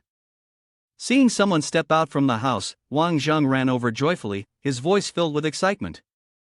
Chen Kong. Chen Kong responded with a bright smile, Mr. Zhang, and then Li Minghao, who stood beside him, suggested, Let's go inside and talk. Wang Jang stepped forward and patted his shoulder, his face lighting up with delight. All right, you kept it such a secret, and only now you're telling me. Li Minghao replied calmly, Boss, wasn't I just trying not to bother you? With that, everyone headed into the house. As they approached the entrance, Wang Jang suddenly heard a series of loud crashing sounds from inside. He raised his voice and asked, Chen Kong, my man, is your place under construction or something? Chen Kong answered calmly, No, it's not. Wang Jang moved to open the door, speaking as he did, Then let's see what they're smashing in there. As the door swung open, what met Wang Jang's eyes was a group of people vigorously destroying furniture and fixtures. He shouted loudly, Hey, what do you think you're doing? Director Qian stepped forward and replied, We're dismantling illegal structures. If you know what's good for you, stay out of the way. Sitting in a wheelchair, Chen Kong said, We followed all the proper procedures for this building. How is it illegal? You say tear it down, and that's it? Where's the proper process? Director Qian immediately retorted, Process? Who the hell do you think you are to talk process with me? Hearing this, Wang Jang found it truly intolerable. He let out a soft cough and shot a glance toward Li Minghao. Instantly, Li Minghao understood Wang Zhang's signal. He subtly shifted his heel. In just a moment, he lunged toward Chief Qian, grabbed him by the collar, and with a threatening tone, asked, Who sent you here? Wang Jang, standing behind, spoke up, The sooner you speak, the sooner you'll be freed. Otherwise, my men might slowly torment you. Upon hearing this, the man panicked immediately. Stammering, he glanced around and said, It was C.I. Shuliang. Where is he now? He responded, New village of northern 7th Ring Flower Garden. Wang Jang stared coldly at Chief Qian and said, You don't look like someone who's lying. Hearing this, Chief Qian immediately waved his hands frantically, What I say is the truth. Wang Jang frowned, What a useless piece of trash. Then, he squeezed his neck with force before throwing him hard, causing the man to fall to the ground. The subordinates of Chief Qian who witnessed this were all stunned. In unison, they knelt to the ground, pleading, We were just following orders. Please spare us. Wang Jang coldly said, Leave, and don't let me see you again. Hearing this, the group felt immense relief and quickly ran off. Wang Jang turned to Li Minghao and said, Li Minghao, clean up the scene. He then looked at Chen Kong and instructed, Right now, you and Hua Hong are also targets. I'll arrange for Yang Ming to take both of you out of here quickly. Chen Kong then asked, What about you? Wang Jang rested his chin on his hand, thinking for a moment before speaking, I'll deal with those two troublesome people, Tao Tang Tian and C.I. Shuliang, first. Li Minghao, carrying Director Qian on his shoulder, walked while speaking, All right, Mr. Zhang. Once I'm done here, I'll come help you. 20 minutes passed. At this moment, Chen Kong and his wife were packing their clothes. He sighed, having once thought this place would be their homecoming. But who would have thought someone unknown would suddenly crash through the window, laughing wildly, your so-called homecoming is now going to be my collection. Your wife, on the other hand, isn't too bad looking. The person quickly grabbed Hua Hong, pointing a knife at her neck and threatening, don't make any rash moves. Come with me quietly, or I can't guarantee your wife will stay intact. Meanwhile, at the Flower Garden New Village Villa, inside the house, Cai Shuliang and Tao Tang Tian were talking. Cai Shuliang asked, what's the situation? With a serious expression, Tao Tang Tian replied, we're waiting for news, my phone in my pocket just went off. Tao Tang Tian took out his phone and stared at it. On the screen was a message from Huang Jai, the fish is hooked, the bait is set, just waiting to catch the big one. After reading it, he carefully deleted the message. Seeing the smile at the corner of Tao Tang Tian's mouth, Cai Shuliang spoke, looks like we've got some news. Tao Tang Tian responded, big brother, I promise there won't be any mistakes this time. We've got Chen Kang's wife, and Wang Jang is coming alone. Cai Shuliang clenched his fist, gritting his teeth and said, I will make sure they die. Fuming with anger, Wang Jang revved his engine and sped straight ahead, crashing through the door and charging into the building. Stepping out of the car, Wang Jang, with a gaze full of fury, shouted, come out here, damn it. Tao Tang Tian heard the noise and walked out. Upon seeing Wang Jang, he said, oh, I thought it was someone else. So it's Wang Jang, huh? Wang Jang quietly responded, what's the matter? Not welcoming me? Tao Tang Tian clapped his hands a few times, his face full of displeasure. Of course I'm welcoming you. Soon, you'll be able to die alongside your brothers. Hearing this, Wang Jang replied angrily, you bastard, still hiding your trump card. Where have you taken Chen Kong and his wife? He sneered and said, I can't tell you where they are just yet.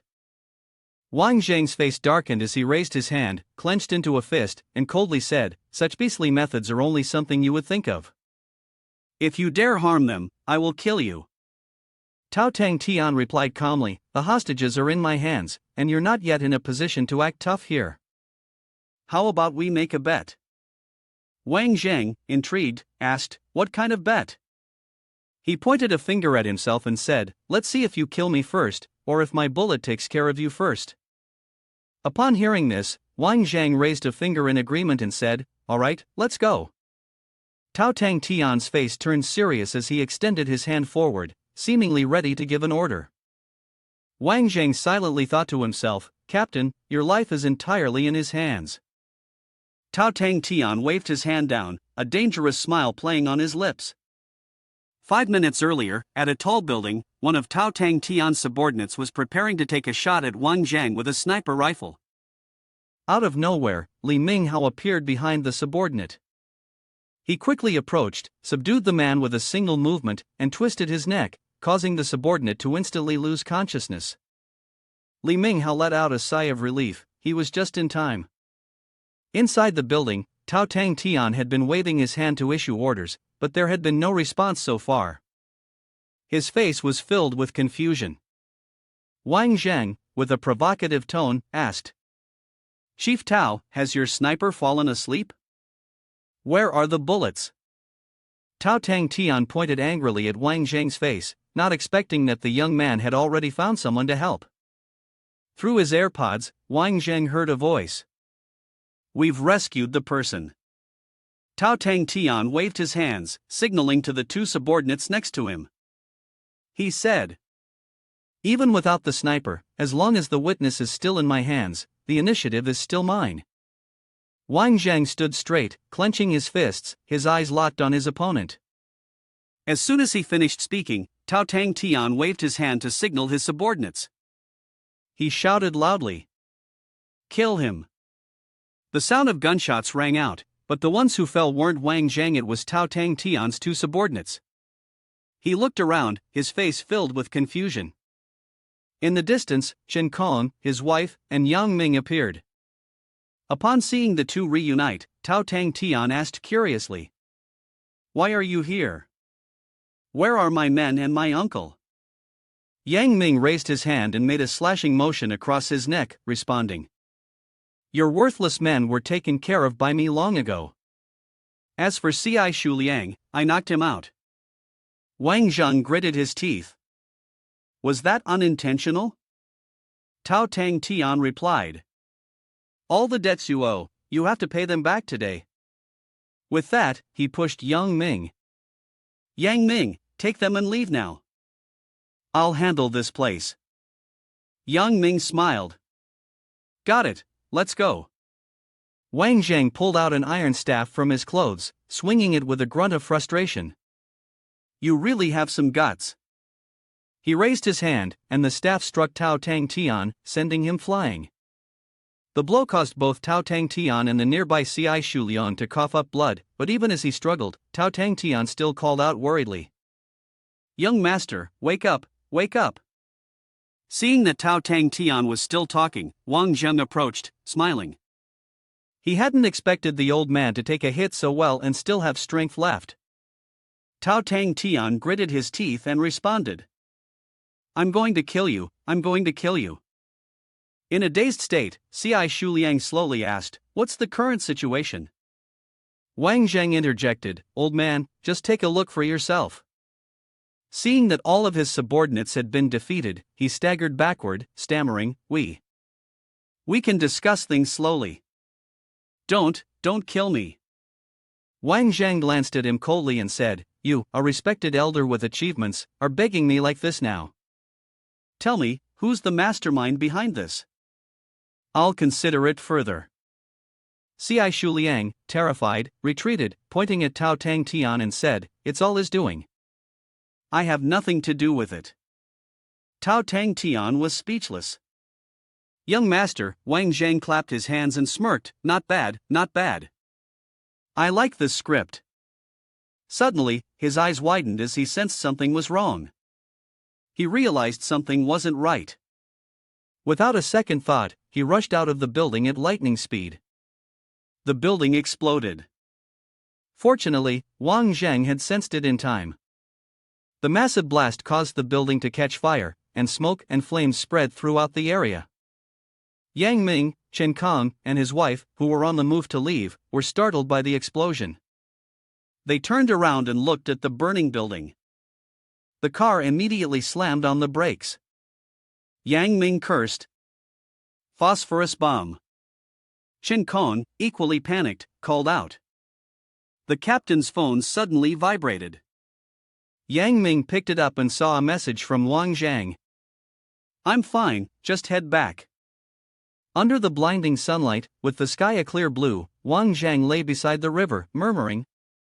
Why would there be a phosphorus bomb? Could it be? Then he immediately concluded. Could it be that from the very beginning, the people behind this had already planned to sacrifice Ci Shuliang and Tao Tang Tian? At that moment, at the Su family's residence, Su Tianchi rushed over to the old master, saying, Grandfather, Su old master is dead. The old man turned and asked, Who did it? Su Tianchi shook his head, replying, We don't know yet. The old man slowly said, As far as we're concerned, this is good news. Has Wang Jang died or not? He spoke coldly. Perhaps he's not dead, there's no body found at the explosion site.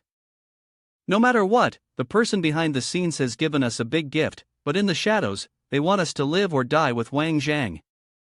Su old master clasped his hands together, calmly saying, Even if we know this is a trap, we must still jump into it. With such a temptation, do you think you can resist? Su Tianchi replied, Grandfather, I will listen to you.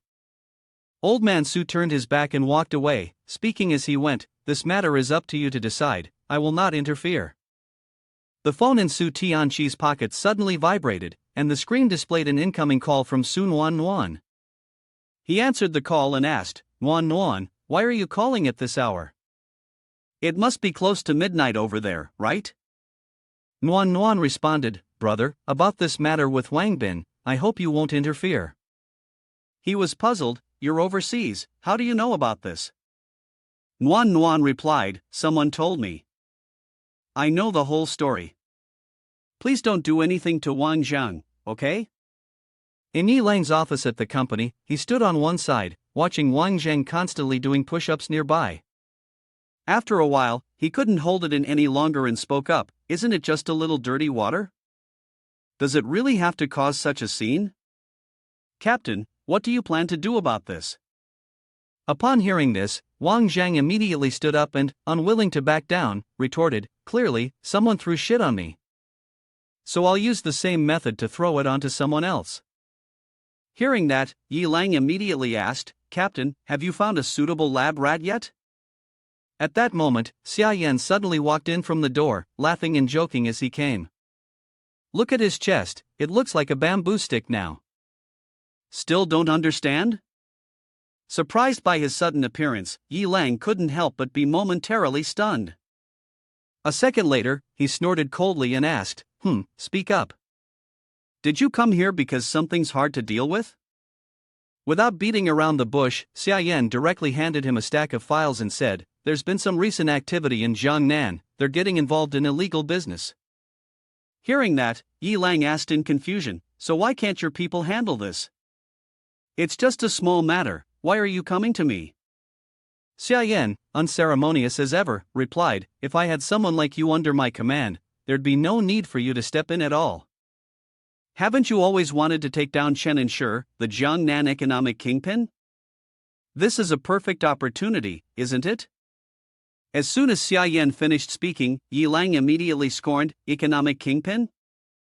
He's just a low-level thug from a criminal gang, nothing more." Seeing Yi Lang's reaction, Xia Yan pushed further, "Guan will cooperate with you fully.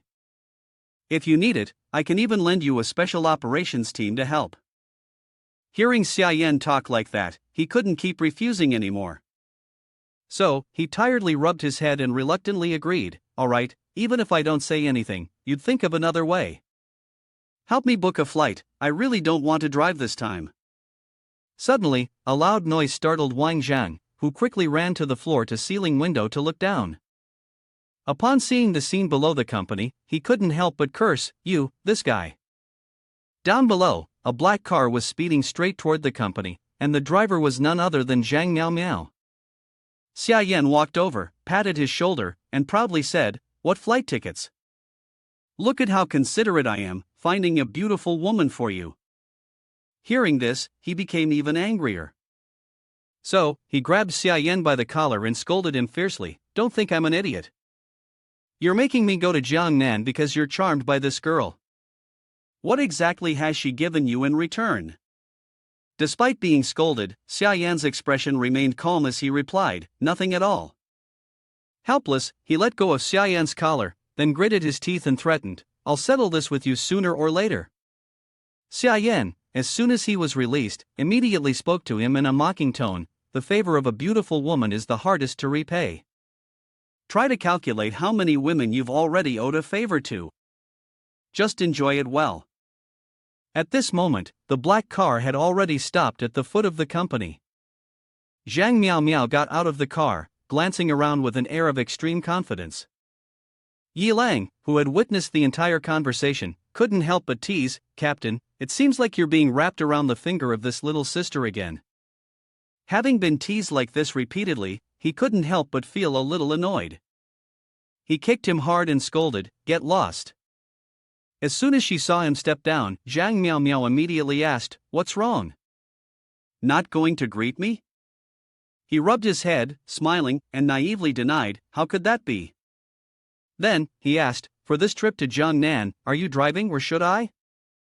She didn't hesitate and answered decisively, "Of course, it's me." The scene shifted to the Jiangnan dock, where a group of people were carrying heavy sacks, moving forward. Surrounding them was a group of thugs constantly urging, "Hurry up, all of you, stop dragging your feet." Suddenly, an older man couldn't take it anymore and collapsed to the ground.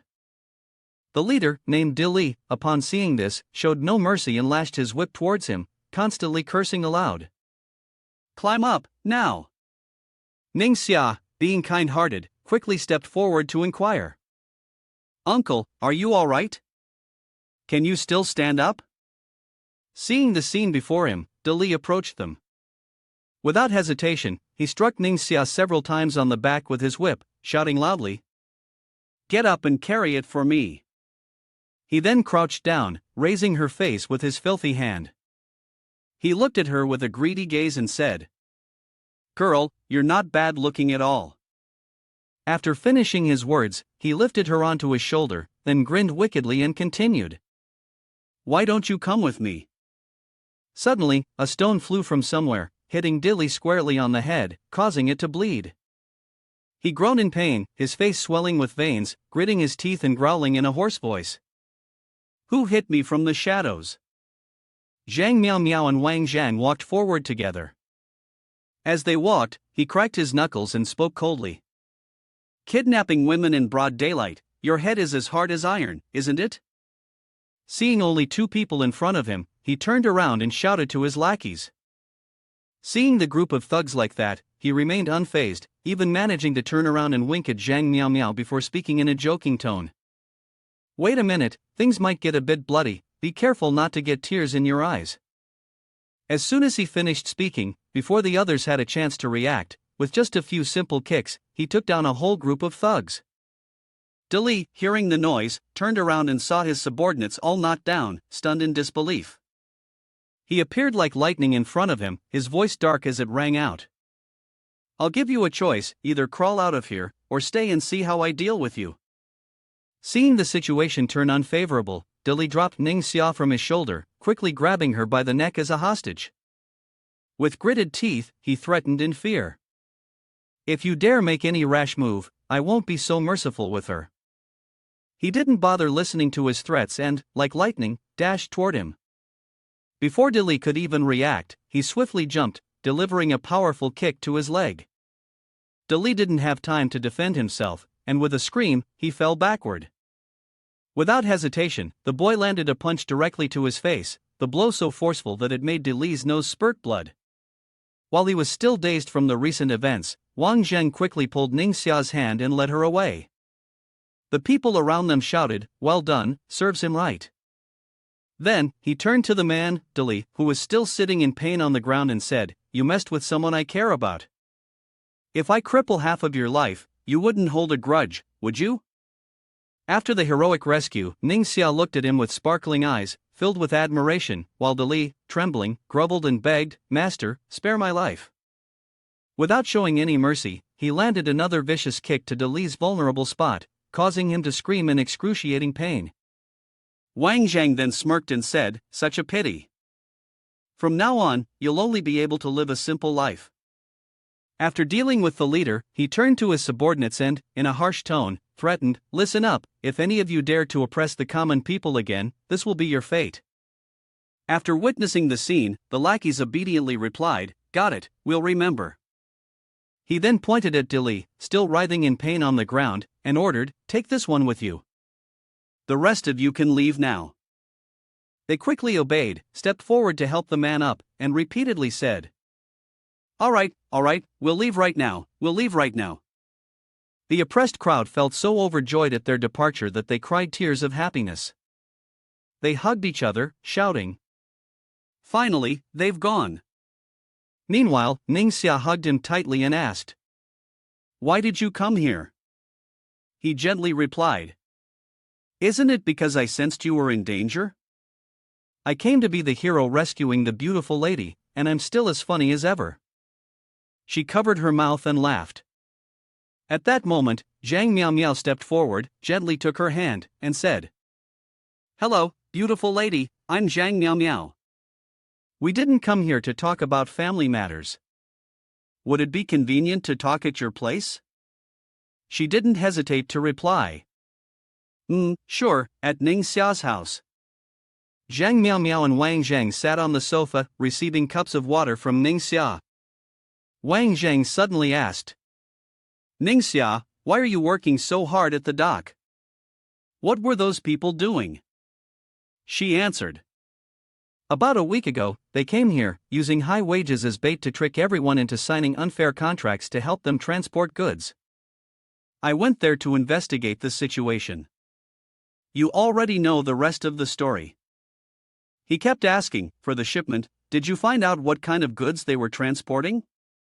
Who is behind these people, making them act like this?" She answered without hesitation, "Most of the goods are kitchen supplies. As for the other matters, I haven't been able to investigate them yet." Upon hearing this, Zhang Miao Miao couldn't help but sigh. Those old foxes had some tricks up their sleeves, and now he was the one giving orders. Ningxia, during the time you and Miao Miao have to stay in Jiangnan to investigate this thoroughly, I need you to stay out of it for your safety. I'll arrange for someone to look after you. Ningxia obediently replied, I really can't help with anything, so you two must be extra careful. Upon hearing her response, he was satisfied, rubbed her head, and said, Don't worry, but take care of yourself as well. She smiled brightly and nodded. Okay, I understand. He continued, There's one more thing I need your help with. She asked in surprise, HM? On the street, Wang Jang and Zhang Miao Miao had just changed clothes and left Ningxia's house. Zhang Miao Miao was wearing a set of clothes she had borrowed from Ningxia. Wang Jang, walking beside her, remarked, It only took a little while, and you've already changed your aura. You look much fresher. She snorted coldly and said, Humph, what's so beautiful about this outfit? It doesn't even flatter the figure.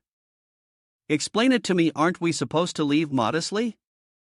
Ningxia lent you the clothes, so stop holding a grudge.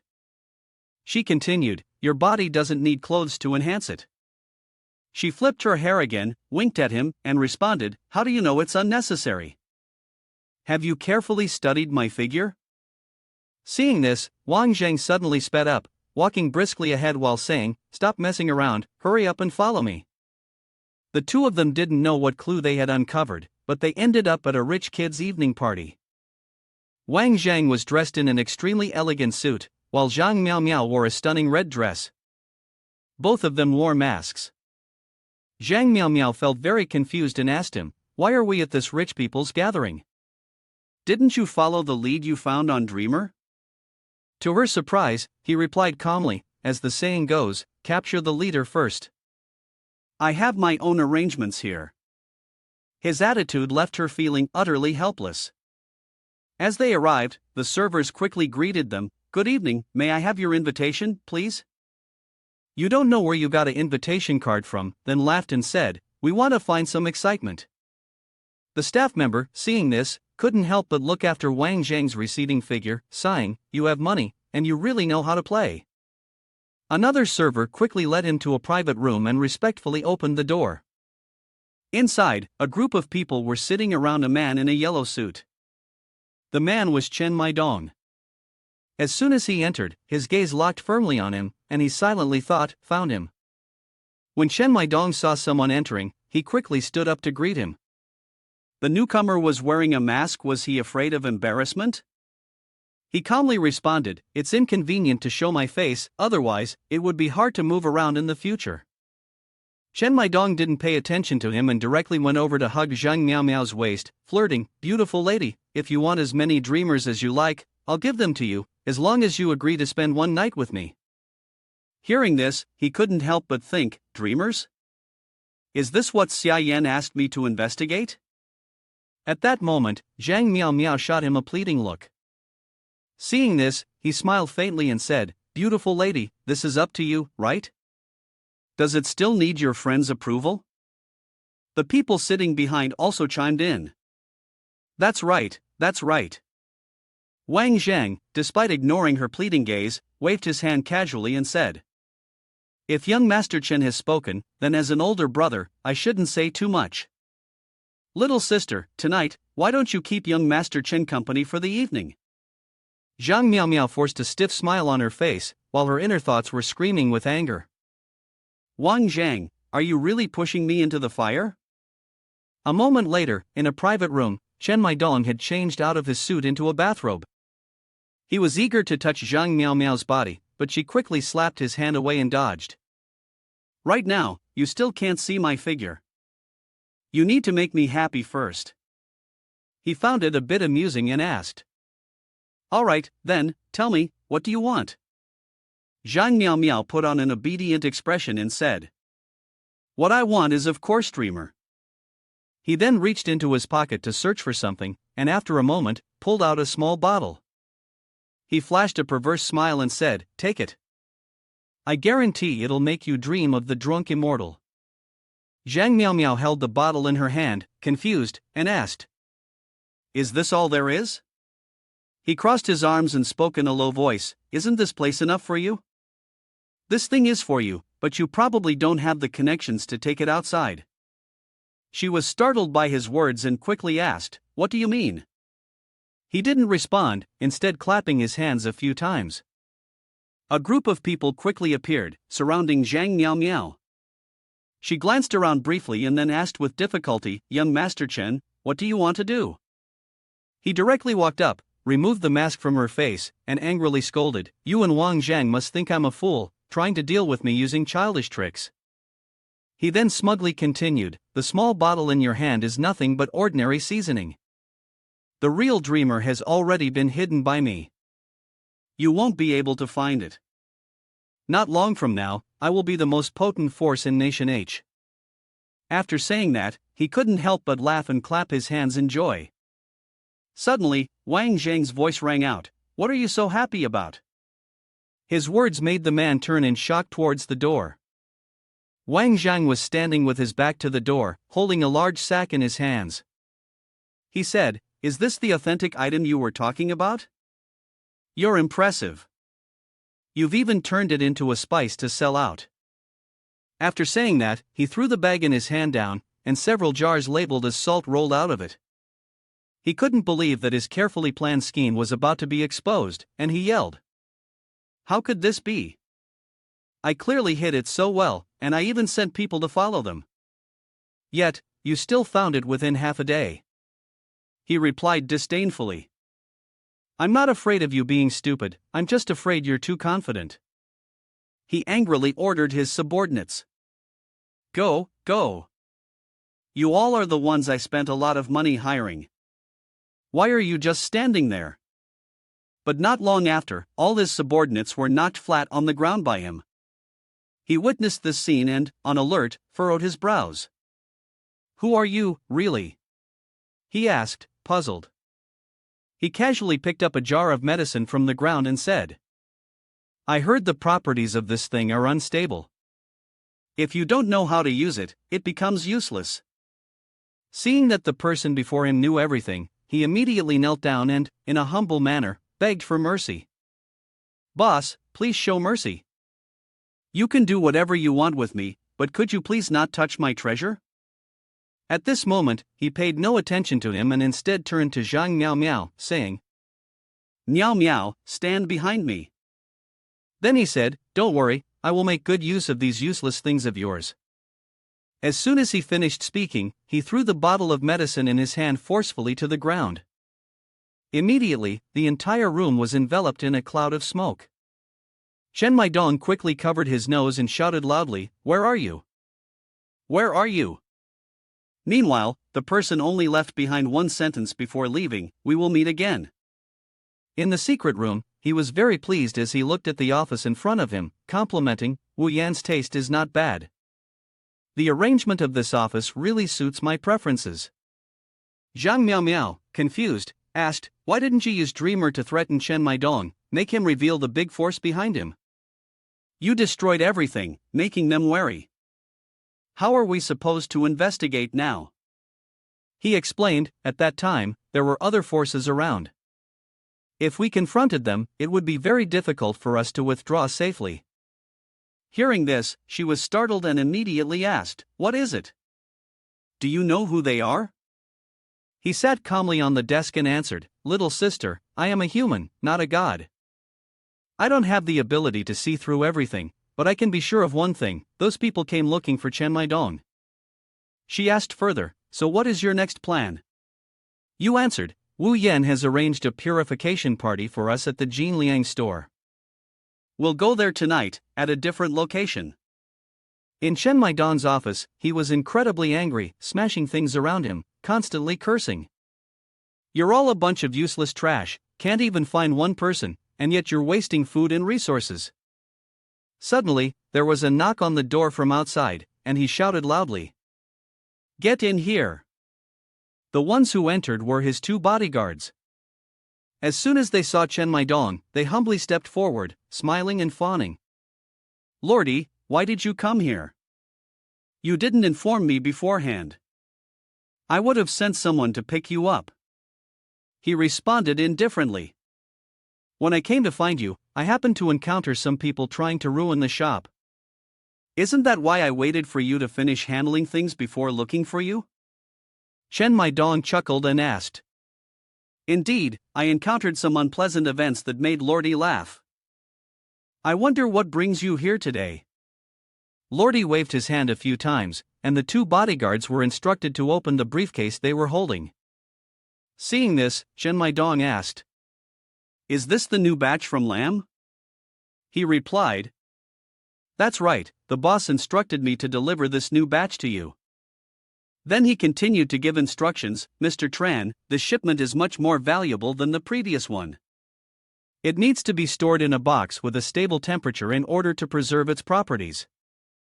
Having said that, he directly closed the suitcase and spoke to Chen Maidong in a firm tone, "From now on, anything related to Dreamer, I will help you eliminate all obstacles at their roots." Upon hearing this, the other man slammed the table and shouted, "Good, with your help in eliminating everything at the root, I am truly 100 times more confident."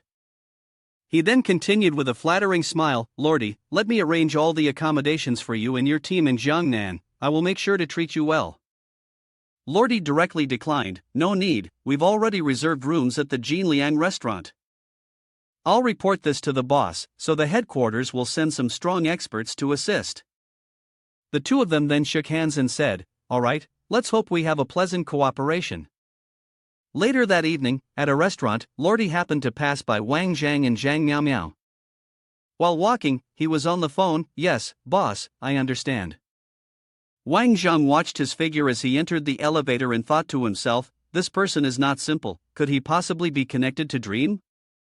He turned to Zhang Miao Miao and said, "I need to step out for a moment. You go into the private room first, and wait for me to return." After finishing his words, Liu jumped out of a nearby window, then carefully clung to a wall, keeping an eye on the situation. Seeing Lordy leisurely stepping out, he couldn't help but think to himself, why is the evil king of the East targeting Chen Maidong? This might be a bit tricky to handle. At this moment, Li Haoming suddenly spoke up with a suggestion, "Hasn't Lord Heavenly Father always been searching for the evil king? Why don't we report this news to the higher-ups? If they manage to find the evil king, you're sure to be promoted to a senior officer of the nation."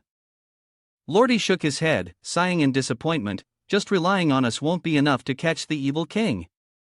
Elder Rocky and Elder Peeps set out early. They're already on their way to Nation H, that brown-haired sycophant. If those two grand elders team up, then capturing East Prince Dongfang won't be a problem. He sighed deeply once again, "Let's hope so." Wang Zhang, eavesdropping outside, smiled smugly. Since they've sent experts, then let them stay in Nation H. Having gathered the information, he quietly slipped out the window without making a sound. In the private room of the restaurant, the two women sat across from each other, taking turns asking about each other. Miao Miao initiated the conversation, asking how long Wang Jang had known Wu Yan. Wu Yan gently replied, "Actually, not long. It was around this time before, when Wang Zhang burst through the door." He immediately noticed that these two had finished their meal a while ago. He put his hands on his hips in a gesture of dissatisfaction. "You two really aren't being polite, leaving nothing for me. Is the waiter outside one of yours?" Wu Yan laughed and said, "Your vigilance is still as strong as ever." "Don't worry, he's one of ours, it's very safe." Miao Miao chuckled, covering her mouth. He said he'd be back in a bit, but when he left, he was gone for an entire hour. By the time he returned, all the food had gone cold. Wu Yan gestured to the waiter. "Go ahead and order 2 more dishes." The waiter outside bowed his head. "Yes." Wang Zhang, feeling starving, was sprawled on the chair. Miao Mao asked, "What did you find out earlier?" When it came to business, his expression turned serious. "There will be a fierce battle ahead." Wu Yan tensed up as well. "So what do we need to do?" At that moment, the waiter pushed a cart of food into the room. Wang Jang immediately snapped out of it, his eyes lighting up. "Eat first." As he devoured a plate of aromatic roasted duck, he completely focused on the meal. Miao Miao's phone rang. She looked at the incoming number and answered the call. Brother, what's wrong? The person on the other end spoke urgently, hurry home, something has happened. After saying this, they hung up. Wang Jang looked at her expression. What's going on? Miao Miao turned off the phone and closed her eyes to calm herself. Brother, I called home. They said something happened there. He listened and then leaned forward. Then you should go home first. I'll handle the rest. Wu Yan, take her back. Wu Yan accepted the task professionally. Okay, understood. At this moment, the warm sunlight poured down, gently illuminating the roof tiles at the airport. 2 foreigners had just landed at the airport. The elderly man said, Rocky, do you know? The place I dislike the most is Nation H. The last time I went to Nation H was 10 years ago, under orders from Lord Heavenly Father to kill someone. As a result, I got stuck in traffic on the overpass in the capital city of Nation H for 6 hours, and the mission failed. The purple-haired girl, Rocky, chuckled. Peeps, what's your favorite country? The man extended his hand in nostalgia. Island. I really miss the passionate, fiery girls there. It was truly a paradise for men. Rocky kicked him lightly. I really don't understand how a lecher like you became the Grand Elder. Peeps isn't any less impressive. So you're using makeup to look like you're in your 20s because you don't want anyone to realize you're actually 41, right? The two of them stopped for a break at a hotel. Rocky, the moment he stepped inside, was eager to take a shower. As the sound of water splashing filled the air, the door lock suddenly shifted slightly. She jumped up, grabbing a towel to wrap around her body. The door creaked loudly, causing her to flinch. As the door swung open, Rocky Headland appeared. Who is this? Get out of here. It was Wang Jang again, appearing outside the door unexpectedly and charging in. She blinked, recognizing him, and swiftly kicked him, sending him flying back. Ah, it's you, Wang Jang. Always teasing and yet afraid of crossing me. It's surprising that the great Rocky Elder still remembers me. The intense movement caused the towel around her body to slip off. Seizing the opportunity while she was distracted, he sent a powerful strike to her chest. Rocky was furious this time, her eyes burning with rage. I'll kill you. No man has ever touched my body. Wang Jang playfully feigned ignorance. Rocky, Elder, have I really pissed you off? She gritted her teeth in irritation. I never thought the evil king of the East would come to my door in person. Wang Jang wanted to clarify everything. Why do you all always send people to kill me? However, Rocky only replied casually, it's the will of heaven. Wang Jang shrugged and reminded him, that thing is not with me, don't waste your time. Of course, Rocky didn't believe him. Evil King, Your Excellency, don't blame me for not warning you. When the time comes, Lord Heavenly Father will personally intervene. I'm just waiting for it. He pretended to be interested. I just want to ask, can someone as old as you stop pretending to be a young girl? I heard that practicing this kind of evil technique requires being a virgin, so... You. Wang Jang only heard half of this before it made Rocky's fury ignite. Stop talking nonsense, die already. One of the people monitoring them with binoculars reported to the leader. It seemed the intelligence provided by Chen Maidong was accurate. Is everything ready? They responded, of course. The white-haired leader grinned with satisfaction. Let them all die. This good thing cannot fall into the hands of the ideal nation, and the evil king of the East cannot be allowed to survive. He gave the order to fire. The man with the large cannon aimed and shot. As soon as he pulled the trigger, he was immediately sniped and fell to the ground. However, the shot he had just fired had already hit where Wang Jang was fighting. A loud explosion rang out, and the man holding the club quickly scurried behind to hide. Damn it, there's someone else. Could it be Guyan? On the other side, the explosion had caused the ceiling to collapse, trapping Rocky's leg. She coughed harshly, coughing and hacking. Wang Jang was perfectly fine and unscathed, and he hurried over to check on her. As he touched her leg, Rocky jerked in pain. "It hurts so much, what are you trying to do?" he coldly warned her. "Keep quiet if you don't want to die." Confirming that her leg was fine, Wang Jang moved forward, lifting the rubble. "Quick, pull your leg out, I can't hold this up any longer." Although Rocky was confused, she still gritted her teeth and managed to pull her leg out. Once Wang Jang saw that she was okay, he relaxed his grip, letting the debris fall. He lay down and took a breath. Rocky spoke up. "Thank you, but why did you save me?" He wiped the sweat off his forehead with his hand. "Because we currently share the same enemy, and killing you wouldn't mean anything to me." Wang Jang sat up again, unbuttoning his shirt, which startled her. "What are you doing?" He draped his shirt over her shoulders. "Don't worry, I'm not interested in you." He then ripped the hem of his pants, using it to bandage her leg as he continued. "This is the humanitarianism of a great nation. I'll stop the bleeding for you. The wound will get infected, so remember to disinfect it once we're out of here." He asked again, "Who do you think is behind this explosion?" Rocky's face flushed with embarrassment at his gallantry. It could either be the underground military or the Atlantic Ocean Alliance. Only these two major powers would dare to disregard the law so recklessly in Nation H. Wang Jang thought for a moment, it couldn't be the Atlantic Alliance. He then made a call, "Send someone to rescue me, quickly. Someone here is losing a lot of blood." A short while later, Rocky woke up, lying on a warm bed. The smell of disinfectant filled the air. She looked around in confusion and saw Wang Jing sitting next to her, arms crossed, his lips dry.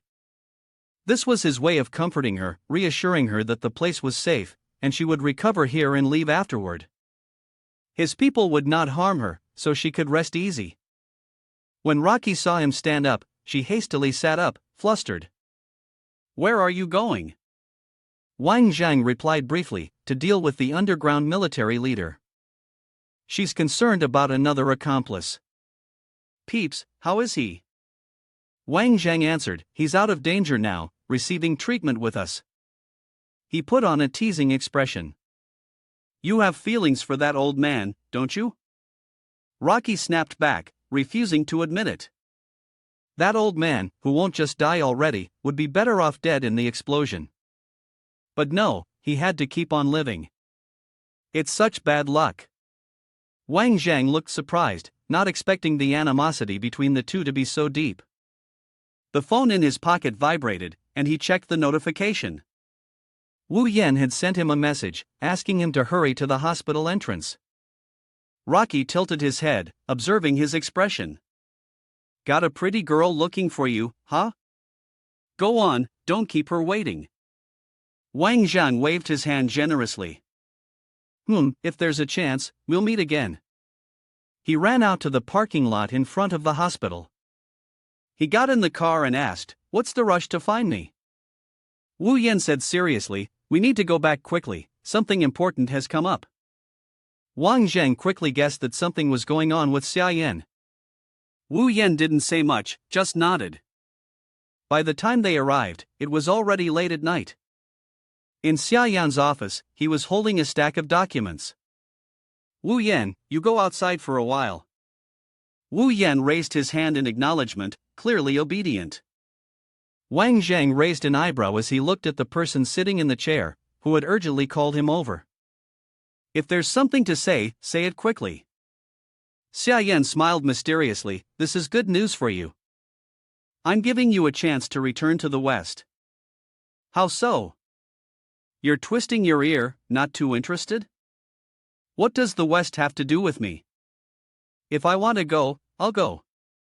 What need is there for you to give me an opportunity?"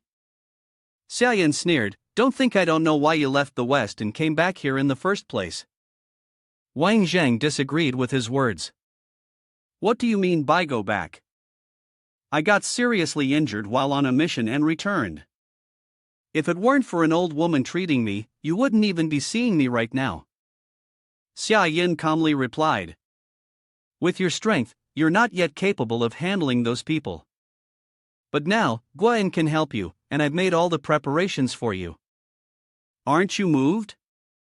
Wang Jang didn't drag it out any longer. He got straight to the point. When do we leave? Xia Yin said. 3 days from now.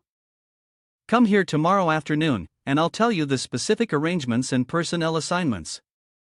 Wang Jang snapped his fingers, brightening up. Then Wu Yan will come to pick me up tomorrow afternoon. Xia Yan smiled in agreement. No problem. Wang Jang left the office, his mood slightly dazed. His days were starting to improve, but soon he would have to get back to fighting and killing.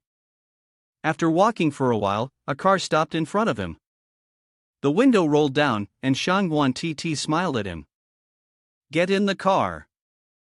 Wang Jang buckled his seatbelt, feeling curious. How did you know I was here? She winked. Of course, someone told me. At 1 a.m., Wang Jang had arrived back at the Tianping Villa district. He was lying on the bed, resting with his eyes closed. Shangguan Titi was leisurely taking a bath, while Chang Fei, feeling uneasy, sat up. She tiptoed over, leaning her ear against Wang Zhang's room door, unsure if he had come back yet. He suddenly opened the door, causing Chang Fei to stumble inside. Wang Zhang caught her and teasingly covered her mouth, saying, "Listening in on me, what do you want?" He closed the door, giving her a playful slap on the curves of Chang Fei's hips. She blushed. What are you doing? Wang Zhang teased further. Stop pretending to be innocent. That slap was your punishment. Without another word, he lifted the confused little lamb in his arms. Wang Zhang pushed Chang Fei onto the bed and whispered in her ear. If you want to eavesdrop, there's a price to pay. She nervously asked. What price? Wang Zhang didn't answer, his hand gently brushing against her smooth, white thigh. A few days later, Wang Zhang lay blankly in his dorm room. He was video calling Xia Yan, who had tricked him into coming here to check for clues, but there was nothing at all. He said, Why the rush? Wasn't I supposed to call to tell you something? Wang Zhang's interest peaked. Spit it out. Xia Yan replied. Toramu Harbor. As soon as he heard that, Wang Zhang quickly hung up. On the other side, Xia Yan was fuming.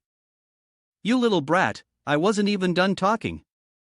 A group of people had gathered at Toramu Harbor, the place Xia Yan had just mentioned. Wang Jang, wearing a bulletproof vest, stealthily eavesdropped. Later, when the goods were received, he had to be extra careful there could be no mistakes. The group obeyed Chang Dong-son's orders without hesitation. Understood. After assigning the tasks, he leisurely walked into the warehouse. This was the moment Wang Jang had been waiting for. He fired, aiming carefully. One man was hit in the buttocks, and the rest, hearing the gunshots, fled in panic. Wang Zhang grinned with satisfaction, shooting without hesitation. You're running too slow. Chang Dong-son was talking to two other people inside the warehouse, his attention on the instructor, staying alert. What happened? The blonde man yelled. How dare you break in here? Find the enemy, I'll chop him to pieces. Meanwhile, Wang Zhang had sneaked into the warehouse. He took a knife and sliced through a pipe. Well, we'll see if you're alive to find me. A brown liquid sprayed out. Wang Zhang kicked a few more barrels aside, and the liquid spilled out. What kind of liquid is that? The blonde man asked. Chang Dong-son panicked and shouted, It's gasoline. Get out of here, quickly. While they scrambled, Wang Zhang stepped outside and raised his gun. I hope you like my little gift. He fired the gun. Goodbye. The pill struck the gasoline and sparks flew, causing the entire warehouse to explode in the blink of an eye. Wang Zhang looked at the masterpiece he had just created, Chang Dong-son. this time, he wasn't going to be so lucky. He didn't notice two people leaping out of the flames. One of them was carrying Chang Dong-song on his back, jumping to safety. He glanced back in regret and then saw the familiar figure that made him want to curse. It was you again, Wang Jang. By the time he returned to his boarding house, it was evening. As soon as he opened the door, something felt off. He pulled his gun out of his pants pocket and cautiously stood by the bathroom door. Whoever's inside, you better come out. I won't make things difficult for you. I'd actually prefer if you did, Wang Jang replied. He didn't think twice, kicked the door open, and raised his gun, shouting, "Who the hell are you?" The blonde woman was calmly taking a shower in front of him. "If you keep acting like this, I might just shoot you," she said. She turned around. "It's been a while. Do you really want to shoot me?" "It's Kaidi." Wang Jang lowered his gun, surprised. "How did you get here?" She stepped out of the bathtub, elegantly reminding him, "You caused quite a stir this morning. There are a lot of people watching you right now. If I can come to your room for a bath, then others can come to take your life. You better be careful." He nodded dismissively. "I know." She asked again, "So why did you come here in the first place?" He held up a photo of a person in the picture. "Find him for me." Kaidi stepped forward, draping her arm around his neck, her voice seductive. "I'll help you find him tomorrow, but tonight I need to be paid first." Early in the morning, as the sun's rays just began to peek through, the birds were singing their golden tunes. Mother Hu Bin hesitated and asked her only son, Xiao Bin, "What exactly happened? Why do we have to leave this place?" Hu Bin focused on packing up their things. "Mom, we'll go back to Nation H first, and I'll explain everything later." My, Hu Bin's wife, stood outside the door with their son Xiaodong, pulling the luggage. "I'm done packing." Hu Bin patted her on the shoulder. "Good, then I'll move the stuff onto the car first." As soon as they stepped outside the gate, they saw someone standing guard in front of it. Hu Bin, on alert, shouted, "Who are you?" Wang Jang turned around to greet him. "Long time no see. It's been 5 years, and your face still looks as bad as ever." The joy came too suddenly. He yelled out, "Captain, he's back. Tell everyone to get in the car first. You talk to your old friend for a few minutes." Wang Jang also said, "Everyone, don't worry, we'll finish our conversation quickly." Hu Bin's wife nodded in agreement without objection. Wang Jang got straight to the point. "Perhaps you know the reason I'm looking for you." Hu Bin replied, "Captain, just ask whatever you want." He asked directly, "What exactly have you been hiding all these years?" At this question, Hu Bin's face darkened, and he couldn't bring himself to look Wang Jang in the eye. "Before the Mianyu mission, my family was threatened by someone. They told me to withdraw from Long Lin." Wang Zhang guessed, "You didn't agree." Hu Bin was straightforward. "That's right, I didn't agree, but my hesitation nearly led to a failure during the Mianyu mission." Wang Zhang sighed. "If you hadn't acted according to their orders, they might not have let you go." Hu Bin continued, "Perhaps they thought I was useless, so they released my family. To avoid those people, my whole family moved to another place. In the end, we managed to live a peaceful life thanks to the backdrop of the dark military academy. But now, it seems like I've been exposed." Wang Zhang smiled warmly. "I had someone investigate your whereabouts. Since it was possible to investigate, it seems your situation is not safe anymore." Hu Bin couldn't help but ask, "Captain, was the explosion at the military academy caused by you?" He did not hesitate to answer, "That's right, I gave them a pre-meeting gift." The real show was yet to come. Hu Bin still had more to say. "Captain, there's one more thing, and this will surprise Wang Zhang." "What is it?" Hu Bin mentioned an issue. Long Lin had internal connections, and Wang Zhang, not letting down the trust of his former subordinates, confirmed confidently. "All right, I understand. I will definitely pull him out. Wait until you've arranged things for the family, then we'll meet again." In his office, Chang Dong-song slammed his desk and yelled loudly, "It's been 2 days and we still haven't found Wang Zhang. Looks like I'll have to handle this personally." He pointed his finger dramatically. Hendry, Johnson, Vansfield, the three of you come with me. With that, he left in an ostentatious manner. Late at night, Wang Jang infiltrated a workshop. This was likely the secret low-level processing factory that Kai Di had mentioned. At that time, Kai Di had handed him a stack of documents. All the files he needed were in there. If you need anything else, feel free to contact me anytime. Silently, he carried a can of gasoline inside and poured it all over the floor. Once done, he ran out. He aimed his gun at the room. Chang Dong-song, today I'll make sure you suffer. A gunshot rang out, sharp and clear. The fire blazed up fiercely. The people inside the building ran out. Fire department, damn it. Who cut the fire safety lock? Stop sleeping, quickly call someone to put out the fire. Wang Jang felt very pleased after taking his revenge.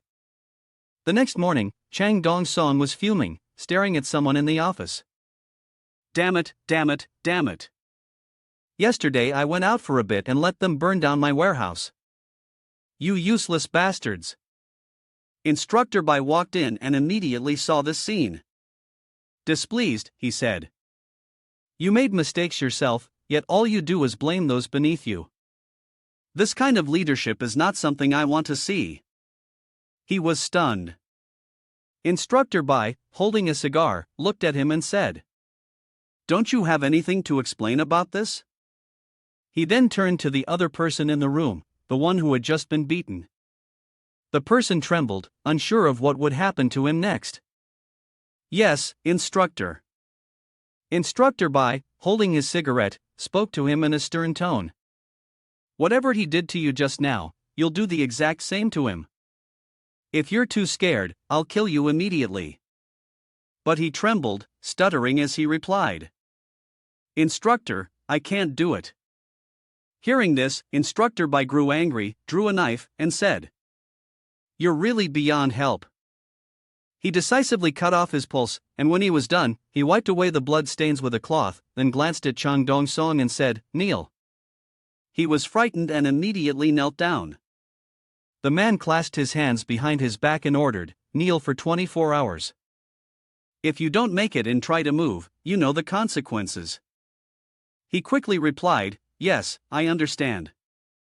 On the opposite side of the building, someone was using binoculars to observe everything that had just happened. It was Wang Jang. After putting the binoculars away, he sighed and said, It's been a long time since I had a drink. Maybe I should go there and celebrate a bit. Wang Zhang's car stopped at the White Snow World bar. He opened the door, stepped out, and looked at the bar, saying, It's been a long time since I came here. As he walked in, the first thing he saw was a bald man working behind the counter. When the man saw him, he asked, What would you like? Wang Zhang ordered, Blue Mountain coffee. The bald man lowered his head and replied, Sorry, sir, we've stopped serving Blue Mountain coffee for a long time. Hearing this, Wang Zhang casually asked, Bella doesn't work here anymore? Where is she? The bald man replied, Only Bella made Blue Mountain coffee, but she stopped doing that 2 years ago. Recently, she rarely comes to work. I'm not sure where she is. At this moment, there was a sound coming from the table next to them. The life and death match is coming up. Who do you think will win?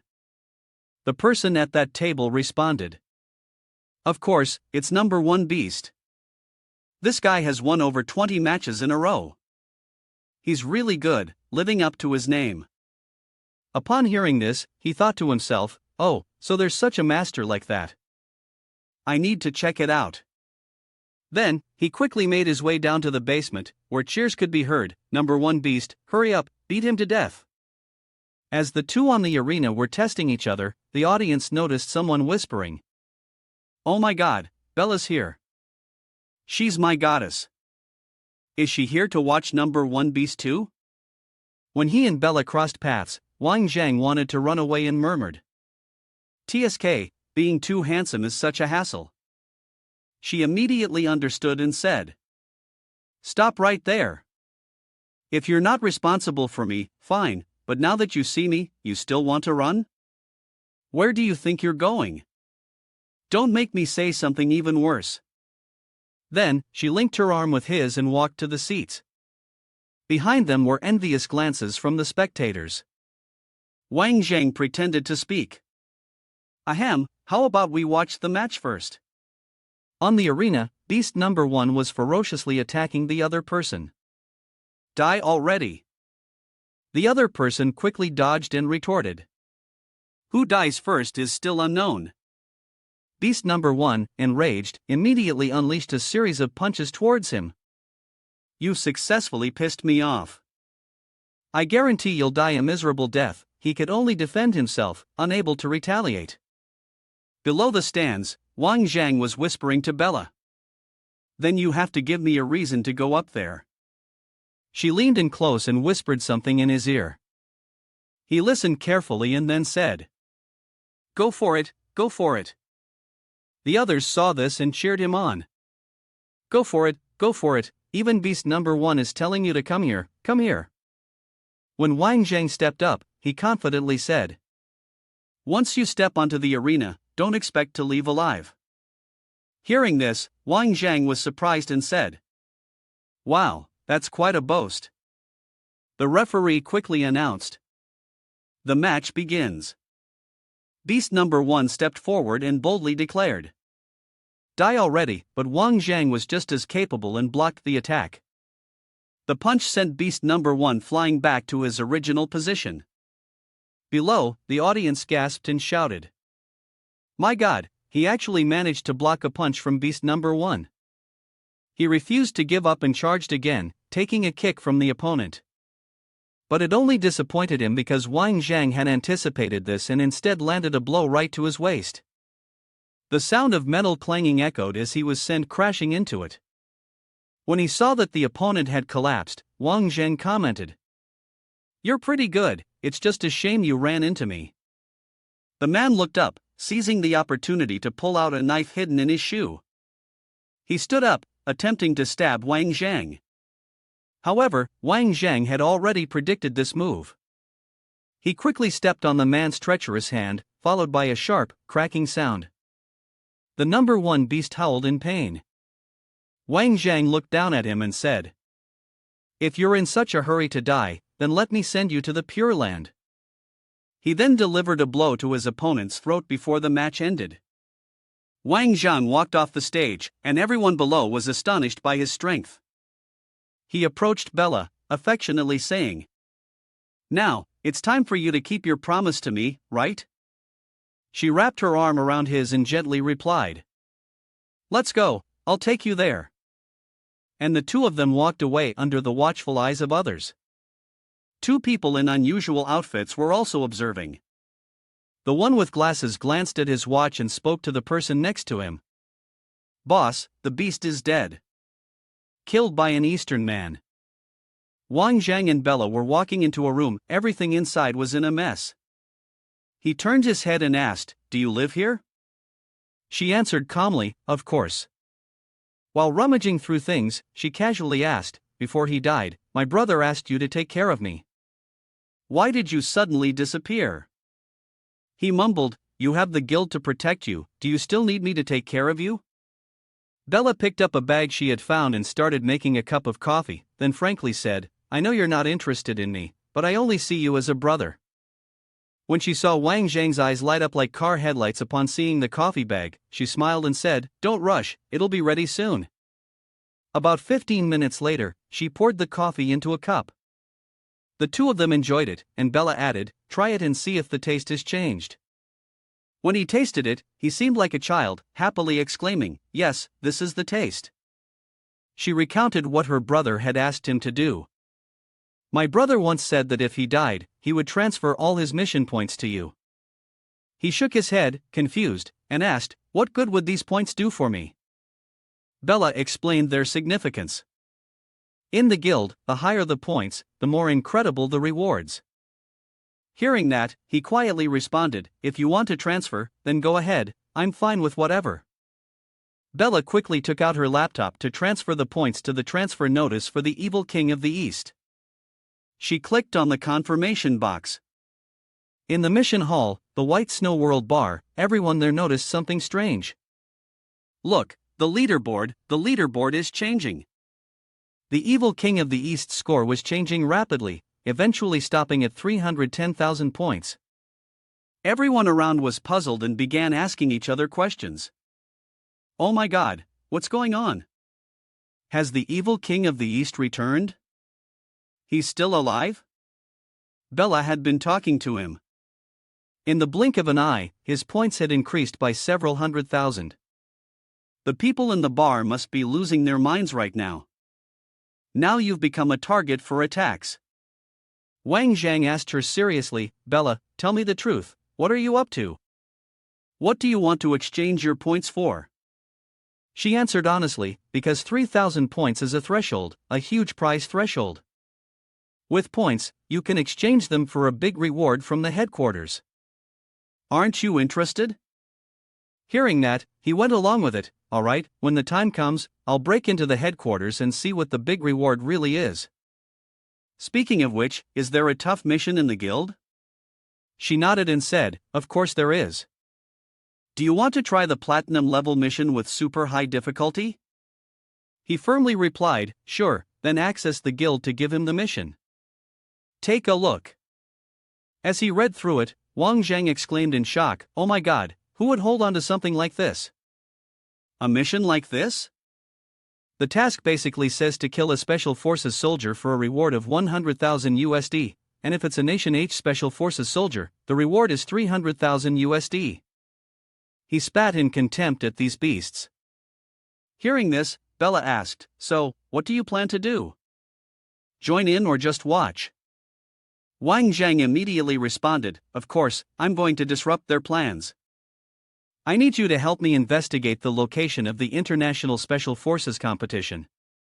She researched and briefly explained, it's on the Wilson Peninsula in the primitive area, about 2,000 km away from here. He asked again, is there a shortcut?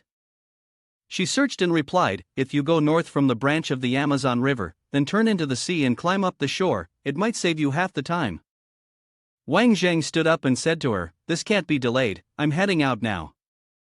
Seeing Bella rummaging through her things, he raised an eyebrow in question. Wang Jang immediately probed her, are you planning to go alone?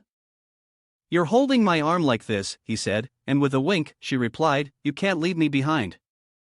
He sighed in admiration, you really aren't afraid of death.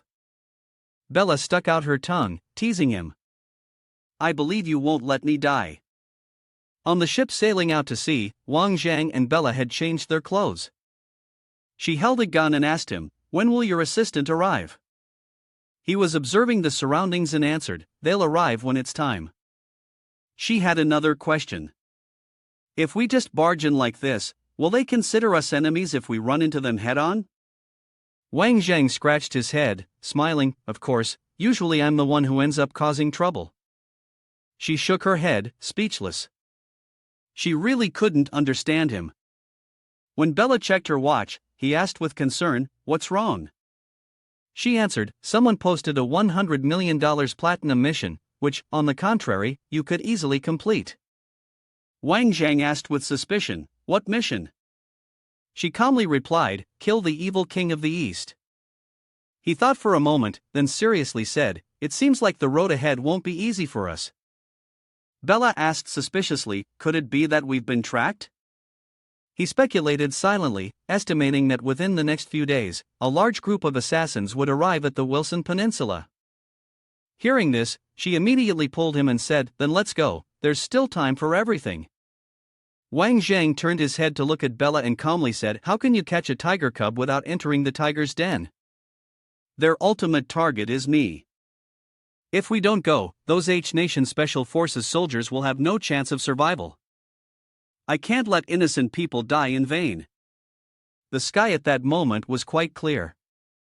In the minefield, someone had already been blown far away by an explosion. Su Tianming said to everyone, damn it, this area is rigged with strange setups, everyone must stay alert. Zhang Hongqi looked over and voiced his speculation, it must be a mine-clearing competition. They claimed it only had small-scale simulation mines, but in reality, they've thrown us into an actual minefield. Hearing this, his expression darkened, and he said angrily, "Damn it, someone is definitely trying to set us up." Zhang Hongqi added, "I wonder how the other countries' teams are doing? Are they facing the same situation as us?" Su Tianming immediately turned and spoke to the soldiers, "Everyone stay alert, watch your step and keep an eye above your heads." While carefully scanning and advancing slowly, a loud explosion rang out. Someone shouted, "Quick, lie down." In unison, everyone quickly complied. Zhang Hongqi encouraged them, "You are all special forces, selected through rigorous screening. If you can't make it through this minefield, then you are unworthy to represent Nation H's special forces in the competition, and even less worthy to bear the long Lin insignia." Su Tianming thought of someone. If he were here, what would he do? In another area, Wang Jang said to her, "From now on, anyone who comes here has bad intentions." Bella, observing through binoculars, saw a group of people like ants. She sat up and patted his shoulder. "There's a group coming over, seems like you're quite popular." He smiled and replied, "Isn't that right? The charm never fades." He then took the binoculars and said, "There really are a lot of them coming." As the group reached the shore, an explosion went off, throwing several people in all directions, their bodies scratched up. One of them, seemingly the leader, said to the others, "If you've come this far, advancing further may give you a chance to earn money and rewards. Falling back, however, means risking your life. The choice is yours." 10 minutes later, he added, "If you've decided to stay, then let's put all our efforts into finding the evil king of the East, kill him, and take the reward." Upon hearing this, Wang Jang fired his gun and laughed, saying, "It seems you all have chosen the path to death." One of them was hit by a bullet, fell to the ground, and blood splattered everywhere. The leader of the gang looked down and ordered, "The bullet just now came from direction 13. Those of you who follow me, the first one to take him down will get $100,000. The younger brother noticed a trail and spoke up, "Boss, there are footprints ahead, probably left by him in his rush to escape." He happily replied, "Follow me." Seeing Bella touching her heart, trying to stop it from beating, he asked, "What's wrong? Are you scared?" She replied, "I'm not scared, it's just that you're too violent." Wang Jang said to her, "If this is violence, it looks like you still need to train more." From the bushes, a gun was raised, aimed directly at them. Wang Jang shielded her and dodged, shouting, "Be careful." He then instructed Bella, "Hide properly here, they're after me." Once she was safely hidden, he confidently said, "What's the fun in playing cat and mouse? If you're so good, come out here and face me." When they appeared, Wang Jang unexpectedly ran into an acquaintance and said, "Oh, isn't this Epictetus and Epictus? You two are in such a hurry to reincarnate?" One of the two spoke up, "Evil King, Your Excellency, you guys in Nation H have a saying with money, you can make ghosts grind flour. My brothers and I also want to try our luck. Who knows, not only might we find the heavenly heart, but we might also get a big cash reward." Wang Zhang's face darkened, the pressure dropped, and he provocatively said, "Oh, then give it a try. But I'm afraid you guys only have the skill to collect money." He then sprinted towards them, throwing punches with his bare hands, before running back to grab a gun and aim at him. The other brother spoke up, warning, "Watch out behind you." A bullet was already flying out, its target him, blood pouring like a river. Wang Jang sneered, "Quick reaction, but still not faster than my bullet." Seeing his brother had passed away, the other one grew anxious, angrily shouting, "I'll kill you." Wang Jang landed, a scream echoing. Another bullet was released from the gun, heading towards the remaining brother. He flinched and collapsed to the ground.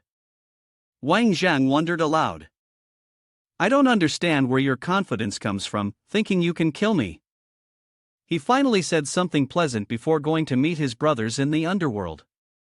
"The evil king is truly the evil king, we just don't have the same ability as him. Eventually, we'll breathe our last." Wang Zhang shook his head with a sigh. "If there's a path to heaven, yet you don't take it." He stepped towards Bella, and the two of them walked together. 2 hours later, at this very spot, someone appeared. He saw that the two brothers, Epictetus and Epictetus, were dead and spoke up. What's going on here? These zombie brothers were killed. Who has such great skills? The one who spoke was the winged thief god, Elbus. Wang Jang and Bella walked through the night. He supported her as they went, noticing a stream ahead and pointing towards it. Not far ahead, there's a hot spring. Let's go there and rest for a bit. She nodded, and when they reached it, she wrapped herself in a towel and entered the hot spring. He had a nosebleed when he saw her from behind, then eagerly suggested, "Should I help you with a massage?" She gently replied, "Mm." Wang Jang quickly retreated, leaving only his shorts behind. He stepped down to where Bella was, massaging her body, and said, "Hold on a little longer, it'll get better soon." After massaging for a while, he asked, "How do you feel?" She replied, "Much better now, I'm sorry, I pulled your leg." He also said, "Isn't that the case? Now you still need me to take care of you." A moment later, hearing a noise, Wang Jang jumped up and said to her, "Someone's coming, put your clothes on first." The Special Forces soldiers were running at full speed, and Su Tianming exclaimed, "This Long Lin team cannot be destroyed like this under my watch." As she observed them running, Bella wondered and asked, "What's going on?" A native man ambushed him from behind. Fortunately, he was quick to notice, used his knife to defend himself, and then ordered, "Hong Chi, act quickly." As soon as he finished speaking, one of their teammates had been attacked, but when he turned around, he saw that the man had fled. A thought crossed Su Tianming's mind. Am I going to die here? Just then, someone rushed in and kicked the native away. Su Tianming saw the person who saved him and shouted, "Wang Jang!" He was still attacking, striking again and again, landing a blow straight into the man's shoulder. When he lost consciousness, Wang Jang said to Su Tianming, "You guys keep an eye on him, don't let him commit suicide. I'll go take care of the other one." A weapon was aimed at Wang Jang, but he easily dodged it and shouted loudly, "Found you!" The two of them were playing a game of chase. After enough of it, they stopped and faced each other. Wang Jang asked, "Is he your comrade from earlier?" The man threw away his gun and replied, "You're right." Wang Jang grabbed the gun and mocked, "Such a fool! Who throws a weapon to the enemy?" Then, seeing the man trying to escape, he decisively fired and confidently said, "Trying to run? No way." He only had time to shout. The other soldiers, seeing this, immediately admired him and exclaimed in surprise. He laughed loudly and said, "No big deal, no big deal at all." He swung down the rope. Su Tianming immediately called out to him. When he saw Zhang Kai pointing a gun at Wang Jang, Su Tianming shouted loudly, "Zhang Kai, are you crazy? What are you doing?" He smirked wickedly and replied, "Captain, this is Madam's order given to us." Su Tianming immediately offered his life in exchange, saying, "Wang Jang is our savior. If you want to kill him, then kill me first." The other three observed the situation, exchanged glances, and then one of them spoke up, pulling the trigger towards him. "Sorry, Captain." Luckily, Wang Jang was quick enough to dodge the shot. As he landed, Su Tianming aimed his gun at him, disappointed, and said, "You're good." At this moment, Wang Jang spoke up, "Su Tianming, can't you see? These people have wanted to kill us both from the start." He was shocked and asked, "What?" Wang Jang immediately said, "Zhang Kai, stop acting." The first traitor responded, "Yes, Captain." When he waved his hand, 3 arrows flew straight into the heads of the 3 traitors. They all descended into hell to atone for their sins, and it was Ciola who shot them. After the incident, Su Tianming was filled with doubt. Who gave the order for these people to risk their lives just to kill Wang Jang? Could it be? A name suddenly popped into his head. Su Tianran. Wang Jang innocently asked him, "Would you like to be a pawn?" He seriously asked, "Well then, Wang Jang, what do you think I should do?" Wang Jang offered a solution, "How about disappearing for a while, as if you died in the Winsan Peninsula forest?" Not wanting to face the truth, Su Tianming chose this option. That's a good suggestion, thank you. 3 days later, Wang Jang sat in the room and asked, "Did you take Su Tianming out?" Yi Lang replied, "Not yet, there's still a bit of the journey left. I let him go on his own. He looked like a lost soul, as if he was a different person. He slumped in the chair, sighing because Su Tianming had nearly been killed by his brother. Could he not lose his soul in the process? Yi Lang also shook his head in frustration, saying, "To be honest, I'm really shocked by this. I really didn't expect Su Tianran to be such a person." He then revealed his plan. This guy aimed to hit 2 birds with 1 stone, but unfortunately, he miscalculated. Yi Lang asked curiously, what did he miscalculate? At that moment, someone opened the door to the room. It was Ciola. She immediately answered, of course, he didn't anticipate that Wang Jang would have so many capable helpers. Seeing it was her, he said, "Oh, you're here." In the forest nearby, Herbus was observing through binoculars, talking to himself, evil king, I've finally found you." But something unfortunate happened. He tripped and fell to the ground, shouting, "Not good." Herbus threw something out. Yi Lang and Wang Jang quickly covered their noses. He added, "For those who don't know, the yellow mist is poisonous. This is a trick he's accustomed to using."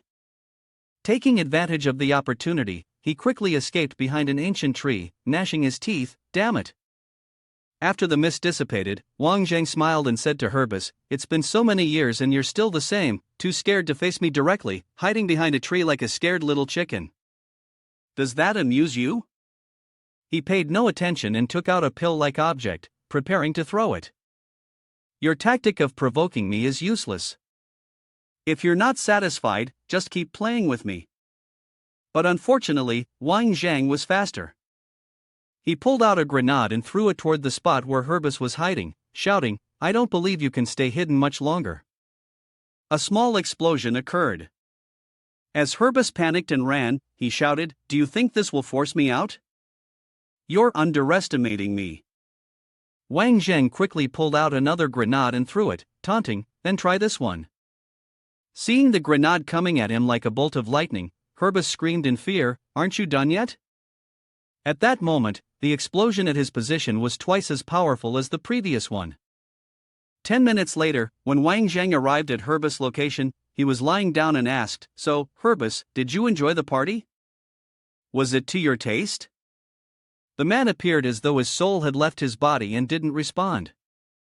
A little while later, when Wang Jang began searching Herbus' body, Yi Lang questioned, "Captain, what are you doing?"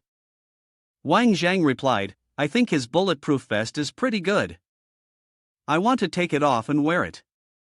Though, a good bulletproof vest is fine, but it can't withstand shock." Yi Lang made a suggestion, "Captain, how about you leave this guy to me to deal with?" When they saw Herbus hanging upside down from a tree, Herbus sighed, "You really know how to play." After checking the location, Yi Lang reported, "Captain, there's a group of people moving towards us at high speed." Wang Jang responded, "Then let's get ready and catch them all in one go." Meanwhile, elsewhere in the forest, Instructor Bai and his subordinates were present. He ordered, "You go ahead and investigate the vehicles, the rest of you stay here and wait for orders." He replied, "Yes." 5 minutes later, Instructor Bai spoke through the radio, "What's the situation ahead?" But there was no sound. The instructor, feeling worried, thought to himself, could something have happened? Just then, the voice of a stranger came through the radio. "The weaklings of Haiyam Military School, I've been waiting for you guys here for a long time. Today, I'll deal with however many of you show up." Yang Ming, up in the tree, spoke to his teammates, "The reason we gathered everyone here is to help the captain. We need to quickly deal with these people." Xian Yuan Xing, holding the radio, heard this and commented, "Yang Ming, long time no see, you're still as talkative as ever. Do we have to kill anyone who shows up?" Yang Ming, irritated, replied, "Why ask so many questions? Just take care of them." He then jumped down and took out someone below with a single strike. Xian Yuan Xing observed in disbelief and said, "This kid's skills really have leveled up. I can't fall behind, so I took my gun and shot at the others." One shot was enough to knock out an opponent. The instructor gave orders to his subordinates. Chris, take 10 people and handle the ambush behind us. One of the Haiyam military school's soldiers was shot by Wang Jang from behind. Instructor Bai remained calm as he smoked his cigar. It seemed this old man was quite strong. He had arrived. Suddenly, a loud shout echoed, causing the military academy group to jump in surprise. They cautiously looked around. Wang Jang and Yi Lang were standing on a tree, looking down. Yi Lang was tapping on his phone, then said, "Ha, I told you, our backup is here." Wang Jang sat beside him, his hand still firmly gripping his gun. He then asked, "Forget about that, this time do you want close combat or tank warfare?"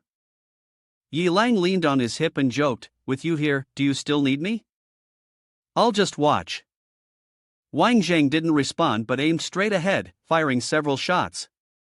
He continued to hit 2 enemies on the opposing side. At this point, it seemed Bai couldn't stay still any longer. He threw his cigar aside and then leapt a few paces toward the source of the gunfire. Wang Jang knew he had been exposed, so he quickly jumped down and directly engaged the old man in a one-on-one fight. He offered a compliment, but Instructor Bai didn't bother replying. The old man raised his knee and struck Wang Jang directly. Wang Jang used his leg to leap aside and avoid the blow. The old man changed his stance, using his fists.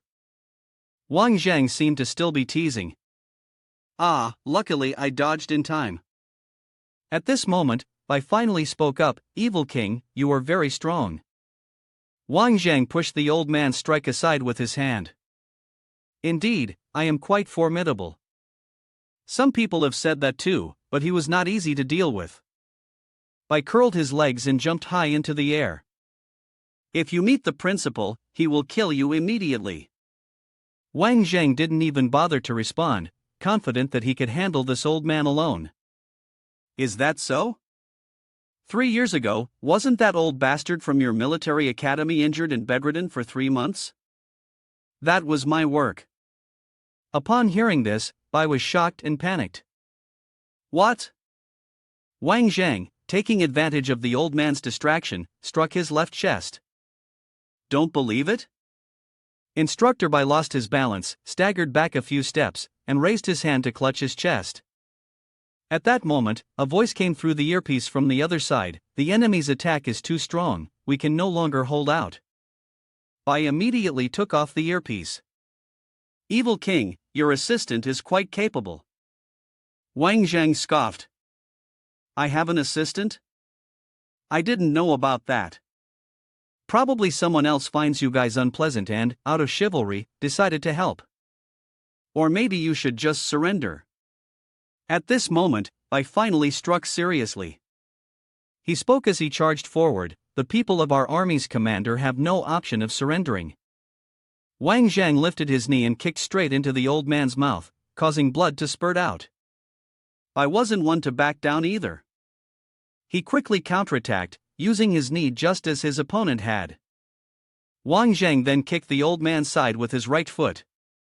He truly seemed intent on not surviving, putting all his strength into these 2 moves. "Let's see how you'll handle my next attack."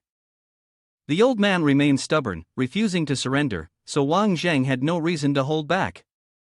He landed another kick directly into his chest. The blow sent the old man flying backward, flailing. "You're as good as dead." Bai struggled to stand up. Wang Jang couldn't help but admire his tenacity. "Why do you still want to continue?" Who would have thought that the old man would pull a pistol from his jacket pocket and aim it straight at his temple? "Since the very first day I stepped onto this path, I knew I would have to face this day. Please allow me to retain what little dignity I have left." With a bang, Bai didn't hesitate and fired, blood splattering everywhere. The scene was absolutely horrifying. Wang Jang slipped his hand into his pocket and praised Bai's courage. How should he put it? He considered him a man, after all. Yi Lang, seeing that the situation had been handled, jumped down and stood next to Wang Jang. "Do we need to take care of his body?" Wang Jang nodded. "Yeah, bury him properly." At this point, Yi Lang began reporting on the situation over there. Captain, someone helped us deal with those people from the Haiyam Military Academy. What do you think, could it be them? Wang Jang seemed to have already guessed who had helped him. It could only be them, considering that it was only within a short time that the Haiyam Military Academy's forces were wiped out. But Yi Lang raised his pistol, pulled the trigger, and assumed a stance, ready to fight at any moment. Should we go take a look? Who knows, maybe there's a miracle. Wang Zhang's face looked rather uninterested. How many miracles could there be? Suddenly, a firecracker-like sound echoed in the sky. It seemed to be a signal flare from someone. Wang Jang and Yi Lang both looked up at the sky. Then, Yi Lang suddenly shouted with gleaming eyes, full of excitement. Captain, that's the rally signal. It's the Long Lin Army's rally signal. Wang Jang stepped forward and kicked Yi Lang's leg. What are you standing there for? Hurry up and come with me. After speaking, Wang Jang immediately walked toward the location where the gathering signal had been sent. Yi Lang, seeing this, quickly followed behind. The two of them walked for a while and soon arrived at the spot. Seeing that everyone had gathered, Wang Jang stepped forward. As soon as the others saw Wang Jang, they stood at attention, raising their hands to their foreheads as a salute. Captain, the Long Lin Army is assembled. Among them, two people stood out, Yuan Bao, with purple hair, and Mr. Kim, with long blonde hair. Wang Jang smiled and responded. Was I interrupting something earlier? Did I disturb your reunion? Well, it's not so bad, it saves me the trouble of finding each of you. Suddenly, Wang Jang noticed a familiar figure standing there as well. He turned his head and asked, Tao Tai, Mr. Feng, I didn't expect you to be here too. Mr. Feng replied. Of course, I'm here to settle the score for that gunshot. Wang Jang still sensed the danger around him from Mr. Feng, so he quickly spoke to everyone. He's targeting me, so the further you all can get away, the better. A young man with orange hair immediately answered seriously. Captain, we won't leave. We're brothers, and we'll cut through even gold together. Upon hearing this, Wang Jang placed his hand on his hip and shook his head. That stubbornness of yours, you've really picked it up from me. Although it was a reprimand, Wang Jang was deeply pleased in his heart. Then, he turned to me, Feng, and continued, Tan Tai, I Feng, my brothers and I are all here. Are you satisfied? However, I'm very curious. No matter what, you are a grandmaster, so why are you serving someone else and still able to exert yourself like this? I, Feng, didn't answer the question, only saying, he's threatening me. My business doesn't concern you. All of you will die here. Wang Jang gritted his teeth, then turned to his brothers to remind them, be careful of this old monster. Tan Tai, I Feng, immediately launched an attack. He disappeared in a flash. He moved toward Yongxing first, causing him to drop his gun to the ground. Everyone quickly took attacking stances. The young man with brown hair rushed forward and struck at Ifeng. Who could have expected that he remained calm, turned around, and said, You are the first. Tantai, Ifeng, used his bare hands to block the sword and swiftly kicked the young man with such force that he was sent flying. How could this be? The young man flew toward a large tree in the distance. The impact caused him to crash into the tree trunk, and he was so injured that he spat out blood. Tantai, Ifeng, appeared in front of Yongxing again. It was his turn. The old man kicked Yongxing on his left side, sending him tumbling onto the rocky ground. Yongxing at that moment clutched his stomach in pain. Damn it, I can't exert any force. Tantai Ifeng continued charging toward Mr. Kim, the third person. Mr. Kim grabbed my left arm with one hand. If that's the case, I should leave something for you. Who could have predicted that Ifeng would use the momentum to kick Mr. Kim directly in the chest? Yuan Bao seized the opportunity, rushing from behind while Mr. Kim was momentarily restrained. I don't care how formidable you are fighting alone, we are a team, do you understand? 2 against 1, it's hard to escape unscathed. This didn't seem to apply to Tantai Ifeng. He quickly sprang up and kicked Yuan Bao far away. Even if you had 100 people, you would still not be my match. Mr. Kim, affected by the kick, was also sent flying. Xin Zhangqing rushed forward with a gam blade, and I'm here too. Behind them, Yuan Bao was still doing his best to hold Tan Tai Ifeng back. Ifeng turned around, another one wants to die. He swung both fists straight into Zhang Qing's shoulders. The force was so strong that Zhang Qing lost his balance and fell backward. At this point, Zhang Qing trembled, trying to stand up but couldn't. Why is this happening?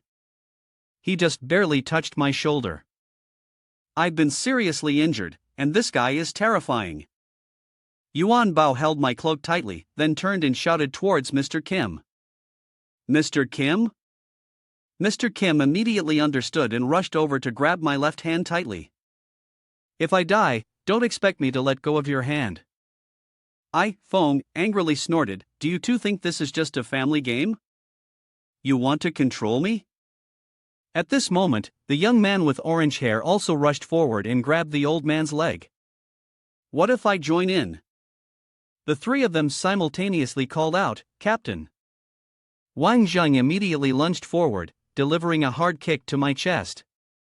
I fell backward. Wang Jang clenched his fist tightly. How's that? Not so pleasant, is it? Even ants can bite an elephant to death. Even after taking a blow from Wang Jang, Tan Tai Feng remained unscathed. He stood up straight and shook his head. You guys are very strong. Wang Jang curiously asked. What exactly happened to you? Feng calmly replied. The stronger you are, the more you will be hindered. Wang Jang, standing from a distance, called out.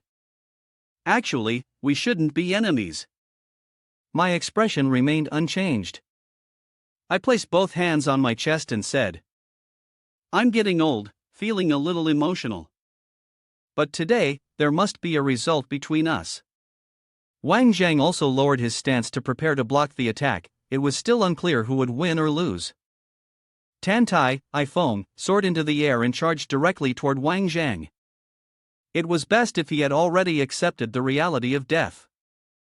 At that moment, Yi Lang, positioned in a tree, launched a surprise attack.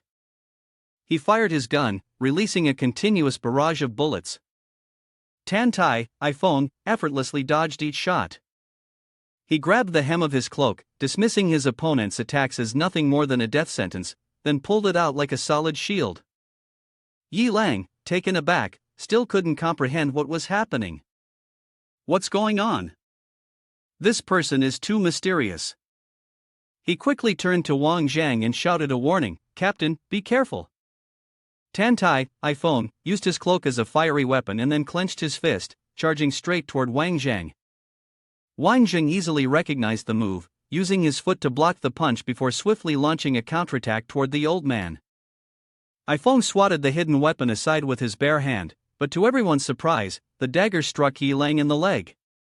Wang Jang cursed angrily, damn it! As Yi Lang collapsed to the ground.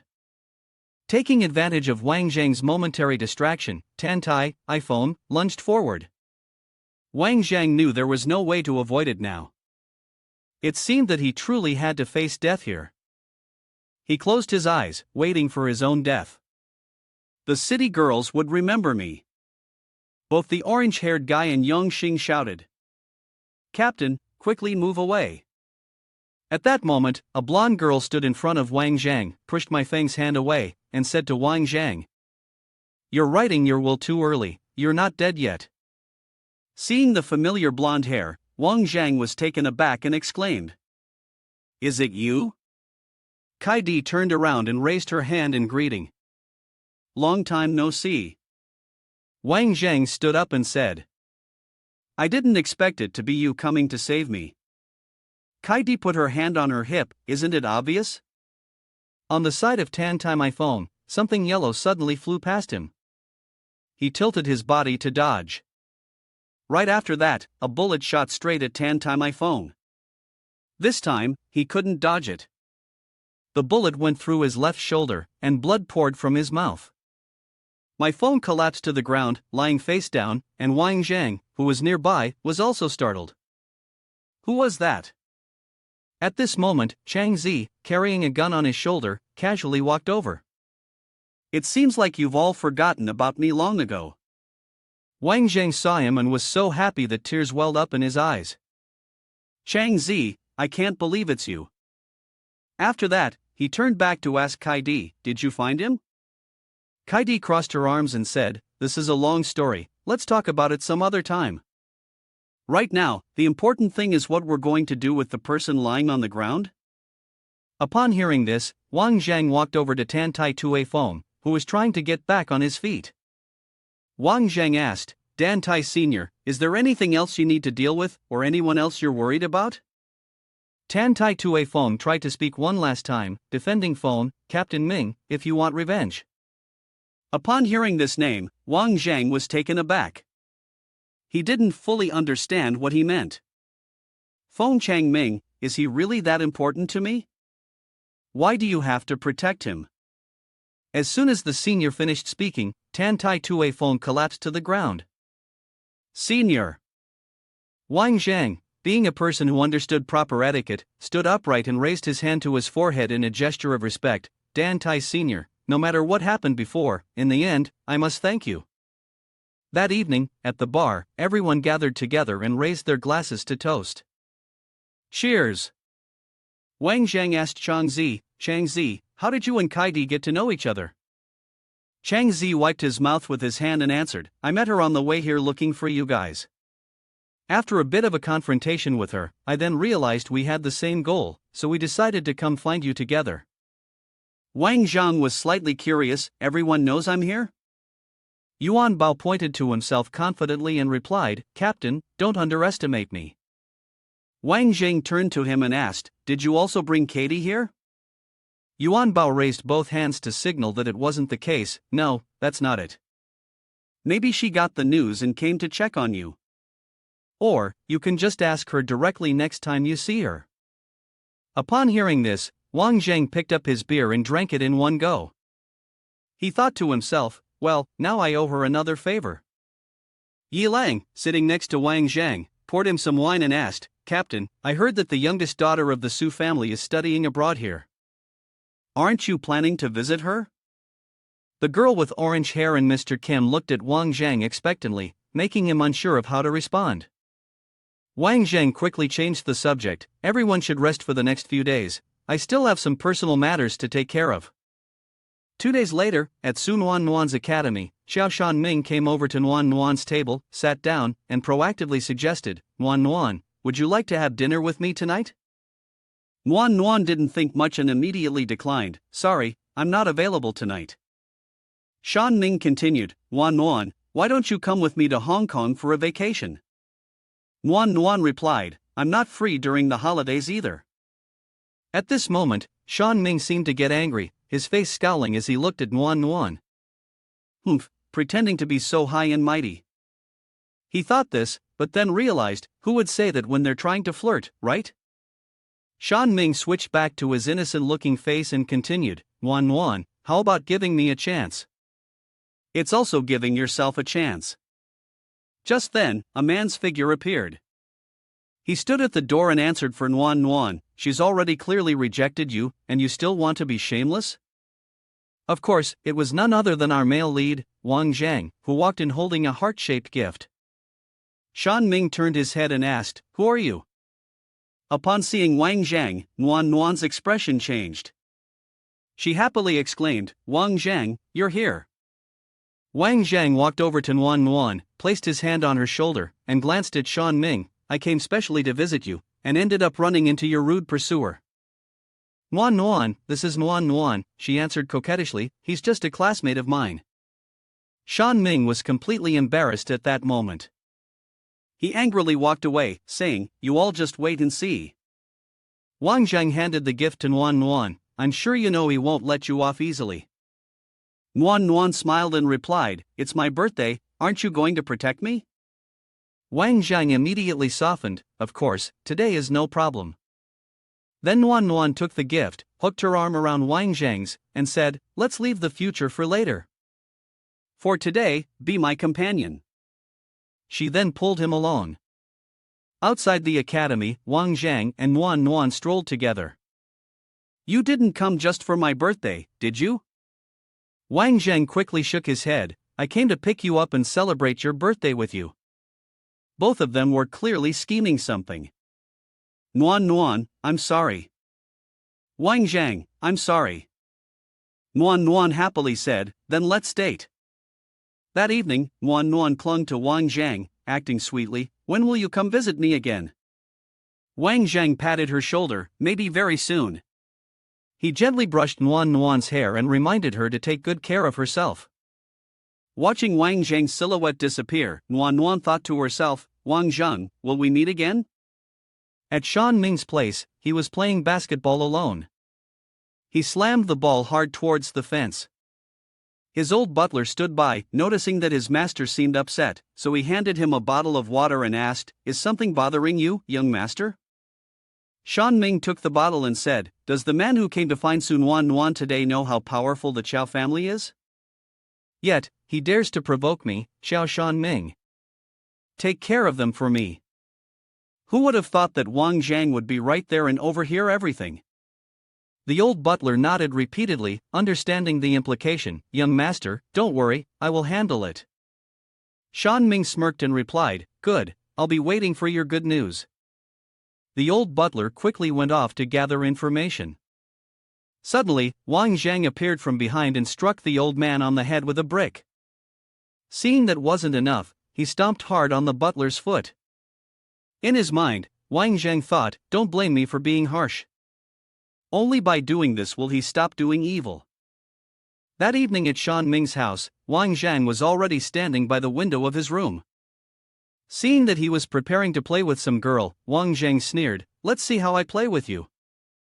15 minutes later, Shan Ming was horrified when he saw a skull outside his window. He quickly grabbed a blanket to cover himself, then ran towards the door and shouted, Teeny Eva, go take a look. The girl named Teeny Eva turned around and looked. What? Did you hallucinate or something? Shan Ming huddled in a corner, his body trembling in fear. I'm sure I didn't see wrong. You should quickly go to the window and check. Annoyed by the situation, Teeny Eva put her clothes back on and left. I'll head back first. Are all the men from Nation H this cowardly? How boring. Wang Jang waited for the girl to leave before opening the door and stepping in. Mr. Chiao, you just let the beautiful lady run off in anger like that? Shan Ming frowned when he saw the male lead and scolded, who are you, and what are you doing here? Wang Jang smirked proudly, I originally came to check on you, but I didn't expect to run into you doing something flirtatious. I couldn't help but tease you a little. Realizing he had been fooled, the scoundrel Shan Ming pointed his finger at Wang Jang's face and shouted, you were just pretending to be a ghost earlier. What exactly do you want? Wang Jang calmly responded, I'm just a freeloader being supported by Nuan Nuan. I just wanted to remind you to stay away from her. His face darkened, his teeth grinding in anger. Wang Jang then threatened, if anything happens to my sugar mom, you won't even know how you died.